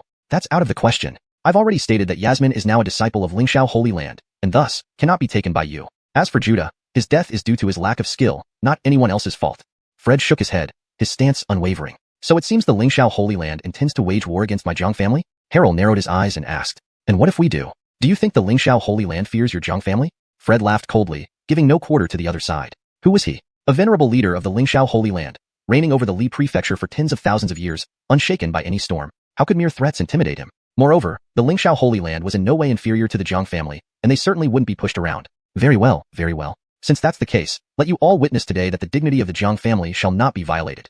Harold laughed bitterly in anger. He knew that if he didn't display some might to intimidate the Lingxiao Holy Land today, the Jiang family's prestige would be tarnished. Turning his head toward Ardell in the distance, he ordered, bring it out. Since the Lingxiao Holy Land insists on fighting, let's indulge them thoroughly. Yes, Ancestor 18. Ardell nodded without hesitation and immediately crushed a jade talus Achilles. Instantly, an immense aura surged upward, tearing through the space and causing fluctuations in the laws of the entire region. What's that?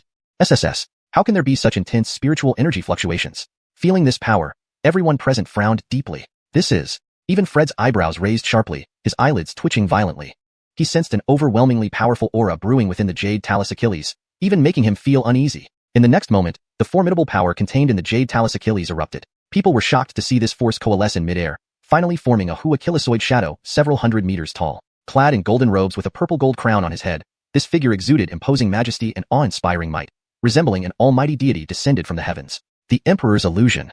This is the Jiang family's Emperor's Illusion. The crowd from the Lingxiao Holy Land exclaimed involuntarily, their eyes filled with astonishment. Though far away, they still felt the terrifying aura radiating from the Emperor's Illusion, which made them shudder uncontrollably. They never expected the Jiang family to summon the Amnon's illusion left by a current emperor. Although it wasn't a direct presence of the Jiang family's emperor, the terrifying willpower contained within was far beyond their capability to resist. This was the might of an emperor. Regardless of their formidable status, they could only look up in awe. Haha, Lingxiao Holy Land, prepare to bear the wrath of the Jiang family's emperor. Ardell laughed wildly, his eyes blazing. He dared to come here openly to die kills people because he had his trump card. This emperor's illusion was left by the current Jiang family's emperor Jiang Xianxia to protect Jiang clan members and descendants. It contained 1/10 of an emperor's strength and would normally never be used casually. However, today's situation was special. To ensure the safety of Yasmin and her father Harold, and considering Fred's overly arrogant attitude, they had no choice but to invoke this relic. To suppress Fred at this moment, Ardell activated the Emperor's Illusion without hesitation. The Emperor's Illusion treaded across the sky, overlooking the Lingxiao Holy Land. The surrounding void trembled violently, as if unable to bear its majestic existence. Seeing this, Eve's eyelids flickered, his expression grave. No wonder the other side acted so brazenly. They had such a devastating trump card up their sleeve. Was this the strength of an ancient lineage? Damn, To casually bring out such a formidable Emperor's illusion, it was truly astonishing. Supreme Terrence, for the last time, hand over Yasmin and Eve, or today the Jiang family will go to war with the Lingxiao Holy Land. Ardell shouted sternly, his face filled with arrogance. Humph, just because of an Emperor's phantom, do you really believe the Lingxiao Holy Land fears you? Fred sneered coldly, eyes flashing with hostility. While the Emperor's illusion was astounding, it was merely a phantom and did not represent the true power of an Emperor. Having stood firm in the Li Prefecture for hundreds of thousands of years, the Lingxiao Holy Land possessed profound roots, long-lasting traditions, and various formidable means. Not to mention, thinking that relying solely on this Emperor's illusion would make the Lingxiao Holy Land submit was nothing short of a daydream. You. Ardell's face changed abruptly, suddenly furious. Fred, this is on you. Hope you don't regret it. Boom. As the words echoed, the Emperor's illusion slowly lifted its right fist, delivering a massive punch towards Fred with overwhelming power. As soon as the punch was thrown, space shattered instantly, and roiling clouds retreated, revealing a vast black hole several hundred meters wide. Fred's face changed slightly, hurriedly urging the fly whisk in his hand to unleash myriad silver threads in defense. Thump, thump, thump. With a series of muffled explosions, Fred was forced to retreat continuously, his blood and spirit raging uncontrollably, nearly spitting out blood. SSS. So powerful. This is the power of an Emperor? So terrifying? The Keenans and heads of Lingxiao Holy Land's various branches wore grim expressions, their hearts greatly shaken. Just now, the Patriarch's attack was not ordinary. It was one of the Lingxiao Holy Land's ultimate mystic arts. At its peak, this art was rumored to unleash a strike that could break all things, destroying everything in its path. Yet before this Emperor's illusion, it seemed futile, like a clay ox sinking into the sea. Chapter 149. The Grand Emperor's Phantomite. Germano steadied himself, his expression grave, eyes filled with caution. An Emperor, this is truly an Emperor. Even if the phantom before him only possessed 1/10 the power of a true Emperor, it was still awe-inspiring. But this did not make him afraid. Instead, it reinforced his resolve to protect Eve and Yasmin at all costs. Their Lingxiao Holy Land lacked an Emperor in this era, which allowed the Jiang family to act without restraint. If they had an Emperor-level presence, would the Jiang family dare to be so rampant? Any troublemakers would be eliminated instantly. Among all disciples in the sect, though there were Achillesy prodigies, few had the potential to become Emperors. Only a few disciples from the cloud-soaring sword peak showed Emperor-level potential and could possibly advance to that level. Especially young Yasmin, with her infinite potential, had a high chance of becoming an Emperor and must not suffer any mishaps. With this thought, Germano's eyes revealed unwavering determination. With things as they are, he had nothing to fear and was prepared to fight to the death. Boom. Germano suddenly unleashed his cultivation techniques, a massive surge of energy bursting into the sky, stirring the heavens as if the end of days had arrived. Great derivative heaven-slaying sword. He roared, forming seals with both hands, summoning boundless spiritual energy to form a brilliant long sword in his palms. Go! The sword sliced through the sky, emitting blinding green light with an overwhelming aura, charging ferociously towards Ardell and others. This strike, imbued with the great derivative heaven-slaying sword technique, represented Germano's full strength. Even a common ancient behemoth would crumble under this attack, but against an Emperor's phantom, the threat diminished significantly. Trifling skills. Ardell sneered disdainfully. Even if Germano was a celestial lord using a secret treasure to unleash such powerful abilities, he couldn't shake the Emperor's phantom. Indeed, Germano's full power strike only caused the phantom to waver slightly. Then, it took a step forward, each step increasing the pressure around it exponentially until it reached a terrifying level, as if ready to crush the world. The Emperor's phantom suddenly raised its hand and grabbed a long purple-gold lightning-infused blade out of thin air. Slash! A deafening roar accompanied the phantom wielding the blade down with blinding speed. Crack! Purple-gold lightning tore through the void, radiating astonishing energy, swiftly traversing 10,000 meters to stand before Germano. Germano waved his hand, sending his flying duster out, transforming into countless threads of white light protecting him. Buzz! Though the white light resisted momentarily, the purple-gold lightning blade still smashed through, creating a tremendous explosion. Germano, along with the duster, was hurled away, the residual force destroying mountains and palaces within thousands of meters. When the dust settled, a gigantic crater remained, shocking everyone. Next, the Emperor's phantom launched another brutal strike directly towards Eve. Damn it! Witnessing this terrifying scene, the crowd of Lingxiao Holy Land's faces turned pale. Such an attack could easily slay an ancient behemoth. If hit, Eve would certainly die. They immediately rushed to his aid, unleashing their magical artifacts or techniques, trying to save him. However, those efforts were futile as the purple-gold lightning blade shattered their defenses instantly. Boom! The violent shockwave spread, engulfed in smoke and dust. The blade, unstoppable like a dragon cutting through the heavens, destroyed everything in its path. Seeing the blade approach, Eve knew he couldn't dodge and must fight to survive. Struggle technique. Open! He roared, golden light erupting from his body as his internal spiritual energy surged, boosting his strength several times over. Simultaneously, the chaos bell floated above his head, releasing countless strands of chaotic energy. Dong! The bell's resonant sound spread, visible ripples enveloping him like a waterfall. The next moment, the purple-gold lightning blade struck, submerging Eve completely. Boom! A cataclysmic explosion erupted, a brilliant mushroom cloud soared skyward, sending chaotic energy waves outward, leveling everything in its path. Finished! Seeing this, the distant Germano, who had been flung away, felt a sharp pang of despair. Eve was his most promising disciple, the hope of Lingxiao Holy Land's future. How could he just die like this? Other Keenans of Lingxiao Holy Land also looked despondent, their eyes red with sorrow. Though they didn't have much interaction with Eve, he was part of their family. His death was heart-wrenching. Haha, daring to kill someone from our Jiang family? This is your outcome. Ardell laughed aloud, feeling thoroughly pleased. Defying their Jiang family meant facing dire consequences, even if supported by supreme traditions. Then his laughter froze as he saw a figure staggering out of the smoke, battered yet alive. It was unmistakably Eve. How is this possible? Ardell's eyes widened in disbelief. How could Eve block it? A single Emperor's phantom strike had almost killed Germano. How could Eve, just a heavenly Hu Achilles realm practitioner, withstand it? Everyone in Lingxiao Holy Land was stunned as well. Eve survived? Impossible. But seeing him alive, they breathed a sigh of relief. You didn't die?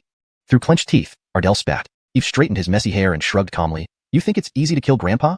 Life could be sacrificed, blood could be shed, but hairstyles shouldn't be messed up. Also, some bravado was necessary. Otherwise, enduring that blow would be for naught. However, internally, Eve was in turmoil, his blood roiling, on the verge of spitting it out. That strike had been perilous indeed. He thought he might die. But thanks to his life-saving trump cards, the supreme imperial artifact, the Chaos Bell, and his primordial Tau body, he barely survived. Damn the Jiang family. Once I become an emperor, I'll annihilate all of you. He swore inwardly, taking a deep breath to suppress the chaos within. So, you have an ultimate imperial weapon. No wonder you survived. Staring at the Chaos Bell floating above Eve, Ardell narrowed his eyes. He underestimated Eve again, who wielded two ultimate imperial weapons, evoking intense jealousy and murderous intent. They, the Jiang family, possessed only a few such weapons after tens of thousands of years of inheritance, yet this youth had produced two. However, Ardell quickly regained composure. Despite Eve's possession of these weapons, his cultivation was too weak to withstand more than a few strikes from the Emperor's phantom. Do you think that with an ultimate imperial weapon protecting you, I can't do anything to you? Ardell thought of this and gave a cold snort. As soon as he finished speaking, the terrifying aura of the Emperor's phantom spread through the void, like an ocean crashing down, bringing an overwhelming pressure. The Achilles Ekinans and disciples of Lingxiao Holy Land all showed fear on their faces, trembling uncontrollably under the immense pressure. Boom. Suddenly, the purple-gold lightning blade slashed again. The destructive edge tore through the sky, sweeping away everything in its path with majestic force. Clang! The deafening sound of the bell rang out abruptly, and a terrifying shockwave erupted once more, ravaging the surroundings. Eve grunted, blood trickling from the corner of his mouth, as he was forced to retreat again. This isn't going to work. With such a terrifying offensive, I can only hold out for 5 or 6 strikes before I'm done for, Eve thought, feeling dread. Confronting such a formidable enemy made him feel unprecedented danger. He knew he couldn't just sit and wait for doom. However, the Emperor's phantom was truly too powerful. Even Germano could not shake it in the slightest. He himself had even less chance. In the face of such a formidable adversary, Eve felt an unprecedented sense of crisis. He knew he couldn't afford to be passive. But the Emperor's phantom was simply too strong. Not even Germano could make a dent in it, and he stood no chance at all. Hashtag chapter 150, devouring the Emperor's shadow. No, absolutely not. I must find a way to break this deadlock, or else the one who dies will be me. Eve furrowed his brows tightly, his mind racing frantically for a solution. Suddenly, his eyes lit up as if an idea had struck him. He willed his thoughts and activated the Chaos Divine Eye to examine the Emperor's shadow. Instantly, his eyes radiated with a dazzling brilliance akin to stars shining in the world, emitting endless beams of light that illuminated all directions. In the next moment, every aspect of the Emperor's shadow, its origin and aura, became visible to him in vivid detail. The Emperor's shadow was purely energy-based, carrying within it vast imperial will and laws of power. It was essentially an energy shell devoid of any consciousness. Eve's gaze flickered as he caught a glimpse of the key issue. If his primal chaos cavern could devour the terrifying energies like heavenly tribulations, why not try to devour this purely energy-based Emperor's shadow? Let's see how Achillesy times you can resist.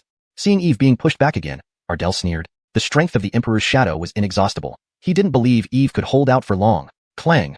Another crisp sound of collision rang out as the purple-gold lightning saber clashed with the chaotic bell once more. Spurt! Eve spat out a mouthful of bright red blood, his face pale as paper. However, this time, he did not retreat but flew towards the Emperor's shadow with a determined expression. Risk everything for the chance to succeed, perhaps even turn the tide. If he Achilles aged to devour even a fraction of the Emperor's shadow energy, it would greatly benefit him. Everyone watched in shock at Eve's actions, unsure of what he planned to do. Eve, what are you doing? Come back. I've already summoned the Elder to come out of seclusion. He'll be here soon. Taoist Master Ernst roared anxiously, hoping Eve would retreat quickly. Is this boy crazy? Ardell was stunned for a second before his face twisted into a grimacing smile. Seeking death. He couldn't help but laugh aloud. This little punk dared to offer himself up for death. Sheer idiocy. On the other side, Eve ignored Taoist Master Ernst's shouts. He had already entered the 100-meter range of the Emperor's shadow, and even now, it was too late to stop. At the same time, the Emperor's shadow intensified its attacks while the light from the chaotic bell gradually dimmed. Clearly, it was struggling to hold up. Die! Looking down at the insignificant ant beneath him, the Emperor's shadow's eyes brimmed with a killing intent. It raised a hand and slammed it down, unleashing a devastating power that shook the entire mountain range. Come on over. Seeing this, Eve did not dodge but charged straight ahead. Just as the massive palm was about to strike his head, he opened his mouth wide, activating the primal chaos cavern within him, releasing an overwhelming devouring force that transformed into a vortex. The colossal palm was enveloped in this vortex and ruthlessly sucked into his body. In an instant, Eve felt a formidable energy surge into his body, accompanied by the supreme will of the Emperor, causing his expression to change slightly. Bones cracked audibly, muscles swelled as if ready to burst. "Refine it for me," Eve bellowed, gritting his teeth, and vigorously spurred the primal chaos cavern to devour all of the Emperor's shadow's energy. Bang! The colossal palm shattered, scattering countless beams of light that turned into waves of energy rushing into Eve's body. Immediately, Eve felt an immense energy flood his body, filling every part of his being, making each cell sing with joy. This feeling, unbelievable. Eve, feeling the surging power within him, was overwhelmed with excitement. Not only that, inside the primal chaos cavern, the supreme will of the Emperor began fusing rapidly. It works. His eyes sparkled with delight. He hadn't expected this move to be so effortlessly successful. When they saw the Emperor's shadow lose an arm to Eve, Ardell and the others were dumbstruck, their hearts pounding in shock. They had never seen such a scene nor heard of such a divine power. It was utterly inconceivable. No, impossible. Ardell yelled, shaking his head, unwilling to accept what he saw. But reality was starkly true.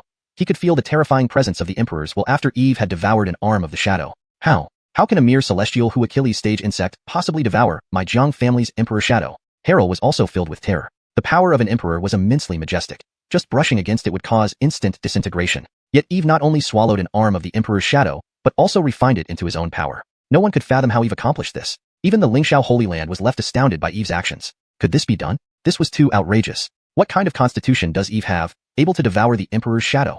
Don't know. Could it be one of the legendary 10 divine constitutions, the sky-devouring demonic body, which can absorb anything and contain the power of heaven and earth? Not right. While the sky-devouring demonic body can consume various energies, it can only absorb normal pure energies. Such energy containing the Emperor's will is impossible to consume. If consumed, it would surely lead to explosion. The Keenans and Grandmasters of Lingxiao Holy Land debated fiercely, gazing at Eve with awe. This kid is indeed full of secrets. We cannot judge him by conventional standards. Taoist Master Ernst sighed in amazement. While the Emperor's shadow wasn't a true Emperor, it still possessed partial imperial power. For a celestial who Achilles stage cultivator like Eve to devour the Emperor's shadow was an incredible feat. As everyone remained in shock, Eve struck again, aiming for the other arm of the Emperor's shadow. Devour! He roared, unleashing the strong devouring force once more. Terrifying suction immediately wrapped around the Emperor's shadow's arm, trapping it and sucking vigorously. Eve's aura steadily climbed higher. His clothes fluttered wildly without wind, exuding a powerful and imposing presence that made people gasp. Feeling this power, everyone was stunned, their eyes filled with shock. He's broken through, reached the middle stage of celestial Hu Achilles. Someone exclaimed in surprise. Damn it! Ardell's eyes blazed with fury. He hadn't anticipated this outcome. Originally, he thought Eve would die today, but things turned out completely different, an intolerable result. No, he mustn't be allowed to continue devouring the Emperor's shadow to increase his strength. Leo, you block the rest of Lingxiao Holy Land, and I'll go and kill this boy. Ardell clenched his teeth and acted instantly, launching an attack towards Eve. Rumble. Thunder rumbled overhead, revealing a massive purple dragon diving towards Eve like an impending heavenly tribulation. Humph! Eve coldly snorted, pushing the chaotic bell forward. The bell resonated, creating an invisible wave that caused space to tremble, sending ripples spreading outwards. Harrell also joined the fray, blocking Taoist Master Ernst and others, but suddenly sensed an extremely terrifying aura ejaculating from deep within the Lingxiao Holy Land, accompanied by overwhelming pressure. His face changed abruptly as he instinctively stepped back, recognizing the power. It was a near-Emperor-level ancient behemoth. Had the Emperor's shadow been intact earlier, he wouldn't have feared even if a near-Emperor emerged from Lingxiao Holy Land. But now, with the energy of both its arms devoured by Eve, the Emperor's shadow might struggle to contend against the old monster from Lingxiao Holy Land. Ardell, quickly withdraw the Emperor's shadow and prepare to retreat. Harrell anxiously called out to Ardell, then swiftly turned and flew backward. Upon hearing this, Ardell was momentarily stunned but quickly reacted. He immediately marshaled his strength, intending to summon the Emperor's shadow to leave. However, at that very moment, an overwhelmingly resonant voice boomed from within the Lingxiao Holy Land. You come as you please and leave as you please. What do you think of our Lingxiao Holy Land? This voice possessed immense penetration, rolling down like thunderous explosions, causing the entire space to violently shake. #### chapter continuation. To be continued, the thunderous voice echoed ominously, reverberating through the minds of everyone present. It was clear that the Keenans of Lingxiao Holy Land would not allow them to escape so easily. Ardell's face darkened. He realized that things had taken a turn for the worse. The power within the Lingxiao Holy Land was formidable, and with the Emperor's shadow already weakened, they stood little chance of victory. Damn! Ardell muttered under his breath, frustration evident in his voice. His original plan had been to use the Emperor's shadow to deal a decisive blow to Eve and the others, but now it seemed that everything was falling apart. Meanwhile, Eve remained focused on devouring more of the Emperor's shadow. With each passing moment, he grew stronger, and the shadow grew weaker. The balance of power was shifting rapidly in their favor. As Ardell struggled to regain control over the situation, the pressure from the unseen forces within the Lingxiao Holy Land only intensified. It was becoming increasingly clear that they would have to retreat or face catastrophic consequences. To be continued, the scene was tense, with every move now critical. The future of the battle hung in the balance, as both sides prepared for the inevitable confrontation. Chapter 151. Losing both the bride and troops. At the same moment, Ardell spat out a mouthful of blood and was sent flying backward, his face ashen. He raised his head and gazed in shock towards the direction of Lingxiao Holy Land. There, a figure strode through the air, his black robe billowing, emitting an overwhelming aura of power. With each step, he caused tremors in space, making it seem as if the entire world was shaking with his movements. It's Elder Wang. Ha ha ha, this is wonderful. The disciples of Lingxiao Holy Land watched the newcomer with excitement, feeling a surge of hope and security. As soon as Pharaoh landed, he looked at the illusory image of the true emperor, his eyes flickering with a chilling light, filled with killing intent. His gaze soon shifted to Ardell and his group. You all deserve death. Pharaoh cast a cold glance at Ardell and company, his indifferent words echoing through the sky, sending chills down everyone's spines. Are you Pharaoh, the supreme elder of Lingxiao Holy Land? Harrell, looking at Pharaoh, narrowed his eyes and asked in a heavy tone. Who I am is not important. What matters is that you dared to create chaos in my Lingxiao Holy Land. Today, you must perish here. Pharaoh curled his lips into a cold smile. Regardless of what ancient noble family you belong to, causing trouble in Lingxiao Holy Land means you will stay here. As soon as he finished speaking, terrifying pressure enveloped the heavens and earth. He casually lifted his palm and struck out. In an instant, the sky darkened, fierce winds howled, and the earth seemed to split apart. Seeing this, Ardell quickly summoned a mirror. It was none other than the spatial mirror, the ultimate treasure of the Jiang family. The surface of the mirror emitted a brilliant silver light, forming a barrier that protected everyone around it, enveloping all the members of the Jiang family. Pharaoh's palm struck the barrier, releasing a terrifying force that exploded like a tidal wave, spreading in all directions, destructive energy filling the entire space. Bam! The terrifying force raged, creating ripples on the barrier. Eventually, it held back the terrifying force and gradually returned to calm. Humph! Pharaoh let out a cold snort. He naturally recognized the treasure in Ardell's hands. With another step, he struck out again with even more ferocity and terror, making the heavens and earth tremble. In midair, a huge hand formed from spiritual energy appeared, covering the sky and seemingly crushing the entire void. Bam! The giant hand struck the spatial barrier in front of Ardell, still retaining half its power, but remained overwhelmingly terrifying. Ardell spat out a mouthful of blood, his internal organs churning. He collapsed onto the ground. On the other side, Harrell used his divine ability to protect all the Jiang family members. Bam! Another palm strike hit the barrier, causing it to distort and cave in like glass ready to shatter. An endless amount of energy poured into the barrier, which the Jiang family could not withstand. They all spurted blood and were sent flying. Even Harrell, a heavenly monarch with extraordinary strength, was forced back repeatedly, his internal power running rampant and nearly losing control. 18th Ancestor, what should we do now? Ardell stood up while clutching his chest, wiping away the blood at the corner of his mouth, asking Harrell seriously. With the quasi-emperor appearing, they had no chance of winning. Besides, there was Eve to counteract the emperor's illusory image. There was no room for them to act today. Taking Yasmin away was impossible now, and whether they could escape Lingxiao Holy Land alive was questionable. Let's retreat first. Jiang sighed, unwilling but accepting of the situation. If they stayed, they would die here. Okay.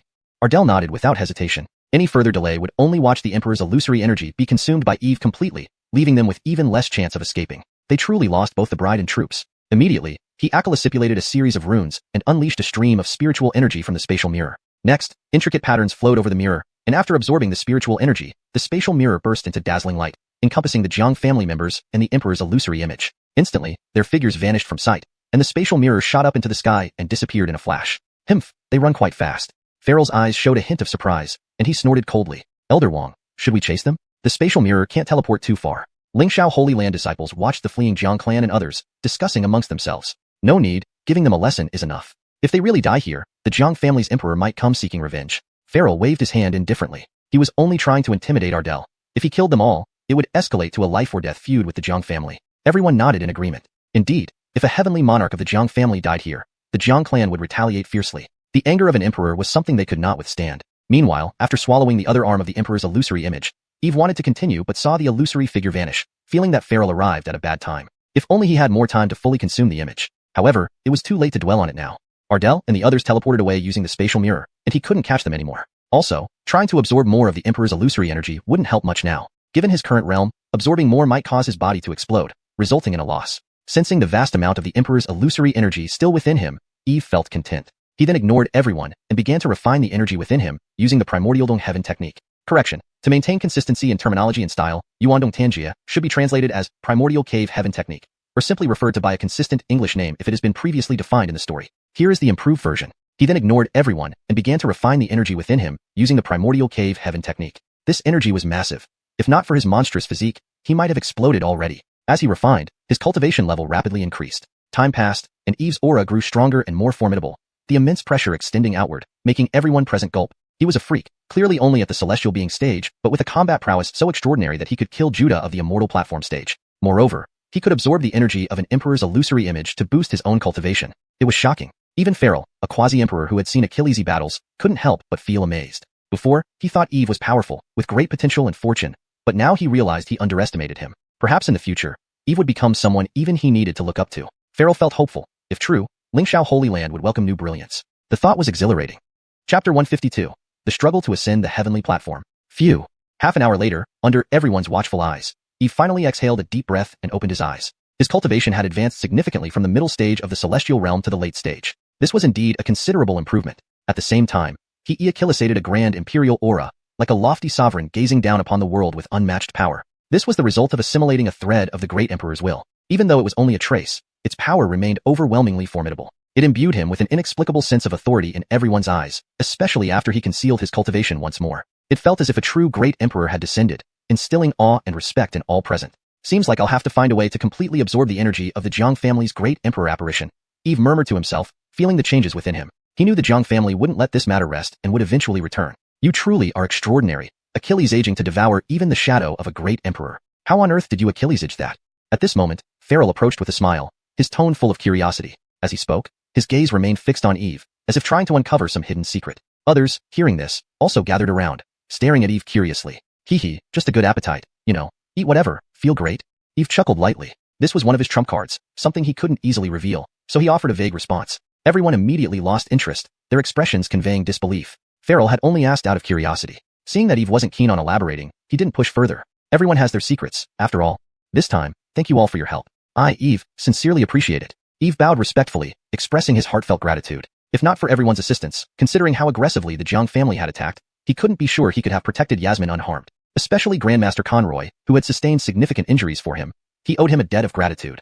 Haha, don't mention it. Since you're part of Lingxiao Holy Land, who else but me as the headmaster would protect you? Grandmaster Conroy laughed heartily, waving off Eve's thanks nonchalantly. Indeed, we're all family here. Don't be so formal. Besides, our contributions were minimal. Your abilities are what really mattered. Many of the other elder masters nodded in agreement. After this event, they no longer held any disdain toward Eve. Instead, they harbored deep admiration for him. After all, someone who could slay a great powerhouse at the immortal platform level certainly deserved equal standing with them. Kid, feel free to pursue whatever you wish. With Lingxiao Holy Land backing you, there's no need to worry. Farrell patted Eve on the shoulder, smiling broadly. He wasn't offering empty promises. Eve and the cloud-soaring Sword Peak were now seen as the future hope of Lingxiao Holy Land, thus deserving complete support. Seeing everyone's attitude, Eve felt warmth surge through him. Indeed, relying on a strong ally made everything easier. Fortunately, he had been reborn into such a united and supportive Holy Land.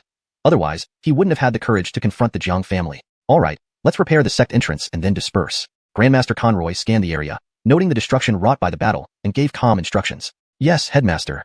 Everyone saluted in response, quickly returning to their duties to repair the formations. In about 2 hours, the entrance was restored to its former glory, and everyone departed. Meanwhile, within the Lingxiao secret realm, unaware of the events outside, the young elites of Lingxiao Holy Land were fiercely battling on the path of ascension, striving to reach their limits and climb the heavenly platform. A few hours were but moments for cultivators. Yet, on the path of ascension, every second felt infinitely long, each moment filled with agony. Occasionally, a genius would be halted, eliminated from the competition. Others charged ahead undeterred, reaching the peak of the path of ascension. First place. Only the first to pass can obtain the 9th rank transformation chi. This treasure is mine and mine alone.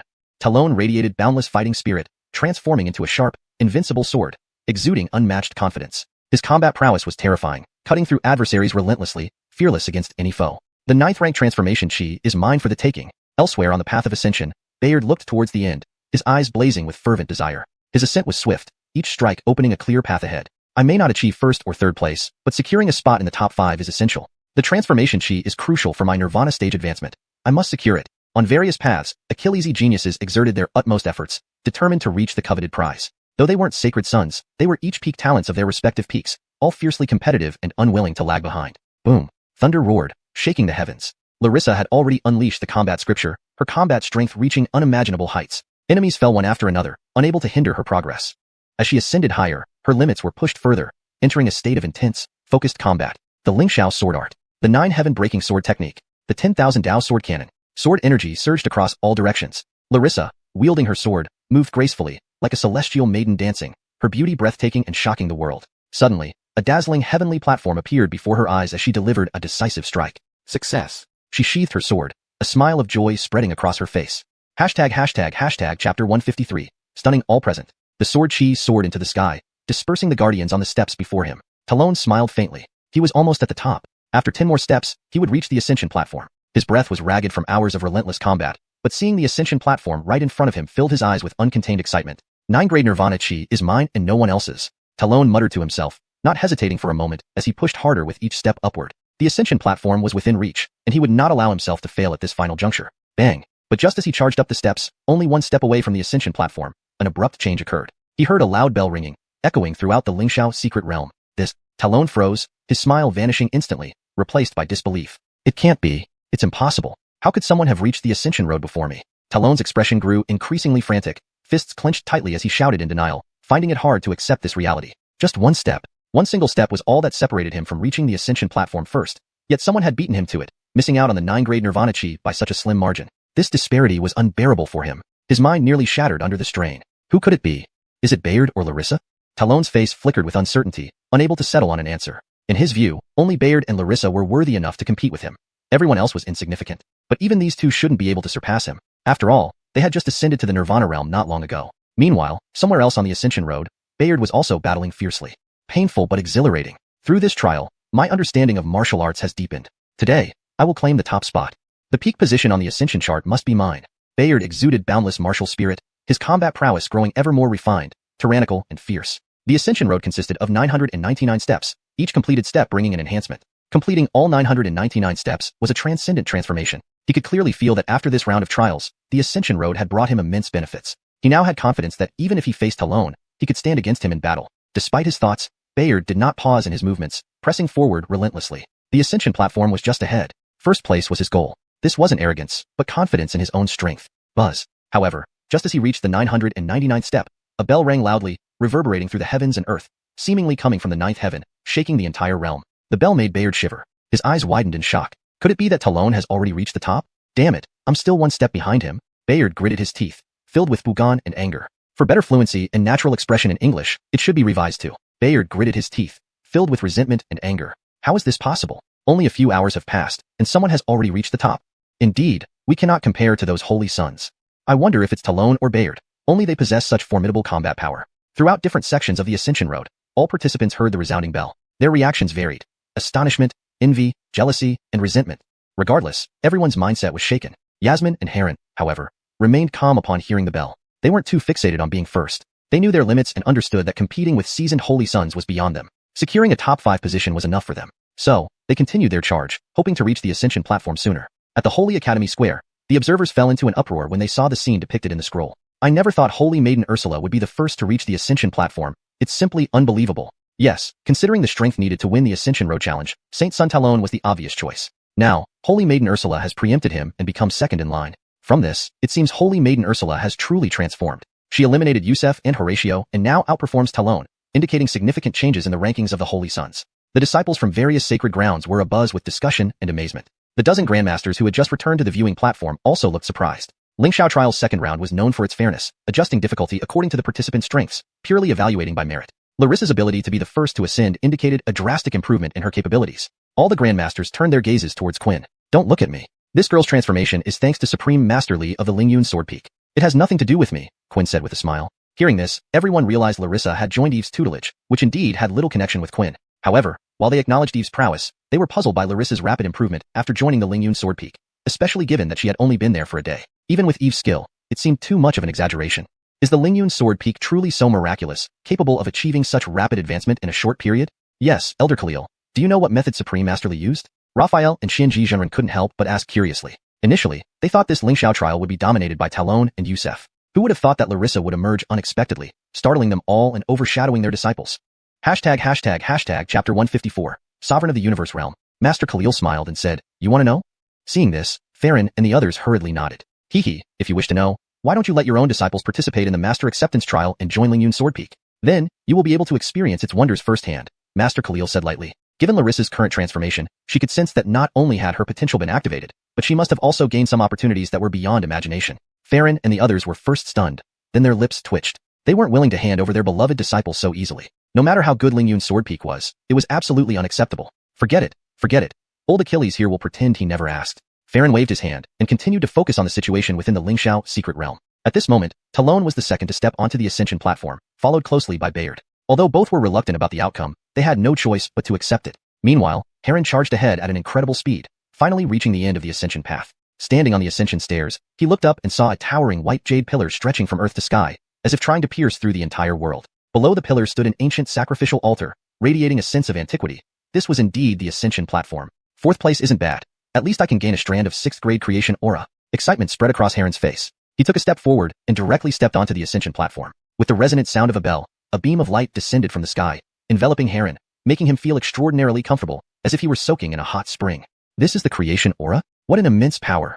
Heron closed his eyes, allowing the creation aura to cleanse his body, carefully feeling its presence. After a long while, he opened his eyes, burning with fervor. With this strand of creation aura, I am certain I can break through to the spirit transformation cave heaven realm. Creation aura is born from the cosmos, containing the laws of the universe and boundless mysteries.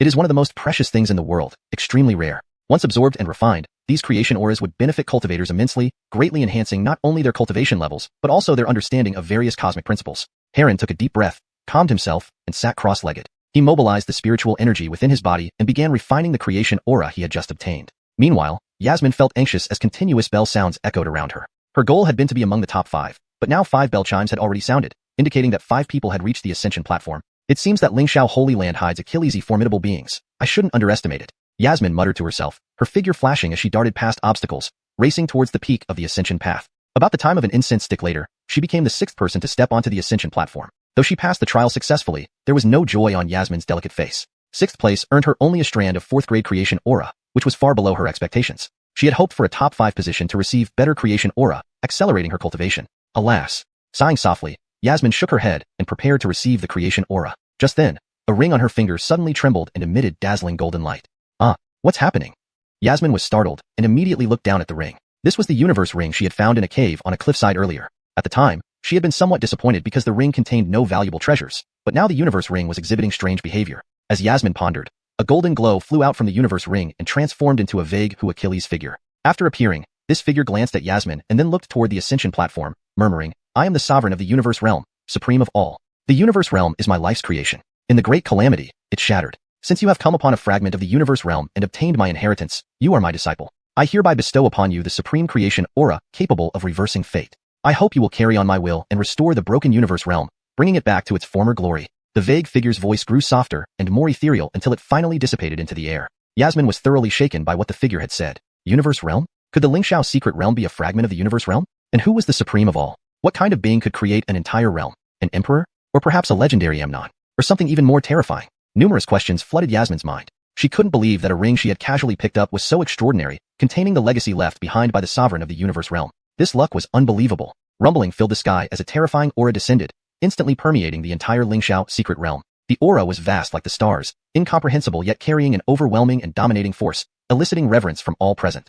Chapter 155. The Supreme Creation Aura. At that moment, everyone participating in the trial felt this presence. They all stopped what they were doing and stared upwards in shock, trying to figure out what was happening. Boom. Just as everyone was puzzled, a brilliant beam of light descended from the sky. This beam was filled with dense creation aura, accompanied by an indescribable vast pressure. Whoosh. When the creation aura spread down, everyone present was astounded. Could this be the 9th rank creation aura? No. The 9th rank creation aura isn't so overwhelming. Is it a being surpassing the 9th rank creation aura? The legendary supreme creation aura? Everyone's eyes widened as they fixed their gaze on the creation aura descending from the heavens. Their breathing quickened, and their hearts raced. Charge. There's actually a supreme creation aura within the ascension platform. We might have a chance to obtain it. One misses this, and one would never encounter it again in a lifetime. Once again, everyone plunged into a frenzied state, straining every bit of energy they had, rushing crazily towards the end of the ascension path. What's going on? A supreme creation aura? How come we didn't know that such things exist in the Lingxiao secret realm? On the viewing platform of the Holy Academy Hall, Achilles' chief seats watched the events unfolding inside the Lingxiao secret realm, unable to hide their shock. The Lingxiao secret realm had been passed down from ancient times, existing in their Lingxiao Holy Land for at least hundreds of thousands of years. Every 50 years, it opened, and countless people entered the secret realm over each session. But it had never been heard that the secret realm contained a supreme creation aura, a presence 100 or 1,000 times more precious than the 9th rank creation aura. The 9th rank creation aura only benefited cultivators below the celestial realm, whereas the supreme creation aura benefited any cultivator beneath the emperor realm. Such a supreme treasure was something even the great powerhouses here yearned for. Legends say the Lingxiao secret realm is a fragment of a world, containing the origin of a universe. Could this be why such divine opportunities arise? Hugh stroked his beard thoughtfully. He recalled records from the sex archives. It was said that the Lingxiao secret realm was once a vast world created by a powerful supreme. However, during the ancient battles, that supreme fell into the chaotic void, causing the Lingxiao secret realm to break apart and scatter across the Z-Way star domain. If this was true, then it meant there could be treasures of a supreme hidden within the Lingxiao secret realm. It's possible.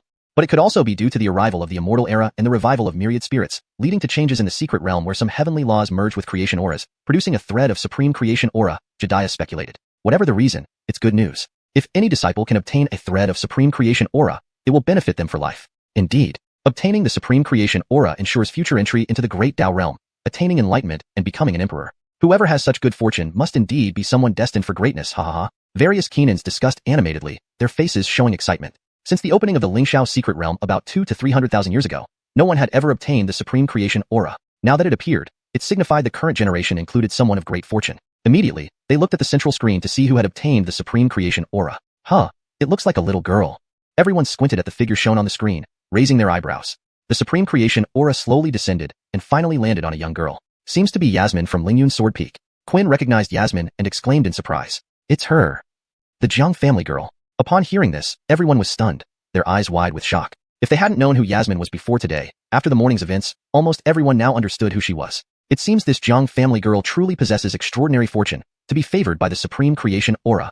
No wonder Bear and Head Priest insist on protecting this girl. She must be chosen by heaven, destined for greatness.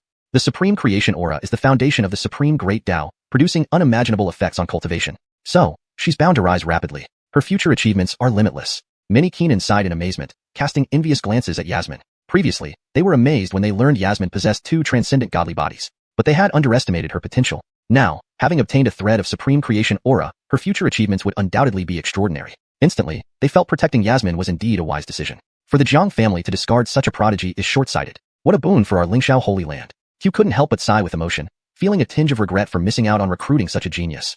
Translation ends. Hashtag chapter 156, Enormous Harvest. On the Ascension platform, bathed in the supreme evolutionary aura, Yasmin was enveloped in dazzling rays of light, resembling a brilliant sun. Her pores seemed to open wide, greedily devouring the supreme evolutionary aura that descended from the heavens. Boom. As time passed, more and more of the supreme evolutionary aura was absorbed by her. Eventually, her physical body underwent a complete transformation, emitting an incomparably terrifying fluctuation that reached the nascent Soul Grotto realm. Moreover, her Sword Dao accomplishment seemed to have also undergone a transformation due to absorbing too much of the supreme evolutionary aura, seemingly touching upon the highest understanding of Sword Dao. Her demeanor became even more transcendent, akin to an exiled immortal descending among mortals. This is the Sword Heart connecting to Deity realm. This young girl has not only reached the nascent Soul Grotto realm at such a young age, but also comprehended Sword Dao to the Sword Heart connecting to Deity level. It's simply astonishing. Her path in Sword Dao is no less impressive than some masters who've practiced for hundreds of years, and she may even surpass them. The supreme evolutionary aura is truly the work of divine hands, bestowing boundless transformations upon this little girl, marking her as the chosen one. This young girl even makes me envious. What kind of heavenly talent and fate must she possess to receive such an opportunity? Many Keenans of Lingxiao Palace couldn't help but admire Yasmin, who was bathing in the supreme evolutionary aura on the Ascension platform. How precious was the supreme evolutionary aura? An ordinary cultivator might never encounter it in their lifetime. Yet now, it appeared before her, signifying that Yasmin was favored by the heavens, destined by fate. Under the refinement of the supreme evolutionary aura, Yasmin's skin became crystalline and translucent, glowing with a faint blue luminescence. An intangible sharp aura ejaculated from her body, distorting the surrounding air. Additionally, a sword mark condensed on her forehead. Now, her cultivation and Sword Dao accomplishments had improved immensely, as well as her constitution, luck, comprehension, and various other aspects. If she could previously be called a once-in-a-millennium martial prodigy, then now Yasmin could undoubtedly be called a heaven's favorite, a rarity in the world. This was the powerful effect of the supreme evolutionary aura. Meanwhile, as Yasmin, Larissa, and Heron were immersed in the baptism and transformation brought by the supreme evolutionary aura, in the Lingyun Sword Peak, Eve's mind was constantly filled with system upgrade notifications. Disciple Yasmin's cultivation improves. Host gains return cultivation. Disciple Yasmin's cultivation breakthrough reaches nascent Soul Grotto realm. Host gains substantial return cultivation. Disciple Yasmin's cultivation reaches mid-nascent Soul Grotto realm. Host gains substantial return cultivation. Disciple Yasmin's Sword Dao improves. Host gains substantial return Sword Dao accomplishment. Disciple Heron's cultivation breakthrough reaches nascent Soul Grotto realm. Host gains substantial return cultivation. Disciple Heron practices the Heavenly Constellation's great technique, condensing 3,600 stars. Host gains through returns, condensing 8,100 stars. Disciple Larissa's cultivation improves. Host gains substantial return cultivation.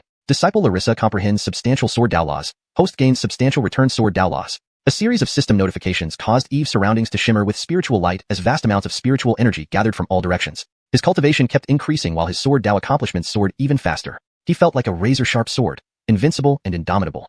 Sensing these changes, Eve couldn't wait to open his system interface. Host: Eve. Bone age: 32. Talent: SSS. Cultivation: Great Perfection of Heaven Hu Achilles Realm, Constitution, Tao of Heaven Evolution Body, 10,000 Calamity Lightning Body, Primordial Chaos Grotto, Chaotic Divine Pupil, Wisdom, Defiant Wisdom, 3,000 Laws, Emperor Will, Fire Tao Completion, Lightning Sword Tao Law Completion, Ice Sword Tao Law Completion, Fire Sword Tao Law Completion, Sword Tao, Late Stage Heaven Connecting Sword Momentum, Sword Immortal, Identity, Lingxiao Sacred Land Lingyun Sword Peak Head, Cultivation Techniques, Lingyun Transformation Technique, Lingyun Sword Cannon, Treading Cloud Step, Vast Sword Scripture, One Sword Opening the Milky Way, Heavenly Constellations Great Technique, Northern Dipper Divine Fist, Primordial Celestial Scripture, 9 Secrets True Words, Do, Decree, Dharma Artifacts, None, Items, Taotai Demon Sword, Heaven Earth Yellow Palace, Void Passage Mirror, 2 Heaven Level Dermic Artifacts, 5 Earth Level Dermic Artifacts, various Spirit Stones, Elixirs, and Spiritual Fruits. Disciples, Larissa, Yasmin, Heron. System Mission, Accept the 4th Disciple. Reward,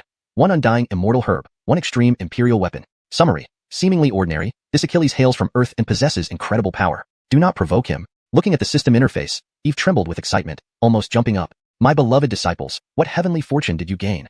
Eve's face was filled with joy and shock. He had thought his disciples would surely surprise him, but he hadn't expected such a massive and pleasant surprise. They directly boosted his cultivation to the peak of the Heaven Hu Achilles realm, just half a step away from the Immortal Terrace realm. He knew that reaching each new realm after the Heaven Hu Achilles realm was extremely difficult, requiring much time. Even the greatest geniuses needed decades, or even a century of intense cultivation to break through. Now, relying on the returns from his disciples, he had achieved this level. How could he not be thrilled? Furthermore, Yasmin's progress left him astonished, completely beyond what he imagined. In merely 10 days within the Lingxiao secret realm, she went from early stage essence infant realm to mid-nascent soul grotto realm. This must have been due to an unparalleled stroke of luck. Ha ha ha, my wonderful disciples, you're too awesome. Eve's face radiated with genuine happiness. After absorbing the energy from the Emperor's shadow, his cultivation had already skyrocketed. Hashtag chapter 157, Taming the Golden Crow. Almost forgot about this little guy.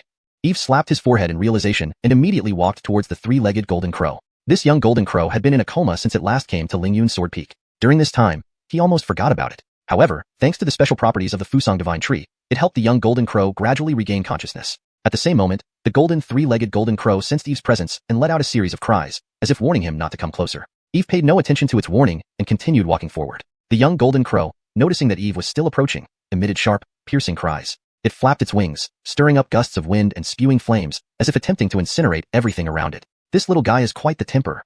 Facing the engulfing sea of flames, Eve merely smiled and waved his sleeve, conjuring a giant hand that dispersed the flames with ease. At the same time, he grabbed the neck of the 3-legged golden crow, forcibly pulling it toward him. Caw! Captured by Eve, the 3-legged golden crow struggled fiercely with its wings, trying to twist free. Its entire body flared with intense flames as it opened its beak wide, looking like it wanted to peck Eve to death. Humph, you still want to bite me? Do you think I won't stew you for meat?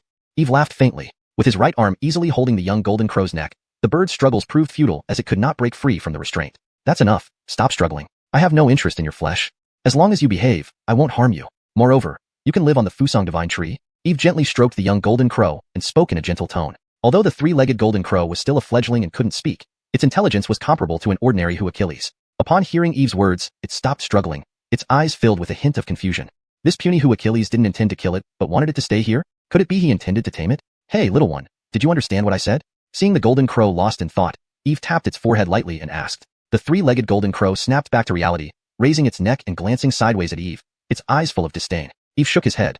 This little one was indeed prideful, yet this only made him like it more. Since you can understand me, let me be straightforward. I want to make you my mount, to conquer all directions with me. Eve expressed his intentions bluntly. Though the young golden crow was weak now, equivalent to a Gene Dan realm cultivator, it was an ancient divine bird with immense potential once grown. If properly nurtured, it would be a formidable fighting force, no less than a dragon or phoenix. Sure enough, upon hearing Eve's words, the 3-legged golden crow struggled even more fiercely, seemingly very angry. How could such a proud divine beast become a mere Hu Achilles' mount? This was an insult to its name and a profound humiliation. Moreover, as the bloodline of the Golden Crow clan, it harbored deep enmity that needed avenging. How could it submit to a weak Hu Achilles? Seeing this, Eve did not get angry. Instead, his eyes gleamed with a sharp light. He knew that being a divine bird, defiance was natural and it wouldn't willingly become a mount. But with the Fusang Divine Tree, it was a fatal temptation for the Golden Crow. He didn't believe the Golden Crow could resist such a lure. Little one, following me means a life of luxury and comfort, and the sun god fire from the Fusang Divine Tree will nurture you, greatly benefiting you. This is far better than wandering in the wild. Think about it carefully. Eve tried to persuade the Golden Crow patiently. If it were an ordinary spirit beast, he wouldn't waste words but would have already killed and cooked it. But this was a Golden Crow divine bird, and he had to be patient. Now, the Golden Crow fell silent, hesitating as if weighing the pros and cons. The Fusang Divine Tree was too important for it. To reclaim its place on Sun Mountain, it needed sufficient power, and the Fusang Divine Tree was its best option. If it stayed there, Absorbing the sun god fire, its strength would rapidly increase. However, following this Achilles meant being controlled by someone weaker, something its pride wouldn't allow. Seeing the golden crow's wavering resolve, Eve inwardly rejoiced and decided to push further. Don't be ungrateful. You're injured now. If you leave me, you might not survive. Wouldn't you just become another corpse? I saved your life, and without my Fusong divine tree, your injuries would have surely taken you by now. Also, consider our realms. I can extinguish you with a mere breath. Do you really think you can escape? Eve kept talking, tirelessly persuading the young bird, willing to lose face to coax it into becoming his contracted divine beast. As the three-legged golden crow listened, its heart began to waver. After a long while, it let out a sorrowful cry and slowly lay down, as if accepting defeat. Eve smiled, seeing that his words had taken effect. Despite its pride, the young golden crow knew when to yield and understood what was at stake. The Fusong divine tree alone was enough to make this little one agree. Alright, since you've agreed to stay, let's sign the contract. Eve took out a white jade token. The young golden crow hesitated for a moment before finally accepting it. The white jade token suddenly vibrated, turning into a beam of light that merged into the young golden crow's brow, instantly disappearing. Caw! The young golden crow called out, opening its eyes to look at Eve, its gaze shimmering with a strange light. From now on, I'll call you Waylon. Eve patted the young golden crow's head, smiling contentedly, then took out several heavenly spirit recovery fruits. Eat these. These fruits will help you recover from your injuries.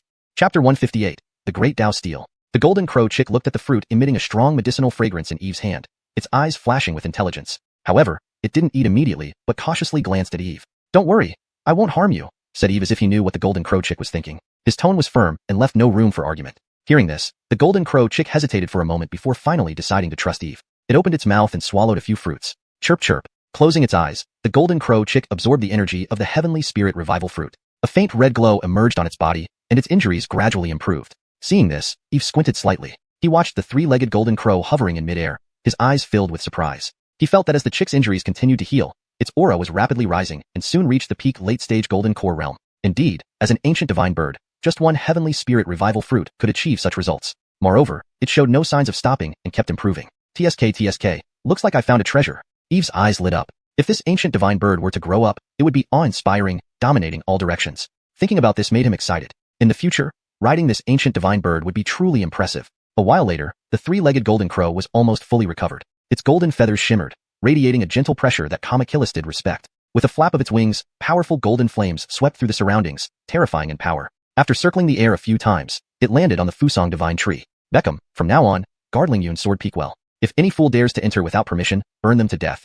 Eve instructed the golden crow chick and then tossed over a dozen top-grade spirit fruits to replenish its spiritual energy. Chirp, Beckham called out happily and started pecking at the spirit fruits in its claws. It realized that recognizing this Achilles as its master had its benefits. At least, it could absorb the solar god fire from the Fusong divine tree and enjoy various spirit fruits. These top-grade spirit fruits were something it had never encountered even in the solar god mountain. Yet here they were, eaten like snacks, a wonderful change. This is pure providence descending from heaven. Beckham thought about this and decided to be friendlier to Eve in the future since he would be its master from now on. After arranging everything, Eve lay down on a chair and fell asleep. Now he had disciples and a divine beast mount. All he needed was a Dao companion. If only there was a beautiful Achilles to warm his bed, life would be perfect. Inside the Lingxiao mystic realm, with 9 loud bell chimes, the second round of trials ended. In this round, fewer than 300 people passed the Ascension Road test, while the rest were eliminated. Those who reached the end of the Ascension Road were all unparalleled geniuses chosen from thousands. They would become key figures cultivated by the Lingxiao Holy Land in the future. Those who failed left the mystic realm dejectedly. As the sky changed again, dazzling light shone, and everyone participating in the third round descended from the void, landing on a mountain peak. Before their eyes, the peak was enveloped in mist and illuminated by rays of light, resembling a fairyland. The final trial will take place in these mountains? Larissa observed her surroundings. Hundreds of people gathered around, each representing different sects and peaks, all exuding confidence and vigor. While she was observing, a voice came from beside her. Big senior sister.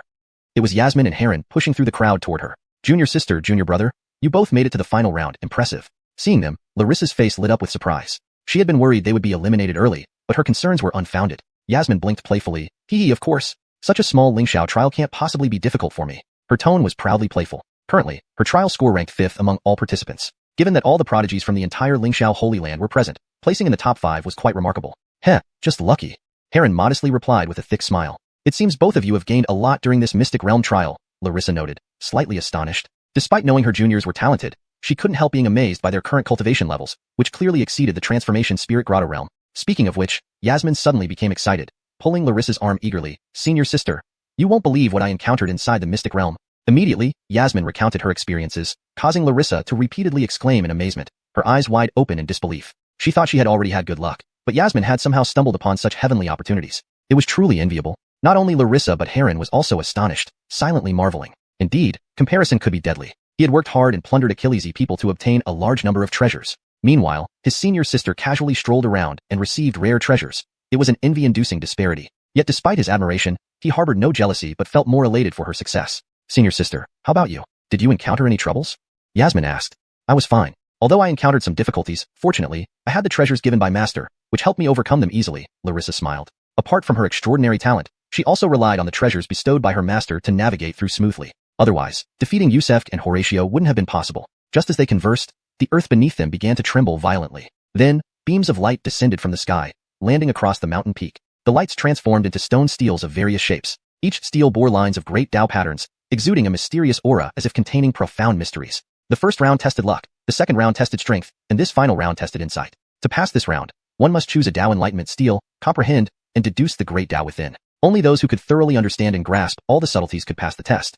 ##### Chapter 159. The Devil Sword Sect Anomaly. These great Tao steels are the true embodiments of great opportunity. Each steel represents an ultimate and supreme Tao, and they are all different, covering a vast range of possibilities. If one can comprehend even one of these Taos, it will benefit them for life. In previous Lingxiao trials, some people grasped the Tao of immortality, while others comprehended the Tao of slaughter, gaining unparalleled combat strength that allowed them to fight across realms and slay opponents. Everyone looked at the great Tao steels in front of them with burning eyes, filled with longing, wishing they could rush over immediately to perceive the essence of the Tao. If the previous two rounds were merely appetizers, then this last round was truly a grand feast, and whoever could seize this opportunity would rise from obscurity. Whoosh! As hundreds of great Tao steels slowly descended, countless cultivators transformed into streams of light, flying toward the mountain peak. Talon, Bayard, and other top geniuses competed fiercely, unwilling to be left behind. Most of them headed towards the summit. The Taos contained within the steels varied in power.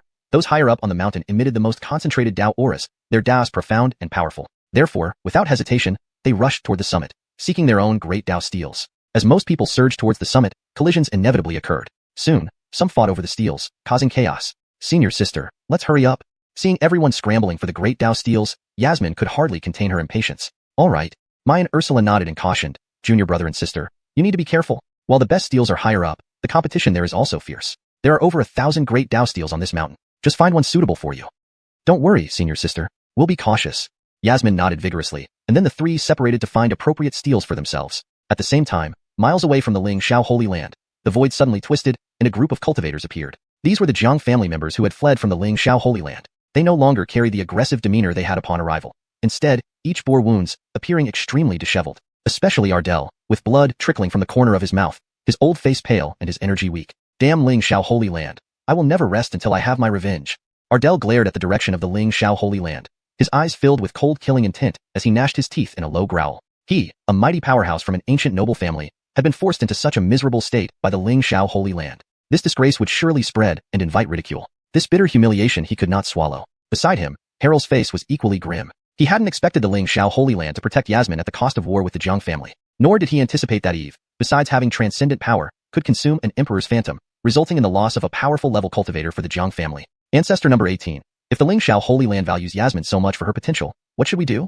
Harold frowned, deeply worried. If she grows strong, she will become a threat and a danger to our Jiang family. At that time, it will be much harder for us to eliminate her. Since digging out Yasmin's lustrous supreme heart, Yasmin had haunted him like a heart demon. Until she was eliminated, she would continue to torment him day and night. Previously, when Yasmin was under his control, he didn't have such concerns because she was too weak to cause trouble. But now that she had escaped and successfully joined the Lingxiao Holy Land, he feared she would become a future threat to his daughter and must be eliminated as soon as possible. Hearing Ardell's worry, Harold responded sternly, though the Lingxiao Holy Land is formidable, remember, they still fall short of the Jiang family's power. Besides, no matter how monstrous Yasmin becomes, she remains only a Achilles, incapable of challenging the Jiang family. Indeed, given the Jiang family's heritage, they had nothing to fear from a single Yasmin unless she reached the Celestial Lord realm or higher. Otherwise, she would never pose a threat to them. But was this possible? Clearly, it wasn't. Yasmin had just entered the Golden Core realm. It would take an unknown amount of time to break through to the Celestial Lord realm. During this period, two Achillesy things could change. But I always feel this girl will be a future menace, potentially achieving results beyond our expectations. Ardell remained worried, feeling uneasy. Moreover, her master Eve is a freak. Not only does he possess unfathomable strength, but he can also easily absorb an emperor's phantom, which is bizarre. Harold's eyes flashed with caution. Eve was indeed bizarre. Logically, Eve, being only an ordinary heavenly Achilles realm powerhouse, shouldn't have such terrifying strength despite exceptional talent. But facts spoke for themselves, leaving no room for disbelief. Reflecting on this, he sighed, your worries are not groundless. Since that's the case, let's return and consult the family head and elders. We'll make plans from there. Yes, that's the only way. Ardell nodded slightly. He knew the only option was to report back to his father and possibly summon an emperor-level presence to suppress the Lingxiao Holy Land. Thinking this, he prepared to lead the Jiang family back to Dongzhou. However, at this moment, he sensed a tremendous fluctuation nearby. His gaze sharpened as he turned to look. The fluctuations came from a mountain peak to the southeast, currently emitting brilliant beams of light, suggesting the emergence of a stunning treasure. Hiss, what an astonishing fluctuation. Ardell took a sharp breath, his eyes wide with shock. Could it be that an extraordinary treasure is emerging? Let's go and check it out quickly. If it's true, we can share in its blessings. Harold's eyes lit up immediately upon hearing this, racing toward the location. In an instant, the previously gloomy Jiang family regained vigor, accelerating towards the mountain range. This spiritual aura fluctuation is terrifying. It must be an extraordinary treasure. Soon, they arrived at the base of the mountain, gazing into the distance. The mountain belonged to a sect named the Devil Sword Sect. It shimmered with radiant light and misty clouds of dense spiritual energy. However, amidst this ethereal mist, violent energy surged, causing the mountain to tremble continuously, as if something ferocious was about to emerge. Chapter 160, The Tomb of the Demon Emperor. Sword Demon Sect? This place looks like it belongs to a third-rate sect. How could there be such astonishing spiritual energy fluctuations here? Could there be some hidden secret? Ardell narrowed his eyes, sharp glints flashing within. After scrutinizing for a moment, he quickly discovered that the source of the spiritual energy fluctuations was in a pond at the rear mountain of the Sword Demon Sect. There, spiritual light shimmered brilliantly, mist swirling, and the spiritual chi surged wildly like tides. Hiss, a small pond causing such a commotion. Could this really be an incredible opportunity? Let's go. Let's check it out. Ardell's eyes immediately lit up, and without hesitation, he darted toward the Sword Demon Sect. The Jiang family members followed closely behind, creating a grand spectacle. However, when they approached within a few hundred meters of the Sword Demon Sect's gate, a black barrier suddenly appeared, blocking their path. A mere heaven-rank protective array dares to obstruct me? Upon seeing this, Ardell coldly snorted, flipped his wrist, and drew a long saber, slashing fiercely at the barrier. With a loud boom, powerful energy erupted instantly, causing the entire barrier to violently tremble as if unable to withstand the immense force. Break! Accompanied by an angry roar, Ardell's aura surged abruptly, sucking all the air around him and pouring torrents of energy into the saber. Buzz! The saber resonated, a terrifying sharpness sweeping out, as if tearing through everything that blocked its path. Crack! In the ear-piercing sound of shattering, the black barrier crumbled, dissipating completely. This commotion immediately caught the attention of the cultivators within the Sword Demon Sect. Immediately, hundreds of cultivators rushed out from various corners, vigilantly eyeing these intruders. Who are you? How dare you intrude on our Sword Demon Sect's crucial area? The revised sentence ensures that the translation reads naturally in English while maintaining the original meaning and tone. The term Sanzu Chongru is better translated as intrude on for fluency in this context. A middle-aged Achilles at early Nirvana stage stood at the forefront, glaring with indignation. However, facing his Repria kills, Ardell and his group did not hesitate, continuing to advance. The middle-aged Achilles' expression darkened instantly. He swiftly drew his sword, slicing through the void and slashing directly at Ardell. Looking for death, Ardell's face turned cold, and with his right hand lifted, he unleashed a heavy strike. Bang! Instantly, the middle-aged Achilles' head exploded, blood splattering across the sky. So strong. Watching the corpse fall, the remaining Sword Demon Sect members sucked in their breath sharply. A Nirvana stage expert had been killed instantly. Who were these people with such incredible power? Who are you exactly? The disciples shouted in anger, drawing their weapons, vigilantly staring at the Jiang family members. Ignoring their question, Ardell waved his hand coldly. Annihilate them. Yes. Beside him, Bolivar immediately acknowledged, leading numerous golden-armored cultivators into battle. You. Seeing the swarm of cultivators rushing towards them, the Sword Demon Sect disciples paled in fear, unable to resist, being slaughtered mercilessly on the spot. Within 2 incense sticks time, the gate of the Sword Demon Sect was breached, corpses strewn across the vast grounds. At this moment, at the back mountain of the Sword Demon Sect, Qian, the Jonathan of the Sword Demon Sect, was unaware of the chaos at the gate. He stared intently at the life-death demon pool, which had undergone changes, his eyes glowing brilliantly. Could the rumor about an ancient demon emperor buried beneath this life-death demon pool be true? Qian murmured, breathing deeply, his eyes filled with intense light. He had once read about the life-death demon pool in one of the Sword Demon Sect scriptures. It was said that beneath this pool lay an ancient demon emperor renowned in the distant past. At the time of his death, the demon emperor used special means to set up intricate formations and restrictions within the pool, sealing his residual power and a large number of treasures. Recalling the supreme imperial weapon taken by Eve 2 months ago, Qian felt shocked. At that time, he wondered why such an object would be found beneath the life-death demon pool. Now it seemed this life-death demon pool might truly be the tomb of a demon emperor. Otherwise, it wouldn't have produced a supreme imperial weapon. Haha. If so, then our Sword Demon Sect stands to gain immensely. Qian's eyes flared with excitement as he couldn't help but laugh madly. He could already imagine that if the Sword Demon Sect obtained the legacy of a demon emperor, they would surely rise to become a top-tier force in Li Province, and even have a chance to become an ultimate lineage. Thinking of this, Qian shivered in excitement, but he knew he mustn't let this secret out. Otherwise, the consequences would be unimaginable. Given their strength, if anyone learned that there was a demon emperor's tomb here, it would bring catastrophic disaster, possibly even leading to annihilation. Just as he thought this, several disciples, covered in blood, ran back in panic. Bad news, Jonathan. Achillesy powerful experts have come from outside and are slaughtering us. What? Hearing this, Qian's pupils contracted sharply, a wave of intense anxiety washing over him. He hadn't expected anyone to be drawn by the phenomena of the life-death demon pool so soon. Do you know who they are? Qian hurriedly asked. Not sure, but their strength is overwhelming. We can't resist at all. Even Connor was obliterated by one punch. A disciple looked terrified, clearly overwhelmed by their adversary's ferocity. Hiss. Qian couldn't help but suck in a deep breath, feeling a chill crawl up from his feet to the top of his head, turning his body icy. Damn it. Cursing under his breath, he immediately ordered, gather all Qinans to prepare for defense. Before he could finish, a cold voice came from afar. Hee, no need, they're all dead. Qian's heart skipped a beat, and he turned to see a group of golden-armored cultivators hovering in the sky nearby, looking down upon him. The leading figure possessed unfathomable cultivation, and next to him was an Qinan whose presence made Qian tremble uncontrollably. Who are you? Our sword demon sect has no enmity or grievances with you. Why attack us? Suppressing his inner terror, Qian spoke calmly. Who we are? Haha, insignificant ants don't deserve to know. Achilles bears no sin, but possessing treasure invites disaster. Blame your fate for having more than you should. Ardell said indifferently, then raised his palm, slapping downward. Instantly, a colossal palm print descended from the void, carrying endless destructive intent as it slammed ruthlessly towards Qian. Hashtag chapter 161.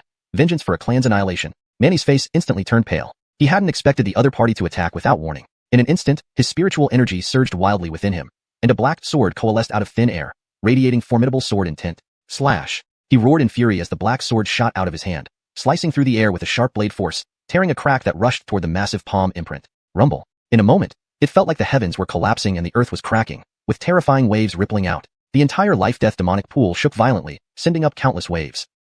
Choke. A chilling scream followed. Manny's right arm exploded in a burst of blood and flesh, the scene gruesomely shocking. The few demon sword sect disciples beside him were reduced to ashes in an instant. True Saint Giant? Shock overwhelmed Manny's face, endless despair and fear surging within him. He had never imagined the opponent's strength could reach the true saint realm, far surpassing his own puny celestial Achilles realm power. Escape. Without hesitation, Manny used a secret technique to flee, transforming into a streak of rainbow light speeding away. But Ardell was well prepared, a mocking smile curling at the corner of his mouth. Break.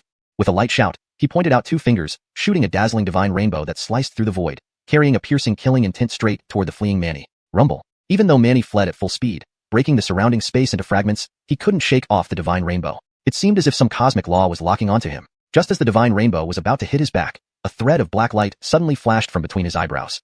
The black light flickered, enveloping him entirely in a strange dark rune. Buzz. In the next moment, his body vanished without a trace. Surprise flickered across Ardell's eyes as he immediately released his divine consciousness to sweep over 100-foot radius. However, the opponent seemed to have merged into the fabric of the universe, leaving no trace behind. There's no need to look further. That person just used a void divine rune and is likely already thousands of miles away. Harold said calmly at this moment. A void divine rune, indeed a rare treasure, but what's the fuss? A celestial Achilles realm ant. If he wants to run, let him run. Ardell sneered, completely dismissing Manny. Then, he looked down at the life-death demonic pool. The demonic pool was churning vigorously, its liquid boiling and rolling. Faintly, one could see extremely concentrated essence of spirit chi within. This essence seemed to be drawn by some mysterious force, continuously converging to form a massive whirlpool emitting a powerful and robust aura. Upon closer inspection, one could even see through the whirlpool a colossal palace faintly appearing, slowly surfacing, exuding an ancient and mysterious vibe. Ancestor 18, can you identify what this thing is? Ardell turned to look at Harold. Harold squinted, staring at the whirlpool below for a moment before frowning. It feels somewhat familiar. Could it be? Suddenly, he seemed to remember something, his pupils contracting sharply, his face filled with astonishment. That thing, how is this possible? Wasn't it buried underground for hundreds of thousands of years? The Keenan asked shakily. Ardell looked at the Keenan curiously, frowning. Ancestor 18, what do you know? Tell us quickly. What exactly is this thing? Why are you so agitated? Bolivar also showed interest, staring at the Keenan. If I haven't mistaken, this is the Danilo's palace from the ancient times, Harold explained calmly. Legend has it that after the Danilo perished, he buried himself in the life-death demonic pool, using its power to nourish his body, waiting for the day of resurrection. But that's just a legend. There's no way to verify it. I didn't expect it to truly emerge today. As he spoke, Harold glanced again at the palace under the whirlpool, unable to suppress a gasp, revealing his astonishment. The Danilo? Isn't that an Amnon-level existence? Ardell's eyes widened in shock. Yes, this demonic pool might very well be an Amnon's tomb. Harold nodded. Bolivar took a deep breath, muttering, no wonder such a terrifying disturbance occurs here. It turns out it's where an Amnon fell.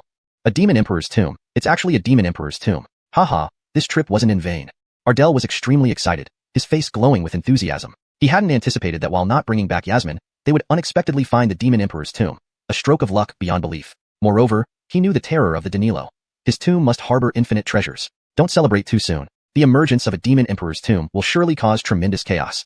This area is only 10,000 miles away from the Lingxiao Holy Land in Lingxiao province. We need to seal off 100 miles around this place to prevent news from leaking and causing unnecessary trouble. Harrel's gaze turned serious, reminding the two. Ardell immediately realized the gravity, not daring to delay. He immediately ordered the golden armored cultivators to set up an array to seal off 100 miles, ensuring no one would intrude. Meanwhile, on a mountain peak 1,000 miles away from the Demon Sword sect. Pant. Manny lay against a rock, breathing heavily, his face pale as paper, beads of sweat dripping from his forehead. His chest rose and fell rapidly, still catching his breath. Who were those people? How did they possess such overwhelming power? Recalling what just happened, he remained haunted by lingering fear. Fortunately, he had the life-saving Void Divine Rune. Though he still got injured, he Achilles aged to save his life. What he hadn't expected was that the anomaly at the life-death demonic pool brought no benefit to their Demon Sword sect, instead inviting the doom of their sect, sinking him into profound sorrow. Damn it! Looks like my Demon Sword sect is destined to suffer this calamity. What a pity about the treasures in that Demon Emperor's tomb. Thinking of the countless treasures within the tomb, Manny felt intense desire burning inside him. A Demon Emperor's tomb, it must contain endless treasures. To just hand them over to others, he felt an unbearable sense of loss. But with his current strength, he didn't even have the qualification to approach, let alone claim any treasure. Would he watch helplessly as others claimed the Demon Emperor's tomb? After much thought, a spark of inspiration lit up in his mind. I can seek help from Berkeley of the Lingxiao Holy Land. Considering how I willingly offered the Extreme Dao Imperial weapon last time, he will surely assist. Moreover, a Demon Emperor's tomb is a grand opportunity for anyone. He will definitely be tempted. Clutching his teeth in anger, hatred filled his expression. Vengeance for a clan's annihilation, he wouldn't rest until the perpetrators paid. Even if it meant benefiting someone else, he wouldn't allow these bastards to get away easily. He ignored his injuries and hurried toward the Lingxiao Holy Land. Chapter 162. Guidance of the Qianquan Ring. Inside the Lingxiao secret realm. Step aside. I've set my eyes on this great path steel. Humph, on what grounds? I was here first, it should belong to me.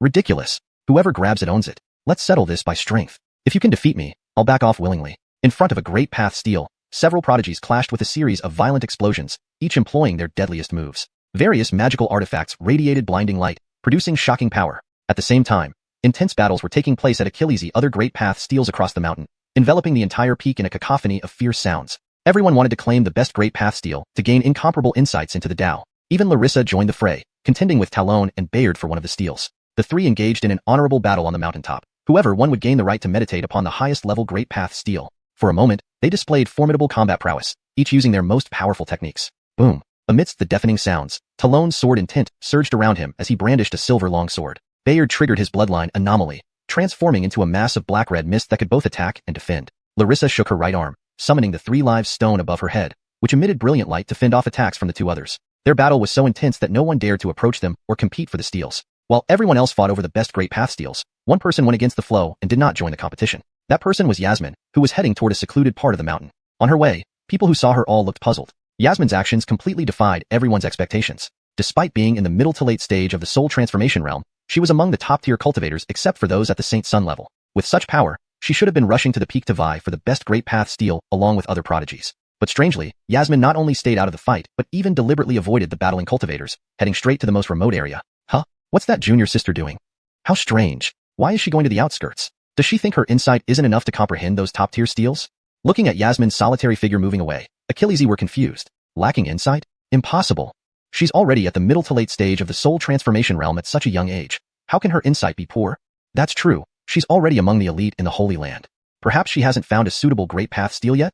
People frowned and speculated, but soon they were surprised again. Wait, look, she seems to have stopped in front of a great path steel. Could there be something special about this steel? Not likely. It looks ordinary, and its Tao aura is very weak. Probably worthless.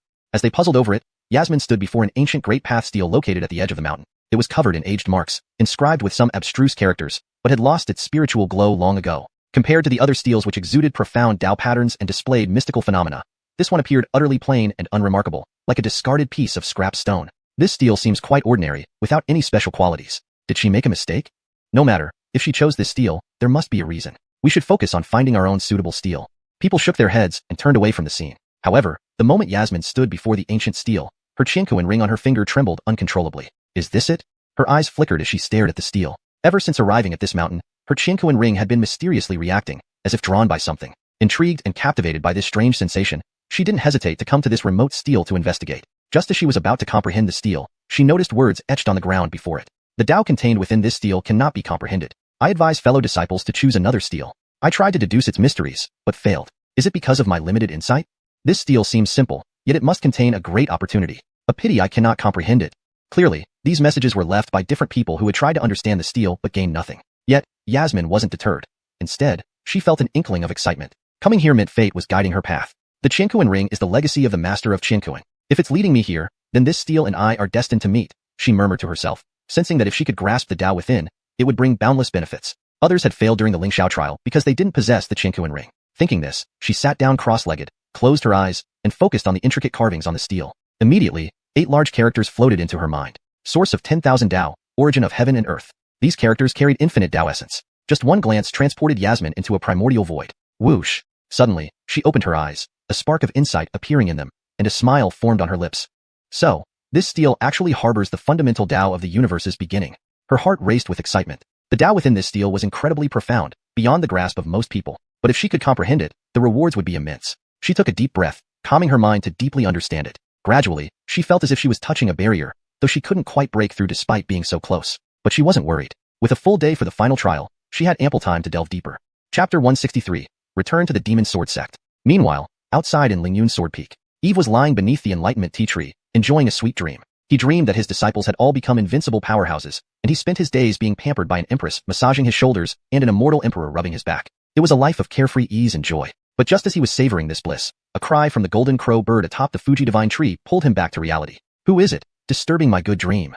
Eve opened his eyes irritably and saw a rainbow streak racing from afar, landing on Lingyun's Sword Peak. The newcomer was a mountain guarding disciple who immediately bowed respectfully upon seeing Eve. Greetings, Bear. Eve waved a hand and asked, what's the matter? Speak up. The mountain guarding disciple hurriedly reported, Bear, there is an Keenan named Manny from the Demon Sword Sect, who claims to be their Jonathan, here to see you. Jonathan of the Demon Sword Sect? Eve paused for a moment, then recalled the Keenanly Achilles they encountered during his last trip with Heron. He remembered this person vividly. After all, his ultimate Emperor-grade weapon had come from the Demon Sword Sect. Do you know why he's here? Eve frowned and asked, I don't know, Bear. Manny only said he has important matters to discuss with you and must speak to you in person. The mountain guarding disciple shook his head, indicating he didn't know the specifics. All right, go and invite him over. Eve waved his hand to dismiss the disciple, then took out a flask of wine to sip. Soon, the disciple brought Manny to Lingyun's Sword Peak. Now, Manny's right arm was severed, his body covered in wounds, and blood dripped down, making him look pitiful and tragic. Greetings, Bear. Pleading with you, Bear. Remember how I offered the devilish feast sword to our sect. Please help us seek revenge for the destruction of the Demon Sword Sect. Manny immediately knelt on the ground, his face filled with sorrow and fury, sobbing uncontrollably. What happened? Was your sect attacked?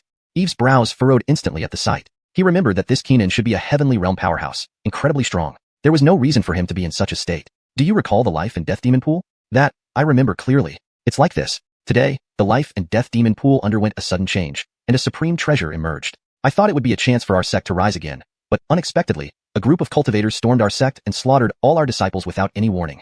Fortunately, I escaped quickly and barely survived. Manny wept bitterly, tears streaming down his face, looking as if he had lost his soul. Do you know what kind of treasure appeared? Eve was inwardly startled upon hearing this. When he had obtained the devilish feast sword from the life and death demon pool, he felt that there was a secret hidden beneath it, one that wasn't simple at all. He had taken note of it, and now it seemed his suspicions were confirmed. If our sect's records are correct, it should be the tomb of a demon emperor. Demon Emperor's tomb. Eve stood up, shocked. A demon emperor was buried beneath the life and death demon pool, which explained why he couldn't detect its secrets back then. This was a transcendent existence. So, what is your intention in telling me this? Eve quickly calmed down, his gaze fixed intently on Manny. If it truly was a demon emperor's tomb, the treasures inside would be priceless. Obtaining them would be an extraordinary opportunity. Now that our sect has been wiped out, leaving only me alive, we can no longer claim anything from the demon emperor's tomb. Instead of letting those people have it all, I thought it best to offer it to Bear. Manny sighed, clenching his fists tightly, gritting his teeth. So, you want me to retrieve the demon emperor's tomb and take revenge for you? Eve raised an eyebrow. Yes. Manny nodded. I plead with Bear to remember the favor of presenting the ultimate emperor-grade weapon. Help the demon sword sect get revenge. As for the treasures in the demon emperor's tomb, I will not take anything. All will be yours. Now that the demon sword sect was destroyed, he had nothing left. Treasures held no meaning for him anymore. Moreover, although he had Achilles' age to escape, he was gravely injured and nearing the end of his lifespan. He probably wouldn't live much longer. Before dying, he wanted to see the murderers pay for destroying the demon sword sect. Otherwise, he would die restlessly. Within the borders of Lingxiao province, only Lingxiao Holy Land possess such power. You think of me when there are benefits to share. That shows you have some foresight. Eve smiled faintly. He couldn't refuse such an offer of treasure. However, he needed to know who destroyed the demon sword sect before going. After all, anyone capable of injuring a heavenly realm powerhouse must be formidable and shouldn't be underestimated. He asked again, tell me, who are these people who wiped out your demon sword sect? They number around a few hundred, and the ordinary cultivators wear golden armor, seemingly not from Lingxiao province. Manny paused, then continued, the leader reached true sage realm, and another old Achilles possesses unfathomable strength. To obtain the treasures from the demon emperor's tomb, Bear will need to bring a large number of experts. Though those people were nightmares for the Demon Sword sect, they posed little threat to the massive entity of Lingxiao Holy Land. Golden armored cultivators. A true Sage Realm powerhouse and an unfathomably strong Kenan. Isn't this the group from the Jiang family that just fled? Eve's lips curved into a smile, his eyes narrowing. Interesting. It looked like he must intervene in this matter. Otherwise, if the Jiang family obtained the treasures from the Demon Emperor's tomb, that would be problematic. Even if it weren't for the Demon Emperor's tomb, he also coveted the shadow of the great emperor from the Jiang family. After thinking for a moment, Eve agreed, saying, since you're so sincere, I'll make a trip to the life and death demon pool. If it truly is the emergence of a Demon Emperor's tomb, I can't promise to eliminate all the culprits, but at least they will pay the price. Thank you, Bear. Thank you, Bear. Manny was overwhelmed with gratitude, knocking several more bows to Eve. Chapter 164, Demon Arrival Mountain. No need for that. Eve waved his hand and said, stay here and heal. Wait for my good news. Remember, don't wander around recklessly, and don't touch anything on Lingyun's Sword Peak. Understand? Seeing that Manny was barely clinging to life, he figured Manny couldn't accompany him or he would be a hindrance. Yes, yes. Manny immediately answered respectfully. Eve nodded, tossing 2 heavenly spirit fruits for healing to Manny before turning and flying away. Manny looked at the spirit fruits in his hand, as well as the Heaven-Earth Yellow Tower and Enlightenment tea tree on Lingyun's Sword Peak, sighing with emotion. So this is the Lingxiao sacred ground, the unparalleled Taoist tradition? Divine treasures and innate spirit fruits are everywhere. This foundation is indeed far superior to my tiny demon sword sect. After a long while of contemplation, he slowly sat up, crossing his legs to meditate and recuperate. After leaving Lingyun's Sword Peak, Eve originally considered informing the Patriarch or Supreme Elders about the emergence of the Demon Emperor's tomb. But after some thought, he decided to act alone. With his current strength, he wasn't necessarily afraid of the Jiang family members. Moreover, if there was a chance to devour that great emperor's illusory figure, even facing the Jiang family's ancient ancestor wouldn't be out of the question. Moreover, if real danger arose, he could send a message back to the sacred ground for help. After all, this place wasn't far from the demon clans. If everything went smoothly, he would handle it himself. He shouldn't always rely on the protection of the sect. Ultimately, he must depend on himself. Jiang family. Eve muttered under his breath. His eyes glinted with cold light, his lips curling into a bloodthirsty smile.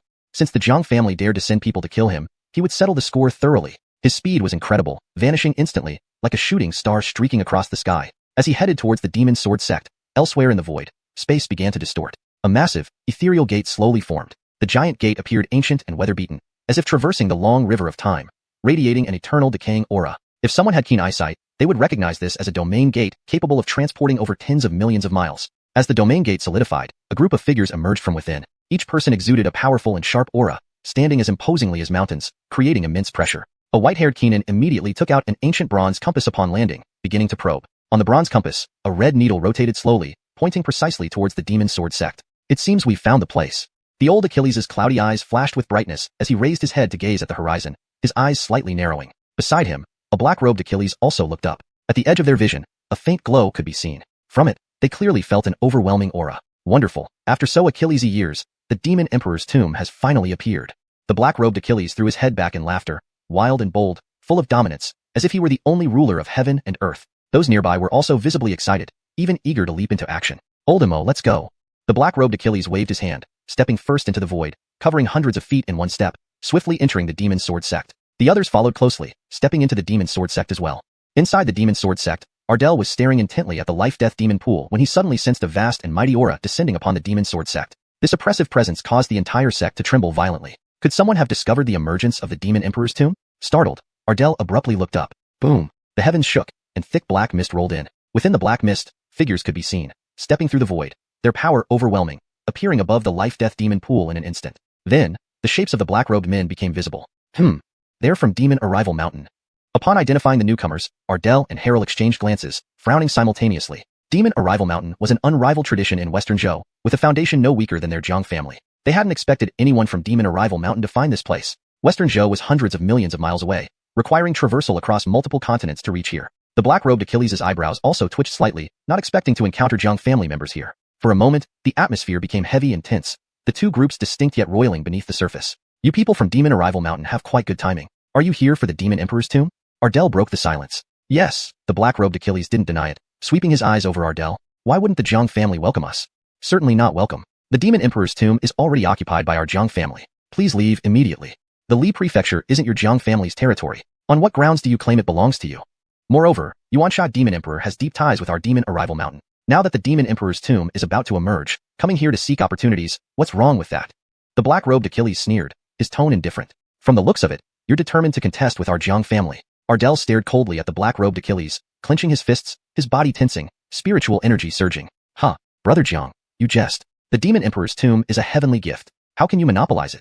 Though your Zhang family is powerful, we at Demon Arrival Mountain fear no one. If you wish to block us, try your best. The black-robed Achilles, hands clasped behind his back, spoke calmly but with an intimidating air.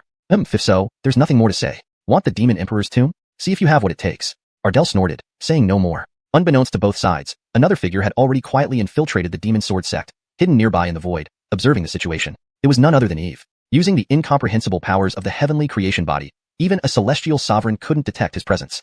Chapter 165, Nathan Demon Palace. This is interesting. I didn't expect that even people from Moly Mountain would come, and there's also a heavenly lord and 3 great powers. TSK. With this lineup, it looks like there will be quite a show, Eve murmured to himself with a playful smile curling at the corners of his lips. Moly Mountain was one of the top forces in Western Zhou, with an ancient lineage, rich heritage, and extremely formidable strength. The Jiang family, as an ancient family in Eastern Zhou, was equally prosperous, its history deep and unfathomable. When these two top-tier forces came into confrontation, a fierce battle was inevitable. Eve was more than happy to watch the chaos unfold. His eyes darted around rapidly as if running through calculations on a small abacus. He would seize the opportunity to fish in troubled waters when the time came. But what secret does this Emperor's tomb really hold that it could attract a force from Western Zhou all the way to Moly Mountain? And by their appearance, they are clearly well prepared. Otherwise, they couldn't have crossed tens of thousands of miles from Western Zhou so quickly.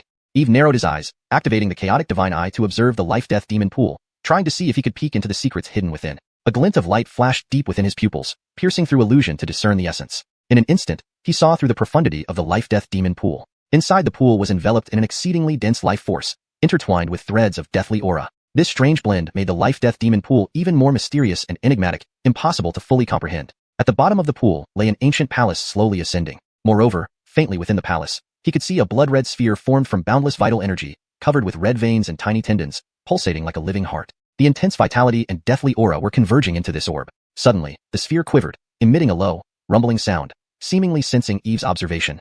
Bang! Suddenly, it felt as if a thunderclap had erupted in Eve's mind, causing him to momentarily lose his senses. SSS. What on earth is this thing? He abruptly regained consciousness, hurriedly closing his eyes to stop observing, beads of sweat forming on his forehead as he felt a profound shock. For that brief moment, he felt as if he had plunged into a demon prison, filled with endless coldness and slaughter, making his entire body shiver. Could it contain the physical body of Emperor Nathan?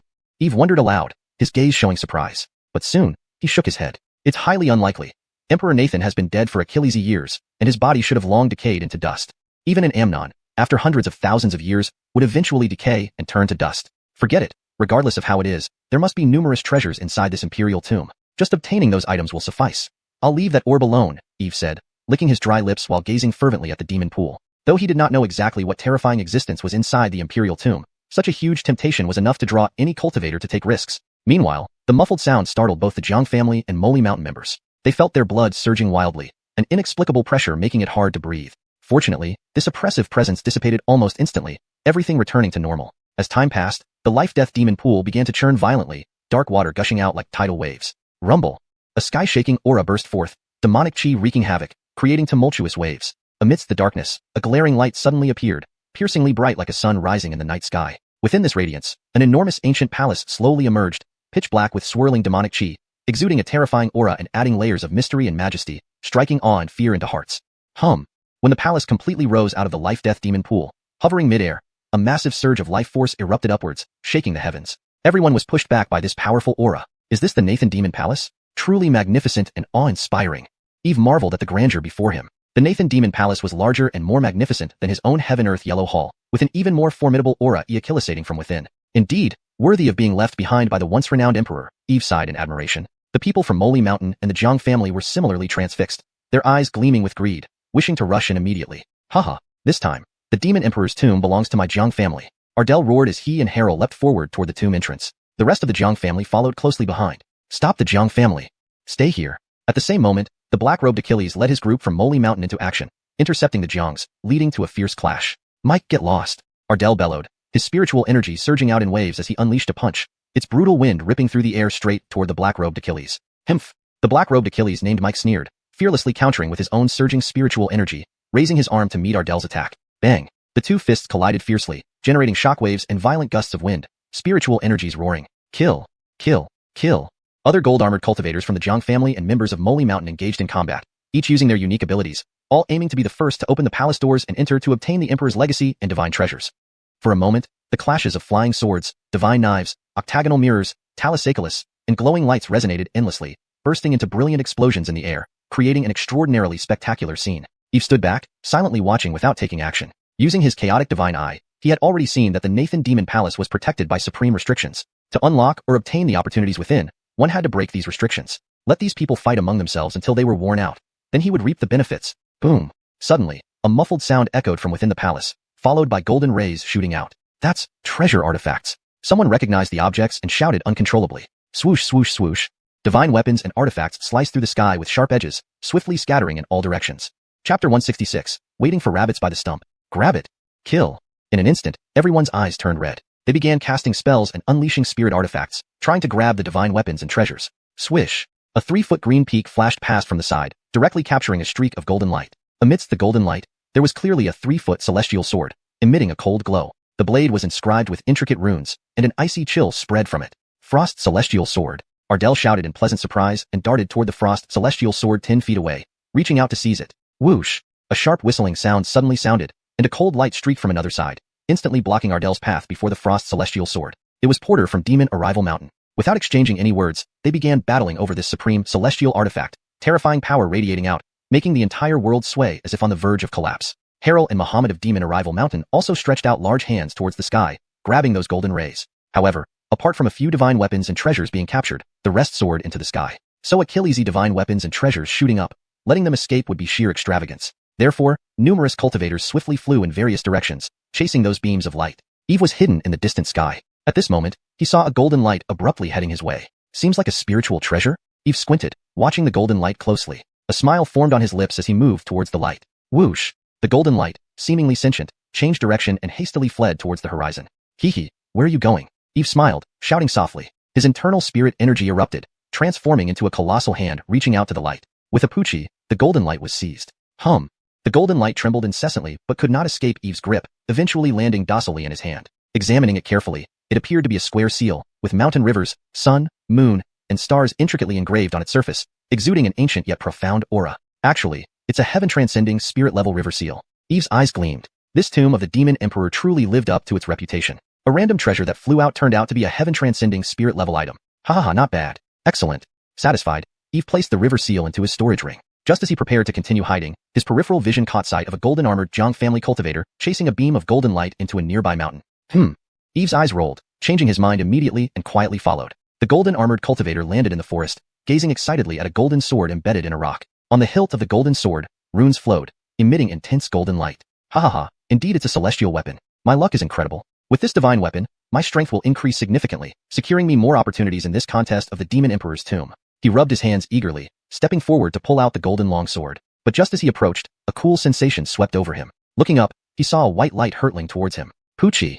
The golden-armored cultivator couldn't react in time. His head was pierced through, blood splattering, staining his clothes and the ground. Eyes wide open, filled with regret, he seemed completely unprepared for this outcome. It's you. Seeing Eve slowly approach from behind, he struggled to utter a few words before life left his body, collapsing to the ground.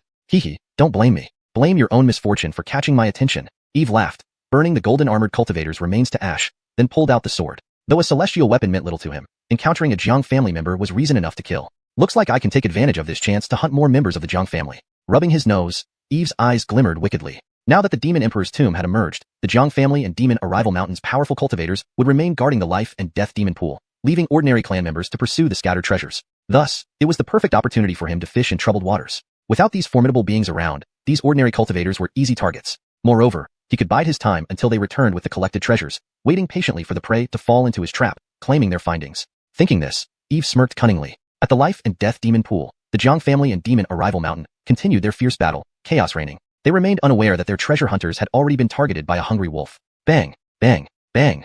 Beams of light flashed amidst clashes of countless divine weapons and treasures, resonating with metallic sounds. Everyone crowded before the primordial chaos demon palace, unwilling to let the other party enter first, each striving to rush inside. The allure of the Demon Emperor's tomb was overwhelming. Even randomly emitted treasures were celestial level or higher. This was a fight to the death, and no one held back. Terrifying shockwaves surged everywhere, the space shaking violently. Within moments, a Demon Arrival Mountain Heavenly Person Realm powerhouse was impaled through the chest by Bolivar, falling dead on the spot. Another Demon Arrival Mountain power wielded a black cauldron, engulfing several Zhang family Nirvana realm cultivators in endless black flames, reducing them to ashes instantly. Far off, Eve watched the spectacle with great interest. Fight. Hit hard for me, till both sides are battered. While enjoying the show, he kept an eye on those who went after treasures. Upon their return, Whether Jiang family or demon arrival mountain, he didn't care. Silently striking from behind, quickly incinerating their remains and snatching their storage rings. This swift action took less than a breath to complete. His figure vanished so fast, none detected him. Soon, Eve reaped rich rewards, killing over 30 people, obtaining 34 various celestial weapons and treasures, along with unexpected gains. The valuable items within the storage rings of demonic arrival mountain and Jiang family cultivators, all essence god realm cultivators and elite disciples. Their belongings were priceless. Hashtag chapter 167. Ancient scroll. Pop. Another slap, and another disciple of the Jiang family was killed. Eve glanced at the treasures in his newly acquired storage ring, a smile creeping onto his face. Indeed. Achilles without ill-gotten wealth cannot be rich, and horses without midnight grass cannot grow fat. Now, his fortune had skyrocketed by several dozen times. Moreover, the storage rings of the Jiang family disciples contained Achilles elixirs and cultivation techniques. Such items were rare treasures in the outside world.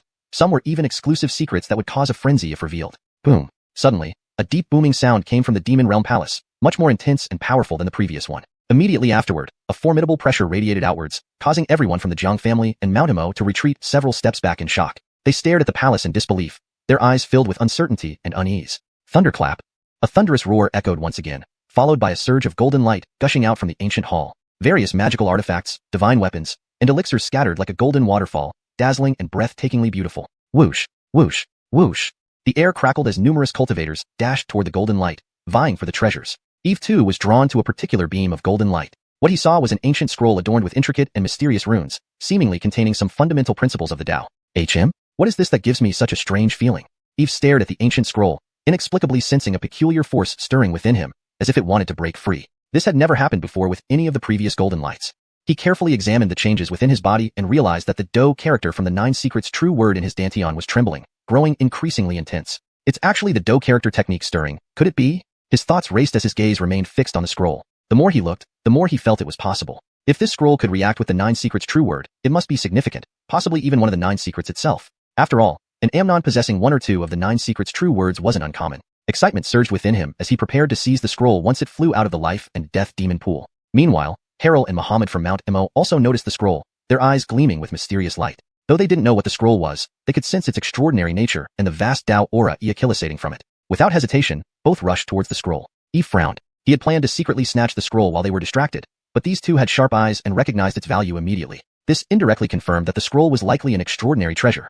However, he decided not to act rashly yet. Now wasn't the right time to reveal himself, especially considering how difficult it would be to snatch the scroll from two heavenly lords. Just then, a figure charged toward the ancient scroll. It was Harrell. He extended his hand, and a giant, crystal-clear hand covered in a faint golden glow appeared in the air, blocking the entire sky. The giant hand flipped over, fingers spread, and descended upon the scroll. However, just as his hand touched the scroll, Muhammad from Mount Imo struck. Scram!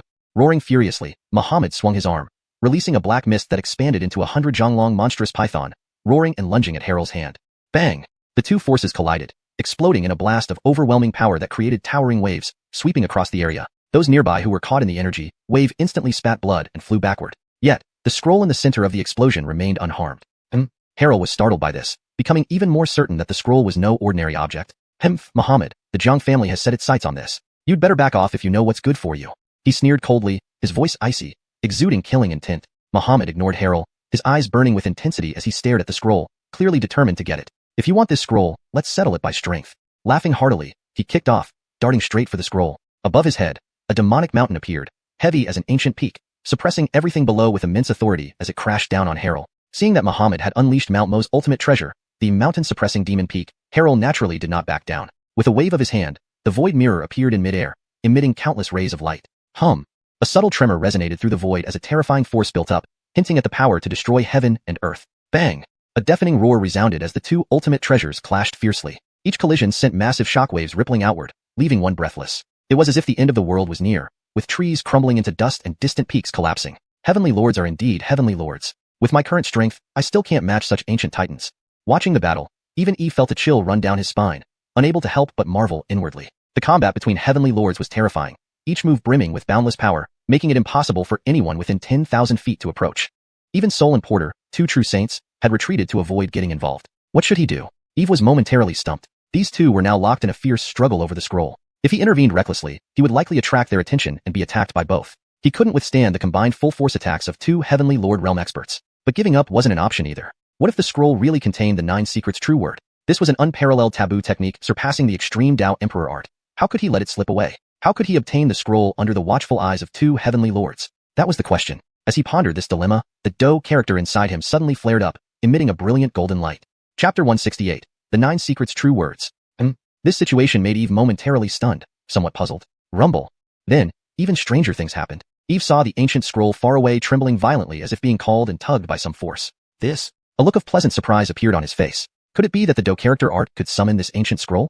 Thinking about this, he tried to activate the Do character art. Indeed, the scroll seemed to sense something, shaking even more intensely and suddenly shooting toward him. Ha ha ha, this is simply heaven helping me. Eve laughed loudly, moving backward to avoid being discovered while summoning the ancient scroll. What's happening? Bridger and Simeon, who were engaged in an intense battle, were startled to see the ancient scroll rapidly flying away, not understanding what was going on. But immediately, both stopped fighting and chased after the ancient scroll together. Stay behind me, Simeon barked, waving his hand as a bright glow shone in the void, enveloping the ancient scroll. Feng Tianjuedi. At the same time, Bridger cast a spell, causing the entire space to flash with spiritual light, forming an impenetrable barrier in front of the ancient scroll. The two acted simultaneously to stop the ancient scroll from flying further. However, their attempts were futile. The ancient scroll emitted a brilliant light, easily breaking free from the void mirror's constraints and speeding forward. A loud rumble echoed as the spiritual light barrier crumbled instantly, proving ineffective. They could only watch helplessly as the ancient scroll transformed into a beam of light, tearing through the clouds and vanishing into the sky. Damn, what's going on? Simeon frowned deeply, his eyes twitching uncontrollably. Though he had known that this ancient scroll was a legacy of the Demon Emperor and thus extraordinary, he hadn't expected it to break through the void mirror's restraints. Moreover, the scroll inexplicably escaped, slipping entirely out of his control, which infuriated and frustrated him. Bridger, on the other side, also wore a gloomy expression. His Feng Tianjuedi technique was powerful enough to challenge Heavenly Lord-level experts, yet failed to intercept the ancient scroll, making him feel incredibly incredulous. Both men's faces darkened, clenching their teeth and glaring at each other. Bridger, if not for you, the scroll would have been mine already. Why did it escape? Simeon couldn't maintain his dignified demeanor any longer and vented his frustration. Old Jiang, don't blame me. If you hadn't been obstructing me all along, would the scroll have flown away? Bridger sneered back, unwilling to yield. Their fierce battle ended in vain, truly infuriating. Most importantly, they were certain that the scroll was undoubtedly a transcendent treasure, which they missed out on. It seems your devil mount must be resolved in mortal combat with our Jiang family today. Yes, with the Demon Emperor's tomb before us, anyone who dares to obstruct us is our enemy. What I cannot obtain, no one else shall have. Fine, if that's how you want it, then we might as well fight to the death. Neither of us will let the other off easily. Both had fiery tempers and couldn't bear each other's provocations. Without waiting for a reply, they clashed once again. In a distant mountain, Eve held the ancient scroll in his hands, unable to suppress his joy. He hadn't expected that he could really summon the scroll by sheer luck. I wonder if this really contains the 9 secrets true words? Eve's eyes blazed with eagerness as he extended his mental senses to investigate. Suddenly, his pupils constricted, and his breath hitched. It actually is the 9 secrets true words. And there are 2 of them. No wonder it's a legacy of the Demon Emperor. Too powerful. Eve marveled at the ancient scroll in his hands, disbelief clear on his face. It indeed contained the Bing character art and Xing character art of the 9 secrets true words. After mastering the Bing character art, one could transform anything into divine weapons, invincible and unparalleled in sharpness. Especially when perfected, one could conjure godly weapons surpassing even the ultimate imperial weapons. As for the Xing character art, it enabled one to transcend the limits of speed, capable of traversing space, covering thousands of miles in a single step when fully mastered. Wonderful. Now I have the Bing character art and Xing character art. With the Do character art I've been cultivating, I've grasped 3 of the 9 secrets true words. If this continues, maybe I'll gather all 9 one day. Eve murmured to himself. Each set of 9 secrets true words represented a path to the pinnacle. If one collected all the 9 secrets true words, the potential reached unimaginable heights. Putting the ancient scroll away, Eve forced himself to calm down and return to a mountain peak near the life-death magic pool, concealing himself. As time passed, the light emitted by the primordial chaos demon palace became increasingly dazzling, visible clearly even from miles away. Despite the grand formation set up by Jiang family cultivators, it still attracted attention from passing cultivators. Chapter 169. The Infinite Holy Land. Not long after, from the distant horizon came the sounds of breaking through the air. Numerous divine rainbows soared towards the demon sword sect, amounting to dozens. The owners of these dozens of divine rainbows were all patriarchs or Kenan-level figures from major family clans and sects within 10,000 miles. They had ridden their light beams here, undoubtedly attracted by the unusual phenomena surrounding the Demon Emperor's mausoleum. However, when they saw the people from the Jiang family and Mount Malin fiercely contending over the Demon Emperor's tomb, they instantly stopped in their tracks, too afraid to get close. They dared only observe from a distance. After all, they could not afford to provoke an ancient family clan like this. Moreover, besides these people, it seemed that Achilles's independent cultivators were secretly observing this area as well. Harrell and the others naturally also noticed the surrounding situation, but paid no heed to it. Eve was not overly concerned with these people either. However, when he glanced over, one youth caught his attention. That youth stood on a small hilltop, his clothes fluttering wildly, his black hair disheveled and flying around chaotically, his arms crossed, a hint of indifference hanging at the corners of his mouth. He appeared like a king looking down upon the world, especially considering he looked no older than 24 or 25. Yet his cultivation had already reached the celestial being realm. This wasn't what primarily attracted Eve's attention. What did catch his eye was the shimmering golden light above his head. Golden legend? Does this boy have a destiny path? Eve raised an eyebrow slightly, somewhat surprised. Immediately, a flash of insight appeared in his eyes, revealing the other's attribute panel. Name, Holden. Cultivation, Celestial Being Realm. Talent, SSS. Insight, Supreme Insight. Talent, Invincible Combat Strength. Fortune, Sovereign of the Age. Constitution, 10,000 Demons Sacred Body, unactivated. Destiny path, none. Looking at Holden's personal information, Eve shook his head. Although the other's talent and aptitude were quite good, there was no destiny path. He had originally thought that his fourth disciple might be here, but now it seemed he had gotten excited for nothing. At that moment, Holden was staring intently at the primordial demon palace, his eyes brimming with some inexplicable emotion. That emotion was not like the greed and desire for supreme treasures seen in others. Rather, it was more like anticipation of something. Eve frowned, feeling something dangerous about the youth for some reason. Strange. Could he have any connection to the primordial demon palace? He felt that this person didn't seem like an independent cultivator. After all, reaching the celestial being realm at such a young age indicated he was definitely not an ordinary cultivator. Just as he was pondering Holden, the youth's gaze suddenly turned toward him. Very sharp perception indeed, able to sense my aura. Eve muttered under his breath, a little surprised. His Dao body could obscure celestial opportunities, making it impossible for anyone to detect his presence under normal circumstances. But this young Achilles had Achilles' age to find his location purely by instinct, which was quite remarkable. Holden's slightly narrowed eyes swept across the space where Eve was, but soon moved away. He always felt someone was watching him just now, but after probing, he sensed nothing. Intriguing. This person is definitely not simple, Eve said with interest as he watched Holden. Meanwhile, his curiosity about the other's background grew. He vaguely sensed that the other's origins were even more formidable than he had imagined. Rumble. Suddenly, not far from the life-death demon pool, a mountain peak trembled violently. Then, a dark vortex began slowly forming, gradually evolving into a huge gate. A massive and vast pressure radiated outward, causing everyone present to shiver. This is a dimensional gate. Could it be that some holy lineage has traversed space? Some cultivators exclaimed. A dimensional gate was a special means, formed using arrays, capable of breaching space and temporarily connecting two worlds. Each activation required a vast amount of spirit stones, so it was rarely done unless in special circumstances. Now, clearly, some supreme lineage had activated the gate to arrive. When the Zhang family and the Mount Malin group saw this, they stopped fighting. With the opening of the dimensional gate, it meant other powerful forces were coming. For them, this was certainly not good news. Buzz. The colossal gate shook before slowly opening. First came the roar of giant beasts, followed by 18 bronze war chariots pulled by ancient fierce beasts emerging from the gate, their momentum grand and overwhelming like a flood. These fierce beasts were relics from ancient times, covered in scales that glinted ominously, their menacing heads resembling dragons, striking fear into hearts. Hiss. Seeing those 18 bronze war chariots, the distant cultivators all drew in a sharp breath. They didn't recognize the arrivals, but from their attire and war chariots, it was evident these were from some immense lineage. Indeed, the 18 bronze war chariots halted steadily, and figures leapt off them. Every individual ejaculated a towering aura, distorting the surrounding air.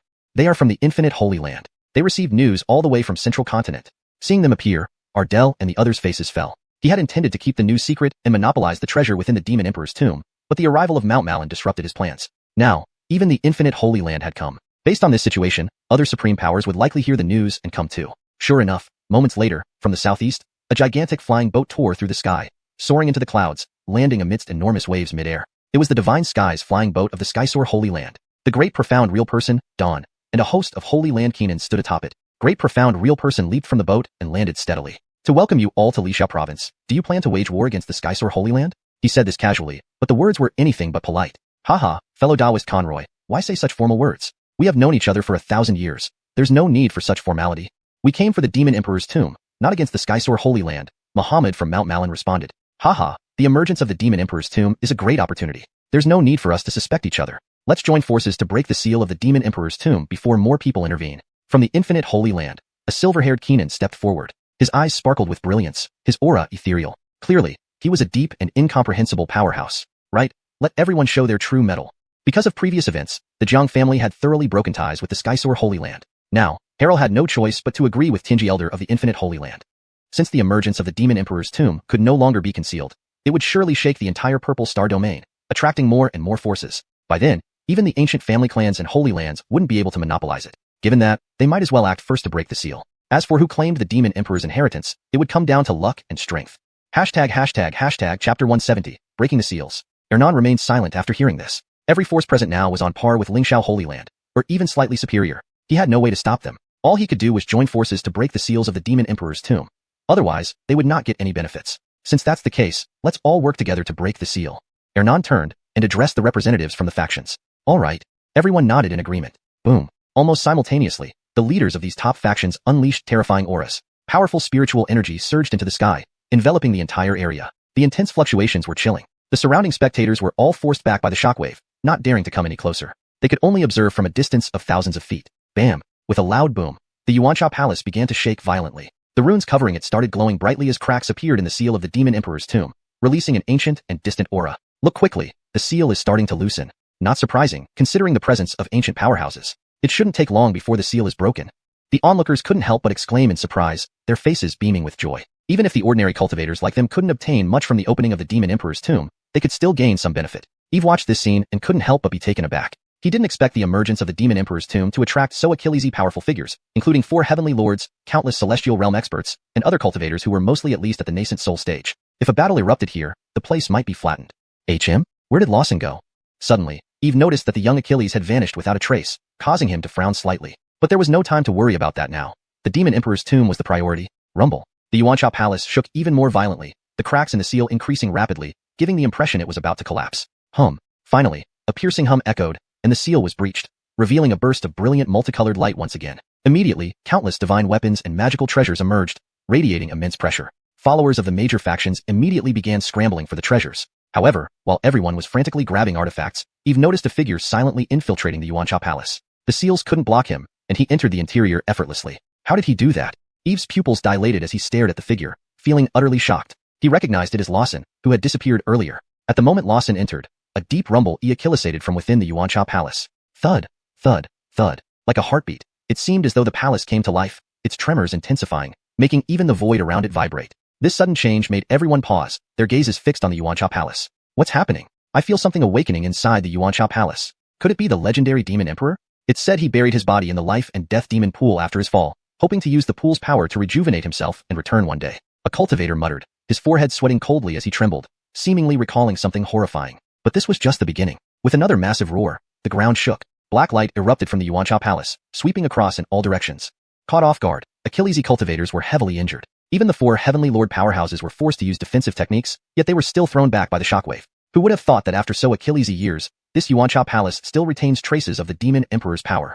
Muhammad exclaimed, golden light radiating from his body as he advanced despite the overwhelming pressure, demonstrating his formidable strength. The other powerhouses similarly faced the pressure head-on, advancing towards the palace. Once again, they unleashed terrifying spiritual energy, like a tidal wave engulfing the Xianxia palace. Various spells and secret techniques flooded the air, striking the weakened seals. Finally, the seals of the Xianxia palace could no longer hold and shattered explosively. With the seal destroyed, the entrance to the Demon Emperor's tomb appeared. Follow me, members of the Jiang family. Harrell waved his hand and led the charge, followed closely by a group of Jiang family disciples. Demonland Mountain and Wuji Holy Land also rushed in, unwilling to miss out on anything. Ernan prepared to lead the Lingxiao Holy Land team into the tomb, but was halted by a voice transmission. Wait, Grandmaster, there's something strange inside the tomb. Ernan was momentarily stunned, but quickly recognized Eve's voice. Why are you here, and what do you mean it's strange? Should we not enter? Eve responded via voice transmission, Grandmaster, please don't rush in. Something seems wrong inside. When Lawson first entered the palace, Eve used his chaotic divine eye and saw what appeared to be a ball of flesh in the inner hall awakening, causing a vague sense of unease. Ernan frowned but ultimately decided not to enter further, trusting Eve's judgment. Seeing Ernan suddenly stop, Don and others looked puzzled. Grandmaster, what's wrong? We'll stay outside for now and observe the situation. But we may miss our chance if we wait, and Keenan protested. Opportunities are precious, but life is more important. We should proceed cautiously. The Keenan hesitated, but eventually stepped aside to watch the changes in the Xianxia palace. Suddenly, the Xianxia palace emitted deeper and stronger rumbles, far more intense than before. At the same time, it released a surging torrent of demonic energy, rising like smoke from a bonfire. Strange. This isn't right. The Lingxiao Holy Land members exchanged worried glances. Hashtag chapter 171. The Mausoleum's Anomaly. The dark energy swirled, expanding to form a spherical cloud of malevolent aura that enveloped the entire Xianxia demon palace. Meanwhile, the once dim and unlit palace now shone brightly, like a lighthouse piercing through the night. This demon emperor's mausoleum is truly peculiar. Even an expert at the great sage level might not withstand this demonic aura, said Ernst Junrin, narrowing his eyes as he observed the Xianxia demon palace with a serious expression. Fortunately, he had heeded Eve's advice and refrained from rashly entering the palace. Otherwise, they would be in grave trouble now. The demonic cloud churned, faint screams echoing from within, sending chills down everyone's spine, preventing them from making any rash moves. Those who had already entered the demon emperor's mausoleum also sensed something was amiss. The few people walking at the front were instantly enveloped by the demonic aura and turned into blood mist before anyone could comprehend what was happening. Not good, retreat quickly. Swish, swish, swish. Everyone rapidly retreated, turning into rays of divine light rushing towards the exit. However, while their speed was fast, The demonic aura moved even faster, sweeping across the 8 extremities, blotting out the sun and moon, like the end of the world was upon them. Soon, cries of agony echoed incessantly as all cultivators engulfed by the demonic aura vanished into the void, dissipating into clouds of blood mist in the air. Damn it!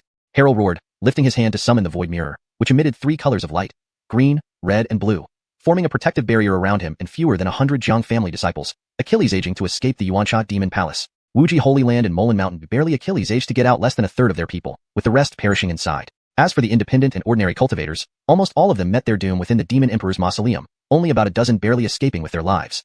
Aya, aya, aya. Listening to the incessant screams of agony from within the mausoleum, everyone felt their scalps tingling and spines chill, especially those who had just retreated, pale-faced and trembling, as if they had narrowly escaped death. How could this happen? What exactly is that demonic aura? Why is it so bizarre?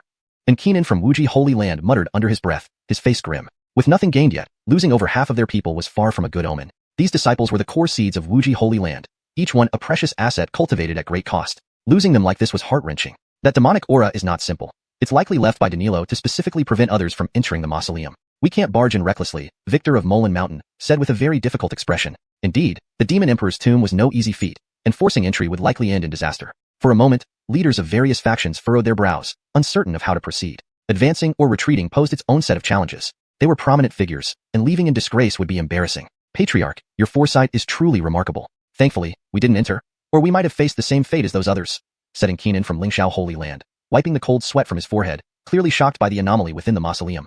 3 major forces, combined with thousands of people, had only Achilles aged to escape with a third of their number. A terrifying scenario. Ernst Junren smiled but remained silent. His foresight came from Eve's warning. Otherwise, he too would have charged in without hesitation, unable to resist such temptation. Honest, it seems you knew of the danger inside beforehand and deliberately didn't warn us, causing unnecessary deaths so you could claim the treasures for yourselves. Ardell couldn't help but say sarcastically, seeing the heavy losses on his side while Lingxiao Holy Land suffered none. People from Wuxia Holy Land and Molan Mountain also doubted honest intentions, their gazes filled with suspicion. By logic, being the last to arrive, Lingxiao Holy Land shouldn't have known about the situation inside, yet they avoided the calamity. Humph, Harold, don't attribute my noble intentions to petty thoughts. Lingxiao Holy Land acts honorably and finds no value in base actions. To blame, only you allowed greed to blind you. It's not our fault, Honest retorted coldly and sharply. You're right, charging ahead without understanding the situation.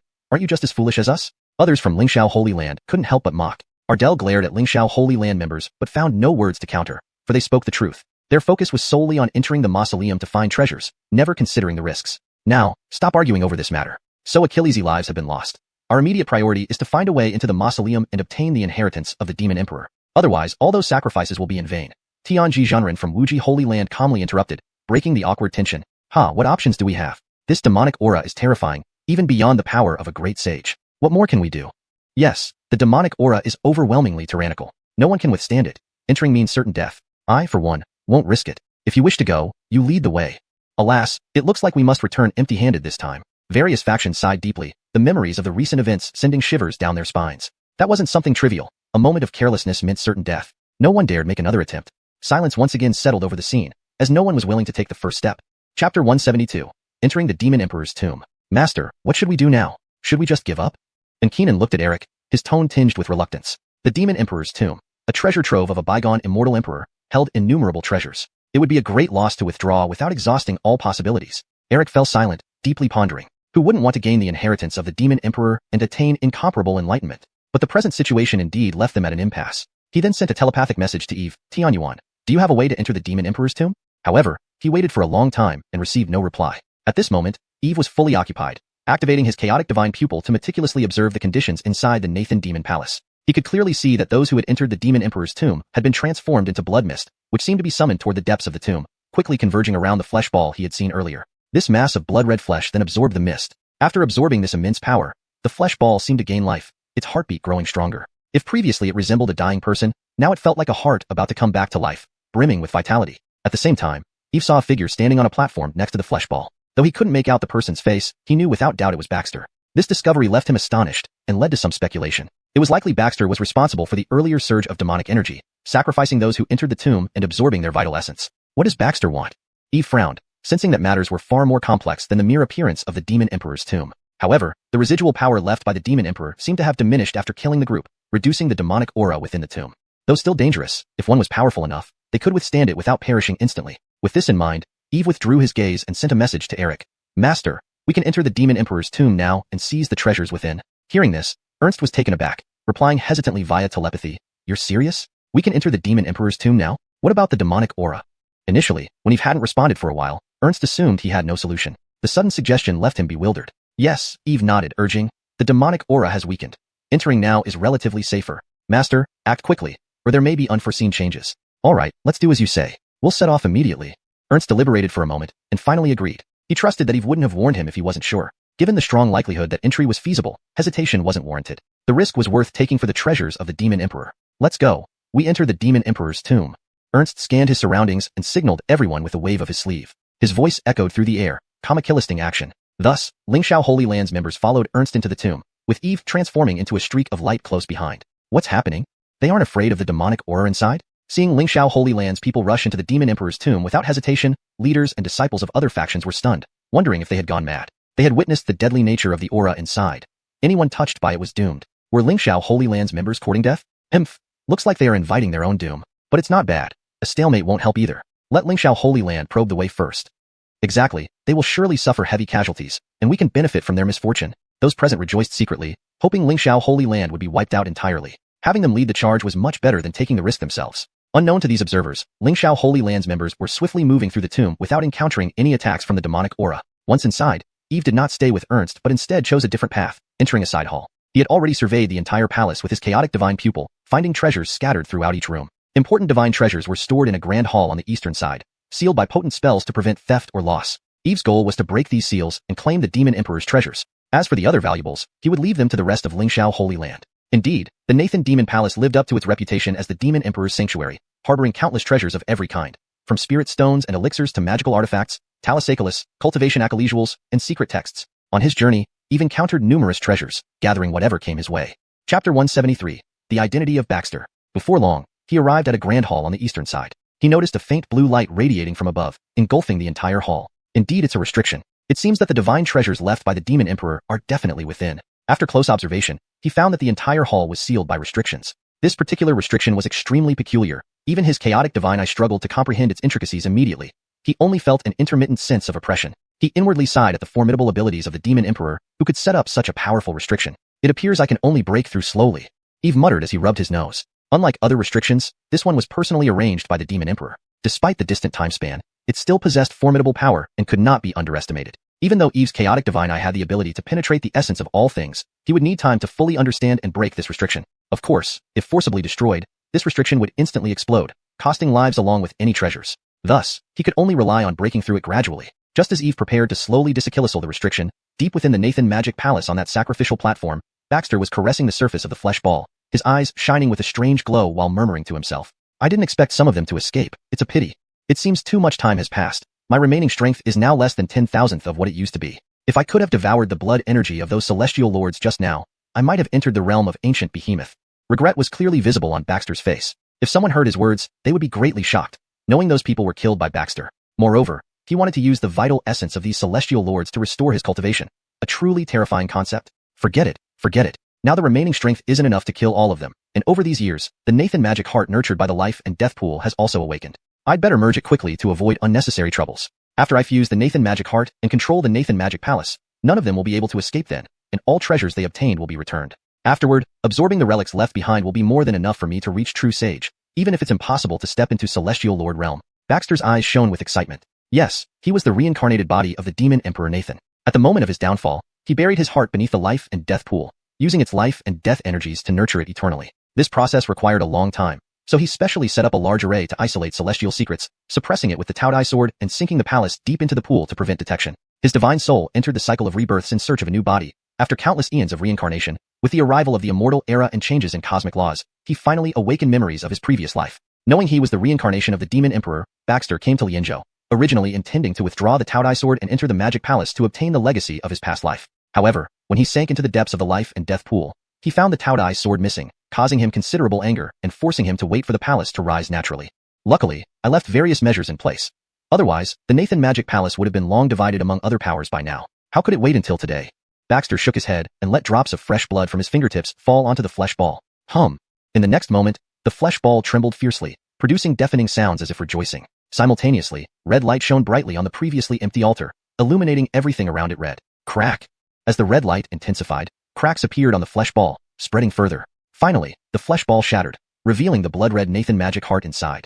It emitted a bizarre red glow, with distinct thumping sounds echolating like demonic music. Looking at the magic heart, Baxter's lips curled into a smile, filled with excitement and madness. With his right hand extended, the magic heart flew into his palm, merging into his chest. In the next instant, surging demonic energy enveloped him entirely, covering the whole altar, making him appear like a true demon emperor, evoking awe and fear. Meanwhile, outside the Nathan Magic Palace, what's going on? The Lingxiao Holy Land has been in there for so long. Why no activity? They haven't even escaped. Could they all have perished inside? Impossible. The Lingxiao Holy Land is an unparalleled lineage with profound resources. Even if the Demon Emperor's tomb is dangerous as before, it shouldn't result in total annihilation. If not, does it mean the Demon Emperor's tomb is no longer dangerous? Highly possible. Otherwise, why hasn't anyone emerged yet?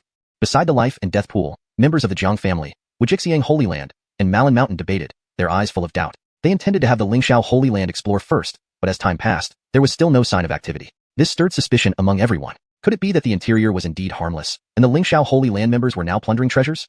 We must go check. Otherwise, all the treasures will be taken by them. That's right, let's go see what's happening. Instantly, members of various factions rushed towards the Demon Emperor's tomb. Chapter 174. The Demonic Emperor's Divine Treasures. Indeed, the Nathan Demon Palace had previously been shrouded in demonic energy, permeated with a sense of cold and brutality. Now, although there was still some residual demonic energy, it was far less intense, causing everyone to breathe a sigh of relief internally. However, as they moved further in, their expressions became increasingly somber. The reason was simple. All the halls and rooms they passed through were completely empty. Even open brocade boxes and jade artifacts could be seen scattered about. This was clearly a sign of having been thoroughly ransacked. Damn it, the treasures here have already been plundered by the Lingxiao Sacred Land people. We've worked so hard for nothing. Quickly, we must chase them down. We can't let them take all the treasures. The disciples of various factions angrily shouted, their frantic pace quickening as they rushed deeper into the Nathan Demon Palace. Meanwhile, on another side, Eve was busy breaking the restrictions in one of the palace's grand halls, unaware of the changes outside. Boom. Finally, a loud sound erupted as the restriction collapsed, turning into endless rubble and revealing an ancient, worn door. Finally dealt with this big problem. I hope what's inside doesn't disappoint. Eve muttered, his figure flashing as he headed straight for the door, ready to push it open. Just as Eve broke the seal and entered the hall, deep within the demonic emperor's tomb where Baxter was merging with the Nathan Demon Heart, he suddenly frowned. Damn it, someone actually broke the 9 Heavens God sealing restriction. Baxter's face turned ashen, his eyes icy cold. Originally, to prevent anyone from intruding, he had set up 9 layers of intertwined restrictions, each layer reinforcing the other. If forcefully breached, the backlash would be fatal.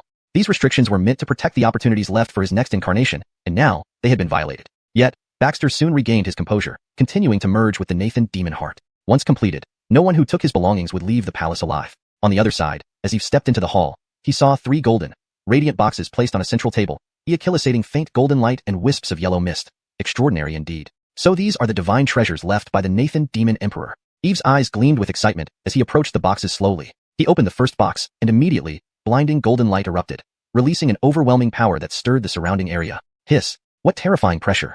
Eve sucked in a breath, feeling his blood boiling. Calming his mind, he looked into the box and saw a palm-sized golden fragment lying within. The fragment was angular, crystal clear yet enigmatic, neither fully metallic nor wooden nor stone-like, looking both mysterious and extraordinary. Numerous symbols were etched upon it, glowing faintly with gold light, and intricate patterns emerged like flowing dragons. More importantly, the fragment seemed to contain inexplicable power, inducing an irresistible sense of reverence at first glance. Could this be a fragment of the legendary Dao Transformation Spirit Treasure? Eve's pupils dilated, his breathing becoming heavy as he stared at the Dao Transformation Spirit Treasure fragment. His heart raced wildly. This level of treasure, which he had only heard about but never seen, was rumored to require millions of years of natural incubation before even one piece could possibly be born. It was incredibly rare and precious. So now, across the entire Z-Wei star domain, there were only a few pieces of such treasure, each held by ancient immortal realms that had existed for countless eons. And now, Eve found himself face to face with this legendary item, albeit just a fragment, which was enough to thrill him.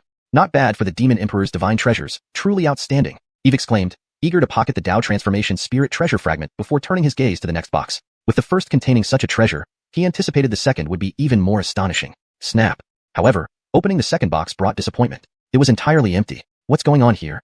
Eve looked puzzled, picking up the second box and examining it closely. He realized the storage groove matched the scroll he had obtained earlier, likely containing the 9 Secrets True Word scroll, which might have flown out for some reason. Though intrigued, he didn't dwell too long on it, sealing the box and moving to the last one. Pong! An even more formidable aura, like a heavy mountain, burst forth, almost knocking him off his feet. Regaining his balance, he stared wide-eyed into the last box, breathing rapidly. Inside lay a thumb-sized lotus seed, surrounded by thick red mist, radiating pure spiritual energy, an unmistakable treasure. This is the Chaos Karma Fire Lotus Seed? Eve whispered in awe, never expecting the third divine treasure to be such an ultimate item. According to legends, when the world began, a primordial green lotus grew from the chaos, nurtured by cosmic destiny, becoming a transcendent spirit entity. This lotus not only gave birth to all things, but also originated all cosmic laws. Due to its incredible power, the primordial green lotus was split into four: the pure world green lotus, the karma fire red lotus, the virtue golden lotus, and the doomsday black lotus. Each lotus had its unique purpose, perhaps becoming a Tao transformation spirit treasure or an immortal elixir, making each one extraordinarily powerful.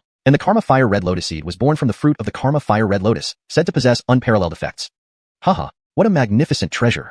Eve laughed in excitement. If he could cultivate this chaos karma fire lotus seed until it bloomed and produced lotus roots, it could potentially grow into a transcendent spirit entity. Not only would the lotus platform transform into a Tao transformation spirit treasure, but the seeds and the lotus itself would also become supreme immortal elixirs, priceless beyond measure. Suppressing his excitement, Eve carefully tucked the chaos karma fire lotus seed into his robe. Chapter 175. The Demon Emperor returns, stirring the 8 directions. As Eve plundered the Demon Emperor's divine treasure, a loud laugh suddenly echoed from the depths of the Nathan Demon Palace.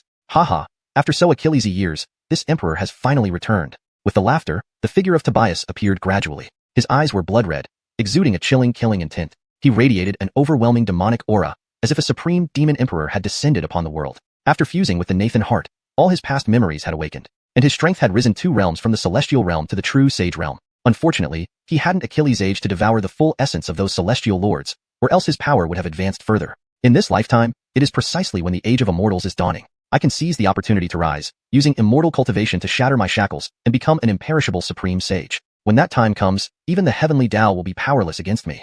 Tobias looked up at the heavens, his cold gaze filled with unwavering determination. In his previous life, even as the Demon Emperor, he couldn't escape his fate during the cataclysmic disaster of the Great Calamity when the heavenly Tao crumbled. This time, he intended to use the blessings of heaven and earth to break free from destiny's binds, achieve the Tao of the supreme sage, and transcend the cycle of rebirth. Now was the best opportunity. The Age of Immortals was the golden era for cultivators, a time of unparalleled talent, mighty warriors, and fierce competition. There would be countless opportunities and even legendary primordial treasures. It was an irresistible allure for any cultivator. Tobias believed that in this age, there would undoubtedly be Achilles' extraordinary prodigies who would become famous throughout the cosmos and reach the peak. These prodigies would serve as stepping stones on his path to divinity, helping him climb to the summit of eternity. Suddenly, Tobias frowned, his eyes flashing with surprise. I didn't expect my mortal enemy from my past life to have reincarnated as well. Interesting. Not only her, but other old acquaintances also seem to be reappearing soon. They must have left some tricks up their sleeves before the Great Calamity. Excellent. The unsettled grudges from the last life can now be settled. When that time comes, I'll crush you underfoot, making you stepping stones for my rise to the pinnacle of this lifetime. Tobias's lips curled into a cold smile, his eyes glowing with madness, inspiring fear. Meanwhile, in the Lingxiao secret realm, Larissa, who was battling Talon and Bayard, suddenly felt a shiver run down her spine. She looked up, sensing an ominous presence watching her from afar. At the same time, fragments of her past memories began to surface in her mind. Is it him? Images of a blurry figure emerged in Larissa's mind. The archenemy she faced countless times, the infamous Nathan Demon Emperor. For over 100,000 years, they fought without conclusion. During the final Great Calamity, they battled fiercely for the wheel of reincarnation fruit for 300 years. Unfortunately, she lost by a hair's breadth, forcing her to abandon her physical body and barely preserve a remnant soul in her reincarnation. This resulted in her having incomplete constitution and bloodline, and losing all of her inherited cultivation techniques from her previous life. Fortunately, she met her master. Otherwise, she might have had to struggle alone this entire life. Though I lost once in my previous life, not necessarily in this one. Larissa's eyes flashed with resolve. This time, she had her master and destined companions by her side, and she would definitely succeed. Little sister Moron, while we are in battle, your mind wanders. Is this a sign of contempt? Talon angrily shouted when he noticed Larissa's distraction. Hearing this, Larissa refocused. Her primary goal was to defeat them and secure the best great Tao steel to build a solid foundation for the future. With that thought, she decided not to hold back anymore. Unleash. Larissa let out a resounding cry, casting the Do technique. Her aura surged to its peak, her strength multiplying several times. With one strike, a dazzling sword beam soared into the sky, cutting across 1,000 feet of space, thundering towards Talon and Bayard. Seeing Larissa's sudden burst of power, Talon and Bayard exchanged glances, both showing shock. How did she get so strong? Talon's face darkened. As he prepared to counter, he sensed an overwhelmingly dangerous aura that made his hairs stand on end. Without hesitation, he retreated, raising a large tripod with his palm, which expanded rapidly to shield him. Boom! The sword beam struck the tripod, causing a deafening explosion. The entire area trembled violently, the tripod shaking with visible cracks appearing. Spit!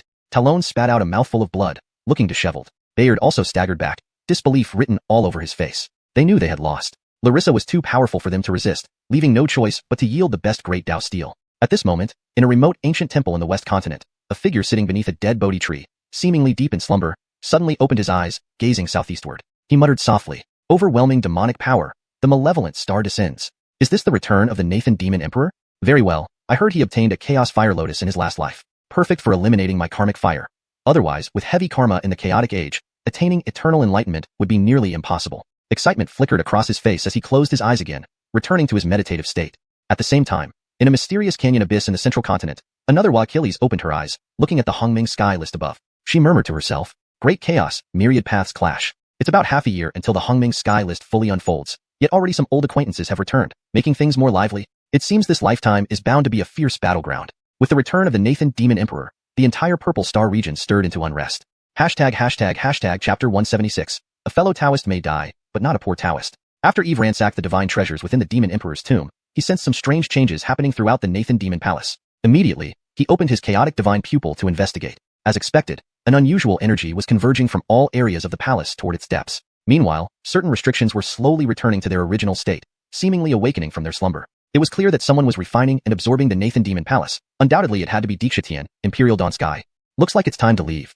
Eve frowned, sensing the changes within the palace as he muttered to himself. After all, his gains this time were already incredibly substantial. He had acquired the 3 major divine treasures of the Demon Emperor, the fragments of the Creation Spirit Treasure, the 9 Secrets Mantras, and the Chaotic Karma Fire Lotus Seeds, along with numerous divine weapons and spiritual treasures, including Achilles' Cultivator storage rings. He could now say he was at least 10 times wealthier than before. As for the Demon Emperor's tomb, there were probably still other valuable treasures inside, but one should not be too greedy or they might suffer misfortune. More importantly, if the Demon Emperor Nathan were truly to revive and find his treasures stolen, he would certainly not let him off lightly. Therefore, it was best for him to leave quietly and hide his accomplishments. With this thought, he headed towards the entrance of the Demon Emperor's tomb while transmitting a message to Eric to quickly leave. As for the lives of others from different factions, they mattered little to him.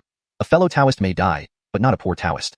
At this moment, Eric, who was busy collecting treasures, suddenly received Eve's message urging him to leave immediately. Although puzzled, he didn't think much about it. After all, their journey into the Demon Emperor's tomb went smoothly thanks to Eve's foresight. So, he trusted Eve completely and, without further ado, told the members of Lingxiao Holy Land, "Withdraw. Leave the Demon Emperor's tomb immediately."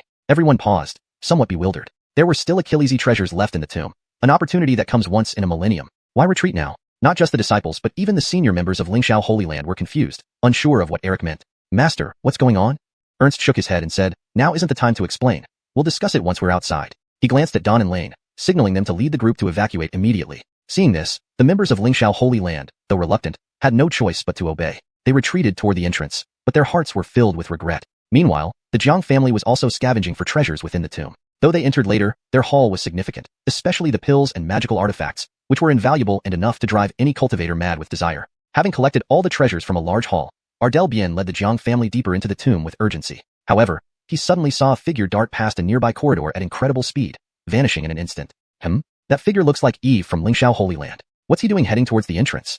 Ardell Bien recognized the silhouette immediately and scoffed. No matter how Eve changed, he would always recognize him. Yet now wasn't the time for settling scores. His priority was to clear out the remaining treasures. Without thinking further about Eve's actions, he accelerated towards the deeper parts of the tomb. Soon, they stumbled upon a grand hall on the east side. Seeing the empty treasure chests, their faces turned ashen with fury and frustration. Naturally, Eve heard Ardell Bien's furious roar but ignored it, speeding toward the entrance. Sensing that Deities was almost fully controlling the Nathan Demon Palace, he knew he had to leave promptly. Reaching the tomb's entrance, he rushed out without hesitation. Shortly after, he saw Eric leading the Lingxiao Holy Land members appear behind him. He sighed in relief. Suddenly, the entire Nathan Demon Palace began to transform drastically. Dark demonic chi surged wildly, like a raging sea, plunging the palace into the abyss of the underworld. Ghostly wails filled the air, making everyone shudder. The gates of the Nathan Demon Palace slowly closed, sealing the tomb shut. What's happening here? The Nathan Demon Palace is shutting down? What's going on? The newly emerged group was taken aback. They felt fortunate to have left early. Otherwise, they would have been trapped inside. Eric was equally stunned by the unexpected transformation. He looked at Eve with curiosity. Throughout their journey, Eve had accurately predicted every danger. This suggested Eve was either highly familiar with the Demon Emperor's tomb or knew some hidden secrets. Well done. You're truly remarkable. Thanks to your advice, we Achilles aged to escape in time. If we'd been trapped inside, the outcome wouldn't have been good. Eric walked up to Eve, patting his shoulder in praise. The Lingxiao Holy Land members, hearing their master's words, understood Eve's role and looked at him with admiration and gratitude. It was all due to master's wisdom and strategic planning. I only offered some minor suggestions. Eve chuckled lightly, downplaying his role. Haha, no need to flatter me. Tell us what's going on.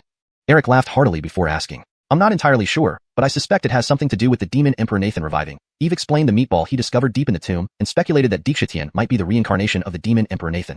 Chapter 176. A fellow Taoist may die, but not a poor Taoist. After thoroughly ransacking the divine treasures in the Demon Emperor's tomb, Eve sensed some strange changes happening throughout the Yuan Cha Demon Palace. He immediately activated his Chaos Divine Pupil to investigate. As expected, he saw a peculiar energy gathering from various parts of the palace towards its depths. At the same time, some restrictions were gradually restoring themselves, seemingly awakening from a slumber. It was clear that someone was assimilating the Yuan-Cha Demon Palace, none other than Deshirtian, Imperial Sky-Died. It seems it's time for me to leave.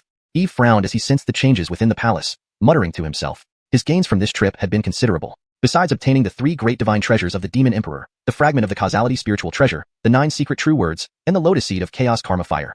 He also acquired numerous divine weapons and spirit treasures, along with Achilles' Cultivator storage rings. He was now at least 10 times richer than before. As for the Demon Emperor's tomb, though there were likely still other valuable items inside, greed would not do him any good, and it could bring disaster upon him. More importantly, if the Demon Emperor truly revived and found his treasures stolen, forgiveness would be the last thing on his mind. So, the best course of action was to leave quietly and preserve his achievements without drawing attention. With this thought, he headed toward the entrance of the Demon Emperor's tomb and sent a message to Great Profound Real Person, urging him to leave immediately. As for the fate of the others, it mattered little to him. A fellow Taoist may die, but not a poor Taoist. While Great Profound Real Person was actively scavenging for treasures, he suddenly received Eve's message to leave quickly. Though puzzled, he didn't overthink it. After all, thanks to Eve's foresight, this journey into the Demon Emperor's tomb went smoothly. Thus, he trusted Eve's words completely. Without hesitation, he told everyone, retreat.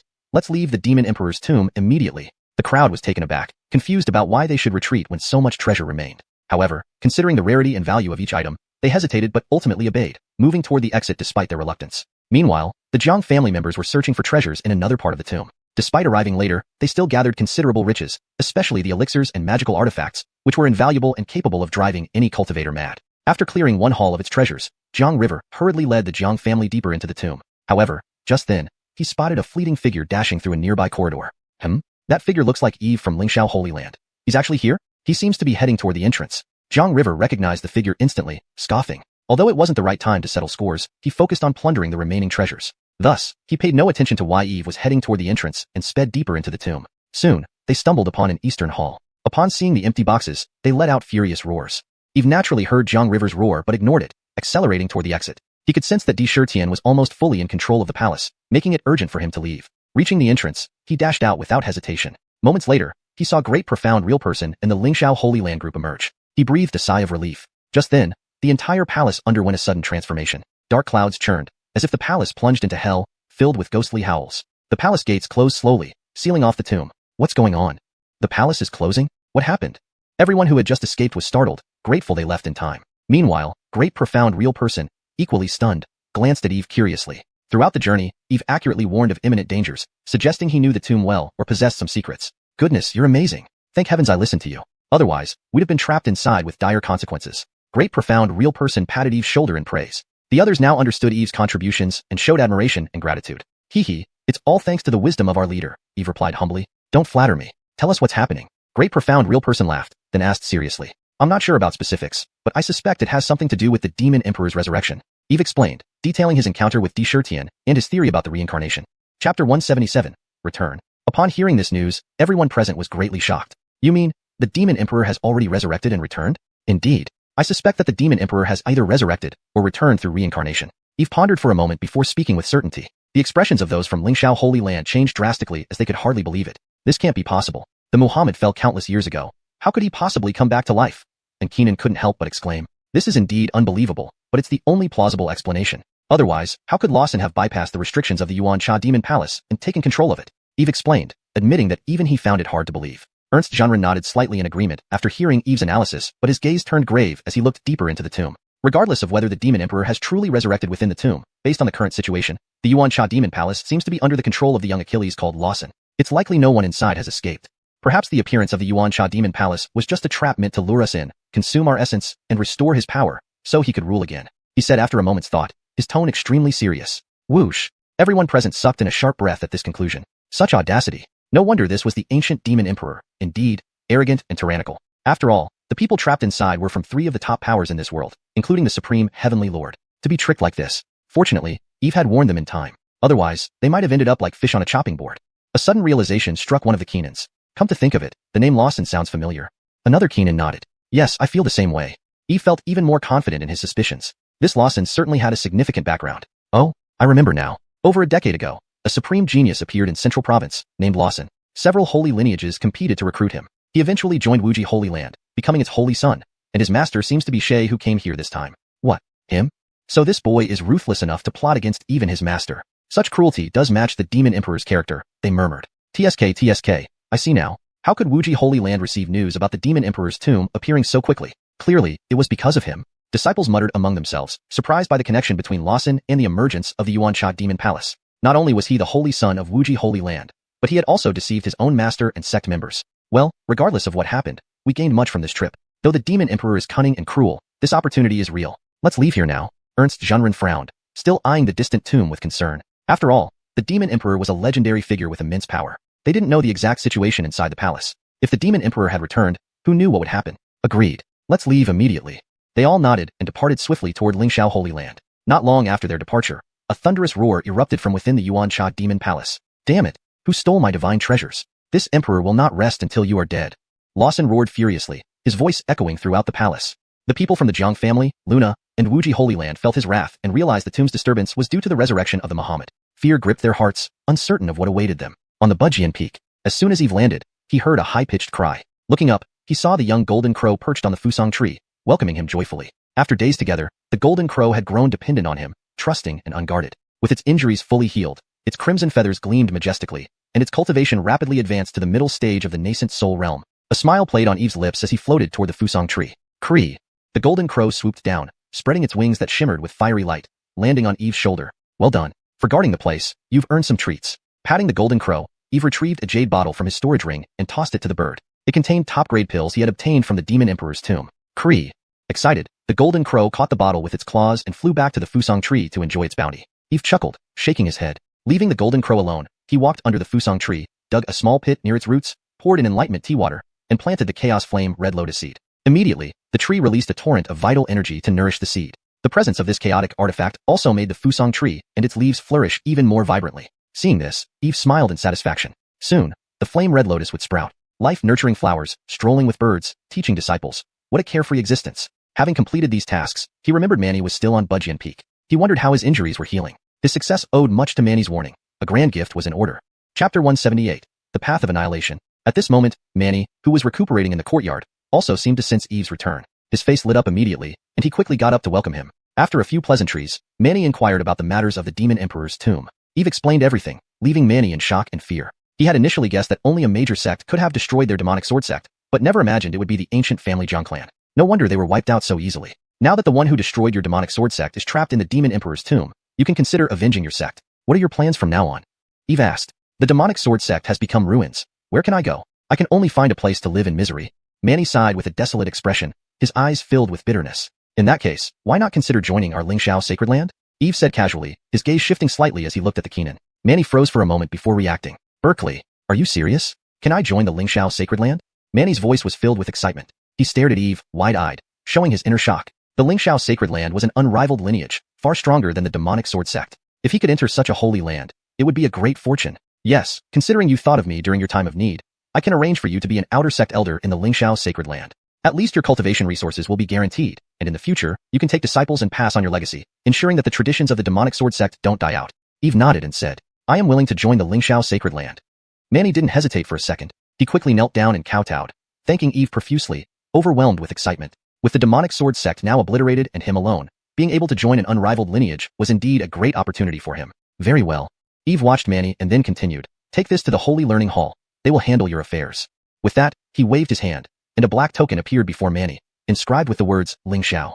This was the emblem of the Lingxiao sacred land, which Manny recognized instantly. Trembling hands held the black token, and Manny said with uncontainable excitement, thank you, Berkeley. I shall follow your lead and serve you faithfully.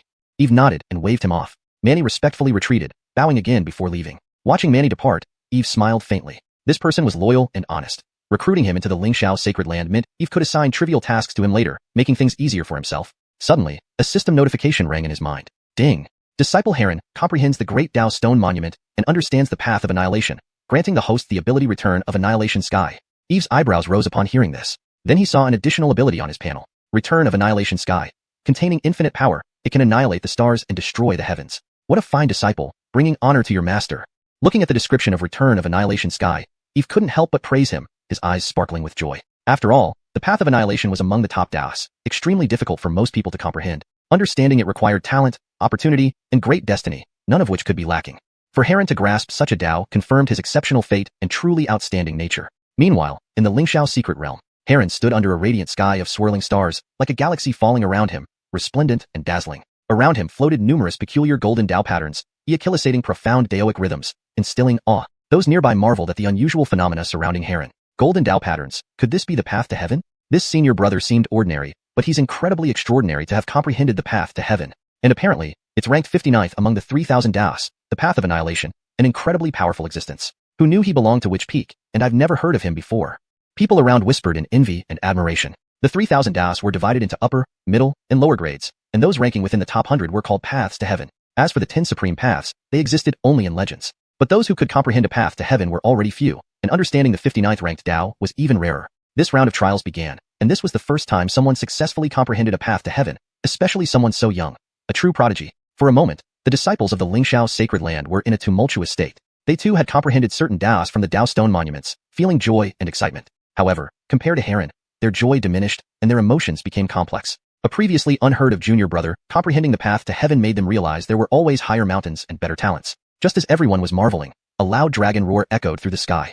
A completely green true dragon suddenly appeared, coiling in the heavens, exuding overwhelming dragon might. This is a true dragon of the Dao. A true dragon phenomenon. What does this mean? Could someone have comprehended the true dragon Dao? Seeing the true dragon phenomenon, everyone was stunned. They knew exactly what the true dragon of the Dao symbolized. It must be among the top 30 of the 3,000 Daos. Such a Dao usually only appeared in legends. But now, it was right before them, utterly shocking. No, not just the true dragon Dao, other phenomena are appearing too.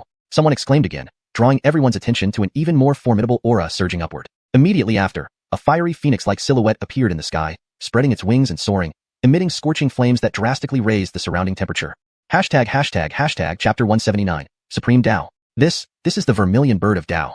Someone couldn't help but exclaim in a hushed voice. After the phenomenon of the vermilion bird appeared, it was not yet over. Soon after, a white tiger achilles-affested in the sky, its body emitting white light, illuminating the entire world with greater brightness. At the same time, a divine tortoise's shadow appeared, achillesating an awe-inspiring aura of Dao that left people stunned. This was precisely the Xuanwu from legend. Linglong, white tiger, vermilion bird, Xuanwu. Could this be the legendary four symbols of Dao? This is at least one of the top 20 Daos, perhaps even approaching the fabled supreme Dao. Someone actually Achilles-aged to comprehend it. This is truly mind-boggling. Yes, this is incredible. As one powerful phenomenon after another emerged, Achilles-y people's eyes were filled with envy. According to legend, Linglong, white tiger, and vermilion bird are known as the four sacred beasts, forming the four symbols Dao of heaven and earth.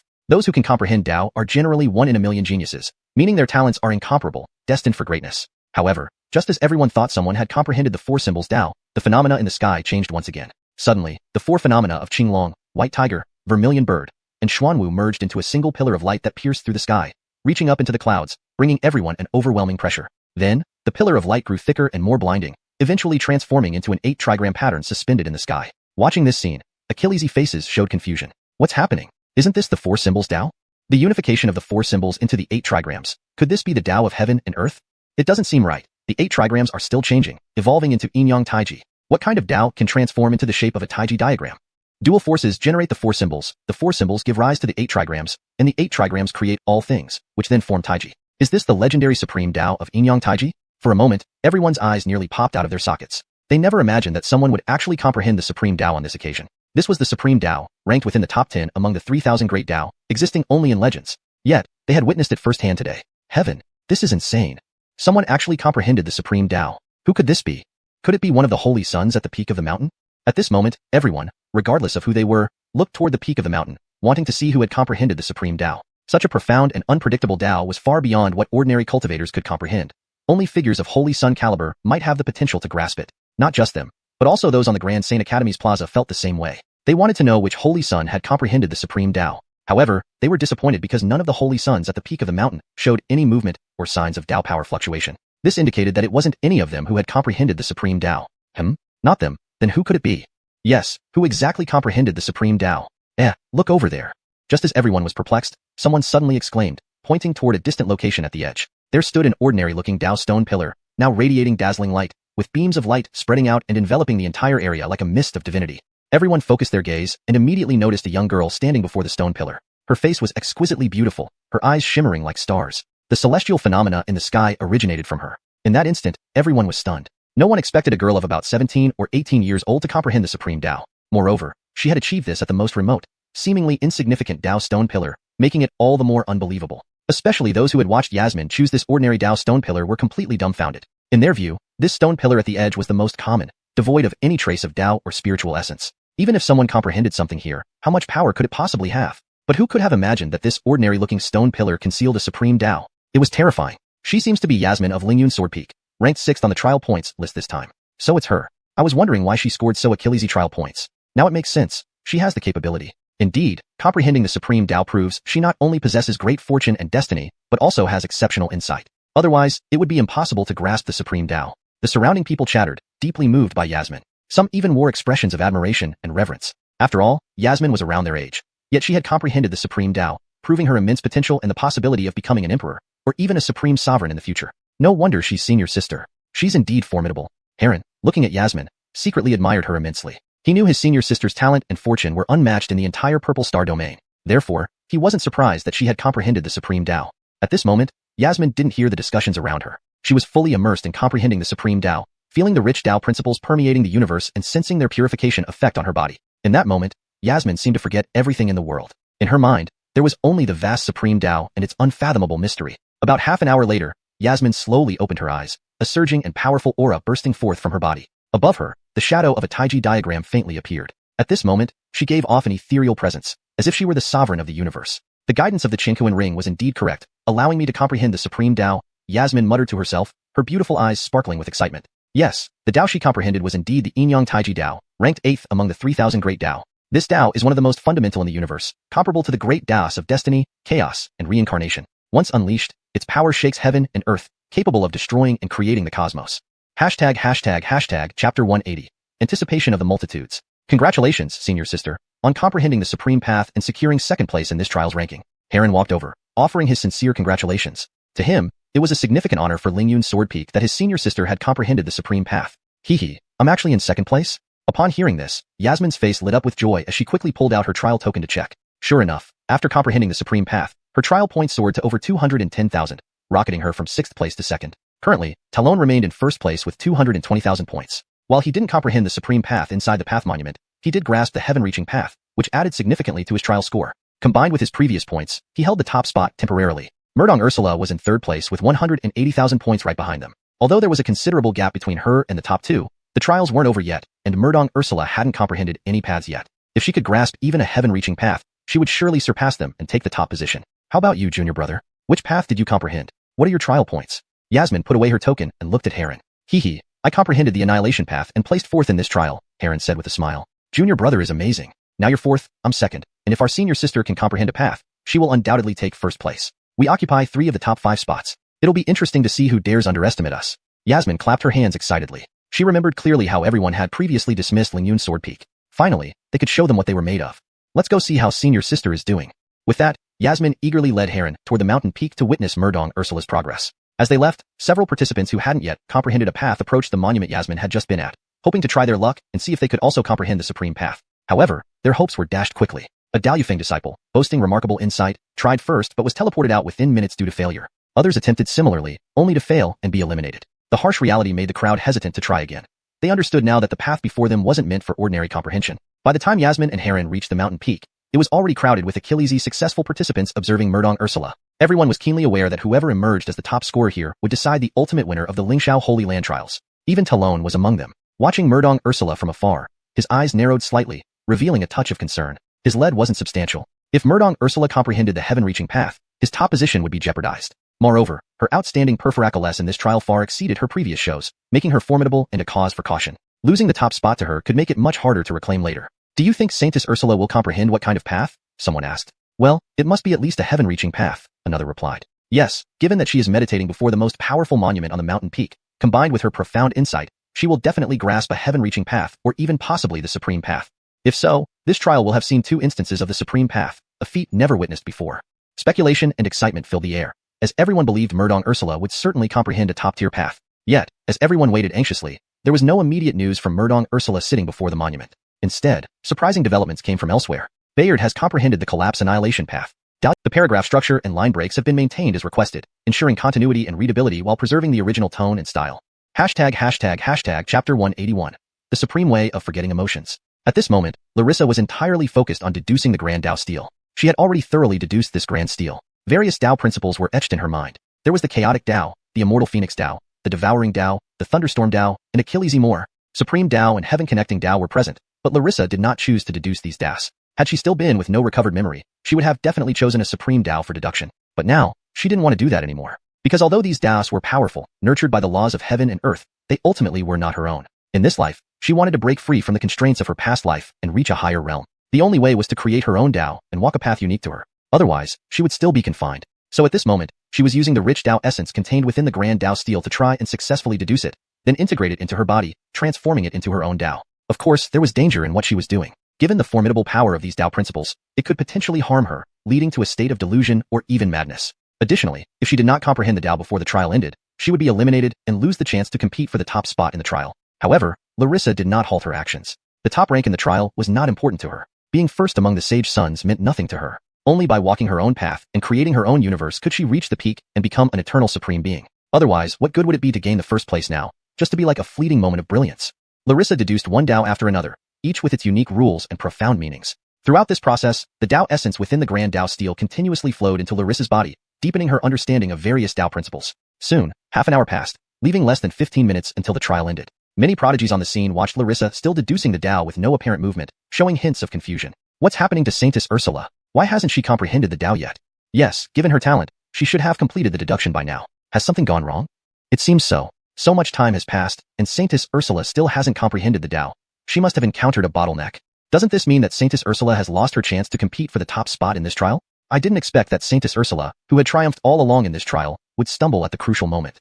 Oh, how unfortunate. If Saintess Ursula could gain the recognition of the Grand Tao Steel, she would undoubtedly become the top of this trial, and the ranking among Sage Sons would also be secured. Everyone discussed, with Achilles expressing sympathy for Larissa. Larissa was the pearl in the eyes of Achilles prodigies and the goddess in the hearts of countless young male cultivators in Lingxiao Holy Land. Now, as their goddess faltered, how could they not sigh? Not just them, but Yasmin and Heron felt uneasy too. They had great confidence in Larissa, but seeing no movements after so long, they couldn't help but worry. In the crowd, however, someone secretly rejoiced, Talon. If Larissa truly couldn't comprehend the Tao of the Grand Tao Steel, she would surely miss out on first place, bringing him relief. It seems I'm superior. This time, I've won for sure. And as he saw Larissa's expression growing increasingly serious, Talon couldn't hide his smile. However, at this moment, everyone suddenly noticed a mysterious and profound wave emerging around Larissa, sweeping outwards like a tidal wave. Immediately, everyone in the arena froze. And Talon's smile froze too. What's happening? Could she have comprehended some supreme Tao? All the prodigies present stared wide-eyed at the mysterious phenomenon. Then, amidst this phenomenon, Tao sounds echoed. Auspicious clouds rose, golden lotuses bloomed, immortal cranes danced, beams of light shone, heavenly beasts soared, and mountains and rivers surged forth, with towering ancient trees adding to the spectacle. The entire Lingxiao secret realm was illuminated as if it were a fairyland. Such a scene was incredibly awe-inspiring. Even the achillesifestation of a supreme Tao had never caused such a spectacular phenomenon. This indicated that Larissa's comprehended Tao was unparalleled and resonated with the heavenly Tao. However, though they observed the phenomena in the sky, they could not guess what specific Tao Larissa had comprehended. These phenomena had no similarities with any of the 3,000 recorded Tao principles. While they didn't know due to their relatively short cultivation years, the Keenans and Chief Keenans in the Holy Academy had extensive knowledge and spotted the subtleties. Tao sounds, golden lotuses rising from the ground, colorful auspicious clouds. Is this?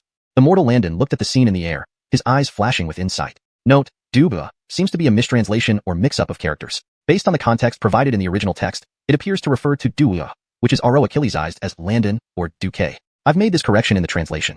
He revealed the truth, causing the other Keenans and Chief Keenans to be shocked and amazed. Chief Elder Wuxia, are you saying Ursula has pioneered her own Tao?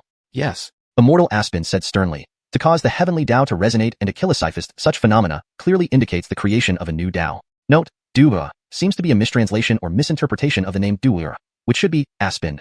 Upon hearing this, all the Keenans and Chief Keenans were stunned, taking sharp intakes of breath. Ursula actually created her own Tao. It's unimaginable. We have cultivated for tens of thousands of years and haven't comprehended any Tao, yet she, as a junior, has forged her own Tao. This is astounding. I can't believe she possesses such talent. It's astonishing. Yes, her potential far exceeds our expectations. The Keenans and Chief Keenans marveled with appreciation. Meanwhile, Talon was utterly bewildered. He thought he had this victory in the bag, only to see Larissa suddenly making such a huge impact. Though he couldn't determine which Tao she had comprehended, such an incredible phenomenon was certainly extraordinary. Although he had grasped the heaven-connecting Tao, it paled in comparison to Larissa's display. At this moment, Larissa continued comprehending the Tao, seemingly becoming part of the cosmos, in a state of profound emptiness. In this life, bound by myriad threads of emotions, destined to be entangled in love. If so, I shall enter Tao through love and create the supreme way of forgetting emotions. Deep as the sea, unchanging even in death, this is the Tao I seek, the opportunity to reach the pinnacle. Larissa, with closed eyes, immersed in her newfound Tao, whispered to herself. Chapter 182, without a doubt. In this lifetime, she was bound by inextricable threads of love, destined to not escape the entanglement of emotions. Therefore, she could only use her own feelings to conquer herself, break her own shackles, and successfully reach the peak. The Tao of forgetting emotions is also the Tao of love. Firstly, enter the Tao through emotion, following one's heart without suppressing feelings, experiencing happiness, anger, sorrow, and joy freely and fully. Next, use emotion to counteract emotion. No matter who the other party is, as long as they are who Achilles, they will have desires and emotions. Finally, sever all emotional ties to enter the Tao, unbound and soaring freely in the sky, unrestricted and unrestrained. Thinking of this, Larissa felt an overwhelming clarity in her heart. At that moment, 7 loud chimes suddenly resounded, echoing throughout the Lingxiao secret realm. Hearing the ringing chimes, all the disciples present were shaken out of their shock, each face lighting up with excitement, because these chimes signified the complete end of this trial. This Lingxiao trial has come to a successful conclusion. Firstly, congratulations to all participating disciples. Your ability to pass through trials and complete challenges proves your strength and talent. You will all become key focuses for cultivation in the Holy Land and gain the qualification to cultivate within the Lingxiao Pavilion. At this point, the voice of Enkeenan from the Inheritance Hall echoed slowly through the sky, reverberating throughout the entire Lingxiao secret realm. Upon hearing this, all the disciples in the Lingxiao secret realm immediately burst into cheers and jubilation. This trip to the Lingxiao secret realm was, for them, an incredibly fruitful experience, yielding not only various treasures but also earning them a chance to be prioritized for cultivation and admission into the Lingxiao Pavilion. It was almost too perfect. Additionally, the top 10 disciples will receive extra rewards. According to the ranking, the 6th to 10th ranked disciples will be awarded 5 Lingxiao divine fruits, the 5th ranked disciple will receive an immortal artifact, the 4th ranked disciple will get a heavenly spirit treasure, the 3rd ranked disciple a scroll of ancient Talisacolis, the 2nd ranked disciple a celestial mystic treasure, and the 1st ranked disciple a strand of primordial chaos chi, and 10 Lingxiao divine fruits, among other things. Now, I announce the top 10 disciples from this Lingxiao secret realm trial. Please listen carefully. The Keenan's voice from the Inheritance Hall rang out again. As he finished speaking, a jade tablet appeared in the sky, floating there. On the jade tablet, 10 names were inscribed, the top 10 of this Lingxiao secret realm. 10th place, Brianna of Daoyufeng, with 131,800 trial points. 9th place, 7th place, Ida of Xianxia, with 145,000 trial points. 5th place, Heron of Lingyun Sword Peak, with 170,000 trial points. 4th place, Bayard of Piaomiao Peak, with 178,000 trial points. 3rd place, Yasmin of Lingyun Sword Peak, with 210,000 trial points. Seeing himself only in 4th place, Bayard's expression turned unbearably sour. He had initially believed he could secure a spot in the top 3, perhaps even vie for 1st place, given his strength was comparable to Talon's and others. However, what he hadn't dreamed of was placing 4th. Not only did he lose this Lingxiao trial, but it was a crushing defeat. How could he bear this humiliation? Losing all interest in continuing, he was immediately transported out of the Lingxiao secret realm. Seeing him slink away, people couldn't help but feel some regret. Who would have thought Prince Dodge didn't even make the top 3 this time? Sigh? This is too unfortunate. It seems this trial saw plenty of underdogs emerge. Who could have predicted such results? Indeed, before the trial began, who would have guessed Yasmin and Heron would secure spots in the top 5? These two are geniuses, especially Yasmin. Not only is she breathtakingly beautiful, but she has also shown remarkable talent. After today, how Achilles Emor will fall at her feet. And both these two are from Lingyun Sword Peak, along with Saintess Ursula, making 3 of the top 5 from one peak. That's a first in the history of Lingxiao secret realm. Yes, Lingyun Sword Peak may usually be understated, but it clearly harbors dragons and tigers. Who would have thought joining Lingyun Sword Peak was such a wise choice for Saintess Ursula? Everyone continued discussing. Yasmin and Heron felt immensely pleased by the praise directed at them in Lingyun Sword Peak. Especially Yasmin, hearing such comments about her sect made her feel honored and gratified. Now, Lingyun Sword Peak was her home, her pride, and her most cherished achievement. After the discussion, everyone refocused on the leaderboard, with all eyes on the top ranks. 2nd place, Talon of Tai Peak, with 220,000 trial points. 1st place, Larissa of Lingyun Sword Peak, with 370,000 trial points. As expected, Saintess Ursula took 1st place in this trial, 370,000 points. That's a staggering 150,000 point lead over Talon in 2nd place. She's simply amazing. Just what Dao did Saintess Ursula comprehend to achieve such high trial points? It's truly incredible. Yes, a lead of 150,000 points. Such a feat might not even be possible with the Supreme Dao. Looking at the names on the leaderboard, everyone couldn't help but exclaim in surprise. They were genuinely astounded. Though they had guessed Larissa would take the top spot after comprehending the Dao, they hadn't anticipated she would achieve such an astonishing level. She had decisively dominated everyone else, claiming 1st place without a doubt. Even Talon, who typically considered himself equal to anyone, felt a sense of futility seeing this outcome. Such a vast gap was simply beyond comparison. How could he catch up? Without a doubt, Larissa had left everyone in awe, proving her unmatched prowess in this trial. Chapter 183, The Disciples' Filial Piety. Within the Lingyun Sword Peak, the 2 disciples had enlightened to the Dao, and naturally, Eve received the system's notification sound. Ding! Disciple Yasmin has gained insight from studying the Dao Stone Tablet, and comprehended the Supreme Dao of Inyang Taiji. Host receives the return benefit of Yin Yang Taiji Dao. ***.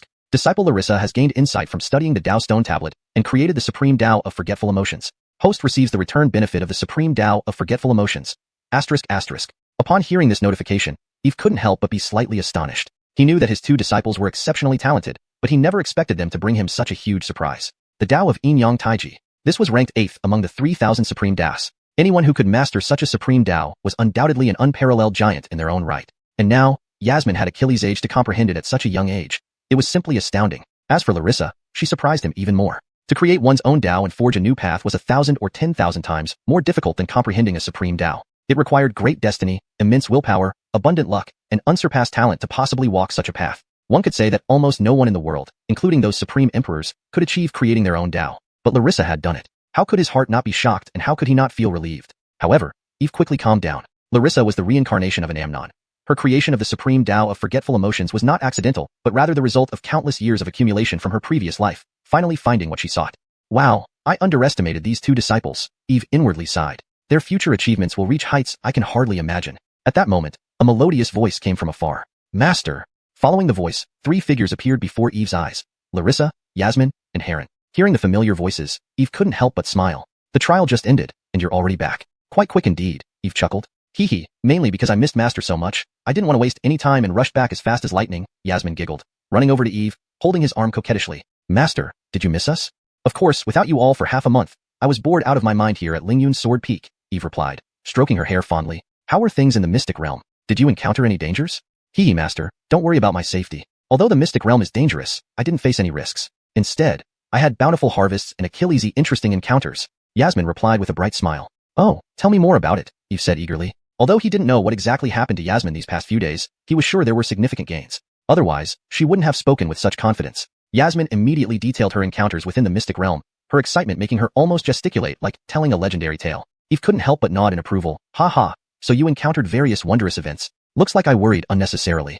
Especially when he heard that Yasmin always found opportunities and treasures wherever she went, even receiving the legacy of Heaven and Earthlord. He couldn't help but marvel at her tremendous luck. Larissa and Heron also showed envy upon hearing about Yasmin's numerous encounters. Although they also gained Achilles' opportunities and unimaginable treasures, every single one of them required tremendous effort and defeating strong opponents to obtain. Unlike Yasmin, who practically treated the Lingxiao Mystic Realm like her private garden, where everything she desired was delivered right to her doorstep, even cliff jumping led her to incredible treasures. Right, Master. These items are specifically brought for you as a sign of respect. Yasmin took out a ring from her bosom and handed it to Eve with a smile. Eve examined the ring casually and was pleasantly surprised. Inside were various spirit herbs and precious materials, some of which were of considerable grade.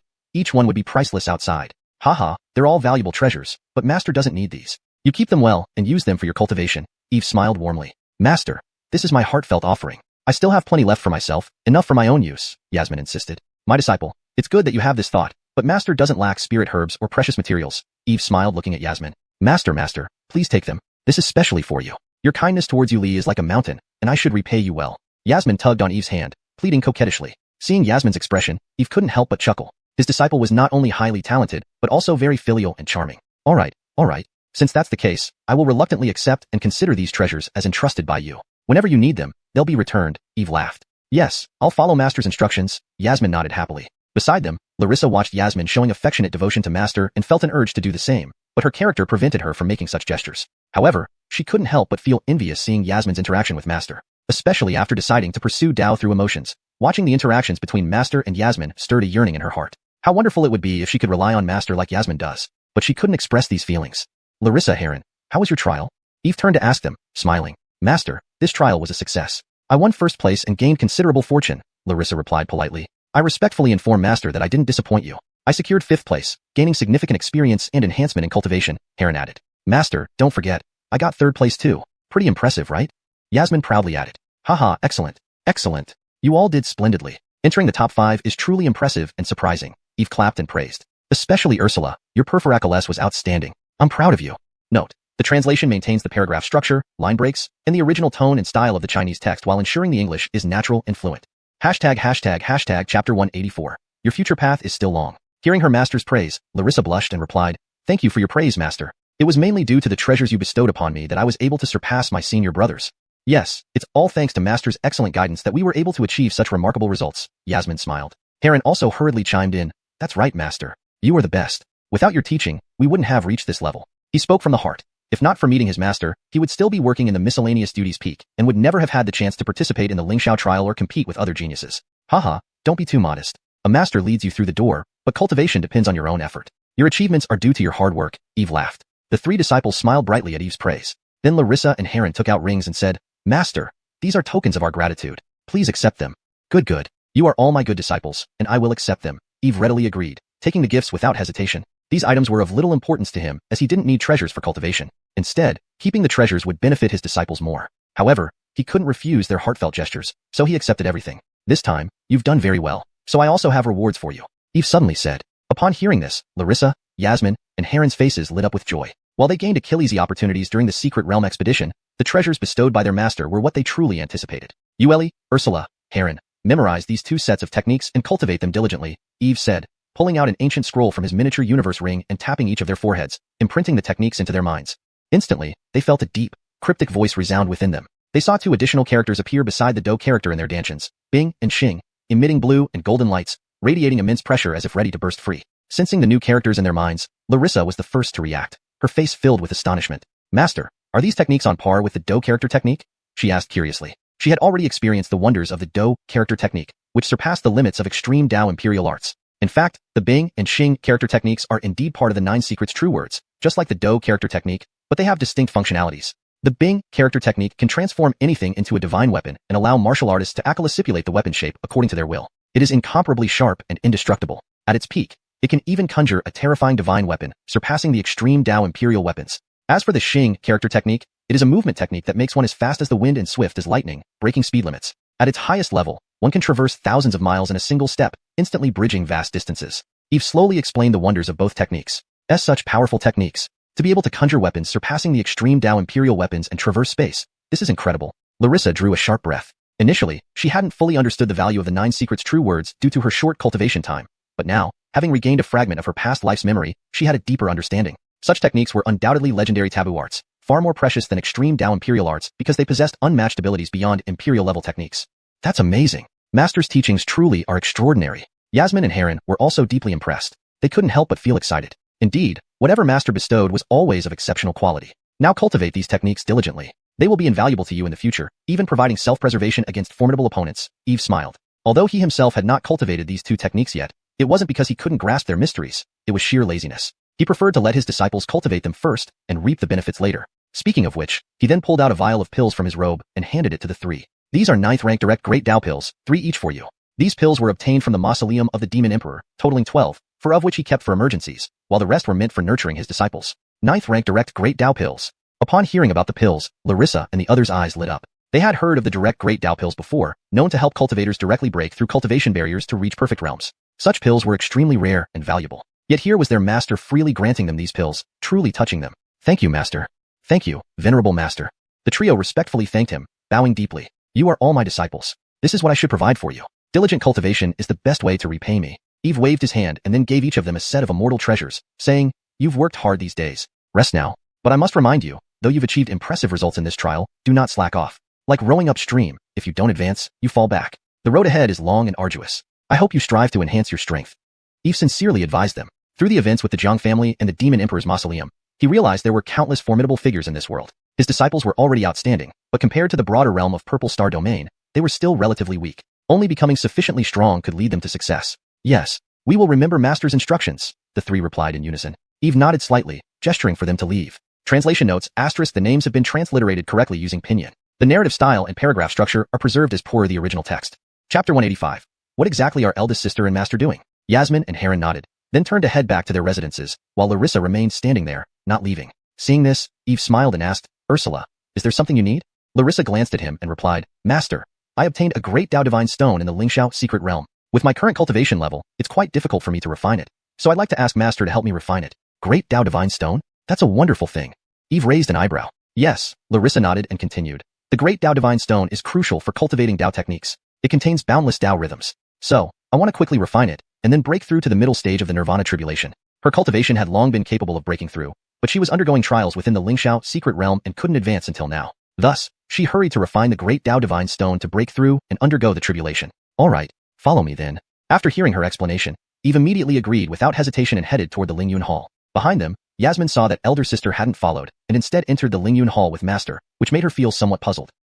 What are elder sister and Master planning to do? Could they be doing something behind my back?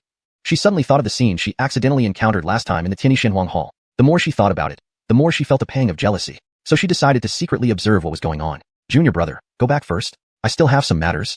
She called out to Heron ahead, and then hurriedly headed towards the Lingyun hall. Heron looked at Yasmin's actions, feeling somewhat perplexed but not wanting to pry too much. Inside the Lingyun hall, Eve casually activated a defensive formation, instructing Larissa to take out the Great Dao Divine Stone and sit cross-legged in front of him. Ursula, focus your mind. Master will channel spiritual energy into your body to help you refine the Great Dao Divine Stone. Yes, Master. But Master's spiritual energy is exceptionally powerful. You might find it difficult to endure, so it will be a bit painful. Just bear with it. Master, please proceed. Ursula can endure the pain. All right, hold on. Master is coming. Outside the hall, Yasmin crouched by the wall, listening to the conversation inside, her expression growing strange. What are elder sister and Master talking about? Why are they saying such mushy things? Could they be doing that kind of thing? Yasmin's cheeks flushed red as she thought to herself. She wanted to rush in but was blocked by the defensive formation Eve had set up, preventing her from entering. So she could only crouch by the wall, listening intently to what was happening inside. Inside the great hall, Eve sat behind Larissa, palms extended. Larissa felt two large hands press against her back, the heat penetrating through her clothes and warming her skin, causing her whole body to tremble and her body to feel slightly heated. This sensation was incredibly unique, almost like a warm stream flowing gently through her heart, making her soul tingle. Ursula, quickly calm your mind. Master is about to channel the spiritual energy. Sensing Larissa's fluctuating emotions, Eve quickly reminded her. Hearing this, Larissa steadied her mind, focusing all her attention on her dantian. Next moment, she felt a vast surge of spiritual energy flow into her body from Master's large hands, instantly coursing through her meridians. This pure and mighty spiritual energy surged wildly like a dragon, swiftly covering her entire body. This is Master's spiritual energy? So powerful and terrifying. No wonder Master said I might not be able to endure it and would feel pain. Feeling the situation within her, Larissa was deeply shaken. Eve's cultivation had already reached the late-stage celestial realm, boosted by the heavenly Tao creation body, and strengthened further by consuming an emperor's shadow. His spiritual energy now carried threads of imperial will, which ordinary people couldn't withstand. Fortunately, Larissa had the immortal Tao divine body, making her constitution extraordinary. Otherwise, that surge of spiritual energy could have burst her body. Still, even with her strong physique, Larissa felt a slight ache throughout her meridians. She didn't dare delay and immediately focused all her efforts on refining the Great Tao Divine Stone. Buzz. As she refined it, the Great Tao Divine Stone suddenly burst forth with a golden light. A peculiar sound emerged from the stone, resonating within the hall like celestial music. The continuous sounds filled the hall, turning it radiant with golden light. Various golden Tao patterns danced around before fusing into Larissa's body. In that instant, Larissa's understanding of various Tao principles rapidly increased. However, as Eve's input of spiritual energy grew stronger, Larissa felt her body becoming increasingly painful. She gritted her teeth, silently enduring the pain, continuing to refine the Great Tao Divine Stone. As time passed, the vibrations from the Great Tao Divine Stone intensified. Bang! A wave of energy erupted, and Larissa's cultivation naturally broke through to the middle stage of the Nirvana realm. At this moment, the sky suddenly changed, and countless clouds of tribulation swiftly gathered over the Lingyun Sword Peak. Seeing this, Eve immediately released the power of the 10,000 tribulation thunder, striking up into the heavens. The tribulation clouds above sensed this power, as if meeting their nemesis, and quickly dispersed. Excellent. This Great Tao Divine Stone truly lives up to its reputation. Even with just 1/10 of its power, it has significantly advanced Ursula's progress. But this refinement process is too slow. I need to speed it up. Seeing Ursula's breakthrough, Eve smiled with satisfaction and then increased the flow of his spiritual energy. Otherwise, it would take at least a day to fully refine the Great Tao Divine Stone. Additionally, if it took too long, Ursula wouldn't be able to hold out, and the tribulation clouds would become uncontrollable. Outside the hall, Yasmin lay flat against the wall, quietly listening to the sounds from the Lingyun hall. Her eyes didn't blink, afraid of missing any details. Suddenly, she seemed to hear a soft moan from inside. Her face turned bright red like an apple, and her mind flooded with countless restricted scenes. She quickly turned away, unable to continue eavesdropping. Although she only heard a single moan, the sensation left her body burning as if ignited by raging flames. Master, slower please, it hurts a little. Feeling Master suddenly intensify the influx of spiritual energy, Larissa couldn't help but let out a soft whimper. She felt her 8 extraordinary meridians and dantian brimming with spiritual energy, as if they were about to explode.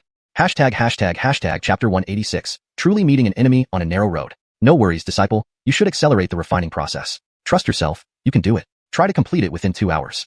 Eve was injecting spiritual energy into Larissa's body while observing her internal condition with his divine consciousness. After all, she possessed the immortal Tao divine body, and this level of spiritual energy impact was something she could endure, at most damaging her meridians, which could be repaired by just one spirit fruit. With this thought, Eve controlled streams of immense spiritual energy, turning them into threads of golden light that surged powerfully toward Larissa's dantian. Yes, Master, Ursula understands. Upon hearing Eve's encouragement, Larissa gritted her teeth and exerted all her effort to continue refining the power from the Tao Divine Stone. Unbeknownst to anyone, her forehead was already drenched in sweat, Her beautiful face flushed red, and her clothes were soaked through, revealing her graceful and alluring figure faintly. Time slowly passed, and after about 2 hours, Eve finally withdrew his spiritual energy leisurely. At that moment, Larissa felt an instant relief from the intense pain throughout her body. Phew. Phew.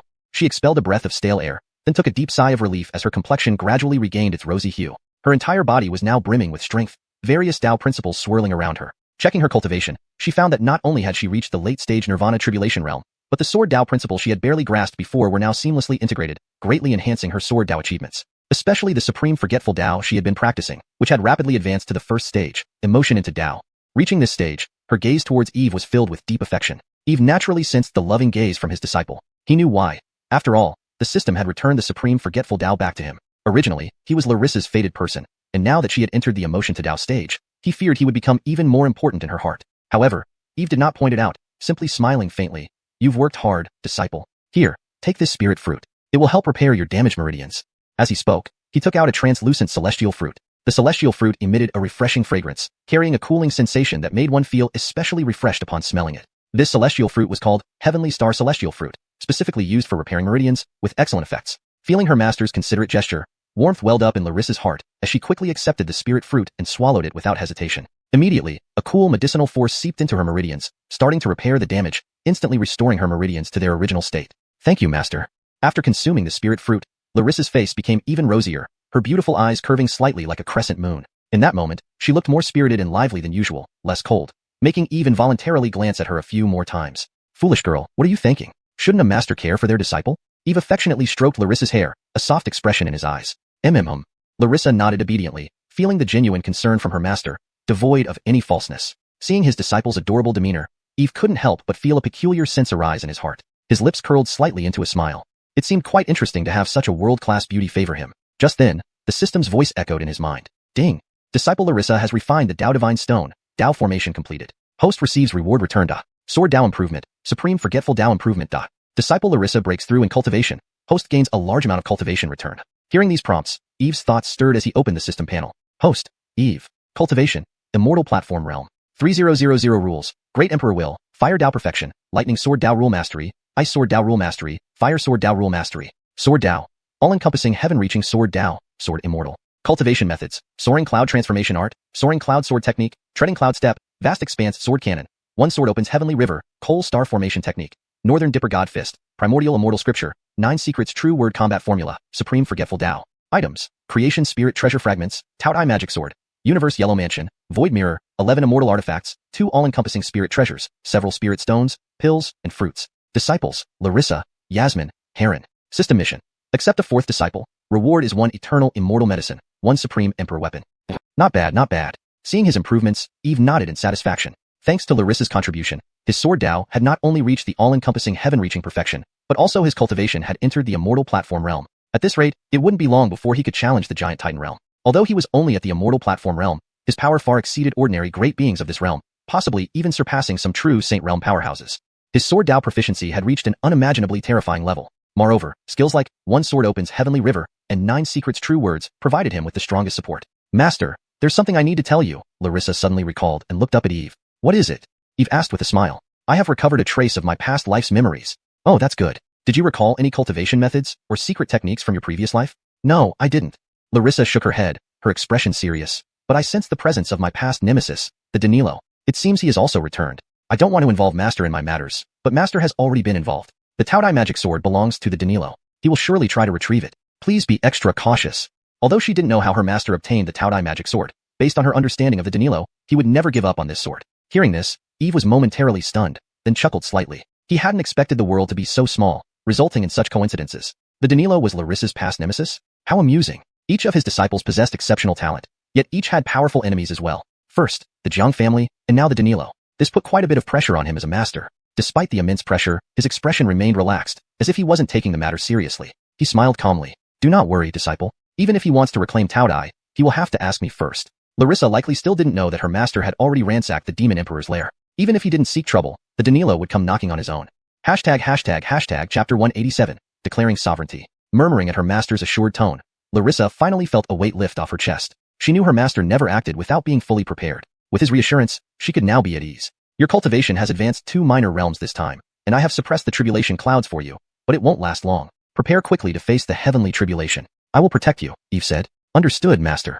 I'll make the preparations right away, Larissa nodded, heading towards the exit. However, as soon as she stepped out of the Lingyun hall, she noticed Yasmin peeping through the window, her large eyes staring intently inside, her cheeks flushed with what looked like infatuation. Larissa raised an eyebrow and approached Yasmin, tapping her on the shoulder. Ouch! Startled by the sudden tap, Yasmin jumped and quickly covered her chest. Little sister, what are you doing here? Larissa asked with a grin. Nothing much, I was just feeling bored in my room, so I decided to walk around. Yasmin hesitated, awkwardly smiling as she tried to change the subject. By the way, sister, what were you and Master doing inside? I obtained a Grand Dao Divine Stone in the Lingxiao Mystic Realm and asked Master to help me refine it, replied Larissa. Refining a Grand Dao Divine Stone? Then why was it sealed with an array formation? Well, Master was afraid that the energy of the Divine Stone would dissipate, so he sealed it.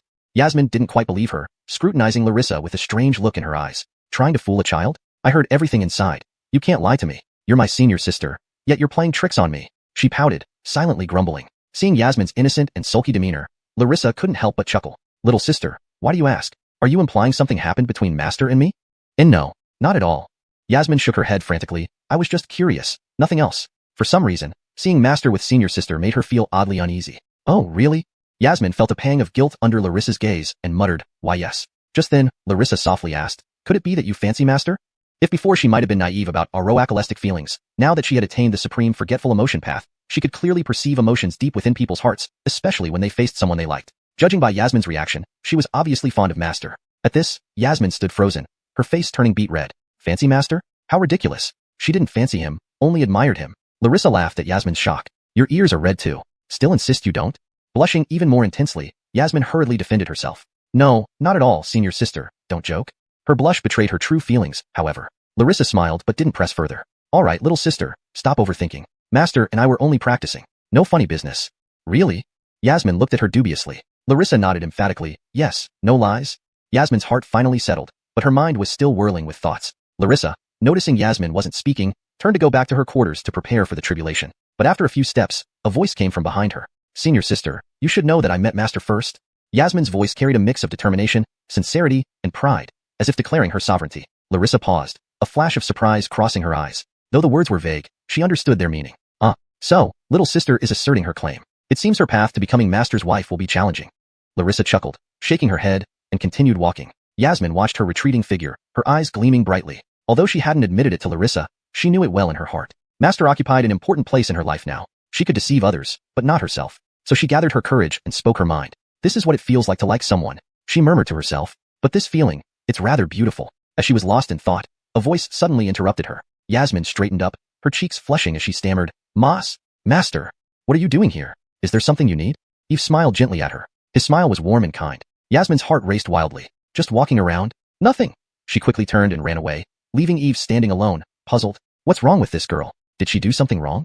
Eve frowned, confused by her behavior today. Women's minds are best left unguessed. With that thought, he headed toward the central plaza. Meanwhile, Larissa, after adjusting her state to peak condition, walked to the plaza. Seeing Master waiting, she released her aura. Thunder rumbled in the sky, and thick bolts of lightning danced menacingly, creating a terrifying spectacle. This was indeed the divine punishment celestial tribulation, far stronger than ordinary heavenly tribulations, several dozen times more powerful. Larissa's expression grew serious. Although her strength was formidable, she still felt the pressure from this tribulation. Ursula, don't worry. With me protecting you, you can safely face the tribulation, Eve reassured her with a calm smile. Seeing Master's confident demeanor, Larissa's heart steadied. She took a deep breath, releasing her full power and preparing for the coming tribulation. Chapter 188. Activation of the Divine Manifestation. The calamity clouds grew more and more intense. The entire sky was shrouded in thick, dark clouds. Thunder continuously rumbled within the calamity clouds, making the whole sky tremble as if the end of the world had arrived. Finally, a massive bolt of lightning descended from the cloud layer, heading straight for Larissa's head. Rumble. The bucket-thick lightning roared like a colossal dragon. Seeing this, Larissa remained unperturbed. Typically, the first heavenly tribulation is the weakest, so she planned to endure it with her physical body. Her immortal Dao divine body's strength could rival that of an ultimate immortal artifact, providing extraordinary defensive power. Additionally, being tempered by the thunder tribulation would enhance her physical strength. Boom. The thick bolt of lightning struck Larissa's head. Larissa stood motionless, bathing in the lightning with countless electrical sparks dancing on her skin. However, she felt no pain. Instead, a refreshing sensation made her pores open wide. It seemed as if she was enjoying this baptism of lightning. Soon after, another deafening thunderclap echoed. Then, one by one, even thicker bolts of lightning poured down from the calamity clouds. Crack, crack. The third, fourth, as wave after wave of heavenly tribulations descended, Larissa's physical strength continually increased amid destruction and rebirth. In the midst of the lightning, Her skin became more radiant and translucent, as if carved from jade. While her physical strength grew, Larissa also sensed the increasingly terrifying power of the heavenly tribulation. By the 8th heavenly tribulation, she felt an unprecedented pressure. Above the sky, lightning coiled in the air like dragons roaring in fury, resembling the pouring of the heavenly river. A destructive aura permeated the heavens and earth, sending chills down one's spine. It seemed that all things must bow under the might of the heavens. Realizing she couldn't endure any longer, Larissa prepared to retrieve the Stone of 3 Lives to counteract the heavenly tribulation's force. However, at that moment, Eve spoke up. Ursula, don't worry, just let the heavenly tribulation temper your body. I'll handle everything else. Hearing this, Larissa paused for a moment before nodding. Since her master was confident, there was no need to worry. Immediately, she felt an overwhelmingly powerful force ejaculate from her master, rushing towards her. It was a force that could dominate all under heaven, awe-inspiring and unrivaled. Under this force, the lightning tribulation, which once sought to destroy everything, suddenly became docile. What a domineering power! Larissa thought, involuntarily murmuring. Is this the power of my master? To actually subdue the heavenly tribulation? Too frightening. The heavenly tribulation is the wrath of heaven, yet master subdued it, turning its terrifying power into something submissive and even respectful. How terrifying is that? If she were still the immortal Empress in her past life, she had never witnessed such a scene. And yet, little did she know that this was still minor compared to when Eve directly swallowed the heavenly tribulation last time, which would have been even more shocking. Ursula, why are you standing there? Quickly channel spiritual energy and use the heavenly tribulation to temper your body. Seeing Larissa's hesitation, Eve smiled gently and said slowly. Larissa was stunned, then immediately recovered her senses, promptly channeling her spiritual energy and running her cultivation technique to absorb the surrounding lightning to temper her body. Under the heavenly tribulation, Larissa's physical strength continued to grow and transform. With her master's support, she bathed freely in the thunder tribulation, completely unafraid. After passing through the wind tribulation, she quickly faced the fire tribulation. Senior sister Ursula's cultivation has improved so rapidly, successfully overcoming the wind and fire great tribulations, advancing to the late stage of the nirvana tribulation. Watching Larissa undergoing fierce refinement beneath the calamity clouds, Yasmin's eyes flickered with surprise. She muttered to herself, I must work harder. Otherwise, I may never catch up to senior sister Ursula. Before, although she also diligently practiced, she hadn't felt such urgency. Given her innate talent, her cultivation speed was very fast, and as long as she progressed steadily, she could keep improving. But after today's events, she felt pressure from Larissa. Her senior sister clearly had unique feelings for their master, which also gave her a sense of crisis. Therefore, she had to seize every minute to enhance her cultivation continuously. Otherwise, she might really fall behind senior sister Ursula. In the future, not only should she practice diligently, but also more intensely. Only then could she become master's most outstanding disciple and earn his favor. With this in mind, Yasmin began practicing. Although she had reached the late-stage transformation realm, breaking through to the nirvana tribulation wasn't easy. However, during this secret realm exploration, she gained Achilles' opportunities. As long as she utilized them well, she believed she could smoothly overcome this hurdle. Meanwhile, Larissa was amidst a sea of lightning, allowing the surrounding thunder to ravage her body. Her physical strength underwent frantic transformation. As the final heavenly tribulation fell, the heavens seemed to quiet down. At the moment of successfully passing through the wind and fire great tribulations, a vast, surging power erupted from within Larissa. Simultaneously, the skies changed dramatically. Countless brilliant golden lights descended from the heavens, covering a 100-mile radius, making the sky appear exceptionally sacred, like a miracle. Amidst these dazzling golden lights, faint golden figures floated. What is this? Eve's face showed surprise upon seeing this. Each golden figure in those golden lights exuded an overwhelming aura, unmistakably the figures of supreme immortal emperors. Some held immortal swords, some held bagua mirrors, and others held divine towers, radiating majestic celestial might that one dared not look directly at. Could this be Ursula activating the achillesifestation of her divine body? Eve marveled. Legends say that only when a divine or holy body is refined to its peak, reaching a certain stage, can it trigger a achillesifestation. Such achillesifestations are extremely rare, occurring once in a 10,000 cases, so even Eve had only heard of them but never seen them. After all, among 10,000 divine bodies, having one activate a achillesifestation is considered good. Yet, Larissa activated the achillesifestation right after overcoming the wind and fire great tribulations. What incredible fortune! This meant that her current physique had at least reached the 3rd stage or above. Truly remarkable. No wonder she's the reincarnation of an immortal empress. Looking at Larissa, who floated in midair like a celestial maiden descending from the 9 heavens, Eve's eyes sparkled with admiration. Chapter 189. Master, it's truly wonderful to meet you. At this moment, every cultivator within 100 miles of Lingxiao Holy Land saw the anomaly in the sky, and their expressions turned to shock. Am I seeing this right? A golden brilliance shining, an immortal king descending. Could this be someone activating a divine body phenomenon with the immortal king descending from the 9 heavens? And Keenan from the Holy Land couldn't help but rub his eyes and said with awe, What? The immortal king descending from the 9 heavens? That's one of the legendary 9 phenomena of ancient times. Not only does it possess formidable attack capabilities, but also has abilities that defy nature. But such a heaven-defying phenomenon hasn't been activated for Achilles' years. Who would have thought someone would activate it now? It's simply unbelievable. Heavens! Who could be so outstanding that they can activate the phenomenon of the immortal king descending from the 9 heavens? Everyone was discussing heatedly, all staring at the sky with intense excitement. They had not witnessed the power of the immortal king descending from the 9 heavens, but they knew what it symbolized, undoubtedly surpassing all doctrines and magical techniques. Even some extreme Dao imperial arts might not match up to this kind of ancient phenomenon. Mayan Ursula was incredibly excited as well. She hadn't expected that she would activate a divine body phenomenon, especially one of the 9 ancient phenomena, the Immortal King descending from the 9 heavens. This was something even her past life didn't Achilles itch to activate, yet this time around, it happened. How could she not be elated? However, all of this was thanks to Master's assistance. If it weren't for Master helping her suppress the heavenly tribulation, she wouldn't have been able to use the force of the heavenly tribulation to temper her physical body, thus fortuitously activating this legendary ancient phenomenon. Thinking about this, Mayan Ursula felt immense gratitude and admiration. She realized that ever since meeting Master, her fate seemed to have completely changed. Not only did her strength skyrocket, but she also Achilles aged to activate this heaven-defying phenomenon. It felt like all her good fortune had concentrated on her. Master! Mayan Ursula gathered her breath and gently called out to Eve, who stood nearby with a pleased look. I'm here, Master. What is it?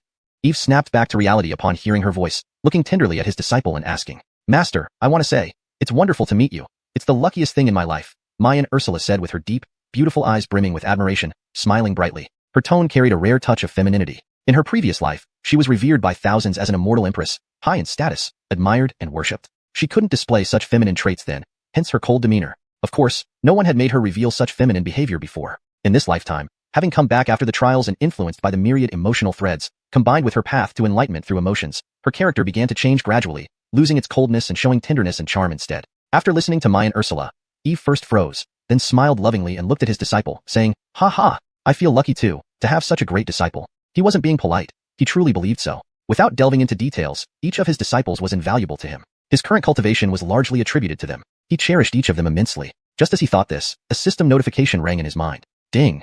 Disciple Mayan Ursula's immortal physique has matured, activating the phenomenon Immortal King descending from the 9 heavens. Host receives return phenomena. Immortal King descending from the 9 heavens and 9 suns, shining over the sky.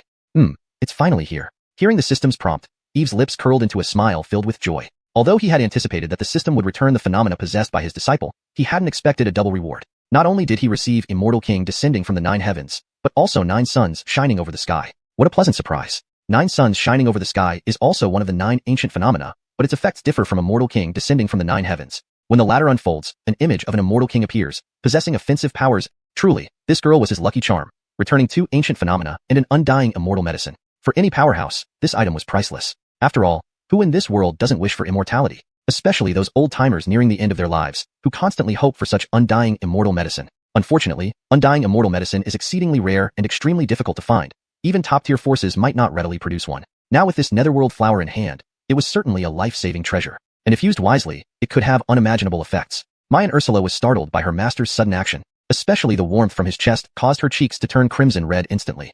Chapter 190, Immortal Nectar, the Flower of the Other Shore. What is Master doing? Is he responding to what I just said? Thinking of this, Larissa's heart raced a bit more. At this moment, Eve realized he had gotten too carried away and hurriedly let go of Larissa. Seeing Larissa with flushed cheeks and shimmering eyes, he couldn't help but feel embarrassed. Oh no, this is bad. This girl must have misunderstood something. Ahem, Ursula, don't overthink it. I was just suddenly reminded of some joyful matters, so Eve coughed to mask his embarrassment. Larissa sneakily glanced at her master, noticing his flushed face and neck, and couldn't help but smile secretly. She never thought she would see her master in such an awkward situation. It was indeed rare. What joyous matters indeed. Such an explanation was utterly lame. Master, I understand, Larissa replied with a slight bite on her vermilion lip. Her shy demeanor only stirred his nerves even more. Eve, you understand? What do you understand? Forget it. Forget it. It's not worth explaining. Since this little lass has misunderstood, let her be. Eve shook his head and waved his hand. All right, Ursula. After enduring the tribulation, you should have gained a lot. Go stabilize your realm quickly and strive to ascend to the celestial realm. Larissa nodded and said, Sure, Master. I'll return to meditate. With that, she turned and left. After Larissa departed, Eve spoke to the system. Claim the immortal nectar, the flower of the other shore. A chime sounded, and a red plant appeared before him. The flower of the other shore was palm-sized, with a lone flower stem devoid of leaves, topped by a cluster of bright red flowers, resembling blood-drenched blooms that shone like blazing fire. At the center of the petals, several long stamens emerged, covered in intricate patterns, as if they had a life of their own. These stamens were separate from the main body of the flower of the other shore, maturing once every century and possessing wondrous effects for longevity. Eve gently stroked the crimson flower of the other shore. Instantly, a surge of potent life force penetrated into the flower and seeped into his fingertips, merging with his flesh and blood. Hiss! Eve drew in a sharp breath. Indeed worthy of its legendary status as immortal nectar. Just a touch allowed an abundance of life force to enter his body, adding several months to his lifespan instantly. This immortal nectar truly defies nature. Not bad, not bad. With this flower in hand, I needn't worry about my lifespan. Eve smiled broadly and slowly walked towards the Enlightenment tea tree. With a flick of his finger, the flower of the other shore rooted into the ground.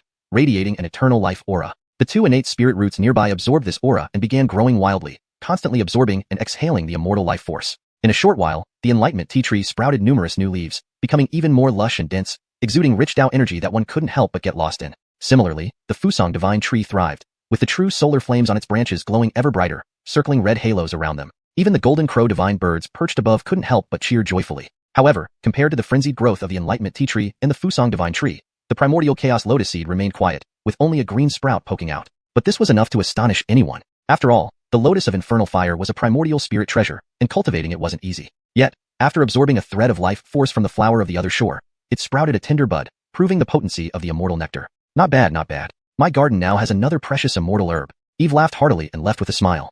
At that moment, Ziwei Star region, Central Continent, Immortal Mountain. The entire mountain range was dark gray, seemingly crawled out from hell, filled with cold, gloomy, and dead negative energy. This was the supreme lineage of Immortal Mountain in the Central Continent, one of the top powerhouses in the region. And just as Eve planted the immortal nectar, the flower of the other shore deep within the ancient palace of Immortal Mountain withered without warning. Within moments, the whole flower withered completely, losing all vitality and turning to ash. On a pavilion in the waste of Immortal Mountain, celestial music played and dances were gracefully performed. One could see beautiful women dancing in the hall, accompanied by sounds of cups clinking and hearty laughter, as if celebrating a grand banquet. Occasionally, colorful light streaks dashed across the sky. A vast divine sedan chair pulled by 18 fierce beasts approached slowly. The sedan was radiant and elegant, equilisating terrifying pressure.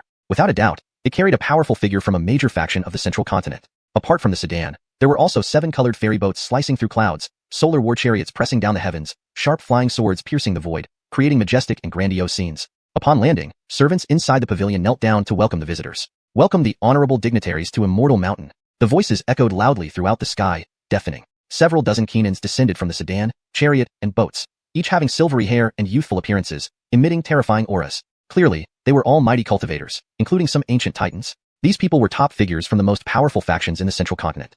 Meanwhile, countless cultivators observed outside Immortal Mountain. The reason was simple. It was time for the flower of the other shore's stamens to mature once again. Every time, Immortal Mountain would take out a few stamens and host a grand gathering, inviting various forces from the Central Continent. The 9 provinces Merchant Guild, Wuji Holy Land, Yuhua Holy Land, Ji Family from Ancient Times, Lesser Thunderclap Temple, Heavenly Dao Sword Sect, so Achilles's supreme lineages are involved. This contest for the flower of the other shore stamens seems more intense than ever. Previously, these forces would only send disciples to participate, but now, these old figures gathered together, which is quite unusual. I heard that even a quasi-emperor living fossil from the Yuhua Holy Land came this time. The stamens of the immortal nectar possess the purest life force in the world, each capable of adding at least 1,000 years to a cultivator's lifespan. And under the blessings of the immortal era, the number of stamens from this year's maturity will be at least 10 or more, with greatly enhanced effects. It's worth it for these living fossils to compete. That makes sense. These living fossils have limited lifespans and seek opportunities for enlightenment during the immortal era. Countless cultivators discussed, filled with anticipation. Chapter 191, The Enraged Emperor. Inside the Immortal God Mountain Palace, dozens of venerable Keenans, all at least great power level, waited silently for the blooming of the asphodel flower. Even though these beings usually held supreme authority and had seen countless turbulent events, their hearts still raced uncontrollably when the flower's core began to blossom, their eyes revealing an intense gleam. These Keenans were nearing the end of their lifespans, about to pass away, and naturally hoped to obtain the asphodel flower's stamen. After all, none of them wished to die of old age within the cycle of rebirth. Especially in this era of immortality, as long as they survived, anything was possible. Rumble. Suddenly, a terrifying aura erupted from the void, sweeping across the sky and enveloping the entire heavens, causing everyone's expressions to change. What's happening? Did something go wrong? In an instant, all the great powers stood up, filled with alarm and uncertainty. The next moment, they heard an incredibly furious voice bellowing, "Damn it! Damn it! Damn it! Who touched this emperor's immortal divine herb?" The voice thundered like a sudden clap of thunder, shaking the entire Immortal God Mountain. Everyone's expressions changed slightly as they sensed the terror of the voice's owner. Oh no, someone has angered the Amnon. When the emperor is enraged, blood will stain the heavens and earth. Run. Flee. Immediately, all cultivators' faces changed drastically, cries of alarm echoing as they used various escape techniques to fly madly toward the distance. Despite not knowing what happened, they clearly understood that the Amnon was enraged. If they were involved, the outcome would be unimaginable. In an instant, dozens of streams of light shot out of the palace, piercing through the void and shooting into the 9 skies at lightning speed. Leading them was the time mentioned by everyone. Deep within the Immortal God Mountain, a figure abruptly opened his eyes, 2 blazing flames flashing in his pupils. It was the flame of anger. It was the surging killing intent. Damn it, who could it be?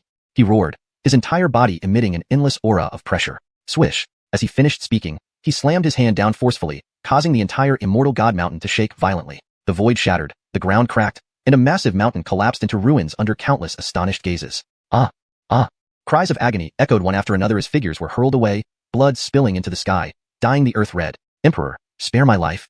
Seeing this, the Tai was terrified. He immediately fell to his knees, kneeling and kowtowing to the figure above. Though he was a genuine quasi-emperor, compared to the Amnon, he was like an ant before a deity. However, the Amnon seemed utterly enraged, endless imperial pressure sweeping through the heavens and earth like a vast ocean. Instantly, the Tai let out a scream as his body shattered into pieces, turning into a shower of blood, his soul instantly annihilated. Watching this, all the surrounding cultivators felt their scalps tingle. This quasi-emperor was a living fossil, one of the top-tier existences among living fossils. Yet now he was dead, instilling despair and fear in their hearts. They knew they were destined to perish here today, with no hope of survival. This was the consequence of an emperor's wrath, blood staining the heavens and earth. Even if the Amnon wasn't targeting them, they still had to die here. In a flash, all outsiders in the Immortal God Mountain, including divine carriages, war chariots, and celestial boats, turned into ashes, seemingly evaporating and ceasing to exist. Even those watching from outside the Immortal God Mountain paled upon seeing this, hastily retreating to avoid being caught in the chaos. Only after moving 1,000 miles away from the Immortal God Mountain did they sigh in relief, sitting down on the ground. So terrifying. This is the anger of an emperor? What happened? Why did the Amnon become so enraged over the asphodel flower?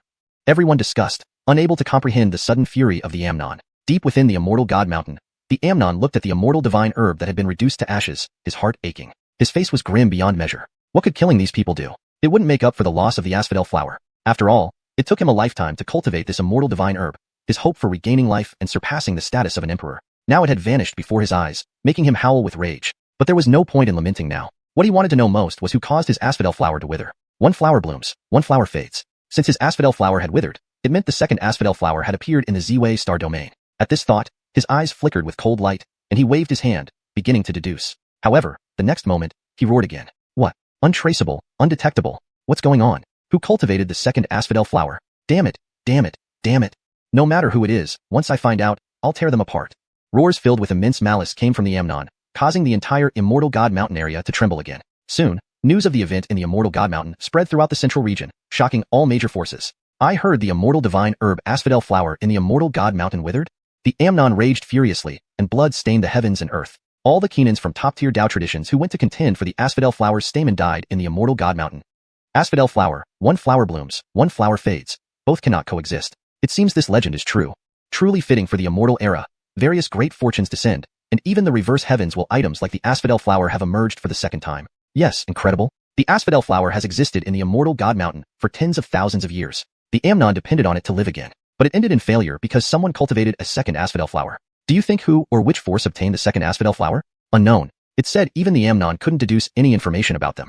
So, it seems they are at least on the level of an emperor. Otherwise, it wouldn't be possible to conceal their actions. It can only mean that the arrival of the immortal era has awakened some hidden ancient monsters. These people, nearing the end of their lifespans and soon to pass away, naturally hope to obtain the silk from the peony flower's core. After all, no one wishes to die old in the cycle of reincarnation. Especially in this era of immortals, as long as they survived, anything was possible. Boom. At that moment, a terrifying aura erupted from the void, sweeping across the sky, overshadowing the entire sky, causing everyone's expressions to change drastically. What's happening? Did something go wrong? Instantly, all the great powers stood up, filled with suspicion and uncertainty. In the next moment, they heard an incredibly furious voice shout, "Damn it! Damn it! Damn it! Who touched the immortal elixir of this emperor?" The voice exploded like thunder, reverberating continuously, shaking the entire Immortal God Mountain. This caused everyone present to visibly change expression, sensing the terror ejaculating from the voice's owner. Oh no, someone has angered the Amnon. When the emperor is enraged, blood dyes the heavens and earth. Run! Escape! Immediately, all cultivators' faces changed dramatically. Cries of alarm echoed everywhere as they each used various escape techniques, rushing frantically into the distance. Despite not knowing what was happening, they clearly understood that the Amnon was infuriated, and being drawn into this would be catastrophic. Dozens of streams of light burst out from the palace, piercing through the void, straight into the sky, faster than lightning. Leading them was the quasi-emperor Behemoth from Feather Transcendence Holy Land. Deep within the Immortal God Mountain, a figure suddenly opened his eyes, two blazing flames flashing in his pupils, flames of fury, overwhelming malice. Damned! Who did this? He roared, emitting boundless pressure from his body. With a whoosh, after he finished speaking, his palm slammed downward, causing the entire Immortal God Mountain to shake violently. The void shattered, the ground cracked, and an immense mountain collapsed into ruins before countless astonished gazes. Ah! Ah! Cries of agony echoed non-stop as figures were thrown back, blood splattering the skies, staining the ground red. Spare me, your majesty. Seeing this scene, the herb panicked, immediately kneeling and prostrating himself towards the sky. Though he was indeed a genuine quasi-emperor, compared to the Immortal God Mountain's emperor, he was just an ant before a deity. However, the Amnon seemed completely insane, infinite imperial pressure sweeping the world like an ocean. Instantly, the herb screamed as his body tore apart, turning into a rain of blood, his divine soul instantly obliterated. Seeing this, the surrounding cultivators were chilled to the bone. This herb was a living fossil, a top-tier existence among them.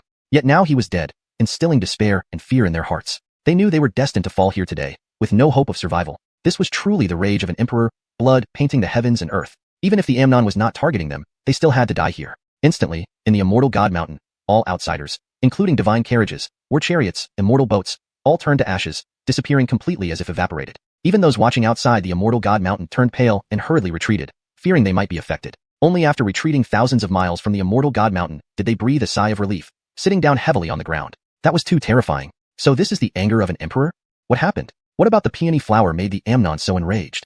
Everyone speculated wildly, unable to understand the Amnon's sudden rage. Deep within the Immortal God Mountain, the Amnon gazed at the immortal elixir now turned to ash before him, heartbroken and his face dark. What good would killing these people do? It could not make up for the loss of the peony flower. After all, it took a lifetime to cultivate this immortal elixir, the hope for his rebirth and surpassing the emperor realm. Yet it vanished before his eyes. How could he not be enraged? But now, it was too late. What he wanted to know most was who caused his peony flower to wither. One flower blooms, one flower falls. If his peony flower withered, it meant another had appeared in the Z-Way star domain. Thinking this, his eyes flashed with coldness as he waved his hand, beginning to deduce. However, the next moment, he roared again, shaking the 1,000-mile radius of Immortal God Mountain.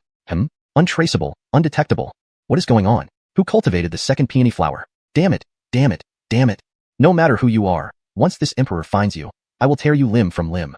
Roars filled with overwhelming malice erupted from the Amnon's mouth, causing the entire Immortal God Mountain to shake once more over 1,000 miles. Soon, news of what happened in the Immortal God Mountain spread throughout Central Prefecture, stunning all major forces. I heard the immortal elixir peony flower withered in the Immortal God Mountain. The Amnon's rage painted the heavens and earth. All the old masters from top-tier Dao traditions died at the Immortal God Mountain. One flower blooms, one flower falls. One can only exist in the world. I never thought this legend was true.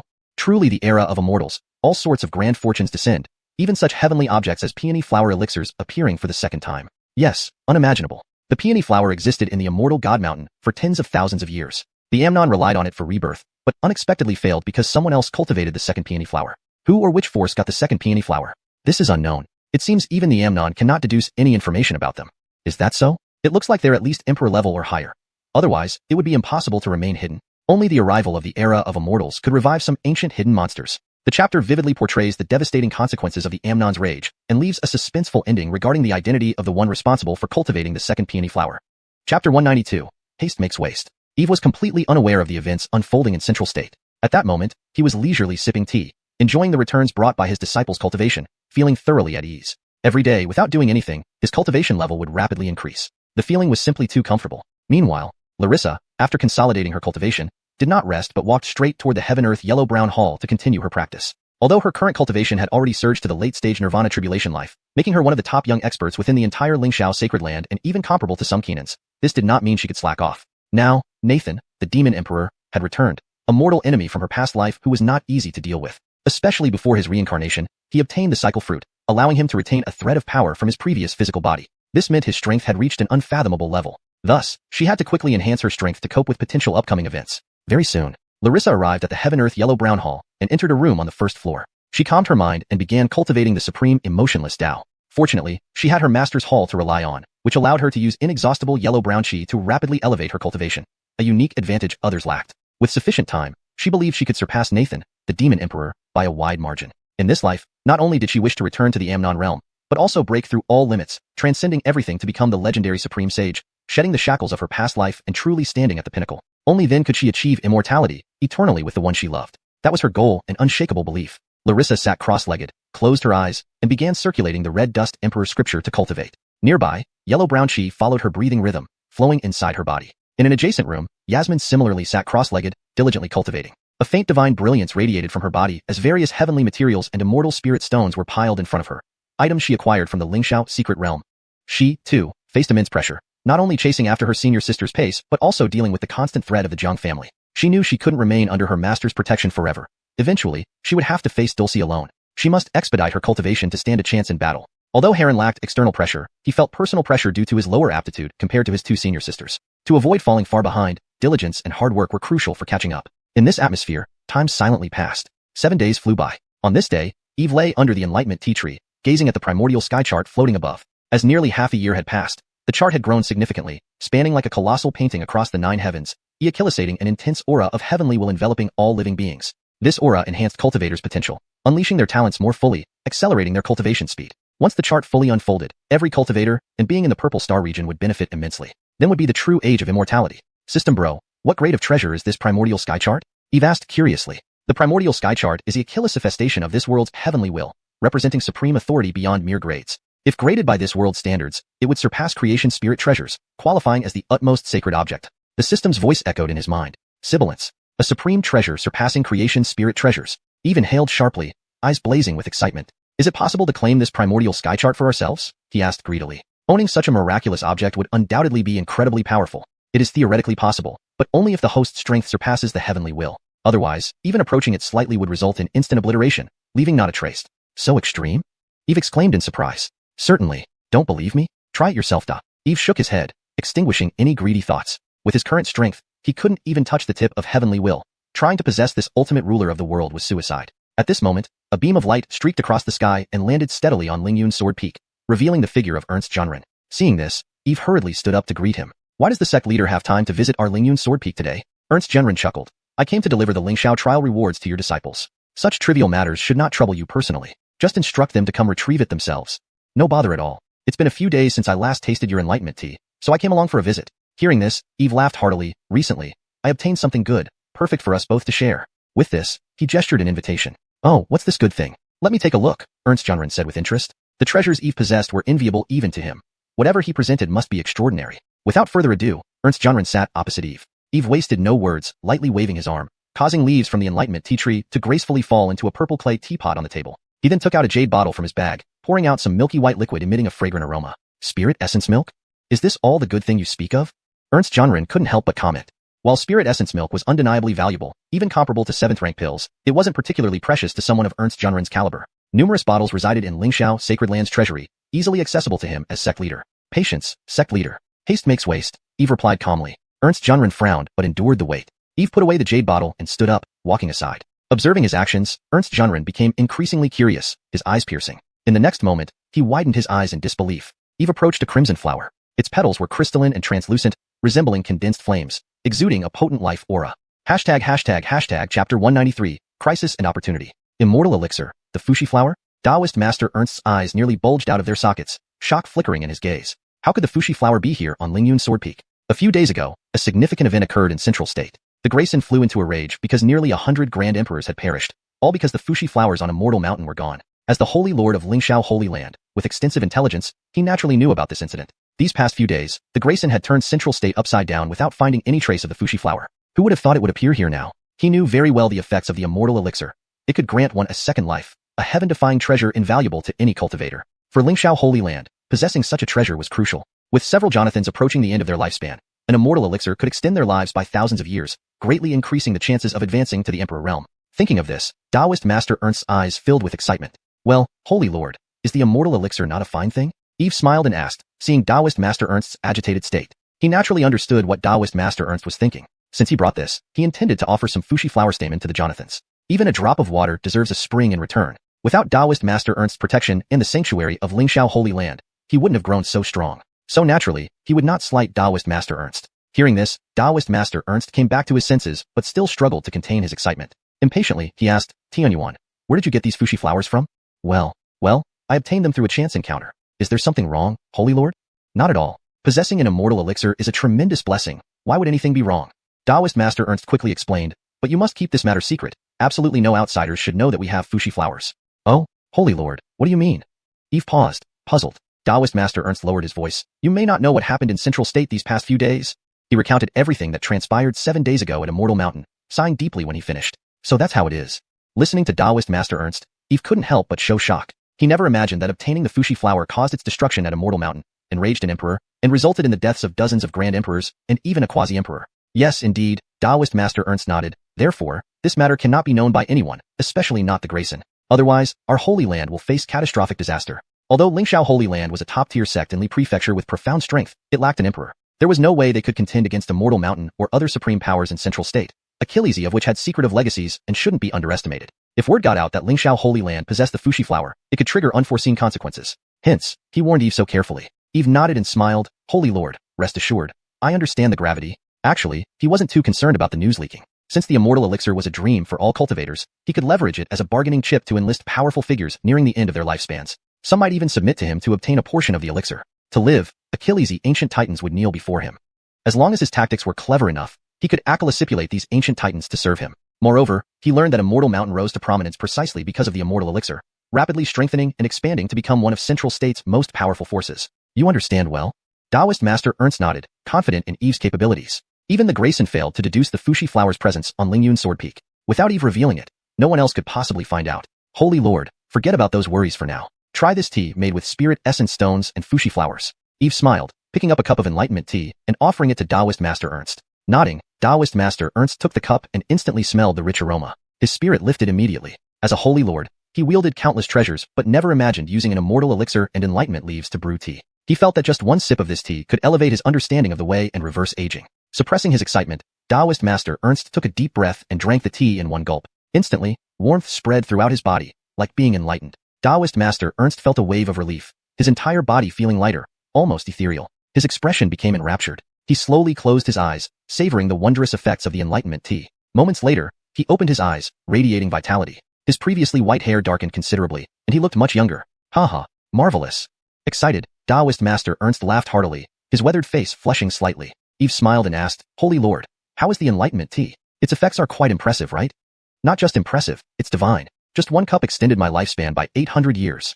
The immortal elixir truly lives up to its name. Its effects are astounding. Taoist Master Ernst exclaimed excitedly.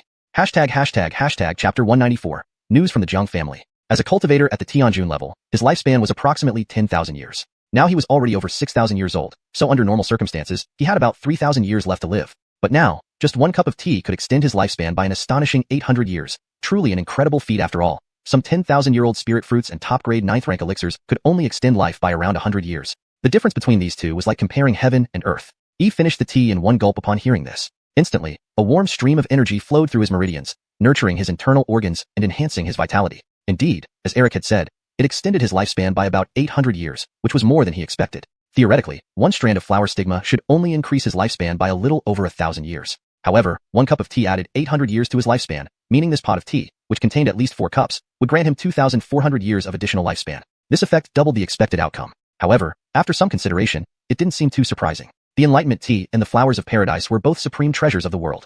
Their combination leading to such extraordinary results wasn't entirely unexpected. Grandmaster, have another cup? Eve noticed Eric's lingering desire and immediately offered him another cup of tea. This Enlightenment tea could extend one's lifespan, a temptation that no Tianjun powerhouse could resist, not even Eric. Eric nodded and drank the tea in one gulp. Immediately, a refreshing sweetness spread from his throat to every part of his body, making him feel exceptionally relaxed. Right, Tianyuan, there's something I need to tell you. After finishing his tea, Eric lifted his head and spoke. What is it? It's about Ardell and the other members of the Zhang family, Eric said gravely. Oh, what happened? Didn't they die inside the Demon Emperor's tomb? Eve was taken aback and quickly asked. He remembered when he left the Demon Sword sect, the Zhang family had been trapped inside the Demon Emperor's tomb. Under normal circumstances, Ardell and the others should have perished long ago. However, that's right. According to our spies hidden near the Demon Sword sect, the Zhang family did not die in the Demon Emperor's tomb, but are now allied with the reincarnation of the Danilo, Lawson, Eric said sternly. They're really alive? And what about the people from Wuji Holy Land and Mount Molan? Eve was surprised. Given the ruthless nature of the Danilo, who wouldn't hesitate to betray even his own master, it seemed impossible that he'd let the Zhang family survive. Our spies didn't see their bodies, so they were probably killed by Lawson. That's odd. Lawson killed everyone else, but spared the Zhang family. What's going on here? We don't know, but it seems like they reached some sort of agreement. Eric pondered for a moment before replying. Eve fell silent. The news that the Zhang family was colluding with Lawson was hard to believe. Although he didn't know why Lawson had chosen to spare them, he knew this matter was definitely not simple. It might even be related to him. After all, he now possessed the divine treasures of the Demon Emperor and had deep-seated grievances with the Zhang family. An enemy's enemy is a friend. It made sense that Lawson, seeking to reclaim the divine treasures, had temporarily allied with the Zhang family for mutual benefit. By the way, where are Lawson and the Zhang family now? Are they still near the Demon Sword sect? Eve asked. No, they left Li Prefecture 3 days ago and Wennedong Prefecture. Why do you ask? Eric looked puzzled. They've already left? Eve felt somewhat disappointed, then shook his head. If so, never mind. Never mind? Why? Are you planning to cause them trouble? Eric looked at Eve, confused by his intentions. Yes, that's what I was thinking. But since they've already left, let it be. Eve rubbed his nose and chuckled. Now that he had advanced to the immortal platform realm, significantly enhancing his strength, along with his numerous secret techniques, he believed he could kill Lawson and the Zhang family under Harrell's watchful eyes. You sure have a bold idea, actually thinking of causing them trouble? Hearing this, Eric couldn't help but shake his head. Eve laughed. He had no qualms. Both sides were now mortal enemies. Even if he didn't seek them out, they would eventually come for him. It was better to be proactive instead of being seen as an easy target. Unfortunately, they had already left, so he had to drop the idea. Alright, don't be too impulsive. The Jiang family has an emperor protecting them. We Lingxiao Holy Land can't afford to provoke them right now. It's best to leave them alone. After this incident, the Jiang family will likely refrain from any action for some time. You should focus on cultivating at the Lingyun Sword Peak without worry, Eric said solemnly. Although Eve had improved greatly, he had only been cultivating for a short time. Meanwhile, the Jiang family was an ancient noble clan with an emperor as their protector. If they thoroughly provoked the emperor, the entire Lingyun Holy Land might not be able to bear the consequences. Their Lingxiao Holy Land wasn't afraid of trouble, but preferred to avoid unnecessary conflicts. Rest assured, Grandmaster, I understand. Eve nodded, showing his understanding. Alright, call your disciples out. I'll give them their rewards from the trial and send them back. Eric nodded and instructed. Eve immediately sent a mental message to Yasmin and the others. Soon, Yasmin, Larissa, and Heron appeared before Eric, bowing respectfully. Greetings, Grandmaster. Alright, no need for formalities. You all performed admirably during the Lingxiao trial. You truly deserve to be our Holy Land's finest geniuses. Eric smiled warmly, clearly satisfied. Thank you, Grandmaster. The trio couldn't hide their joy and bowed respectfully. These are your rewards based on your rankings in the Lingxiao trial. In addition to the original rewards, I've decided to award you contribution points equivalent to your trial scores. You can exchange these points for cultivation methods, elixirs, spirit stones, magic treasures, or anything else you need. Eric smiled again, handing each of them a storage bag. Chapter 195, Strike It Rich. Marong, Ursula, Zara, and Devon's faces all lit up with joy at the sight of this unexpected windfall. Each of them had earned tens to hundreds of thousands of trial points, which if converted into equivalent contribution points, would be worth tens of millions of spirit stones, a colossal sum by their current standards. Eve also cast a surprised glance at Eric. The rewards for the Lingxiao trial were already generous, but now Eric was giving out an additional few 100,000 contribution points. Within the Holy Land, contribution points could only be acquired through completing missions or submitting valuable materials. A single mission usually rewarded only a few hundred points. To offer so much at once, Eric was indeed being generous. It seemed they truly placed great importance on their Lingbud Sword Peak. You three should thank the Chancellor, Eve said, smiling at the trio. Thank you, Chancellor. Marong Ursula was the first to speak, hastily bowing in gratitude. Heron and Yasmin followed suit with their bows. You are all outstanding prodigies of the Holy Land. You must continue to strive for greatness and shine brightly in this immortal age, bringing glory to our Lingxiao Holy Land. Eric said this with a smile. After hearing Eric's words, the three of them nodded confidently in unison. Rest assured, Chancellor, we will do our best and live up to your expectations. Work hard. Eric nodded, and then turned his gaze toward Marong Ursula with admiration. Ursula, you've surpassed everyone in this trial and claimed first place. This certainly makes me look at you differently. Chancellor, you flatter me. Marong Ursula humbly replied and glanced at Eve beside her. I owe my victory this time to Master, without whom I wouldn't have made such rapid progress. Otherwise, I wouldn't have won first place. Haha, this is all due to your own efforts. As your master, I merely assisted you, Eve laughed. Eric waved a hand. That's true. No need to undervalue yourself. Your achievement proves you to be the brightest prodigy in our Lingxiao Holy Land, and your future accomplishments will be remarkable. From now on, according to tradition, you are our top-ranking saintess. Here is your identity token, which grants you access to any resource within the Holy Land for your use. With that, Eric pulled out a palm-sized black token from his robe and handed it to Marong Ursula. She received it respectfully with both hands, then bowed deeply. Thank you for nurturing me, Chancellor. Hehe, no need for formalities. Well, you may all return to your cultivation now. There are some matters I need to discuss with your master. Eric waved them off. Yes. The trio nodded and withdrew. Chancellor, is there anything else you require? Eve couldn't help but ask as he noticed the gesture. Eric nodded. Thanks to you last time, we reaped Achilles' benefits from the Demon Emperor's tomb. Therefore, based on your contributions, the Holy Land has decided to reward you with an equivalent number of contribution points. Oh, even I get a share? Eve was taken aback, then asked eagerly, how much?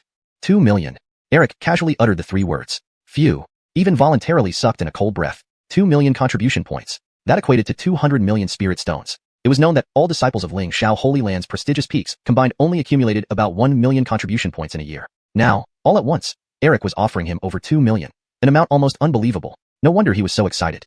How does that feel? Shocked, right? That's enough to supply resources for a peak hosting 10,000 people for a century. Eric smiled. Indeed, I'm rather taken aback. I feel almost embarrassed to accept it. Eve forced a laugh. It felt like winning the lottery. Eric laughed heartily. Haha, actually, this generous reward from the Holy Land reflects not only our gratitude for the gains from the Demon Emperor's tomb, but more importantly, we see great potential in the future of your Lingbud Sword Peak.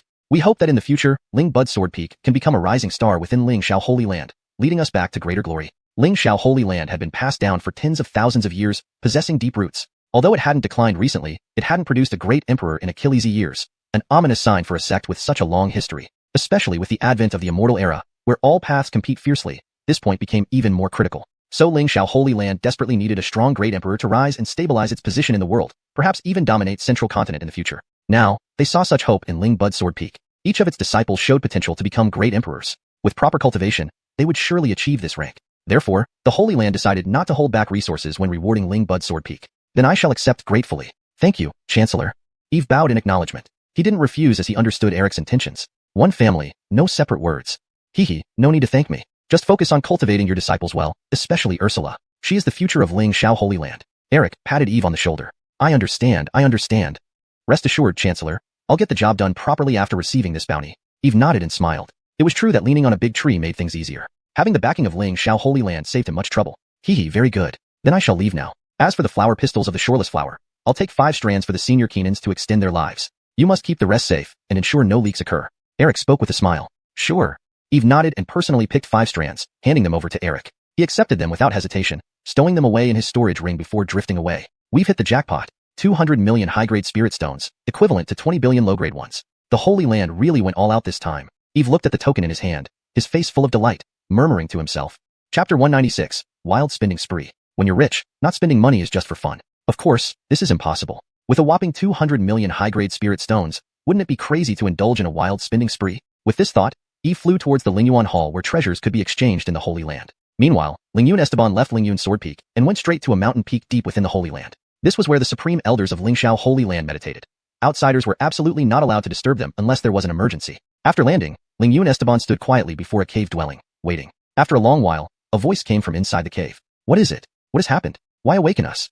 As the hoarse and muffled voice spoke, the cave slowly opened, and Farrell walked out. Behind him were 4 white-haired Keenans. Like Farrell, they all had white hair and wrinkles covering their faces. Their eyes appeared dim, as if they might leave this world at any moment. These few were the supreme elders of Lingxiao Holy Land. Despite looking like they were on the verge of death, they were actually the pillars of Lingxiao Holy Land. Each one had lived for over 10,000 years, possessing terrifying power and all being quasi-emperors. Even throughout the entire Ziwei Star region, they could be considered among the peak powerhouses. It was precisely because of them that the safety of Lingxiao Holy Land was assured. Greetings, esteemed supreme elders. Lingyun Esteban bowed respectfully. Exempt from bowing. Speak quickly, we are all very busy, don't waste our precious time. One of the white-haired Keenans waved his hand impatiently and said indifferently, Kelvin, please don't get too anxious. I've brought something good for all of you this time. Lingyun Esteban didn't mind the Keenans' impatience, but smiled warmly. He understood why the Keenans were so eager. After all, at their age, time was the most crucial thing in life. They needed to seize every moment to cultivate and strive for breakthroughs to higher realms. Otherwise, once their lifespan ran out, no matter how powerful they were in life, they would end up as nothing more than a handful of yellow earth. Something good? Kelvin, hearing this, cast a dull gaze at Lingyun Esteban. What kind of good thing could you have? His tone was extremely indifferent, as if nothing in the world could interest him. Lingyun Esteban chuckled. This treasure will definitely satisfy Kelvin and all the other Keenans. Oh. Hearing this, Kelvin's interest was slightly piqued. Show it then. If it's useless, this old Achilles won't forgive you. Yeah, show it fast, stop building suspense. These young ones always love to play these games, the other supreme elders chimed in. Seeing their eagerness, Lingyun Esteban couldn't help but laugh. Alright, no more suspense. Elders, please take a look at this. Saying this, he took out the Netherworld Flower. Note, donghua is translated as Netherworld Flower, to maintain consistency and provide an English equivalent that conveys the mystical nature of the flower. If a specific translation or name for this flower has been established earlier in the text, it should be used instead to ensure consistency. As soon as it appeared, it exuded an incredibly dense aura of vitality, vast and boundless like an ocean. The eyes of the supreme elders immediately lit up. How dense this aura of vitality is. Kelvin's brows raised slightly, his face showing a hint of surprise. This vital aura was so concentrated that he felt a slow surge of vitality flowing within him just by inhaling it. Could it be an immortal elixir? Farrell's pupils suddenly constricted, and he exclaimed with trembling voice. An immortal elixir? It seems real, judging by its shape and the life force it emits. It's exactly the same as the legend about the core of the Netherworld Flower. Haha, excellent. With this, we can extend our lifespans by at least 1,000 years. The other 3 supreme elders showed expressions of shock. Though Lingyun Esteban did not bring the whole Netherworld Flower, its efficacy was enough to drive anyone mad. For those nearing the end of their lifespans, this was truly a life-saving miracle drug. Indeed. It is indeed the immortal elixir Netherworld Flower. This time, I specially brought it for the Keenans. Seeing everyone's excited and agitated expressions, Lingyun Esteban felt pleased. Where did you find it? I remember the Netherworld Flower was supposed to be in the Immortal Mountain in Zhongzhou. Did you go to the Immortal Mountain? Kelvin contained his excitement and asked. His remaining lifespan was less than 100 years, making him in desperate need of extending his lifespan. And this immortal elixir was like delivering coal in a snowstorm. If it could extend his lifespan by 1,000 years, he would have a chance to reach the Great Emperor realm and become a regional hegemon. Kelvin, you misunderstand. The Netherworld Flower in the Immortal Mountain has withered. Now, the Netherworld Flower belongs to our Lingyun Holy Land. Lingyun Esteban explained. What happened? Upon hearing this, the Supreme Elders were taken aback. I'm not quite sure about the specifics, but now the Netherworld Flower does not belong to the Immortal Mountain anymore. It has been obtained by Eve of Lingyun Sword Peak. I've made sure he keeps it safe and doesn't reveal it. Eve? Kelvin looked puzzled. In his memory, there was no disciple named Eve in Lingxiao Holy Land. But this wasn't surprising since he had been in seclusion for Achilles' years and was largely unaware of outside affairs. The other 3 Keenans also looked bewildered. Only Farrell showed a hint of surprise upon hearing the name. So it was he who obtained the Netherworld flower. No wonder. Why? Do you know this Eve well?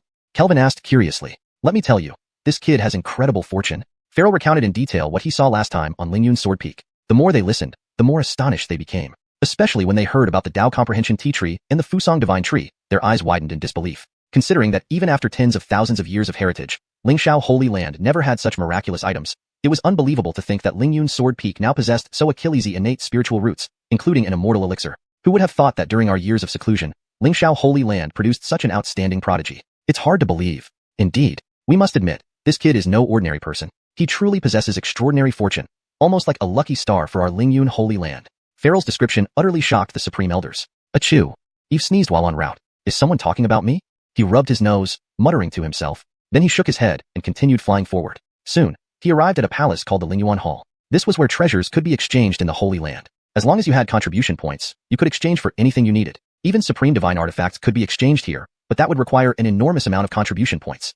Seeing the bustling Lingyuan Hall, Eve entered without hesitation. Actually, this was his first visit to the Lingyuan Hall. Before, he had been too poor. Lingyun's Sword Peak's limited resources barely met daily cultivation needs, leaving no extra contribution points for exchanges. But this time was different. Brother has money, and brother will splurge. Chapter 196, Indulgent Spending. When I have money, if I don't spend it, what else can I do? Of course, that's impossible. With a huge sum of 200 million top-grade spirit stones, one must go on an indulgent spending spree. With this thought in mind, Eve flew toward the Lingyuan Hall, where treasures could be exchanged within the Holy Land. On the other side, after leaving the Lingyun Sword Peak, Lingyun Grandmaster Conroy immediately went to a mountain peak deep within the Holy Land. This was where the Supreme Elders of Lingxiao Holy Land meditated. Normally, outsiders were strictly forbidden from disturbing them unless it was a major event. After landing, Grandmaster Conroy quietly waited outside a cave dwelling. After a long while, a voice emerged from inside. What's wrong? What happened? Why did you awaken us? As the hoarse and low voice echoed out, the cave slowly opened, and Farrell walked out. Behind him were 4 white-haired Keenans. They all had silvery hair, wrinkled faces, and turbid eyes, looking as though they could pass away at any moment. These were the Supreme Elders of Lingxiao Holy Land. Despite appearing keenly and frail, they were actually pillars of the Holy Land, each having lived over 10,000 years with terrifying power, making them pseudo-emperors. Because of their presence, Lingxiao Holy Land's safety was ensured. Greetings, Supreme Elders. Grandmaster Conroy bowed respectfully. Exempted. Speak quickly, we are busy. Don't waste our precious time. One of the white-haired Keenans waved his hand impatiently. Don't rush, Senior Uncle Lin. I've brought something wonderful for you all. Grandmaster Conroy ignored the Keenan's attitude and said with a smile. He understood why the Keenans were so eager. At their age, time was the most crucial thing in life. They needed every moment to cultivate, hoping to break through to higher realms. If not, once their lifespan expired, no matter how powerful they were, they would turn into dust. Wonderful things? Kelvin's turbid eyes swept over Grandmaster Conroy. What wonderful things could you possibly have? His tone was indifferent, as if nothing could impress him. Grandmaster Conroy chuckled. This treasure will definitely satisfy all of you. Hearing this, Kelvin showed slight interest. Show it. If it's useless, old Achilles won't forgive you. Yes, bring it out quickly. Stop teasing us. The younger generation always loves to play games. The other Keenans chimed in. Seeing their impatience, Grandmaster Conroy couldn't help but laugh and said, all right, I'll stop teasing. Elders, please look at this. He then revealed the Netherworld flower. As soon as it appeared, it emitted an overwhelmingly vibrant aura of life, vast like an ocean. This made the Supreme Elder's eyes gleam with excitement. How vibrant. Kelvin raised an eyebrow, revealing a hint of surprise. The vitality was so potent that he felt his own life force stir slightly upon smelling it. Could this be the immortal medicine of eternity? Farrell's pupils constricted as he exclaimed in shock. Immortal medicine? It looks genuine. Its form and life aura matched the legend of the Netherworld flower perfectly. Haha, with this, we can extend our lifespans by at least a millennium. The other 3 Supreme Elders were also stunned. Although Grandmaster Conroy didn't bring the actual Netherworld flower, its effects were enough to drive them mad. For those nearing the end of their lives, this was a life-saving elixir. Indeed. Yes, it is the immortal medicine Netherworld flower. I present it especially for you Keenans. Seeing everyone's excited faces, Grandmaster Conroy felt very pleased. Where did you find it? I remember the Netherworld flower is on the Immortal Mountain in Central Continent. Did you visit the Immortal Mountain? Kelvin suppressed his excitement and asked. His lifespan was already less than a century, and he needed to extend it badly. And this immortal medicine is like sending charcoal in the snow. If he could extend his lifespan by 1,000 years, there would be a chance for him to reach the Emperor realm and become a hegemon. Supreme Kelvin, you misunderstand. The Netherworld flower on the Immortal Mountain has withered. Now, the Netherworld flower belongs to our Lingyun Sword Peak, found by Eve. I've told him to keep it safe and confidential. What? How is this possible? The Supreme Elders were astonished. Though I'm not entirely sure about the details, the Netherworld flower indeed now belongs to our Holy Land, obtained by Eve from Lingyun Sword Peak. I instructed him to keep it secret for now. Eve? Kelvin looked puzzled. He didn't recall such a disciple in Lingxiao Holy Land, which was unsurprising given his seclusion. The other 3 Keenans were equally bewildered, except for Farrell, who showed astonishment. So, it was him who found the Netherworld flower. That makes sense. Why? Do you know much about this, Eve? Kelvin asked curiously. I'll tell you. This young Achilles has incredible fortune. Farrell then recounted his previous experience at Lingyun's Sword Peak in detail. As he spoke, the Supreme Elder's expressions grew increasingly surprised, especially when they learned about the Dao Tree and the Fuxiang Divine Tree. Lingxiao Holy Land has never seen such miraculous things in its hundreds of thousands of years. It's beyond belief that Lingyun's Sword Peak has so Achillesy divine roots and even immortal medicine. Who would have thought that during our seclusion, such a prodigy emerged in our holy land? Truly incredible. He's a true blessing for Lingyun Holy Land with such immense fortune. Farrell's description left the Supreme Elders utterly shocked. Achoo. On his journey, Eve sneezed suddenly. Is someone talking about me? He rubbed his nose and muttered. Then he shook his head and continued flying. Soon, he arrived at the Lingyuan Hall, where treasures could be exchanged with contribution points. Even supreme immortal weapons were available, but they required an astronomical number of points. Seeing the bustling Lingyuan Hall, Eve walked in without hesitation. This was his first visit since before. His former self was too poor to accumulate points for exchanges. But now things were different. Being wealthy meant he could indulge freely. Note, the character names and place names like Eve, Lingxiao Holy Land, and Lingyuan Hall are kept in pinyin to maintain consistency and respect for the original names. Chapter 197, The 33 Coal Sword Case. Walking into the Lingyuan Hall, Eve immediately noticed a huge light screen in the center of the Grand Hall, composed of an abstruse array. However, this array wasn't for defense. It was used to browse various redeemable items and store treasures of all kinds. The categories on display were incredibly diverse, encompassing everything under the sun.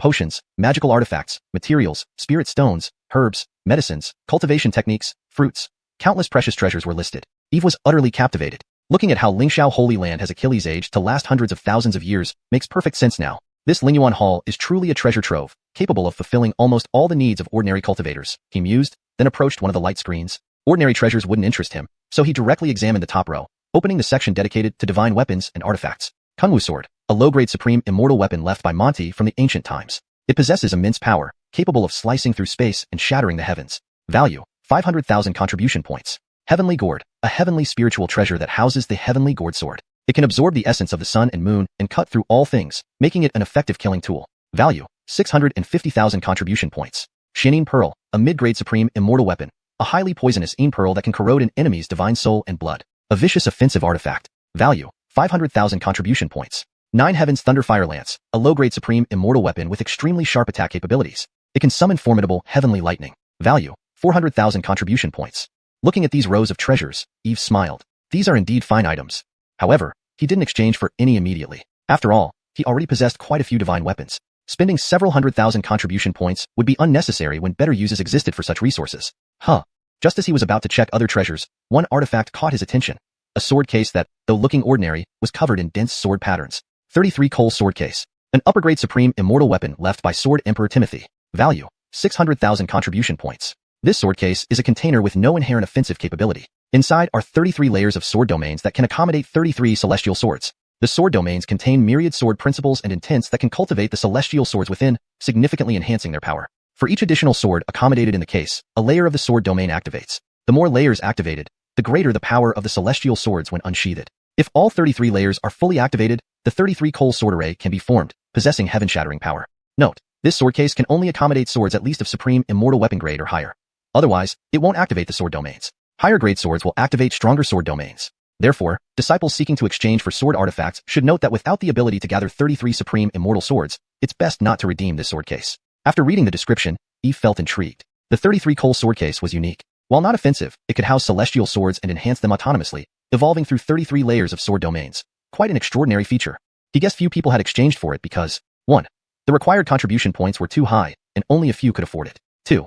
Only supreme immortal swords could activate its domains, making it less practical. For most cultivators, even those who trained for tens of thousands of years, owning just a few supreme immortal swords would be exceptional. Thus, a mere handful couldn't unleash the true potential of the 33 Coal Sword Case. 600,000 contribution points was neither a small nor large sum, but very few could muster it. Even if they could, they might not consider exchanging for this sword case. However, for Eve, the 33 Coal Sword Case seemed like a great choice. With Tongzi's external support, gathering 33 supreme immortal swords wasn't impossible. Perhaps even collecting 33 supreme imperial weapons could happen. Imagine the effect of having 33 supreme imperial weapons housed within the sword case. Such power might even be enough to eliminate a great emperor-level being. The thought alone was exhilarating. I'll take the 33 Coal Sword Case, Eve decided, selecting the exchange option on the light screen. As 60,000 contribution points were deducted from his token, the light screen lit up, and the array began operating. Soon, the 33 Coal Sword Case was teleported into his hand. He promptly stored it in his bagua ring, intending to study it further later.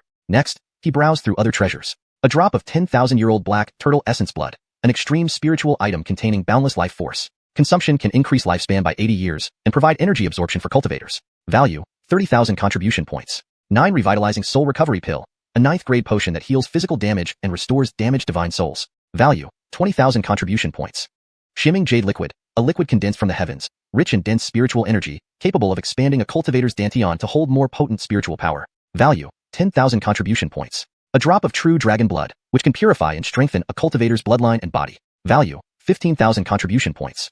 Chapter 198, Sealing the Demon Sword. The value of Tiani Divine Water is 8,000 contribution points. Lingxiao Holy Fruit is 3,000 contribution points. Ice Soul Crystal is 5,000 contribution points. These treasures are all top grade, each with different functionalities and unique characteristics that make them invaluable. However, Eve did not find them too expensive and intended to exchange for some. While these items might not significantly benefit him, they would be advantageous for his disciples. They could enhance their cultivation or physical constitution, boosting their combat prowess. For instance, the Abyss Jade Liquor can expand a cultivator's dantian. True Dragon Blood can refine a cultivator's body, improving bloodlines, physique, and making it more suitable for cultivation. The Tiani Divine Water can enhance one's divine sense and perception. Abyss Jade Liquor costs 10,000 contribution points per bottle. Let's get 20 bottles. 20 drops of True Dragon Blood, 20 drops of Tiani Divine Water. Ice Soul Crystal. With a flick of his mind, Eve spent over 800,000 contribution points to obtain all the mentioned treasures. These treasures were indeed exorbitantly priced, causing even Eve to feel the pinch. However, to strengthen his disciples, he had no choice but to endure the pain. Only by continuously enhancing their strength could he gain greater benefits. As his realm advanced, each breakthrough required more and more cultivation. Thus, it was crucial to elevate his disciples' abilities. Moreover, if his disciples became immortal giants, he could enjoy life without worry. I should also prepare some life-saving elixirs in case of emergencies. Eve selected a few healing and spirit recovery pills from the exchange list, spending another 100,000 contribution points. After exchanging these treasures, Eve saw only less than 500,000 contribution points left on his token and shook his head. Spending money was like flowing water. In the blink of an eye, only a fraction remained. Nevertheless, since these contribution points were unexpectedly obtained, Eve didn't feel reluctant to spend them. He placed all the items into his Sumera ring and left the spirit source hall loaded down with treasure. Back at the Lingyun Sword Peak, Eve eagerly took out the 33 heavenly sword box. This sword box was about 2 meters long, featuring a heavenly pattern etched with Dao symbols corresponding to 33 sword domains, with nothing particularly special otherwise. It was made of an unknown material, presenting a bronze hue, similar to an iron box. I wonder if there will be any wondrous changes when I place the sword inside. Eve pondered as he gazed at the sword box. Buzz. As he summoned the Taodai demon sword, the sword box emitted a clear resonant sound, sending ripples spreading outward like ripples on water. Instantly, the Taodai demon sword seemed summoned, transforming into a streak of light that flew into the sword box, disappearing from sight. Clang. Upon entering the heavenly sword box, the Taodai demon sword immediately erupted with a resounding sword cry, ringing like dragons roaring or tigers howling. Then, a light point lit up on the box's heavenly pattern, indicating that one level of the sword domain had been successfully activated. The sword box underwent a slight transformation. A faint light flashed, and the entire box ejaculate a powerful sword intent. Eve waved his hand, and the sword box flew into his grasp. Even before he could activate it, the sword box responded to his sword intent, instantly bursting into dazzling sword light illuminating the heavens. In an instant, the entire hall was filled with a suffocating sword intent. Excellent! Excellent! Activating just one level of the sword domain produced such terrifying power. What would it be like with all 33 levels activated? Eve examined the heavenly sword box with a smile, his eyes narrowing with anticipation. While the Taodai demon sword being an extremity emperor weapon contributed to its formidable power, the heavenly sword box undoubtedly played a significant role in greatly amplifying its might. Now, he felt confident that this sword could slay even a mighty sage realm expert with ease. Wonderful. Very wonderful. It seemed he must somehow gather 30 heavenly weapons to fully activate the 33 heavenly sword box and see just how powerful it truly was. Thinking this, Eve smiled softly, gently stroking the sword box. Immediately, the overwhelming sword intent dissipated, and the box returned to its unassuming appearance. After putting away the sword box, Eve sent messages to his disciples. Soon, Yasmin, Larissa, and Heron arrived at the Lingyun Hall, standing respectfully before him. I obtained some treasures and called you here to distribute them among you. Hearing this, Yasmin and the others' eyes sparkled as they waited silently. Without further ado, Eve took out the true dragon blood, Abyss Jade Liquor, and other treasures exchanged earlier, keeping a portion for himself and giving the rest to the three. These treasures would significantly boost their strength and aid in their cultivation. Thank you, Master. Upon receiving them, the three disciples displayed expressions of joy. They knew without looking that whatever Master gave them must be incredibly precious. Good. Cultivate diligently. Eve nodded, briefly explaining the uses and precautions for the treasures before waving them off. Yes, Master. Afterward, the three left the hall, returning to their residences to begin cultivating. Meanwhile, Eve went to his room, lying down to wait for feedback from his disciples. Soon, the system's voice rang in his mind. Ding. Disciple Larissa consumed Abyss Jade Liquor, expanding her dantian. Host receives return. Disciple Yasmin used true dragon blood to refine her body, enhancing her bloodline strength. Host receives return. Disciple Heron consumed Tiani Divine Water, increasing his divine sense. Host receives return. In this pleasant sound, Eve drifted into a happy sleep. Time flew by, and 7 days passed in the blink of an eye. During this period, his disciples were mostly in closed cultivation, rarely seen unless summoned by him. Eve spent his days drinking tea, walking birds, and sleeping. One morning, feeling bored, Eve left the Lingyun Hall to check on his disciples' cultivation progress. He soon arrived at Yasmin's courtyard. Sweeping his divine sense, Eve found Yasmin practicing the Great Integrity Sword Cannon while holding the Blue Lotus Immortal Sword. The sword intent permeated the air, radiating righteous energy that soared into the sky. Under the influence of the sword intent, the Blue Lotus Immortal Sword emitted dazzling light, tearing through space with black and white intersecting cracks. Chapter 199. Please help me refine. Seeing this, Eve couldn't help but nod in satisfaction. Yasmin's Sword's Achilles ship had already reached the peak of enlightenment of Sword Heart. She was just one step away from Transcendental Sword Heart and could ascend anytime. She had cultivated the Vast Expanse Sword Sutra to a state of mastery.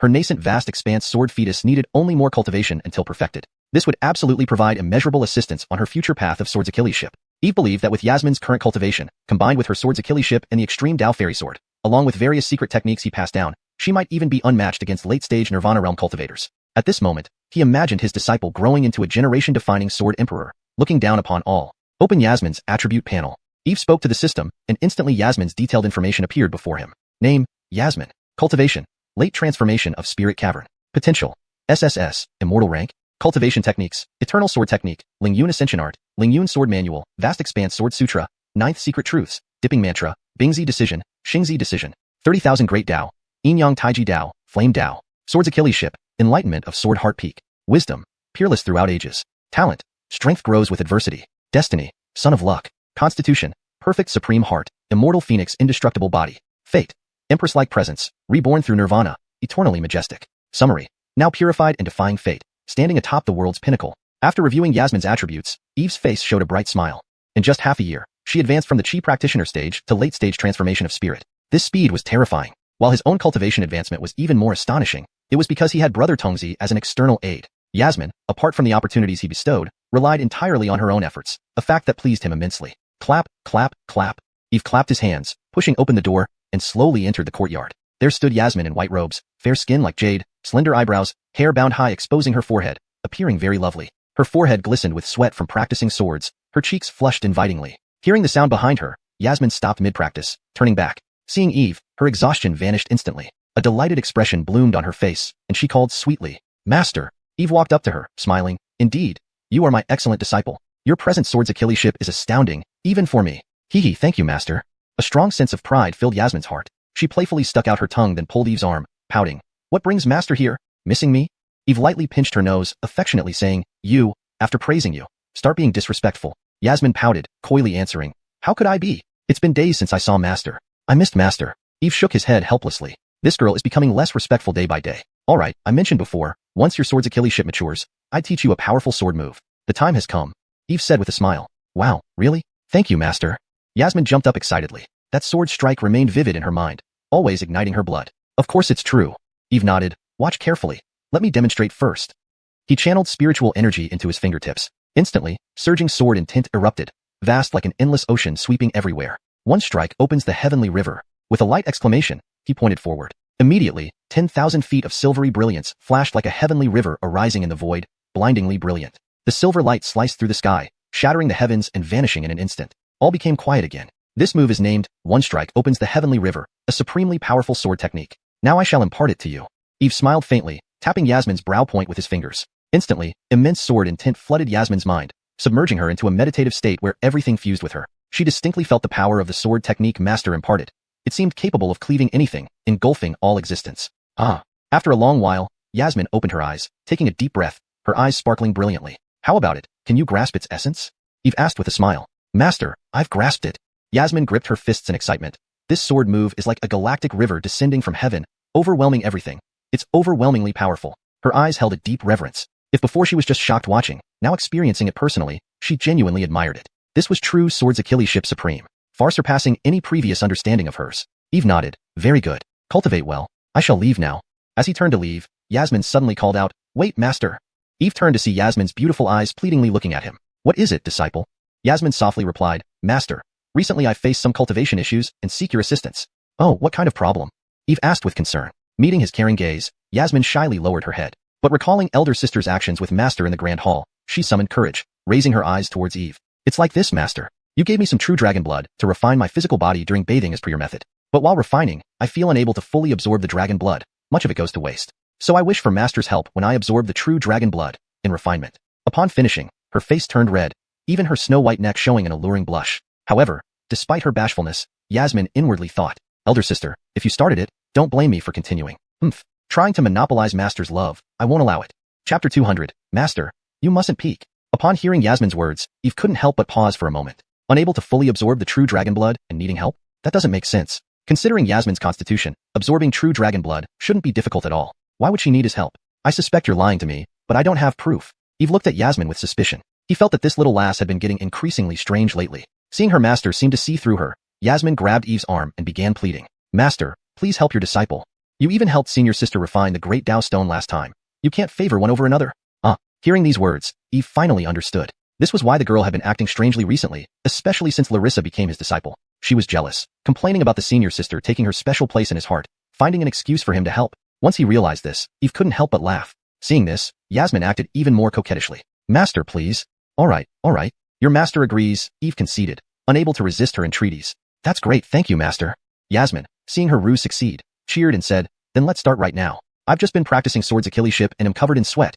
It's a perfect time for a bath. She then pulled Eve into the room, fearing he might escape. Eve couldn't refuse and allowed himself to be led inside. This was his first time entering his disciple's chamber, yet he found the feeling rather novel. The room was simple yet neat and tidy, exuding a faint, pleasant fragrance. Master, wait here for a moment while I prepare. Yasmin pushed Eve to sit by the bed before hurrying into the adjacent room.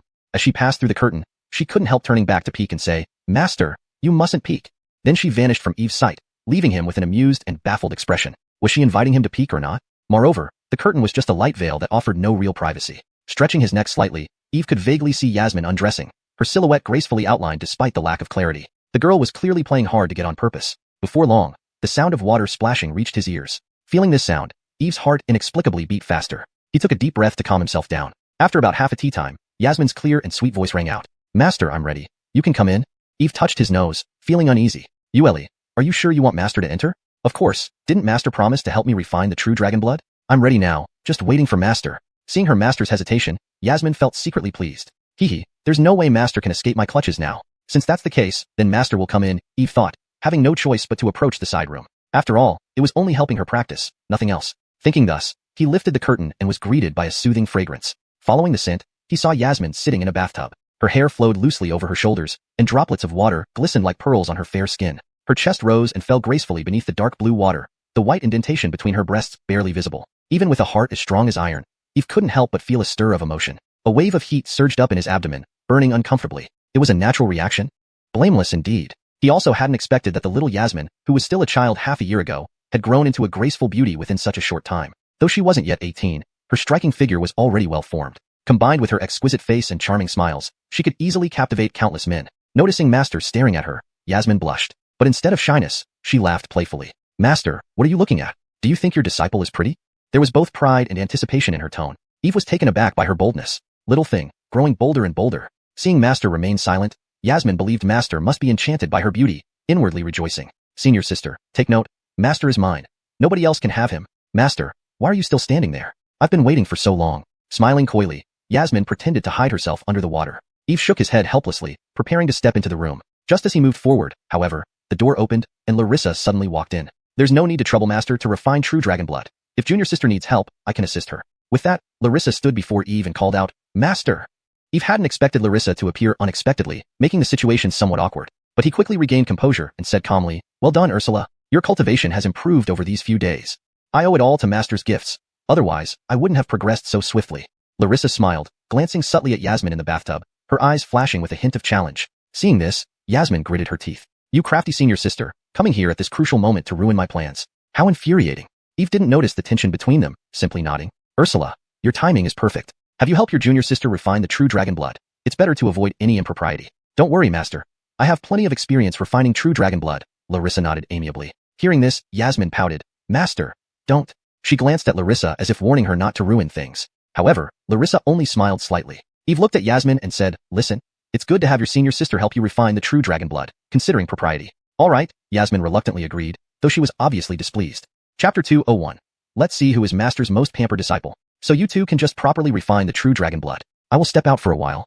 Eve said, then left the room. Yasmin watched her master leave, then looked at Larissa and said, "Elder sister is really over the top. She didn't come earlier or later, but showed up just now. How conveniently timed." Larissa smiled lightly and responded indifferently, "Indeed, it's very timely. Fortunately I arrived in time. Otherwise, with any further delay, I fear our junior sister might have thoroughly seduced our master." Hearing this, Yasmin's face turned beet red with shame. She hadn't expected that such a good opportunity to be alone with her master would be disrupted by elder sister. It was truly embarrassing. However, she refused to admit it, lifting her chin stubbornly. "What are you saying, elder sister? I'm master's most beloved disciple. What's wrong with him helping me cultivate? Can I possibly harm master? Master does indeed help junior sister cultivate, but what intentions does she harbor that I do not know?"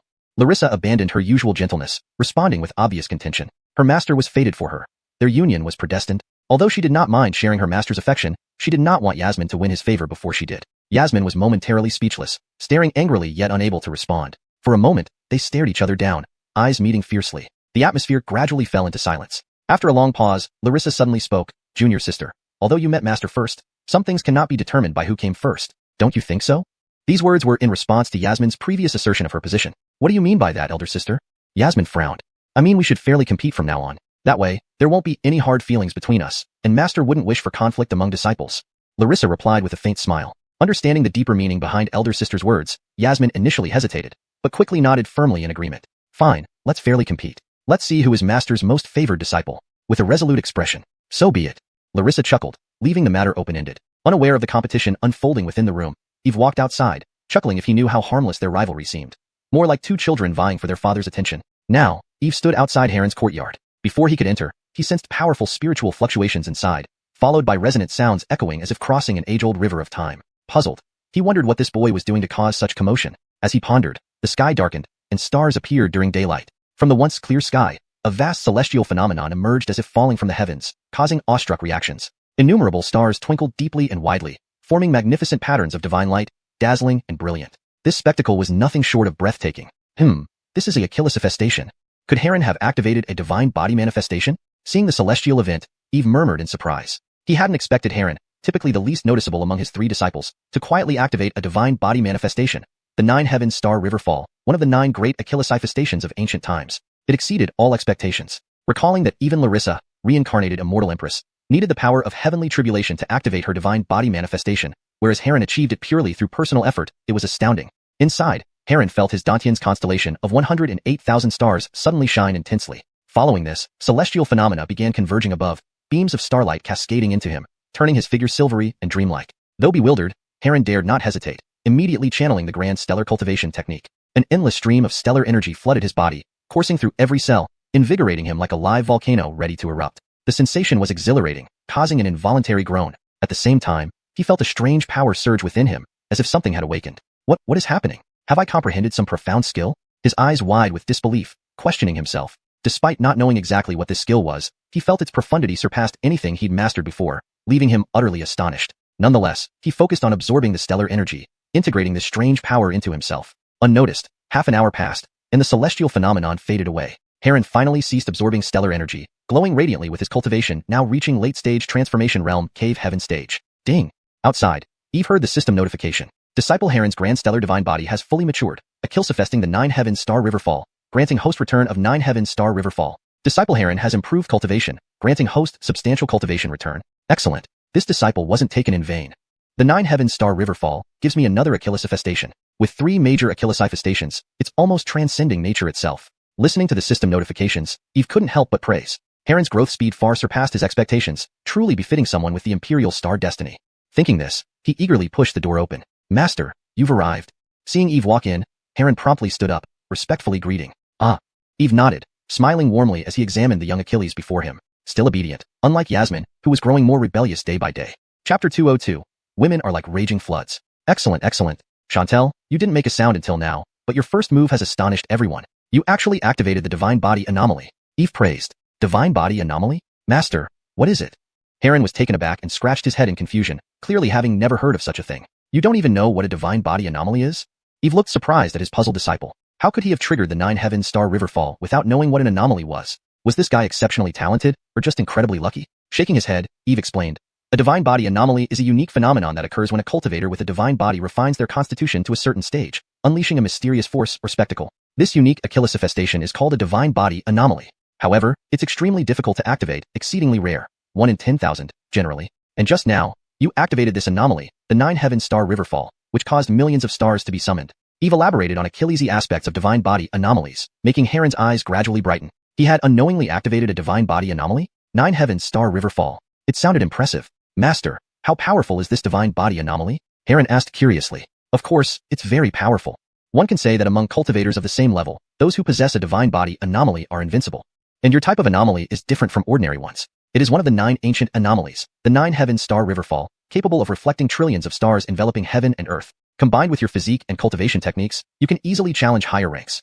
Eve smiled as he spoke. Heron immediately rejoiced upon hearing this. So this divine body anomaly offered such benefits, reflecting trillions of stars enveloping heaven and earth. Would he be unstoppable? It seemed that though his talent was average, with effort, miracles could happen. Triggering the divine body anomaly by chance might make future cultivation smoother. With this thought, he felt overwhelmingly confident, believing that this world would always have a place for him. Thank you, Master, for enlightening me, Heron respectfully said. Work hard. I look forward to greater achievements from you in the future. Eve nodded slightly, patted Heron's shoulder and said, consolidate your cultivation well, and I'll leave now. If you encounter any cultivation issues, find me promptly.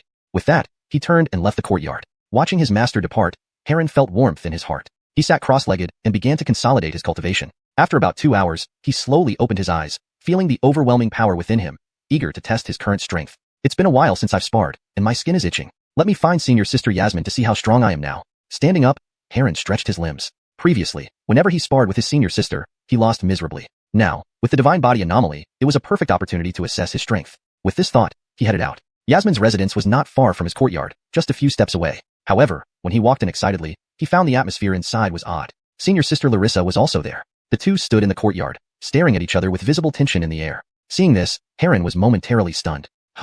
What's going on? What's wrong with these two? Why does it feel so weird? Did they argue? No, that didn't seem right. Larissa and Yasmin were supposed to be good friends, so why did it seem like they were ready for a showdown? Murmuring thoughts aside, neither Larissa nor Yasmin reacted much to Heron's sudden appearance. They continued to stare at each other, unwilling to back down. The tension between the two women intensified, and an intense jealousy permeated the entire courtyard, leaving Heron confused. Cough, senior sisters, what's? Heron cleared his throat awkwardly, but was interrupted mid-sentence. Don't speak. Don't disturb us. Both Yasmin and Larissa shouted simultaneously, startling Heron. What the heck did he do to deserve this aggression? Realizing something was terribly wrong, he decided to slip away. Well, continue senior sisters, I'll take my leave. Turning around, Heron tried to leave, but just as he was about to step out, he heard Yasmin's voice. Wait. Heron knew he was in trouble now, forcing a smile as he stopped and turned back. Senior sister, what do you need? Little brother, tell me, who is prettier, me or senior sister Moral? Yasmin asked through gritted teeth. Heron was speechless. Both senior sisters were incredibly beautiful. One was ethereal and elegant, like a blooming lotus, while the other resembled a celestial maiden with an unparalleled noble aura. How could he answer this? Moreover, answering incorrectly could have dire consequences. Heron quickly decided to play dumb. Well, I really can't tell. Why don't you ask Master? I'll take my leave. Seeing Heron remain silent, Yasmin pressed again. Tell me, who is prettier, me or senior sister Moral? Larissa watched him with interest, eager to hear his response. Nowhere Achilles likes criticism regarding her beauty. Under their gazes, Heron felt uneasy, feigning contemplation before repeating. Well, I really can't tell. Why don't you ask Master? I'm off. Without waiting for them to react, he hurriedly ran off. These women are terrifying. Better to escape while he could. Seeing Heron flee, both Yasmin and Larissa couldn't help but laugh, but quickly resumed their serious expressions, exchanged glances, coldly snorted, and left. Phew. Back in his room, Heron sighed in relief, still shaken. Fortunately, he hadn't said anything wrong. Otherwise, the consequences would have been severe. Today, he had truly experienced how terrifying women could be, more frightening than facing mortal enemies. Let's not think about it. I'll focus on cultivation. Fortunately, my heart is set on the Tao, not on women. Otherwise, dealing with such floods would drive anyone mad. Heron muttered to himself, closed his eyes, and resumed cultivation. He had reached the late-stage spirit transformation cave heaven realm, only 2 small realms away from the nirvana tribulation birth realm. Given his cultivation speed, steady progress should allow him to break through within a few months. Once he reached the nirvana tribulation birth realm, he planned to go out for training and search for clues about the Taiyuan immortal mansion left by his parents. Chapter 203, Jealousy and Rivalry. Night had fallen, the sky dotted with countless stars. Eve was lying beneath the Wudao tea tree, eyes closed, basking in the tranquility of the moment. At this moment, a faint fragrance wafted past his nose, causing him to open his eyes. Standing before him was Yasmin. The young girl's figure was graceful and captivating, her delicate features framed by lustrous black hair cascading over her shoulders. Under the moonlight, her skin glistened like milk, irresistible to the eye. Disciple, why are you still awake so late? Eve asked with a smile. Master, seeing you alone here, I came to keep you company, Yasmin replied playfully, sticking out her tongue. Eve chuckled, patted the empty space beside him, and motioned for Yasmin to sit next to him. All right, then come and sit. Yasmin nodded and sat down beside him, her gaze fixed on his face as if deep in thought. Disciple, do you have something to say to me? Eve said, reading her thoughts and smiling. No, nothing really. Yasmin shook her head achillously, putting on a serious face. Really? Eve raised an eyebrow. Of course not. How could I lie to Master? Yasmin giggled. Eve nodded and did not press further, resuming his meditation. Though he sensed she had worries, he would not force her to speak. Master, seeing you're so tired, let me give you a shoulder rub, Yasmin suggested with a mischievous grin, stealing a glance at her master. Knowing that to compete for her master's favor, she needed to excel not only in cultivation but also in her conduct. She wanted to be Master's little warm coat. Surprise flickered across Eve's eyes. For this disciple to offer him a shoulder rub, it was indeed unusual. However, he did not refuse, nodding in agreement. All right, my disciple will take care of you. Yasmin smiled sweetly and began massaging Eve's shoulders gently. Enjoying the service, Eve felt a wave of satisfaction wash over him. Despite Yasmin's unskilled hands, it was clear she put her heart into it. Just when he wished someone could massage his legs as well, Larissa appeared beside them, noticing Yasmin's triumphant look and provocative stance. I'll hammer your legs for you, Master, she added with a playful wink directed at Yasmin. Very well, then I won't hold back, Eve laughed, nodding. All right, Master, relax your legs, Larissa instructed, sitting down and mimicking Yasmin's actions to pound Eve's legs. Seeing this, Yasmin stomped her feet angrily, shooting a glare at Larissa. Big sister, always copying me. We'll see who laughs last. She worked even harder, rubbing Master's shoulders while teasingly poking his broad, muscular chest. This left Eve feeling ticklish and distracted. Larissa didn't back down, mirroring Yasmin's movements and continuously catching Master's eye. Her usually aloof and noble demeanor was set aside, wanting only to please him. If anyone else witnessed this scene, they'd be utterly stunned. The typically cold Larissa revealing such a tender side was almost unbelievable. In the Holy Land, she was the revered saintess, admired and adored by all. For her to act so coy and diligent with her Achilles would be hard to believe if told aloud. But more shockingly, were figures like Emperor Xianxia or the returning ancient giants of antiquity to know that the esteemed red dust Amnon was being pampered thus. Their reactions would be incomprehensible. Yasmin and Larissa competed fiercely, going back and forth without rest. These two girls, Eve chuckled wryly, silently enduring. It was painful yet amusing. He knew they were vying for his attention, but chose not to intervene.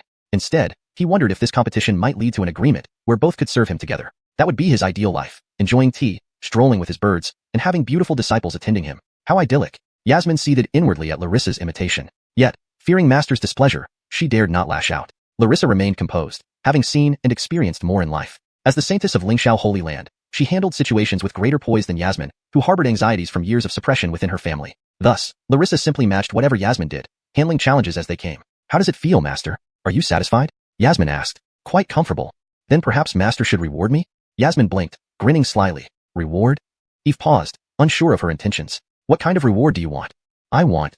Yasmin deliberately drew out her words, building suspense. Eve was taken aback, wondering what outrageous request she might make. Even Larissa sensed Yasmin's mischievous tone. What trick is little sister up to? Curious, she watched intently. I want. Master, can I massage your shoulders and hammer your legs every day? Yasmin giggled. Relief washed over Eve. He had feared some extravagant kills. Her sweet voice and bright smile melted his heart. This girl is becoming increasingly delightful. Sure, he nodded without hesitation. Yay. Yasmin jumped up happily. I want it too, Master. Larissa interjected quickly, unwilling to fall behind. It's fine, but not every day. Cultivation is your priority. I'm not that old yet to need daily service, Eve smiled. Both girls nodded obediently in agreement. Note, the translation aims to maintain the original tone, style, and paragraph structure of the Chinese text while ensuring natural English fluency and coherence.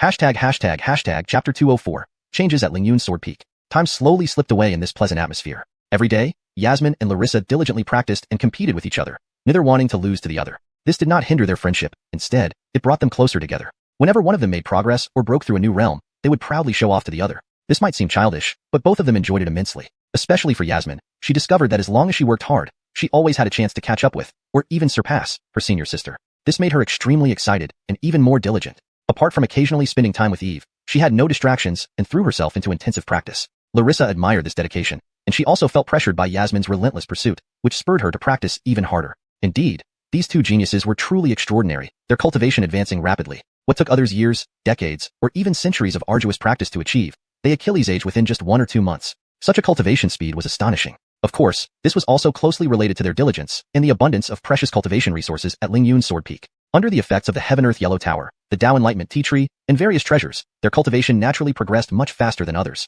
As their realms grew higher, so did their understanding of Sword's Achilleship and the principles of the universe. Note, Shin is translated as yellow to maintain the proper name Heaven-Earth Yellow Tower in English. He found great satisfaction in his disciples' competitive spirit. He enjoyed watching his students work hard while living a comfortable life himself. Meanwhile, the most depressed person at Lingyun's Sword Peak was Heron. Caught between the rivalry of his two senior sisters, he felt helpless and often served as a sparring partner whenever either of them became unhappy. Each session left him thoroughly battered.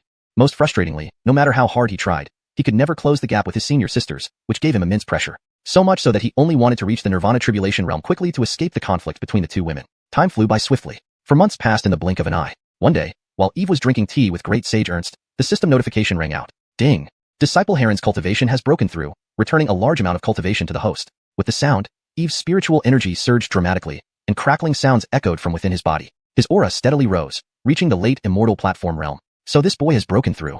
Eve's eyes lit up as he immediately checked Heron's attributes. Name: Heron. Cultivation: Early Nirvana Tribulation Birth Stage. Talent: B. Mystic Rank. Techniques: All Heaven Star Great Method, Big Dipper Divine Fist. 9 Secrets True Word, Do Decision. Martial Arts, Bing Decision. Travel Xing Decision. Phenomenon: 9 Heaven Star River Descends. Great Tao: Annihilation of the Starry Sky. Insight: Ordinary. Talent: Diligence makes up for deficiency. Fortune: Average. Physique: All Heaven Star Deity Body. Fate: Big Dipper Emperor Star, Supreme Celestial Destiny, possesses great fortune. Summary: The brilliant Emperor Star is rising. With time, he will surely become a celestial emperor, reigning over the heavens. Good, very good. To reach the Nirvana Tribulation birth stage with Mystic Rank talent in less than a year is quite an achievement. Eve smiled satisfactorily after reviewing Heron's data. These past few months, all his disciples had made significant progress. Larissa had successfully passed the wind, fire, and thunder tribulations, reaching the peak of the Nirvana Tribulation birth realm. A little more effort, and she could break through to the heaven and man completion realm, becoming a formidable power. Yasmin had advanced significantly, breaking through from the peak of the deity transformation cave heaven realm to the mid-Nirvana Tribulation birth realm. Their cultivation speed was rare in all of Jojo. Seeing his disciples grow stronger, Eve felt immense pride. Beside him, Great Sage Ernst showed little surprise at Eve's continuous breakthroughs. It wasn't that he wasn't amazed. Rather, he was simply numb to it after witnessing it so Achillesy times. From his perspective, Eve's breakthroughs were as common as eating and drinking. He had gotten used to it. Inside the Heaven-Earth Yellow Hall, Heron slowly opened his eyes, feeling the surging spiritual energy within him. He smiled broadly. Finally, I've broken through. Now I can go out for cultivation and won't have to be treated like a punching bag anymore. The past few months had been tough, being tormented by his 2 senior sisters. Now that he had finally broken through, it was definitely worth celebrating. Thinking about soon escaping his senior sister's clutches, his joy deepened. Let me go tell Master that I want to leave the mountain for some time, he chuckled, walking out. As he stepped out of the Heaven-Earth Yellow Hall, he saw his master in the distance and hurried over. Master is here too. Disciple Heron greets Master. Approaching, Heron noticed the Great Sage Ernst beside Eve and bowed respectfully. Great Sage Ernst turned to look at Heron, his eyes flashing with approval. Excellent, excellent. To break through the Nirvana Tribulation birth realm at your age, you are among the top 3 in the history of our Lingxiao Holy Land. Given time, you can surpass even me. Hearing the praises, Heron grinned widely, revealing his white teeth. Praise from the Great Sage is too generous. I merely got lucky. How dare I compare myself to the Great Sage? Haha, very modest. Excellent. Great Sage Ernst laughed heartily, turning to Eve. All your disciples are outstanding. I really don't know how you do it. Eve smiled. Haha, it's all their own efforts. I just guide them. Yes, indeed, your disciples are very diligent. Great Sage Ernst nodded. Then he seemed to remember something and looked at Heron. With the advent of the Immortal era, all major forces now have world-class geniuses emerging. While we Lingxiao Holy Land already have 10 holy sons, some of them are lacking in cultivation and may not be able to stand alone in the future. Heron, would you consider the position of a holy son? Chapter 205, Fremont, are you asking for a beating? Guillermo? Upon hearing Supreme Mystic's words, Heron was momentarily stunned. He then shook his head and said, I appreciate the sect leader's intention to cultivate me as a disciple. But the Guillermo represents the Holy Land in every word and action, burdened with Achillesy considerations. I've grown accustomed to freedom and am not suitable for this role. Alright, if you're unwilling, I won't force you. Seeing Heron refuse, Supreme Mystic did not insist, understanding that everyone has their own path. Thank you for your understanding. Heron nodded. His heart was set on the path of invincibility. Other matters held no interest for him. Besides, he was rather easygoing and disliked being restrained. With this thought, he turned to his master and seriously said, Master, my cultivation has reached the Nirvana realm. In this world, I have gained some means to protect myself, so I wish to venture out for training. Only in the outside world can one truly temper oneself. Otherwise, I will forever remain a fledgling under your protection, unable to spread my wings and soar. Hearing Heron's words, Eve's face showed a hint of satisfaction. I'm glad you have such thoughts. However, the primordial heaven rankings are about to begin, and the annual competition of the Holy Land is also approaching. If you wish to venture out, it would not be too late to leave after 1 month.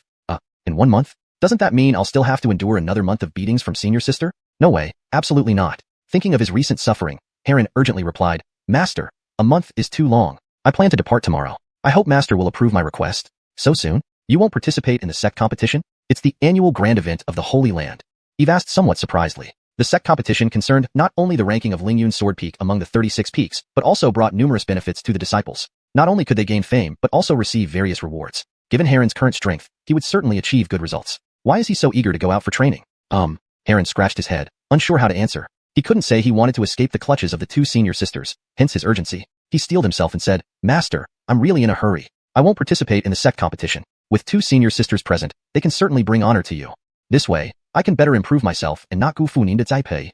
Should be translated as, "This way, I can enhance myself better and not let down your expectations." So the full sentence would read, "I want to compete with those external prodigies to gain experience and see the colorful world outside. This way, I can enhance myself better and not let down your expectations. Alright, since that's the case, you may go." After hearing Heron's reasoning, Eve smiled, patted his shoulder, and instructed, "With your current cultivation and strength, even if you encounter danger, you should be able to turn adversity into safety. But remember what I've taught you. Always be cautious when walking the path outside, never let your guard down. When it's time to endure, endure. When it's necessary to be ruthless, do not show mercy. Kill completely, leaving no traces or regrets. The universe is vast, filled with endless opportunities, treasures, and rarities. They all need to be obtained through your own efforts. Seize, plunder, and fight for them. Understand?" Listening to his master's instructions, Heron quickly clasped his hands and said, "Disciple understands." "Good to hear." Eve nodded in satisfaction. "Take these Dao comprehension teas, Bin flowers, and some elixirs and treasures as backup for emergencies." He then pulled out a storage ring from his sleeve and handed it to Heron. Inside the storage ring were various rare materials, thousands of Dao comprehension tea leaves, 2 Bin flower filaments, medicinal pills, and spirit stones, enough to sustain Heron for a year. "Thank you, master." Heron took it and bowed respectfully. Then, carrying these items, he headed toward his residence. Watching Heron leave, Supreme Mystic said, "Your disciple's cultivation is indeed not low, but are you really at ease letting him venture out alone without fear of mishaps?" Usually, when holy prodigies ventured out for training, they were accompanied by guardians. These guardians would assist in critical moments to prevent unforeseen events. Eve smiled slightly and replied, "This boy is mentally strong and alert. I believe his nature ensures he won't suffer any losses. Moreover, he has resilience. I believe he will gain much from this experience, greatly benefiting his future growth." Since Heron was taken in by him personally, Eve understood this disciple well. Supreme Mystic nodded and said, "If you're this confident, then letting him train alone might be beneficial." Back at his residence, Heron began packing. Relieved that he wouldn't have to face his senior sisters, training temporarily, he felt a great load off his shoulders. But just as he packed everything into his spatial ring, a soft voice rang out behind him. "Fremont, heard you're going out for training tomorrow?" At the sound, Heron shivered, showing a bitter smile, and turned to see Yasmin and Larissa standing outside the door. "Senior sisters, you already know."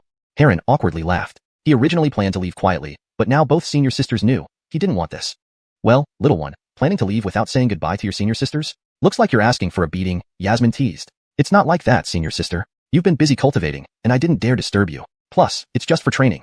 I'll be back soon," Heron explained hastily, looking at Yasmin's stern face. "Still trying to argue? If Master hadn't suddenly come to us, we might have remained in the dark," Yasmin humphed. Larissa agreed, "Yeah, little brother, that's not very fair of you. To plan to leave secretly?" Heron's face fell miserably. "Master, why did you betray me? Oh no, this is going to be bad. Since little brother is leaving, as the eldest senior sister, I don't have much to give you. But let me teach you something last, so you don't suffer out there," Larissa chuckled. "Fremont, come on. Since you've just broken through to the Nirvana realm, let's see how much you've improved." Yasmin also grinned, her fists crackling menacingly.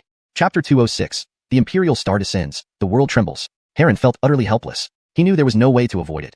Today he would definitely get a beating. "Senior sister, please go easy on me. Don't hit my face. I still need to go out for training. Don't worry. I know how much force to use. This will help you learn Achillesy things, and give you more capital to protect yourself when facing strong enemies." Larissa smiled warmly and then turned to Yasmin, asking, "Junior sister, do you want to teach the junior brother first, or should I?" "I'll go first. Let Xiaochen experience the dangers of the world. Watch this."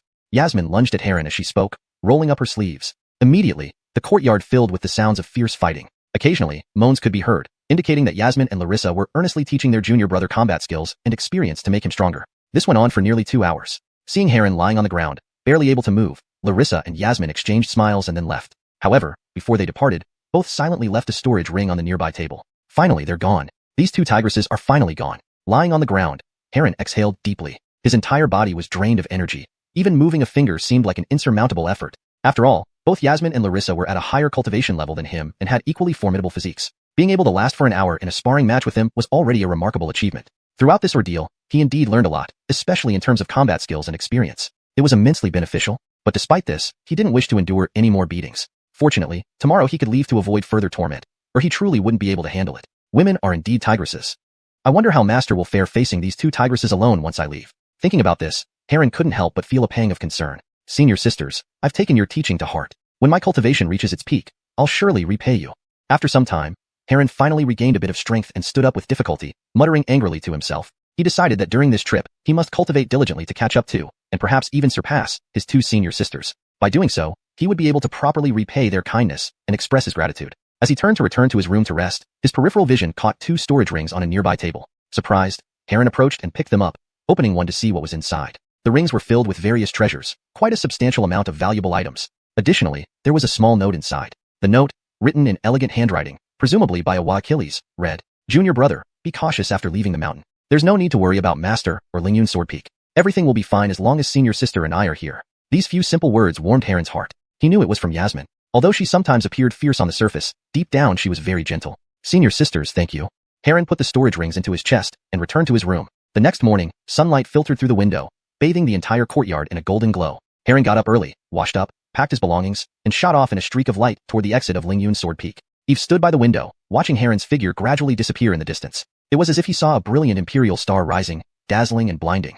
"Heaven killeth the destiny of mortals, and the Emperor reigns over the 9 heavens. Kid, work hard and show this world what true genius means." Eve murmured to himself, his eyes gleaming with anticipation. Meanwhile, Yasmin and Larissa also watched Heron depart from not far away, both wearing faint smiles. At the moment Heron descended the mountain, every living being in the Z-Way star region witnessed the North Star, symbolizing supreme authority, suddenly radiating brilliant light, illuminating the entire sky and drawing everyone's attention. The North Star represented unparalleled dignity and the Emperor's divine power. For tens of thousands of years, it hadn't shone in the Z-Way star region, yet now it emitted boundless light, clearly triggered by someone. The shining imperial star signifies the emergence of an extraordinary prodigy. Indeed, it is the era of immortals. Even the North Star, which has shown no anomalies for hundreds of thousands of years, has changed. Find this person, kill him, and you can gain all his blessings and fortune. Anyone who can trigger the imperial star must possess supreme fate and immense potential. How easy would it be to kill such a person? This isn't certain. Throughout history, countless prodigies have emerged, but only a few survived and ascended to the peak. Most became stepping stones for others to reach higher levels. So, while he hasn't fully grown, we must seize this opportunity, kill him, and claim his great destiny. In an instant, whether Huakelis, demons, or other forces, everyone was discussing the shining North Star with awe and shock. Unaware of this, Heron chose a direction after leaving Lingxiao Holy Land. His primary goal was to find the traces of the Taiyuan Immortal Palace, so he planned to first visit the ancient ruins where his father obtained the Taiyuan Immortal Order. Moreover, he dared not delay since the Taiyuan Immortal Palace was a treasure trove of immortals. If someone else claimed it first, he would likely regret it for life. On top of Lingyun Sword Peak, with Heron gone, Lingyun Sword Peak became quieter without the usual sparring and fights among disciples. Perhaps it's time to consider recruiting a 4th disciple. Otherwise, once Yueli and Ursula also go out for training, I might become a lonely old Achilles again. Eve stood by the window, gazing into the distant horizon, murmuring to himself. He planned to descend the mountain after the clan competition to look for suitable candidates. Furthermore, as his cultivation increased, the daily returns from his 3 disciples were no longer as impressive as before. To continue rapidly breaking through, he needed more disciples. Chapter 207, The Era of Great Strife. Screech. Just as Eve was lost in thought, the golden crow divine bird perched atop the fusong tree suddenly chirped and landed on his shoulder, affectionately brushing its beak against his cheek. "What? You want to follow me out when I go?" Eve chuckled, stroking the fusong divine bird's soft feathers, and asked. The golden crow had already formed a pact with him, allowing for some degree of telepathic communication. Therefore, he could naturally sense some of its thoughts. The golden crow nodded, its golden wings flapping continuously as if to affirm. "Haha, then I'll take you with me when I go out." Eve laughed heartily. Hearing this, the golden crow seemed very excited, flying about wildly in the air, displaying extreme excitement. With a flick of its wings, it could unleash flames capable of tearing through space. Over these past few months of cultivation within the fusong tree, it had grown significantly, its entire body now radiating a dazzling golden luster, akin to being covered in a layer of precious armor, looking extraordinarily beautiful. Moreover, its cultivation had reached the deity transformation cave heaven realm, and it was believed that it wouldn't take long before it could break through to the nirvana tribulation birth stage. Imagine riding such a golden crow across the Z-Way star domain. It would undoubtedly be extremely impressive. Days passed one by one. As the great calamity unfolded, the entire Z-Way star domain grew increasingly turbulent, with stunning news breaking daily. An ancient immortal's cave has emerged in Wasteland State, rumored to contain countless treasures, even an ultimate imperial armament hidden within. Powerful figures from nearby Dao states rushed to compete for the opportunity. The Guillermo of the Southern State, Dao One Holy Land activated the chaotic god body, suppressing all contemporary geniuses and becoming the brightest new star of Dao One Holy Land. The Divine Lady of the Central State Yaoguang Holy Land made her debut with astounding talent, achieving the celestial being realm after just a few decades of cultivation. Her strength was extraordinary and she was hailed as the most brilliant new talent of Central State in 10,000 years. At West Region Vajra Temple, Patala Emperor's lifespan came to an end, leaving behind 9 Buddha Emperor relics. In Jinzhou, Heart Demon Elders set up a taboo grand formation for cultivation, using the blood sacrifice of billions of lives to break through to become a near emperor power. Now, the 3 major holy lands of Jinzhou have launched attacks on him. The old ancestor of Central Sword Sect comprehended the great Tao of heaven and earth, creating unique sword techniques, achieving the Sword Emperor realm, leading the sword cultivators worldwide. Qingjiao King from 10,000 Demon Mountain in the Northern Territory led a massive assault with billions of demon races against the mountains and seas divine dynasty, sweeping through 9 major Dao states in 10 days, with rivers of blood flowing and countless casualties. These successive pieces of news were like thunderbolts, inundating the entire domain, shocking everyone to the core. One couldn't help but marvel at how truly fitting it was to call this the advent of the Immortal Dao era, where various outstanding individuals and their opportunities and transformations appeared simultaneously. Even legendary chaotic god bodies emerged in the world. One could only imagine what magnificent events were yet to come. On this day, Eve was lying on a chair under the Enlightenment tea tree, enjoying massages from his 2 disciples when suddenly, the entire Lingxiao Holy Land shook. Clang, clang, clang. Then a loud bell sounded, its voice piercing the heavens, echoing through the 9 skies, causing everyone to feel a shock in their hearts. Lingxiao bell ringing 9 times signifies that the Grandmaster is summoning all chief Keenans to gather in Lingxiao Palace for discussion. Larissa listened to the bell, a bright light flashing in her eyes. Yes, I will go check. You two rest, Eve smiled, slowly standing up from the chair, his figure transforming into a streak of light and disappearing within the Lingyun Sword Peak. In no time, he appeared at Lingxiao Palace on Lingxiao Peak. He saw Supreme Truth Immortal seated at the head of the hall, while other chief Keenans gradually gathered inside Lingxiao Hall. They each looked solemn, their expressions serious. Seeing Eve enter, they nodded in greeting. Eve reciprocated with respect. After the attack by the Jiang family and the matter of the Dark Emperor tomb, his prestige in Lingxiao Holy Land had skyrocketed. Almost every Keenan treated him respectfully, none dared to neglect him. After about an incense stick's duration, everyone had gathered. Greetings to the Grandmaster. Everyone bowed to Supreme Truth Immortal. You may all rise. Supreme Truth Immortal gently waved his hand. The Grandmaster has summoned us today. Do you have any important matters? A chief Keenan stood up and asked. You've all heard about recent events in the major Dao states. The era of great strife has arrived, and the Chaos Heavenly List is about to unfold. It's truly stirring, with all influential powers and geniuses emerging. As one of the top traditions, we can't afford to fall behind. Therefore, I plan to hold the annual SEC competition 1 month early, coinciding with the opening of the Heavenly List. To finalize the ranking between peaks next year for the distribution of cultivation resources, preparing our disciples to vie for ranks on the Chaos Heavenly List. Of course, cultivation resources will be doubled next year to give our disciples more opportunities. Also, disciples who excel in the sect competition will receive special rewards. Supreme Truth Immortal said firmly. Upon hearing this, everyone was stunned, showing looks of pleasant surprise. Doubling cultivation resources was indeed excellent news for everyone. It was clear that the Grandmaster went to great lengths to ensure disciples could enter the Chaos Heavenly List. Grandmaster's wisdom. Grandmaster's wisdom. All praised unanimously. Please ensure your disciples cultivate diligently to achieve good rankings in this competition.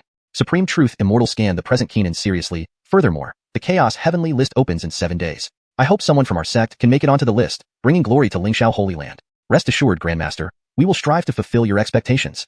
Elders assured quickly. Very well. Supreme Truth Immortal nodded approvingly. All prepare now. The competition begins tomorrow, and I will personally preside over it. With a wave of his hand. Yes, Grandmaster. Everyone bowed again and exited. Eve followed the crowd out of Lingxiao Palace. Just as he was about to return to Lingyun Sword Peak, he saw a familiar figure.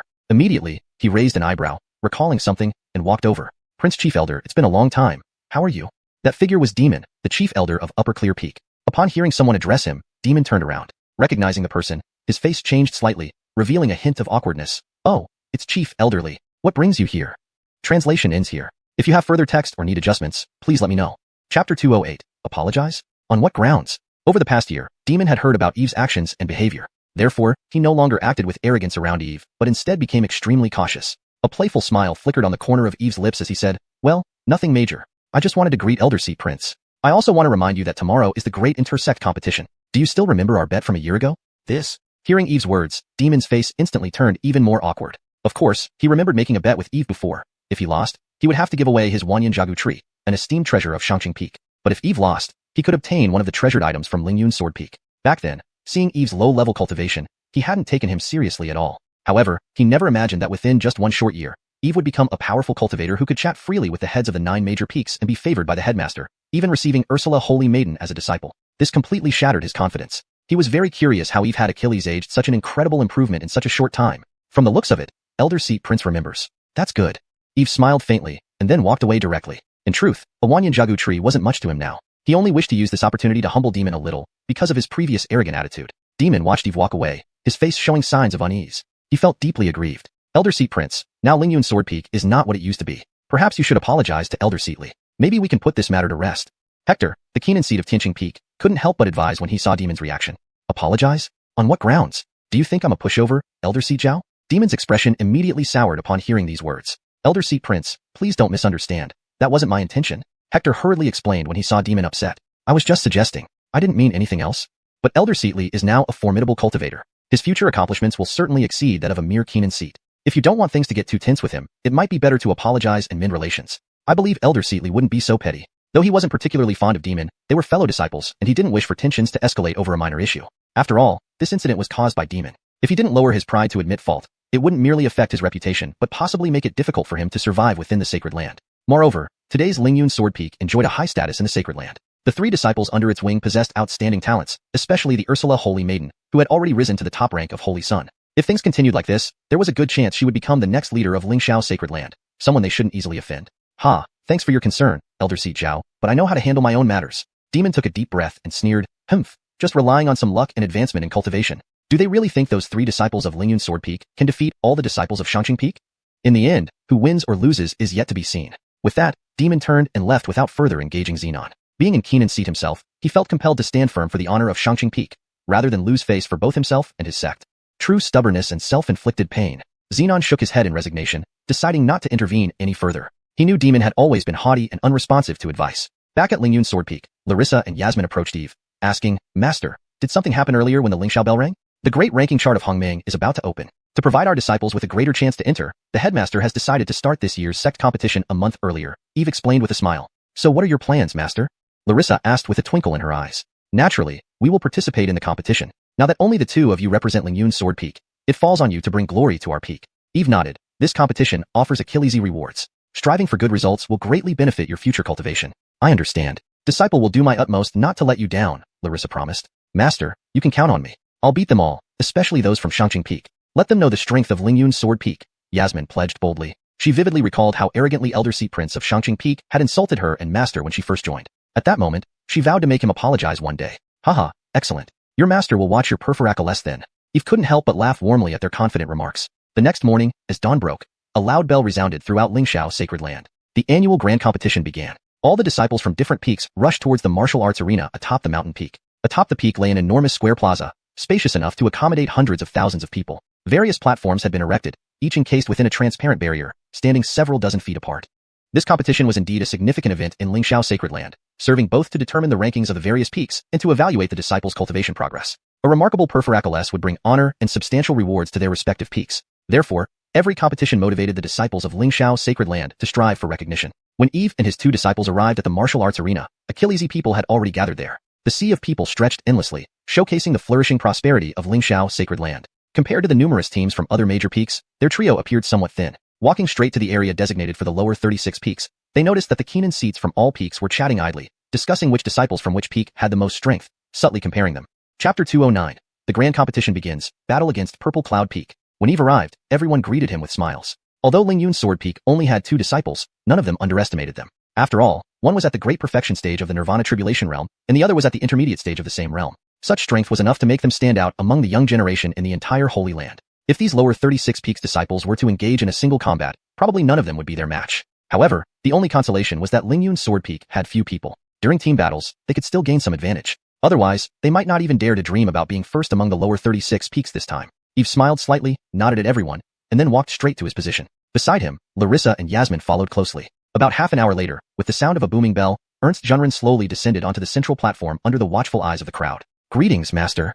Everyone greeted Ernst Junren on the platform. That's enough. There's no need for further formalities, said Ernst Junren, waving his hand. He glanced around and after a moment of contemplation, continued. Today is the start of our Lingyun Holy Land's grand competition. Since the Chaos Heaven list will soon open, we've specially advanced it by a month to give you more preparation for the Chaos Heaven list. I hope every disciple from each peak will go all out in this competition, shining for your main peak and securing resources for your future. Now you compete with fellow disciples within the Holy Land, but in the future, you'll have to contend with geniuses outside. Remember, regardless of who you are, only by striving against the heavens and others can you reach the pinnacle of immortality. Ernst's voice resounded like a great bell throughout the square, making all the disciples' eardrums hum. Each word seemed to carry infinite power, stirring hearts and raising blood pressures. Yes, disciples will follow Master's teachings. The crowd responded unanimously. Ernst Junren nodded in satisfaction. Good. I now announce the itinerary and rules of this grand competition. The first round is the ranking matches between peaks. Each peak will randomly draw opponents and conduct trials, adopting a best-of-3 format. Each peak sends elite disciples for one-on-one duels, and teams of 10 elite disciples for team battles. Also, there will be final showdowns between the peak masters or Keenans. Those who win 2 out of 3 rounds advance to the winner group, while losers drop into the loser group until the last place is decided. The second round is a defense challenge among disciples, lasting for 1 day. If each defending disciple can withstand 10 consecutive matches, they earn a reward. The last person standing will be the champion of this grand competition. Ernst's voice grew louder, eventually echoing through the sky. Now, let's start drawing lots. Swish. With Ernst's comikills, jade slips danced in the air, pairing up in rows. Upper 9 peaks matches. Daoyufeng versus Starry Sky Peak. Piaomiao Peak versus Zhejuan Peak. Lower 36 peaks matches. Tianqing Peak versus Qingyang Peak. Shangqing Peak versus Chiwe Peak. Lingyun's sword peak. As the results of the draws emerged, some were happy, and some were sorrowful. After all, the strengths of the peaks varied widely. Some peaks had strong foundations and formidable power. Drawing such opponents was hardly good news for any peak. Of course, there were also weaker peaks, like Xianxia Peak and Chiwe Peak. Chiwe Peak ranked low among the lower 36 peaks, at the 31st position, so facing Xianxia Peak, which was 19th, was definitely a tough fight. Alright, the first round begins now. Ernst's indifferent voice echoed once again. Whoosh! The jade slips turned into streams of light, flying towards different areas and hovering above the platforms, displaying the information of the opponents. Was the first round against Purple Cloud Peak? Eve looked at the information on the platform and smiled. He knew something about Purple Cloud Peak. It ranked 13th among the lower 36 peaks, having middle upper tier strength. With over 1,000 disciples, it excelled in array arts, making it a behemoth compared to Lingyun's sword peak. Ursula, Yueli, do you have confidence facing Purple Cloud Peak? I heard they have a supreme genius named Akil, a congenital spiritual body, quite renowned in the Holy Land. Eve turned to Larissa and Yasmin beside him and asked, Master, no problem. I've heard of Akil too. He's among the top geniuses here, reaching the Nirvana realm in less than a century. His strength is commendable, but although he excels in arrays, I'm not afraid. I can take him down within 3 moves. Larissa lifted her head slightly, speaking calmly as if completely unworried. Master, don't worry. With me and senior sister here, you won't need to step in. You can just sit and watch. Yasmin smiled playfully. They're unlucky to draw us. Haha, great, then you two decide who goes first. I'll enjoy watching your perforaculess. Eve laughed upon hearing her words. Indeed, his 2 disciples were exceptional talents, incredibly powerful and gifted. They naturally didn't fear the supposed geniuses from Purple Cloud Peak. While Yasmin thought the opponent drew an unlucky lot, when Purple Cloud Peak saw they drew Lingyun's sword peak, they couldn't help but feel delighted. Although they weren't a match for Saintess Ursula in a one-on-one duel, Lingyun's sword peak's lack of numbers meant they could win the team battle, leading to the final showdown. Purple Cloud Peak recently had Keenan break through to the Immortal platform realm, ensuring their confidence for the final battle. The first round began. After discussing briefly, Yasmin tapped the ground and soared into the air, landing gracefully on the platform like a celestial maiden. Lingyun's sword peak isn't sending Saintess Ursula but Yasmin instead. Although I heard she's also a supreme genius, placing 3rd in the last trial, her cultivation time is short. She just reached the Nirvana realm, probably not enough to defeat Akil, right? Seeing this, Achillesy spectators murmured among themselves. The people from Purple Cloud Peak were pleasantly surprised. Initially planning to send someone to lose to Larissa, they found themselves getting an unexpected opportunity with her absence and Yasmin stepping in instead. Chapter 210, Defeating the Enemy with One Sword. Xingwen, are you confident you can take him down? Asked Defy, the Peak Master of Purple Cloud Peak, as he glanced at the young Achilles beside him. If it were Holy Maiden Ursula appearing, I know I wouldn't stand a chance. But with Yasmin, I'm curious just how strong she really is, Akil said, a confident smile creeping onto his lips. Though Yasmin had recently gained a significant reputation in the sacred ground, reaching the 8th floor of the Haotian Sword Tower and placing 3rd in the Lingxiao trial, nobody had ever seen her in combat. It was impossible to tell whether her strength was genuine or bolstered by elixirs and treasures. After all, in this era of immortality cultivation, rapid advancements were not unusual, but often those who progressed too quickly lacked a solid foundation. They might have high levels of cultivation without corresponding strength. Thus, Akil was also eager to see if Yasmin was as formidable as rumored. Very well, since you're confident, then you'll be personally going up against her. Defeat her and win glory for our Purple Cloud Peak. Defy nodded in satisfaction. Yes. Akil replied respectfully, leaping gracefully onto the platform. Please guide me. He bowed courteously to Yasmin. She gave a slight nod in response. Please guide me. As she spoke, she flipped her hand, and the Azure Lotus Immortal Sword appeared in her grasp. Her white robe fluttered gracefully, accentuating her exquisite beauty. With the announcement that the match had begun, a resonant bell-like sound reverberated through the area. Boom. In the next moment, Achilles' entire body vibrated, unleashing an overwhelming aura. His eyes flashed with piercing brilliance. Array activate. At Achilles' kills, intricate symbols floated into existence in the air. Each symbol emitted a mysterious glow and rapidly converged under his control. A massive golden array descended from the heavens, carrying an awe-inspiring aura. Rumble. The sky trembled and the earth darkened. How formidable. Akil is indeed terrifying, befitting a long-renowned prodigy of the sacred ground. Few beneath the holy suns can defeat him. In comparison, Yasmin still looks too young. Yes, Yasmin has only been admitted to the sacred ground for a short time, while Akil has already achieved fame over Achilles' years, with combat experience far surpassing hers. Seeing the massive golden array, everyone marveled aloud. Senior brother, go get them. Show the other peaks the power of Purple Cloud Peak. From below the platform, Purple Cloud Peak disciples cheered loudly. Simultaneously, the golden array on the platform solidified. Dragons coiled around it, exuding an intimidating presence. Go! Akil shouted, sending out a golden dragon illusion from his array. The dragon lunged toward Yasmin, its massive mouth agape as though it could swallow her whole. Yasmin watched the golden dragon calmly, flicking her wrist. A silver beam shot from her sword, like a waterfall of silver light, charging straight at the dragon illusion. Boom! Upon collision, blinding light erupted, causing everyone watching to shield their eyes. Moments later, a melodious sword hum filled the air, followed by a graceful figure descending from the void. Standing on the platform, Yasmin's white dress danced in the wind, resembling a celestial maiden descended to earth, mesmerizingly beautiful. Meanwhile, Akil was hurled backward, landing hard on the ground, blood gushing from his mouth. This scene shocked everyone. What just happened? Yasmin won? And in just one move? Wasn't it supposed to be an intense battle? Yet, the match concluded in a single exchange? People were stunned. Yasmin's victory seemed almost too incredible. Yasmin won. Looking at the Achilles in white, everyone felt as if they were witnessing a celestial being, while Akil was merely an insignificant ant. Wah cough cough. Lying on the ground, Akil coughed violently, blood streaming from the corner of his mouth, utterly disheveled. How could this happen? He hadn't expected Yasmin to be so powerful. Despite using all his might, he was defeated in a single strike. This was beyond comprehension. Akil prided himself as a standout talent in the sacred ground, believing few among the younger generation could match him, excluding the Holy Sons. But now, facing Yasmin, he realized he was insignificant before her. At this moment, he understood why Soaring Cloud Sword Peak had chosen Yasmin. It was because they knew his abilities were no match for her. Feeling humiliated, Achilles' expression darkened. I lost. After some time, he stood up and left the platform. The first match goes to Soaring Cloud Sword Peak. For the second match, a team battle, please prepare your disciples to enter the arena within half an hour. The referee announced, retreating afterward. A Diffier watched his disciple lose so swiftly, equally astonished. He had thought the choice of Yasmin by Soaring Cloud Sword Peak offered them an advantage. Clearly, he had underestimated her. Not only did Yasmin triumph, but a Diffier suspected she hadn't even exerted her full potential. Master, I failed you. Akil approached a Diffier, his face etched with guilt. Don't blame yourself. Yasmin is just too strong. Her cultivation speed far exceeds what we can understand. A Diffier shook his head. Rest and recover for the team battle. If we win that, there's still hope for us. Akil nodded and retreated to meditate, restoring his injuries. Eve observed Yasmin's perforaculus and smiled faintly. Impressive, very impressive. Yueli has made great strides recently. It's truly commendable. Master, you don't know how formidable junior sister has become. Even if I wanted to win, it would be no easy feat, Larissa remarked beside him. Is that so? Eve raised an eyebrow, surprised. Knowing Larissa's strength, capable of subduing 2 holy sons, and recognizing that Yasmin was still 2 minor realms below her, yet could earn such praise from her indicated Yasmin's remarkable prowess. It seemed the past few months of rivalry between the 2 apprentices had greatly benefited Yasmin. Indeed, competition fostered growth. Chapter 211, 1 against 10. How do you 2 plan to handle the next team battle? Eve asked. Still just letting the junior sister go out alone. She wants to test her current strength, so she doesn't want me to interfere, Larissa said. Really? Eve's eyes lit up at these words, then I look forward to it. On the stage. As the time for the second match approached, Xian Peak dispatched 10 elite disciples onto the field. In addition to Akil, there were 2 more Nirvana Realm disciples, with the other 7 all being of the Soul Transformation Cave Heaven Realm. They stood in a row, vaguely forming a battle array. In contrast, Yasmin stood alone on the opposite side. What's going on? Only Yasmin from Lingyun's Sword Peak? Is she planning to fight 10-on-1?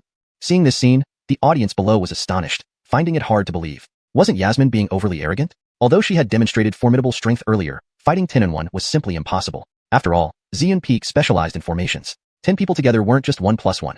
They could form terrifying combat power. Not to mention, 3 of them were elite Nirvana Realm disciples. Together, they might even force a Celestial Being Realm expert to retreat. How could Yasmin possibly defeat them alone? This kind of scenario had never occurred in history. Yasmin scanned the surroundings, her beautiful eyes filled with fighting spirit. Indeed, she intended to fight 10 alone. This time, she wanted everyone to recognize her presence and know about her. The Xian Peak team on the stage grew furious when they saw only one person from Lingyun Sword Peak facing them. This was clearly a show of disrespect. It was outrageous. Yasmin, aren't you too overconfident? I admit you are strong, but trying to defeat us 10 with your own strength shows that you're underestimating us, Akil said coldly with an extremely dark expression. I don't mean to underestimate anyone. I just want to see how far my limits have reached. Yasmin replied indifferently, her eyes icy, exuding fierce fighting spirit. If so, then don't blame us for not holding back. Akil sneered. He had lost one-on-one due to his lack of skill. If they couldn't handle Yasmin with 10 people, what would people think of Xian Peak? Therefore, they not only aimed to win but also teach her a harsh lesson. Under everyone's anticipation, the second match officially began. As soon as the referee announced the start, the Xian Peak group quickly formed a sword formation. Immediately, the stage erupted with sword chi and flashes of light, creating a terrifying and intimidating atmosphere. This is the Nine Heavens Profound Sword Formation, supposedly one of the 3 major battle formations of Xian Peak, extremely powerful. Once unleashed, even a Celestial Being Realm expert has to retreat, someone commented. Seems like Yasmin will have to pay for her recklessness in this round. I agree. She was too arrogant to face 10 from Xian Peak alone. I think she's bound to lose this round. The crowd below speculated, all confident that Yasmin had no chance of winning. However, Yasmin remained unperturbed by the whispers, holding her sword calmly, its tip pointing forward. An intense sword intent radiated from the sword tip, spreading outwards. Within this sword intent lay a destructive force. Hiss! Such terrifying sword intent. Is this what a Nirvana Realm expert's sword intent feels like? It's incredibly powerful. Feeling the pressure of the sword intent, Achilles' disciples below gasped, their expressions shocked. It was their first time encountering such pure and condensed sword intent. This Yasmin actually has such sword proficiency. Is she really a new disciple who joined the Holy Land less than a year ago? This is too incredible. Such powerful sword intent is rare even among some Keenan members of the Holy Land. Is this what it means to be a genius? As everyone marveled, a sharp and resonant sound rang out from Yasmin's long sword. Immediately after, she suddenly leaped up, charging towards the Xian Peak group. The Xian Peak disciples were also surprised by Yasmin's terrifying sword intent. They no longer held back, fully activating the Nine Heavens profound sword formation. Instantly, the stage was enveloped in swirling sword lights and intense sword intent, equilisating an overwhelming pressure. Yasmin, take this. A Ziyun Peak elite disciple shouted, swinging his sword, launching a dazzling streak of light towards Yasmin, carrying a destructive force. Yasmin narrowed her eyes upon seeing this. Instead of retreating, she charged forward with lightning speed. With a flick of her wrist, the Azure Lotus Immortal sword carved a stunning arc. Whoosh! A piercing sound tore through the air as the streak was instantly torn apart by Yasmin's sword chi. Her Azure Lotus Immortal sword didn't stop, slicing out an even more radiant sword beam. The beam carried a destructive force, like thunder descending, striking the elite disciple's chest with unparalleled force. Splat! Blood splattered as the elite disciple flew off like a broken kite, rolling off the stage. Yasmin's victory over one opponent was swift and flawless, without any hesitation. First one. She steadied herself, calmly gazing at the remaining 9 Ziyun Peak members. Her voice wasn't loud but clear enough to reach every ear. Next moment, she moved again, her sword drawing another brilliant streak, charging directly at them. Chapter 212. One sword, one fall, effortless domination. How fast? Damn, I can't even see clearly. Her sword technique is incredibly fast, almost turning the void into reality. It's so swift that it's impossible to track its path. The audience erupted in a frenzy, all eyes wide open, gazing at Yasmin with a dazed look. Before they could react, another disciple from Ziyun Peak was sent flying and crashed to the ground, blood spilling out. Second one. Yasmin spoke again. At this moment, a chill rose in everyone's heart from Ziyun Peak, leaving them feeling suffocated. They had never seen a disciple as terrifying as Yasmin, who could defeat 2 of them in an instant. Third one. Fourth one. Fifth one. As Yasmin's voice continued to ring out, the crowd was numb. A line of poetry involuntarily surfaced in their minds. A sword comes from the west, a celestial immortal descends from the heavens. At this point, the remaining members of Ziyun Peak on the stage had extremely ugly expressions, fear rising in their hearts. Their once proud sword formation was utterly insignificant before her. Yasmin was simply too powerful. While their strength wasn't weak either, compared to Yasmin, it was like comparing a firefly to the moon. She was the moon, and they were fireflies. This shattered their confidence completely. Hold it. The disciples of Ziyun Peak concede. Finally, someone couldn't bear it anymore and called for a stop. It was none other than a Defy, the head of Ziyun Peak. It was clear now that his disciples were no match for Yasmin. They weren't even on the same level. Continuing would be meaningless. Better to concede early to avoid further injuries among the elite disciples that could affect the rest of the competition. Hearing the call, Yasmin slowly reined in her energy, sheathed her sword, and stood still. The remaining 3 disciples of Ziyun Peak heaved a sigh of relief and hurriedly jumped off the stage. At this moment, they had developed a deep-seated fear of Yasmin, not daring to face her again. The second team battle, Lingyun's Sword Peak wins. Seeing this, the referee immediately announced the result. Had they just won? Yasmin had defeated 10 opponents from Ziyun Peak single-handedly? What kind of prodigy was she? The audience was abuzz, filled with disbelief. Just moments ago, they were discussing how Yasmin might pay the price for her arrogance. Many thought her actions were reckless. But who would have thought that in just the span of an incense stick burning, Yasmin displayed extraordinary combat prowess, proving them wrong. Moreover, not a single elite disciple from Ziyun Peak could withstand her single strike. This scene was unimaginable and left everyone stunned. How can she be so strong? Is she really at the Nirvana realm cultivation level? I feel even someone at the heavenly Hu Achilles realm might not be her match. It seems our Lingxiao sacred land has produced another exceptional prodigy, and her strength probably won't be inferior to those holy sons. I'm obsessed. She's so strong, yet beautiful. She's absolutely stunning. I declare, from now on, Yasmin will be my new goddess. Watching the outstanding youth on the stage, Achillesy male cultivators fell into a trance. Yasmin listened to the frenzied screams around her, a faint smile curling at the corners of her mouth. This was the charm of strength. In the world of cultivators, where the strong are revered, only by showcasing formidable strength could one gain respect and admiration. As Yasmin slowly walked down the stage, everyone around her parted to show their respect. She returned to Eve's side, smiled sweetly at him, and said, "Master, I won." Eve's face lit up with satisfaction. "You did well. You're indeed my most talented disciple." "Master, please don't praise me. It's all thanks to your excellent guidance that I've reached this level," Yasmin giggled coyly. Without her master, she would still be a novice in the chi condensation stage. This match also gave her a deeper understanding of herself. However, she knew it was far from enough. To reach her ultimate goal, she had much more to achieve. All right, no need to be modest. Your improvement is evident, and I've seen it all. Eve patted Yasmin's little head approvingly. "Yes, thank you, Master," Yasmin smiled brightly. "Rest well now, prepare for the next match." Eve nodded and smiled, confident that with such a disciple, he wouldn't have to worry about this competition. Yasmin nodded obediently, yes. She sat down beside him, waiting quietly for the next round to begin. Though she had won the match, the battle had consumed a lot of her energy, requiring time to restore her spiritual energy. As the first round concluded, the second round began with a lottery draw. Lingyun's Sword Peak drew Xianyu Peak. Xianyu Peak was also a formidable opponent, ranking 15th among the lower 36 peaks and winning their first round match against Tianling Peak. While they were immersed in the joy of advancing, learning they would face Lingyun's Sword Peak snapped them back to reality. News of Yasmin defeating Ziyun Peak single-handedly had spread across the lower 36 peaks. Everyone knew this tournament had a new formidable competitor, the Lingyun Sword Peak. With Yasmin and Larissa, the Lingyun Sword Peak was more challenging to face than any of the top 5 veteran main peaks. Earlier, they believed even if they lost individual matches, they could still turn the tide with team battles. But seeing Yasmin sweep through Ziyun Peak alone made them realize how naive that thought was. Someone at a higher cultivation level like Larissa would be even more terrifying. Thus, Lingyun's sword peak had become one of the least desirable opponents for everyone. Oh. The people of Xianyu Peak sighed deeply, their faces grim. Meanwhile, spectators were highly enthusiastic, eagerly watching the drama unfold. Some even cheered for Larissa to appear, wanting to witness her unparalleled beauty and grace. Being the current top-ranked holy daughter and the most beautiful Achilles in the sacred land, Larissa had numerous admirers drawn by her brilliance. People came specifically to Lingyun's sword peak just to see her perform. Saint Maiden Ursula! Saint Maiden Ursula! Saint Maiden Ursula! Come on, Saint Maiden. Let us behold your peerless beauty. Crowds cheered excitedly, their eyes gleaming. Chapter 213. The Ursula Saintess takes the stage. When Larissa heard these enthusiastic cheers, she did not react much. Instead, it was Yasmin who couldn't help but chuckle. Senior sister, now everyone wants to see your perforaculess. How about you go up for this round and let them witness your grace? Yasmin said with a grin as she looked at Larissa. Larissa nodded upon hearing this and didn't decline. Alright, then junior sister can rest well. I'll take this round. Before the words had even left her lips, Larissa soared into the sky like a celestial maiden descending from the heavens, heading towards the arena. Her beauty and unmatched elegance were revealed in full force at that moment, stirring everyone's hearts. Meanwhile, seeing that Lingyun's sword peak had sent Larissa, Xianyu Peak felt even more despair. As the referee urged both sides to be ready, senior disciple Monroe of Xianyu Peak turned to Enkinomly Achilles beside him with a distressed face. Master, should this disciple still go first? If not you, then who? Are we supposed to send our master?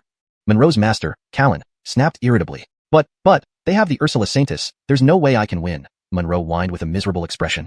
Nonsense, of course I know that. I don't expect you to win against the Ursula Saintess, just hold out for a while longer. Don't make us look too bad. May Elder sighed helplessly. But master. Monroe still had the same woeful expression.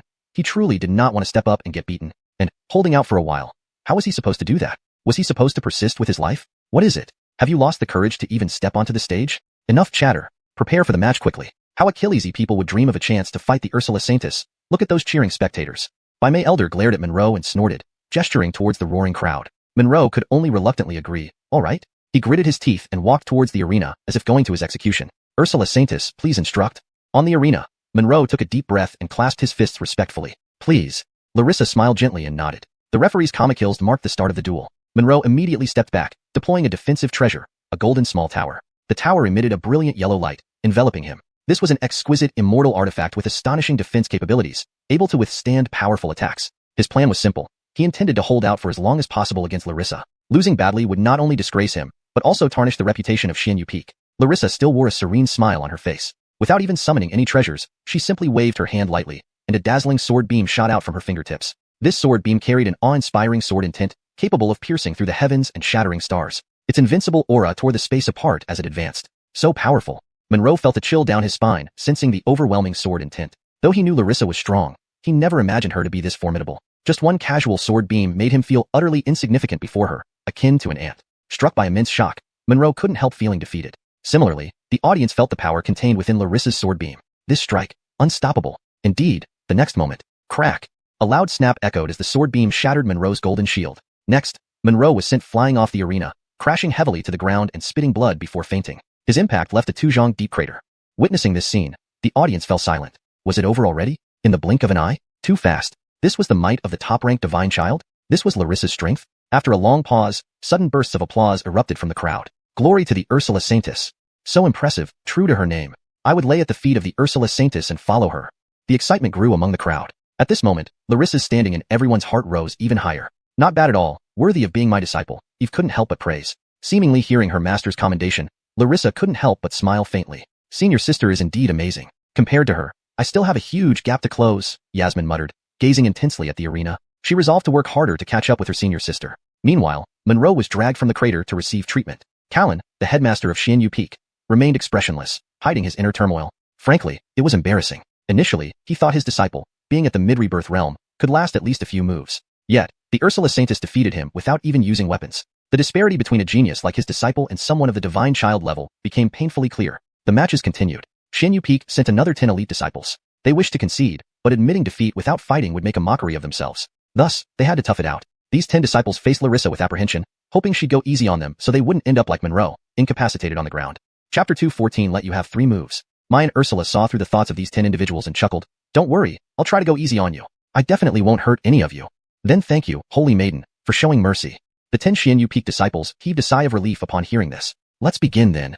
Without further ado, Mai and Ursula drew her long sword and charged straight at them. Seeing this, the opposite disciples quickly retrieved their weapons and met her head-on. For a moment, sword glows flashed, and spiritual power surged everywhere. Various divine weapons and treasures continuously collided, bursting into dazzling brilliance that transformed the entire arena into a world of resplendent light. It had to be admitted that among all the Lingxiao Holy Land disciples, those from the Xinyu Peak were of above-average talent. Outside the Holy Land, they could be considered rare experts. But even so, they were still no match for Mai and Ursula. Within just over a dozen moves, she knocked all of them to the ground without a hint of suspense. Moreover, Mai and Ursula controlled her force excellently each time she struck, causing not a single injury. It was evident how enormous the gap between both parties was. Master, your disciple has not failed you. Mai and Ursula descended from the arena and walked up to Eve, her beautiful face adorned with a bright smile. Eve nodded, a gratified smile spreading across his face. Not bad at all. You truly are my excellent disciple, bringing honor to the Lingyun Sword Peak. Thank you, Master. Mai and Ursula beamed. With this round of competition ending, all who advanced to the main peak began another round of lottery draws. Do you think who will draw the Lingyun Sword Peak? It's hard to say. Whoever it is, they'll be the unlucky one. Based on what Holy Maiden Ursula and Yasmin displayed just now, probably none of the disciples from the lower 36 peaks can be their match. Indeed, they're practically a higher dimension of existence for everyone in the lower 36 peaks. It's too unfair for other main peaks. I suppose only the geniuses from the upper 9 peaks could challenge Lingyun Sword Peak. Unfortunately, they aren't in the same category. Otherwise, there would be an epic showdown. Indeed, winning against 10 opponents in one battle during the grand competition is unprecedented. It looks like Lingyun Sword Peak might take first place among the lower 36 peaks, as nobody can stop them. Who would have thought that the once obscure Lingyun Sword Peak would shine so brightly within just a year? Not only that, I heard Lingyun Sword Peak currently only has 3 disciples, and one called Heron hasn't arrived yet. He placed 5th in the last Lingxiao trial, causing Achilles of the Holy Land's geniuses considerable trouble. From this, it's clear he must be a peerless genius too. If he were here, this lower 36 peak competition would be a complete no-brainer. People discussed the Lingyun Sword Peak extensively. This newly risen legacy piqued their curiosity and respect. Just as they talked, the results of the third round of lotteries were announced. Initially, Eve hadn't been paying attention, still conversing with his 2 disciples. But when he heard who Lingyun Sword Peak's opponent was, his eyebrows couldn't help but twitch. Because their drawn opponent this time was clearly the Xianxia Peak. He didn't mind facing others, but encountering Xianxia Peak added an interesting twist. A hint of amusement played on Eve's lips as he glanced at Demon nearby. Feeling a wave of coldness, Demon couldn't help but look up. When his eyes met Eve's, he shivered involuntarily, cursing silently. Such bad luck. Initially, he had hoped for better luck to avoid Lingyun Sword Peak, but fate seemed unwilling to grant his wish. He knew this encounter would likely end badly. Based on Yasmin and Mai and Ursula's demonstrated strength, their Xianxia Peak disciples wouldn't stand a chance even for a single exchange. In that moment, he regretted ever picking a fight with Eve. Now, not only would he get humiliated, but they'd also have to hand over Xianxia Peak's treasure. Thinking about it, he wished he could slap himself hard for opening his big mouth. But it was too late to regret now. At this point, Eve withdrew his gaze, turned to his 2 disciples, and asked, "Our next opponent is Xianxia Peak. Who wants to take the stage?" "Master, let me. I've always wanted to meet someone from Xianxia Peak and give them a good lesson." Upon hearing her master's question, Yasmin jumped up excitedly, eager to volunteer. Eve nodded. "Since you're so enthusiastic, teach Xianxia Peak's disciples a thorough lesson. Remember, don't hold back." "Yes, master." Yasmin replied eagerly, then turned towards the arena, shouting loudly, "Xianxia Peak people, come up and get beaten. Don't waste time dilly-dallying." She transformed from her usual gentle demeanor into a strong and cold presence, looking extremely authoritative. Hearing this, Achilles' disciples laughed heartily, watching the scene like a show. Demon's face turned green. However, losing the match shouldn't mean losing face. Despite feeling annoyed, he couldn't allow the others to look down on them. "Wanshan, it's your turn," Demon instructed Elias. Despite being reluctant to go up and get beaten, Elias had no choice but to step onto the arena reluctantly. "It's you." Looking at Elias, Yasmin teased, "Remember the time you tried to bully me using your higher cultivation level?" Hearing this, Elias's expression stiffened in awkwardness. Back then, he did indeed rely on his higher cultivation to oppress Yasmin along with some junior brothers. However, it didn't succeed and ended embarrassingly with 5 junior brothers being defeated by her. Now, recalling this incident made him even more embarrassed. Furthermore, what he didn't expect was how rapidly her cultivation had progressed. She was now in the middle Nirvana realm. Considering it had only been a year, Yasmin had grown from an Yin-Yang realm disciple to this level, which shocked him. In contrast, with the abundance of resources at Xianxia Peak, he had barely reached the early Nirvana realm. Facing Yasmin now filled him with apprehension. Yasmin lifted her face slightly and said coolly, "My cultivation level is now higher than yours. In a normal match, you wouldn't stand a chance against me. So, I'll let you have 3 moves to avoid accusations of bullying. If you can injure me within 3 moves, you win." Yasmin wasn't one to mess around. Today, she aimed not only to win the match but also thoroughly humiliate the opponent, making him understand the consequences of humiliating others. ####Chapter 215. I choose to surrender. 3 moves. Hearing these words, though he felt humiliated, Elias was filled with hope. Normally, he would definitely not be a match for Yasmin, but the fact that she had confidently offered him 3 free moves was like handing him an opportunity on a silver platter. "This is your own words. Don't try to renege if you lose," Elias gritted his teeth and said. "Rest assured, a gentle Achilles' word is his bond." Yasmin sniffed disdainfully and replied arrogantly, "Within 3 moves, I won't budge." "All right, then I won't hold back." After hearing Yasmin's words, Elias took a deep breath and immediately summoned his weapon. A long silver saber, emitting a violent surge of spiritual energy that seemed to tear through the air. Cleaving heaven slash. With a roar, he held the saber with both hands and fiercely chopped down. The moment he attacked, he unleashed his strongest strike. Immediately, a blade aura over 300 feet long descended from the sky like divine punishment, slashing viciously towards Yasmin. As the blade aura passed, it tore the air apart, creating sharp, piercing sounds. Humph, you dare to show off with such petty skills.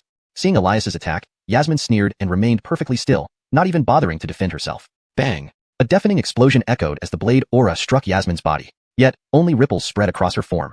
She remained completely unharmed, not even her clothes were damaged. What? How could this be?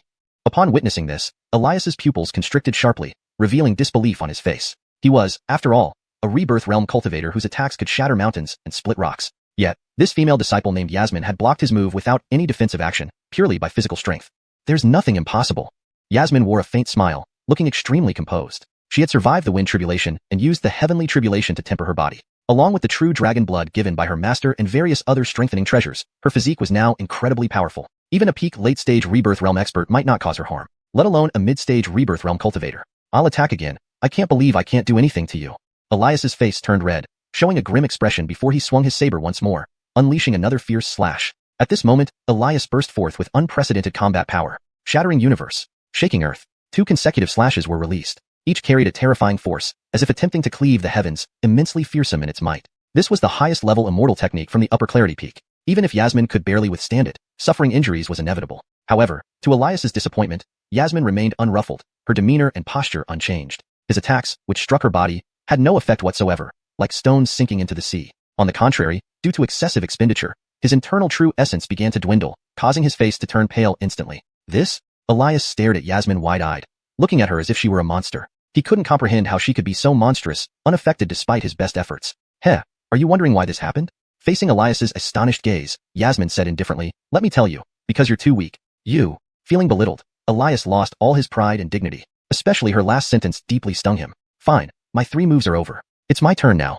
Yasmin glanced contemptuously at Elias. Her master had instructed her to thoroughly discipline some of the upper clarity peak disciples. With that in mind, Yasmin waved her hand, and instantly, a frightening spiritual energy coalesced into a sword beam. The sword beam, as tangible as reality itself, carried a destructive force aimed squarely at Elias. Seeing this horrifying sword beam, Elias paled in fear and hastily raised his saber to defend, trying to block it. Unfortunately, the sword beam was far too fast, reaching him almost instantaneously. Ah! Elias let out a miserable scream as his body flew backward like a broken kite, crashing heavily to the ground. Yasmin effortlessly withdrew her arm, casting a cold glance at the fallen Elias. Back then, you relied on your high cultivation to oppress me. Did you ever think there'd be today? Elias's face turned ashen, glaring at Yasmin with hatred, but unable to utter a single word. He knew he had lost, not just in strength but also in dignity. Yasmin ignored Elias and walked straight to the center of the arena, waiting for the next match to begin. The referee promptly announced the first match won by Lingyun's Sword Peak, instructing both sides to prepare for the second team battle. However, quite a while passed with no one from the upper clarity peak stepping forward. Eve couldn't help but look at Demon and asked with a faint smile, afraid to respond, Director Prince? Demon's expression darkened upon hearing this, but looking at Elias's disheveled state, he stifled his anger. Though he felt reluctant, he knew that even if all the upper clarity peak disciples combined their efforts, they wouldn't be Yasmin's match. Even if they somehow won, he would still have no chance against Eve in the final director's duel. So, better to concede now rather than make fools of themselves. The upper clarity peak surrenders. Demon took a deep breath and reluctantly spoke these 5 words. Haha, since Director Prince has conceded, remember to deliver the 10,000-year-old cinnabar fruit tree to our Lingyun Sword Peak. Don't go back on your word. Eve deliberately elongated his tone, full of mockery. Humph, no need to remind me. I can afford to lose one 10,000-year-old cinnabar fruit tree. Demon snorted coldly, and then led the upper clarity peak disciples away without looking back. Chapter 216. Linglong Sword Immortal. Master, it was a smooth victory. Yasmin stepped down from the stage, watching Demon slink away dejectedly, and called out excitedly to Eve. Great job, disciple. You've really avenged this for me. Eve patted Yasmin on the shoulder with satisfaction. Yasmin giggled, sticking out her tongue playfully. Hee hee. It's a pity this group is too timid. They actually conceded, or else I would have given them an even harsher lesson. With Yasmin's easy win, the first day of the sect-wide competition concluded. Lingyun's Sword Peak secured 2 consecutive victories, successfully advancing to the top 8. After today's matches, everyone had a better understanding of Lingyun's Sword Peak's strength. Despite having fewer disciples, each one was a prodigious talent. Morning Glory Ursula was naturally unparalleled. No one doubted the strength of this genius saintess. But Yasmin became famous in just one battle, leaving everyone awestruck. Even the Grand Keenans and leaders of the upper 9 peaks expressed admiration upon hearing of Yasmin's achievements, acknowledging her potential. Initially, they only knew that she was a rejected child of the Zhang family and that due to her, Lingxiao Holy Land had severed ties with the Zhang family. Now, their view changed. She possessed not only extraordinary talent, but also terrifying combat prowess, ensuring her future would be brilliant. Such a prodigy was absolutely worth cultivating within the Lingxiao Holy Land. Amidst the congratulations, Eve returned to Lingyun's sword peak with Morning Glory Ursula and Yasmin. He felt immensely pleased with the outstanding perforacles of his two disciples. With them, he didn't need to worry about the upcoming competitions. The second day's matches continued. Today was the contest from the top 8 to the first place. The main peaks reaching this stage were undoubtedly well established, ranking among the top 10 of the lower 36 peaks. Many talented disciples under these peaks, though slightly inferior to the Saint Children, were still formidable and exceptionally talented. Despite this, the second day became Yasmin's personal stage, as she handled all challenges single-handedly without the need for Morning Glory Ursula. This situation continued until the final ranking of the main peaks was settled. Lingyun's sword peak won the first place among the lower 36 peaks. Yasmin achieved fame, making her name known throughout the entire Holy Land. Many male cultivators admired her beauty, calling her a goddess. Additionally, due to her extraordinary sword skills and Linglong's supreme heart, she earned a new title, Linglong Sword Immortal. As the peak ranking competition ended, everyone eagerly anticipated the third day's arena matches, looking forward to Yasmin's intense battles with the geniuses of the upper 9 peaks and the Saint Children. After all, the annual competition's highlight was the Arena Challenge, which truly tested the true abilities of the Lingxiao Holy Land's elites. On the fourth day, the arena matches officially began. Early in the morning, Eve, along with Morning Glory Ursula and Yasmin, arrived at the martial arts peak. More disciples had gathered here than on the first day, creating a bustling and lively scene. Everyone focused on a central arena on the martial arts peak, eagerly awaiting today's exciting matches. All other arenas had been removed, leaving only the large central martial arts platform. Numerous formations and restrictions surrounded this platform, with a 99-step heavenly ladder leading up. Only those who could reach the 90th step were qualified to challenge on the platform. This prevented weaker disciples from challenging stronger ones recklessly.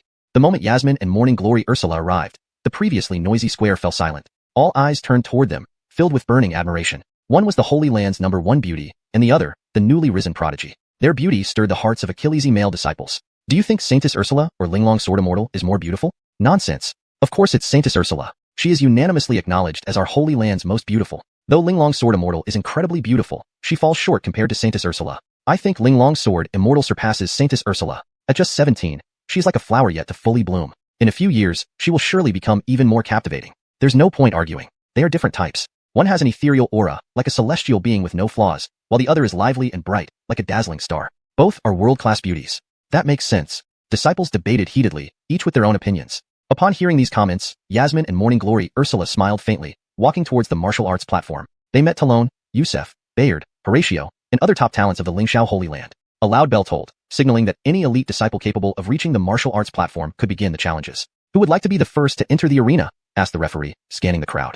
However, Talon, Yusef, Bayard, Horatio, and others remained motionless, not willing to go first. Since it was a series of challenges, only the last standing would win, so there was no rush. Observing for a while below wouldn't hurt. The referee frowned at the lack of response, calling again. Since no one volunteers, let me take the lead.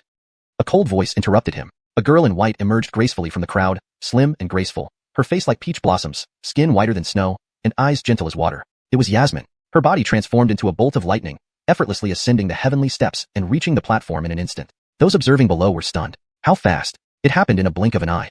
Yes, fitting of the Linglong Sword Immortal. Her speed is incredible. I couldn't even see her clearly. Chapter 217.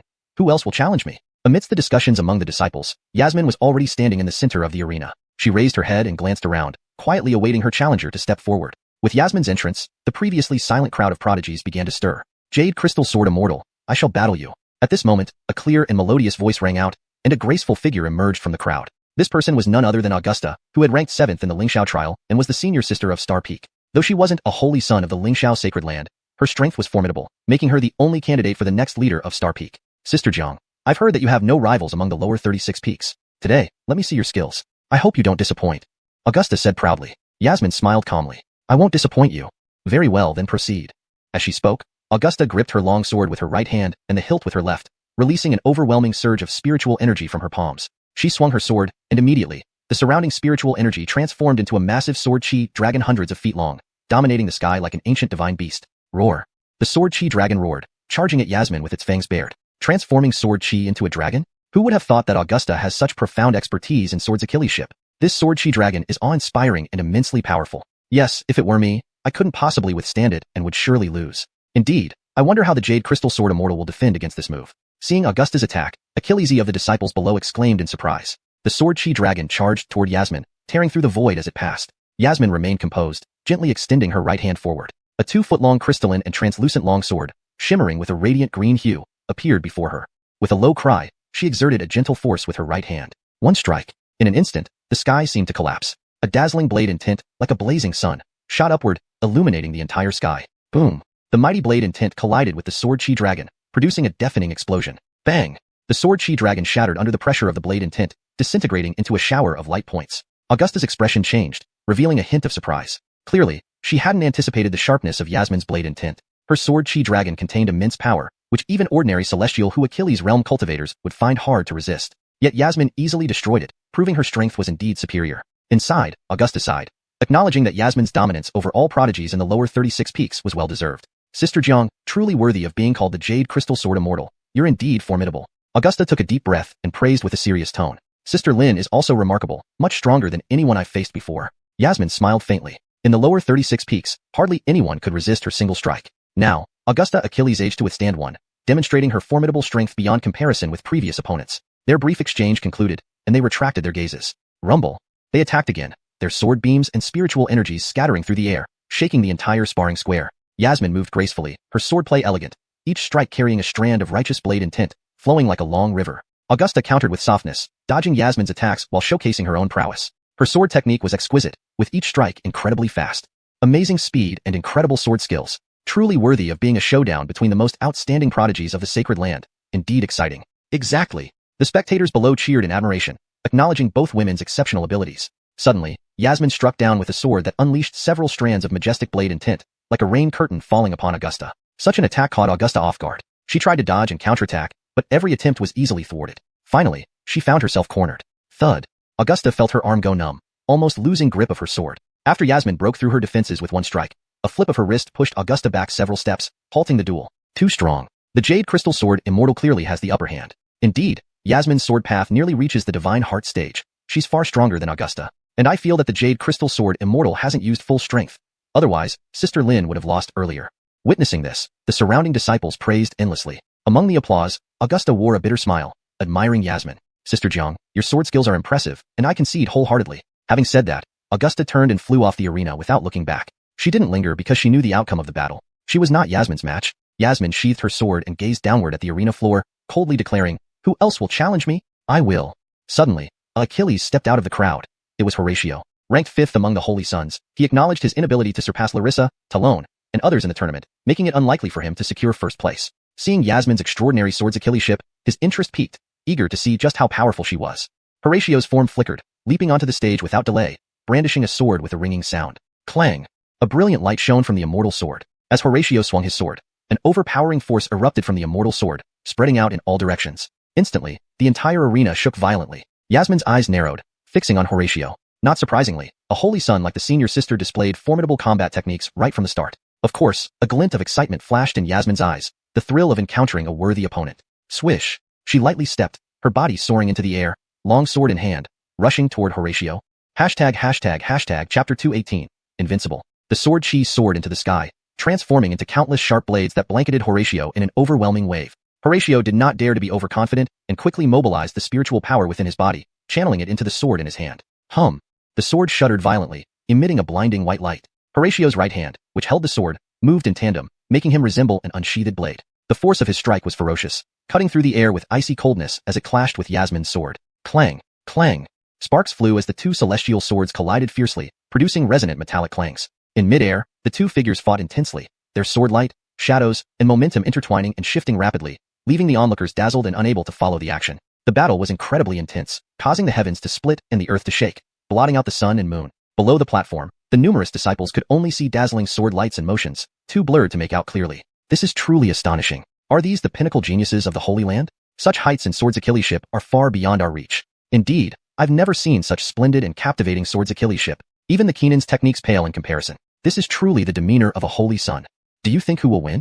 It's hard to tell. Both of their sword techniques are so formidable that I can't see through them. Seeing this scene, the surrounding disciples murmured among themselves, their gazes filled with awe and admiration for the two fighters on the platform. On the platform, the two continued their intense duel, evenly matched and inseparable. To the others, it seemed like neither would gain an upper hand soon. However, from Eve's perspective, things were different. If nothing unexpected happened, the outcome would be decided within 3 moves. After all, he knew his disciple very well. Yasmin was almost ready to break through to the sword immortal realm, her sword's Achilleship far surpassing Horatio. The reason Horatio could fight Yasmin so evenly was due to his higher cultivation and combat experience, and also because Yasmin hadn't unleashed her full strength yet. She was using Horatio to hone her combat skills. Therefore, she hadn't revealed any of her trump cards, such as Heaven-Splitting Blade, or Do Zijue. Sure enough, Just as he thought this, the situation on the field shifted dramatically. Yasmin raised her sword, letting out a low cry. Heaven-splitting blade.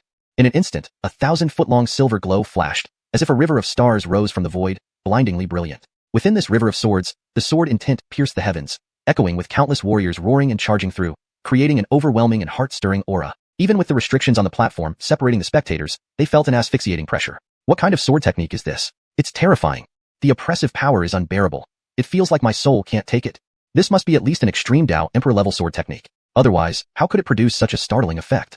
I feel it's even more than that. I've witnessed extreme Dao Emperor techniques several times, but never have I felt such formidable sword intent. I didn't expect the Lingyun sword peak to possess such a powerful legacy. It's truly unbelievable. The audience focused their discussion on Yasmin's devastating strike. Not bad. You already carry 1/10 of my essence in this move.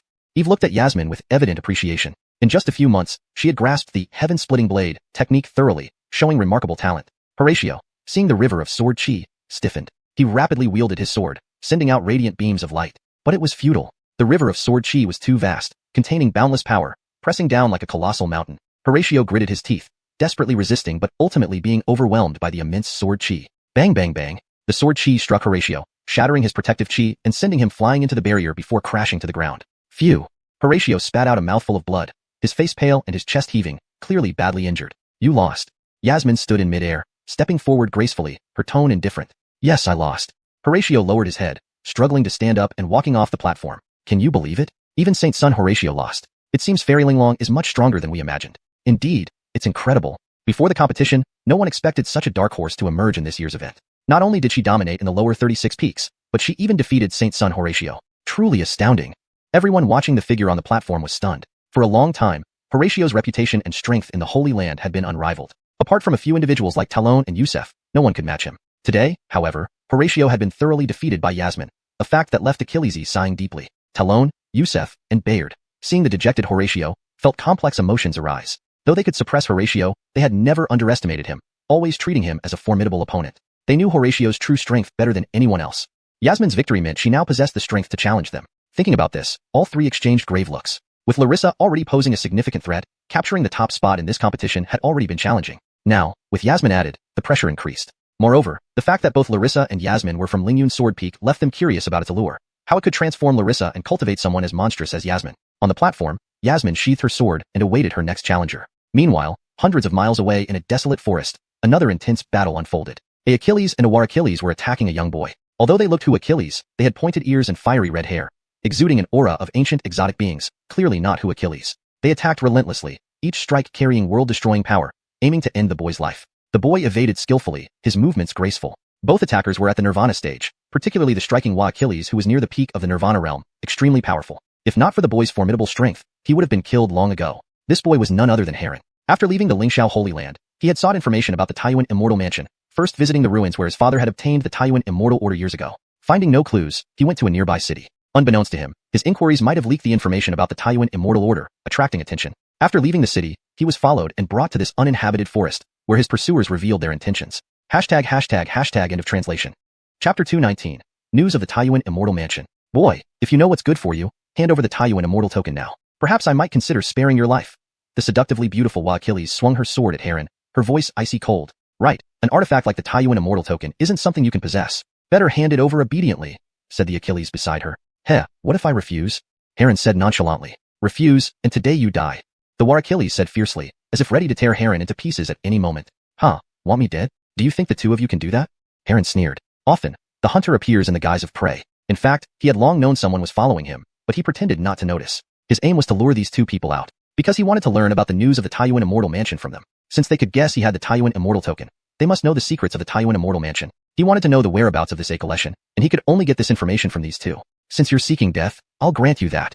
The seductive Wa Achilles barked, urging the long sword in her hand toward Heron. As she waved her sword, the sword glow cascaded like a waterfall, blotting out the sky and turning the heavens into an ocean that swept toward Heron. This one sword strike was immensely powerful. Even a Annihilating realm powerhouse would be killed instantly. But facing Heron, it was clearly unnecessary. Against the overwhelming sword light, Heron stomped the ground, his body shooting forward like an arrow towards the seductive Wa Achilles. Bang bang bang. Each step Heron took made the earth tremble violently as if hit by an earthquake. In a blink, Heron rushed up to the seductive Wa Achilles and threw a punch. The wind whistled around the punch, stirring up violent waves of air, like a typhoon lashing toward the seductive Wa Achilles. Humph, overestimating yourself.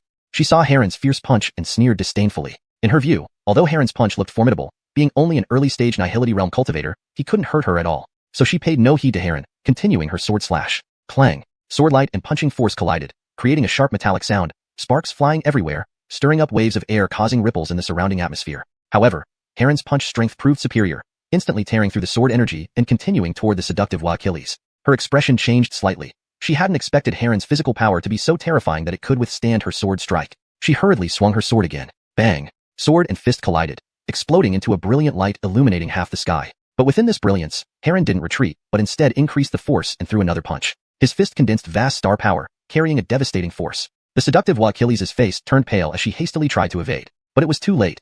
Heron's punch struck her chest. Bang! With a dull thud, the seductive Achilles flew backward and crashed heavily into a towering tree far away. Puff! Blood splattered. The seductive Achilles spat out a mouthful of blood, her face as white as paper. Seeing his companion injured, the nearby Achilles' expression darkened. Stomping on the ground, he launched himself toward Heron like a bullet. Seeking death, Heron roared coldly, his aura soaring several times stronger, standing like a war god. His punch carried star power, with a destructive force. In this punch, Heron exerted all his strength, enough to shatter a 10,000-meter mountain. Seeing this, the Achilles' face turned pale, but there was no time to dodge. Heron's fist grew larger in his vision until it finally hit his chest. Bang! A muffled thud echoed. The Achilles' divine body exploded, turning into a rain of blood. You! Looking at her companion lying in the pool of blood, the seductive Achilles' face went ashen, gazing at Heron in disbelief. She couldn't understand how someone at the early Annihilating realm could have such combat power. Could he be hiding his true cultivation? Thinking of this, she felt uneasy and tried to flee. But before she could take a step, Heron, moving faster, blocked her path. I said, if you want to kill me, you should consider your own weight. Heron smiled at the seductive Achilles mockingly. You? What are going to do? I belong to Sun God Mountain. If you dare to kill me, Sun God Mountain will definitely come after you. The seductive Achilles watched as Heron approached step by step, her voice filled with panic. Sun God Mountain? Rubbish, never heard of it. Heron shook his head indifferently. He wasn't underestimating the other party, but truly had never heard of Sun God Mountain. After all, while he was at Lingxiao Sacred Land's Daifeng, Miscellaneous Service Peak, he had no chance to access various ancient texts. Later, after joining Lingyun's Sword Peak, he was always diligently practicing and had no time to pay attention to such matters. Note, Daifeng is translated as Miscellaneous Service Peak to better convey the meaning in English. You. Upon hearing this, the seductive Achilles' pretty face turned purple. How could anyone in this world not know Sun God Mountain, spanning the Imperial State, Sky State, and Yang State, a top-notch power? She came to Li State for a secret mission and just happened to overhear Heron inquiring about the Taiyuan Immortal Mansion, guessing he might have the Taiyuan Immortal token, so she coveted it. Chapter 220. The Supreme God Legacy Ruins. The alluring Achilles, seeing that things were not going well, hurriedly pleaded for mercy. Don't kill me. I can compensate you. Whatever you want, I can give you. Please don't be rash. Even I can become your servant, letting you enjoy as you wish, guaranteed to make you experience the peak of pleasure. As she spoke, the alluring Achilles kept sending flirtatious glances, presenting herself as easily available, attempting to confuse Heron and save her life with these tactics. Unfortunately, such a display didn't stir any thoughts in Heron. Without women on his mind, he naturally felt divine when drawing his sword. To enter the Taiyuan Immortal Mansion, one needs the Taiyuan Immortal Order. This order was personally left behind by the founding patriarch of the Taiyuan Holy Land in ancient times. There are 9 such orders in existence. After finishing her explanation, the alluring Achilles toe glanced sideways at Heron, finding his expression unchanged. Asterisk note. The word toe should be translated as stealthily or sneakily to maintain fluency in English. Here is the corrected sentence asterisk. After finishing her explanation, the alluring Achilles stealthily glanced at Heron, finding his expression unchanged. She knew her words hadn't convinced him yet, so she continued. I heard that due to the recent changes in heavenly rules during the Immortal Dao era, the Taiyuan Immortal Mansion will soon appear in Xianxia. Therefore, major lineages are now searching for the Taiyuan Immortal Orders to gain access to its treasures.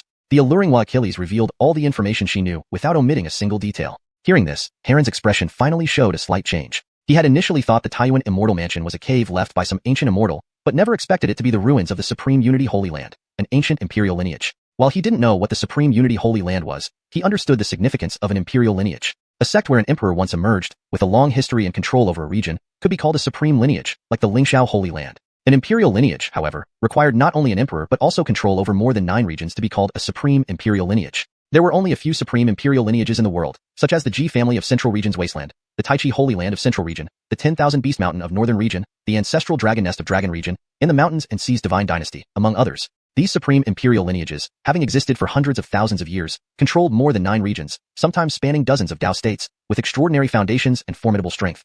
The Taiyuan Immortal Mansion being the ruins of an ancient imperial lineage, this was indeed significant. Little brother, I've told you everything. Can you let me go now? Seeing Heron silent for a while, the alluring Achilles, feeling uneasy, couldn't help but remind him. Heron, upon hearing this, collected his thoughts, glanced at her coldly, and said, "You may leave." Seeing Heron agree to spare her, the alluring Achilles breathed a sigh of relief and hastily fled. Since she knew this young Achilles had the Taiyuan Immortal Order, she would report back immediately and get stronger forces sent here to slay him. However, just as she thought this, a sudden chill ran down her spine. Before she could react, she felt an excruciating pain in her chest. Her pupils dilated with pain. Looking down, she saw a gaping hole covered in blood on her chest. Blood spurted out violently, and the alluring Achilles' breath quickly weakened. "You." She clutched her wound, her eyes wide with disbelief, staring at Heron. "Hee, I merely asked you to leave. I didn't say I wouldn't kill you," Heron said with a smiling face devoid of any emotion. He wasn't foolish enough to release a tiger back into the wild, allowing it to seek revenge. Moreover, since the Taiyuan Immortal Order was so precious, how could she possibly leave him alone? The best way to deal with someone like her was to eliminate her completely, avoiding future troubles. His teacher's teachings were clear: never allow any threat against himself to survive. You actually dare to kill me. Your kind, Sun Deity Mountain won't let this go." The alluring Achilles spat venomously, filled with indignation, but ultimately could not resist the waning of her life force, losing consciousness and falling to the ground. Heron ransacked the storage rings from both bodies and set fire to their corpses, reducing them to ashes. Having done all this, Heron did not linger but headed east toward Shenzhou. Knowing the Taiyuan Immortal Order wasn't unique, he had to move quickly. Missing the opportunity to enter the Immortal Mansion, or being beaten to it would be futile. Moreover, as the Taiyuan Immortal Mansion was the ruins of an ancient imperial lineage, there were bound to be Achillesy opportunities. Fortune lies in risk. It was definitely worth taking the chance. Thinking this, Heron stomped heavily and headed eastward. Shortly after he left, two figures appeared at the scene. Looking at the devastated battlefield, one of them frowned and said, "Judging by these battle marks, it happened not long ago." The other agreed, nodding, "Yes, but he's already gone. Chase him. Anyone who dares kill our Sun Deity Mountain members must be caught, no matter where they run." With that, the two turned into streaks of light, swiftly vanishing. At the Lingxiao Holy Land practice arena, the competition continued. Yasmin had consecutively defeated 10 opponents, growing braver with each fight. None of her challengers could match her. Even Bayard and Yusef, the absolute geniuses of the Holy Land, were defeated by her, becoming mere foils. Everyone, from the disciples watching from below to the Keenans on the platform, were stunned by Yasmin's perforacaless. Those who had previously paid attention to Yasmin knew she was strong, but never imagined she could be this powerful, defeating even Bayard and Yusef. Winning 10 matches in a row, today's competition was essentially her stage. Such power was unimaginable. Among the holy disciples, apart from Larissa, only Talon hadn't fought yet. Ever since losing to Larissa in the Lingxiao trial, he had been holding back. Originally, he planned to compete with Larissa. Over the past few months, he had almost non-stop practiced, aiming to quickly enhance his realm, all for another showdown with Larissa. But now it looked like unless he defeated Yasmin, he wouldn't have the right to challenge Larissa. With this thought, Talon's gaze sharpened as he walked towards the arena. Chapter 221, Yasmin vs. Talon. The crowd buzzed with excitement as he stepped onto the stage. Saint Sun Talon has finally entered the arena. It seems he is determined to win this time. After all, Linglong's sword Immortal has won 10 consecutive matches. Almost no one can match her. A showdown between two powerhouses. This will be quite a spectacle. Ignoring the murmurs of the crowd, Talon walked calmly onto the platform, his face expressionless. Facing Talon, Yasmin's eyes narrowed slightly. Although she had won 10 straight matches, she still felt immense pressure standing opposite Talon. After all, he was the most outstanding prodigy among the younger generation of the Holy Land, unparalleled in strength. His fame was known throughout the Holy Land. In terms of cultivation talent, he was extraordinarily gifted, even more so than Larissa at that time. Before Larissa rose to prominence by joining Lingyun's Sword Peak, almost everyone believed he was the strongest contender for the next Saint Lord. Even the Keenans and heads of the major peaks were optimistic about his potential. "Junior sister Jiang, you are the most outstanding genius I have ever seen. To reach the Nirvana realm at such a young age is truly admirable. However, I must win this match, so please forgive me." Talon clasped his hands and spoke warmly, genuinely appreciating Yasmin. Yasmin nodded, her voice calm but distant. "Then let's see who is stronger in this match. Please." Talon made a gesture of invitation. Without delay, Yasmin launched the first attack, a brilliant sword beam shooting through the air like a celestial river falling to earth, generating a powerful surge of energy. Talon moved unhurriedly, meeting the attack head-on with his long sword. The two streams of sword energy collided with tremendous force, erupting in a dazzling display of light and thunderous sound, as if the heavens were splitting apart. For a moment, the entire training ground shook violently, and the void itself twisted and contorted as if on the verge of collapsing. Those watching from below held their breaths, their hearts pounding, afraid to miss any part of this thrilling contest. After the shockwaves subsided, Talon stood firmly in place, only a small slash appearing on his clothes, while Yasmin's sword energy had dissipated without a trace. How strong! Surprise flickered across Yasmin's face. She hadn't expected Talon to be so formidable, easily blocking her powerful strike. In previous matches, even rivals like Yusef and Bayard would have struggled against such an attack, yet Talon handled it effortlessly, proving his superiority over them. Indeed, Talon was once the unmatched top powerhouse who outshone all other geniuses in the Holy Land. It seemed only senior sister could rival him now. But regardless, she had no intention of retreating from this challenge. Such a formidable opponent only made her blood boil with intense battle spirit. Even if she lost, what did it matter? This match was an opportunity for growth. She could fully enjoy the fight. Besides, she had already proven herself by winning 10 consecutive matches, which was enough reason to be proud. With these thoughts in mind, Yasmin took a deep breath and began to channel the combat technique. Instantly, her spiritual energy surged wildly, radiating an overwhelmingly powerful aura that shook the space around her like a colossal flood sweeping across the sky. What? Seeing Yasmin's aura skyrocket, Talon's eyes narrowed in surprise. Though he didn't know what secret technique Yasmin had used, he clearly felt her strength multiply several times over. Prepare for my next strike, Yasmin shouted, her body pulsing with spiritual energy. She raised her arm, and with a single stroke of her sword, the heavens seemed to split, and sunlight vanished. Endless sword beams shot upward, converging into a massive river of sword energy that engulfed the sky and descended upon Talon like a deluge. This strike was immensely powerful, as if an enormous curtain fell from the sky. Come on then. Unfazed, Talon met the assault head-on, his own sword flashing with equal ferocity. Sword piercing heaven. Break.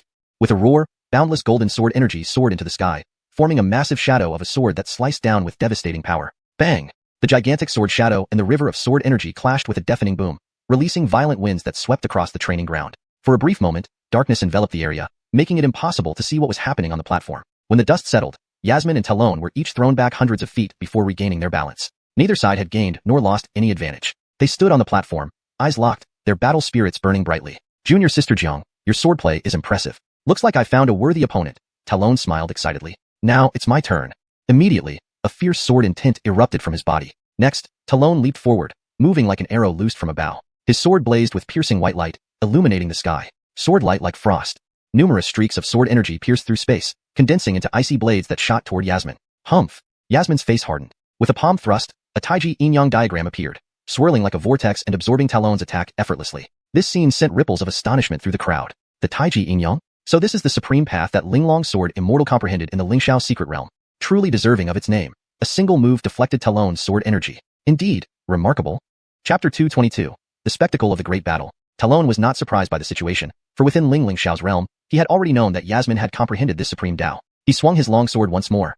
The sword light shone like frost, and countless sword chi filled the sky, descending like celestial maidens scattering flowers, densely converging towards Yasmin. Yasmin did not dare to be careless, and used the Taiji yin-yang diagram to neutralize the attacks while trying to counterattack. However, these efforts were futile against the formidable Talon. Coupled with her 10 consecutive battles that had exhausted her spiritual energy, she gradually found herself at a disadvantage under Talon's onslaught. Junior sister Jiang, it might be better if you concede, Talon said calmly, clearly noticing Yasmin's imminent exhaustion. Upon hearing this, Yasmin remained silent. Surrender was not in her vocabulary. Only relentless combat existed in her world. Seeing Yasmin's stubborn demeanor, Talon frowned slightly. Must you force me to use my ultimate move? Humph. So what if you use your ultimate move? Yasmin responded with a cold snort, her beautiful eyes brimming with defiance. If that's the case, don't blame me. Nine Heavens Thunder Dragon Roar. With that, Talon brandished his longsword and roared towards the heavens. An enormous thunderous dragon appeared out of nowhere, rushing toward Yasmin with immense power. This thunderous dragon was 1,000 zhang in size, its presence terrifying as it bared its fangs and spread its claws, emitting an awe-inspiring aura. Despite her serious expression, Yasmin did not retreat. She waved her delicate hand, conjuring multiple Taiji diagrams to cover her entire body. Rumble. The thunderous dragon struck down with overwhelming force, smashing through space and shaking the Taiji yin-yang diagram until cracks appeared. Ultimately, under the thunderous dragon's bombardment, the Taiji yin-yang diagram shattered into pieces, dissipating into stardust. 2. Yasmin spat out blood, staggering back several steps, her face turning deathly pale. Yasmin has lost. There's no way. After all, she faced the strongest sacred son before the Holy Land, and at her current strength, winning is nearly impossible. But still, for her to battle with Talon to such an extent, it's truly impressive. If she practices a bit longer, she might surpass Talon. The disciples below began to discuss, deeply impressed by Yasmin's perforaculus. Yasmin wiped the blood from her lips, struggling to rise from the ground, intending to continue fighting Talon. But at that moment, Eve called out from the audience. Disciple, come down. You've proven yourself to everyone. There's no need to continue this fight. Eve, seeing Yasmin on the verge of collapse on the platform, spoke tenderly. Hearing this, Yasmin lightly bit her lip. Despite feeling she could endure a little longer, she finally complied with her master's words and descended the stage gracefully. As soon as she stepped off, her body swayed. Clearly, Talon's previous attack had inflicted considerable injuries on her. Eve immediately supported her, holding her gently and asked with concern, Disciple, how are you? Feeling her master's warm embrace, Yasmin leaned in. Thank you for your concern, master. I'm fine. She smiled sweetly, her voice like honey. Don't lie. You're coughing up blood and say you're fine? Eve gazed lovingly at Yasmin, pinching her nose affectionately. Here, take this medicinal pill. He then retrieved a pill from his storage ring and placed it in Yasmin's mouth, which she swallowed without hesitation. These pills were precisely what he had exchanged for earlier in the Holy Land to aid rapid recovery from injuries. Junior sister, rest well. I'll seek revenge for you. Suddenly, Larissa stepped forward, patting Yasmin's shoulder comfortingly. Right, senior sister, give Talon a harsh lesson. Show him who the true prodigy of the Holy Land is. Yasmin clenched her fist tightly, puffing up in indignation, obviously unwilling to accept her defeat by Talon. Seeing Yasmin this way, Eve couldn't help but laugh, shaking his head. He knew his disciple's stubborn nature made her never give up easily and fueled her relentless pursuit of excellence. Though being called off mid-fight left her somewhat disgruntled, it was this indomitable spirit that propelled her rapid growth. Don't worry, senior sister will make sure he gets what's coming, Larissa vowed confidently, then turned to Eve. Master, I'm going. Go ahead. Eve nodded with a smile. The holy maiden Larissa has taken the stage. This should be the final round. Whoever wins will be the champion of this year's young generation competition. Indeed, no one else can match them now. Do you think who will win? I believe it will be holy maiden Ursula since she suppressed Talon steadily during the last trial. Not necessarily. Talon isn't weak either. Although he lost previously, no one can guarantee he won't turn things around, especially considering his improved strength now. The disciples below buzzed with anticipation for the result of this Holy Land competition. On the stage, Talon looked at Larissa and said, Junior Sister Morong, I have no complaints about losing last time. Let's settle this today. Speaking, Talon shook violently, releasing a powerful surge of spiritual energy. Behind him emerged the illusory form of a Qilin roaring skyward, its ear-piercing howl resonating throughout the sky, seemingly ready to tear the heavens apart. Did I just see it? Sacred Son Talon actually mastered the heavenly shaking Qilin diagram? That's right. This is the divine physique phenomenon. It's said that only when a godlike body reaches a certain level can one comprehend such phenomena. No wonder Sacred Son Talon is so confident. It turns out his physique has broken through to the third stage, and he now Kamakillists the heavenly shaking Qilin diagram. One cry after another echoed in surprise. Junior Sister Morong, receive my attack. Talon roared, stepping on the Qilin's illusory form, dashing at Larissa like an arrow released from a bowstring. His hands clasped together, and the Qilin, riding on clouds, surged towards Larissa, attempting to shred her to pieces. Heavenly shaking Qilin diagram? Larissa glanced coldly at Talon, her tone icy. If you had comprehended this phenomenon earlier, I might not have been your match, but now, it isn't enough to impress me. As she spoke, brilliant golden light erupted around her. The Celestial Emperor descends, 9 heavens phenomenon activated. Instantaneously, the skies transformed dramatically, enveloped in dazzling gold light. Celestial Emperor illusions descended from the 9 heavens, hanging high in the sky, their imposing presence making it difficult to gaze upon them directly. Some held divine swords, some divine knives, others pagoda treasures, each exuding an intimidating aura. This was undoubtedly the majesty of the Celestial Emperors. Celestial might spread far and wide. Heavens! Is this the legendary Celestial Emperor descends 9 heavens? One of the top 9 divine physique phenomena, much more powerful than the heavenly shaking Qilin diagram. So, the strange phenomenon that occurred in the Holy Land recently was caused by Holy Maiden Ursula. Witnessing this scene, the disciples below gasped sharply, eyes widening in disbelief.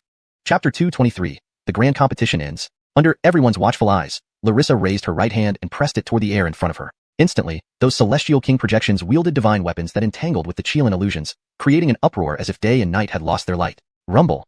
Deafening explosions erupted above the arena, wave after wave of terrifying aftershocks spreading out in all directions, stirring up turbulent air currents, severely impacting the restrictions surrounding the arena to the brink of collapse. In the field, both combatants launched into frenzied attacks from the very start, without holding back at all. Boom, boom, boom.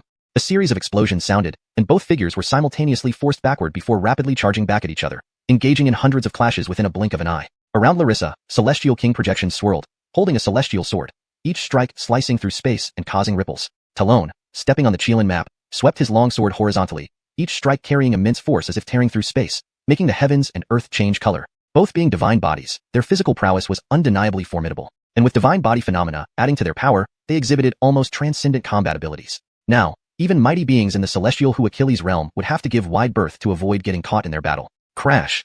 Another thunderous sound reverberated like rolling thunder. The two collided again, and then suddenly flew backward. This time, Talon appeared slightly disheveled, with a pale complexion and a trace of blood seeping from the corner of his mouth. Larissa, however, stood steadily on the ground, completely unscathed, only with a few strands of hair disheveled by the wind. Talon wiped away the blood trickling from his lips, his face darkening. He originally thought that his intense training during this period would be enough for him to challenge Larissa equally, but reality proved otherwise. He had made great progress, but Larissa had progressed even more. This left him deeply dissatisfied, even fostering a strong sense of defeat. Larissa glanced at Talon and said in a cold tone, Senior brother Talon concede, you are no longer my match. With just 9 heavens approaching Celestial Kings, she could decisively win against Talon. Not to mention, she still had Achilles' hidden cards not yet revealed. Junior Sister Morong, don't underestimate me. Talon gritted his teeth, unwilling to admit defeat. He knew that if he lost this time, he might never surpass Larissa. He refused to accept it. With that thought, he fiercely channeled his inner magical power, stepped on the Qilin map, and charged at Larissa, his aura reaching its peak instantaneously. Junior Sister Ursula, try to receive my strongest sword strike. As soon as he spoke, the divine sword in Talon's hands slashed downward with blinding sword light that tore through space. This sword strike contained all his life's efforts. Even a mighty being in the celestial Achilles realm would likely suffer severe injury or death if hit by this strike. Larissa furrowed her brows, realizing Talon was preparing to go all out. She had to admit, Talon indeed had some strength. His ranking first among the Sacred Sons previously was not without reason. However, with her master's assistance, she had transformed significantly. She now held no fear of Talon. "Break for me," Larissa shouted delicately, her jade-like hand gently flicking, delivering a simple slash. This seemingly ordinary strike carried no special aura. Yet, this plain slash extinguished the fierce sword light completely. This made Talon's pupils sharply contract, a profound sense of despair flooding his heart. This strike utterly shattered his resolve, leaving him without the courage to resist. At this moment, he realized that in terms of cultivation, divine techniques, body phenomena, or sword's Achilleship, he and Larissa were vastly apart. She had reached heights he could scarcely imagine. Talon took a deep breath, forcefully adjusting his mindset. Junior sister Morong truly lives up to being the heaven-defying prodigy capable of pioneering new paths. "I have lost," he sighed bitterly. "Hee, senior brother Talon, you have given way," Larissa smiled, putting away her celestial sword and slowly landing on the arena platform. Talon looked at Larissa with complicated eyes and said, "Junior sister Morong, your rapid advancement is admirable. I am no longer your match, but I hope that one day, we can fight once more." "Agreed." Larissa nodded faintly, saying, "I look forward to that day." Hearing this, Talon nodded slightly and then walked away step by step. He conceded graciously, "Saintess Ursula is invincible. Long live junior sister Morong. Long live Saintess Ursula." Seeing the outcome, disciples below the arena cheered and congratulated, filled with admiration. This grand competition had been incredibly spectacular, akin to a visual feast, allowing them to learn much even from watching. With Larissa's victory, the sect's grand competition finally concluded successfully. Next came the awards ceremony. Lingyun's Sword Peak won first place in the lower 36 peaks rankings, earning 500,000 contribution points and access to numerous cultivation resources for the next year. Larissa, as the top performer in the arena competition, was awarded an ultimate Dao celestial weapon, the void-breaking celestial sword, along with various rare elixirs, spirit materials, and divine crystals in astonishing amounts. And Yasmin achieved 10 consecutive victories, also receiving rich rewards, including a divine-grade spirit fruit, the primordial heaven spirit fruit. This fruit contained boundless wonders, and consuming its essence could provide immense benefits for cultivators.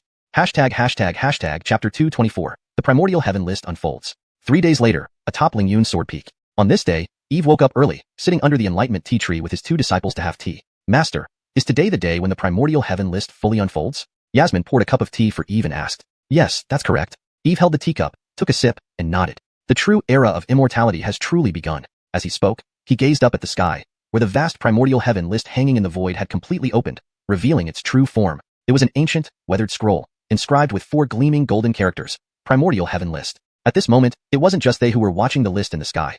Countless eyes across the entire Z-Way star domain were fixed on it. Everyone's face showed excitement and anticipation, as if waiting for something significant. "Master, do you think we have a chance of making the list?" Yasmin looked at the list in the sky, her face filled with hope. "Of course, with your and Ursula's talent and potential, you two will definitely make it onto the list." Eve smiled, patting Yasmin's head. Though he didn't know exactly how the list was ranked, he was confident that his disciples were among the best in this world. If they couldn't make the list, no one could. Hearing this, Yasmin's face lit up with excitement. Just then, the primordial heaven list in the sky suddenly emitted a dazzling golden light, illuminating the entire Z-Way star domain. Immediately after, a grand, emotionless heavenly voice boomed. "Heavenly opportunity, primordial creation, competition of the great Tao, all take place today. With the arrival of the immortal era, the primordial heaven list reopens.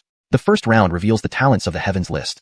It includes young geniuses under 50 years old, listing the top 100. All listed will receive blessings from the Tao and gain great opportunities." This heavenly voice echoed throughout the universe, causing every living being in the Z-Way star domain to buzz with excitement. Talents of the heavens list. Is this announcing the strongest genius? What a pity I have mediocre talent and can't be listed. Otherwise, it would have been a chance to become famous. I must enter the talents of the heavens list. Haha, I want to see how my heavenly overlord body ranks and how Achilles geniuses can surpass me. I am supreme in this world. I shall be the strongest.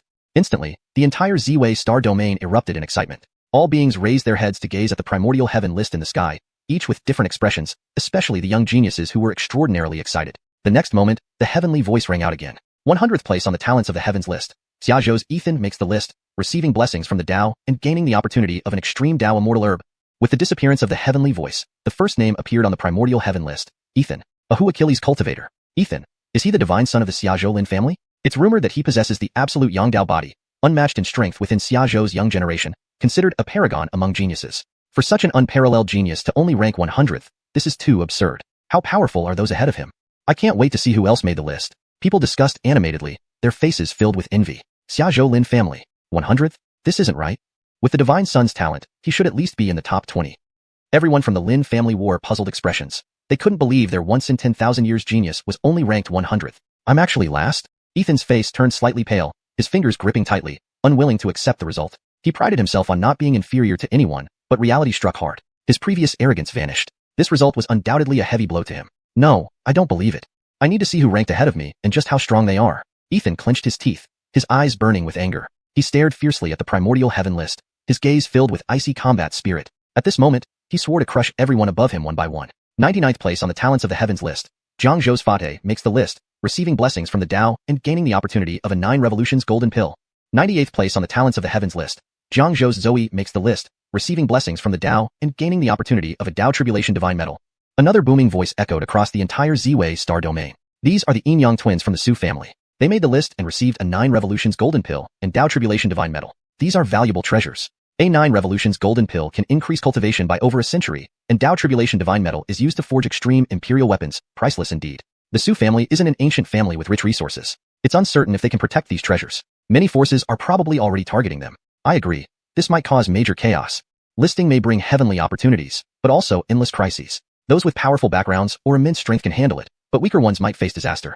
Discussions flared up across various forces in the Z-Wei star domain. These heavenly opportunities made all cultivators envious, but for most, they were unattainable. Many developed murderous intentions, preparing to seize these treasures by force. This was reality, a world of survival of the fittest. In an era where strength was paramount, no one cared about righteousness. Becoming stronger was the priority. Therefore, every name appearing on the Talents of the Heavens list drew attention from various forces. Brother, we must be cautious during this period. Many people will likely come after us. Fear nothing. If anyone dares to provoke us, we'll destroy them. In a luxurious coalition, the Su family's Yin Yang twins gathered together, their expression serious. 94th place on the Talents of the Heavens list. Zheng Zhou Heron makes the list, receiving blessings from the Tao and gaining the opportunity of a Jade Spring Nectar. 70th place on the Talents of the Heavens list. Zheng Zhou Lin Tianyu makes the list, receiving blessings from the Tao and gaining the opportunity of an extreme cold essence. 40th place on the Talents of the Heavens list. Nanzhou Yuming makes the list, receiving blessings from the Tao and gaining the opportunity of a 5-element spirit vein. 30th. What? I'm ranked 59th? Fantastic. With this opportunity, my strength will surely advance. Damn it, I'm only 40th? Wait until I kill everyone above me. No way. I must get on the list. Kill forward, slay everyone ahead of me. I will be number 1. Chapter 225. The Genius Qualification List. As the names on the Genius Qualification List were continuously revealed, voices echoed throughout the Z-Wei star domain, bringing with them a myriad of emotions: joy, dissatisfaction, anger, sorrow. Though it was just a ranking, being on this list symbolized that one's talent placed them among the outstanding few in the world's young generation. The greater one's talent, the more significant their future accomplishments could be. It was an honor, and it also brought the blessings of heavenly Tao and the opportunities for enlightenment. Such a lure could drive Achilles to madness, stirring envy. Master, why hasn't it reached us yet? Yasmin looked at the names appearing one by one on the Hongming heaven list, growing somewhat anxious. Hee girl, what are you so worried about? They've only announced the bottom few ranks. It will take a while before reaching your name. Eve chuckled from beside her.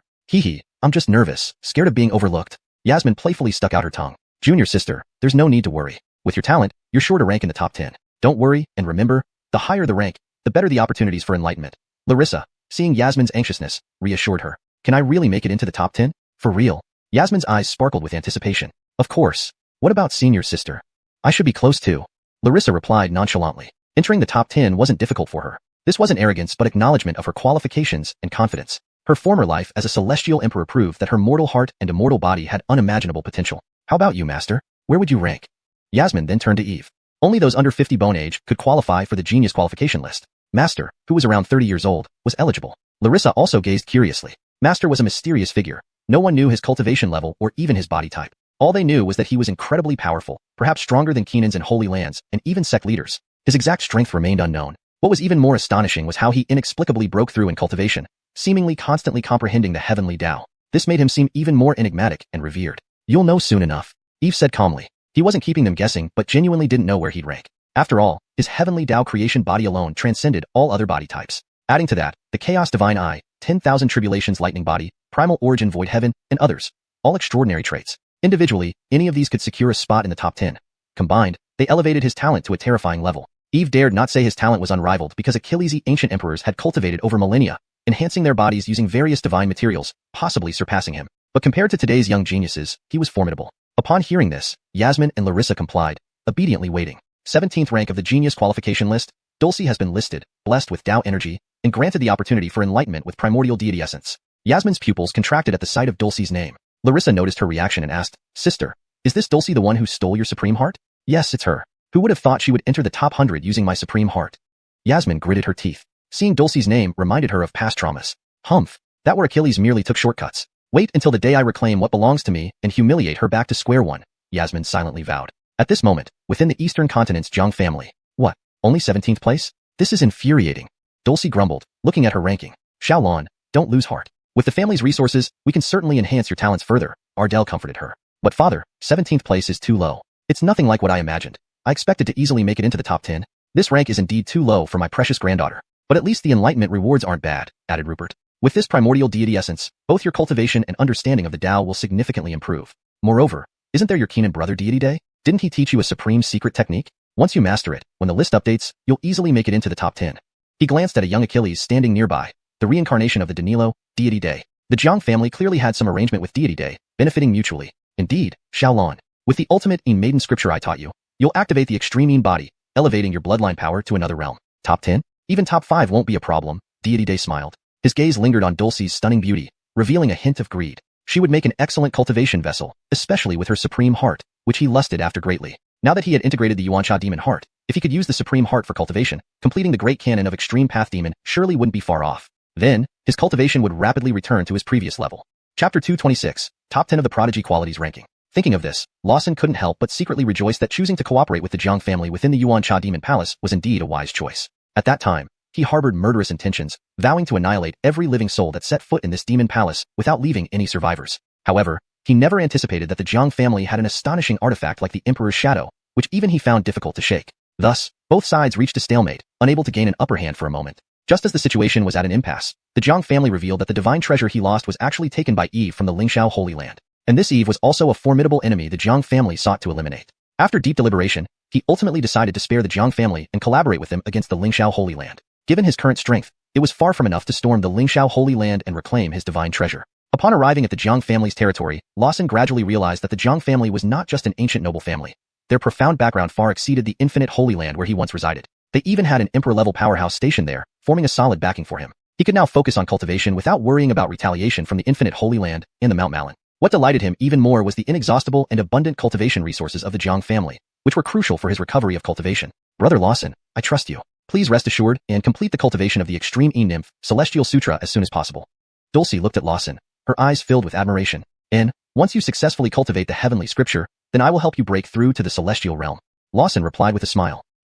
Thank you, Brother Lawson. Dulcie's face flushed red as she softly said. Of course, she knew that once the Extreme E-Nymph Celestial Sutra was cultivated to completion, it meant she could embark on the path of dual cultivation with Brother Lawson. At that time, she would undergo a transformative change, and her cultivation advancement would be like a rocket shooting into the sky, making rapid progress day by day. Thinking of this and musing over it, her gaze towards Lawson became even more dreamy, as if shrouded in a layer of misty illusion. Being able to become a War Achilles who walks hand in hand with someone as extraordinary and unmatched as Brother Lawson must be incredibly blissful and sweet. As they conversed, the rankings for the top 10 of the Prodigy Qualities list were announced one after another, sparking exclamations and discussions. Prodigy Qualities list, 10th place. Sherry has made it to the list, receiving the blessing of the Great Tao and a primordial artifact as fate opportunity. Prodigy Qualities list, 9th place. Alex has made it to the list, receiving the blessing of the Great Tao and the essence of Supreme Tao as fate opportunity. Prodigy Qualities list, 8th place. Yush has made it to the list, receiving the blessing of the Great Tao and the origin of life as fate opportunity. The Prince of Zulong Nest, Alex, the Holy Maiden from Tianfeng Mountain, Sherry, and the Divine Son of the Central Zhengzhou Ancient Noble Family, Yush, have all appeared on the list. These individuals are all supreme prodigies of the Purple Star region. Note: I replaced Purple Way Star region with Purple Star region for a more natural and fluent read in English. Unexpectedly, none of them Achilles' age to enter the top 5, which is simply unbelievable. I originally thought that Yush, possessing the inborn sacred body Dharma embryo, absolutely had the potential to clinch the top spot. I didn't expect him to only rank 6th. Everyone looked at the few names on the ranking list and couldn't help but exclaim in shock. These prodigies were all familiar figures to everyone. Each one was a supreme prodigy suppressing a region, true prodigal geniuses, and could even be said to possess the potential to become an emperor. But even so, they did not Achilles' age to enter the top 5. So what kind of geniuses were in the top 5?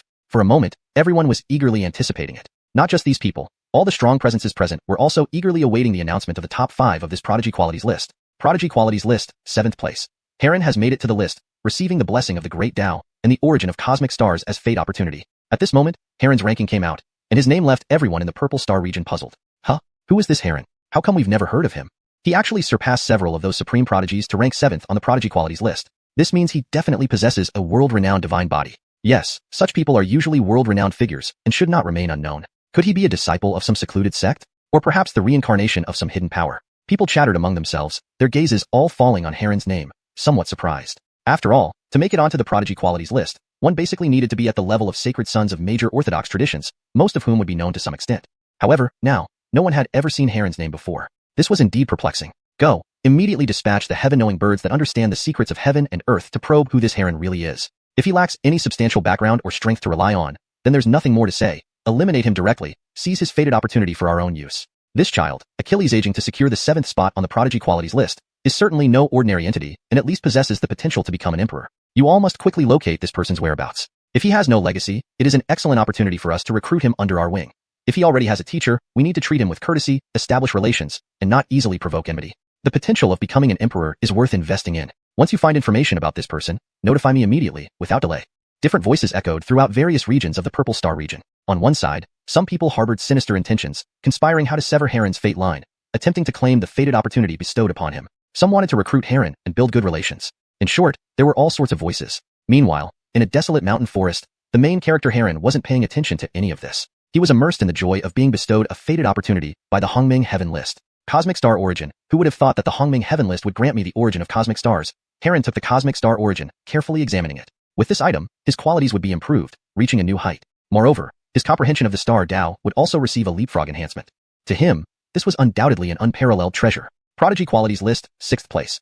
Ancient Dust Sha makes it to the list, receiving the blessing of the Great Tao and the Divine Water of Unity as fate opportunity. Prodigy Qualities List, 5th place. Yasmin makes it to the list, receiving the blessing of the Great Tao and the Sword Tao True Interpretation as fate opportunity. Prodigy Qualities List, 4th place. Lawson makes it to the list, receiving the blessing of the Great Tao and the Chaos Immortal Fluid as fate opportunity. One dazzling name after another appeared. Heaven. Even treasures like the Chaos Immortal Fluid have emerged, a treasure that can elevate someone instantly. This Lawson previously seemed to be the sacred son of the Infinite Holy Land, but for unknown reasons, he suddenly betrayed the Infinite Holy Land. Unexpectedly, his qualities are this good, securing the 4th place on the Prodigy Qualities list. And who is this Yasmin? Never heard of her before. What level of treasure is this Sword Tao True Interpretation? It seems the era of Immortals has arrived, with all kinds of previously unheard of powers beginning to emerge. This world is truly full of hidden dragons and tigers. Our horizons are too narrow. Soon, various exclamations sounded. Those who could make it into the top 10 of the Prodigy Qualities list would surely be influential figures across the entire Purple Star region, as long as they don't fall. Hashtag Chapter 227. Sword Tao True Explanation, Universe's Edge. Wow, Master, I'm ranked 5th? Yasmin looked at her name on the Hongming Heavenly List and couldn't help but let out a shout of surprise. Very good, very good. My disciple is indeed outstanding. Your talent is even better than I imagined. Seeing Yasmin's delighted expression, Eve was also very pleased, smiling warmly. For Yasmin to be ranked 5th in terms of potential was a testament to her terrifying talent. All this is thanks to Master. Without you, there would be no me now, Yasmin said with a sweet smile, dimples forming on her cheeks. Girl, it's all well deserved. And your insight isn't bad either. Keep working hard. Becoming an ultimate emperor will only be a matter of time, Eve said as he patted her head and then added, all right, let's see what this Sword Tao True Explanation is. Yes. Yasmin nodded and held the Sword Tao True Explanation bestowed by the Hongming Heavenly List. As she examined it, her face revealed shock. This Sword Tao True Explanation contained 3,000 sword secrets, each of which had reached a terrifying level of profundity. From the most basic sword techniques to advanced laws and the pinnacle of sword momentum, everything was included. Moreover, within it, Yasmin saw a path towards Sword Tao mastery. What an incredibly powerful Sword Tao True Explanation. No wonder it's a reward from the Hongming Heavenly List. This is truly a treasure trove, Yasmin exclaimed. Even with just a brief glance, she confirmed that this true explanation was the dream of every sword's Achilles. Given her exceptional understanding of Sword Tao and this potent guide, she believed she would soon step into the realm of a sword immortal and reach the pinnacle. While Yasmin rejoiced, in the Jiang family compound, a different scene unfolded. When everyone saw Yasmin's name appear on the Hongming Heavenly List, they were momentarily stunned as if turned to stone, their disbelief palpable. How could Yasmin rank among the top 5 in the Heavenly Talents list? This is impossible. Dulcie gritted her teeth, fists clenched tight. Around her stood several prominent figures from the Jiang family, their faces showing disbelief. They refused to accept Yasmin's ranking. Damn it, she not only completed the Linglong Supreme Heart, but also activated other celestial physiques. This has greatly boosted her potential. That girl is really lucky. She was a waste, yet she Achilles aged to rise again. The old ancestors of the Jiang family wore grim expressions, feeling a mix of anxiety and dread. They knew well what they had done to Yasmin, and now it seemed like they faced an unavoidable confrontation. Head of the family, what should we do? Yasmin is already ranked 5th and has obtained the Sword Tao True Explanation. If she grows stronger, it's unimaginable, Ardell asked nervously, turning to Ajax. Although surprised, Ajax quickly regained his composure as the patriarch of the Jiang family. With cold indifference, he replied, what's there to panic about? She's just a mere girl. So what if she has incredible talent? There are Achillesy geniuses in this world, but how Achillesy actually succeed? I don't believe one girl can turn the tide. His words calmed the members of the Jiang family somewhat. He's right. Yasmin may have talent, but she's still just a girl. Our prestigious Jiang family, having endured for hundreds of thousands of years, wouldn't fear dealing with her. Indeed, head of the family. Even if she has great potential, she can't grow fast enough to match Miss Dulcie's current strength. Everyone agreed, convinced that Yasmin was merely a girl who wouldn't pose any real threat. So what if she's ranked 5th? I don't believe she can surpass me. Dulcie's face showed a hint of arrogance, confident in the Jiang family's immense resources and her own cultivation at the Nirvana realm. Once she perfected the female heavenly scripture, her strength would skyrocket, more than enough to handle Yasmin. Meanwhile, the top 3 names on the heavenly talent list were announced.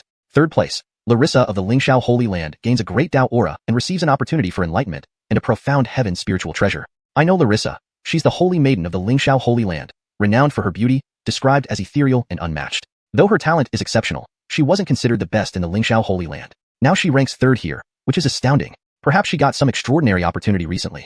In this era of Immortal Dao, anything is possible. Even someone deemed mediocre can become a genius overnight. How envious. If I had such an opportunity and obtained a profound heaven spiritual treasure, I could make a name for myself in the entire Z-Way star domain. People discussed with envy, wishing they could take her place. On the cloudy sword peak, with Larissa's listing on the board, a brilliant golden light shone down upon her hand from the Hongming heavenly list. Amazing. I've received a profound heaven spiritual treasure, and it's a supreme offensive flying sword. This blade suits me perfectly, Larissa exclaimed, examining the radiant glow between her fingers. The treasure was named Universe's Edge, an entityless sword formed from countless rays of cosmic light, radiating brilliantly like a meteor streaking across the sky. Holding it, Larissa felt its density and mass far exceeding ordinary weapons, weighing millions of pounds. If not for her refined physique, lifting this celestial light would have been arduous. Chapter 228. Climbing to the top of the prodigious talent ranking. Prodigious talent ranking 2nd place. Pedro ascends, receiving a blessing from the great Dao's fortune and an eternal primordial opportunity. In the northern province's 100,000-mile mountain range, a figure gazed intently at the sky, where the primordial skyboard hung. His eyes burned with intensity. This person wore black robes, was tall and slender, and possessed an exquisitely handsome face. It was indeed Pedro. How interesting. I'm only ranked 2nd. I didn't expect there would be someone with better talent than me. But it doesn't matter. This life has seen so Achillesy divine bodies and holy body prodigies appear. Once I consume their bodies, I will definitely break through all barriers and become the legendary chaotic holy body. Pedro laughed heartily, his expression filled with intense fervor. His gaze swept over every name on the primordial skyboard, revealing madness and fiery zeal. These people were all his prey, stepping stones on his path to supremacy. As the announcement for the 2nd place echoed, all living beings in the Z-Way star region eagerly awaited the revelation of the final top rank. Do you think who could take the 1st place on the prodigious talent ranking? It should be one of those great holy sons who haven't appeared on the list yet. After all, only they have the qualifications to top the ranking. This is not the same. Many world-renowned geniuses haven't made the list yet. There is only one top spot. Perhaps an unknown will suddenly emerge. Look at the top 10. Aren't there several names that are relatively obscure? This is true. With countless living beings in the Z-Way star region, who knows how Achillesy extraordinary geniuses exist? Some prefer to keep a low profile and aren't well known. Regardless, we just need to know that the one who can climb to the top must possess the best talent among the young generation today. Everyone discussed animatedly at this moment. But then, shockingly loud rumbles resounded through the heavens. Immediately, dazzling golden light shone from the prodigious talent section of the primordial skyboard, faintly revealing a name towering above all other prodigies within that golden glow. Prodigious talent ranking 1st place. Eve ascends, receiving a blessing from the great Dao's fortune and obtains a trace of primordial chi as a supreme opportunity. With the appearance of this name, it seemed as if all the listed prodigies paled in comparison. What? Eve, it's actually him? He has taken the top spot on the prodigious talent ranking. The ones most surprised were Ardell and others. They looked at the floating prodigious talent ranking in the sky, their expressions slightly grim. Actually, it's this kid? Nice. I really didn't underestimate him. His potential is terrifying. No wonder he advanced so quickly within a year. This was the astonishment of Farrell and Grandmaster Conroy. So, Presiding Elderly claimed the 1st place on the prodigious talent ranking. It seems he truly hides his depth. When he acts, it's startling. This was the reaction from everyone at the Lingxiao Holy Land. Master, you're incredible. 1st place. You're my idol. This was the reaction of Yasmin and Larissa, whose eyes were full of admiration and excitement as they looked at Eve. Haha, calm down. It's just a ranking. No need to be so astonished. Eve remained very calm. He felt no surprise about reaching the top. After all, he was a Hongbi, a term for a powerful protagonist. If he couldn't even win the prodigious talent ranking, what hope would he have for future rankings like combat strength, divine weapons, or cultivation levels? Seeing their master so serene, Yasmin and Larissa couldn't help but admire him. Indeed, their master was exceptional, unruffled even before collapsing mountains, showing no sign of excitement over taking the top spot, truly displaying the demeanor of a sage. Unlike them, when they reached the prodigious talent ranking, they were overly excited. They needed to learn more from their master. Only by achieving mental balance could they remain calm in future events. Though Eve wasn't concerned about winning the top place, he was eager for the reward bestowed by the primordial skyboard.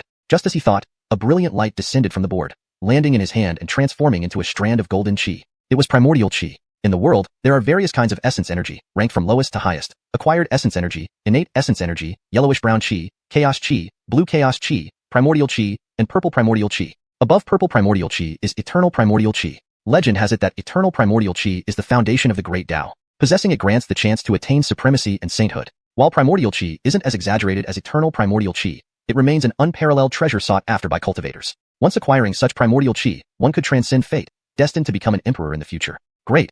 Worthy of being the 1st place reward. Eve gazed at the strand of primordial chi in his hand, his eyes gleaming with excitement. The moment it appeared, Lingyun's sword peak's essence energy surged, generating vast, surging chi that stirred everyone's hearts intensely. Wow, this is primordial chi? Such pure energy. Just a single breath makes me feel refreshed and filled with power, as if it's bursting to release. Yasmin exclaimed in amazement. Yes, truly amazing. I also feel my spiritual energy boiling up, as if opening a pathway to a stronger realm, Larissa added, her eyes sparkling with wonder. You feel this way because this primordial chi contains infinite mysteries of heavenly laws and represents the most fundamental force in the universe, naturally causing changes within your bodies. Eve explained to Yasmin and Larissa. Upon hearing this, both women nodded. Yes, they could feel that this primordial chi was at least 10,000 times purer than the yellowish-brown chi in the Hall of Heaven-Earth primeval chi. If they could absorb it, it would undoubtedly greatly enhance their cultivation and understanding of the Tao, making their Tao foundation extremely robust. Just as they were thinking this, they saw Eve divide the strand of primordial chi into two and offer it to them. What's going on? Is he giving us this primordial chi? Murmur and Yasmin couldn't help but pause, puzzled by this sudden action. Hashtag chapter 229, Primal Chaos Energy. Master, what are you doing? The two disciples looked puzzled at the primal chaos energy being offered to them. Of course, it's for you, Eve said casually. Ah. Upon hearing this, they were instantly dumbfounded, their eyes wide with disbelief. Master, you're giving this to us? They never expected that their master would give them such precious primal chaos energy. This was just too generous. This is too valuable, master. You should keep it for yourself. Yes, master. Our cultivation levels are so low. Using such a treasure is a waste.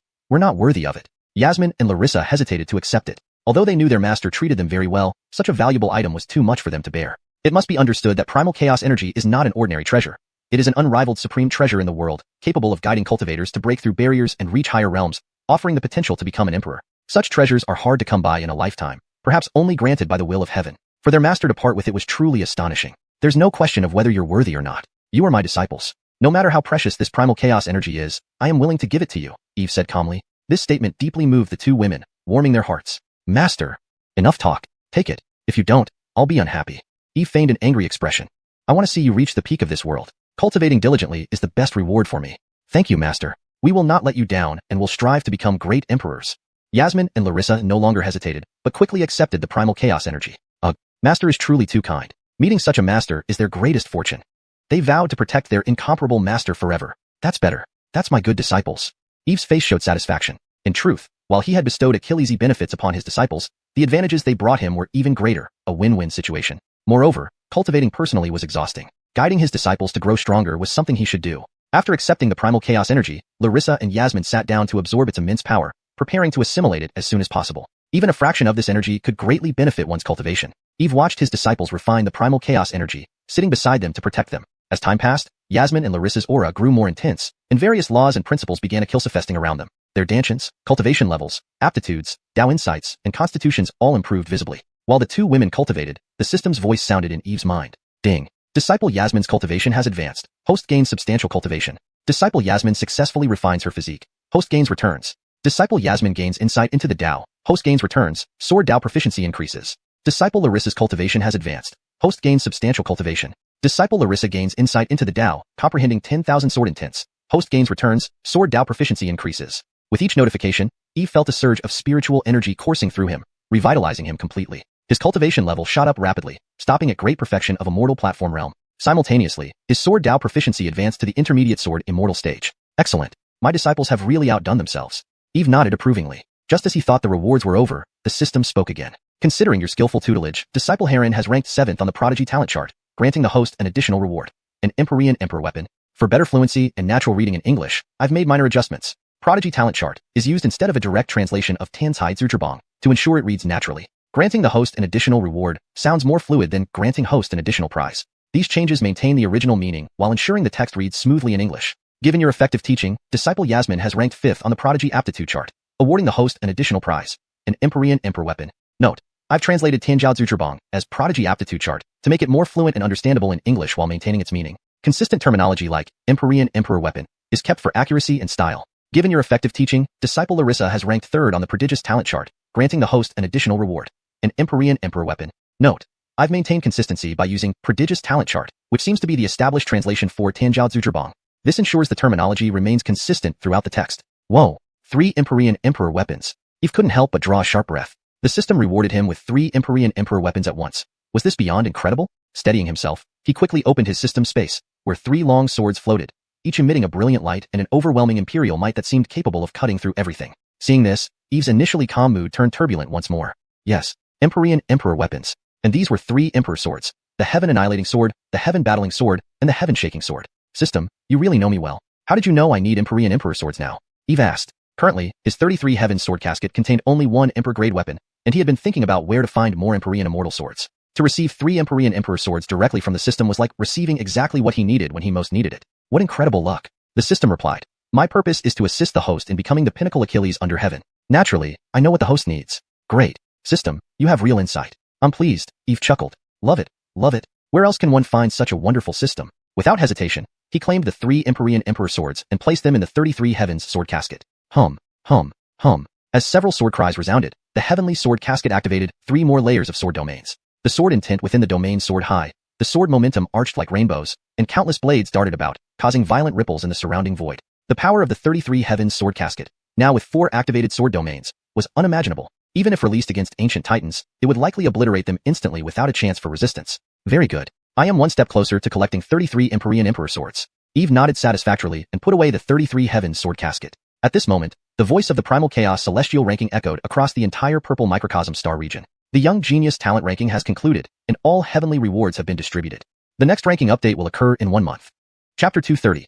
Larissa descends the mountain. As the Grand Tao Celestial sound faded away, the chaos above gradually calmed down, with the Hongmeng Heavenly Scroll slowly fading back into the clouds. Although the Hongmeng Heavenly Scroll had settled, the entire Z-Wei star region remained in a fervent state of excitement. This was an unprecedented opportunity. The rewards bestowed by the Heavenly Tao were simply too enticing. Even supreme treasures that were rare to encounter over thousands of years, such as Chaotic Immortal Elixir, Mystical Heaven Spiritual Treasure, and Eternal Tao Essence appeared. There was even the Hongmeng Aura, something capable of bestowing the status of an emperor. Such rich blessings, who wouldn't be driven mad or filled with envy? Thus, all living beings within the entire Z-Wei star region became restless. Some desperately practiced cultivation, others roamed far and wide seeking opportunities, and still others consumed various heavenly artifacts, all hoping to rank on the Hongmeng Heavenly Scroll during its next opening. At the same time, the talented youths who ranked on the Genius Potential list began emerging from their seclusion, intending to hunt and eliminate other geniuses listed there. The rankings on the Genius Potential list were not static.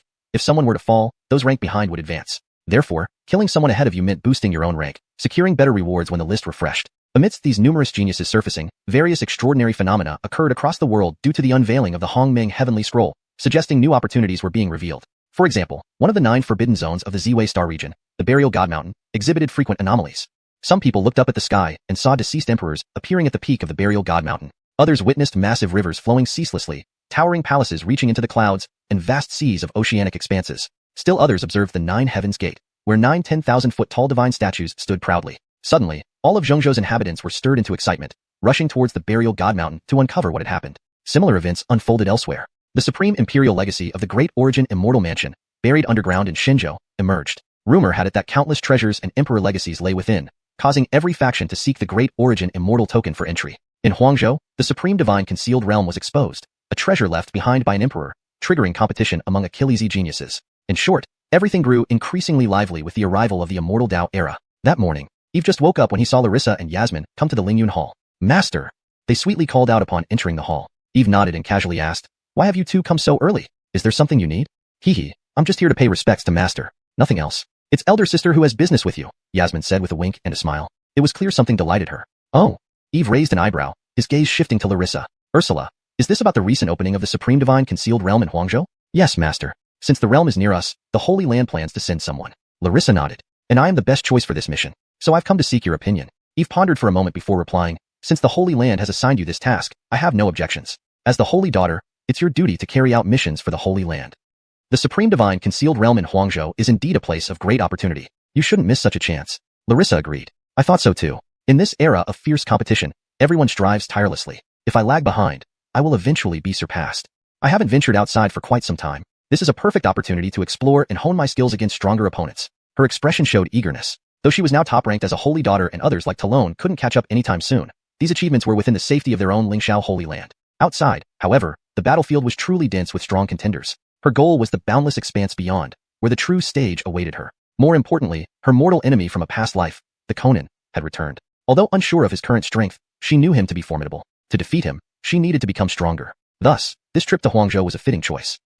Since you see it this way, I support you. Eve nodded slightly. However, remember, amidst the elite factions, Achillesy independent cultivators might stop at nothing for certain opportunities. Do not let your guard down. Yes, Master. Larissa smiled brightly. Don't worry, I know how to handle it. Take this Immortal Light Jade Talus Achilles.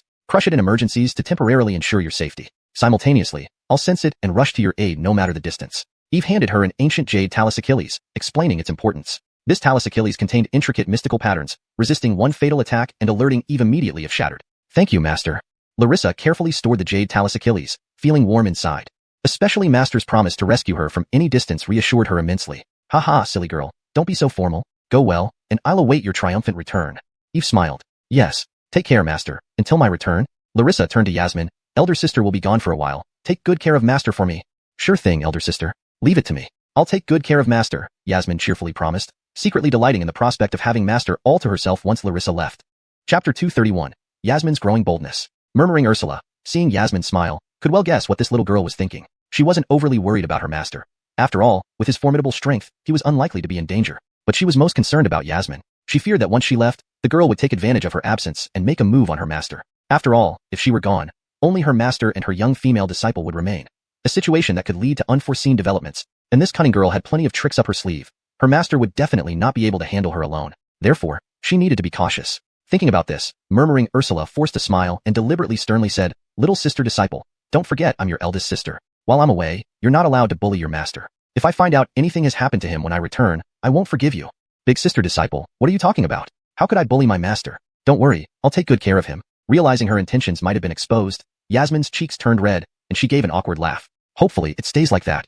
Murmuring Ursula said with a sardonic smile before walking away. Watching big sister disciple's figure gradually disappear, Yasmin's lips curled into a smirk. Little missy, now that everyone's gone, how can you still control me? Master is now in my hands, and I'll mold him as I wish. By the time you come back, big sister disciple, it will be too late for complaints. At this thought, her eyes twinkled brightly, and she couldn't help but giggle quietly. Meanwhile, Eve's expression showed a trace of helplessness. This girl is probably up to no good again. Sure enough, the next moment, he saw Yasmin approach him with a mischievous grin. Master, you must be tired. Let your disciple massage you. Your master rested very well last night and isn't tired at all. There's no need for you to attend to me. Eve shook his head. No, you must be tired. Listen to your disciple. Lie down properly and let me rub your shoulders. Yasmin pouted and whined. She grabbed Eve's arm and pulled him towards the soft couch, determined not to rest until she achieved her goal. It seemed with murmuring Ursula gone, she grew bolder. Oh, really? Your master isn't that delicate. It's truly unnecessary. Just enjoy it, master, Yasmin continued to plead cutely. Alright, there's really nothing I can do with you. Eve originally wanted to refuse, but the girl clung to his arm like an octopus, making him quite helpless. Although he had cultivated to the immortal terrace realm and possessed several supreme physiques, with his body rivaling that of an ultimate imperial weapon, he found himself powerless against his own disciple. He could only let her drag him towards the soft couch. Yasmin's face flushed slightly as she approached, reaching out to knead Eve's shoulders. Her fingers were slender and fair, almost like jade shoots, and even through clothing, the sensation was incredibly comfortable. Feeling the warmth of the sweet, tender body beside him and inhaling the faint orchid fragrance from her, Eve felt thoroughly at ease. Master, how does it feel? Comfortable? Yasmin asked. Cough, yes, very comfortable.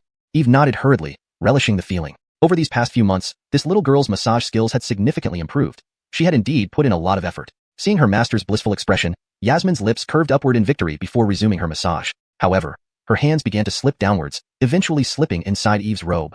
Cough, where are your hands going, girl?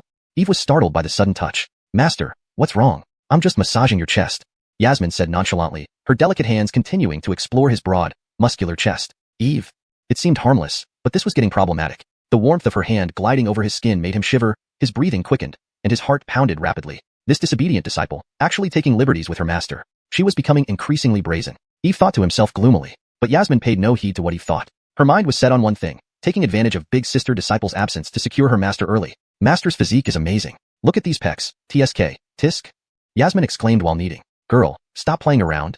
Eve's body tensed, sensing something amiss. Master, this isn't play, it's appreciation. Appreciation of your excellent physique. Look at these muscles, so robust. I've never seen such handsome muscles. And these abs, perfect. You're the epitome of what every girl dreams of in an Achilles. Cough, master. Yasmin chattered on, her hands becoming more unrestrained. Eve's face darkened. This girl was growing increasingly bold. In both his lifetimes, he had never been teased by a Achilles. Alright girl, step back. Your master has matters to attend to and cannot indulge in your nonsense. Eve stiffened and quickly stood up, freeing himself from her grasp. Oh. Yasmin mumbled regrettably, then obediently moved aside. Although somewhat reluctant, she knew haste was ill-advised. Progress had to be gradual. With big sister disciple absent, she had ample time alone with her master and didn't fear him escaping. When she became master's wife, she'd see what lessons big sister disciple could give her. At this thought, her lips curled into a satisfied smile. Seeing the girl finally backed off, Eve breathed a sigh of relief. He also decided that it was high time he went down the mountain. Otherwise, enduring daily teasing from this disobedient disciple would surely lead to illness. Note: names are transliterated using pinyin. Chapter 232, Marta. He was deep in thought when he suddenly heard a sound breaking through the air, and then saw Esteban slowly walking over. Grandmaster, what wind brings you here today? Eve hurriedly welcomed him forward. Hehe, Tianyuan, I came to discuss something with you, Esteban said with a smile. Discuss what? Eve frowned, asking with confusion. It's like this: the Supreme Lord of Dantai Holy Land is about to pass away and plans to appoint the Christie as the new successor. Our Lingxiao Holy Land has always had good relations with Dantai Holy Land, supporting each other. So they especially invited us to attend the inauguration ceremony, Esteban explained slowly. Grandmaster, do you mean you want me to attend this inauguration ceremony? Eve immediately understood Esteban's intention upon hearing this. He knew about Dantai Holy Land. It was one of the supreme traditions in Immortal Province, having been passed down for hundreds of thousands of years. Its strength was comparable or even higher than that of Lingxiao Holy Land. Correct. Esteban nodded and said, after discussing with several Keenans, we decided that you should represent our Lingxiao Holy Land at this inauguration ceremony. The inauguration of a new successor at a Holy Land was a significant event, and Lingxiao Holy Land, being an ally, should send its sacred prince or sacred princess as representative. Originally, this responsibility would have fallen on Larissa, who ranked first among sacred princes, but she was now in Imperial Province, leaving Eve, her master, to undertake this task. Grandmaster, there are Achillesi chief elders and sacred princes/princesses in our Lingxiao Holy Land. Is it really necessary for me to represent the Holy Land and attend the grand ceremony? Eve paused for a moment before asking. It wasn't that he didn't want to go. He just planned to go down the mountain to find his fourth disciple and couldn't spare the time for this inauguration. Moreover, attending such an inauguration didn't warrant a personal visit from him. Hehe, Tianyuan, although there are Achillesi chief elders in the Holy Land, you are the most suitable person for this task. Moreover, this trip isn't just for the Christie's inauguration, but also to celebrate Marta's 10,000-year birthday. Soon it will be Marta's 10,000th birthday, and a banquet will be held alongside the inauguration ceremony. People who come to pay respects will have the opportunity to receive direct instruction of Dao techniques from Marta herself. This transmission isn't ordinary. She will directly infuse the Dao technique she knows into your mind using the essence infusion method, allowing you to master an ultimate emperor technique without spending hundreds or thousands of years cultivating. Note: I've translated Tihu Guanding, as essence infusion, for better fluency in English while retaining the concept, Esteban said earnestly. Emperor's Dao technique transmission? He felt somewhat tempted. Although he had a system and ultimate emperor techniques weren't particularly rare for him, cultivation still required time. Even with help from his disciples for refunds, it still took about a year or two to fully cultivate an ultimate emperor technique to perfection. If he could receive essence infusion from an emperor, wouldn't that be incredibly advantageous? Exactly. Marta is a transcendent genius, achieving imperial enlightenment in merely 7,000 years. Her Dao techniques are all immensely powerful ultimate emperor techniques, exceedingly rare and precious. If you can receive her guidance, it will undoubtedly be a tremendous blessing. Esteban nodded, agreeing wholeheartedly. Because this opportunity was so rare, he discussed with the Keenans and decided that Eve should go. Eve was the top-ranking prodigy. Only he stood a chance to stand out among numerous celebrants and earn the Emperor's favor. Since that's the case, I can't refuse such a great honor. Eve nodded slightly, deciding to go to Dantai Holy Land. He could see that Esteban had put considerable thought into this. It truly was an unparalleled opportunity that Achillesi people longed for but rarely achieved. Why should he reject it? Alright, this time you'll represent our Lingxiao Holy Land at Marta's inauguration ceremony. Hearing his agreement, Esteban smiled satisfactorily. Then, as if remembering something, he looked at Yasmin and added, you can take your disciple along too. Huh? Can I go alone? Why bring you Ellie? Eve asked in surprise. Yes, this girl is exceptionally talented. Taking her along might give her a chance to gain Marta's favor as well, Esteban replied casually. Eve found himself caught between a rock and a hard place. He originally planned to go down the mountain to avoid this girl, but now Esteban insisted on bringing Yasmin along. What's wrong?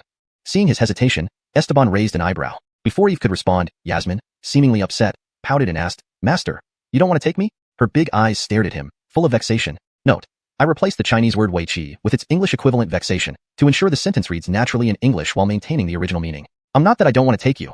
It's just that the journey to Immortal Province is billions of miles away and could be dangerous. I'm afraid I won't be able to protect you properly. Eve shook his head. Master, I can protect myself now. Please take me. Yasmin stubbornly persisted. Though young, she was remarkably intelligent and could tell that Master wanted to avoid her and go alone.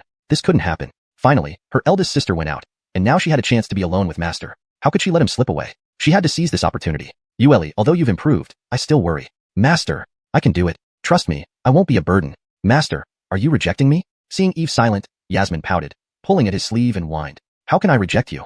Seeing her distressed look, Eve couldn't help but soften. This girl always had a way of making him feel tenderhearted. Eve sighed, fine, I'll take you along. Truthfully, leaving Yasmin alone at Lingyun's Sword Peak worried him after last time's incident. Yay, Master, you're the best. Yasmin cheered, hugging his arm and jumping around. All right, Esteban interjected, waving his hand. Since that's settled, you two should depart tomorrow. This is the congratulatory gift. Keep it safe. If you encounter any rarities along the way, you can offer them as well. I'll reimburse you when you return. With that, Esteban pulled out a jade box from his sleeve and handed it over. Chapter 233, The 9 Revolutions of the Heaven-Earth Immortal Prohibition Array. Good. Eve nodded, reaching out to take the jade box. This jade box was very ancient, covered with mysterious and complex inscriptions. Although he did not know what it contained, anything used as a gift must be priceless. After Ernstine left, Eve asked Yasmin to prepare the items needed for tomorrow's descent from the mountain. He too stepped out of Lingyun Hall. Looking at the few primordial spirit roots and the immortal medicine on the plaza, he couldn't help but feel somewhat troubled. What would happen to these treasures after he went down the mountain? Although the Lingyun Sword Peak had a protective mountain formation, this formation was only a basic defensive array. If a true powerhouse were to infiltrate, it wouldn't be able to stop them. Originally, he had hoped the system might reward him with an unparalleled great array to guard the Lingyun Sword Peak, but unfortunately, no such reward was given. This left him extremely frustrated. It seems I need to find a way to set up a good protective great array. Otherwise, I won't be able to leave with peace of mind. Eve mused, rubbing his chin. Suddenly, his eyes lit up, and he flew out of Lingyun's Sword Peak. About half an hour later, he arrived at a peak deep within the Lingxiao Holy Land. This was where the supreme Keenans of Lingxiao Holy Land secluded themselves. After landing, Eve transmitted a secret message inward. Soon, the door of the cave opened, and an Keenanly Achilles with white hair slowly walked out. It was Farrell. Seeing that the visitor was Eve, a smile appeared on Farrell's usually stern face. Young Achilles, what brings you here to see this old Achilles? Farrell chuckled. As he spoke, he kept observing Eve. Although he still couldn't discern Eve's cultivation level, by intuition, he could feel that Eve had grown much stronger since their last meeting. His aura was now subtle and restrained, leaving no trace. This made Farrell even more curious about how far Eve had advanced. Hee, I missed Elder Wong, so I decided to visit before heading down the mountain. Eve smiled. Good. Hearing this, Farrell's face lit up with a smile. He admired Eve greatly. By the way, I heard you topped the Heavenly Genius rankings on the Hongming Heaven list. Congratulations. You're the first in our Lingxiao Holy Land to reach the top since its establishment, bringing immense honor to the Holy Land. Farrell laughed heartily, clearly very pleased with this news. Their Holy Land had finally produced an extraordinary genius. Elder Wong, you flatter me. Eve modestly thanked him. Well, enough of these pleasantries. What can I do for you? It must not be just a simple visit, Farrell asked. Yes, Elder Wong. I came here today because I have a request, Eve admitted. Oh, what is it? As long as I can help, I will certainly do so, Farrell replied. I'm planning to leave the mountain for some time and need a top-tier formation to protect Lingyun Sword Peak. Elder Wong, you know there are 2 Achillesy valuable items on my mountain. If someone has ulterior motives, it would be troublesome. Eve spoke straightforwardly. As a quasi-emperor, Farrell must possess Achillesy Supreme formation diagrams. I see. Farrell smiled slightly. Your mountain has 2 Achillesy Supreme treasures, especially the immortal medicine, the Naiha flower. Outsiders mustn't know about it. Indeed, a world-class formation should protect it. After a brief contemplation, he nodded. Do you have? Don't worry. Let me take care of it for you. Speaking of which, I haven't thanked you for the Naiha flower you gifted me last time. So, I'll give you the 9 turns Kunlun Immortal Binding Array. I obtained it from a secret realm, and its power is formidable. Quasi-emperors cannot easily break through it. Thank you very much, Elder Wong. Eve gratefully said. Ahaha. Farrell waved his hand. We don't need to be so formal, right? I have all the materials needed to set up the 9 turns Kunlun Immortal Binding Array. Wait here, and I'll get them for you. Saying this, Farrell turned and left. A while later, he returned holding an array disc and a storage talus Achilles. Here is the detailed diagram of the 9 turns Kunlun Immortal Binding Array, along with some formation tools and materials. The setup instructions are clearly noted, and I believe with your insight, you'll understand it quickly. With that, he handed the items over to Eve. Thank you, Elder Wong. I'll take my leave now, so as not to disturb your seclusion. Eve nodded, put away the items, and flew off without further ado. Watching him leave, Farrell smiled enigmatically and muttered, this young Achilles is truly exceptional. With him leading, who knows? Perhaps Lingxiao Holy Land might ascend to the rank of Supreme Imperial Order. Back at Lingyun Sword Peak, Eve began setting up the 9 turns Kunlun Immortal Binding Array. Just as Farrell had said, with his sharp perception, he understood the array diagram almost immediately. Within half an hour, he grasped the essential steps of setting it up. He placed the array disc at the center of the plaza and distributed the other formation tools around Lingyun Sword Peak. Completing this, he formed the hand seals and chanted softly, activate the array. With his Kama kills, the array disc emitted a brilliant light, and an invisible force spread throughout Lingyun Sword Peak. All the formation tools around the peak shone brightly, forming a luminous barrier that enveloped the entire area. Rumble. In an instant, a powerful shockwave reverberated, causing the entire Lingyun Sword Peak to tremble. Once the 9 turns Kunlun Immortal Binding Array was fully formed, it seemed as though the peak was isolated from the outside world, making it impossible for anyone to spy on it. Seeing this, Eve wore a satisfied smile. Although there was a defensive formation protecting Lingyun Sword Peak, this defense was quite basic. If a true strong Achilles were to intrude, it would be futile. He had hoped that the system would reward him with a world-class formation to protect Lingyun Sword Peak, but no such reward came, much to his dismay. It seems I need to find an effective guardian formation. Otherwise, I won't be able to leave with peace of mind.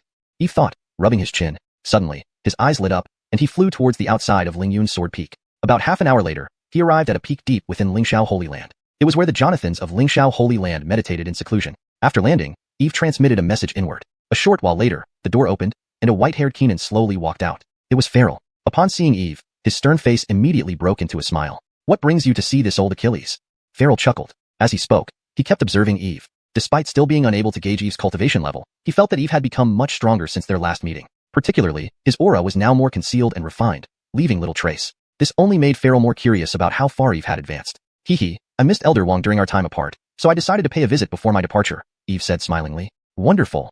Farrell smiled again, clearly impressed by the young Achilles. Oh yes, I heard you've reached the top of the Heavenly Genius qualification list on the Hongmeng Celestial chart. Truly remarkable. This is the first time since the founding of our Lingxiao Holy Land, indeed making us proud. Farrell stroked his beard and laughed heartily, visibly pleased.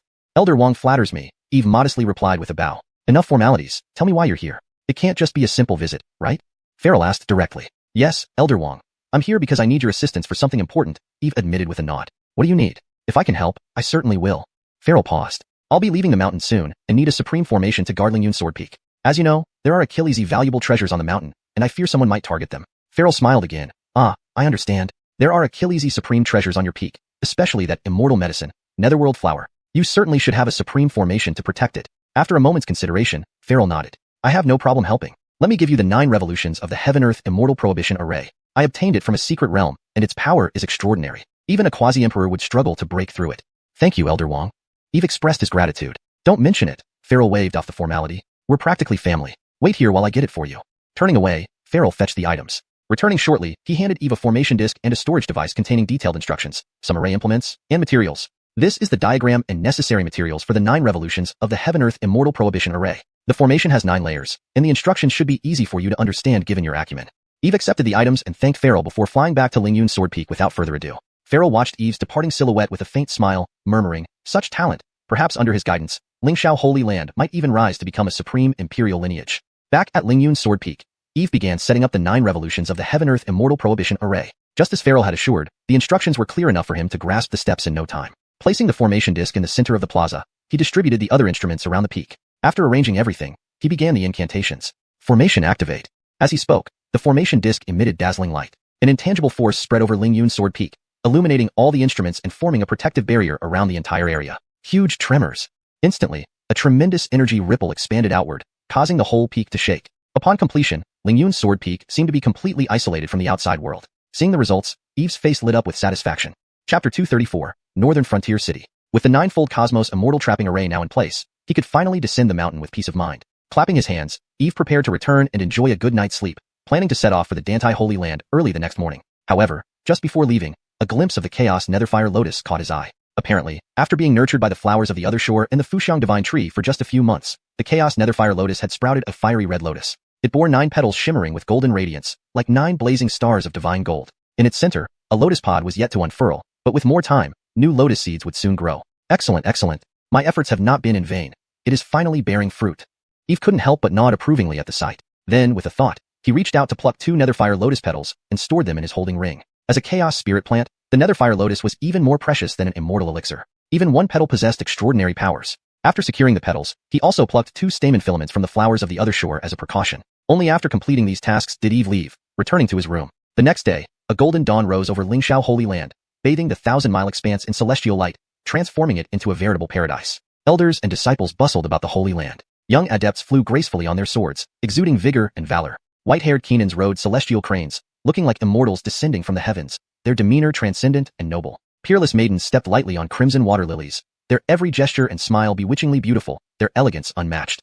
Overhead, flying swords, celestial cranes, and divine steeds raced past, embodying the grandeur of an ancient sect. Suddenly, a piercing cry resounded from the Lingyun Sword Peak, echoing across the sky. Everyone paused mid-action, looking up to see a streak of red light shooting skyward from the Lingyun Sword Peak. Upon closer inspection, it was a massive red bird, its feathers glowing like crimson clouds, resembling a blazing sun suspended in the sky. Its wings spanned 100 paces, enveloped in a layer of scarlet flames, appearing like an ancient divine bird soaring through the skies, overshadowing the sun, surveying the world below, its presence awe-inspiring. On its back sat 2 figures, a Achilles in green robes, dashing and spirited, and a Achilles in a flowing white gown, ethereal like a celestial maiden descended from the heavens. Under everyone's gaze, the red giant bird transformed into a streak of red light, vanishing into the horizon almost instantly. After a long while, one of the senior masters finally regained his composure. My goodness, if my old eyes don't deceive me, that was the legendary 3-legged golden crow from ancient times, right?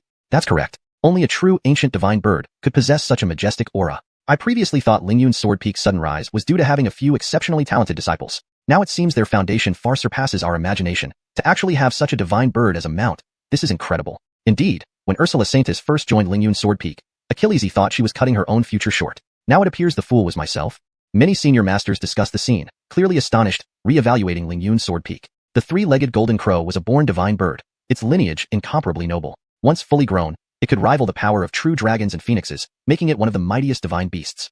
Even ordinary eternal titans found it difficult to kill such divine beasts due to their arrogance and unwillingness to be enslaved. Yet, Eve had effortlessly tamed the golden crow, using it as a mount, a feat beyond their comprehension. While the senior masters reacted thus, the surrounding disciples were filled with awe and excitement. Riding atop the golden crow, Eve observed all this, feeling deeply satisfied. Strutting with flair came naturally to him. That was the feeling he wanted. It was perfect. Master, how did you get this golden crow? Yasmin marveled at the divine bird beneath her. Its feathers are incredibly beautiful and majestic. Though she had seen the golden crow resting on the Fuxiang divine tree months ago, it usually remained in seclusion for cultivation, so she knew little about its origins. Upon hearing this, Beckham puffed up proudly, as if showing off. Eve chuckled. Well, this golden crow came to me after I obtained the Fuxiang divine tree during your trial in Lingxiao secret realm. It arrived of its own accord, a matter of destiny. Is that so?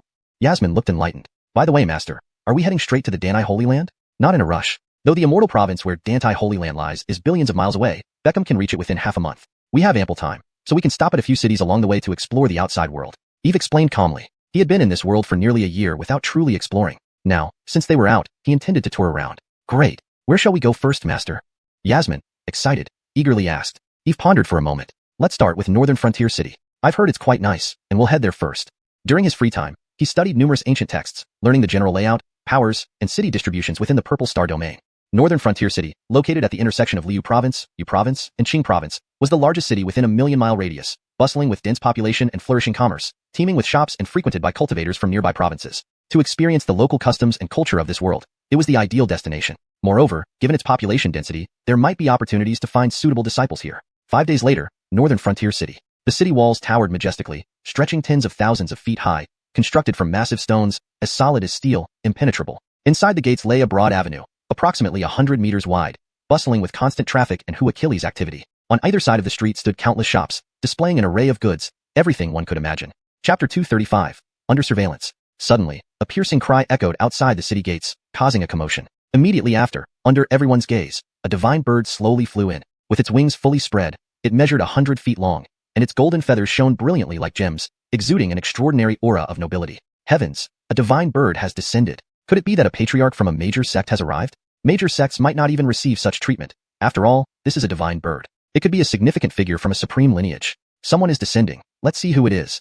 Golden Crow, the divine bird, gently landed on the ground. Eve and Yasmin dismounted from its back and surveyed their surroundings. Instantly, the crowd erupted into another wave of excitement as all eyes were on them. I thought it would be some old monster making an outing, but unexpectedly, it's a youth accompanied by a beautiful Achilles.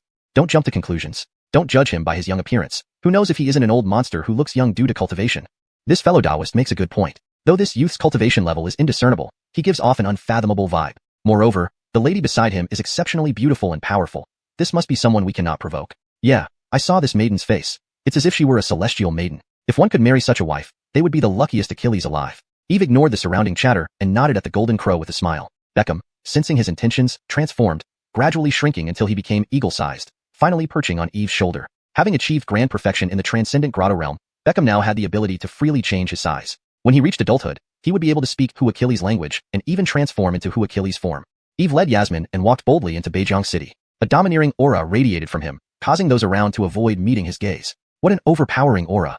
Who exactly is this person? He seems more formidable than those old monsters. First, people from Tianxian Holy Land and Star Holy Land descended, and now there's another mysterious presence. It seems this auction has attracted quite a few big shots. People murmured, secretly astonished. Master, based on what these people are saying, it seems this city is going to host an auction? Yasmin, overhearing the conversations, couldn't help but ask curiously. It seems so. This means we've come at the right time. We can check out what kind of auction they're talking about.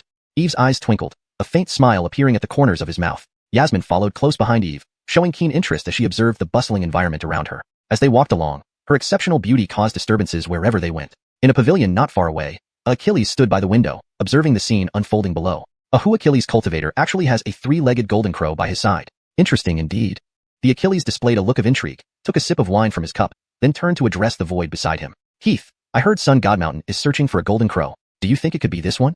After the Achilles spoke, the air beside him distorted, and an old Achilles dressed in black robes appeared.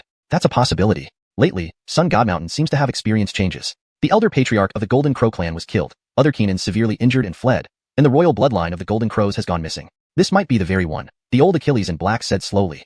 Should we capture this Golden Crow? Doing so might enable us to control the Golden Crow clan in the future. the Achilles mused, narrowing his eyes. That could work. If this Golden Crow truly belongs to the missing royal bloodline, controlling it would make the Golden Crow clan wary and obligate Sun God Mountain to owe us a favor. This could benefit our major plans. But first, we need to confirm whether this Golden Crow matches the one from Sun God Mountain before taking action. I know. For now, we should send someone to keep an eye on it. The Achilles nodded. Then he added, Heath, do you recognize this young Achilles and Achilles? Do you know where they're from? Not at all. That youth conceals his aura well, making it impossible to discern his cultivation level. His face is unfamiliar, and I've never heard of anyone like him nearby, so he's probably not a renowned powerhouse. As for the young lady, she's impressive, reaching Nirvana Tribulation rebirth at such a young age. People with such talent are few and far between across the entire Z-Way stellar region. To nurture a prodigy of her caliber requires substantial resources, indicating they likely hail from one of the sacred lands nearby. The old Achilles in black continued slowly. Upon hearing this, the Achilles revealed a cold smirk. Heath, you're right. They don't seem simple, but that doesn't hinder my plans to subdue this Golden Crow. Beijiang City featured a grand thoroughfare running through its main streets, lined with various shops selling elixirs, spirit herbs, spirit beasts, weapons, magical artifacts, and more, forming a dazzling array. Master, this city looks incredibly prosperous, Yasmin remarked, surveying the vibrant scene. Yes, this city is indeed thriving. Each shop here has a history of over 1,000 years or more, Eve affirmed with a nod. As the first city connecting Lizhou, Yuezhou, and Qingzhou, Beijiang City boasts boundless wealth, attracting countless cultivators wishing to buy goods here. He had also asked around earlier and learned that the grand auction mentioned by others was organized by the 9 Provinces Chamber of Commerce and held once every 10 years. Rumors suggested that this auction would feature numerous precious treasures, including 7-color immortal crystals and fiery divine stones, treasures of immense value, thus attracting much attention. Eve had already seen Achilles' great powers and ancient titans within the city, presumably attending the auction. Since the auction was happening tomorrow, he planned to participate and see if he could find any valuable items he needed. Chapter 236, sharing the same room. As he strolled around the city, Eve opened his system panel to check the information of passersby. Name, Princely. Cultivation level, Golden Core Realm. Talent, B. Enlightenment, average. Summary. One of the most common cultivators in the immortal world. After a life of hard cultivation, it would be quite an achievement to reach the nascent soul realm. Name, Ali. Cultivation level, nascent soul realm. Talent, A. Enlightenment, moderate. Summary. A slightly gifted genius. If she has some luck, there might be a chance for her to become a celestial being. However, she will ultimately fade into obscurity. ***. Name, Feng Prince. One by one, as he read through their profiles, Eve couldn't help but shake his head. Indeed, ordinary people far outnumbered those with exceptional talent. Individuals with rare aptitude were few and far between, and those blessed with a destiny were like phoenix feathers and unicorn horns, rare and unattainable. Finding a fourth disciple is going to be a long and arduous journey, Eve sighed inwardly. But at that moment, a streak of golden light suddenly caught his eye. It was as striking as when he had previously encountered someone with SSS class talent. Eve's face lit up, but then the golden light vanished before he could pinpoint its source. Gone? Eve furrowed his brows, casting another glance towards where the golden light had disappeared. However, all he saw was a bustling crowd and the usual blue and white glows above their heads. Did I imagine it? There's nothing here at all, Eve muttered to himself, frowning deeply. At this moment, Yasmin noticed her master's troubled expression and asked curiously, Master, what's wrong? Oh, nothing. Eve came back to his senses and shook his head. Perhaps it was just a figment of his imagination due to his eagerness to find a fourth disciple. Seeing that it was getting dark, Eve lost interest in further sightseeing. He took Yasmin back to the inn. Meanwhile, not long after they left, a ripple appeared in the space where the golden light had been seen, faintly revealing the outline of a Achilles figure. Intriguing. In this tiny northern frontier city, someone actually sensed my presence. Remarkable indeed. The shadow murmured and then disappeared back into the void. On the other side, Eve felt a bit depressed. The auction seemed to have drawn so Achillesy cultivators to northern frontier city that he couldn't find a single room despite searching dozens of inns. For a cultivator like him, staying awake for a night wasn't much of an issue, but having been a person from Blue Star in his previous life, sleep was a luxury. After several days of non-stop travel, both Eve and Yasmin, along with Beckham, were feeling rather weary. They just wanted a good night's rest. After checking a few more inns, they finally found one with a vacant room. A customer who comes early may not be as lucky as one who comes opportunistically. We still have one room available. Would you like it? A waiter greeted them with a smile as Eve and Yasmin entered the inn. Eve frowned. One room? Did he really have to share it with his disciple? Feeling a bit awkward, Eve hesitated. But Yasmin, on the other hand, felt a sense of joy internally. She had been trying to think of ways to get closer to her master, and now fate had presented her with the perfect opportunity. Sharing a room with master, something interesting might happen. Seeing Eve's conflicted expression, Yasmin quickly spoke up, Master, we've looked at so Achillesy inns and haven't found any rooms. Let's stay here for the night. To be honest, due to the auction, the entire northern frontier city has been fully booked for days. Even with spirit stones, finding a room now would be impossible. Even the nearby 100-mile radius caves are crowded with cultivators. The waiter continued, unperturbed by their hesitation. This inn has a superior room available because someone canceled at the last minute. The waiter reassured them with a smile. Please rest assured. Though only one room is available, it's spacious, clean, and equipped with defensive and spirit-gathering arrays. It's much better than staying elsewhere. After considering for a moment, Eve nodded in agreement. If they didn't stay here, they'd probably end up sleeping on the streets. The cost for one night is 10 lower-grade spirit stones, and the room is ready, the waiter said, bowing slightly. Eve paid the fee without delay, and the waiter's smile grew even wider as he led them upstairs. Arriving at the room, Eve pushed open the door. The room was clean and cozily decorated, but there was only one bed inside. Glancing around, Eve turned to Yasmin. Disciple, you can take the bed tonight. Your master will sleep on the floor. Yasmin shook her head vigorously. No way. Only disciples show respect to their masters. How can it be the other way around? Master, you should take the bed. Your disciple can make do. Eve felt touched by her words and chuckled. Good disciple. Your heart is truly set right. I haven't wasted my efforts in raising you. Hee master, showing respect is what a disciple should do. Yasmin giggled and then pulled Eve to sit by the bed. Master, lie down and rest. I'll give you a leg massage. Eve didn't refuse and lay down on the bed, closing his eyes to rest. Having a disciple along certainly had its benefits. Yasmin massaged his legs, presenting a virtuous demeanor. However, after Eve closed his eyes, a mischievous gleam flashed in Yasmin's eyes. Master, blame it on no one but yourself. You brought this upon us. After about half an hour, under her attentive care, Eve gradually drifted off to sleep. Listening to his soft snoring, Yasmin quickly stood up, closed the door, and activated the room's protective array. Then she carefully climbed onto the bed, gently removing her outer clothes and lying beside her master, wearing only her inner garments. Master, master. Calling softly a few times and seeing no response, Yasmin couldn't help but feel thrilled. Propping herself on her arms, she gazed at the Achilles next to her lovingly. Looking at his handsome face, straight nose, and thin lips, her heartbeat quickened. Master, don't blame me. Blame yourself for being too handsome. Humph. Senior sister. Master belongs to me, not you. With these thoughts, she couldn't resist snuggling into his embrace. Chapter 237. You can't afford this tea. Feeling the warmth radiating from her master, Yasmin felt as if her whole body was going soft. Master's embrace is really warm, she thought, wishing she could stay in this embrace forever. After lying there for about half an hour, Yasmin's eyelids grew heavier and sleepiness crept up on her. She originally intended to fall asleep in Master's warm arms, but couldn't help feeling that such a wonderful opportunity should not be wasted without doing something. So, she gritted her teeth and slowly moved closer. Her clear autumn-like eyes landed on Master's handsome face. Yasmin couldn't help swallowing hard. She never imagined there would be a day when she could get so close to her master. A familiar masculine scent wafted toward her, making Yasmin instantly lose herself. At that moment, she felt it was worth it even if Master woke up and scolded her. Yasmin gradually approached Eve, her cherry-red lips inching towards his slightly curled mouth until they touched softly. Feeling the warmth of Master's lips, she couldn't help but feel intoxicated. Master's lips were incredibly soft, like a cotton candy, gentle and sweet. After an undetermined amount of time, Yasmin reluctantly pulled away. Her entire body now felt weak and numb, as though that kiss had drained all her energy. Though she still wanted to do more, she lacked the strength to continue. Yasmin nestled against Eve's chest, listening quietly to his heartbeat. Thump, thump, thump. This was the sound of Master's heartbeat. Master, you are the husband I am destined to find in this life. I will surely honor and cherish you. With those words, she closed her eyes and fell into a sweet slumber. The next morning, Eve felt as if something was pressing on him as he slowly opened his eyes. What greeted his sight was a field of white skin. Looking down further, he saw a slender and delicate figure. The Achilles' petite yet voluptuous figure was perfectly proportioned, curvaceous and flawless. Her body curled slightly, huddled in his arms like a lazy cat. A faint smile played at the corner of her mouth, as if she was having a pleasant dream. Huh. What's going on? Seeing this scene, Eve felt a bit dazed before regaining his senses. This little girl dared to scheme against her master? He was just about to push her aside when he feared waking her, so he cautiously retracted his hand and gently pushed her to one side. But no sooner had Eve pushed her aside than the girl turned over, grabbing his arm and pulling him back. This left Eve speechless. Is this little girl pretending to be asleep? Deciding not to move any further, he let her Juritung fool around. After all, she was still his young, immature apprentice. Revised. Choosing not to disturb her further, he allowed her to continue. After all, she was still his young and inexperienced apprentice.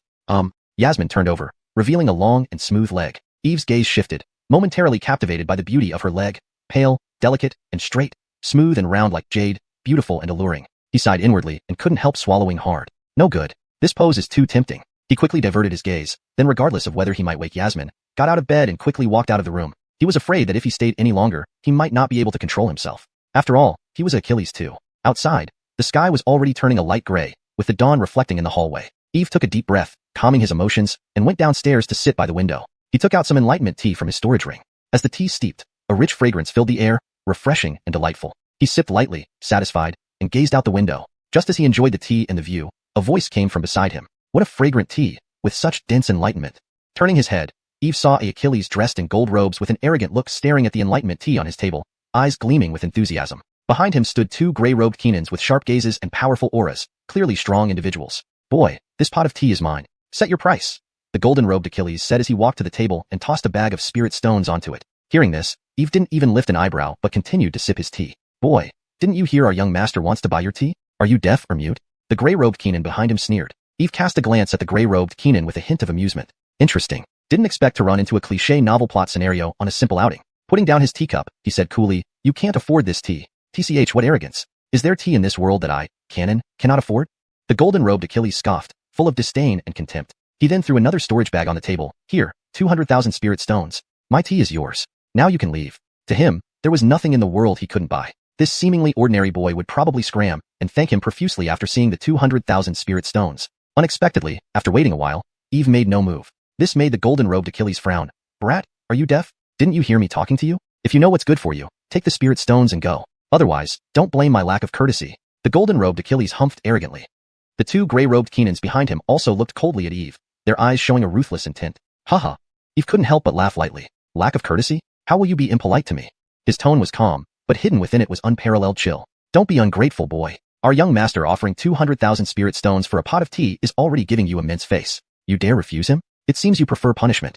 One of the gray-robed Kenans showed a murderous glint, speaking in a sinister tone. The other two also stared coldly at Eve, their eyes brimming with intense hostility. To them, Eve was asking for death.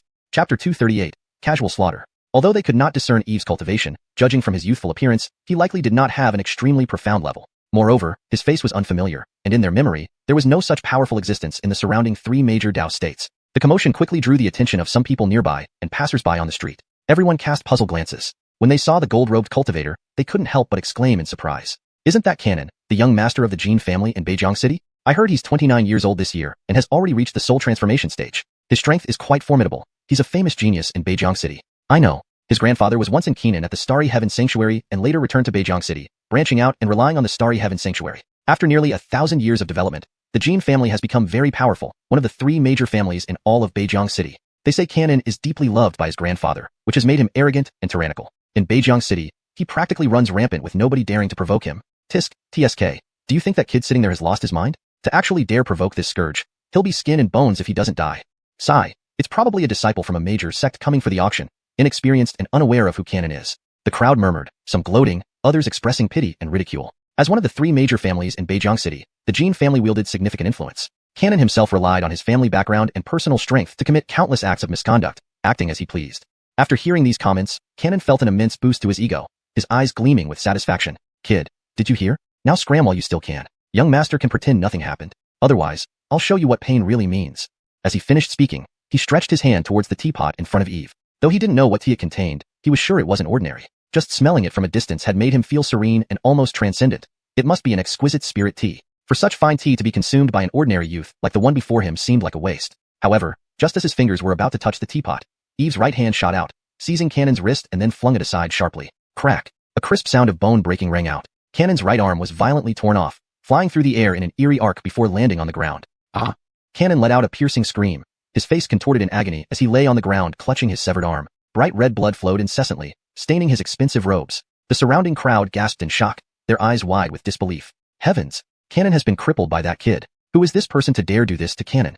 This kid is too audacious. Canon is a tyrant in Beijiang City. This won't end well for him. Where did this kid come from? Doesn't he know Canon is the young master of the Jin family? How could he dare provoke him? Whispers spread like wildfire among the crowd, who now looked at Eve as if he were a mad Achilles. However, Eve paid them no mind, calmly sipping his tea as if dismembering Jean Budfiend's arm was nothing extraordinary. Boy, I will never forgive you. You dared cripple my arm. You'll pay for this. Pale and shaking with pain, Canon lifted his head, his eyes filled with venomous rage, hatred, and malice. Why are you two standing there? Kill him for me. Canon roared furiously. Hearing this, the two gray-robed Kenans immediately reacted, moving swiftly toward Eve. Two powerful waves of soul pressure ejaculated from them, overwhelming and terrifying. They were both at the heavenly Hu Achilles realm, among the top experts of the Jin family, striking with tremendous force. At that moment, everyone around felt a chill and instinctively retreated, fearful of being caught in Canon's wrath. Only Eve remained calm and composed. Boy, this time I'll make you suffer worse than death.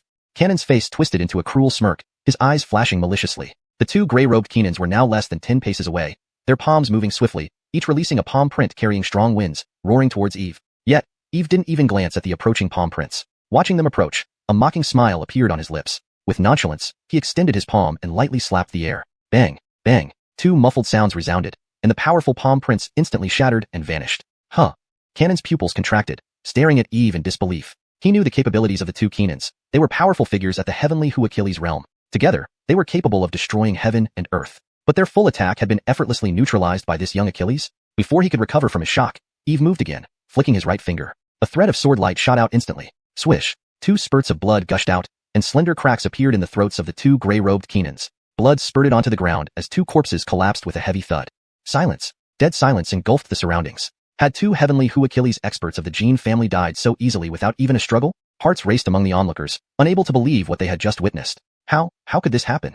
Even Canon was dumbfounded. He didn't understand what had just transpired but clearly realized this youth was far from ordinary.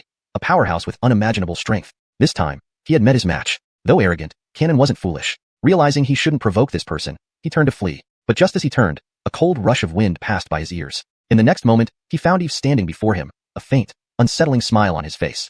Hashtag chapter 239. The 9 Provinces Chamber of Commerce. Why? You? What are you going to do?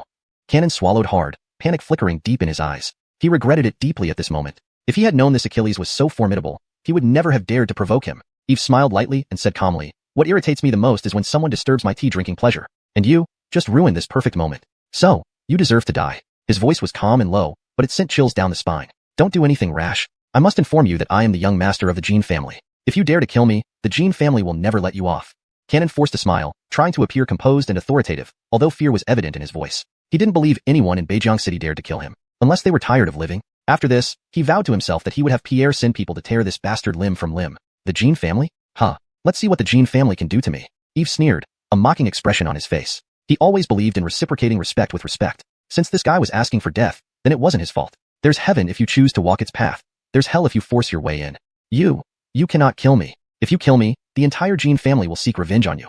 Staring into Eve's cold eyes, Canon paled and stammered. Before he could finish his sentence, a dazzling sword beam erupted from nowhere. Thrust. The beam sliced through the air, piercing Canon's forehead and spraying blood everywhere. Aha! A deafening scream echoed as Canon convulsed and fell to the ground, lifeless. Fear and defiance remained etched on his face even in death. How could an ordinary young Achilles possess such terrifying power? This thought plagued Canon until his last breath. Witnessing Canon's death, the onlookers stood stunned, their eyes wide with shock and disbelief. No one dared to breathe loudly. This young Achilles was too ruthless, effortlessly slaying 2 of the Gene family's celestial realm powerhouses and now killing the young master. It was truly horrifying. Did he not fear the consequences of provoking the Gene family? Ignoring the shocked and terrified gazes around him, Eve calmly sat back down and leisurely sipped his tea. A mere small-time Gene family wasn't worth his concern. If they dared to provoke him, he wouldn't hesitate to wipe them out entirely. Draining the last of the tea, he slowly rose, picked up the 2 bags of spirit stones from the table, and threw them onto the counter. Innkeeper, consider these spirit stones as compensation for the damage to your inn. The innkeeper, who had been hiding behind the counter trembling in fear, dared not touch the bloody bags on the table. With the Gene family's young master dead in his establishment, touching those spirit stones could invite the Gene family's wrath upon him. Eve paid him no mind and walked towards the upstairs guest rooms to wake Yasmin. However, as he reached the staircase, a voice called out from behind, "Sir, please wait." Pausing, Eve turned around. An emaciated old Achilles approached him, appearing frail and aged, as if a slight breeze could knock him down. Yet, his eyes were bright and sharp, radiating a mysterious aura. The old Achilles bowed respectfully before Eve and asked, "May I know the honored name of the gentle Achilles?" "This humble old Achilles salutes you." As he spoke, his eyes glanced at the teapot in Eve's hand, revealing a gleam of interest. Without answering, Eve shook the teapot in his hand and asked curiously, "Is something wrong? Are you interested in my tea?" "Sir, you misunderstand. This humble old Achilles would not resort to the strong-arm tactics of the Gene family," the old Achilles explained with a gentle smile. Eve nodded slightly. "Then why did you stop me?" The old Achilles bowed again and grinned. "If I'm not mistaken, the tea in your hand is the legendary Enlightenment tea, isn't it?" Eve raised an eyebrow and looked at the old Achilles. "You seem to know your stuff." The old Achilles laughed heartily, stroking his beard. "I've only heard tales about the mighty Enlightenment tea but never seen it in person. Today, it's indeed a rare fortune to witness its true form." With that, envy flashed across his face. "Let's skip the formalities. Speak your mind," Eve said. "Very well, sir." The old Achilles stopped beating around the bush. "My name is Seymour, an executive of the 9 Provinces Chamber of Commerce's Beijiang City branch. Just now, seeing the precious Enlightenment tea in your possession, I couldn't help but feel the urge to collaborate with you. If you're willing, we can auction some of the Enlightenment tea through our chamber. I see you casually possess Enlightenment tea here. I presume you have quite a bit, which led me to make this bold request." Seymour looked at Eve eagerly after finishing his words. Enlightenment tea was incredibly rare. If it appeared as the main item in today's auction, it would surely draw everyone's attention. "Auction it?" Eve raised an eyebrow. "Yes," Seymour nodded. "If you agree to collaborate, even by providing just a few leaves for auction, our chamber will grant you the highest status of Platinum VIP." Eve pondered for a moment. He knew about the 9 Provinces Chamber of Commerce, one of the 5 major chambers in the Ziwei Star region. Their influence spanned every Dao prefecture in this star domain, making it highly unlikely they would deceive him regarding the Enlightenment tea. Though he wasn't particularly interested in being a Platinum VIP of the 9 Provinces Chamber of Commerce, he could use the spirit stones gained from auctioning the tea. After all, he needed to participate in the upcoming auction and stock up on spirit stones. Moreover, he'd need more spirit stones while traveling for unforeseen expenses. And given that he had plenty of Enlightenment tea, it wasn't a big deal. Deciding that offering some Enlightenment tea for auction was reasonable, Eve still replied nonchalantly, "I just killed the Gene family's young master. They won't let this go. Won't collaborating with me put the 9 provinces Chamber of Commerce at risk? Note, the original text provided has already ended at this point, so this is the complete translation. Chapter 240. Auctioning the Enlightenment Tea. Seymour chuckled upon hearing this and said, "Rest assured, young master. Since I dared to collaborate with you, it means I'm not afraid of the Jean family. That canon usually acts in an overbearing Achillesner. His death today can only be blamed on himself, not on others. Our 9 continents Chamber of Commerce does business with anyone. Whoever conducts business is a guest of honor for us. Moreover, since you dared to kill Canon, it shows that you do not take the Jean family seriously. Therefore, there's nothing for me to worry about." Although he could not guess the cultivation or background of the young Achilles before him, from the single sword beam that killed 2 celestial realm experts of the Jean family earlier, this young master was undoubtedly extraordinary in both strength and background. Otherwise, how could one remain so calm facing such a behemoth as the Jean family? But these were just his assumptions. He did not know the exact level of the other party's cultivation. However, regardless of the level, it did not matter to him. As long as the young Achilles could provide the Enlightenment Tea, he would be a friend worth befriending. After all, the value of the Enlightenment Tea was no less than any immortal medicine. Once news spread, it would certainly trigger a frenzy of competition. This would greatly enhance the reputation of the North Border City branch. Hearing Seymour's response, Eve's impression of Seymour improved somewhat. He smiled faintly and said, "Fine, since you're sincere in inviting me, I might indeed bring out those Enlightenment Teas for auction. However, the auction price at that time?" Of course. Seymour's eyes lit up as he hurriedly nodded, saying, "We have been preparing for this North Border City auction for a long time. Major forces from surrounding Dao prefectures have dispatched personnel to North Border City. When the time comes, I will ensure that your Enlightenment Tea appears as the grand finale, definitely fetching a sky-high price satisfying to you." Eve nodded slightly. "That's good. So, may I ask how Achilles the Enlightenment Teas you are willing to put up for auction?" Seymour asked impatiently. Eve thought for a moment, and then raised one finger. 10 pieces of Enlightenment Tea? Seymour tentatively asked. Eve shook his head. 100 pieces? Eve still shook his head, remaining silent. This thoroughly perplexed Seymour. Putting 50 pieces of Enlightenment Tea up for auction was already world-shocking. Could it be that more than 50 pieces could be provided? Thinking this, Seymour's eyes suddenly brightened. He took a deep breath, suppressing his excitement, and hesitantly asked, "Could it be that you plan to put up 1,000 pieces of Enlightenment Tea at once?" Eve, seeing Seymour's narrow-minded expression, couldn't help but smile and shake his head. "Too small. Executive Chi, Achilles aging a branch, your perspective is too narrow. A mere 1,000 pieces hardly make an impact. I'm in a pound." "What?" Seymour's eyes almost popped out in shock. One pound of Enlightenment Tea?" Eve smiled. "Yes, precisely 1 pound of Enlightenment Tea. A pound." Seymour gasped. Was this person joking? A pound of Enlightenment Tea. This was utterly terrifying. Typically, Enlightenment Tea was measured piece by piece. One piece could fetch tens of millions of lower-grade spirit stones. A pound of Enlightenment Tea amounted to nearly 10,000 pieces, equating to roughly 10 billion high-grade spirit stones. What an astonishing wealth. How can you think I'm playing tricks on you? Seemingly aware of Seymour's thoughts, Eve slowly asked with a light smile. No, dare I. Seymour jumped and quickly waved his hands, saying, "I'm not doubting you, young master. It's just unbelievable." Eve smiled without further explanation. Troubled by explaining more, he directly flipped his right hand, and a storage bag containing Enlightenment Tea appeared in his palm. This? Seymour's breathing quickened as he stared intently at the storage bag without blinking. Inside was a full quantity of tea leaves emitting a rich tea aroma and the aura of enlightenment, unmistakably the legendary Enlightenment Tea, and the amount exceeding a pound, if not more. "Young master, may I ask your honorable surname and lineage? Why do you possess so much Enlightenment Tea?" Seymour asked, somewhat flustered. Although the 9 Continents Chamber of Commerce had a history spanning several decades and was filled with powerful figures, extremely scarce items like the Enlightenment Tea were few and far between. His North Border City branch might not obtain even a single piece within a century. "Executive Chi, don't inquire about what you shouldn't know. Don't gossip about things you shouldn't say," Eve remarked calmly, watching Seymour's agitated expression. Realizing his indiscretion, Seymour hurriedly replied with a nervous smile. Understood. My apologies. Young master, rest assured. We will not disclose any information about you having the Enlightenment Tea." Eve nodded and promptly put the storage bag back into his sleeve. "Please follow me to our 9 Continents Chamber of Commerce headquarters. I will immediately order the announcement that the Enlightenment Tea will be the grand finale item tonight, ensuring the best possible bid for you." "All right, wait here for a moment." Eve smiled and sent a telepathic message to Yasmin. Not long after, a door upstairs opened, and Yasmin, fresh from her wash, walked out with Waylon perched sleepily on her shoulder. Seemingly remorseful, Yasmin avoided eye contact with Eve downstairs, fearing a rebuke from her master.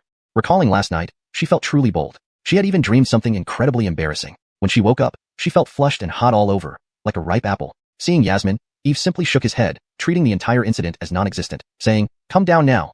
It's time to go." Yasmin responded softly and quickly descended the stairs to join him. Chapter 241. The stir caused by the Enlightenment Tea. "Master, who is this?"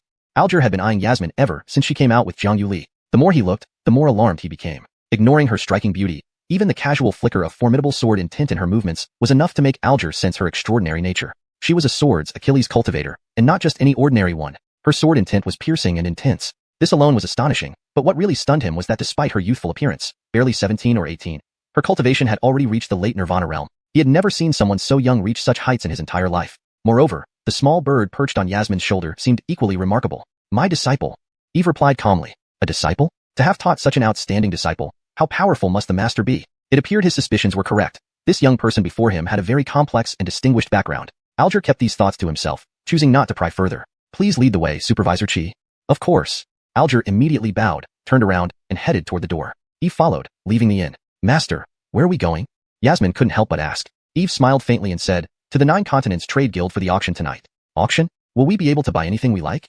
Yasmin's eyes lit up, showing clear excitement. Eve nodded. Sure, feel free to bid. I've brought enough spirit stones. Whatever you want, I can provide. He originally had several 100 million low-grade spirit stones, and after selling the Enlightenment tea, his wealth would skyrocket 10,000-fold, making it possible to buy anything they desired. Yasmin immediately nodded enthusiastically. Yes, master. I want that and also that, plus some elixirs. The 9 Continents Trade Guild was located in the central area of northern border city. It occupied vast grounds, with majestic architecture that stood as a symbol of the city. Each building was constructed from special materials, reputedly capable of withstanding the attacks of ancient powerhouses. This is the 9 Cauldron Pavilion, the most prosperous, largest, most luxurious, and most expensive shop in northern border city, Alger explained while leading them into one of the buildings. They sell all kinds of items including various spiritual herbs, spirit stones, weapons, and other cultivation resources. Whatever you need can be found here. They soon arrived at a courtyard. Sir, please come in. Rest here while I arrange for the auction. I will send someone to inform you before the auction starts. Here is the key to room No. 8, Heaven Tier Box. If you need anything, notify me anytime. Alger respectfully ushered them into an elegant room, then handed Eve a golden card. Thank you.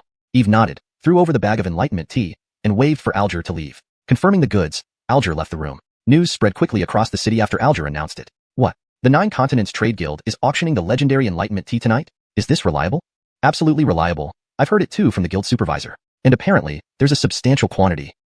Enlightenment tea, the extremely rare treasure. It's said to contain dense Daoic rhythms, enabling one to enter a state of enlightenment, greatly benefiting the comprehension of various heavenly doctrines.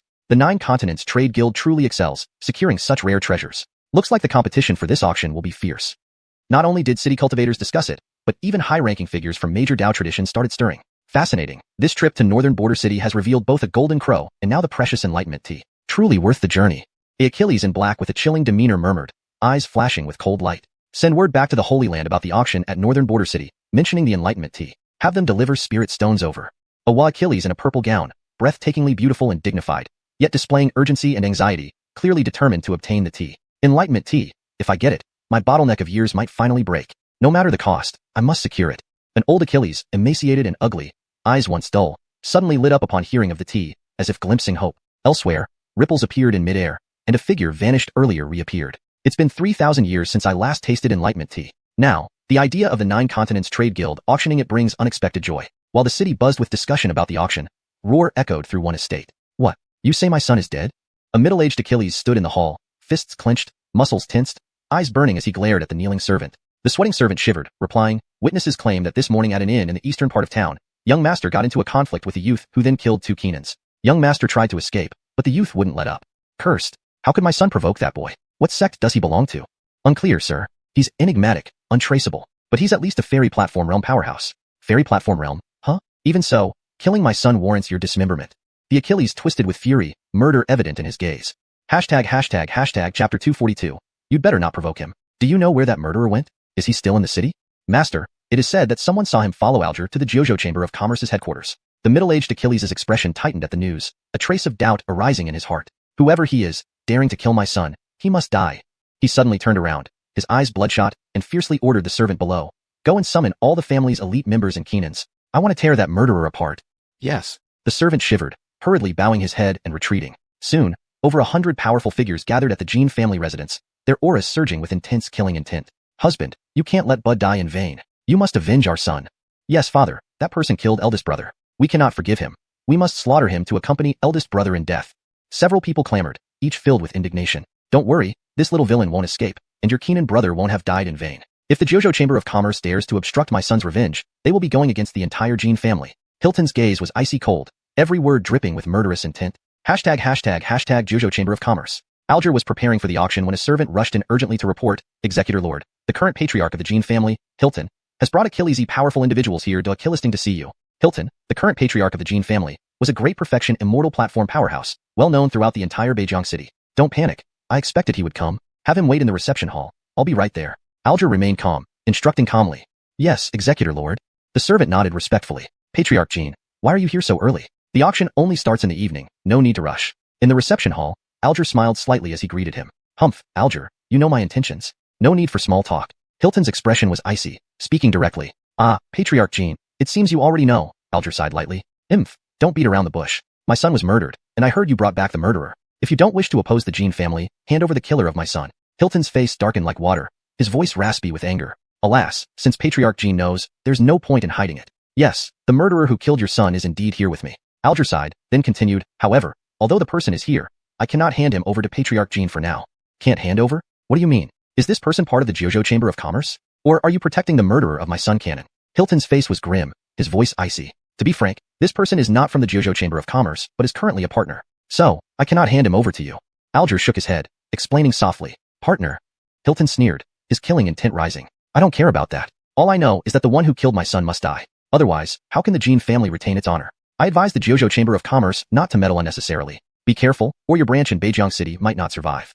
Alger's expression turned ugly at this threat. Patriarch Jean, I understand your pain of losing a child, but you don't have to pressure me with words. Although I am just an executor of a branch, the Jiuzhou Chamber of Commerce is not something your Jean family can shake easily. Hilton's eyes were ice cold, asking in a sinister tone, so, Executor Qi, are you determined to protect the murderer of my son? To go against both the Jean family and the Starry Sky Holy Land? If not for fearing the power of the Jiuzhou Chamber of Commerce, he would have acted already instead of wasting words. Hearing the mention of the Starry Sky Holy Land, Alger's expression changed. It seemed Hilton was truly set on avenging his son. Well, still unwilling to hand over the murderer? Hilton narrowed his eyes, threateningly. AI, Patriarch Jean, you know our Jiuzhou Chamber of Commerce always focuses on business, never getting involved in other matters. Now, that honored guest is a partner, so I can't allow any violence here. How about this? After today's auction, once our partnership ends, you can settle your grievances. At that time, the Jiuzhou Chamber of Commerce won't interfere in your matters. Alger spoke earnestly, his attitude sincere. Hilton frowned, pondering the offer but ultimately gritted his teeth and replied, Fine, I give you one day to think it over. If you don't hand him over tomorrow, don't force us into irrational actions.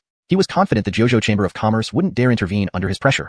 Otherwise, they would be opposing the Starry Sky Holy Land. With that, he turned and left. Alger watched Hilton's retreating back, shaking his head, and couldn't help but remind him, Patriarch Jean, we've known each other for Achilles' years in Beijiang City. Let me warn you, it's best you don't provoke that young Achilles. He is very strong and likely has a complex background. He said this merely as a warning, hoping Hilton would think carefully before acting. He sensed the mysterious young Achilles was formidable and likely had deep connections.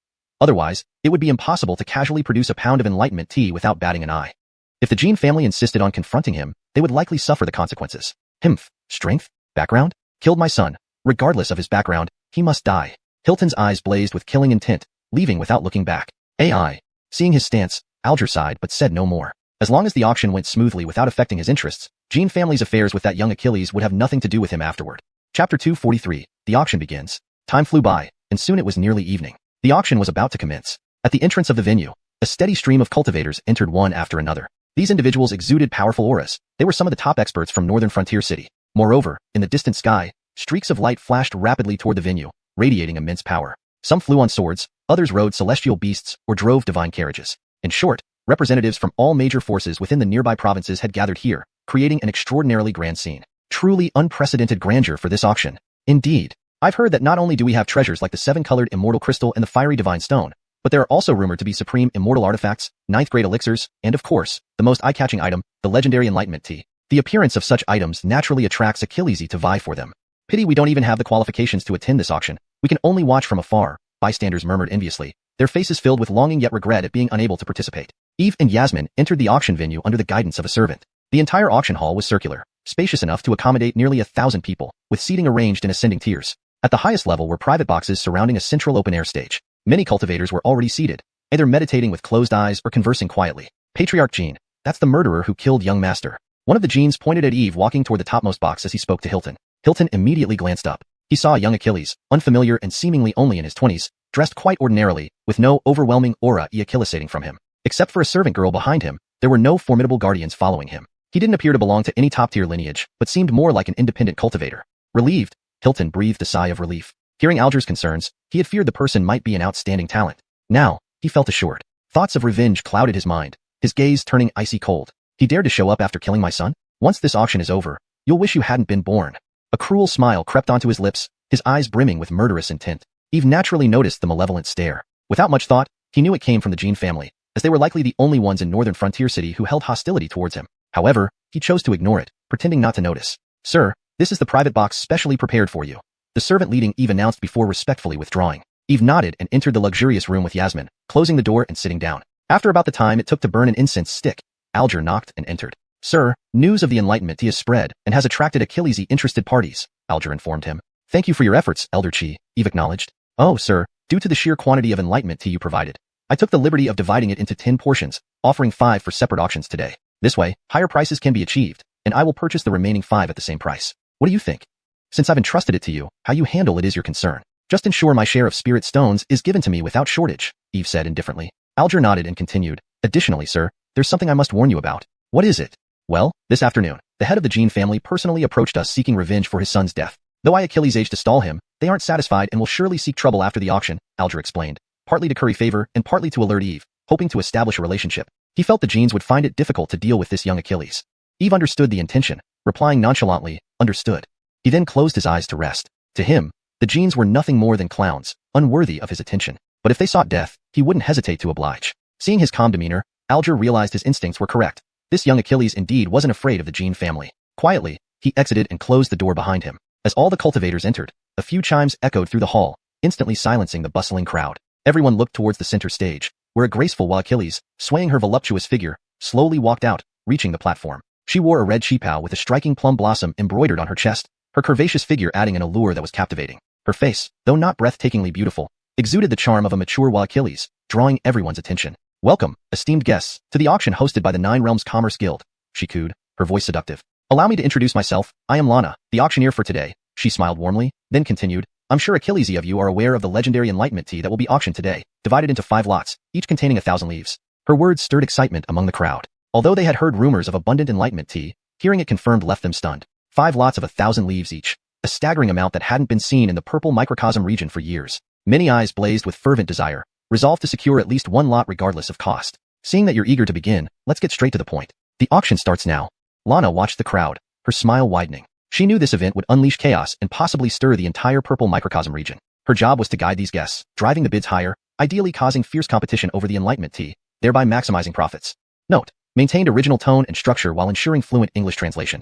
Chapter 244, the Dao Enlightenment tea auctioned at an astronomical price. The first item up for auction today is the highly anticipated Dao Enlightenment tea. As soon as Peggy finished speaking, she walked over with a jade platter. She opened the jade box on the platter, and instantly, a fragrant aroma filled the air. Everyone's eyes were glued to the jade box, brimming with anticipation and excitement. Inside was a pile of crystal-clear emerald tea leaves. These oval-shaped leaves were about 2 inches long, faintly emitting resonant tones that hinted at the profound Taoist essence within, captivating all who sensed it. This set of Dao Enlightenment tea consists of 999 leaves, each valued at millions of low-grade spirit stones. Therefore, the starting bid for this set is 80 million high-grade spirit stones. After saying this, Peggy sealed the jade box again, smiling gently. Everyone, please start bidding now. Her words immediately sparked frenzy across the hall as numerous people began raising their paddles and increasing their bids. 82 million, 90 million, 120 million, 200 million high-grade spirit stones, 250 million, 320 million, 400 million.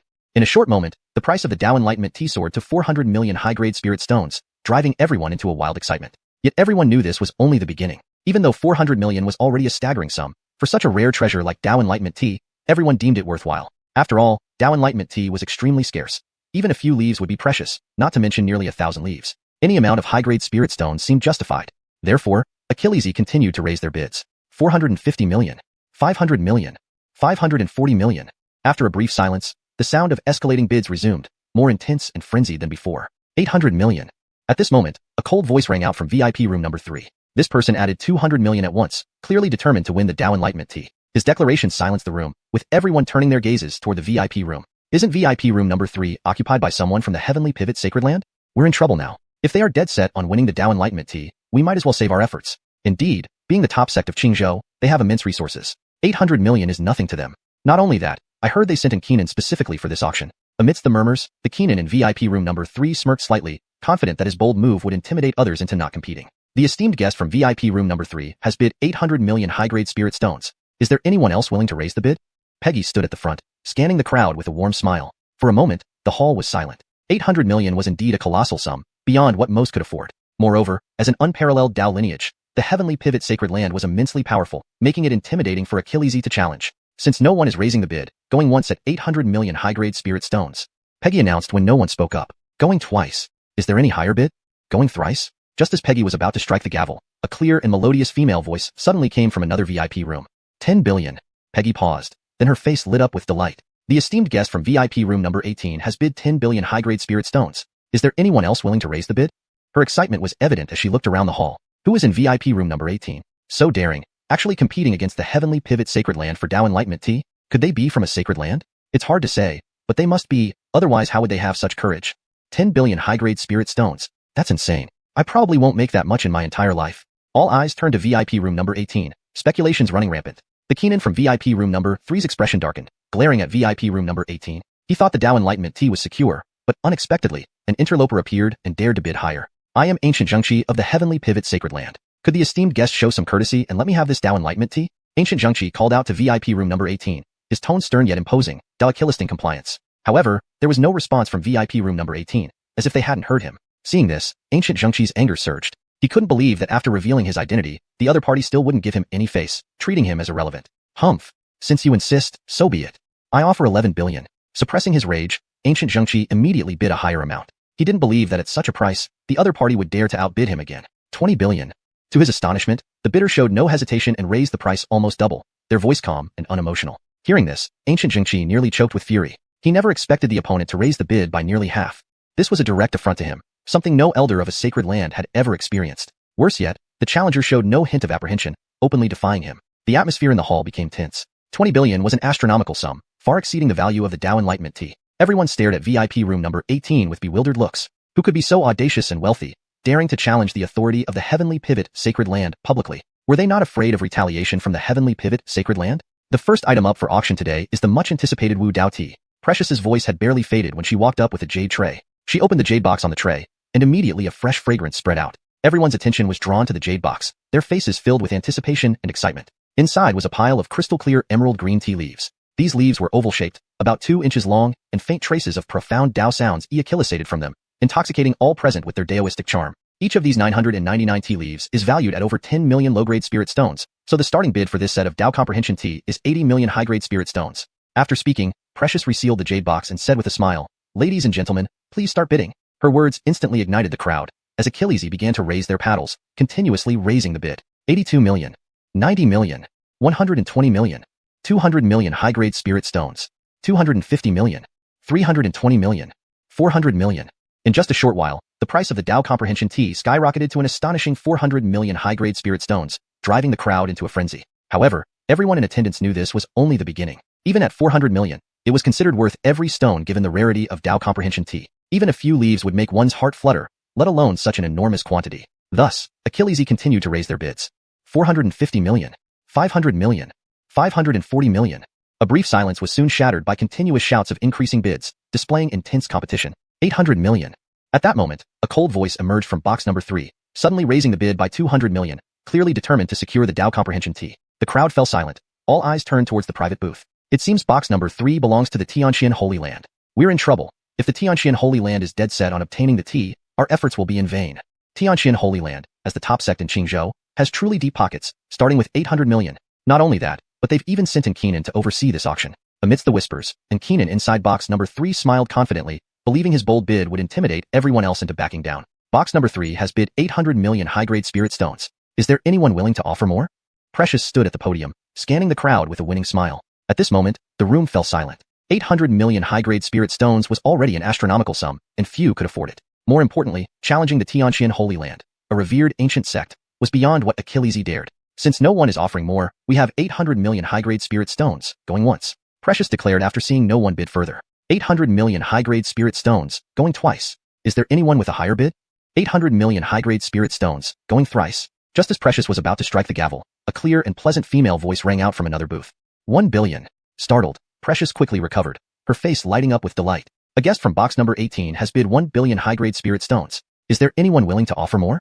Her face beamed with excitement as she looked around. Who could be in box number 18? To dare challenge the Xianxia Holy Land like this? Could it be from another holy land? It's hard to say, but judging by their audacity, it might be. Who else would have such nerve? 1 billion high-grade spirit stones, it's absolutely crazy. I probably won't earn that much in my entire life. All eyes shifted to box number 18, and various speculations circulated among the crowd. Inside box number 3, the Keenan from Xianxia Holy Land's expression darkened, his gaze piercingly fixed on box number 18. He thought the Dao Comprehension tea was within his grasp, never expecting someone to suddenly intervene and bid 1 billion. I am Howard from Tianxian Holy Land. Could you give us some face and let this lot go to us? Howard called out to box number 18, his voice light but filled with dominance and power, leaving no room for refusal. However, there was no response from box number 18, as if they hadn't heard him at all. Seeing this, Howard's anger surged. He couldn't believe they didn't acknowledge him after he revealed his identity. It was as if they completely disregarded him. Himph. If you insist on competing, then let's go. I offer 11 billion. Howard suppressed his anger and immediately countered. He didn't think the other party would still increase their bid at this price. 20 billion. To his astonishment, the other side raised the bid without hesitation, calmly announcing the new price as if it carried no emotion. Hearing this, Howard nearly choked with rage. He couldn't believe the bid was nearly doubled. It was a slap in the face to Howard, a respected Keenan of a holy land who had never been humiliated like this before. What made it worse was the complete disregard shown, treating him as heir. Meanwhile, the entire audience was dumbfounded. 20 billion high-grade spirit stones, an unimaginably large sum, far exceeding the value of the Dao Comprehension Tea. Everyone stared at box number 18 with puzzled expressions, wondering who could be so wealthy and daring enough to challenge the authority of Tianxian Holy Land publicly. Could they really not fear potential retaliation from Tianxian Holy Land? Who were they? She opened the jade box on the tray, and immediately, a fresh fragrance filled the air. All eyes were drawn to the jade box, filled with anticipation and excitement. Inside was a pile of crystal-clear emerald green tea leaves. Each leaf was oval-shaped, about 2 inches long, subtly emitting sounds of Taoist wisdom, intoxicating everyone present with its profound essence. This batch of Enlightenment tea contains 999 leaves, each valued at millions of lower-grade spirit stones. Therefore, the starting bid for this Enlightenment tea is 80 million upper-grade spirit stones. Note: I've maintained consistency by using Enlightenment tea instead of switching between Wu Dao tea and Enlightenment tea. Also, I've ensured that the translation reads naturally in English. After speaking, Precious sealed the jade box again, her face beaming with a charming smile as she said, "Ladies and gentlemen, please start bidding." Her words sent the entire hall into a frenzy. Bids began flying one after another. 82 million. 90 million. 112 million. 200 million upper-grade spirit stones. 250 million. 312 million. 400 million. In a brief moment, the price of the Enlightenment tea soared to an astonishing 400 million top-grade spirit stones, driving the crowd into a frenzy. However, everyone in the room knew this was just the beginning. Even at 400 million upper-grade spirit stones, an astronomical price, they all deemed it worthwhile for such a rare commodity. Wu Dao tea was incredibly scarce. Even a few leaves could be coveted. How much more so for such a vast quantity? No amount of upper-grade spirit stones seemed too high. So, bids continued to rise. 450 million. 500 million. 540 million. After a brief silence, more voices rang out with higher bids, demonstrating intense competition. 800 million. Suddenly, from box number 3, a cold voice broke the silence. This bidder increased the offer by 200 million in one go, clearly determined to secure the Wu Dao tea. The room fell silent as everyone turned their gaze towards box number 3. Box 3 seems to belong to someone from Tianxian Holy Land. We're in trouble now. If Tianxian Holy Land is determined to secure the Enlightenment tea, our efforts are wasted. This edit ensures that the term Wudao Cha is consistently translated as Enlightenment tea for better readability and consistency in terminology. Tianxian Holy Land, the premier sect in Qingzhou, truly has deep pockets, offering 800 million straight off. Not only that, I heard they've sent in Keenan specifically for this auction. Amidst the murmurs, and Keenanly Achilles in box number 3 smiled confidently, believing his bold move would deter any further bidding. Box 3 offers 800 million upper-grade spirit stones. Does anyone wish to bid higher? Precious scanned the audience, smiling warmly as she asked. At that moment, the entire hall was hushed. 800 million was already an astronomical sum that few could match. Moreover, Tianxian Holy Land, an unparalleled sect, with deep roots and wealth, was not a force to reckon with. No higher bids? 800 million upper-grade spirit stones. First call. Seeing no further bids, Precious announced. Second call. Any higher bids? Third. Just as Precious was about to strike the gavel, a clear, melodious female voice sounded from a private box. 1 billion. Surprised, Precious's eyes lit up with delight. Box 18 offers 1 billion. Any higher bids? Her face brimmed with excitement as she looked around. Who's in box 18? They dare challenge Tianxian Holy Land for the Dao tea? Could they be from another Holy Land? Not entirely sure, but they must be, to have this audacity. 1 billion upper-grade spirit stones. Unbelievable. I might never earn that much in my life.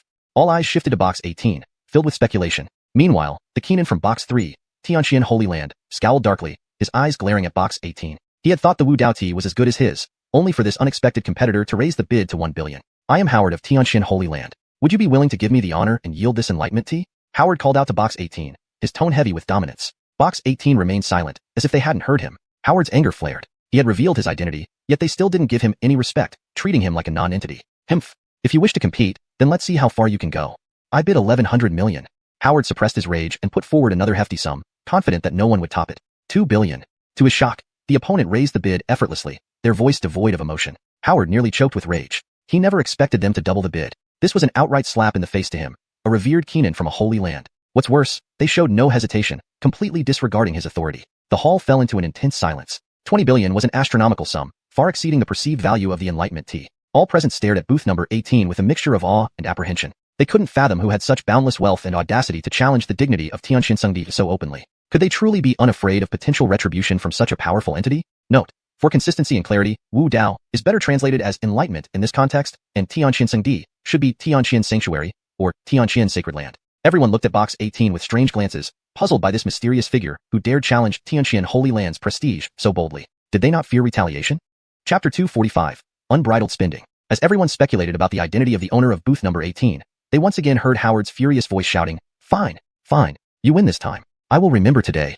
Howard took a deep breath, striving to control his rising temper, and finally sat down. Paying 20 billion for a sip of Enlightenment tea was beyond his means. It clearly wasn't cost-effective, especially since this auction featured more than just one Enlightenment tea. However, after the auction, he would definitely find out who had dared to challenge him and what their true identity was. 20 billion spirit stones for the first bid, 20 billion spirit stones for the second bid, 20 billion spirit stones for the third and final bid. Congratulations to our esteemed guest from booth number 18 on successfully winning this Enlightenment tea. At this moment, Lana also snapped out of her daze, revealing a dazzling smile on her charming face as she addressed booth number 18. Selling the first Enlightenment tea for a mind-boggling sum of 20 billion was unprecedented in her years of hosting auctions. She was understandably thrilled. "Master, is Enlightenment tea really that valuable?" Yasmin asked, looking at the tea everyone was vying for with surprise. "You silly girl, of course it's valuable. Some cultivators can't achieve enlightenment throughout their entire lives, while Enlightenment tea helps them enter an enlightened state. Of course, such treasures are precious," Eve chuckled. Though he knew that Enlightenment tea was invaluable, he never expected it to sell for such an exorbitant price of 20 billion high-grade spirit stones.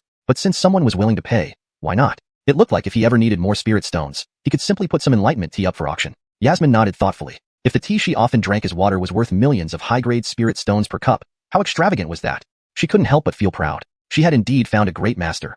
Otherwise, she would never have the chance to drink such precious tea. With the first Enlightenment tea fetching an astronomical price, the rest of the auction heated up. Each treasure began bidding systematically. During this time, Eve made several bids, purchasing a few items: 2 bottles of 9th grade elixirs, a 10,000-year-old celestial thunder bamboo, and primal heavy water. One of the elixirs was called the 9 profound rejuvenating pill, which could quickly replenish spiritual power. The other was called the 9 heavens essence enhancing pill, which strengthened the body. Just one pill would greatly enhance a cultivator's physical prowess. The celestial thunder bamboo emitted pale golden light, capable of releasing divine lightning. Primal heavy water was a liquid that purified the soul. All these treasures together cost 200 million high-grade spirit stones. For Achilles cultivators, this was no small amount, but Eve's wealth was so vast that he barely gave it a second thought. The next item for auction is a top-tier heavenly treasure known as the Sun God Stone. This stone contains dense fire principles, making it a primordial treasure formed by the cosmos. Not only does it greatly benefit cultivators with fire attributes, but refining it can potentially grant mastery over Sun God Fire. As Lana spoke, a radiant stone flew from her hand, hovering in midair. The stone was oval-shaped, transparent, and emitted a fierce glow like a mini sun, illuminating the entire auction hall. Despite its palm-sized form, it radiated tremendous energy fluctuations. The rich fire energy within made people catch their breaths and hearts pound with excitement, as if the whole room was burning. Even Jinwu, the divine crow resting on Eve's shoulder, opened its eyes upon sensing this powerful fiery force and chirped excitedly. "What? Do you want this, Beckham?" Chirp chirp. The divine crow gently rubbed Eve's cheek with its sharp beak and nodded. Being a divine creature that could consume all kinds of flames, it naturally desired the fire energy within the Sun God Stone. Seeing this, Eve laughed heartily and stroked the bird's head. "All right, then we'll bid on it for you." Lana then announced the start of the bidding. This item has a starting bid of 20 million high-grade spirit stones, with each raised no less than 1 million. "Please begin bidding now." Immediately, the crowd erupted into fervor, each raising their paddles to compete. 25 million, 30 million, 40 million, 50 million, 60 million.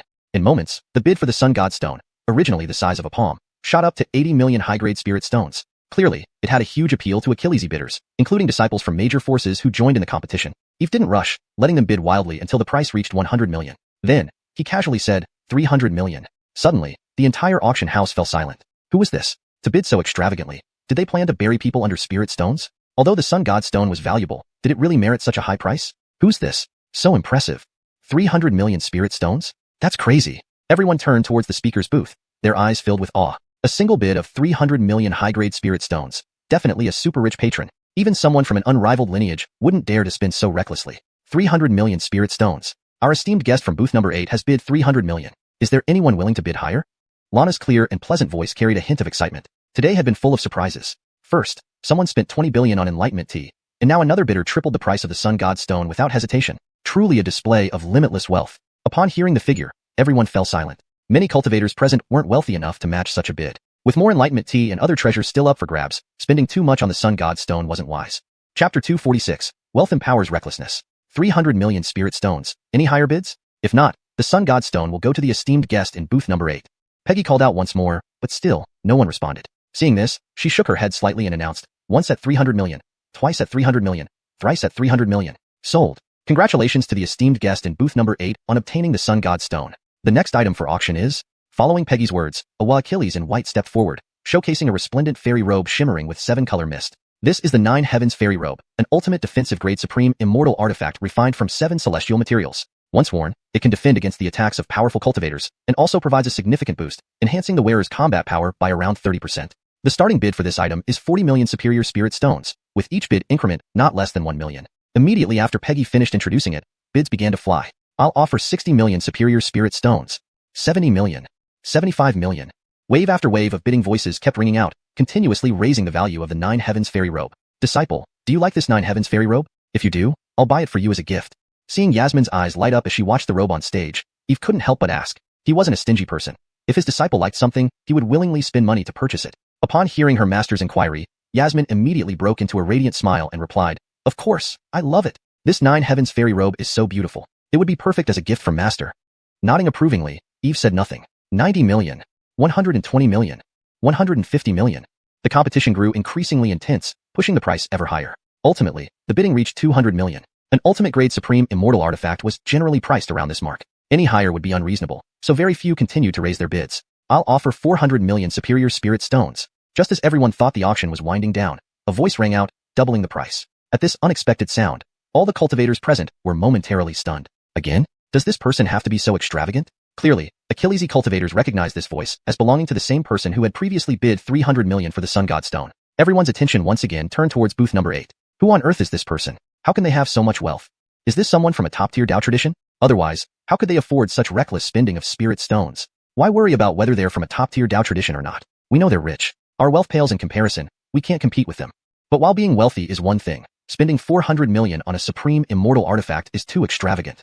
People with money truly live in a different world. Whispers spread among the crowd, their eyes filled with envy. Eve listened to these comments without showing any reaction on his face. A fortune cannot buy willingness. Wealth empowers recklessness. Rather than haggling, he decided to cut straight to the chase, offering a price others couldn't match, making things simpler. Congratulations to the esteemed guest in booth number 8 for acquiring the 9 Heavens Fairy Robe. The next item is a batch of Enlightenment tea.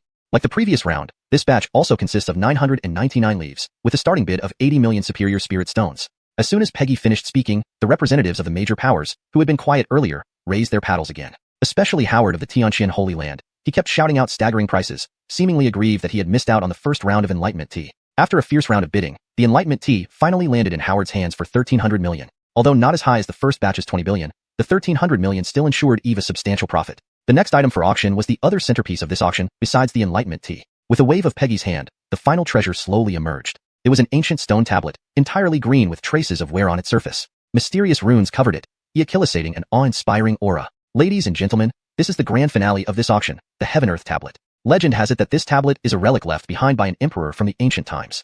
Peggy introduced the Heaven Earth Tablet and added, this tablet contains numerous spells and divine techniques, even remnants of the will of the ancient emperor. Upon hearing this, the entire audience fell into a flurry of excitement. Heaven Earth Tablet? A relic from an ancient emperor? Unbelievable. Anything left behind by an emperor from the ancient era must be extraordinary. If one can merge with even a trace of the emperor's will, it would greatly benefit future cultivation and potentially lead to enlightenment regarding the supreme techniques of the emperor. In an instant, the atmosphere at the auction became lively. Especially for the great cultivators present, the allure of the Heaven Earth Tablet was immense. At this stage of their cultivation, every realm advancement was extremely difficult, requiring vast amounts of time and resources. Obtaining a relic from an ancient emperor would provide them with profound benefits for their future practice. The Heaven Earth Tablet starts at 100 million spirit stones, with each bid increment not less than 2 million superior spirit stones. Peggy announced the start of the bidding, then remained silent. She believed that the presence of so Achillesy great cultivators would fully recognize the importance of the Heaven Earth Tablet. Thus, the competition this time would be extraordinarily fierce. 150 million superior spirit stones. 180 million. 200 million. Bids kept rising, illustrating just how critical this tablet was to various factions. Malcolm, the Heaven Earth Tablet has finally appeared. This item is a relic from our great emperor of the demon race. The sacred prince instructed that we must obtain it, without any mistake. In the luxury booth numbered Tion number 1, the Achilles who had been secretly observing from the tower was now here. Upon seeing the Heaven Earth Tablet, he excitedly spoke. Yes, young lord, feel free to place your bid. I have brought enough spirit stones. The robed Keenan beside him nodded. Note: in this chapter, character names are transliterated from Chinese pinyin to English phonetics as follows. Peggy, Yasmin, Eve, Peggy, Howard. Chapter 247. The Legacy of the Great Emperor, the Heaven and Earth Tablet. Eve watched as the bidders fiercely competed for the Heaven and Earth Tablet, a flash of keen insight in his eyes. He could sense that there indeed lingered a faint trace of the Great Emperor's will within the tablet, though very weak, it was undoubtedly present. Moreover, after absorbing the Grand Imperial Shadow from the Jiang family, he had obtained another thread of the Great Emperor's will. Knowing full well the benefits it brought to cultivators, Eve was determined to secure this tablet for his disciples to study. After all, with the vast amount of spirit stones he now possessed, even spending an immense sum wouldn't cause him any pain. The bidding grew more intense, but Eve remained calm, sitting quietly and watching the spectacle unfold. 5 billion, 7 billion, 10 billion. A series of astonishing bids echoed through the auction hall.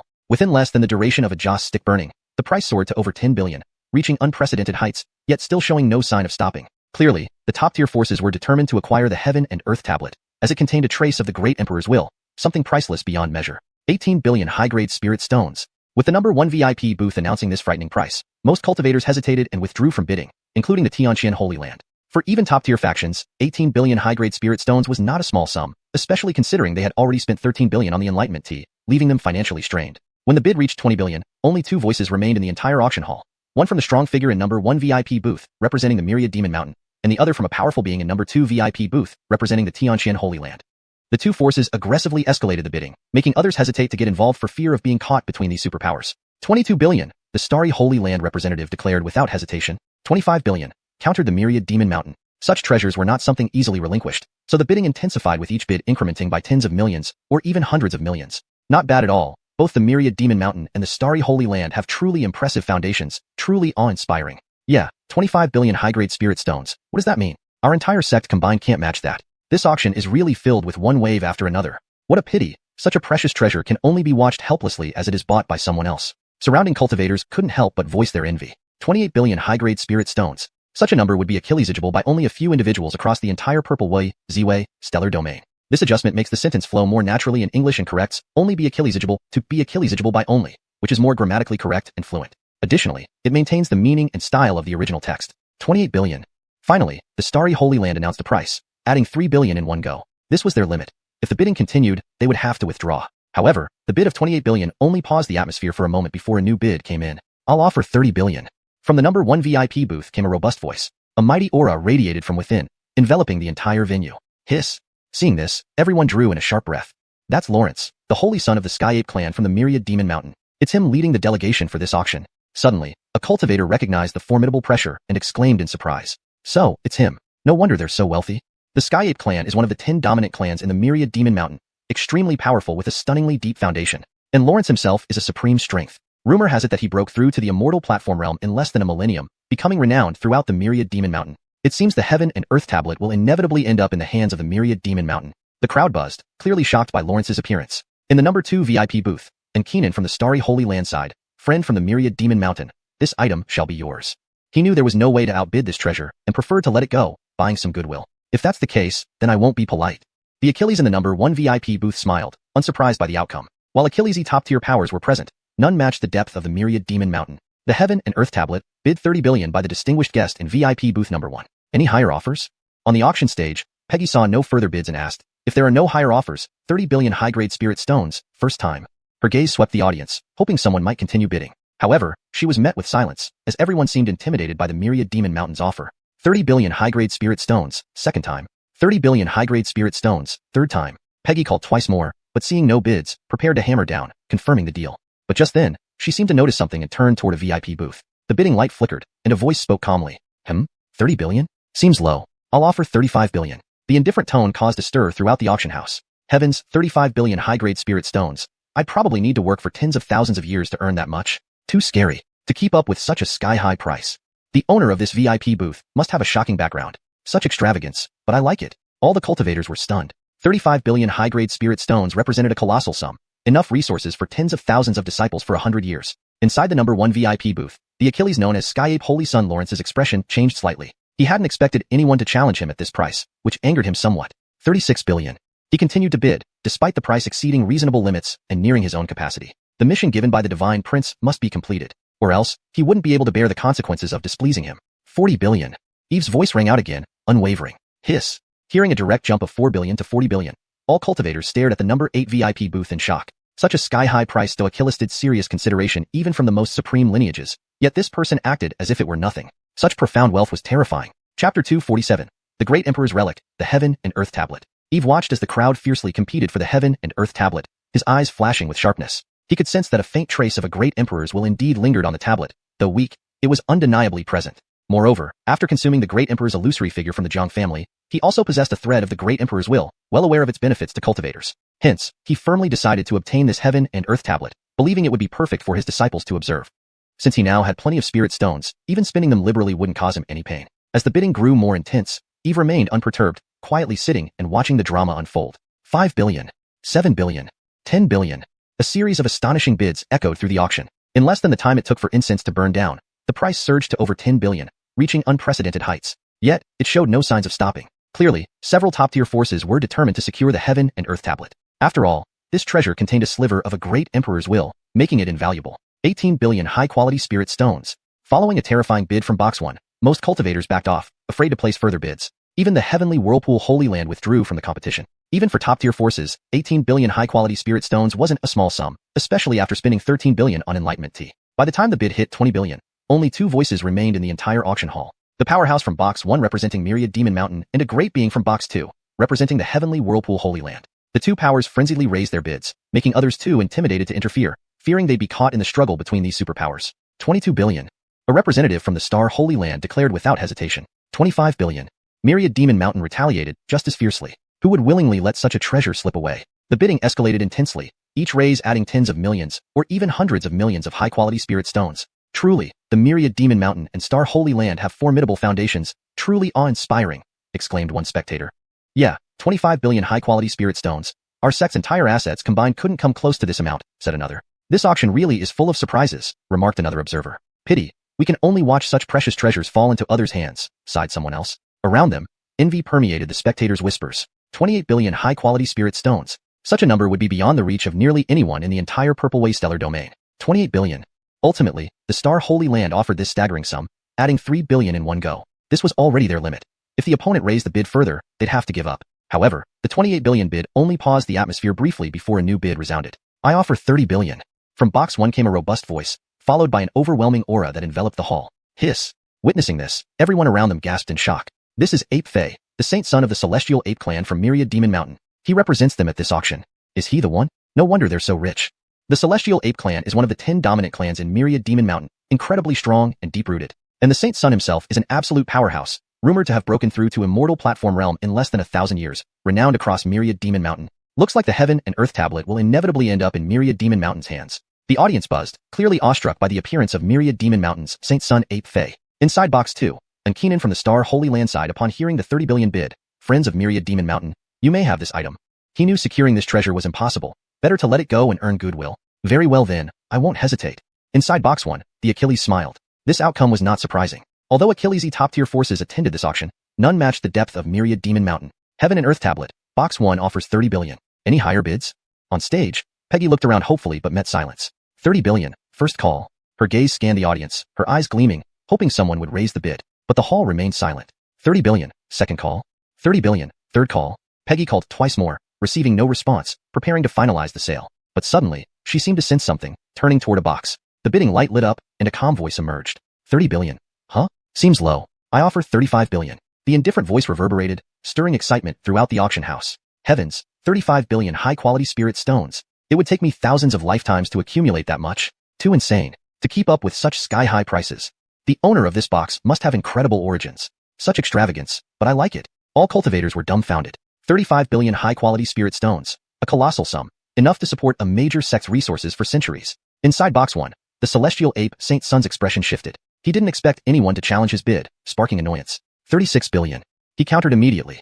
36 billion far exceeded the tablet's value and approached his limits. But the prince's orders must be fulfilled. Otherwise, the prince's wrath would be unbearable. 40 billion. Eve's voice rang out again, without hesitation. Hiss. Upon hearing the bid leap 4 billion to 40 billion, all cultivators stared at Box 8 in disbelief. Such a sky-high price, such boldness. Even the supreme lineages present would need careful consideration. Yet, this person spoke nonchalantly, seemingly unconcerned. Such depth was truly frightening. Chapter 248. A man unoffending, yet guilty for his treasures. 41 billion. At this point, Destin was no longer able to sit calmly. This was his limit. If it went any higher, he wouldn't be able to come up with more spirit stones. However, just as he finished speaking, a calm voice sounded from booth number 8, 45 billion. Upon hearing this astronomical figure, the Achilles from Myriad Demon Mountain stiffened and his face turned ashen. He took several deep breaths, suppressing his anger. Through gritted teeth, he said, Zeke, how Achilles' spirit stones did we bring for this trip? Elder, we only brought 40 billion high-grade spirit stones. Including some other treasures, our total wouldn't exceed 50 billion. It seems insufficient to secure the Heaven-Earth tablet, Zeke replied solemnly. Despite their preparations, they hadn't anticipated that 40 billion high-grade spirit stones wouldn't be enough for the Heaven-Earth tablet. Damn it, what do we do now? Are we going to let him have it? Destin clenched his fists, his expression dark. He had come to Beijiang City specifically for the Heaven-Earth tablet. Without securing it, he wouldn't be able to give an account when returning. Elder, don't worry. Even if that person from booth 8 wins the bid, can he even take it away alive? I already know who's in there. A hint of amusement flickered in Zeke's voice. Who is it? Destin asked, puzzled. Hihi. It's that young Achilles who entered the city with a golden crow yesterday. It's him. Upon hearing this, Destin's body trembled, his eyes widening in shock. Yes, it's him. Once he leaves Beijiang City, it will be his end, Zeke affirmed. Hearing this, a crazed killing intent flashed in Destin's eyes, making the room feel bone-chilling cold instantly. No longer needing to confirm whether the golden crow was the one sought by the sun god mountain, he would make the young Achilles pay with blood for daring to snatch the Heaven-Earth tablet. Finally, after 3 strikes of the gavel, Eve won the Heaven-Earth tablet for a staggering 45 billion. Next came the auction for the final 3 portions of Enlightenment tea, each selling for 13 billion, 14 billion, and 15 billion respectively. Ladies and gentlemen, all items have been sold. Thank you for your support of the Nine Realms Trade Association. With Precious's words, the auction concluded successfully. However, as everyone left the venue, there were undercurrents of tension and varied intentions among the participants. Seeing this, Elder Howard of Tiangong Sacred Land immediately stationed himself outside booth 18, eager to see who dared compete against him. To his surprise, the person had already left. Inside booth 8, Sir, the total revenue from the sale of the Enlightenment tea is 150 billion high-grade spirit stones. After deducting fees and your expenses, there remain 75 billion high-grade spirit stones. Please accept them. And here is the highest level VIP Jade token from our Nine Realms Trade Association. Feel free to request anything in the future. Alger smiled and handed over the storage bag and Jade token. Eve nodded, accepted both items without much ado, then tucked them into his Sumeru ring before walking towards the door. He knew Alger wouldn't dare deceive him. Seeing Eve about to leave without a word, Alger reminded him, Sir, having acquired so Achillesy treasures today, Achillesy people are likely eyeing you. If you're not averse, you can stay at our Nine Realms Trade Association for a few days until things settle down. I assure you, even the mightiest sects wouldn't dare cause trouble here. No need, thank you. Eve shook his head, taking Yasmin with him without stopping. Alger watched Eve's disappearing figure and shook his head. Eve had earned him nearly 30 billion spirit stones, a veritable godsend. He intended to cultivate a good relationship, but Eve didn't seem interested in such dealings. It made sense. With the ease of Eve's expenditure, how could he be impressed by a mere branch officer? Thinking of this, Alger couldn't help but smile bitterly. Eve and Yasmin left the auction house and walked onto the busy streets. The auction lasted all night, and it was midday now, with the sun blazing overhead and the temperature sweltering. Despite the heat, Eve felt several cold gazes upon him, causing chills down his spine. Clearly, Achillesy had taken notice of his actions during the auction. Aside from the Jean family, there were also people from Myriad Demon Mountain and others who were tempted by greed.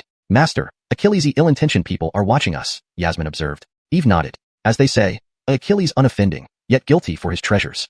By extravagantly spending tens of billions, we've attracted envious eyes. Master, what should we do? Should we leave quickly? Yasmin asked. No need. They're just minor nuisances. The more composed you are, the more they fear, Eve replied calmly. Yasmin realized the wisdom in her master's words and playfully stuck out her tongue. Eve smiled. Today, I'll teach you how to handle various troubles while traveling, especially situations like this. Okay, Yasmin responded obediently, staying close to her master. She believed in her master's strength. No matter how powerful the enemy, they wouldn't panic. As they walked on bustling streets, the surroundings gradually became quieter, and a heavy atmosphere of hostility permeated the air. Noticing this change, Eve remained unperturbed and continued forward. Suddenly, he seemed to pass through some barrier, ripples appearing around him. What's happening? They suddenly vanished. Did they use a secret teleportation technique? No, wait. It isn't teleportation, but rather a grand array set up here enveloping them. It looks like the Three-Yang Sealing Heaven Array. The Three-Yang Sealing Heaven Array? That's the exclusive formation of the Jean family in Beijiang City. Looks like they moved first. They say their young master was killed yesterday. Could this young Achilles be responsible? Otherwise, why would they deploy such extensive measures? Realizing the situation, they saw the array patterns isolating the area ahead, even blocking spiritual awareness. Clearly, the young Achilles was trapped within. But instead of leaving, these observers continued to watch from the shadows. Array patterns surrounded the area, creating a perfect seal. Indeed, the young Achilles was now ensnared inside. Chapter 249. This kid is quite strange. At the same time, elsewhere, Eve felt the world around him shift as if he had passed through layers of mist into another realm. Yellow sand filled the sky all around him. Moreover, there were 3 blazing fireballs in the sky, each as bright as the sun, radiating scorching flames that illuminated the earth beneath them. He looked up and saw faint outlines of over 100 figures standing amidst the swirling sandstorm. Many of these figures exuded deep and terrifying power, all possessing the cultivation level of grandmasters. Master, where are we? Yasmin gazed up at the 3 blazing suns in the sky and frowned, asking. Though she possessed an extraordinary constitution and her cultivation had reached the nirvana stage, Even she found it difficult to endure the intense heat. Sweat beaded on her forehead. We have probably been caught in some kind of formation, but don't panic. Everything is under control. Eve reassured Yasmin. With a wave of his hand, golden light flickered and condensed into a protective shield, encasing Yasmin inside it. Having done this, he stood with his hands behind his back, gazing at the endless sands and said calmly, "Since it's come to this, why hide? Come out already." Just as he finished speaking, a series of swish sounds echoed. Over 100 figures emerged from the swirling sands. At their forefront was the head of the Jean family, Hilton. By his side stood more than a dozen Grandmaster-level experts, all of whom were cultivators beyond the Celestial Being stage, including several Keenans at the Immortal platform stage. As for the rest, the highest rank among them was the Nirvana stage, while the lowest was the Soul Formation stage. "Brat, was it you who killed my son Canon?" Hilton stepped forward, his eyes piercing Eve like daggers, and asked in a cold tone. Canon had always been Hilton's beloved son, treated with utmost care and affection. To hear that such a young Achilles had killed his son ignited uncontrollable rage within him. "Oh, you mean that short-sighted brat? He dared to disturb me while I was drinking tea, so I casually swatted him dead," Eve replied nonchalantly, his demeanor calm. "Bastard. Looking for death. Kill him." Upon hearing Eve's words, the group of powerful Jean family members erupted into roars. In Beijiang City, the Jean family could act without restraint. How could they ever tolerate such provocation? Hilton laughed bitterly out of fury and said, "You are indeed arrogant, boy. But let me tell you this. Today, I will tear you limb from limb and scatter your ashes to avenge my son's soul." Rumble. He immediately channeled his spell, activating the Three Suns Sealing Heaven formation. Humming. The Three Suns Sealing Heaven formation quivered, emitting a terrifying aura, darkening the entire heavens and earth. Hilton sneered and thrust his large hand forward. Instantly, the yellow sand gathered and transformed into countless sharp blades flying toward Eve, carrying a devastating destructive force. An attack of this magnitude could easily wipe out ordinary Immortal platform cultivators. Unfortunately, it was no match for Eve. He raised his right palm slightly, fingers spread, and reached forward. An enormous hand materialized as if a dragon were spiraling outwards, clashing with the incoming barrage of swords. Boom. A tremendous sound reverberated across the land, causing the surrounding void to tremble violently. Eve's hand remained steady as a mountain, firmly gripping and stopping the onslaught of swords. His fingers gently closed, crushing the countless swords into powder, which then vanished into twinkling lights. Huh. Seeing his attack effortlessly neutralized by Eve, Hilton's eyebrows raised in surprise. His heart couldn't help but be startled because his Three Suns Sealing Heaven formation was extremely powerful, requiring even perfected Immortal platform cultivators to handle it with caution. It was unexpected that it was easily dispelled by the youth before him. This could only mean one thing. The other party was far stronger than he imagined, making his formation powerless. This kid is quite strange. After a moment of contemplation, Hilton struck again. This time, a crimson fiery long knife appeared in his hand, ejaculating terrifying pressure as it chopped down toward Eve. Slash. As soon as the long knife appeared, the surrounding void shook violently, as if boundless blade energy erupted from it. This strike was 10 times more powerful than the previous one. Seeing this, Eve's lips curled into a slight sneer, and he flicked his finger lightly. Whoosh! A golden sword beam shot skyward, meeting the crimson fiery long knife head-on. Bang! The sword beam and the blade collided, creating a deafening explosion. The crimson fiery long knife shattered into pieces under the golden sword beam, falling to the ground as scrap metal. Pooh! With the shattering of the long knife, Hilton spat out a mouthful of blood, staggered, and retreated several steps. What? Seeing Hilton injured, the faces of the Jean family grandmasters showed disbelief. How is this possible?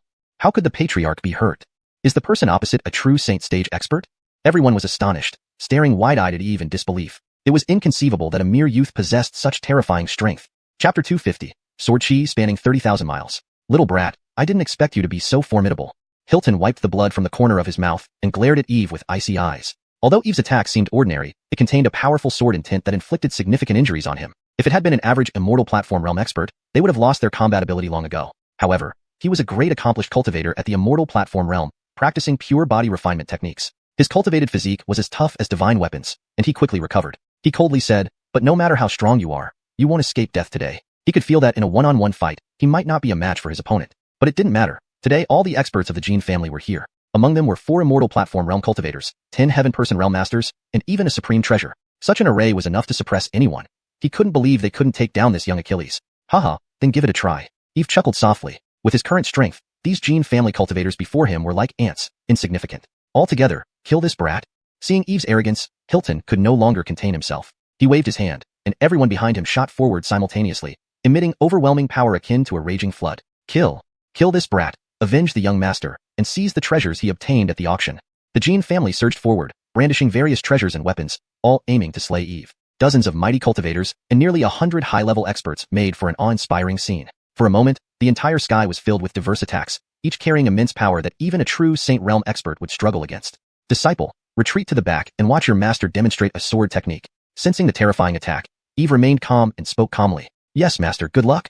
Yasmin quickly stepped back, looking at Eve with admiration. She knew her limited strength meant she couldn't help in such a battle. Bang bang. Countless treasures and weapons crashed down, causing turmoil and darkness to envelop the sky. Eve took a step forward without haste. With a wave of his hand, the 33 celestial spheres sword box appeared, hovering above his head. Hum hum hum. The sword box vibrated, emitting an earth-shaking sword chant that echoed through the sky. Feeling the imposing aura emitted by the sword box, Hilton's pupils suddenly contracted, but he quickly regained his composure and sneered. Just a sword box. Even if it is an extremity immortal weapon, how strong can it possibly be?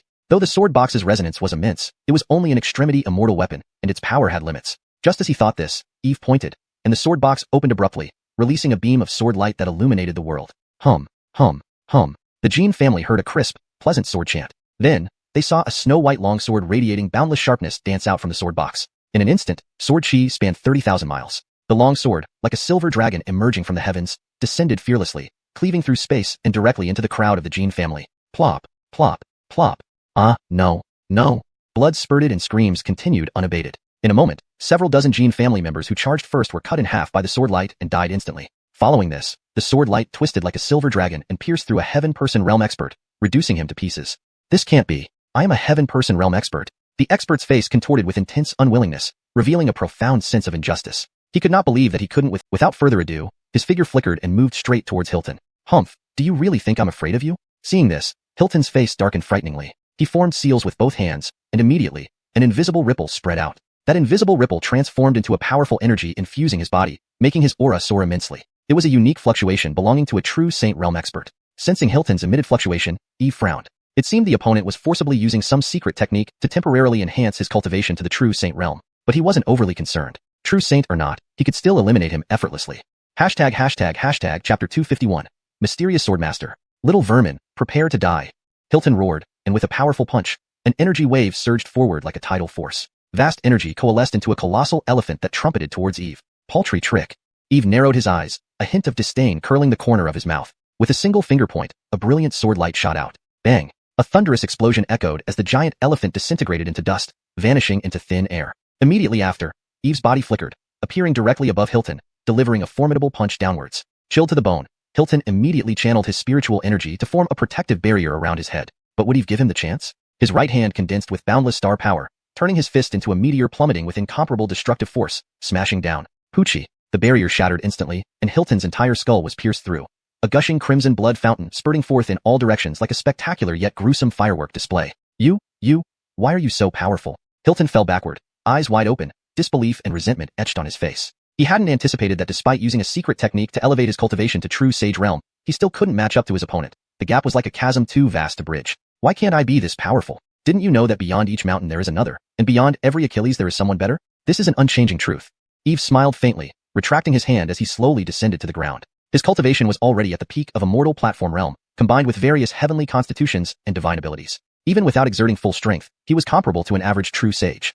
As for Hilton, he merely used a secret method to forcibly enhance his cultivation to the true sage realm but couldn't unleash its full power, let alone compare to Eve. Surveying the corpses littering the ground, Eve waved his hand, retrieving their storage rings before turning and leaving. With the Jean family wiped out, the three Yang sealing heaven formation began to collapse, revealing the original streetscape.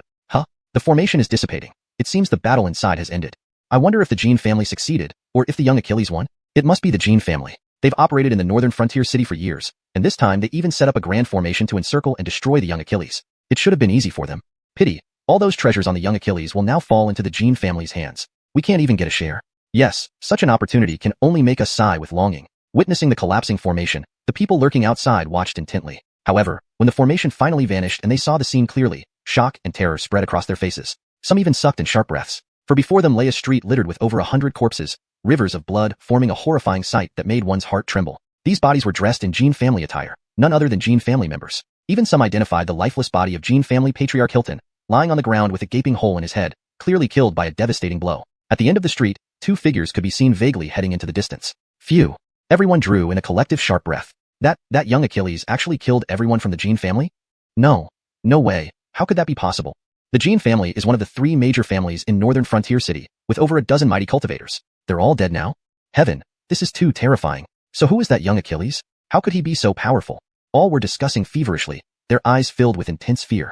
There was no denying the Jean family's strength, a superpower within northern frontier city. Yet, now they were utterly annihilated. A revelation that would cause waves throughout the city. Regardless, we'd better leave quickly. Such beings aren't ones we can afford to provoke. Luckily we didn't move earlier, or we'd likely suffer the same fate as the Jean family. Let's go. Flee this place now.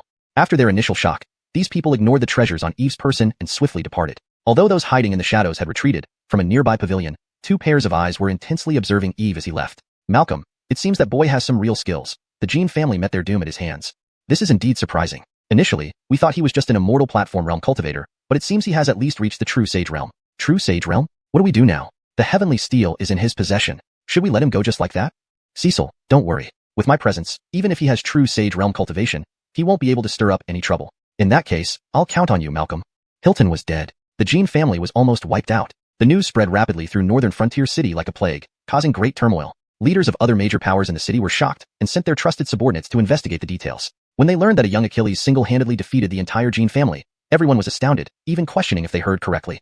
After all, the Jean family was renowned in northern frontier city, a true powerhouse. Hilton was at the peak of immortal platform realm, a pinnacle expert in the city. Yet, this formidable Jean family was crushed like ants, offering no resistance. Just how powerful was this individual? Moreover, crucially, the Jean family had the backing of Keenan from the Starlight Sanctuary. Slaying them outright was practically declaring war on the Starlight Sanctuary. This event left everyone stunned and increasingly intrigued by the mysterious young Achilles. Everyone scrambled to learn more about his identity, his sect, or his family. Despite their efforts, no information surfaced. Soon, Achilles respectfully referred to the young Achilles as the mysterious sword master, for not only was he enigmatic, but his sword mastery was unparalleled. Most of the Jean family were slain by his sword, leaving no room for retaliation. Leaf, upon hearing the complete annihilation of the Jean family, was both shocked and secretly relieved. He felt fortunate to have befriended the young Achilles, sensing from the very first encounter that he was extraordinary. End of Chapter 251.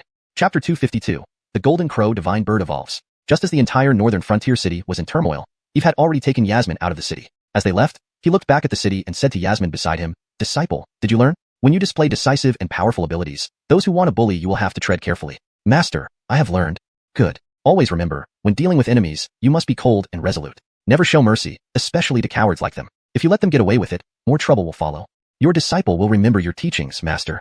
"Very good, now that's a good disciple." Eve smiled slightly and continued forward with her. Past northern frontier city, about 10,000 miles ahead lies Qingzhou territory. This region is home to tens of thousands of sects and powers, with the most formidable being the Tianqian Holy Land. Leaving the city gates, Eve signaled the Golden Crow Divine Bird on his shoulder to grow larger. But this little one didn't react for some time.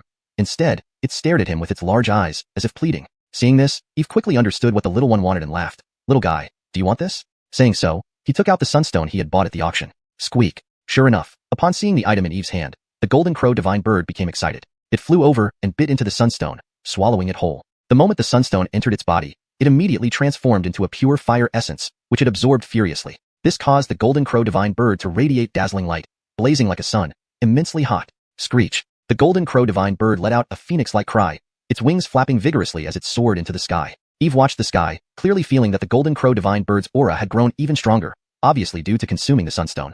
However, he didn't rush. He stood quietly by the side. After nearly half an incense stick's worth of time, the Golden Crow Divine Bird finally descended from the sky, landing on his shoulder before immediately falling into a deep sleep. Soon after, loud snoring could be heard, accompanied by waves of energy, indicating it had fallen into a deep slumber. Eve couldn't help but twitch his lips. Well then, he thought he could rely on it for travel, but it seemed this little guy had decided to enjoy himself after eating. "Master, what's wrong with Beckham?"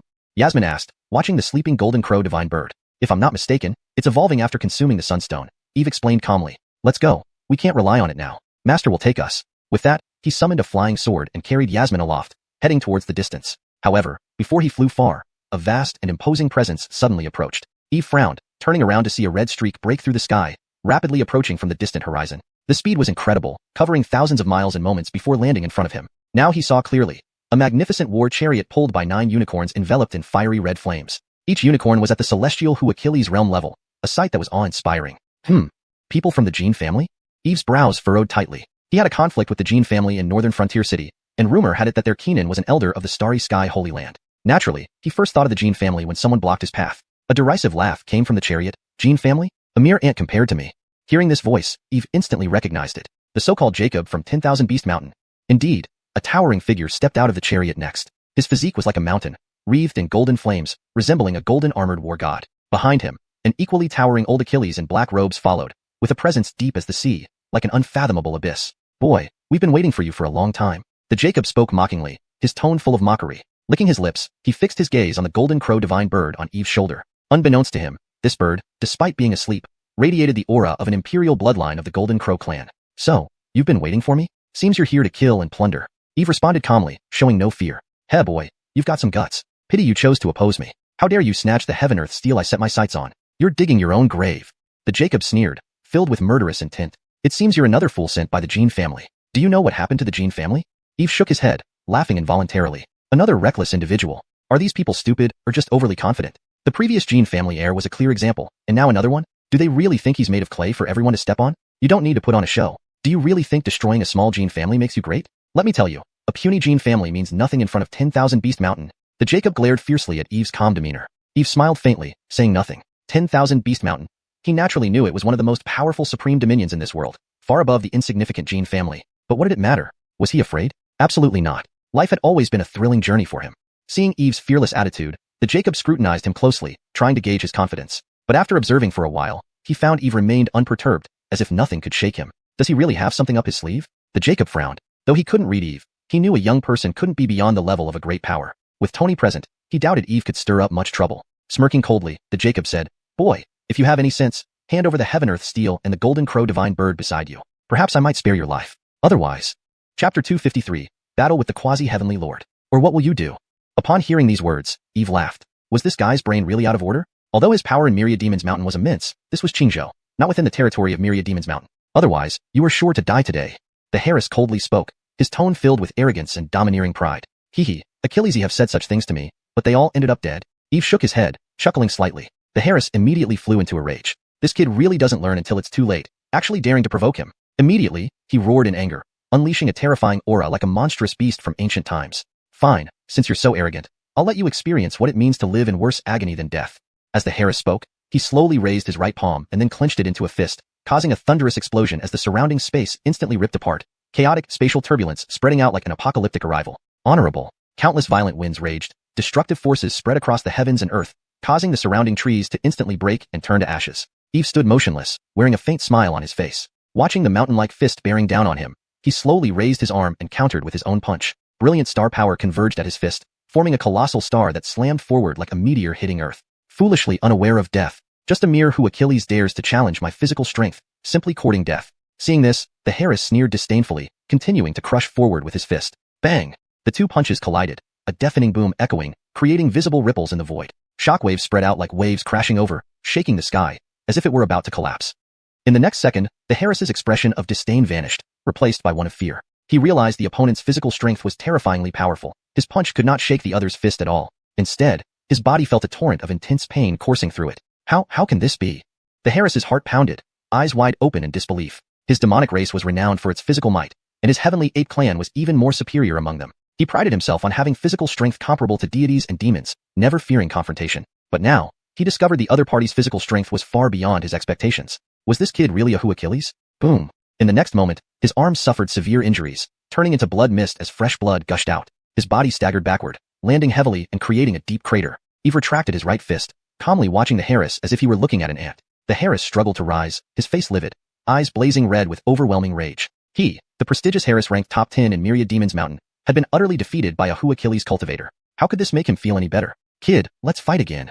As he leapt up, preparing to charge at Eve once more, the black-robed Kenan on the chariot interrupted. Sage son, you are no match for him. Let me take care of it personally. The black-robed Kenan stepped forward. Hearing this, though reluctant, the Harris knew Heath was right. That youth had shown terrifying physical strength that made him wary. Such a person was not someone he could contend against. Good Heath, make sure to kill him. The Harris stepped aside, giving room. The black-robed Kenan nodded and slowly approached Eve, eyes filled with cold murderous intent.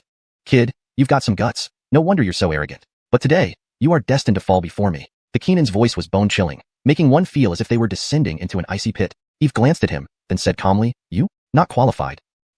Seems you don't know who I am, hence your audacity. Hearing this, the black-robed Kenan paused, then burst into laughter, seemingly mocking Eve's ignorance. He, the Brent, had long dominated Myriad Demons Mountain, celebrated throughout the entire Purple Star domain. Even some top-tier powers revered him. Yet, Eve claimed he wasn't worth anything, truly over-the-top arrogance that provoked his laughter. Eve smiled sardonically. I need to know who you are for what? What makes you important? These words instantly darkened the black-robed Kenan's expression. He had never been insulted this way in his life. Very well, very well, very well. The black-robed Kenan snorted 3 times, eyes gleaming with deadly light. Since you seek death, blame only yourself. With these words, the temperature plummeted. A profoundly dangerous aura enveloped everything, causing the flora around to wither. Eve's eyebrows furrowed slightly, sensing this aura. For the black-robed Keenan was a true sage realm, and more specifically, a grand complete quasi-heavenly lord. Such a powerhouse was a first-rate expert in the entire Purple Star domain. No wonder the Harris was so self-assured, coming to intercept him. But so what? Just a quasi-heavenly lord, not a true heavenly lord. If it were a true heavenly lord, he might turn and run. After all, running away was an option when one couldn't win. But this black-robed Keenan, just a quasi-heavenly lord, still hadn't reached the heavenly lord realm and was far off from it. Thus, he didn't take the black-robed Keenan seriously. Kid, remember, the one who kills you is the Brent of myriad demons mountain. The black-robed Keenan bellowed, his eyes shooting out two beams of blinding divine light, cleaving towards Eve mid-air. This was the pressure of a quasi-heavenly lord, infinitely stronger than the Harris. Indeed, worthy of a quasi-heavenly lord. His attack exuded a sense of invincibility. Master! Yasmin could also feel the horrifying pressure, her pretty face changing as she called out anxiously. Don't worry, merely a quasi-heavenly lord. Eve waved his hand, speaking casually. Then he took a step forward into the void. Whoosh! A crisp sound echoed as his foot stepped into the air, shattering the fabric of space-time. Then, Eve pressed his fist downward lightly before delivering a devastating blow directly upon that formidable divine light. Chapter 254. Is this the strength of a quasi-heavenly lord? Boom! A terrifying force from the clash swept in all directions, stirring up dust that obscured the sky. As the dust settled, Eve and the black-robed Keenan came into view. They stood about 100 meters apart, staring at each other intensely. For a moment, the air between them seemed frozen. After a brief pause, both stepped forward simultaneously, charging toward each other. Rumble. Their bodies continuously collided, releasing shockwaves of terrifying power. Eve's physique was incredibly robust, far surpassing even a true heavenly lord's physical prowess. Boom. Celestial starlight ejaculated from his body, shining as brilliantly as eternal stars. His fists transformed rapidly. Each punch carried earth-shaking might. Silver fist beams shot out, coalescing into meteors that fell to the ground mid-flight. The black-robed Keenan's flesh wasn't simple either. After nearly 10,000 years of cultivation, his constitution had been honed to an extremely terrifying level, comparable to a defensive artifact. With each punch, fierce spiritual energy formed ferocious dragons, roaring and snarling with wild vigor. Their clashes echoed deafeningly. So powerful. Is this what it means to be true titans clashing? Yasmin, standing at a distance, watched the battle in awe, her heart stirred by waves of shock. Although she had participated in grand competitions within her sect before, none compared to this spectacle. Being caught in such a battle would likely tear even a great sage of the immortal platform realm into pieces instantly. She couldn't help but take several steps back. This kid is actually this strong?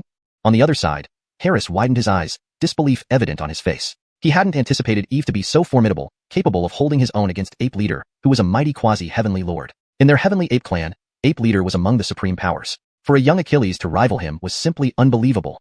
Crash. Ultimately, they clashed again, causing tidal waves that sent them flying backward in perfect arcs. Neither suffered any damage from this encounter. Quasi-heavenly lord, is this all you've got? Eve asked coolly, standing firm. Young Achilles, I didn't expect you to possess such strength at such a young age. It seems I truly underestimated you, the black-robed Keenan admitted, slightly surprised. Through their exchange, he sensed this young Achilles was extraordinary. Though still a quasi-heavenly lord, his combat power already rivaled a true lord's. Yet, this young Achilles, clearly only at the immortal platform realm, could match him. A rare occurrence indeed. This ability to challenge ranks above him wasn't something ordinary people could achieve. The Keenan grew increasingly uncertain. Could this youth be a prodigy from a supreme lineage? However, he hadn't heard of any such figure in those supreme lineages. After pondering, the black-robed Keenan took a deep breath, realizing he needed to unveil his true capabilities. Young Achilles, you have earned the right to see my full strength. Next, I will show you despair.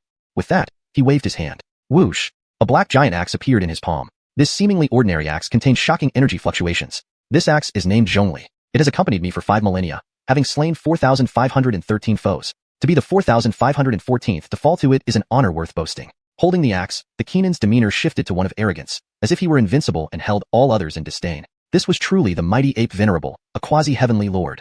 Come, enough idle talk. Eve showed no fear, instead filled with excitement. Stepping forward, his aura began to surge, doubling with each step. By the 5th step, his power had increased 5-fold, matching and even surpassing the Keenan. This was the incredible power of the combat word technique, boosting his strength multiple times instantly. Die! The Keenan swung his hand. The Zhongli axe emitted a heavy, resonant sound, carrying immense power. Boom! The axe cleaved through the sky with destructive force, instantly tearing space apart and aiming for Eve's head. Good move! Eve roared, meeting it with his fists, like an unbeatable warrior god. Clang!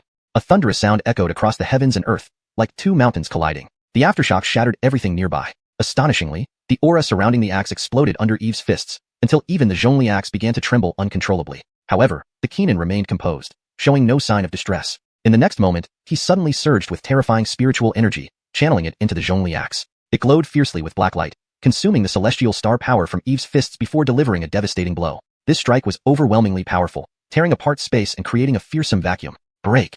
Eve soared through the air, stepping on nothingness. Using the Big Dipper Divine Fist technique, He delivered consecutive punches, each heavier than the last, shattering the Zhongli axe and making it quiver as if it could barely hold up. The Zhongli axe is a quasi-imperial weapon, yet this kid can withstand its attack with his bare hands? Who exactly is he? From afar, Harris's pupils narrowed. My teacher is just too awesome. He's my idol. Yasmin admired him with glowing eyes. Bang! Finally, the Zhongli axe couldn't endure another blow and was sent flying. Mighty ape venerable, your strength isn't anything special. Eve floated proudly in the air, speaking calmly. So far, he hadn't even drawn his sword, relying purely on physical strength. If this was the best the mighty ape venerable could do, it disappointed him. He had hoped to test his current strength using him. Unfortunately, the mighty ape venerable was clearly weaker than expected, lacking the qualification to be his opponent. Chapter 255. Sword unsheathed to execute Zhen Tianjun. You. Upon hearing these words, Nicholas was consumed by rage. He was a powerful being at the great ape sovereign level, one of high standing within the entire myriad demon mountain. To be treated with such disdain by a junior was something he could not tolerate. Boy, you leave me no choice. Nicholas's eyes glinted with murderous intent. With a sudden tremor, wild spiritual energy erupted from his body. In the next moment, an immense avatar of a heavenly ape appeared behind him. The heavenly ape stood over 10 zhang tall, radiating a golden brilliance as if forged from gold itself, exuding a primitive and ancient aura. Roar! It roared lowly, its voice echoing across the heavens, causing all the ferocious beasts in the surrounding mountains to prostrate in fear, trembling violently. At this point, the boy is definitely dead. Forcing old ape to achillesifist his true avatar, there's no way he can survive, said Marvin from afar, sneering coldly, as if already foreseeing Eve's grim fate. Boy, prepare to die. Divine Slayer slash. Nicholas roared furiously. The heavenly ape avatar roared and swung down with the heavy Rongli axe, emitting a dark light that encased boundless lightning and contained terrifying destructive power. The ground shook, and the starry sky seemed to shatter in that instant. Master, be careful.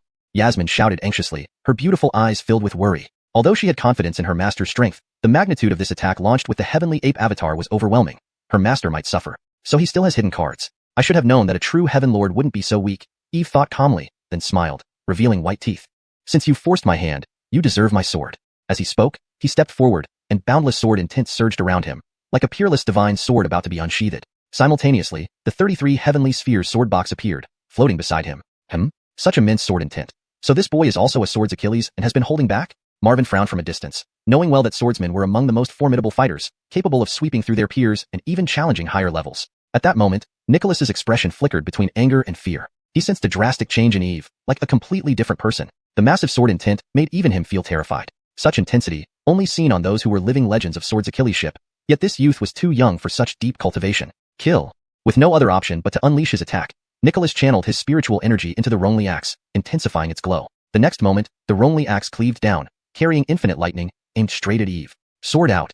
Eve roared. The 33 heavenly spheres sword box suddenly erupted with vast sword intent. A jade-green imperial sword, like a dragon emerging from the sea, shot out, slicing across the sky with a 10,000-foot-long sword beam. At that moment, everything seemed eternal. The world condensed into this singular sword beam. One sword strike rendered all other forces void. Clang! An overwhelming force dominated the collision. Crack! Cracks appeared instantly on the Rongli axe. How is this possible? Nicholas gaped in disbelief. As a quasi-heavenly lord with a quasi-imperial weapon, he couldn't fathom how a youth could shatter it with one sword strike. Die! Eve's voice echoed through the heavens. Another imperial sword shot out from the sword box, slicing through space like lightning. Terror filled Nicholas's eyes as a supreme sword chi engulfed him, leaving only one thought: escape. Yet, his will to flee vanished as soon as it emerged, extinguished by the sword intent. A spray of blood blossomed as Nicholas's head rolled onto the ground, staining it red. Thus fell a once powerful quasi-heavenly lord. Ape Keenan, dead? How can this be? Marvin's face turned pale, his eyes wide, mouth agape in disbelief. This can't be. Tony was a quasi-heavenly lord. How could he die at the hands of a mere youngster? His heart constricted, legs gave way, nearly toppling him. Realizing the opponent's strength was beyond their reach, panic seized him. Run. Escape. Pale-faced, he fled swiftly. However, faster than him was Eve, who covered great distances in mere instants, reaching Marvin in a blink. Reaching out, Eve grabbed the latter's neck, lifting him effortlessly. Ah! Marvin screamed in pain, trembling uncontrollably. He felt Eve's grip like iron, choking off his breath. You can't kill me. I'm the holy son of the Heavenly Ape Clan. If you kill me, the Heavenly Ape Clan won't forgive you, nor will the myriad demon mountain. Desperately struggling, he tried to intimidate Eve, hoping to preserve his life. His threats meant nothing to Eve, who knew leaving an enemy alive invited future trouble. What difference does killing you make? Who can harm me? Eve scoffed, slightly tightening his grip. Ah! Marvin's face contorted in agony, eyes rolling back, convulsing violently. Feeling his throat bones nearly crushed, he pleaded, I beg you, spare me. I have Achillesy spirit stones and treasures. Take them, just let me go. Despite his frantic pleas, Eve remained unmoved. Killing him secured everything anyway. With a slight twist, a crack sounded, breaking Marvin's neck. Gurgle. Marvin's corpse lay motionless, eyes wide open, unseeing. Filled with regret and resentment, He could not believe he died at the hands of an unknown youth. Chapter 256. The fourth life gene person appears. Eve took the storage ring from the body and set fire to the corpse, turning it into ashes. Immediately after, he flew towards Nicholas again, picking up the heavily gigantic axe and the storage ring from his body and storing them in his own ring. This heavily gigantic axe was a near-emperor weapon. Although broken, its materials were still considered supreme treasures. At this moment, Yasmin arrived beside him, looking at him with admiration. Master, you are incredible, defeating that Nicholas so effortlessly. Truly worthy of being my master. Her eyes gleamed as she spoke. Her master's sword strike just now had been awe-inspiring, making him look like a god to her, one she could only look up to. Chuckles, Eve said with a light laugh, patting Yasmin's head. You work hard, and one day you will be as powerful as I am. Yes, Yueli will definitely practice harder. Yasmin nodded obediently. The battle scene between her master and the opponent filled her with endless yearning and aspiration. She hoped one day she would reach her master's level. Seeing Yasmin's determined face, Eve nodded approvingly. This girl was sometimes incomparably obedient yet occasionally rebellious. Most importantly, this girl harbored more than just a master-disciple relationship towards him, even hinting at aro-acolistic feelings, which troubled him deeply. After tidying up the battlefield and ensuring no obvious traces remained, Eve prepared to continue their journey with Yasmin. But just then, he felt a ripple in the nearby void, though it vanished instantly. Still, he noticed it sharply. He said coldly, "Come out, stop hiding." However, there was no response from the void. Yasmin, standing beside him, was puzzled and looked in the direction where her master was focused but saw nothing unusual. She asked curiously, "Master, what's wrong?" Eve shook his head and did not speak, activating the chaotic divine eye directly. His eyes shone like two suns, emitting blinding divine light that penetrated the void. He saw an empty expanse of space, devoid of any hidden entities. Though he found nothing, he sensed strong ripples ejaculating from a corner of the void. Clearly, the entity had not left but remained hidden, undetectable even by his chaotic divine eye. "Don't think that by hiding your aura, I won't find you. I advise you to come out now," Eve said calmly, his voice cool yet imposing. Still, silence prevailed around them. "Looks like I have to invite you personally." As he finished speaking, Eve stepped into the void, preparing to charge forward. However, as soon as he finished speaking, ripples emerged from the distant void. "Ah, you can detect me? Interesting." A surprised voice echoed from the void, followed by a figure slowly emerging. It was a long-haired silhouette, like a celestial being descending to the world, radiating extraordinary grace. This Achilles was incredibly beautiful, with skin as fair as jade, perfectly chiseled features, clear eyes that twinkled like stars, and an air of superiority. Her graceful figure moved in a white gown, the hem flapping in the wind, captivating everyone around her. Her eyes showed surprise, clearly unexpected that the young Achilles in green attire could discover her. "Who are you? Why are you lurking here?" Eve asked solemnly, examining her closely. Upon seeing her, his eyes lit up with surprise, not due to her striking beauty, but because of the golden glow ejaculating from her body, the same golden light he had seen briefly in the northern frontier. So, he hadn't imagined it. He had truly detected someone with a life gene. He quickly checked her system panel. Name, Zofia. Cultivation level, Yin Yang realm. Talent, SSS immortal rank. Insight, 1 in eternity. Talent, Tao embracing universe. Fortune, heavenly fortune. Physique, chaos green lotus body, nirvana heart, inborn Tao fetus. Life gene, 9 heavens mystical maiden. Summary, an immortal prodigy unseen for 10,000 years, requires 9 nirvanas through 9 transcendental nirvana art to ascend to the position of Amnon. Whistle. After reading her details, even the well-informed Eve couldn't help but take a sharp breath. His previous disciples were shocking enough, but this Achilles surpassed them all. Chaos green lotus body, nirvana heart, inborn Tao fetus. 3 supreme physiques made her talent unparalleled in the entire Z-Way star domain, possibly even surpassing those who had practiced for over 10,000 years. Of course, these attributes astonished him, but what thrilled him most was that this Achilles had a life gene. Did this mean his 4th disciple was about to arrive? Meanwhile, as Eve sized up the Achilles, she was also scrutinizing him. Her gaze was piercing, as if trying to penetrate his very soul. Soon, however, she felt disappointed, unable to see through Eve. Shifting her gaze to Yasmin beside him, she revealed a sparkle upon identifying her talent and cultivation level, akin to finding a long-sought, priceless gemstone. "You didn't answer my question. Who are you, and why were you hiding here?" Yasmin frowned, addressing the figure cautiously. This Achilles was too mysterious. Not only had she hidden herself unnoticed, but even her master hadn't detected her. This fact unsettled Yasmin. Moreover, the Achilles exuded nobility and authority, evoking respect from anyone who saw her. The Achilles smiled faintly at Yasmin's words. "Young lady, you don't need to worry. I mean no harm. I was merely passing by." Yasmin's expression softened slightly but remained cautious. "Please note that I've maintained the paragraph structure and line breaks from the original text to ensure coherence and style." Chapter 257. Zofia. Eve didn't feel particularly surprised. Although he couldn't discern the Achilles' cultivation level on the surface, the system interface had already revealed her strength to him. She was merely at the Yin Yang realm. With such cultivation, even if she harbored ill intentions, she couldn't pose much of a threat. However, there was one thing that puzzled him. According to logic, a Achilles of extraordinary talent and unparalleled in the world should cultivate incredibly fast. Why was her cultivation level so low? Furthermore, despite having such a low cultivation level, she dared to venture out alone. Truly, her skills emboldened her. But this Achilles' concealment techniques were indeed astonishing. Even his chaotic divine eye couldn't penetrate it. It was almost unbelievable. Little girl, what's your name? At this moment, the war Achilles turned to Yasmin and asked with a smile. Yasmin didn't understand why she was being asked this. Though young, she knew better than to reveal her true identity when traveling. So, she remained silent. Seeing her reaction, the war Achilles laughed. Little girl, there's no need to be so wary. I have no ill intentions toward you. I'm just interested because of your extraordinary talent. Realizing the war Achilles seemed genuinely friendly, Yasmin relaxed a bit, but still looked at Eve before speaking. Seeing her master smiling but saying nothing, she replied, My name is Yasmin. Upon hearing this, the war Achilles' eyes lit up immediately. Yasmin? Isn't she the 5th-rank prodigy on the prodigy talent list? No wonder she has such high cultivation at such a young age. If such a person could be recruited into my sect, wouldn't I? An idea instantly formed in her mind. My name is Sophia. Do you have a lineage or master? If not, would you be interested in joining my sect?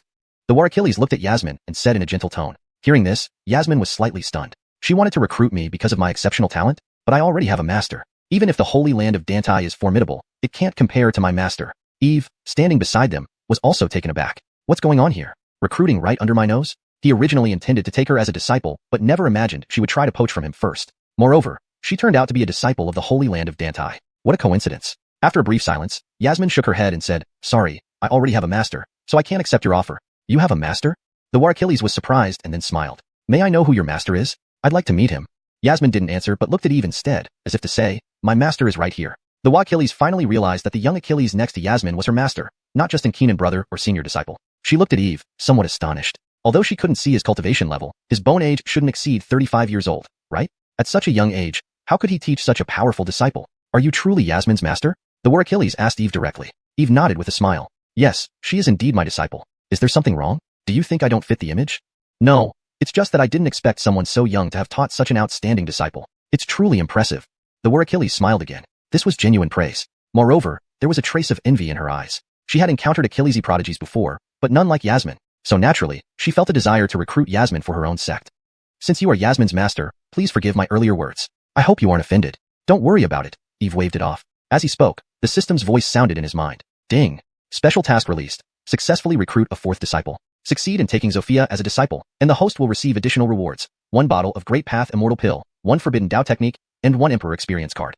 Ah, the task has finally come. Eve's eyes brightened. Though he wasn't sure what exactly the Great Path Immortal Pill and the Forbidden Dao Technique were, their names implied they were quite powerful. As for the Emperor Experience card, he knew it was a treasure that temporarily granted him the cultivation of an immortal emperor, a valuable asset indeed. Looks like I must take this disciple. Thinking this, he hurriedly asked, But I have a question. Do you have a master? Hearing this, the war Achilles was momentarily confused, unsure of Eve's intention. However, she fell silent shortly afterward, lost in reminiscence. After a while, she replied, I don't have a master now. May I ask what you mean by this? The war Achilles glanced curiously at Eve. Just now, you showed interest in my talented disciple. Seeing that you also possess extraordinary talent, I naturally feel the same way. Since you don't have a lineage, would you be willing to be my disciple? Eve smiled, unwilling to miss such a rare opportunity to find a suitable disciple. Become his disciple? The war Achilles was taken aback. This young Achilles actually wants to be her master? Isn't that absurd? But upon reflection, given her current state, his intention made some sense. She shook her head coolly. I appreciate your offer, but in this world, there may not be anyone qualified to be Sophia's master. Her tone was somewhat arrogant, yet it felt justified. Eve's eyebrows raised. No one in this world could be her master. Damn, that's cocky. To make such a claim, only those with overwhelming power or a sky-high background could say that. Given the war Achilles' yin-yang realm cultivation, she clearly wasn't the former, meaning she must have a formidable background. Considering this, Eve narrowed his eyes, guessing her identity. This war Achilles is named Sophia and comes from the holy land of Deities. Could she be the daughter of Deities, the great emperor? A faint smile appeared on his lips as he asked, Not qualified enough? May I ask what qualifications a person needs to become your master? Sophia was caught off guard by his question, but quickly responded without hesitation. Certainly, you're not qualified. It's not because I look down on you, but because I doubt you can teach me anything. Before Eve could respond, she continued, I have matters to attend to, so I'll take my leave. We might meet again in the future. With that, the war Achilles turned and left. Chapter 257, Danai Xianxia. Eve didn't feel anything was wrong. Although he couldn't gauge the cultivation level of this war Achilles, he already knew her strength from the system interface, just at the yin-yang realm. Even with ill intentions, such a cultivation level could hardly pose any danger. However, there was one thing that puzzled him. In theory, this war Achilles had extraordinary talent and unmatched potential. She should have advanced in cultivation incredibly fast. How could her cultivation be so low? And even with such a low level of cultivation, she dared to wander alone outside, truly demonstrating her confidence and bravery. But her concealment techniques were indeed astonishing. Even his chaotic divine pupil couldn't see through her. It was simply incredible. Little girl, what's your name? At this moment, the war Achilles looked at Yasmin and suddenly asked with a smile. Yasmin didn't understand why she was being asked this. Though young, she knew it wasn't wise to reveal her true identity when traveling outside, so she remained silent. Seeing this, the war Achilles laughed. Little girl, no need to be so wary. I have no hostility towards you. I'm just interested because of your extraordinary talent. Noticing the apparent lack of hostility, Yasmin relaxed a bit but still glanced at Eve before answering. Seeing her master just smiling without saying anything, she spoke up, "My name is Yasmin." The War Achilles' eyes lit up upon hearing this. Yasmin? Isn't she the 5th-ranked genius on the genius potential list? No wonder she has achieved such a cultivation level at such a young age. If someone like her could join my sect, wouldn't that mean? An idea instantly popped into her head. My name is Xianxia. Do you have any lineage? If not, would you be interested in joining my sect? Looking at Yasmin, the War Achilles spoke in a gentle tone. Hearing this, Yasmin was slightly stunned. Was this War Achilles trying to recruit her because of her talent? But she already had a master. Even if the sacred land of Deities was formidable, it couldn't compare to her master. Eve was also taken aback. What was going on here? Trying to poach right in front of him? He was planning to take her as a disciple but hadn't even spoken yet. And to think she was a disciple of the sacred land of Deities. What a coincidence. After a brief silence, Yasmin shook her head and said, "I'm sorry, I already have a master, so I can't accept your offer." You already have a master? The War Achilles was surprised and then smiled. Could you tell me who your master is? I'd like to meet him. Yasmin did not answer directly but instead looked at Eve, as if to say, my master is right here. Realizing this, the War Achilles was astonished. She originally thought the young Achilles beside Yasmin might be her senior brother or fellow disciple, but it turned out they were master and disciple. Looking at Eve, she was even more surprised. Although she couldn't discern his cultivation level, his bone age shouldn't exceed 35, right? To have such a powerful disciple at such a young age was indeed impressive. Do you really teach Yasmin, sir? The War Achilles asked Eve. Yes, she is indeed my personal disciple. Why? Does this lady think I don't look like it? That's not it. I just didn't expect you to be so young yet capable of teaching such an outstanding disciple. Truly remarkable. The War Achilles smiled sincerely. Not only was she genuinely praising him, but there was also a hint of envy in her eyes. While she had encountered Achilles' prodigies, none compared to Yasmin. Thus, moved by admiration for talent, she wanted to recruit Yasmin into her sect. Since you are Yasmin's master, please forgive my previous remarks. I hope you won't hold it against me. No problem. Eve shook his head. As he spoke, the system voice sounded in his mind. Ding. Side quest issued. Successfully recruit your 4th disciple. Successfully recruit Xianxia as a disciple, and the host will receive additional rewards, a bottle of Dao Ascension pill, a set of forbidden Dao techniques, and an Emperor Immortal experience card. So, the task finally came. Eve's eyes brightened. Although he didn't know much about the Dao Ascension pill or the forbidden Dao techniques, the name suggested they were powerful. As for the Emperor Immortal experience card, Eve understood it immediately. It must grant him the power of an Emperor-level cultivator for a short period. This was indeed a valuable item that could prove useful in critical moments. It seemed this disciple was indispensable. Thinking this, he asked urgently, but I do have something to ask. Does the lady have a master? Now it was the War Achilles' turn to be confused, not understanding Eve's intent. However, after a moment, she fell silent, lost in reminiscence. Finally, she said, I don't have a master now. Why do you ask, sir? Curious, she glanced back at Eve. Earlier, you admired my disciple for her talent. I noticed your exceptional talent as well. Since you don't have a lineage, would you consider becoming my disciple? Eve smiled. He wouldn't let go of such a suitable candidate for a disciple. Become a disciple? Hearing this, the War Achilles was stunned. This young Achilles really wanted to be her master? That was almost too unbelievable. But then again, given her current state, it made sense he'd think that way. She coolly shook her head. Thank you for your kind offer, sir, but there probably isn't anyone in this world qualified to be my master, Xianxia. Though her tone was arrogant, it felt justified. Eve raised an eyebrow. No one in this world could be her master. What a bold statement. Only those with immense power or tremendous background could speak so arrogantly. Given her Innyang realm cultivation, she likely had a powerful patron. Considering this, Eve narrowed his eyes, guessing her identity. This War Achilles, Xianxia, claimed to be from the Deities sacred land. Could she be the daughter of Lewis? A smile crept onto his face as he asked, not qualified? Then may I ask what qualifications someone needs to be your master? Xianxia was taken aback by his question. She hadn't expected Eve to ask this. Without hesitation, she replied, Sir, you definitely don't qualify. It's not that I look down on you. It's just that you wouldn't be able to teach me anything. Without waiting for Eve to respond, she added, Sir, I have other matters to attend to, so I must take my leave. We shall meet again if fate allows. With that, she turned and left. Chapter 258, Spirit Origin Ancient Tree. Eve, seeing the situation, did not pursue. Since he knew that she was from the Deities Holy Land, there would be another chance to meet, so there was no need to rush. After all, haste makes waste. Taking on disciples must be done gradually. Furthermore, this War Achilles' movement was extremely peculiar.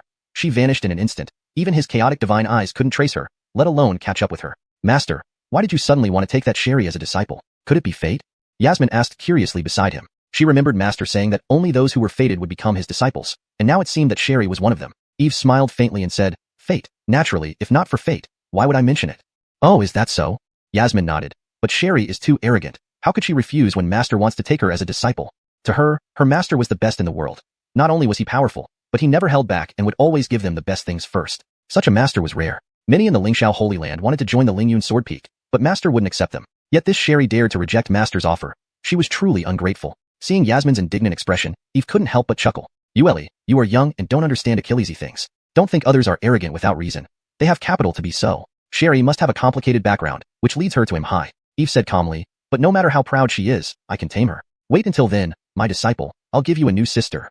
He would not let anyone he had his eyes on escape, even if she were truly the daughter of the Dante Emperor. He would find a way to make her his disciple. I support Master. She even thought about taking me as a disciple. We'll see how cocky she gets when she becomes my junior. Yasmin nodded, her eyes flashing with anticipation. She trusted her master completely. If Master said he could tame Sherry, he certainly would. Good, let's wait and see. Eve smiled slightly, then continued on their journey with Yasmin.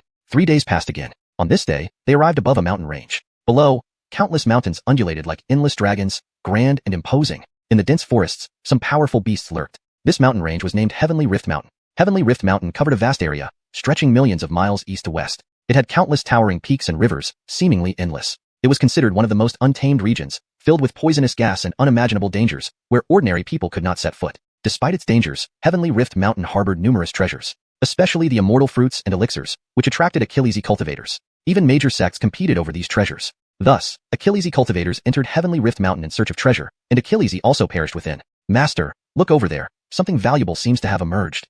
Suddenly, Yasmin pointed excitedly at a nearby valley. Eve raised an eyebrow and looked in the direction she pointed, noticing a massive energy fluctuation emitting dense spiritual energy and beams of colorful light, attracting surrounding cultivators to compete for it. That is the restricted area of Heavenly Rift Mountain, filled with dangers beyond imagination. However, unusual phenomena appearing here suggest that valuable items might have emerged, Eve explained calmly. Hearing this, Yasmin nodded. Should we go down and check, Master?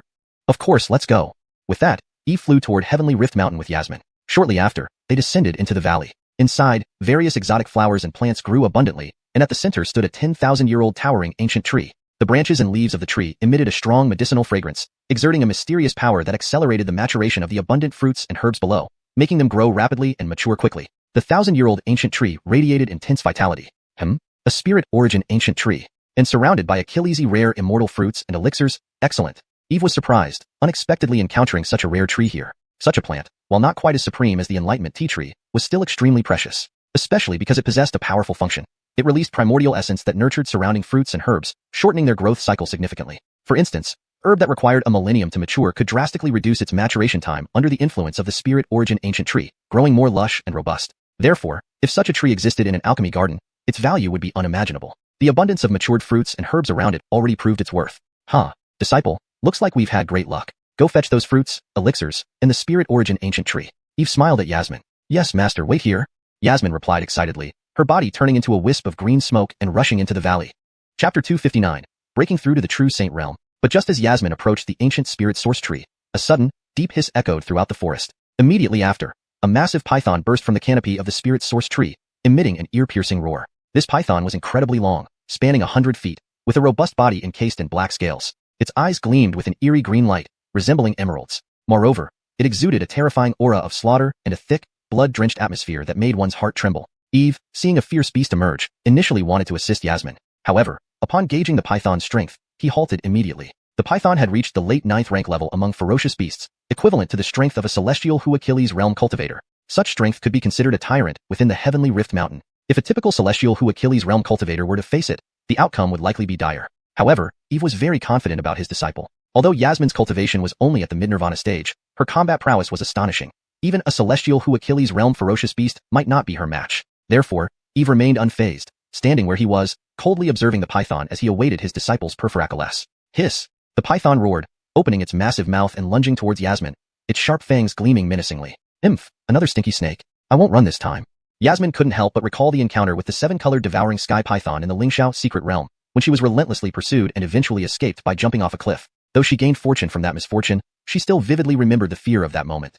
So, seeing this python now reminded her of those harrowing days. But now, her strength had significantly increased. She was no longer inexperienced. And with her master nearby, how could she fear a mere snake? With that thought, Yasmin let out a cry, waving her hand to unleash hundreds of white sword chi beams towards the python. Swoosh, swoosh, swoosh, bam, bam, bam. The collision between sword chi and snake produced a series of booming sounds, yet the python's scaled armor repelled the attack, leaving only superficial marks without substantial damage. Indeed, comparable to a celestial Achilles realm being, this 9th rank beast's defense was formidable beyond measure. After blocking Yasmin's attack, the snake opened its jaws again, charging at her while spewing a jet of black flames. Seeking death.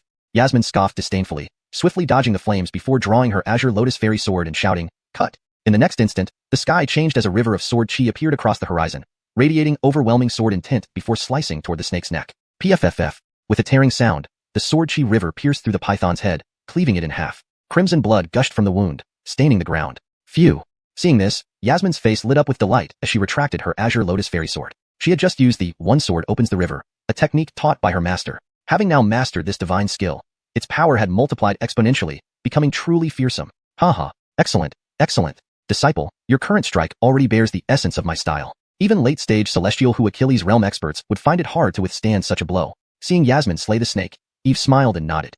Indeed, Yasmin's talent in swords Achilleship was extraordinary. Within months, she had mastered the one sword opens the river flawlessly, surpassing all expectations. With such strength, she could now stand on her own. All thanks to Master's guidance. Hearing her master's praise, Yasmin beamed sweetly. Disciple, take the python's inner core first. As a 9th rank beast core, refining it will greatly boost your cultivation. Eve smiled at Yasmin, gently instructing. Yes. Yasmin nodded and walked towards the python's corpse, extracting a fist-sized, emerald green inner core. Feeling the vast pure essence contained within, Yasmin channeled her technique to absorb the core's essence voraciously. The essence of the core was enormous, like a continuous flow of emerald spring water pouring into her dantian. Soon, her dantian was nearly full, and her cultivation leaped directly into the late nirvana stage. Ding. Disciple Yasmin's cultivation has broken through, granting host a large amount of return cultivation. As the system announced, the surrounding spiritual energy converged, and Eve's aura began to rise rapidly. Finally, the realm he was about to break through came to fruition. In his dantian, a miniature world formed, filled with endless spiritual energy like a boundless ocean. This was the internal miniature world unique to true Saint Realm experts, expanding with each increase in realm until it became infinitely vast. Though the true Saint Realm was just one step away from the Immortal platform realm, the gap between them was immense. His current strength was incomparable to what it was before. Whether in physical strength, spiritual energy, divine sense, swords Achilleship, or various divine techniques, every aspect saw significant improvements with this breakthrough.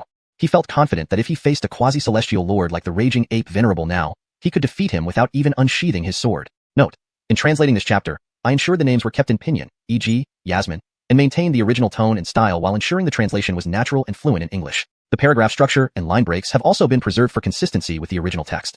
Hashtag Chapter 260. Yin-Yang Rejuvenating Fungus. Eve felt an indescribable satisfaction as he sensed the changes in his body. After more than a year in this, good, very good. Eve nodded satisfactorily after reviewing his attributes. His current wealth was considerable, especially in terms of magical treasures. He possessed 4 ultimate emperor weapons and 2 mystic heavenly treasures, a level of power that even 10,000-year-old grand masters could not match. If anyone knew this, even supreme emperors would envy and hate him. While he was checking his system panel, Yasmin had finished refining the inner core of the heavenly killer python and was now harvesting medicinal herbs and immortal fruits in the valley. The herbs and fruits here were particularly vibrant due to the nourishment from the ancient life source tree, and there were Achillesy rare ones. Wow, immortal spirit fruit, 5 elements Tao lotus, yin-yang mystic fruit. Even this dragon bloodgrass has reached a 10,000-year maturity. Amazing! Harvesting one precious herb after another, Yasmin couldn't help but exclaim in surprise and excitement. She felt that the treasures here were more numerous and valuable than those in the Lingxiao secret realm. Huh. At this moment, Yasmin suddenly noticed a black and rather plain-looking Lingxi mushroom beside a rare herb, standing out oddly among the precious medicines. What's this? Could it be some kind of rare immortal medicine? Curious, she extended her hand to pick it up, but just then, the black Lingxi mushroom trembled violently, emitting a dark mist. As the mist dissipated, a beam of black and white light shot out and fled into the distance. Yasmin stared at the black and white beam vanishing quickly, stunned. Can immortal herbs actually escape on their own? She had never seen such a bizarre phenomenon before. Disciple, that's a million-year-old yin-yang rejuvenating fungus. It seems to have developed a glimmer of intelligence over countless years. Quickly catch it, don't let it get away. Eve immediately transmitted a message when he noticed the light. What? Hearing her master's words, Yasmin's beautiful eyes widened in shock. A million-year-old yin-yang rejuvenating fungus with intelligence. It was almost inconceivable. In the cultivation world, a 10,000-year-old immortal herb was already a pinnacle existence. A million-year-old herb was practically legendary. But now, she faced a real million-year-old yin-yang rejuvenating fungus. Yasmin was thoroughly astonished. Still, she reacted swiftly, her figure flashing like a bolt of lightning as she chased after the fungus. A million-year-old immortal herb. Even without refining it into a pill, consuming it directly would still provide immense benefits. Such a treasure must not be allowed to escape. Swoosh. 2 streaks of light, one pursuing the other, quickly left the valley. Eve intended to follow but stopped to gather the remaining medicinal herbs and immortal fruits, along with the ancient life source tree, into his bag of holding. Only then did he chase after Yasmin. Meanwhile, the yin-yang rejuvenating fungus moved fast and cunningly, challenging a regular person to catch it. However, Yasmin's speed was far beyond ordinary. She not only mastered top-tier movement techniques but could also perform the travel word spell, one of the 9 secrets, allowing her to cover vast distances instantly. Within about a quarter of an hour, Yasmin was only 10 feet away from the yin-yang rejuvenating fungus. With a graceful wave of her slender hand, she struck at the mushroom. The palm strike carried immense spiritual power, knocking the mushroom to the ground despite its quick evasion. Himph, where do you think you're running this time? Smiling, Yasmin grabbed the mushroom. But before she could celebrate, a terrifying killing intent emerged from the nearby forest, moving as swiftly as a gust of wind toward her. Startled, she quickly retreated, narrowly avoiding the sudden attack. Swoosh. Standing firm, she heard a humming sound as a flying sword circled back. Then, 5 figures emerged like ghosts, instantly surrounding her. Little girl, hand over that Innyang rejuvenating fungus. One of the middle-aged men listed coldly, eyes fixated greedily on the mushroom in her hand. Yasmin narrowed her eyes. An encounter with robbers intent on murder for profit? Their skilled movements suggested they were frequent perpetrators of such deeds. Moreover, all 5 were powerful Heavenly Hu Achilles realm experts, especially the middle-aged Achilles, who had peak late-stage Heavenly Hu Achilles realm cultivation. Yet, she remained unafraid, replying coldly, I worked hard to capture the Innyang rejuvenating fungus. Why should I give it to you? Chapter 261. Come at me together, don't waste my time. Upon hearing this, the few individuals were first stunned, then burst into laughter. Haha, you went through all that trouble to catch it? Little girl, do you know we chased this Innyang rejuvenation ginseng for a whole month in the Broken Heaven Mountains? If we hadn't tired it out, how could it have been your turn to pick up the leftovers? Indeed. Otherwise, what makes you think a small Nirvana realm cultivator like you could capture the Innyang rejuvenation ginseng? It's a daydream. Princed over the Innyang rejuvenation ginseng now, and maybe we'll spare your life. Otherwise, you're as good as dead. Their voices dripped with disdain. In their eyes, the girl before them was merely an ant at the Nirvana realm, and they were all mighty celestial Hu Achilles realm cultivators. Such disparity, how could she compare? Hearing their relentless ridicule, Yasmin's eyes flashed with a cold gleam as she said sternly, I advise you not to play around. You won't be able to bear the consequences otherwise. Consequences? What a big talk. Looking at you, you seem to come from some major force. But it's useless here. This is the Broken Heaven Mountain. Even if you have a significant background, no one will know who did it if you die here. Little girl, just surrender quietly. If you're obedient, we might show mercy. After all, beauties like you are rare. But if you ask for punishment instead of peace, don't blame us for being ruthless. These men had lustful expressions on their faces as they stared at Yasmin. However, Yasmin paid no attention to their words and coldly replied, since you insist on fighting over the Innyang rejuvenation ginseng, let's get this over quickly. Don't waste my time. Upon hearing this, the few men were stunned again, looking at Yasmin as if she were crazy before bursting into laughter once more. Haha, did I hear wrong? The little girl actually wants us to attack together? Little girl, don't think you're great just because you dodged our previous attack using some peculiar movement. Look carefully, you're just a Nirvana realm cultivator. Any one of us can crush you easily. Pride often leads to an early death. Just hand over the Innyang rejuvenation ginseng. With that, the ridicule in their expressions turned to a cold killing intent. They could sense that this girl must be a disciple of a major force. Otherwise, she wouldn't have such high cultivation at her young age. But so what? These noble disciples were often pampered, relying on their powerful backgrounds without knowing the real world. Many top elites had already perished at the hands of the 5 fiends of Demon Flame sect in this rarely trodden Broken Heaven Mountain. Yasmin smiled coldly, I may not know if I'll die, but you've come too close to death by daring to mess with me. Although the 5 men had much higher cultivation than her, she felt no fear. Her cultivation had reached the great completion stage of the Nirvana realm. With various skills and trump cards, her strength was no less than any celestial Hu Achilles realm powerhouse. Besides, her master was still nearby. If the situation became dire, she could always seek help. But she didn't plan on doing so. This time, she wanted to resolve matters on her own to temper herself. Relying solely on her master's protection would never make her truly strong. Ha! What a pompous little girl! Sneered the middle-aged Achilles, waving his hand impatiently. Stop wasting time. 4th and 5th, kill her quickly before things go wrong. All right. 2 men immediately responded, charging straight at Yasmin. One on each side, they condensed fiery fists in their palms and slammed them down forcefully. Their attack seemed simple but exploded upon impact with the void, creating huge shockwaves that swept through the surroundings. Is this all you've got? Yasmin snorted. She stepped aside, evading the attacks and swiftly moved away while summoning the Azure Lotus Sword. As the Azure Lotus Sword appeared, the sound of sword ringing spread through the space, like thunder rumbling, shaking the heart and making the entire sky seem to tremble. What is that? An extreme Dao immortal weapon. Seems this little girl has quite the extraordinary background. Someone at her cultivation level actually wields an extreme Dao immortal weapon. Seeing the long sword in Yasmin's hand, the 5 men were startled before their faces lit up with delight. An extreme Dao immortal weapon was beyond their wildest dreams. Now it was right in front of them, impossible not to excite them. Their greed intensified. Humph, do you think you deserve to covet my possessions? A fool's dream. Today, I send you to your deaths. Yasmin smirked, brandishing the Azure Lotus Sword, and unleashed the vast sword scripture, slicing through the air. Instantly, a dazzling blade beam split the sky from the Azure Lotus Sword, resembling a coiling dragon emitting a destructive pressure. Courting death.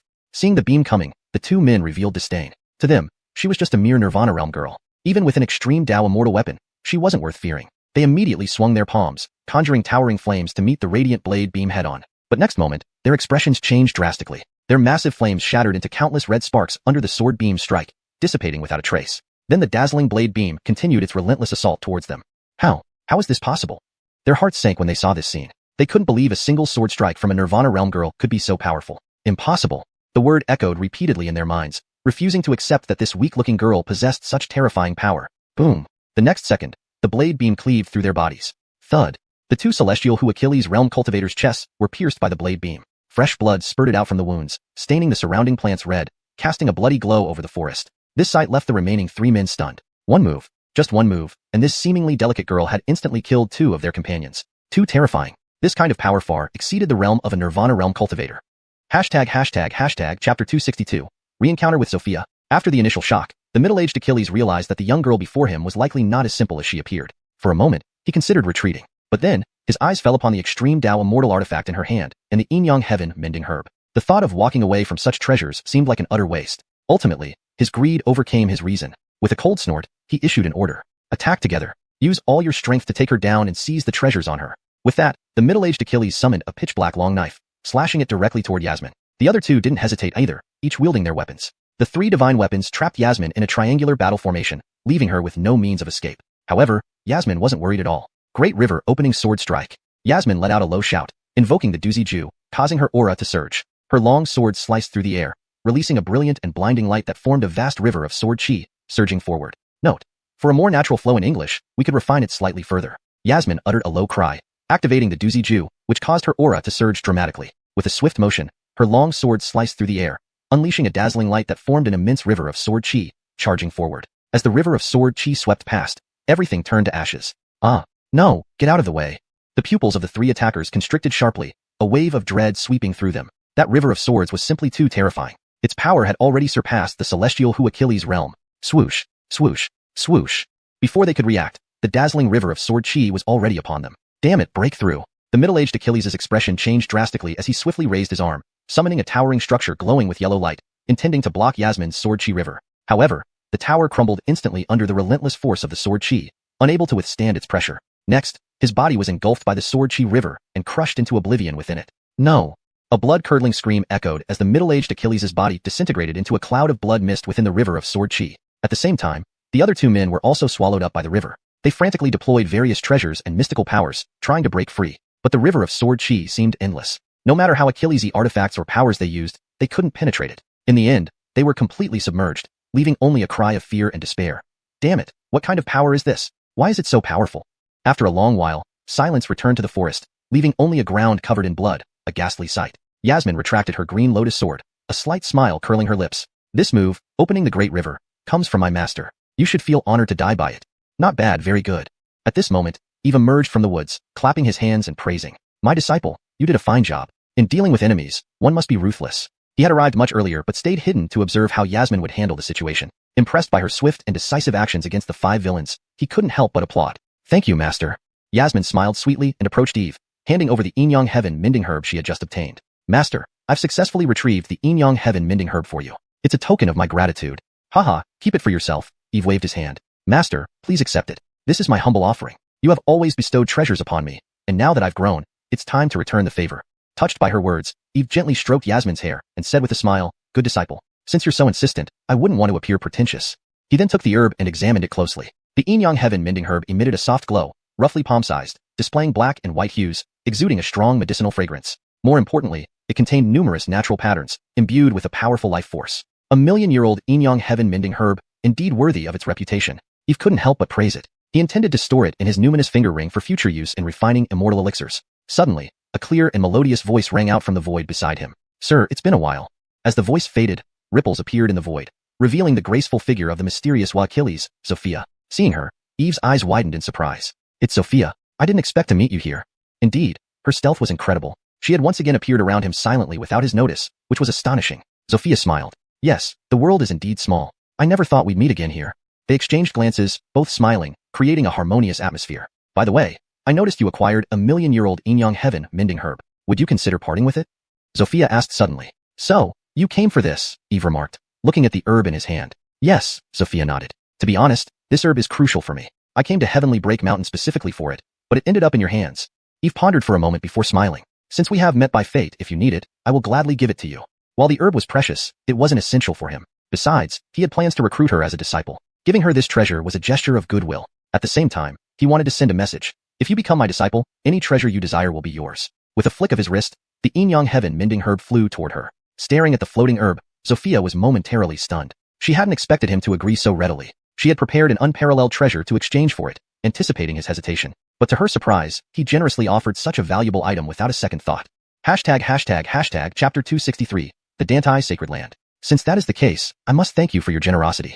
After her surprise, Sophia firmly grasped the Innyang replenishing heavenly herb and smiled, saying, however, there's no such thing as a free lunch. I cannot accept your gift without giving something in return. Here, I have an eternal Dao essence. I hope you won't refuse it. As she spoke, she retrieved a golden clump of Dao essence from her storage ring.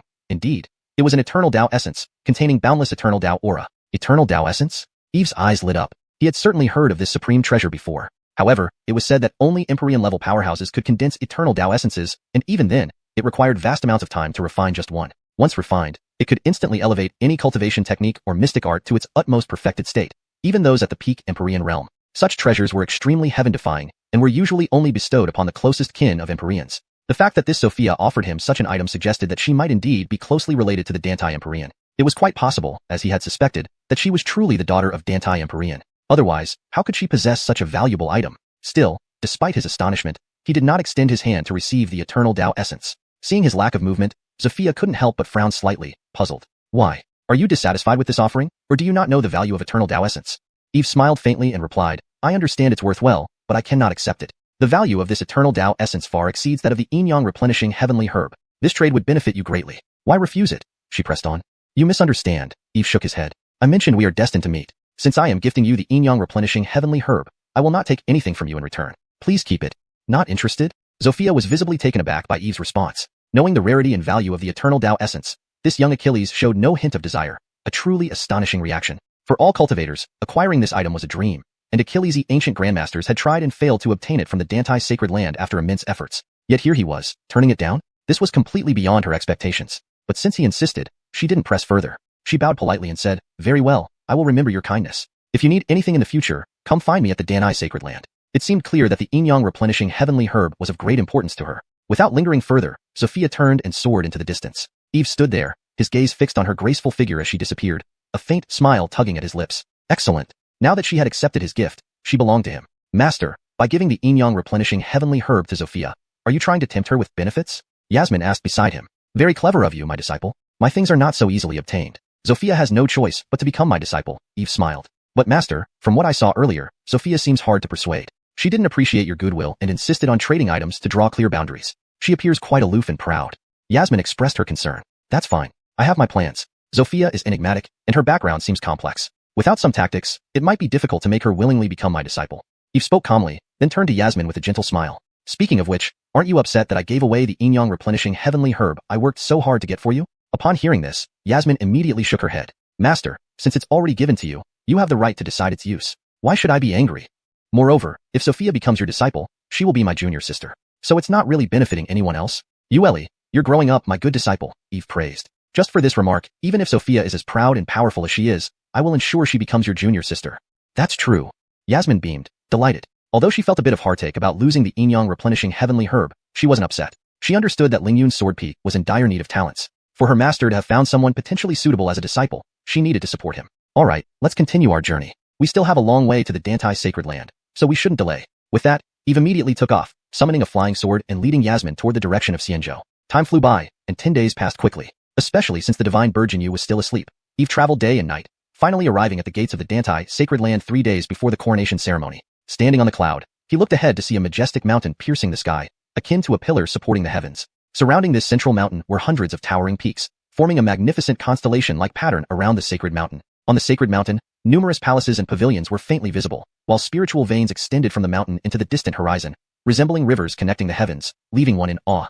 So this is the Deities' sacred land? Truly impressive, not inferior to our Lingxiao sacred land at all, Yasmin remarked, feeling the surging spiritual energy from the mountain and the heavenly chi filling the space. Her exceptional perception made her acutely aware of the intense spiritual energy fluctuations. This mountain is called the Deities Immortal Mountain, one of the premier cultivation paradises in the Purple Starfield. As a paramount lineage that has lasted for hundreds of thousands of years, with an Empyrean currently residing there, the Deities' sacred land naturally possesses profound heritage, not falling short of our Lingxiao sacred land. Eve nodded and explained. Note: I adjusted Purple Way Starfield to Purple Starfield to ensure it reads naturally in English. While speaking, he observed the surroundings. All the towering mountains had been transported here from various parts of Xianxia using great magical arts. They were arranged deliberately, forming a wondrous celestial formation that encircled the central Deities Immortal Mountain. Occasionally, threads of light floated around, isolating intruders. Chapter 263, Deities Holy Land. Since that's the case, I must thank you. After her surprise, Deities Shenxi grasped the Innyang nourishing herb firmly and smiled. But I can't accept your gift without giving anything in return. I have an eternal Dao essence here. I hope you won't reject it. As she spoke, she took out a golden clump of Dao essence from her storage ring, the eternal Dao essence, which contained an overwhelming power of eternity. Eternal Dao essence? Eve's eyes lit up. He had certainly heard of this supreme treasure. However, it was said that only those at the Emperor realm could condense eternal Dao essence, and it took a great deal of time to produce even one. Once refined, it could instantly elevate any cultivated technique or spell to its highest level. Even Peerless Emperor level arts could be boosted. Such treasures were extremely rare, usually bestowed only upon those closest to the Emperor. The fact that Dantai Shenxi offered him such an item suggested she indeed had a close relationship with the Dantai Emperor. She might very well be, as he suspected, the daughter of the Dantai Emperor. Otherwise, she wouldn't possess such a treasure. Though surprised, Eve did not reach out for the eternal Dao essence. Seeing no action from him, Dantai Shenxi frowned slightly, puzzled. Why? Are you unsatisfied with this item, or do you not know the value of the eternal Dao essence? Eve smiled lightly. I understand its value but cannot accept it. The value of the eternal Dao essence surpasses that of the Yin-Yang nourishing herb. In exchange for this, you would come out on top. You misunderstand me. I believe there's fate between us. Since I've gifted the Yin-Yang nourishing herb, it's given freely, without expecting anything in return. Please keep it, Eve replied, shaking his head. Not accepting? Dantai Shenxi was startled by Eve's response, looking at him with surprise. Eternal Dao essence was something all cultivators dreamt of. Many powerful figures from ancient times failed in their attempts to acquire it from the Dantai Holy Land despite arduous efforts. Yet now, he refused it? This greatly caught her off guard. However, since Eve made his position clear, she didn't force him further. She bowed slightly. Then I will remember this favor. If you ever need anything, come find me at the Dantai Holy Land. Seeming that the Yin-Yang nourishing herb was indeed very important to her, Dantai Shenxi didn't linger and left by stepping into the air. Eve stood there, his gaze fixed on her graceful figure, a smile playing on his lips. Good. Now that she had taken his item, she belonged to him. Master, by giving away the Yin-Yang nourishing herb to Dantai Shenxi, are you trying to lure her? Yasmin asked beside him. My smart disciple, Master doesn't give things away so easily. Dantai Shenxi cannot escape becoming my disciple. But from what we saw, she seemed unwilling to be swayed by kindness. Instead of appreciating Master's offer, she wanted to trade items to sever ties. She seems quite aloof. Yasmin expressed concern. This is no hurry. I have a plan. Dantai Shenxi is very mysterious and likely has a complex background. Without some means, it would be difficult to make her willingly become my disciple.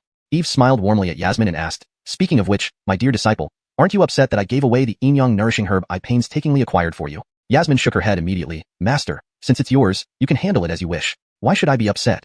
Moreover, if Dantai Shenxi becomes our master's disciple later, she'll be my junior sister. It's not like I'm letting others benefit. Yueli, you've grown up. You're truly my good disciple. Hearing her words, Eve nodded approvingly. For this statement alone, no matter how proud or powerful Dantai Shenxi is, I will make her your junior sister. That's right. Yasmin couldn't help but lift her exquisite face with satisfaction. Despite feeling a bit pained about the herb being given away, she wasn't angry. She understood that the Lingxiao Sword Peak lacked talented individuals. If Master found a suitable disciple, she would naturally support him. Alright, let's continue on our journey. We still have a long way to go before reaching the Dantai Holy Land. We can't delay. With that, Eve soared into the sky, summoning a flying sword, and they headed towards Xianxia. Time passed quickly, and within 10 days, they arrived at the entrance to the Dantai Holy Land 3 days before the coronation ceremony. Standing in the clouds, he saw a towering immortal mountain piercing the sky, resembling a pillar supporting the heavens. Hundreds of peaks surrounded it like stars orbiting the moon. On the mountain, palaces and pavilions could be faintly seen, with spirit veins extending from the mountain into the horizon, resembling celestial rivers traversing through the sky, leaving one in awe. So, this is the Dantai Holy Land? How magnificent! Not inferior to our Lingxiao Holy Land at all. Yasmin marveled at the immense spiritual fluctuations and the pervasive celestial aura around the mountain. Her exceptional talent allowed her to sense the rich spiritual energy surrounding the mountain. Named the Dantai Immortal Mountain, it's a first-rate cultivation paradise in the Purple Starfield. The Dantai Holy Land, with over hundreds of thousands of years of tradition and protected by a supreme emperor, is deeply rooted, possibly surpassing our Lingxiao Holy Land. Li Tian nodded, also appraising the Dantai Holy Land. He noticed that the surrounding mountains were relocated using grand powers from various parts of Xianxia, arranged in a precise formation to surround the central Dantai Immortal Mountain. A barrier formed by light beams isolated outsiders from entering. Chapter 264. Top 20 Celestial Pride Talents. It appears that the Dantai Holy Land is surrounded by some mysterious, forbidden grand array that isolates the void, and it seems to be an array carrying the law of space. If one flies in a straight line, it might be like trying to bridge a distance that can never be crossed. Eve immediately saw through the profound mystery of the mountain's cosmic aura. This meant that if someone used normal methods or lacked capability, they would never reach the Dantai Holy Land. But even so, since the Dantai Holy Land had widely distributed invitations for all cultivators to attend the coronation ceremony, they couldn't possibly reject everyone at the door. So there must be a way to breach this grand array. If one found the correct method, they could enter. This was also a small test for those who came. If one couldn't even enter the gate, they had no qualification to step into the Dantai Holy Land. Just as he was carefully observing, several dozen rainbow-like beams streaked across from the distant sky, revealing a group of about 10 figures, men and women alike, each with robust energy and formidable cultivation. Now, those who were coming to the Dantai Holy Land were mostly here for Lewis. They were either young talents or great powerful beings, all hoping to gain the Emperor's favor and obtain opportunities during this grand event. These cultivators stopped not far from Eve, clearly also realizing that there was a spatial grand array enveloping the Dante Holy Land, making it impossible to fly directly to its entrance. After sizing up Eve and Yasmin, one of the leading middle-aged men clasped his hands together and greeted, "I am Auden. May I ask what to address this fellow Taoist as?" Though he couldn't discern Eve's cultivation level, he felt that this young Achilles wasn't ordinary. Eve briefly glanced at him and replied calmly. Even though he didn't know Auden's intentions, he believed in treating people kindly when they showed courtesy. Since the other party was respectful, he didn't want to be overly cold. Originally fellow Taoistly. Excuse my rudeness? Auden bowed, smiling. He felt that Eve's name sounded familiar, but he couldn't place it right away, so he shook his head and continued. Fellow Taoistly, you must have come today to wish Lewis longevity. Since we met by chance, let's enter the Dante Holy Land together, shall we? As you must have realized, the Dante Holy Land is guarded by a grand array, and one needs to find vulnerabilities within the space to enter. Eve understood immediately, so that was what the person had in mind. He then smiled and said calmly, "Thank you for your offer, but my apprentice and I are accustomed to going alone. We won't join you." Auden frowned, surprised that Eve declined. Was this guy confident enough to easily enter, or did he look down on them? This fellow Taoist may not fully appreciate the power of this grand array around the Dante Holy Land. It's personally set by Lewis, known as the Mystic Boundless Array, testing every visiting cultivator. Only by passing this can one enter the Holy Land. By joining forces, we can increase our chances, Auden explained, thinking Eve didn't know about the Mystic Boundless Array. However, Eve still shook his head. Despite its complexity, the array posed no difficulty for him. Why should he join these people? Seeing he still refused, Auden's brows furrowed. The other cultivators beside him also felt uncomfortable, sensing that Eve seemed to look down on them, considering them unworthy to enter the Dante Holy Land alongside him. This made them very displeased, showing clear irritation. Humph, unappreciative. Just a whelp dares to belittle us. Let's see how he Achillesaged to enter Dante Holy Land later. Wouldn't that be hilarious? A chorus of mocking voices emerged. Eve wasn't angered, instead smiling lightly. Don't worry about me. You. Enough. Auden stopped the others from arguing further. He looked at Eve and said, "Since fellow Taoist doesn't wish to join us, I won't force you. Wish you luck, fellow Taoist." Auden bowed slightly and prepared to leave with the group. Humph. A bunch of weaklings, unable even to enter the gate yet still dare to wish Lewis long life. Pathetic. A voice mocked from the air. The group of cultivators turned angrily to see a war chariot descending from the sky, pulled by 9 dragon-like beasts, ancient monsters, their appearance fearsome. The chariot's speed was incredible, arriving almost instantly. On the chariot flew a large banner with 4 characters written on it. Mount Malin. Seeing these words, Auden's eyes widened. Mount Malin. It was an unparalleled Dao tradition in Western Zhou. Standing atop the chariot were a dozen figures led by a young Achilles in his 30s, wearing black robes, thin, with sharp features. This was the current holy son of Mount Malin, Easton. He looked down at Auden and others with disdain, saying, "Did I speak wrongly? Unable to even enter the gate of Dante Holy Land. Only adding ridicule, do you expect to earn the Emperor's favor?" Easton's words triggered laughter from his companions. Though extremely resentful, Auden and others fell silent. They knew these people were not easy to provoke. Easton, not only the holy son of Mount Malin, but also ranked 20th on the Celestial Pride talent list, had already reached divine skill at such a young age. Seeing the newcomers, Eve raised an eyebrow. Although he didn't know Easton, he had dealt with Mount Malin before, especially during the emergence of the Devil Emperor's tomb. At that time, all of Mount Malin's representatives had perished there. Then another voice sounded from afar. "Easton, your words lack meaning. All cultivators are welcome at the Dante Holy Land's grand occasion. Why should you meddle?" Everyone turned to see a cloud sea boat slowly approaching. Amidst roiling clouds, a white-robed youth stepped out of the cabin, lips tightly pressed, Achillesating an air of quiet authority. All eyes were on him. The contemporary holy son of Cloud Sea Holy Land, ranking 19th on the Celestial Pride talent list, just ahead of Easton. Hashtag chapter 265, Yasmin's confidence. Yell. Jeremiah's face instantly changed. He stared intently at the young Achilles in white and said coldly, "I didn't expect you to come as well." "Very well, I want to see what makes you rank higher than me on the list of prodigies." "It seems you are not convinced. In that case, let's compare right now and see who is truly superior." A smirk appeared on Yell's lips as he looked at Jeremiah. As their words faded, a chilling air instantly enveloped the surroundings. "Do you think I fear you?"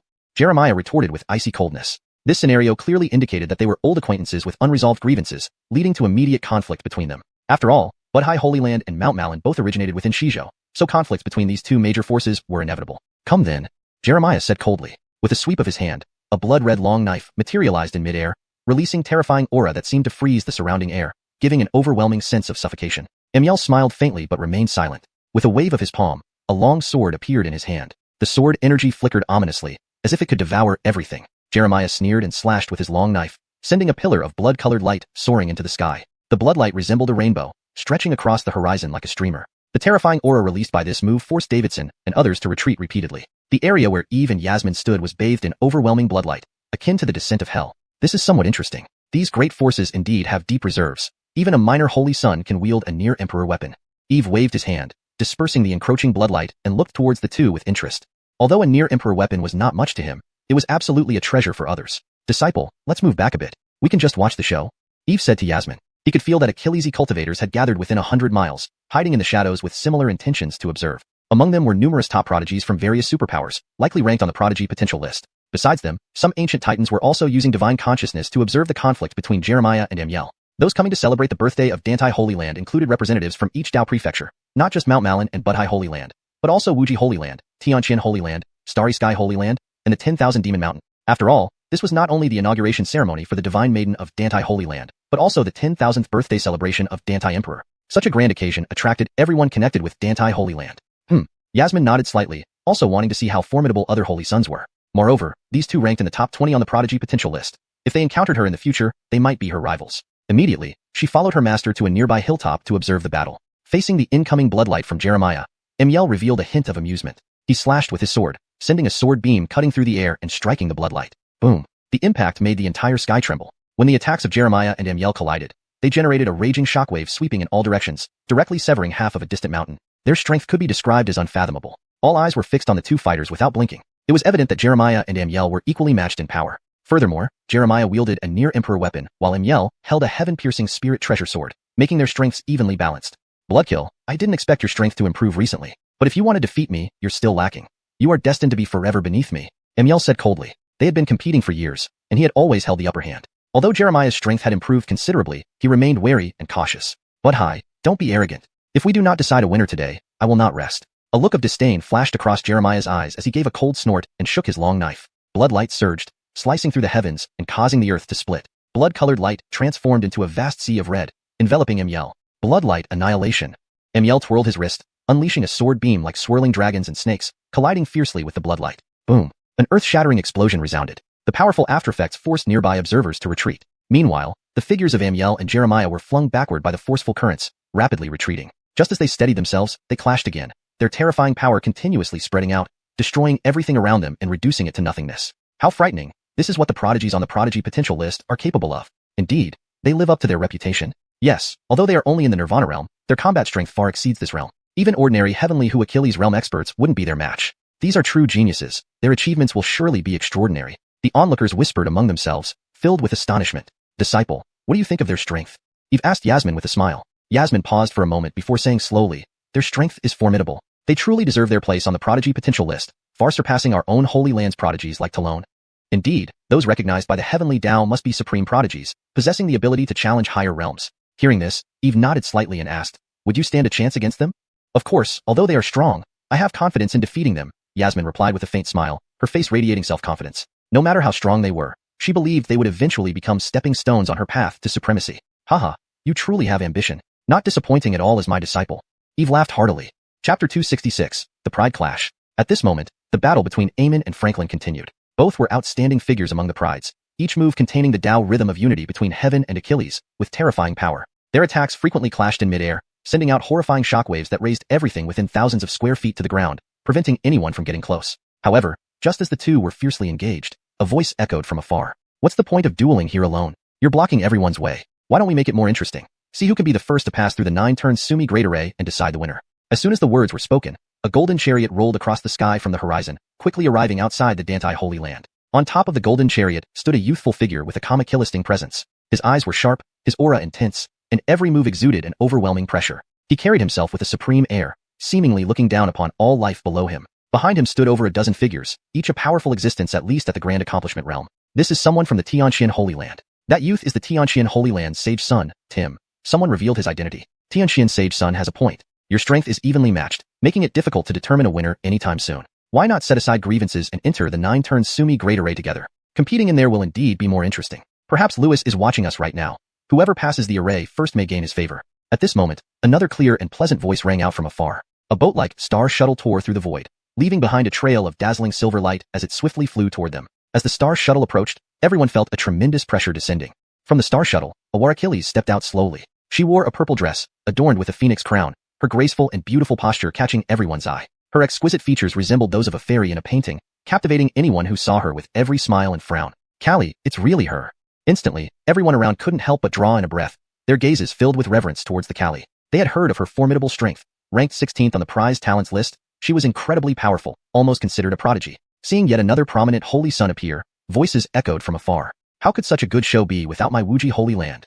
Yes, and my Piamiao Palace too. The crowd looked up. Two groups were rushing over grandly. One group rode 18 ancient, beast-pulled bronze chariots, creating a majestic scene like a flood charging forward. A young Achilles walked out, wearing white robes, handsome and tall. He held a golden scabbard in his hand, intricately carved with ancient patterns, clearly a remarkable treasure. The other side was a huge star cruiser, comparable in size to the Star Shuttle, emitting an overwhelming and domineering aura as if it wanted to tear apart the heavens. Standing on its deck was a red-haired youth with a charming yet cold smile on his evil-looking face.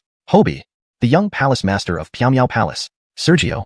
I didn't expect them to also come to the Dante Holy Land, surely for Lewis's prowess. With the 5 great supreme doctrines prides gathered, things are about to get interesting. Upon seeing the newcomers, Achillesy people showed respect. Watching these groups arrive, discussions arose, growing more lively by the minute. These individuals were no ordinary figures, each being a sage son or young master from a supreme doctrine, destined to stir up storms across the Z-Way star domain. Franklin Amen, what do you think of our proposal? Rather than fighting endlessly here, why don't we all go into the 9-turn Sumi Great Array and see who enters first?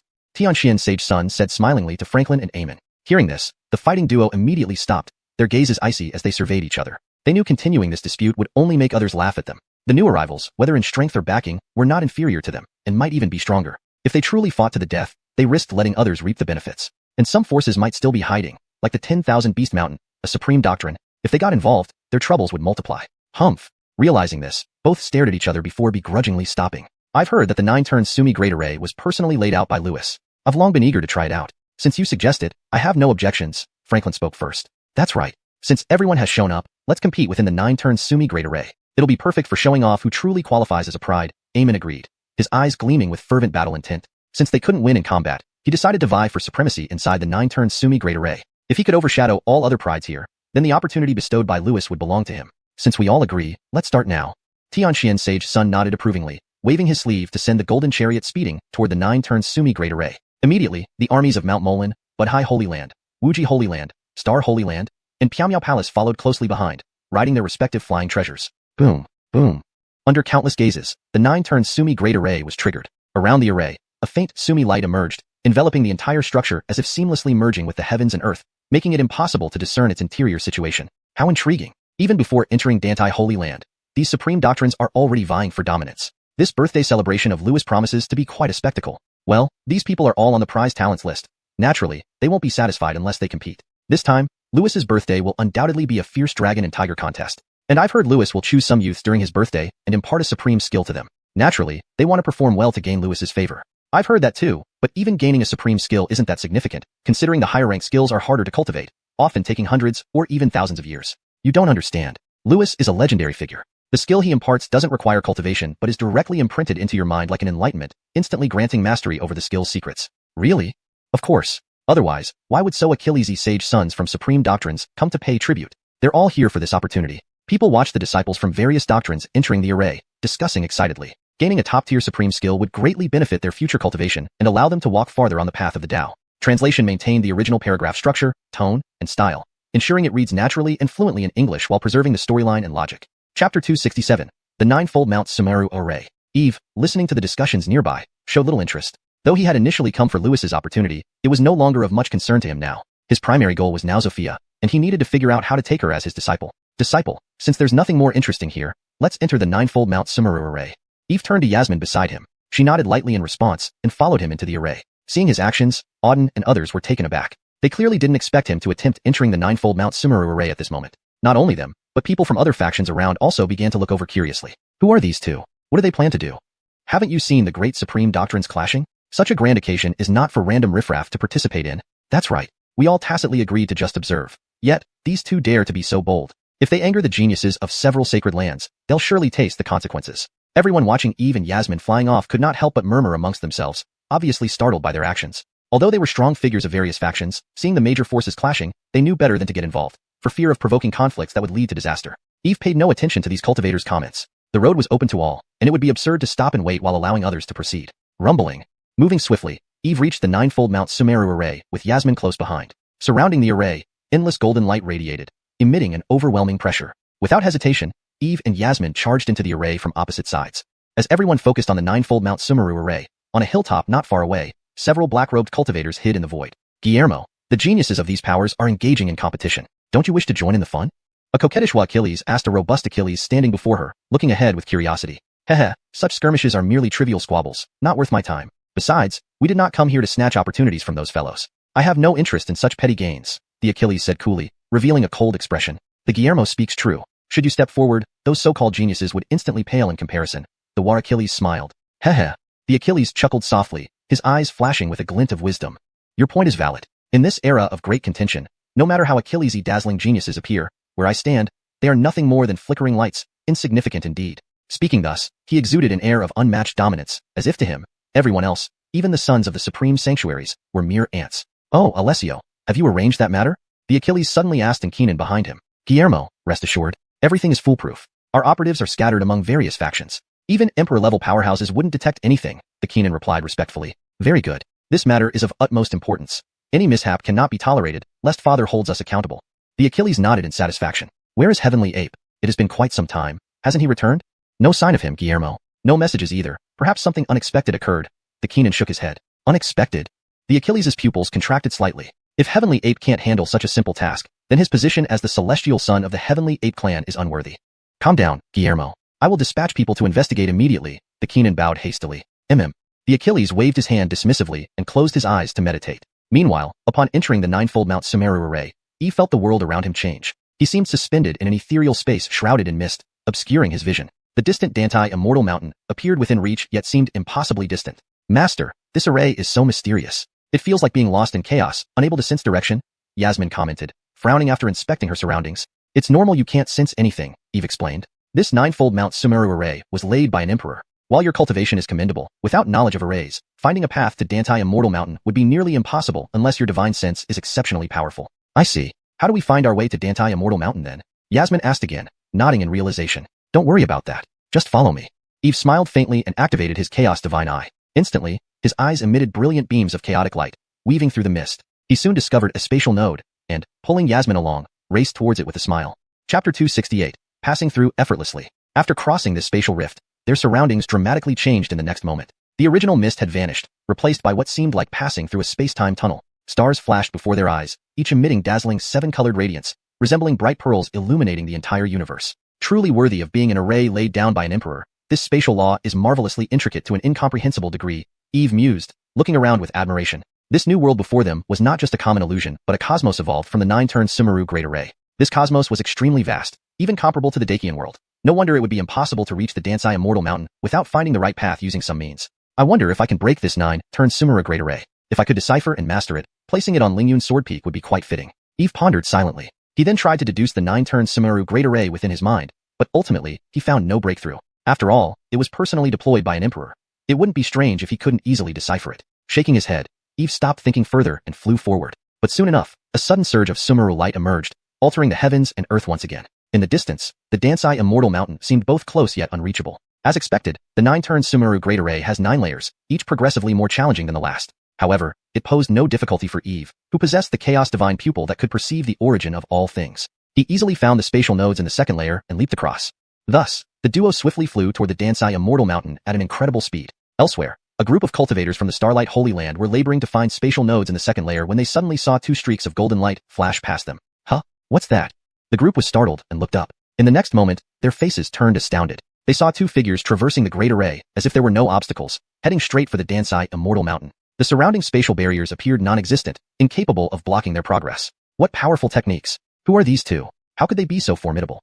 Amaze, a saintess from the Starlight Holy Land, raised her brows, displaying a look of surprise. This grand array, designed by an emperor, possessed immense power. Even cultivators like them struggled to traverse it quickly, yet these 2 could move through it as if walking on flat ground. Unbelievable. Could they be disciples of the Holy Land? Otherwise, how could they pass through this 9-turned Sumeru Great Array so effortlessly? From their attire, they don't seem like they belong to the Holy Land. The crowd watched as the 2 figures disappeared into the great array, speculating among themselves. Even Yasmin ignored the gossip and continued flying. Soon, they surpassed another group of cultivators, none other than the Finley from Mount Molan. He saw Eve shoot past him like a bolt of lightning, causing his pupils to widen in shock. Knowing himself proficient in the ways of arrays, he Achilles aged to reach this point rather quickly. Yet, the 2 figures before him overtook him, indicating their mastery of spatial laws far surpassed his own. More surprisingly, he recognized these 2 from the group he previously mocked. Back then, he didn't pay much attention to them, deeming them mere ants unworthy of his notice. But now, it was clear he had underestimated them.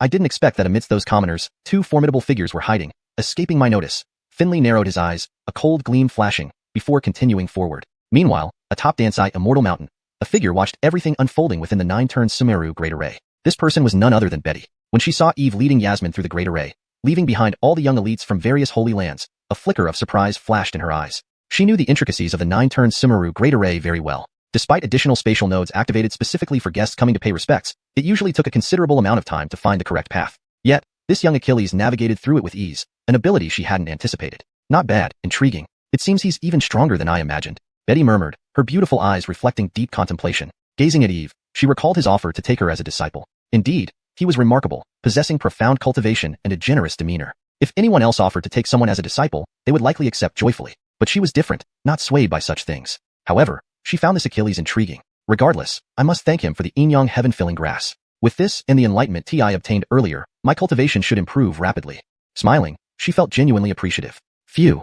Eve and Yasmin soon traversed the 9-turn Sumeru Great Array. Arriving at Dansai Immortal Mountain, they faced a massive peak, the Heavenly Sword Mountain. Who approaches? Which sect or school do you belong to? Do you have an invitation? If not, please proceed to the guest welcoming peak. Only distinguished guests are received on Dansai Immortal Mountain.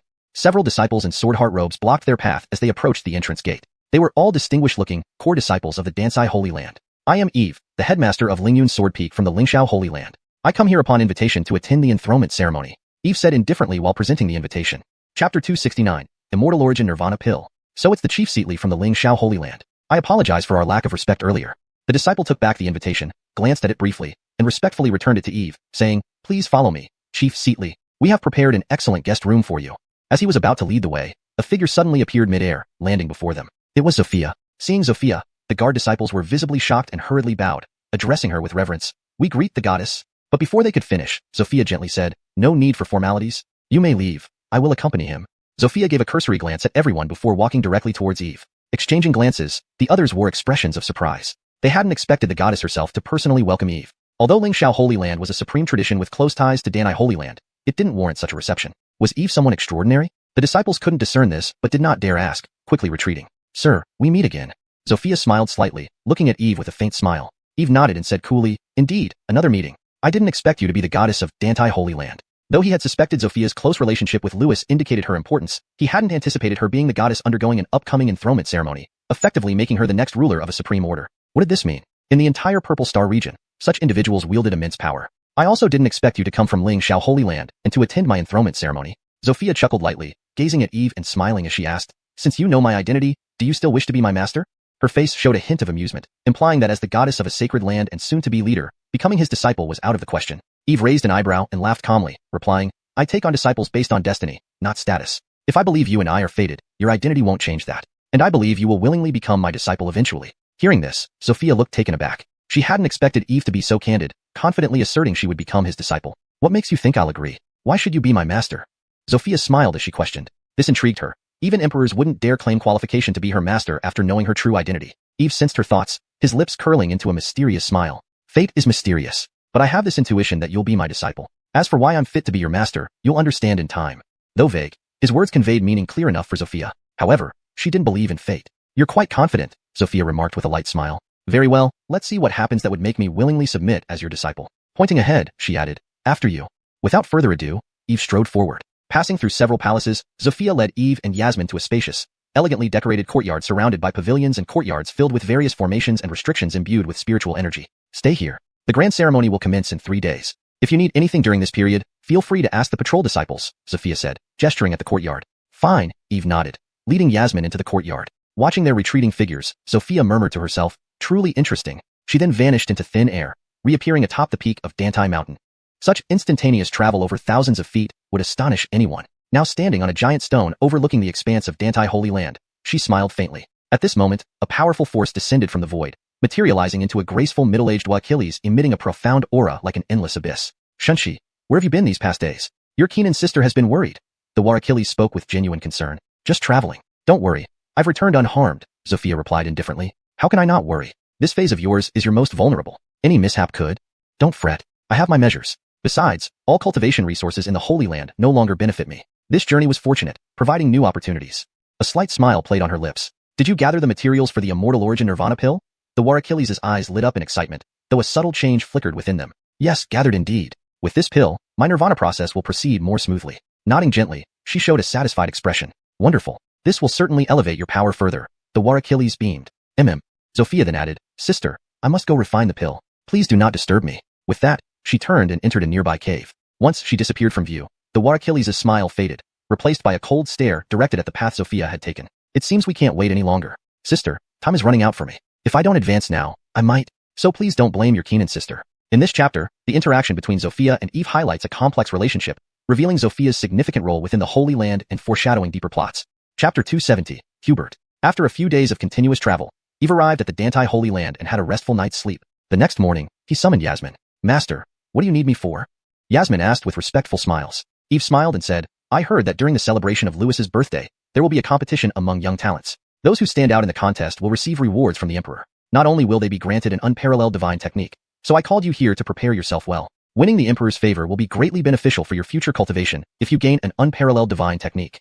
Master, rest assured, I will not tarnish your or our Lingxiao Holy Land's reputation during the contest. Yasmin nodded firmly. Hearing this, Eve felt reassured and said, very good, with these words, I feel at ease. You are about to break through to the heavenly being realm. Your Azure Lotus Fairy Sword seems insufficient now. So, I shall bestow upon you an Imperial armament. He took out the Sky Annihilation Sword from the 33 coal sword box. Since he possessed 4 supreme Imperial armaments, one more wouldn't matter much. It would also boost Yasmin's prowess in the Emperor's banquet competition and show how proud it is to be his disciple. Yes, thank you, Master. Yasmin accepted the sword with excitement. The Sky Annihilation Sword was pitch black, emitting dark light with overwhelming power concealed within. That's enough. Stop being polite. Hurry up and refine it first. Once done, I'll let you comprehend the all-transcending steel we bought earlier. Eve waved his hand. Okay. Yasmin sat cross-legged, placed the Sky Annihilation Sword on her knees, and began refining it. Enormous mystical power enveloped the sword, making it glow brilliantly. The Sky Annihilation Sword contained immense power. It took Yasmin half a day to fully refine it. As soon as she succeeded, numerous cryptic symbols erupted from the sword and merged into Yasmin, fusing them as one. Master, this supreme Imperial armament is incredibly powerful. With this sword, I feel unstoppable, she exclaimed to Eve, sensing the formidable power of the Sky Annihilation Sword. Despite the minor difference in name between Supreme Immortal artifacts and Supreme Imperial armaments, their power vastly differed. No wonder all cultivators wanted to seize an Imperial armament for themselves. Haha, don't be too excited yet. Though powerful, you still need time to fully master its power. Keep practicing and aim to control it sooner, Eve laughed calmly. Master is right. Alright, come and comprehend this heaven and earth steel. Absorbing its thread of emperors can significantly enhance your strength. Eve produced the heaven and earth steel purchased at the auction. The steel was an ancient green stone covered in faint marks and inscriptions, eulicidating an awe-inspiring aura. Sitting before it, Yasmin delved into its mystical world. After some time, she could feel multiple cultivation techniques emerging in her mind, along with the weak thread of the emperor's will inside the steel. It would take considerable time to completely perceive it, but even now, she knew absorbing this will would boost her strength as Master described. Time passed, and Eve stood guard beside Yasmin. Meanwhile, nearby in another courtyard, the Hubert of 10,000 Fiend Mountain sat leisurely, sipping tea while a charming Achilles served him. An old Achilles in black robes entered, reporting to the prince, Prince, we received news. Oh, what is it? The Hubert opened his eyes sharply. The spy reported that the ape did not buy the heaven and earth steel at the auction. It was snatched by a young Achilles. What? Someone stole what I wanted. Where is that person now? Why hasn't he come to see me? This, fearing punishment, Ape Yuan prepared to ambush and retrieve the steel but has gone missing since. So, you mean he's dead? Yes, likely. Days have passed without any word from the ape. Surely, he perished. Otherwise, news would have come back during such a critical time. Worthless. How could you fail at something so simple? The Hubert flew into a rage, slamming the table and standing up. To fail to seize a mere steel despite bringing a near-emperor expert is indeed incompetent. Seeing his fury, the old Achilles sweated profusely, inwardly cursing the foolish ape. To mess up something so crucial deserved death Achilles times over. Chapter 270, Hubert. After several days of travel, Eve arrived at the Dante Holy Land and had a good night's rest. The next morning, he called Yasmin to his side. Master, what do you need me for? Yasmin asked with a respectful smile. Eve smiled and said, I've heard that during the celebration of Louis's birthday, there will be a competition among talented youths. Those who excel will receive rewards from the Emperor, including an ultimate divine ability. Therefore, I want you to prepare well and try to gain the Emperor's favor. If you can obtain an ultimate divine ability, it will greatly benefit your future cultivation. Master, rest assured, I won't let you or our Lingxiao Holy Land down, Yasmin replied firmly, nodding her head. Eve looked pleased and said, Good. Hearing this makes me feel relieved. Now that you're about to break through to the heavenly Achilles realm, the Azure Lotus Fairy Sword is no longer sufficient. I'll bestow upon you a supreme Imperial armament. With that, he took out the Heaven Extinguishing Sword from the 33 Heaven Sword box. He now had 4 supreme Imperial armaments, so giving one more wouldn't make much difference. Besides, enhancing Yasmin's strength would help her outshine others at the Emperor's banquet, showing how proud it is to be his disciple. Yes, thank you, Master. Yasmin exclaimed, her eyes filled with excitement as she accepted the sword. The Heaven Extinguishing Sword was pitch black, emitting dark light, and contained immense Imperial power. Don't stand on ceremony. Start refining it right away. After you finish, I'll give you the all-transcending steel we bought earlier for Enlightenment. Eve waved his hand. All right. Yasmin nodded and sat cross-legged, placing the sword on her knees and beginning the refinement process. A powerful force enveloped the sword, causing it to emit brilliant light. Being a supreme imperial armament, the heaven-extinguishing sword was extremely potent, requiring Yasmin half a day to fully refine it. The moment the refinement was complete, streams of mysterious runes shot out from the sword, merging with Yasmin, making her one with the sword. Master, this supreme imperial armament is too powerful. With this sword, I feel unstoppable, Yasmin shouted excitedly. Although the names differed by just one character, the power gap between an ultimate celestial weapon and a supreme imperial armament was vast. No wonder supreme imperial armaments were treasures used to suppress realms. No wonder all cultivators coveted them. Haha, don't get carried away. While it's indeed powerful, you'll need time to master its full potential. Keep practicing hard, Eve said calmly. Hehe, yes, master. Yasmin giggled and nodded. Now, focus on the all-transcending steel. Absorbing even a trace of the Emperor's will within it will significantly enhance your strength. Eve took out the all-transcending steel from the auction. It was an ancient green stone pillar, covered in mysterious runes, exuding a reverent aura. Yasmin sat before the steel, probing it with her mind, quickly falling into a meditative state, surrounded by nothingness. She sensed numerous cultivation techniques stored within the steel and detected a faint trace of the Emperor's will. However, perceiving it fully would take considerable time. Even just this much information confirmed the Emperor's will was extraordinary. Absorbing even a fraction would vastly improve her strength, just as Master predicted. Hours passed, with Eve standing guard over Yasmin the whole time. Meanwhile, nearby in another courtyard, the Hubert from 10,000 Fiend Mountain sat leisurely, sipping tea, served by a graceful Achilles. At this moment, a robed Keenan entered and reported, Prince, we have news from our spies. What is it? The Hubert opened his eyes sharply. Our spies report that the ape did not acquire the all-transcending steel at the auction. It was purchased by a young Achilles. What?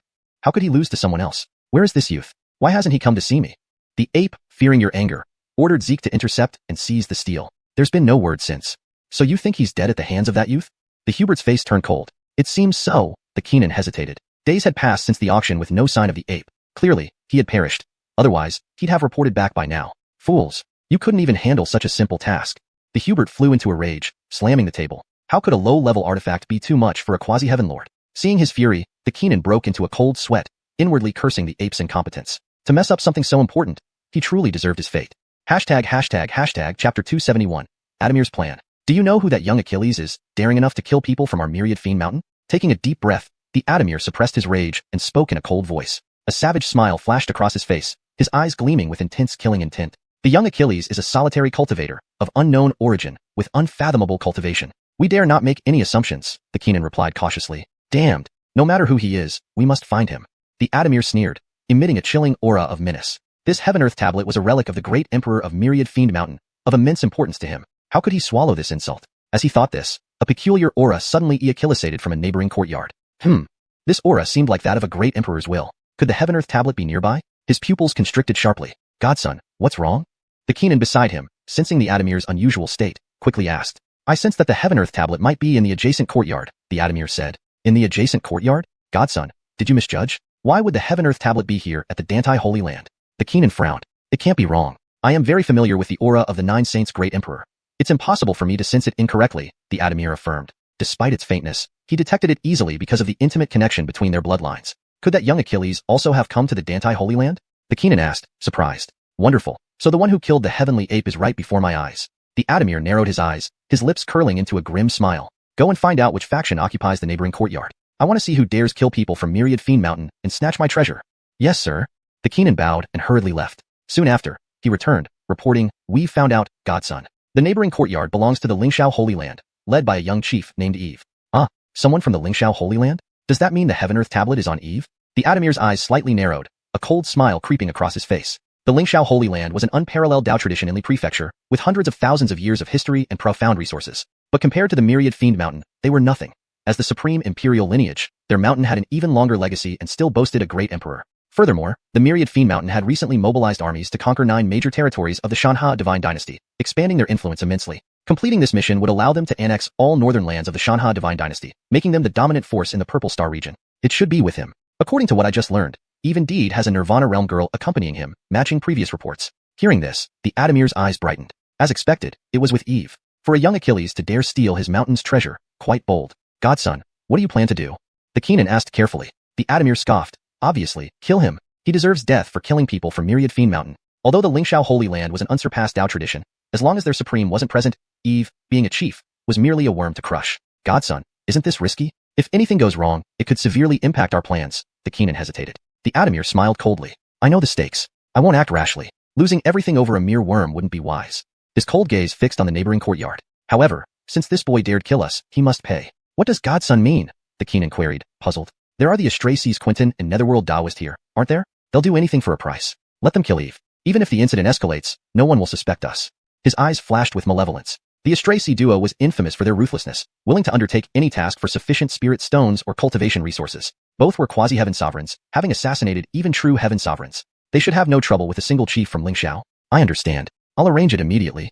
The Keenan nodded and left. The Adamir stood up, his expression dark. Don't blame me, boy. Blame your own actions against the myriad fiend mountain. Meanwhile, Yasmin, after half a day of meditation, finally sensed a trace of the Great Emperor's will within the Heaven-Earth tablet. How powerful this Great Emperor's will is. My understanding of Sword Dao, the use of mystic arts, and insights into the Dao have reached unprecedented depths. Not only that, but the Great Emperor's will seems connected to my essence. I feel my overall strength has greatly improved. Her eyes sparkled, her face glowing with excitement. Her talent was already high, and now, with the Great Emperor's will, she believed she would soon break through to the celestial Hu Achilles realm, joining the ranks of true powerhouses. She didn't delay, immersing herself again to absorb the remaining Great Emperor's will within the tablet completely.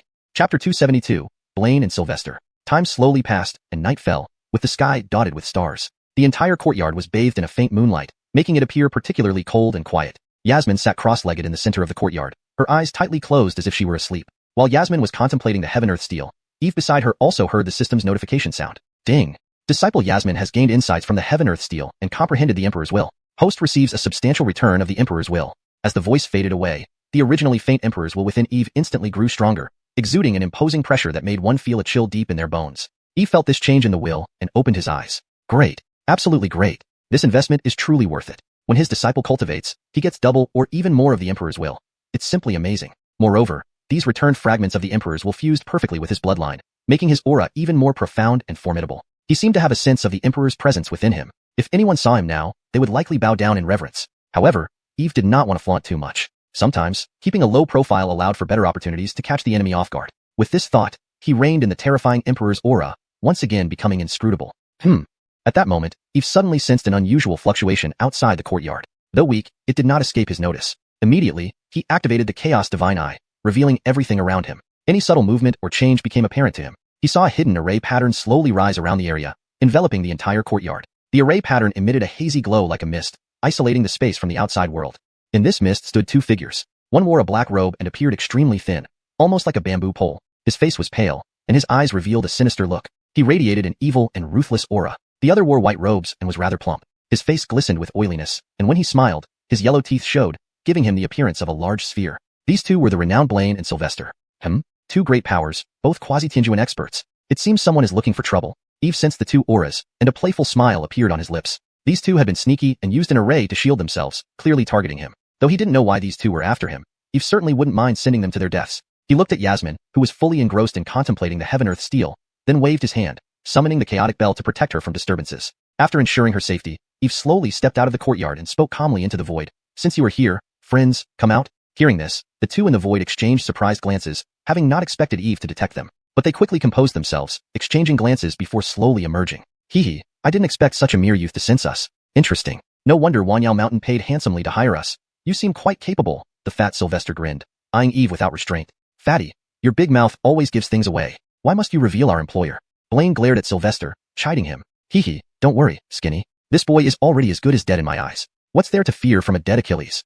Sylvester laughed dismissively. While that may be true, we should still maintain some professional integrity. As killers, we shouldn't betray our employer's information so easily. Blaine rolled his eyes, unable to hold back his comments. Eve couldn't help but chuckle at their banter. These two were amusing indeed, discussing professional ethics in front of him while plotting his death. What are you laughing at, kid? Sylvester growled in anger. Nothing much. I just remembered something amusing, Eve replied with a smile. Amusing? It feels more like you're mocking me, Sylvester snorted coldly. Is that so? Eve said, dismissing the matter with a laugh. You two were hired by Wanyao Mountain to kill me, correct? Yes, remember this. The ones killing you are Blaine and Sylvester. The two shared a glance, laughing together as they introduced themselves. Oh, the duo Sha of Wangxinghai. That explains it, Eve chuckled. He had heard of them, two very famous assassins in the Purple Star domain, known for never failing in their missions and having taken down even veteran Tianjun experts. Their reputation was indeed formidable. You've heard of us? Excellent. In that case, we'll ensure your remains are intact, Sylvester said ominously. Enough talk, let's just kill him, Blaine coldly remarked, stepping forward. Countless shadows darted from his body toward Eve, moving with incredible speed. Almost blurring into streaks of light, Blaine struck with unparalleled velocity. Black tornadoes coalesced into a massive hand-shaped force, radiating destructive energy aimed straight at Eve. Blaine, being a quasi-Tinjuan expert, caused space to tremble with each strike, as if reality itself could shatter under his power. Facing the black hand descending upon him, Eve showed no fear. With a powerful punch, he met the attack head-on. A low, booming explosion echoed as Eve's golden fist collided with the black hand. Vast waves of energy rippled through the void, yet the surrounding space barriers kept everything contained. Despite the intense battle, nothing stirred outside the sealed space. Chapter 273. Do I have any reason to fear you? When he saw his attack blocked by Eve, Blanateo was slightly stunned. However, a sinister smile soon appeared on his face, and his eyes brimmed with murderous intent. Boy, I didn't expect you to have quite some strength, but can you withstand this blow of mine?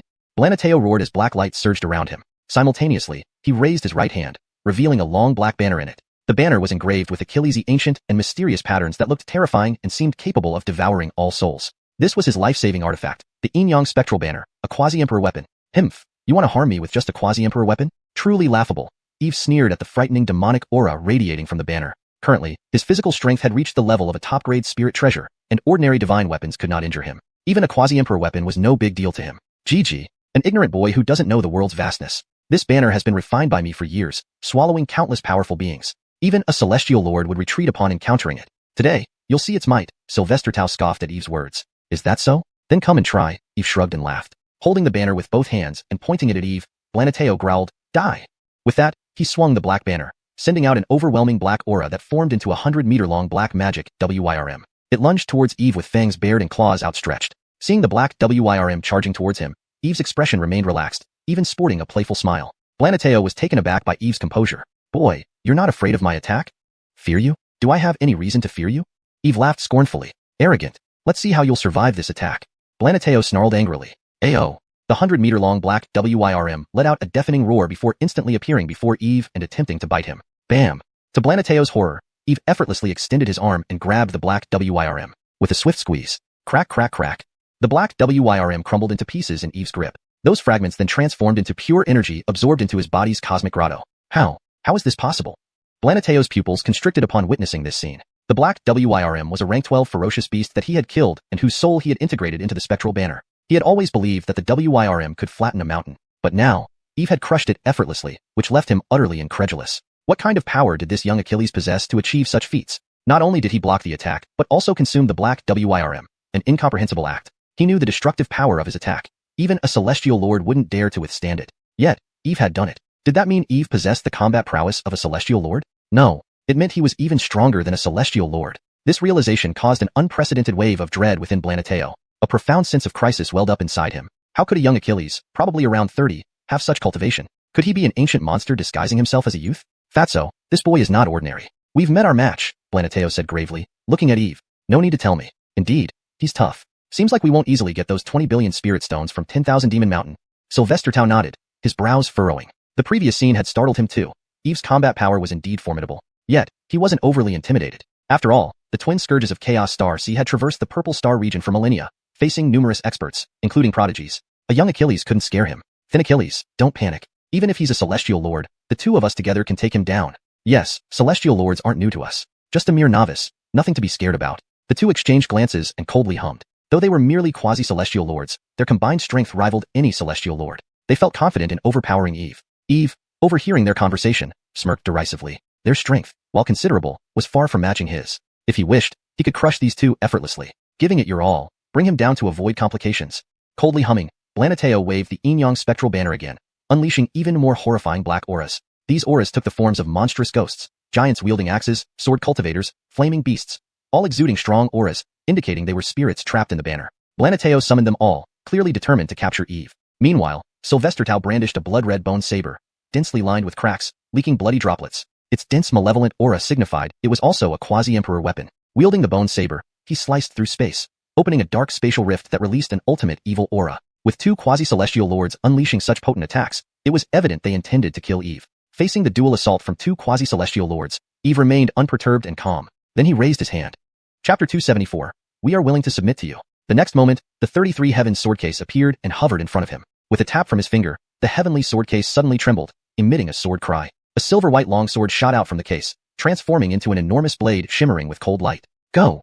Eve barked an order. Swoosh. In the next instant, the 10,000-foot-long silver-white sword beam transformed into a streak of light, its piercing sharpness seemingly capable of piercing through anything, radiating a terrifying aura as it collided instantly with the grotesque ghostly entities formed by black chi. In an instant, those ghostly entities were sliced to pieces like tofu, disappearing into thin air. On the other side, Quentin's god-slaying bone blade slash was also rendered useless by the 10,000-foot-long sword beam, dissipating completely without leaving any residue. What? How? How could this be? Upon witnessing this, both Quentin and Parker widened their eyes in disbelief, unable to comprehend what they had just seen. Eve's combat prowess was astonishing. A single strike shattered their combined attack. The flying sword's emitted aura far surpassed that of ordinary quasi-emperor level weapons, revealing itself to be a genuine supreme imperial weapon. Such items were considered the pinnacle treasures of the entire Purple Star domain, usually passed down as the most cherished artifacts within top-tier sects, rarely revealed or entrusted to others. And now, a young Achilles whose strength hadn't even reached the monstrous level on the quasi-emperor list possessed such a treasure.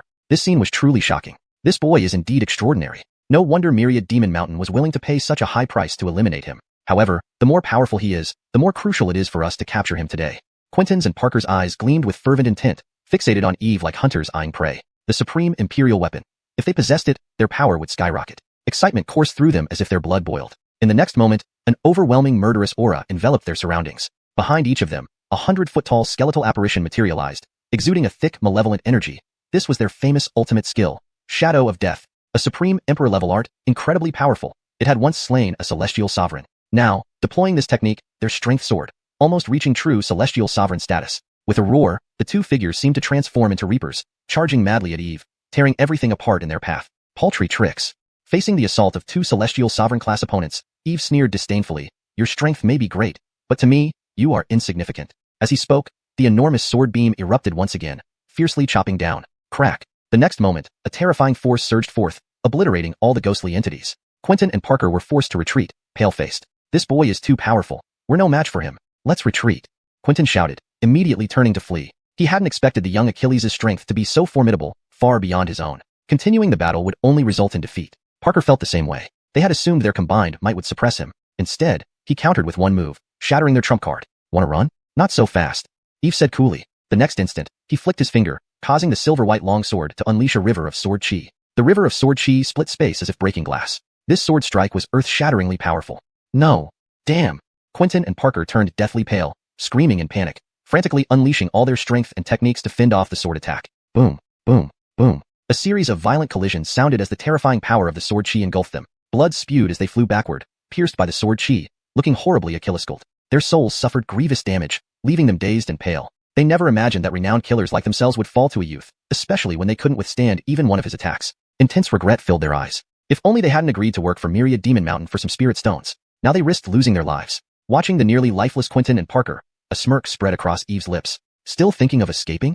His voice remained calm, but carried a hint of deadly intent as he slowly approached them. Faced with this approaching death deity, despair welled up in their hearts. To survive, the only option was to beg for mercy. Unable to bear the fear anymore, Quentin knelt and pleaded, "We admit defeat. Please spare us. We will offer all our wealth." "Wealth?" Eve shook his head. "Do you really think the wealth you carry can impress someone who wields a supreme imperial weapon?" Quentin fell silent, his heart sinking to the bottom. Indeed, how could a mere treasure appeal to a powerhouse like Eve? Seeing Eve about to strike, Parker hastily knelt down, trembling as he begged, "Please don't kill us. We are willing to submit to you and serve as eternal slaves." "Absolutely, we will pledge our undying loyalty, serving you forever," Parker added. "Additionally, we can tell you a secret." Cold sweat dripped down their foreheads, reflecting their panic and terror. At this point, they cared little for dignity, only wishing to save their lives. Chapter 275, The Secrets of Wanyao Mountain. Both men understood that their lives were now in each other's hands. If either wanted to take the other's life, there would be no stopping it. Therefore, they had to offer their most valuable secrets, or they would surely die today. Hearing their pleas, Eve narrowed his eyes slightly and asked, "What secret?" Upon hearing this, Blaine immediately responded, "It's about Wanyao Mountain." "Oh, Wanyao Mountain." Eve's gaze flickered, seeming to show interest. "Yes," Blaine began. "We noticed that Achillesy individuals from Wanyao Mountain have infiltrated the delegation coming to celebrate Lewis's birthday. These people are formidable, including Achillesy ancient titans and even quasi-emperor level powerhouses." Blaine started explaining without any hesitation. After all, his life was in the hands of Eve. Is that so?" Eve frowned after hearing this and asked, "How did you discover this?" Sylvester quickly replied, "As professional assassins who make a living through killing, we naturally have certain abilities that allow us to detect details others cannot. While we don't claim to know everything, we can perceive things ordinary people can't." "I see. That is indeed a secret, but it holds little value for me. Why should I care if people from Wanyao Mountain have infiltrated Dantai Sacred Land?" Eve said indifferently. "Of course it matters. Sir, you may not know, but the one who hired us to kill you is the Zephyr of Wanyao Mountain. He has declared he will definitely slay you and retrieve the Heaven Earth Steel. If we fail, he won't let it go easily. Knowing this now gives you a chance to leave early and avoid trouble." Moreover, with the Zephyr coming here personally, and so Achilles' strong figures secretly entering Dante's sacred land, they must be planning something big. If I'm not mistaken, Dante's sacred land will soon be plunged into chaos. We originally planned to leave after completing our mission to avoid getting caught up in the storm, but instead, we failed and fell into your hands. Blaine explained slowly. Upon hearing this, Eve raised an eyebrow. Zephyr? He had heard of this person. Renowned as the strongest genius from Wanyao Mountain, he was well known throughout the vast Ziwei star domain. More importantly, he was the son of the current ruler of Wanyao Mountain, Jetty. With such powerful individuals sneaking into Dante's sacred land, it made sense that their intentions were significant, as Blaine suggested. And Eve could guess that Wanyao Mountain used Blaine and Ming to carry out the assassination to avoid revealing the hidden forces, thus preventing Dante's sacred land from becoming wary. If he stayed here, he would indeed be affected by the impending conflict. But Eve's brow furrowed, his face showing signs of contemplation. Given that Dante's sacred land faced potential trouble, wouldn't this provide him with an opportunity? Could this be a good thing? He had been thinking of ways to make Sophia willingly accept him as her master. This situation might just present the perfect chance. Moreover, he still had an ultimate trump card. Even if unexpected changes occurred, he was confident in handling them. Thinking of this, Eve smiled and said to Blaine and Ming, in consideration of this information, I'll let you go. However, since you've agreed to serve me, words alone aren't enough. I need to see genuine action. Upon hearing this, both assassins sighed with relief. Immediately, Blaine respectfully said, Thank you for your generosity, sir. Please Kamikills us whatever you wish. Sylvester also nodded, saying, Tell us what you need. Very simple. I want to imprint my soul mark within your minds. Eve spoke calmly. This? Upon hearing this, both assassins' faces changed, feeling apprehensive. If someone placed a soul mark on them, they would be paracalyzantly enslaved. A soul mark was the most terrifying thing. It allowed control over every move they made. Any disobedience would result in immediate annihilation of their souls. What? Unwilling? Seeing their reaction, Eve raised an eyebrow. Blaine hurriedly shook his head. No, sir. Your mercy has given us great fortune. How dare we complain? As long as he didn't kill them, anything else was negotiable. Besides, they were prisoners with no other choice. Better to live than to die. Even if branded with a soul mark, survival was better than nothing. And as quasi-emperors, they still had thousands of years ahead, and the potential to become ancient titans. How could they be willing to die now? Excellent. It seems you understand clearly. Eve nodded in satisfaction with a smile. Rest assured, as long as you remain loyal to me without any treachery, I won't mistreat you. But if you betray me, don't blame me for being merciless. Yes, sir. Hearing this, both assassins nodded rapidly, their faces showing fear. Without further ado, Eve stared directly into their eyes and released a wave of soul pressure. Sensing this pressure, both assassins trembled. This pressure was even stronger than some ancient titans they had encountered before. What was even more frightening was the domineering aura it carried, akin to the will of heaven, leaving them utterly defenseless. They felt a wave of shock, realizing that Eve was far more powerful than they imagined. Fortunately, they had maintained sincere attitudes earlier. Otherwise, they would have perished today. At this moment, they dared not disobey him and developed deep respect and fear towards Eve, vowing loyalty in their hearts. After embedding his soul power deep into their minds and imprinting his soul mark, Eve withdrew the pressure, nodding approvingly. He did this mainly for safety. These two were ruthless killers, and without some form of control, he couldn't fully trust them. Now, his soul power was deeply fused into their minds. If they betrayed him, he could instantly erase their souls, leaving no chance for rebirth or reincarnation. With that settled, Eve was content, knowing he had secured two powerful allies under his Kamikills. Chapter 276, Bestowing You an Enlightenment. There was another reason for his interest. He recognized their potential as near heavenly lords. Having such individuals under his Kamikills would be like gaining two formidable generals. In the future, if there were any murky matters to handle, he could assign them these tasks. Alright, you two will be working under me from now on. No need to be overly formal. I've always enjoyed making friends, Eve said with a slight smile as he observed their fearful expressions. Upon hearing this, the faces of Wesley and Sylvester twitched involuntarily. Enjoy making friends? Are you joking? If you enjoy making friends, why would you implant soul marks within us? Looking at Eve's smiling face, anyone unfamiliar with him might think he was a kind person. However, they knew well that he was someone ruthless and calculating. Though internally resenting Eve, neither of them dared voice it. They responded respectfully, Yes, master. Your orders shall be followed. Don't call me master. It feels odd. I am the head seat of Lingxiao Holy Land's Lingyun Sword Peak. Since you've chosen to follow me, you are part of Lingyun Sword Peak now. Call me head seat from now on. Eve waved his hand, stating, Yes, head seat. Both replied promptly upon hearing his words. Satisfied, Eve nodded and then remarked, I see your cultivation is at the near heavenly lord level, just one step away from becoming venerable titans. Yes, we have been at the pinnacle of the near heavenly lord realm for quite some time, but have remained stuck at this bottleneck without breaking through, Wesley said with a bitter smile, expressing helplessness. How Achilles' years have you been stagnant at the peak of true sage? Eve's gaze flickered as he asked. It has been over 1,000 years, Wesley answered.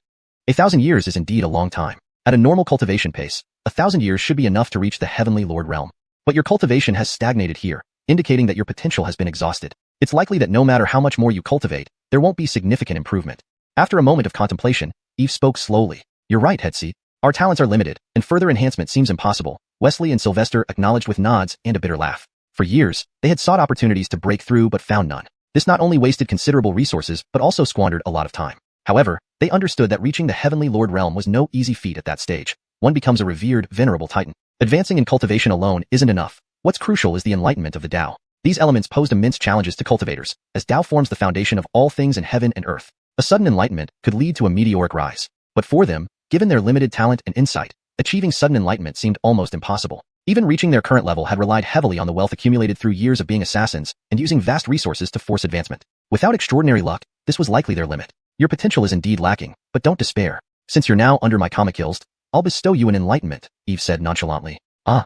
They froze momentarily, then exclaimed in shock. Headseat, did you say? I said, I can bestow you an enlightenment, helping you break through to the Heavenly Lord realm. Facing their astonished expressions, Eve reiterated calmly.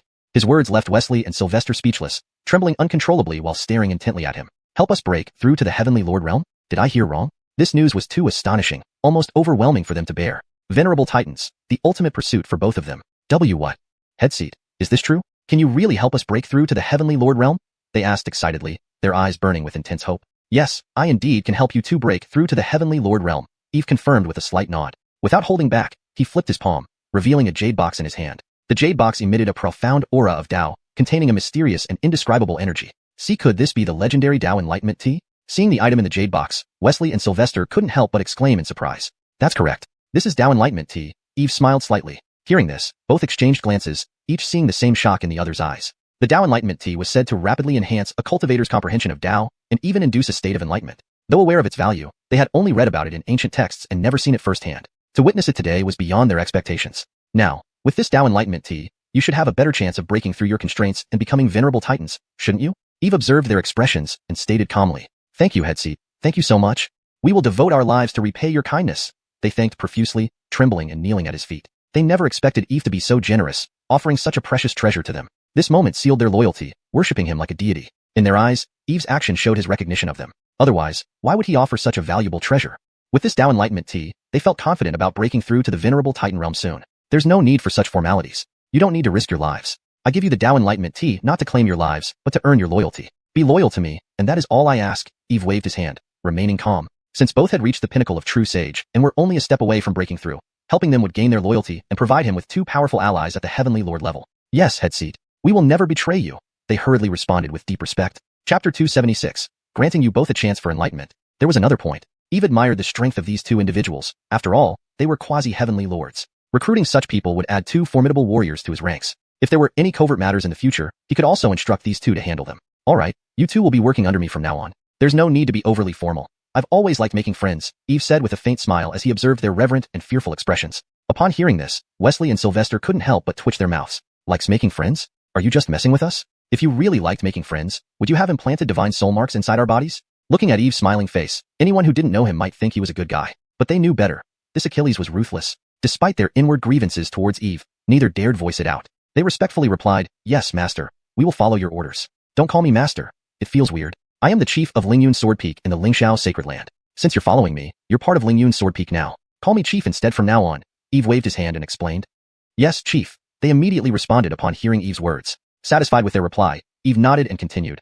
I see that both of your cultivation levels are at the quasi-heavenly lord stage. It seems you're just one step away from reaching the eternal Titan realm. That's right. We've been at the pinnacle of the quasi-heavenly lord realm for a long time. Stuck at a bottleneck without being able to break through, Wesley replied with a bitter smile. Oh? How Achilles' years have you been stagnant at this level? Eve's gaze flickered as he asked. It has been over 1,000 years, Wesley answered. A millennium is indeed a long time. With normal cultivation speed, 1,000 years should be enough to reach the rank of Heavenly Lord.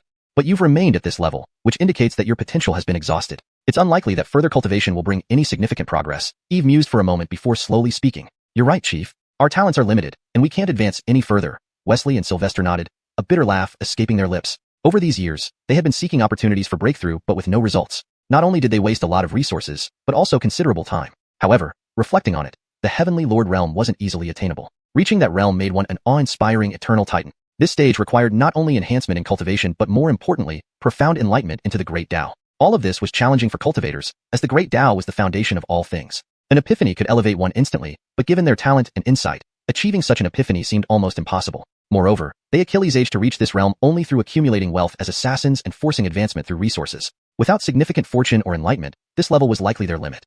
Your talent may be lacking, but don't be discouraged. Since you've chosen to follow me, I will grant you both a chance for enlightenment, Eve said calmly. Ah. They froze, then exclaimed in shock. Chief, what did you say? I said I will grant you both a chance for enlightenment to help you break through to the Heavenly Lord realm, Eve said indifferently, observing their stunned faces. His words left them dumbfounded, trembling uncontrollably, their eyes fixed intently on Eve. Breakthrough to the Heavenly Lord realm? Am I hearing this right? This news was too explosive for them to handle initially. Eternal Titan. This was their ultimate goal. What? Chief, is this true? Do you have a way to help us two break through to the Heavenly Lord realm? They asked eagerly, their eyes brimming with fiery enthusiasm. Indeed, I do have a way to assist you both in breaking through to the Heavenly Lord realm, Eve nodded slightly, saying calmly. Without further ado, he revealed a jade box in his palm, radiating dense Tao essence, exuding a mysterious aura. Is this the legendary Enlightenment tea? Seeing the object within the jade box, Wesley and Sylvester exclaimed in astonishment. Correct, this is precisely the Enlightenment tea. Eve smiled faintly. Hearing his confirmation, the two exchanged glances, both seeing the shock reflected in each other's eyes. The Enlightenment tea, rumored to swiftly enhance a cultivator's comprehension of the great Tao, even enabling a state of enlightenment, was something they had only read about in ancient texts but never seen in person. To their surprise, they witnessed it today. With this Enlightenment tea, you should be able to break through your limitations and become eternal titans, right? Eve looked at their expressions and asked calmly. Thank you, Chief. Thank you very much. We will devote ourselves wholeheartedly to repay your kindness. They trembled with gratitude, kneeling before Eve. They hadn't expected him to be so generous, offering such a precious item to them. At this moment, they felt completely submissive and eternally grateful, venerating him like a deity. In their view, Eve's gesture showed he valued them highly. Otherwise, why would he offer such a valuable treasure? With the Enlightenment tea, they were confident they could soon break through to the Eternal Titan realm. There's no need for formality, and there's no need for vows of life or death. I gave you the Enlightenment tea not for your lives, but for your unwavering loyalty. Eve waved his hand, his expression serene. Since they had already reached the peak of true sage realm, needing only a final push to break through, he decided to lend them a hand. This way, he could secure their loyalty and gain two powerful allies. Understood, Chief. We will never betray you. They bowed deeply, responding with respect. Note, variations such as shocked, surprised, and astonished have been used to avoid repetition. Chapter 277, Utter Submission. Leader, when are we leaving this troublesome place of the Dantai Holy Land? Having received nearly 5 caddies of Enlightenment tea, Blaine and Sylvester were extremely excited, eager to go into seclusion to break through to the celestial sovereign realm, so they immediately asked, Leave? Why leave?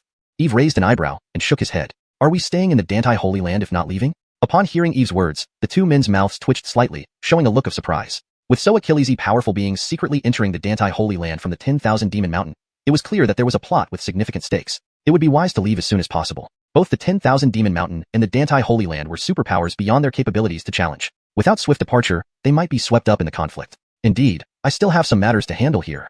Eve nodded. But leader, the Heaven Demon God Prince of the 10,000 Demon Mountain is eyeing you with hostility, ready to find trouble at any moment. Isn't it dangerous for you to stay? Blaine and Sylvester said worriedly. Though they knew Eve was powerful, the 10,000 Demon Mountain had near Emperor powerhouses. If one of them took notice, the consequences? At this thought, fear flashed across both their faces. No worries. The 10,000 Demon Mountain, although formidable, cannot threaten me. Eve waved dismissively. A near Emperor powerhouse was indeed untouchable with his current strength. However, by taking Zofia as a disciple and completing the system mission, he could obtain additional rewards and no longer fear the 10,000 Demon Mountain. But he understood the concerns of Blaine and Sylvester. After all, having been marked with soul imprints, their lives were effectively in his hands. Should he fall, they would perish as well. Since leader has made up your mind, we shall comply, Blaine bowed. Sylvester didn't say much, but looked grave. Though concerned, they understood that nothing could change Eve's decision now that he'd made it. Moreover, as his servants, they dared not defy him. At this moment, the courtyard emitted another wave of peculiar fluctuations. Eve recognized it as Yasmin gaining another insight into the Emperor will. Sure enough, the system notification echoed in his mind again. Disciple Yasmin comprehends the heavenly altar stone and gains insights. Host receives. As the voice faded, the surge of Emperor will within Eve strengthened, radiating an awe-inspiring imperial aura which he quickly retracted. Though fleeting, the aura was strong enough to shock Blaine and Sylvester. What level of cultivation must the leader possess to emit such a powerful aura, making even them feel the urge to kneel in reverence? For a moment, they looked at Eve with a mixture of shock, admiration, and deep wariness. They realized that following this Achilles might not be as bad as they imagined. Not only was he powerful, but he also bestowed treasures like Enlightenment tea, giving them the opportunity to ascend to the celestial sovereign realm. Perhaps they could eventually become even greater powers themselves. Both men were shrewd enough to recognize this as a rare opportunity for them to become supreme masters. Eve smiled seeing their expressions. Invisible arrogance was the most deadly. It seemed that the slight imperial aura he had inadvertently released had once again intimidated them. All right, come in with me. Eve spoke calmly, walking into the courtyard first. Blaine and Sylvester immediately followed. Yasmin stood up, having stopped her comprehension of the heavenly altar stone. Seeing Eve enter along with two unfamiliar faces, she asked curiously, Master, who are they? These two are newly recruited guests, Blaine and Sylvester. From today, they are part of our Lingyun Sword Peak. Call them Elders Yu and Ming. Eve smiled. Ah. Yasmin responded softly, then turned her beautiful eyes toward the two newcomers. Although she hadn't heard of them before, she sensed their extraordinariness from the first glance. Their aura rivaled or surpassed some Keenans in the Holy Land, clearly top-tier experts.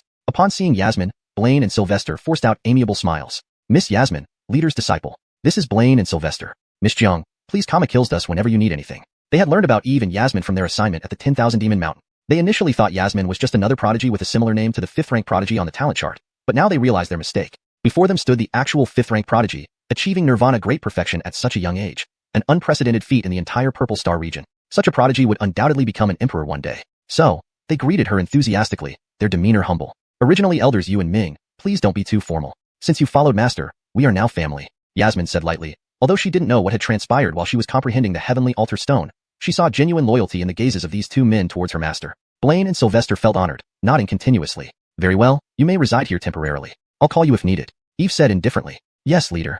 Blaine and Sylvester bowed deeply, deactivating the courtyard's barrier, and then retreated. Chapter 278. Undercurrents stirring. After they left, Eve looked at Yasmin and said, Apprentice, well done. The Emperor's will within the Heaven-Earth steel has been absorbed mostly by you.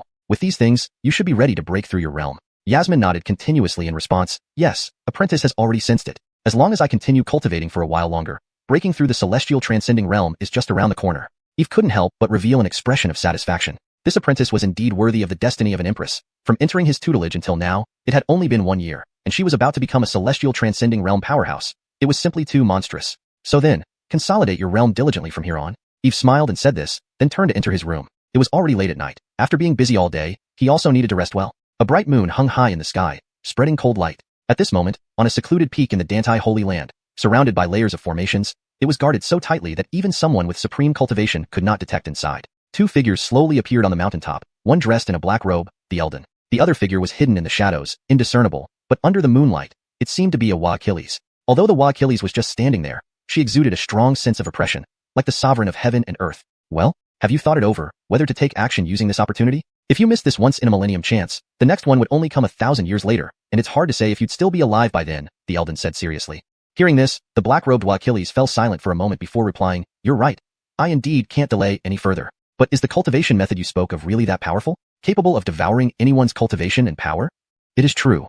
The Elden said coolly, devouring the Nether River is our fiend race's paramount taboo technique, capable of devouring anything to make it one's own, even including the origins of emperors. Fine, let me see the cultivation method first. The black-robed Wa Achilles pondered for a bit before speaking. Upon hearing this, the Elden immediately waved his hand, and a jade talus Achilles landed in the black-robed Wa Achilles' hands. The jade talus Achilles emitted a dense spiritual light, faintly revealing a tumultuous nether river emerging, seemingly able to devour everything. Seeing this, the corners of the black-robed Wa Achilles' mouth curled into a slight smile, showing obvious excitement. She then directly probed her divine consciousness into the jade talus Achilles. Instantly, she felt a powerful fluctuation burst forth. The black-robed Wa Achilles' body suddenly trembled, her eyes snapped open, and a sharp gleam shot out. So this is the devouring the nether river cultivation method?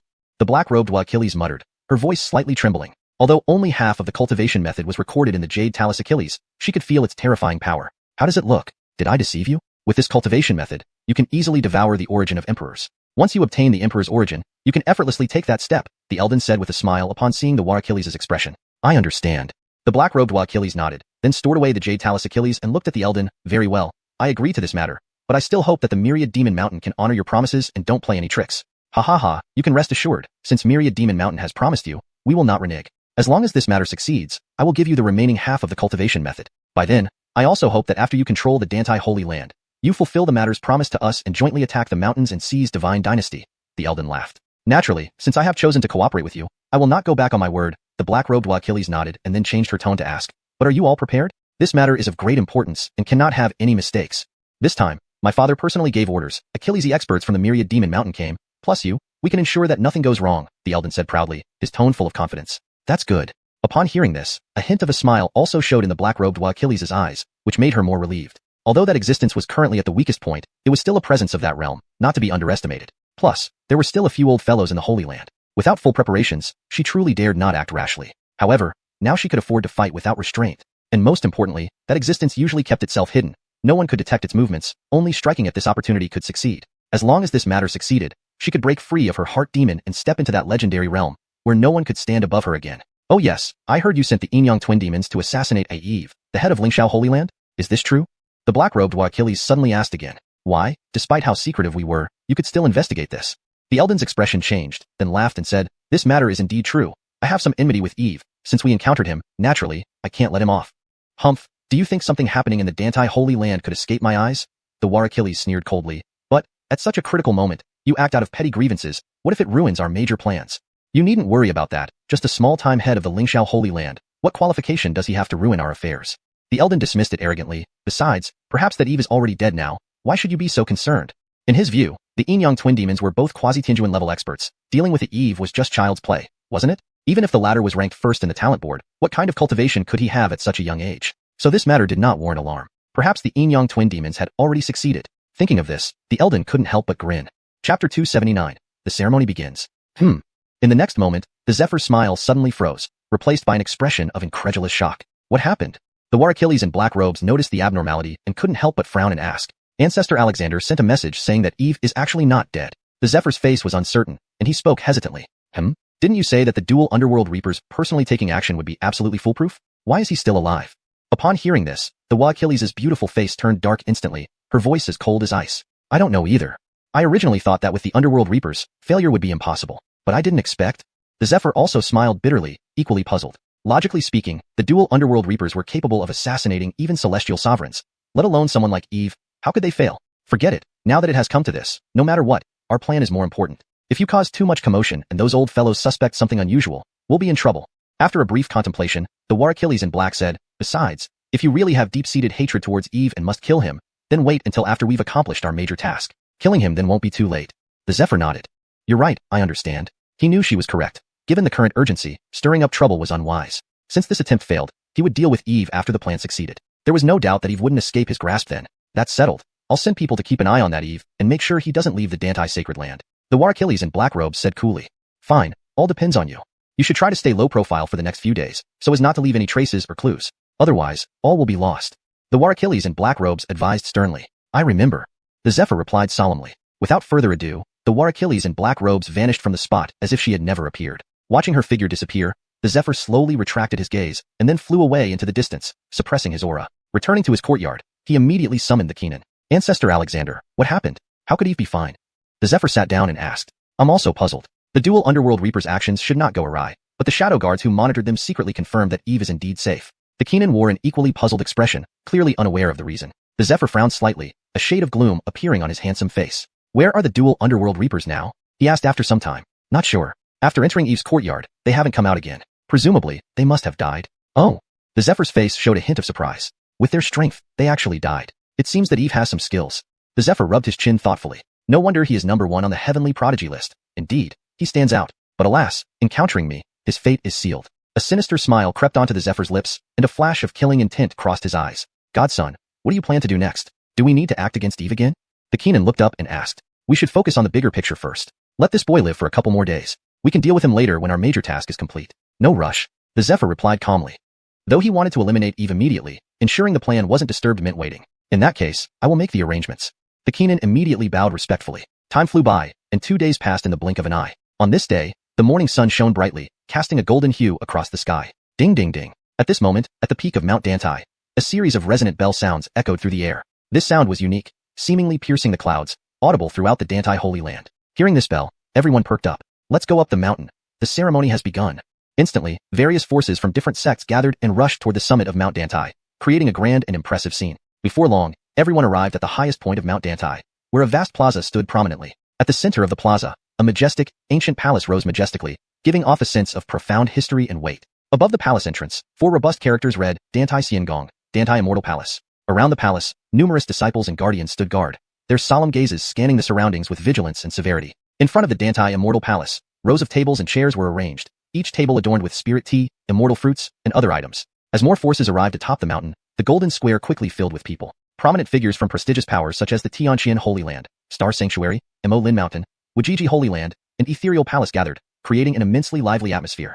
Dantai Emperor's prestige is truly unparalleled. Countless forces came to pay homage. It said that almost every major force from the neighboring great provinces attended, and even some supreme lineages from Zhongzhou sent their holy sons. It's unprecedentedly grand. Indeed, who is Dantai Emperor? He is the youngest emperor of the Ziwei Star region and the mightiest existence in our entire Immortal province. Who dares to be disrespectful? Few.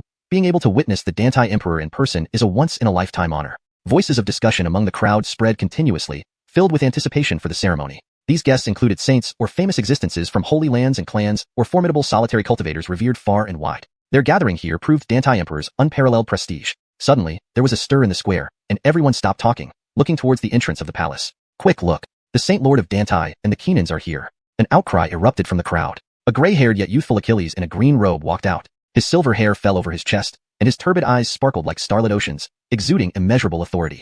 This was none other than Stephen, the Saint Lord of Deities Holy Land. Right behind him were the various Grand Keenans of Deities Holy Land, all possessing the cultivation of the myriad ancient Titan level and above. Chapter 280. Offering congratulations. Greetings, Saint Lord Deities.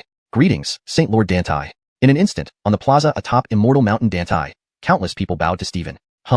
Stephen nodded and then slowly stepped forward, ascending the platform at the center of the plaza. His majestic presence killisted the gaze of all present. Ladies and gentlemen, today is a grand occasion for us, the consecration of the Divine Maiden of our Deities Holy Land, and the celebration of Lewis's eternal birthday. A banquet has been specially arranged in honor of this day. It is a great honor to have you grace this event, Stephen declared from the platform. Haha, Saint Lord Deities, you're too courteous. It's an honor for us to be invited to such a significant event by your distinguished school. Indeed, it's a once-in-a-lifetime opportunity to witness this grand ceremony. Everyone responded respectfully upon hearing Stephen's words. In that case, please allow our esteemed guests to present their congratulations before taking your seats. Once the auspicious time arrives, the consecration ceremony and the Emperor's birthday feast will begin, said Stephen with a slight smile as he observed the enthusiastic guests below. Hearing this, the Adriel led the group from Heavenly Shen Holy Land toward the platform. / suggested revision for more fluency. Upon hearing this, the Adriel led the delegation from Heavenly Shen Holy Land towards the platform. Note, Heavenly Shen seems to be a placeholder for a name that includes a Chinese character not directly translated. For final edits, consider using the full English name equivalent if available. Heavenly Shen Holy Land presents 110,000 longevity pill, wishing Lewis boundless years, fortune as vast as the sea, longevity on par with the heavens, and an everlasting legacy. For better readability and accuracy, Eternity Flourishing Pill has been adjusted to 10,000 longevity pill to better reflect the context and significance of the gift. The Adriel led his group up to the platform, bowing deeply as he spoke. Note, Heavenly Shen seems like it might be a placeholder or incorrect term. Usually it would be Tianxian, which means heavenly pivot or similar depending on context. A more refined version would be, the Tianxian Saint Sun led his entourage up to the platform, bowing deeply as he spoke. Whoa. The mention of the Eternity Flourishing Pill caused a stir among the crowd. What? It's actually an Eternity Flourishing Pill? That's not easy to refine. I didn't expect Heavenly Shen Holy Land to be so generous. Correction. That's not easy to refine. I didn't expect Heavenly Whirlpool Holy Land to be so generous. However, Heavenly Shen seems like it might be a specific name or term that should remain as is for fidelity to the original text, especially if Shen is part of a proper noun. If Shen is indeed part of a name or title, it's better left untranslated unless there's a known English equivalent. Therefore, the most accurate translation respecting the original would be, that's not easy to refine. I didn't expect Heavenly Shen Holy Land to be so generous. Given context and without additional information on how Shen is typically translated, the safest approach is, that's not easy to refine. I didn't expect Heavenly Shen Holy Land to be so generous. For the sake of fluency in English, if Shen can be replaced by an appropriate English word, then, that's not easy to refine. I didn't expect Heavenly Whirlpool Holy Land to be so generous. Choose the one that fits best with the rest of your document's terminology consistency. The Eternity Flourishing Pill is a grade 9 medicinal pill that can extend one's life by 500 years. It's the dream of every cultivator. All eyes immediately turned intensely towards the pill held by the Adriel. Correction. All eyes immediately turned intensely toward the pill held by the Tianxian Saint Sun. Note, Heavenly Shen should be Tianxian to maintain consistency in terminology and style, ensuring it reads naturally and fluently in English. Additionally, toward is more natural than towards in this context. Very well, Adriel, you have put a lot of thought into this. Please take your seats now, Stephen said with a pleased expression as he accepted the pill. The Adriel nodded and then led his group to their seats beside the platform. Note, Heavenly Shen seems to be a placeholder or unrecognized term. If Shen refers to part of a name or title, it should be translated consistently or transliterated. For example, if Tianxian is a proper name or title, it should be consistently rendered as Tianxian.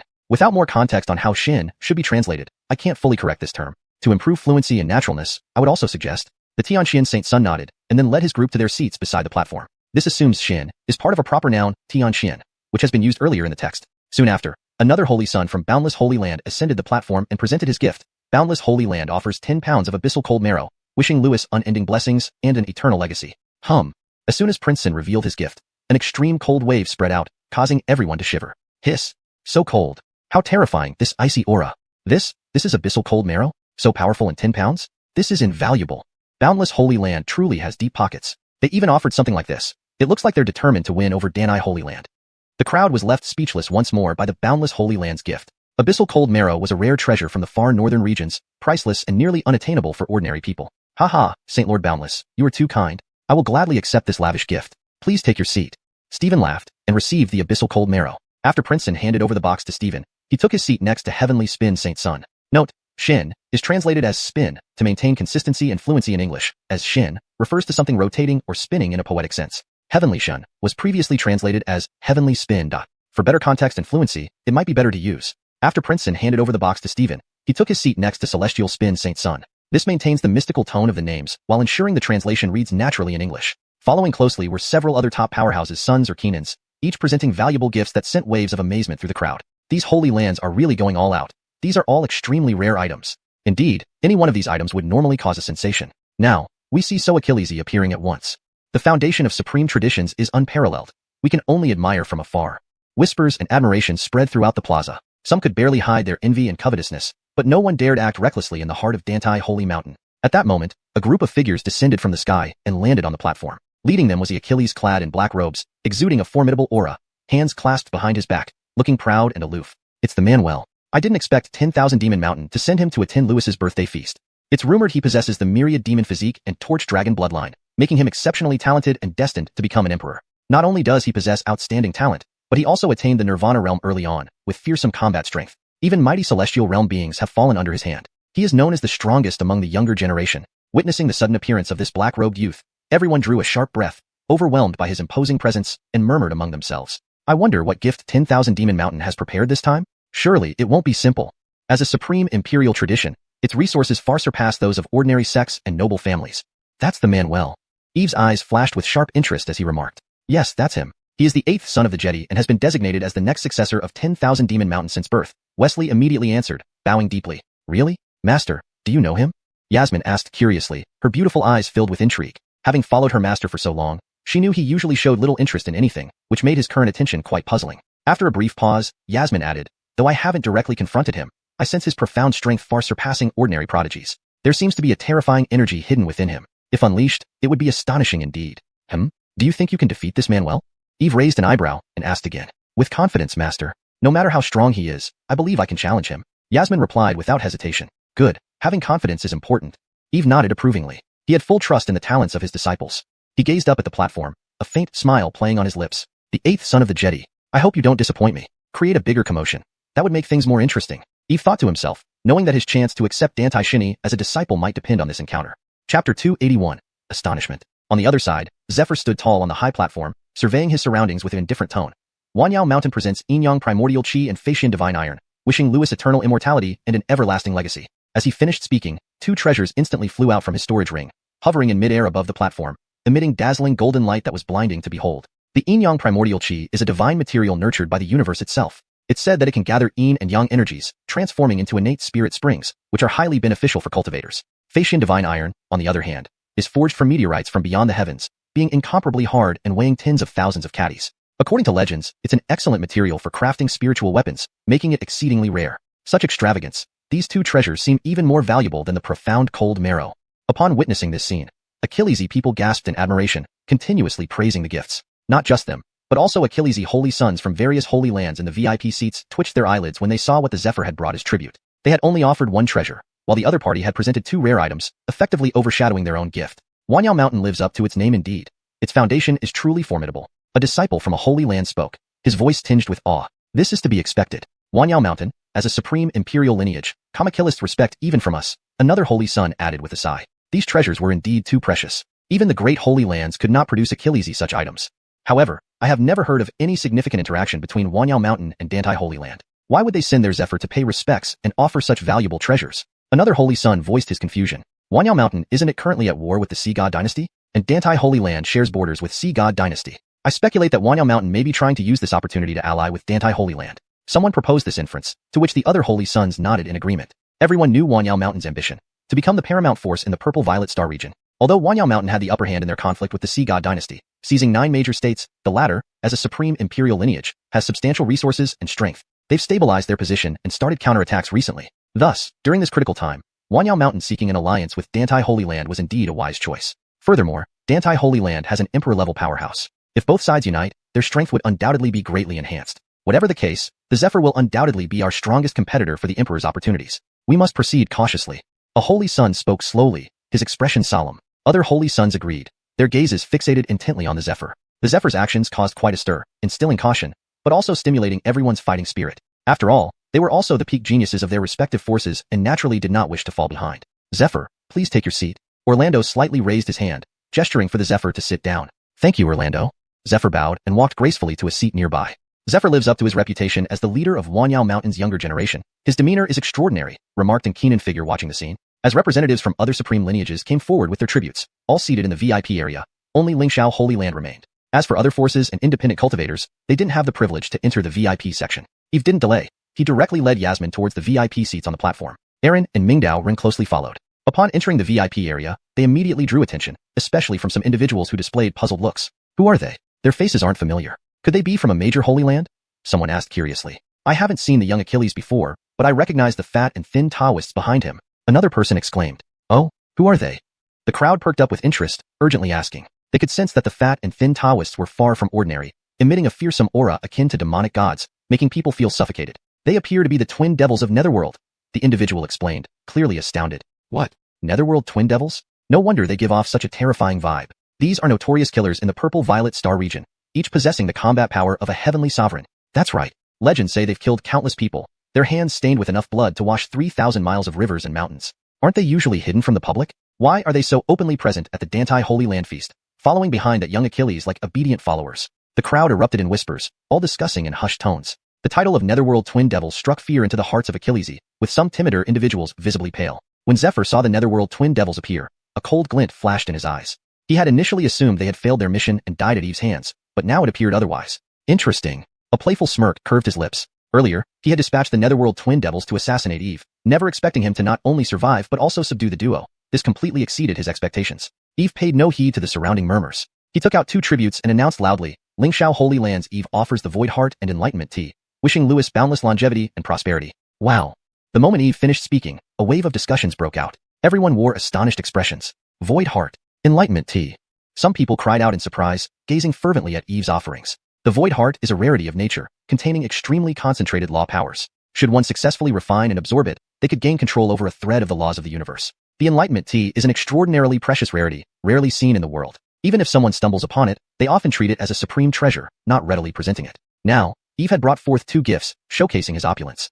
Chapter 282, the Enthronement Ceremony. So this person comes from the Lingxiao Holy Land. No wonder he can present such valuable gifts. But why does the name Eve sound so familiar? It seems like I've heard it somewhere before, but I've never met this person. Yeah, it sounds familiar too, but I can't recall where I've seen him. Hey, I remember now. Isn't Eve currently ranked first on the genius potential list? Could it be him?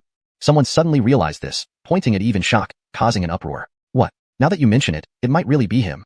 Even though we can't gauge his cultivation level, seeing his composed demeanor and elegant behavior, he must be someone extraordinary. And since he represents the Lingxiao Holy Land for such a grand event, he must hold a high status there, so his cultivation is undoubtedly powerful as well. That's true. No wonder those 2 Yama twins are obediently following him, seemingly under his kama kills. Looks like he has subdued them. Fiske, who would have thought we'd witness the brilliance of the top-ranked genius today? Everyone stared at Eve in surprise, their eyes filled with curiosity. The crowd around him began to understand, and their gazes towards Eve shifted from curious to respectful. First on the genius potential list, this title was endorsed by the Heavenly Tao, promising immense potential far surpassing ordinary geniuses. As long as they didn't fall, they would at least reach the quasi-emperor realm. If they progressed further, attaining the great emperor rank wasn't out of the question. Such individuals possessed unimaginable potential. Li Chief, I appreciate your gesture. Let me convey my greetings to Graham, Edward said with a smile. He accepted the treasure from Eve, his eyes revealing appreciation. Although the Dantai Holy Land had abundant resources, Void Hearts were extremely rare, and as for Enlightenment tea, they had never obtained any. He had only read about such treasures in ancient texts, so receiving such a lavish gift from Eve filled him with joy. Eve nodded and, at the invitation of Dantai's crown prince, sat down beside Yasmin and the Yama twins. No sooner had he sat down when Goss, not far away, turned his head abruptly, his gaze piercing and brimming with lethal intent. Their eyes met like 2 sharp blades clashing in midair, sparking visible tension. A smile crept onto Eve's lips. He sensed the endless hostility in Goss's eyes, but dismissed it without concern, instead watching him with interest. He wanted to see what this Goss planned to do. Feeling Eve's calm gaze, Goss frowned. He hadn't expected Eve to be so unperturbed, showing no signs of fear. Worse still, Eve seemed almost provocative, as if he took Goss lightly. This ignited even more fury in Goss's eyes. He wished to kill Eve immediately. However, he held back, deciding to let Eve enjoy this moment, then later teach him the price of offending him. So what if he's number 1 on the genius potential list? Once dead, he's just a pile of yellow earth. Goss sneered disdainfully, retracting his gaze. Being the top genius was indeed impressive, but the world was filled with countless geniuses, few of whom reached the pinnacle. In the end, they all turned into bones. He, Goss, aimed to climb higher on the backs of these talented corpses, proving himself as the supreme young master. As the distinguished guests settled down, Stephen stepped forward to announce the commencement of the enthronement ceremony. From the Dantai Immortal Palace emerged 2 figures. One was an exceptionally beautiful Wa Achilles, tall and graceful with snow-white skin and perfectly chiseled features. Clothed in gossamer robes, she resembled a celestial maiden descended from heaven, her beauty unmatched. The other was a stunning matron emitting a formidable aura, as deep and unapproachable as an abyss. She was none other than the supreme elder of the Dantai Holy Land, Lu Ruyan, a peak quasi-emperor powerhouse. So this is the divine maiden of the Dantai Holy Land, Sherry? I've heard she's very mysterious, rarely seen by common folk. Today's sight confirms her legend, truly deserving of the title Divine Maiden. And I heard she has a close relationship with the Dantai Emperor. Many say she's his daughter. Is that true? Voices buzzed around, all filled with curiosity about Sherry. Initially, the Dantai Holy Land intended to crown another Saint Son as the successor. However, a year ago, that Saint Son perished during an external expedition. With the Dantai Emperor nearing the end of his lifespan and needing immediate seclusion to break through to a higher realm, the Holy Land faced a crisis of succession. Sherry appeared out of nowhere, her origins unknown even to Achilles of the Keenans within the Dantai Holy Land. Yet, the Dantai Emperor personally designated her as the next heir. Thus, numerous speculations circulated within the Holy Land, including whispers about her possibly being an illegitimate child of the Dantai Emperor. Still, no one dared speak of it openly. Sherry lifted her porcelain chin slightly, her expression serene as she scanned the audience, pausing briefly on Eve before moving on. The enthronement ceremony then began. First, they paid homage to the founding patriarch of the Dantai Holy Land, followed by the Supreme Elder conducting the ritual, bestowing the new Divine Maiden's token. The entire process was intricate and solemn, lasting nearly half an hour. After the elaborate procedures, the main event of the day began, the birthday celebration for the Dantai Emperor. Everyone stood up eagerly, eyes fixed ahead, awaiting the arrival of the Dantai Emperor. Many people came specifically for him, especially the Saint Sons and Keenans from various supreme sections. They hoped to gain favor or blessings from the Dantai Emperor. A mere Divine Maiden's enthronement wouldn't justify such a grand gathering. Eve also focused on the direction, his eyes gleaming with fervor, eager to meet the Dantai Emperor. Welcome His Imperial Majesty. With Stephen's shout, a brilliant spiritual light soared into the sky. From the Dantai Immortal Palace emerged a cloud chariot pulled by 10 fiery phoenixes, radiating intense brilliance.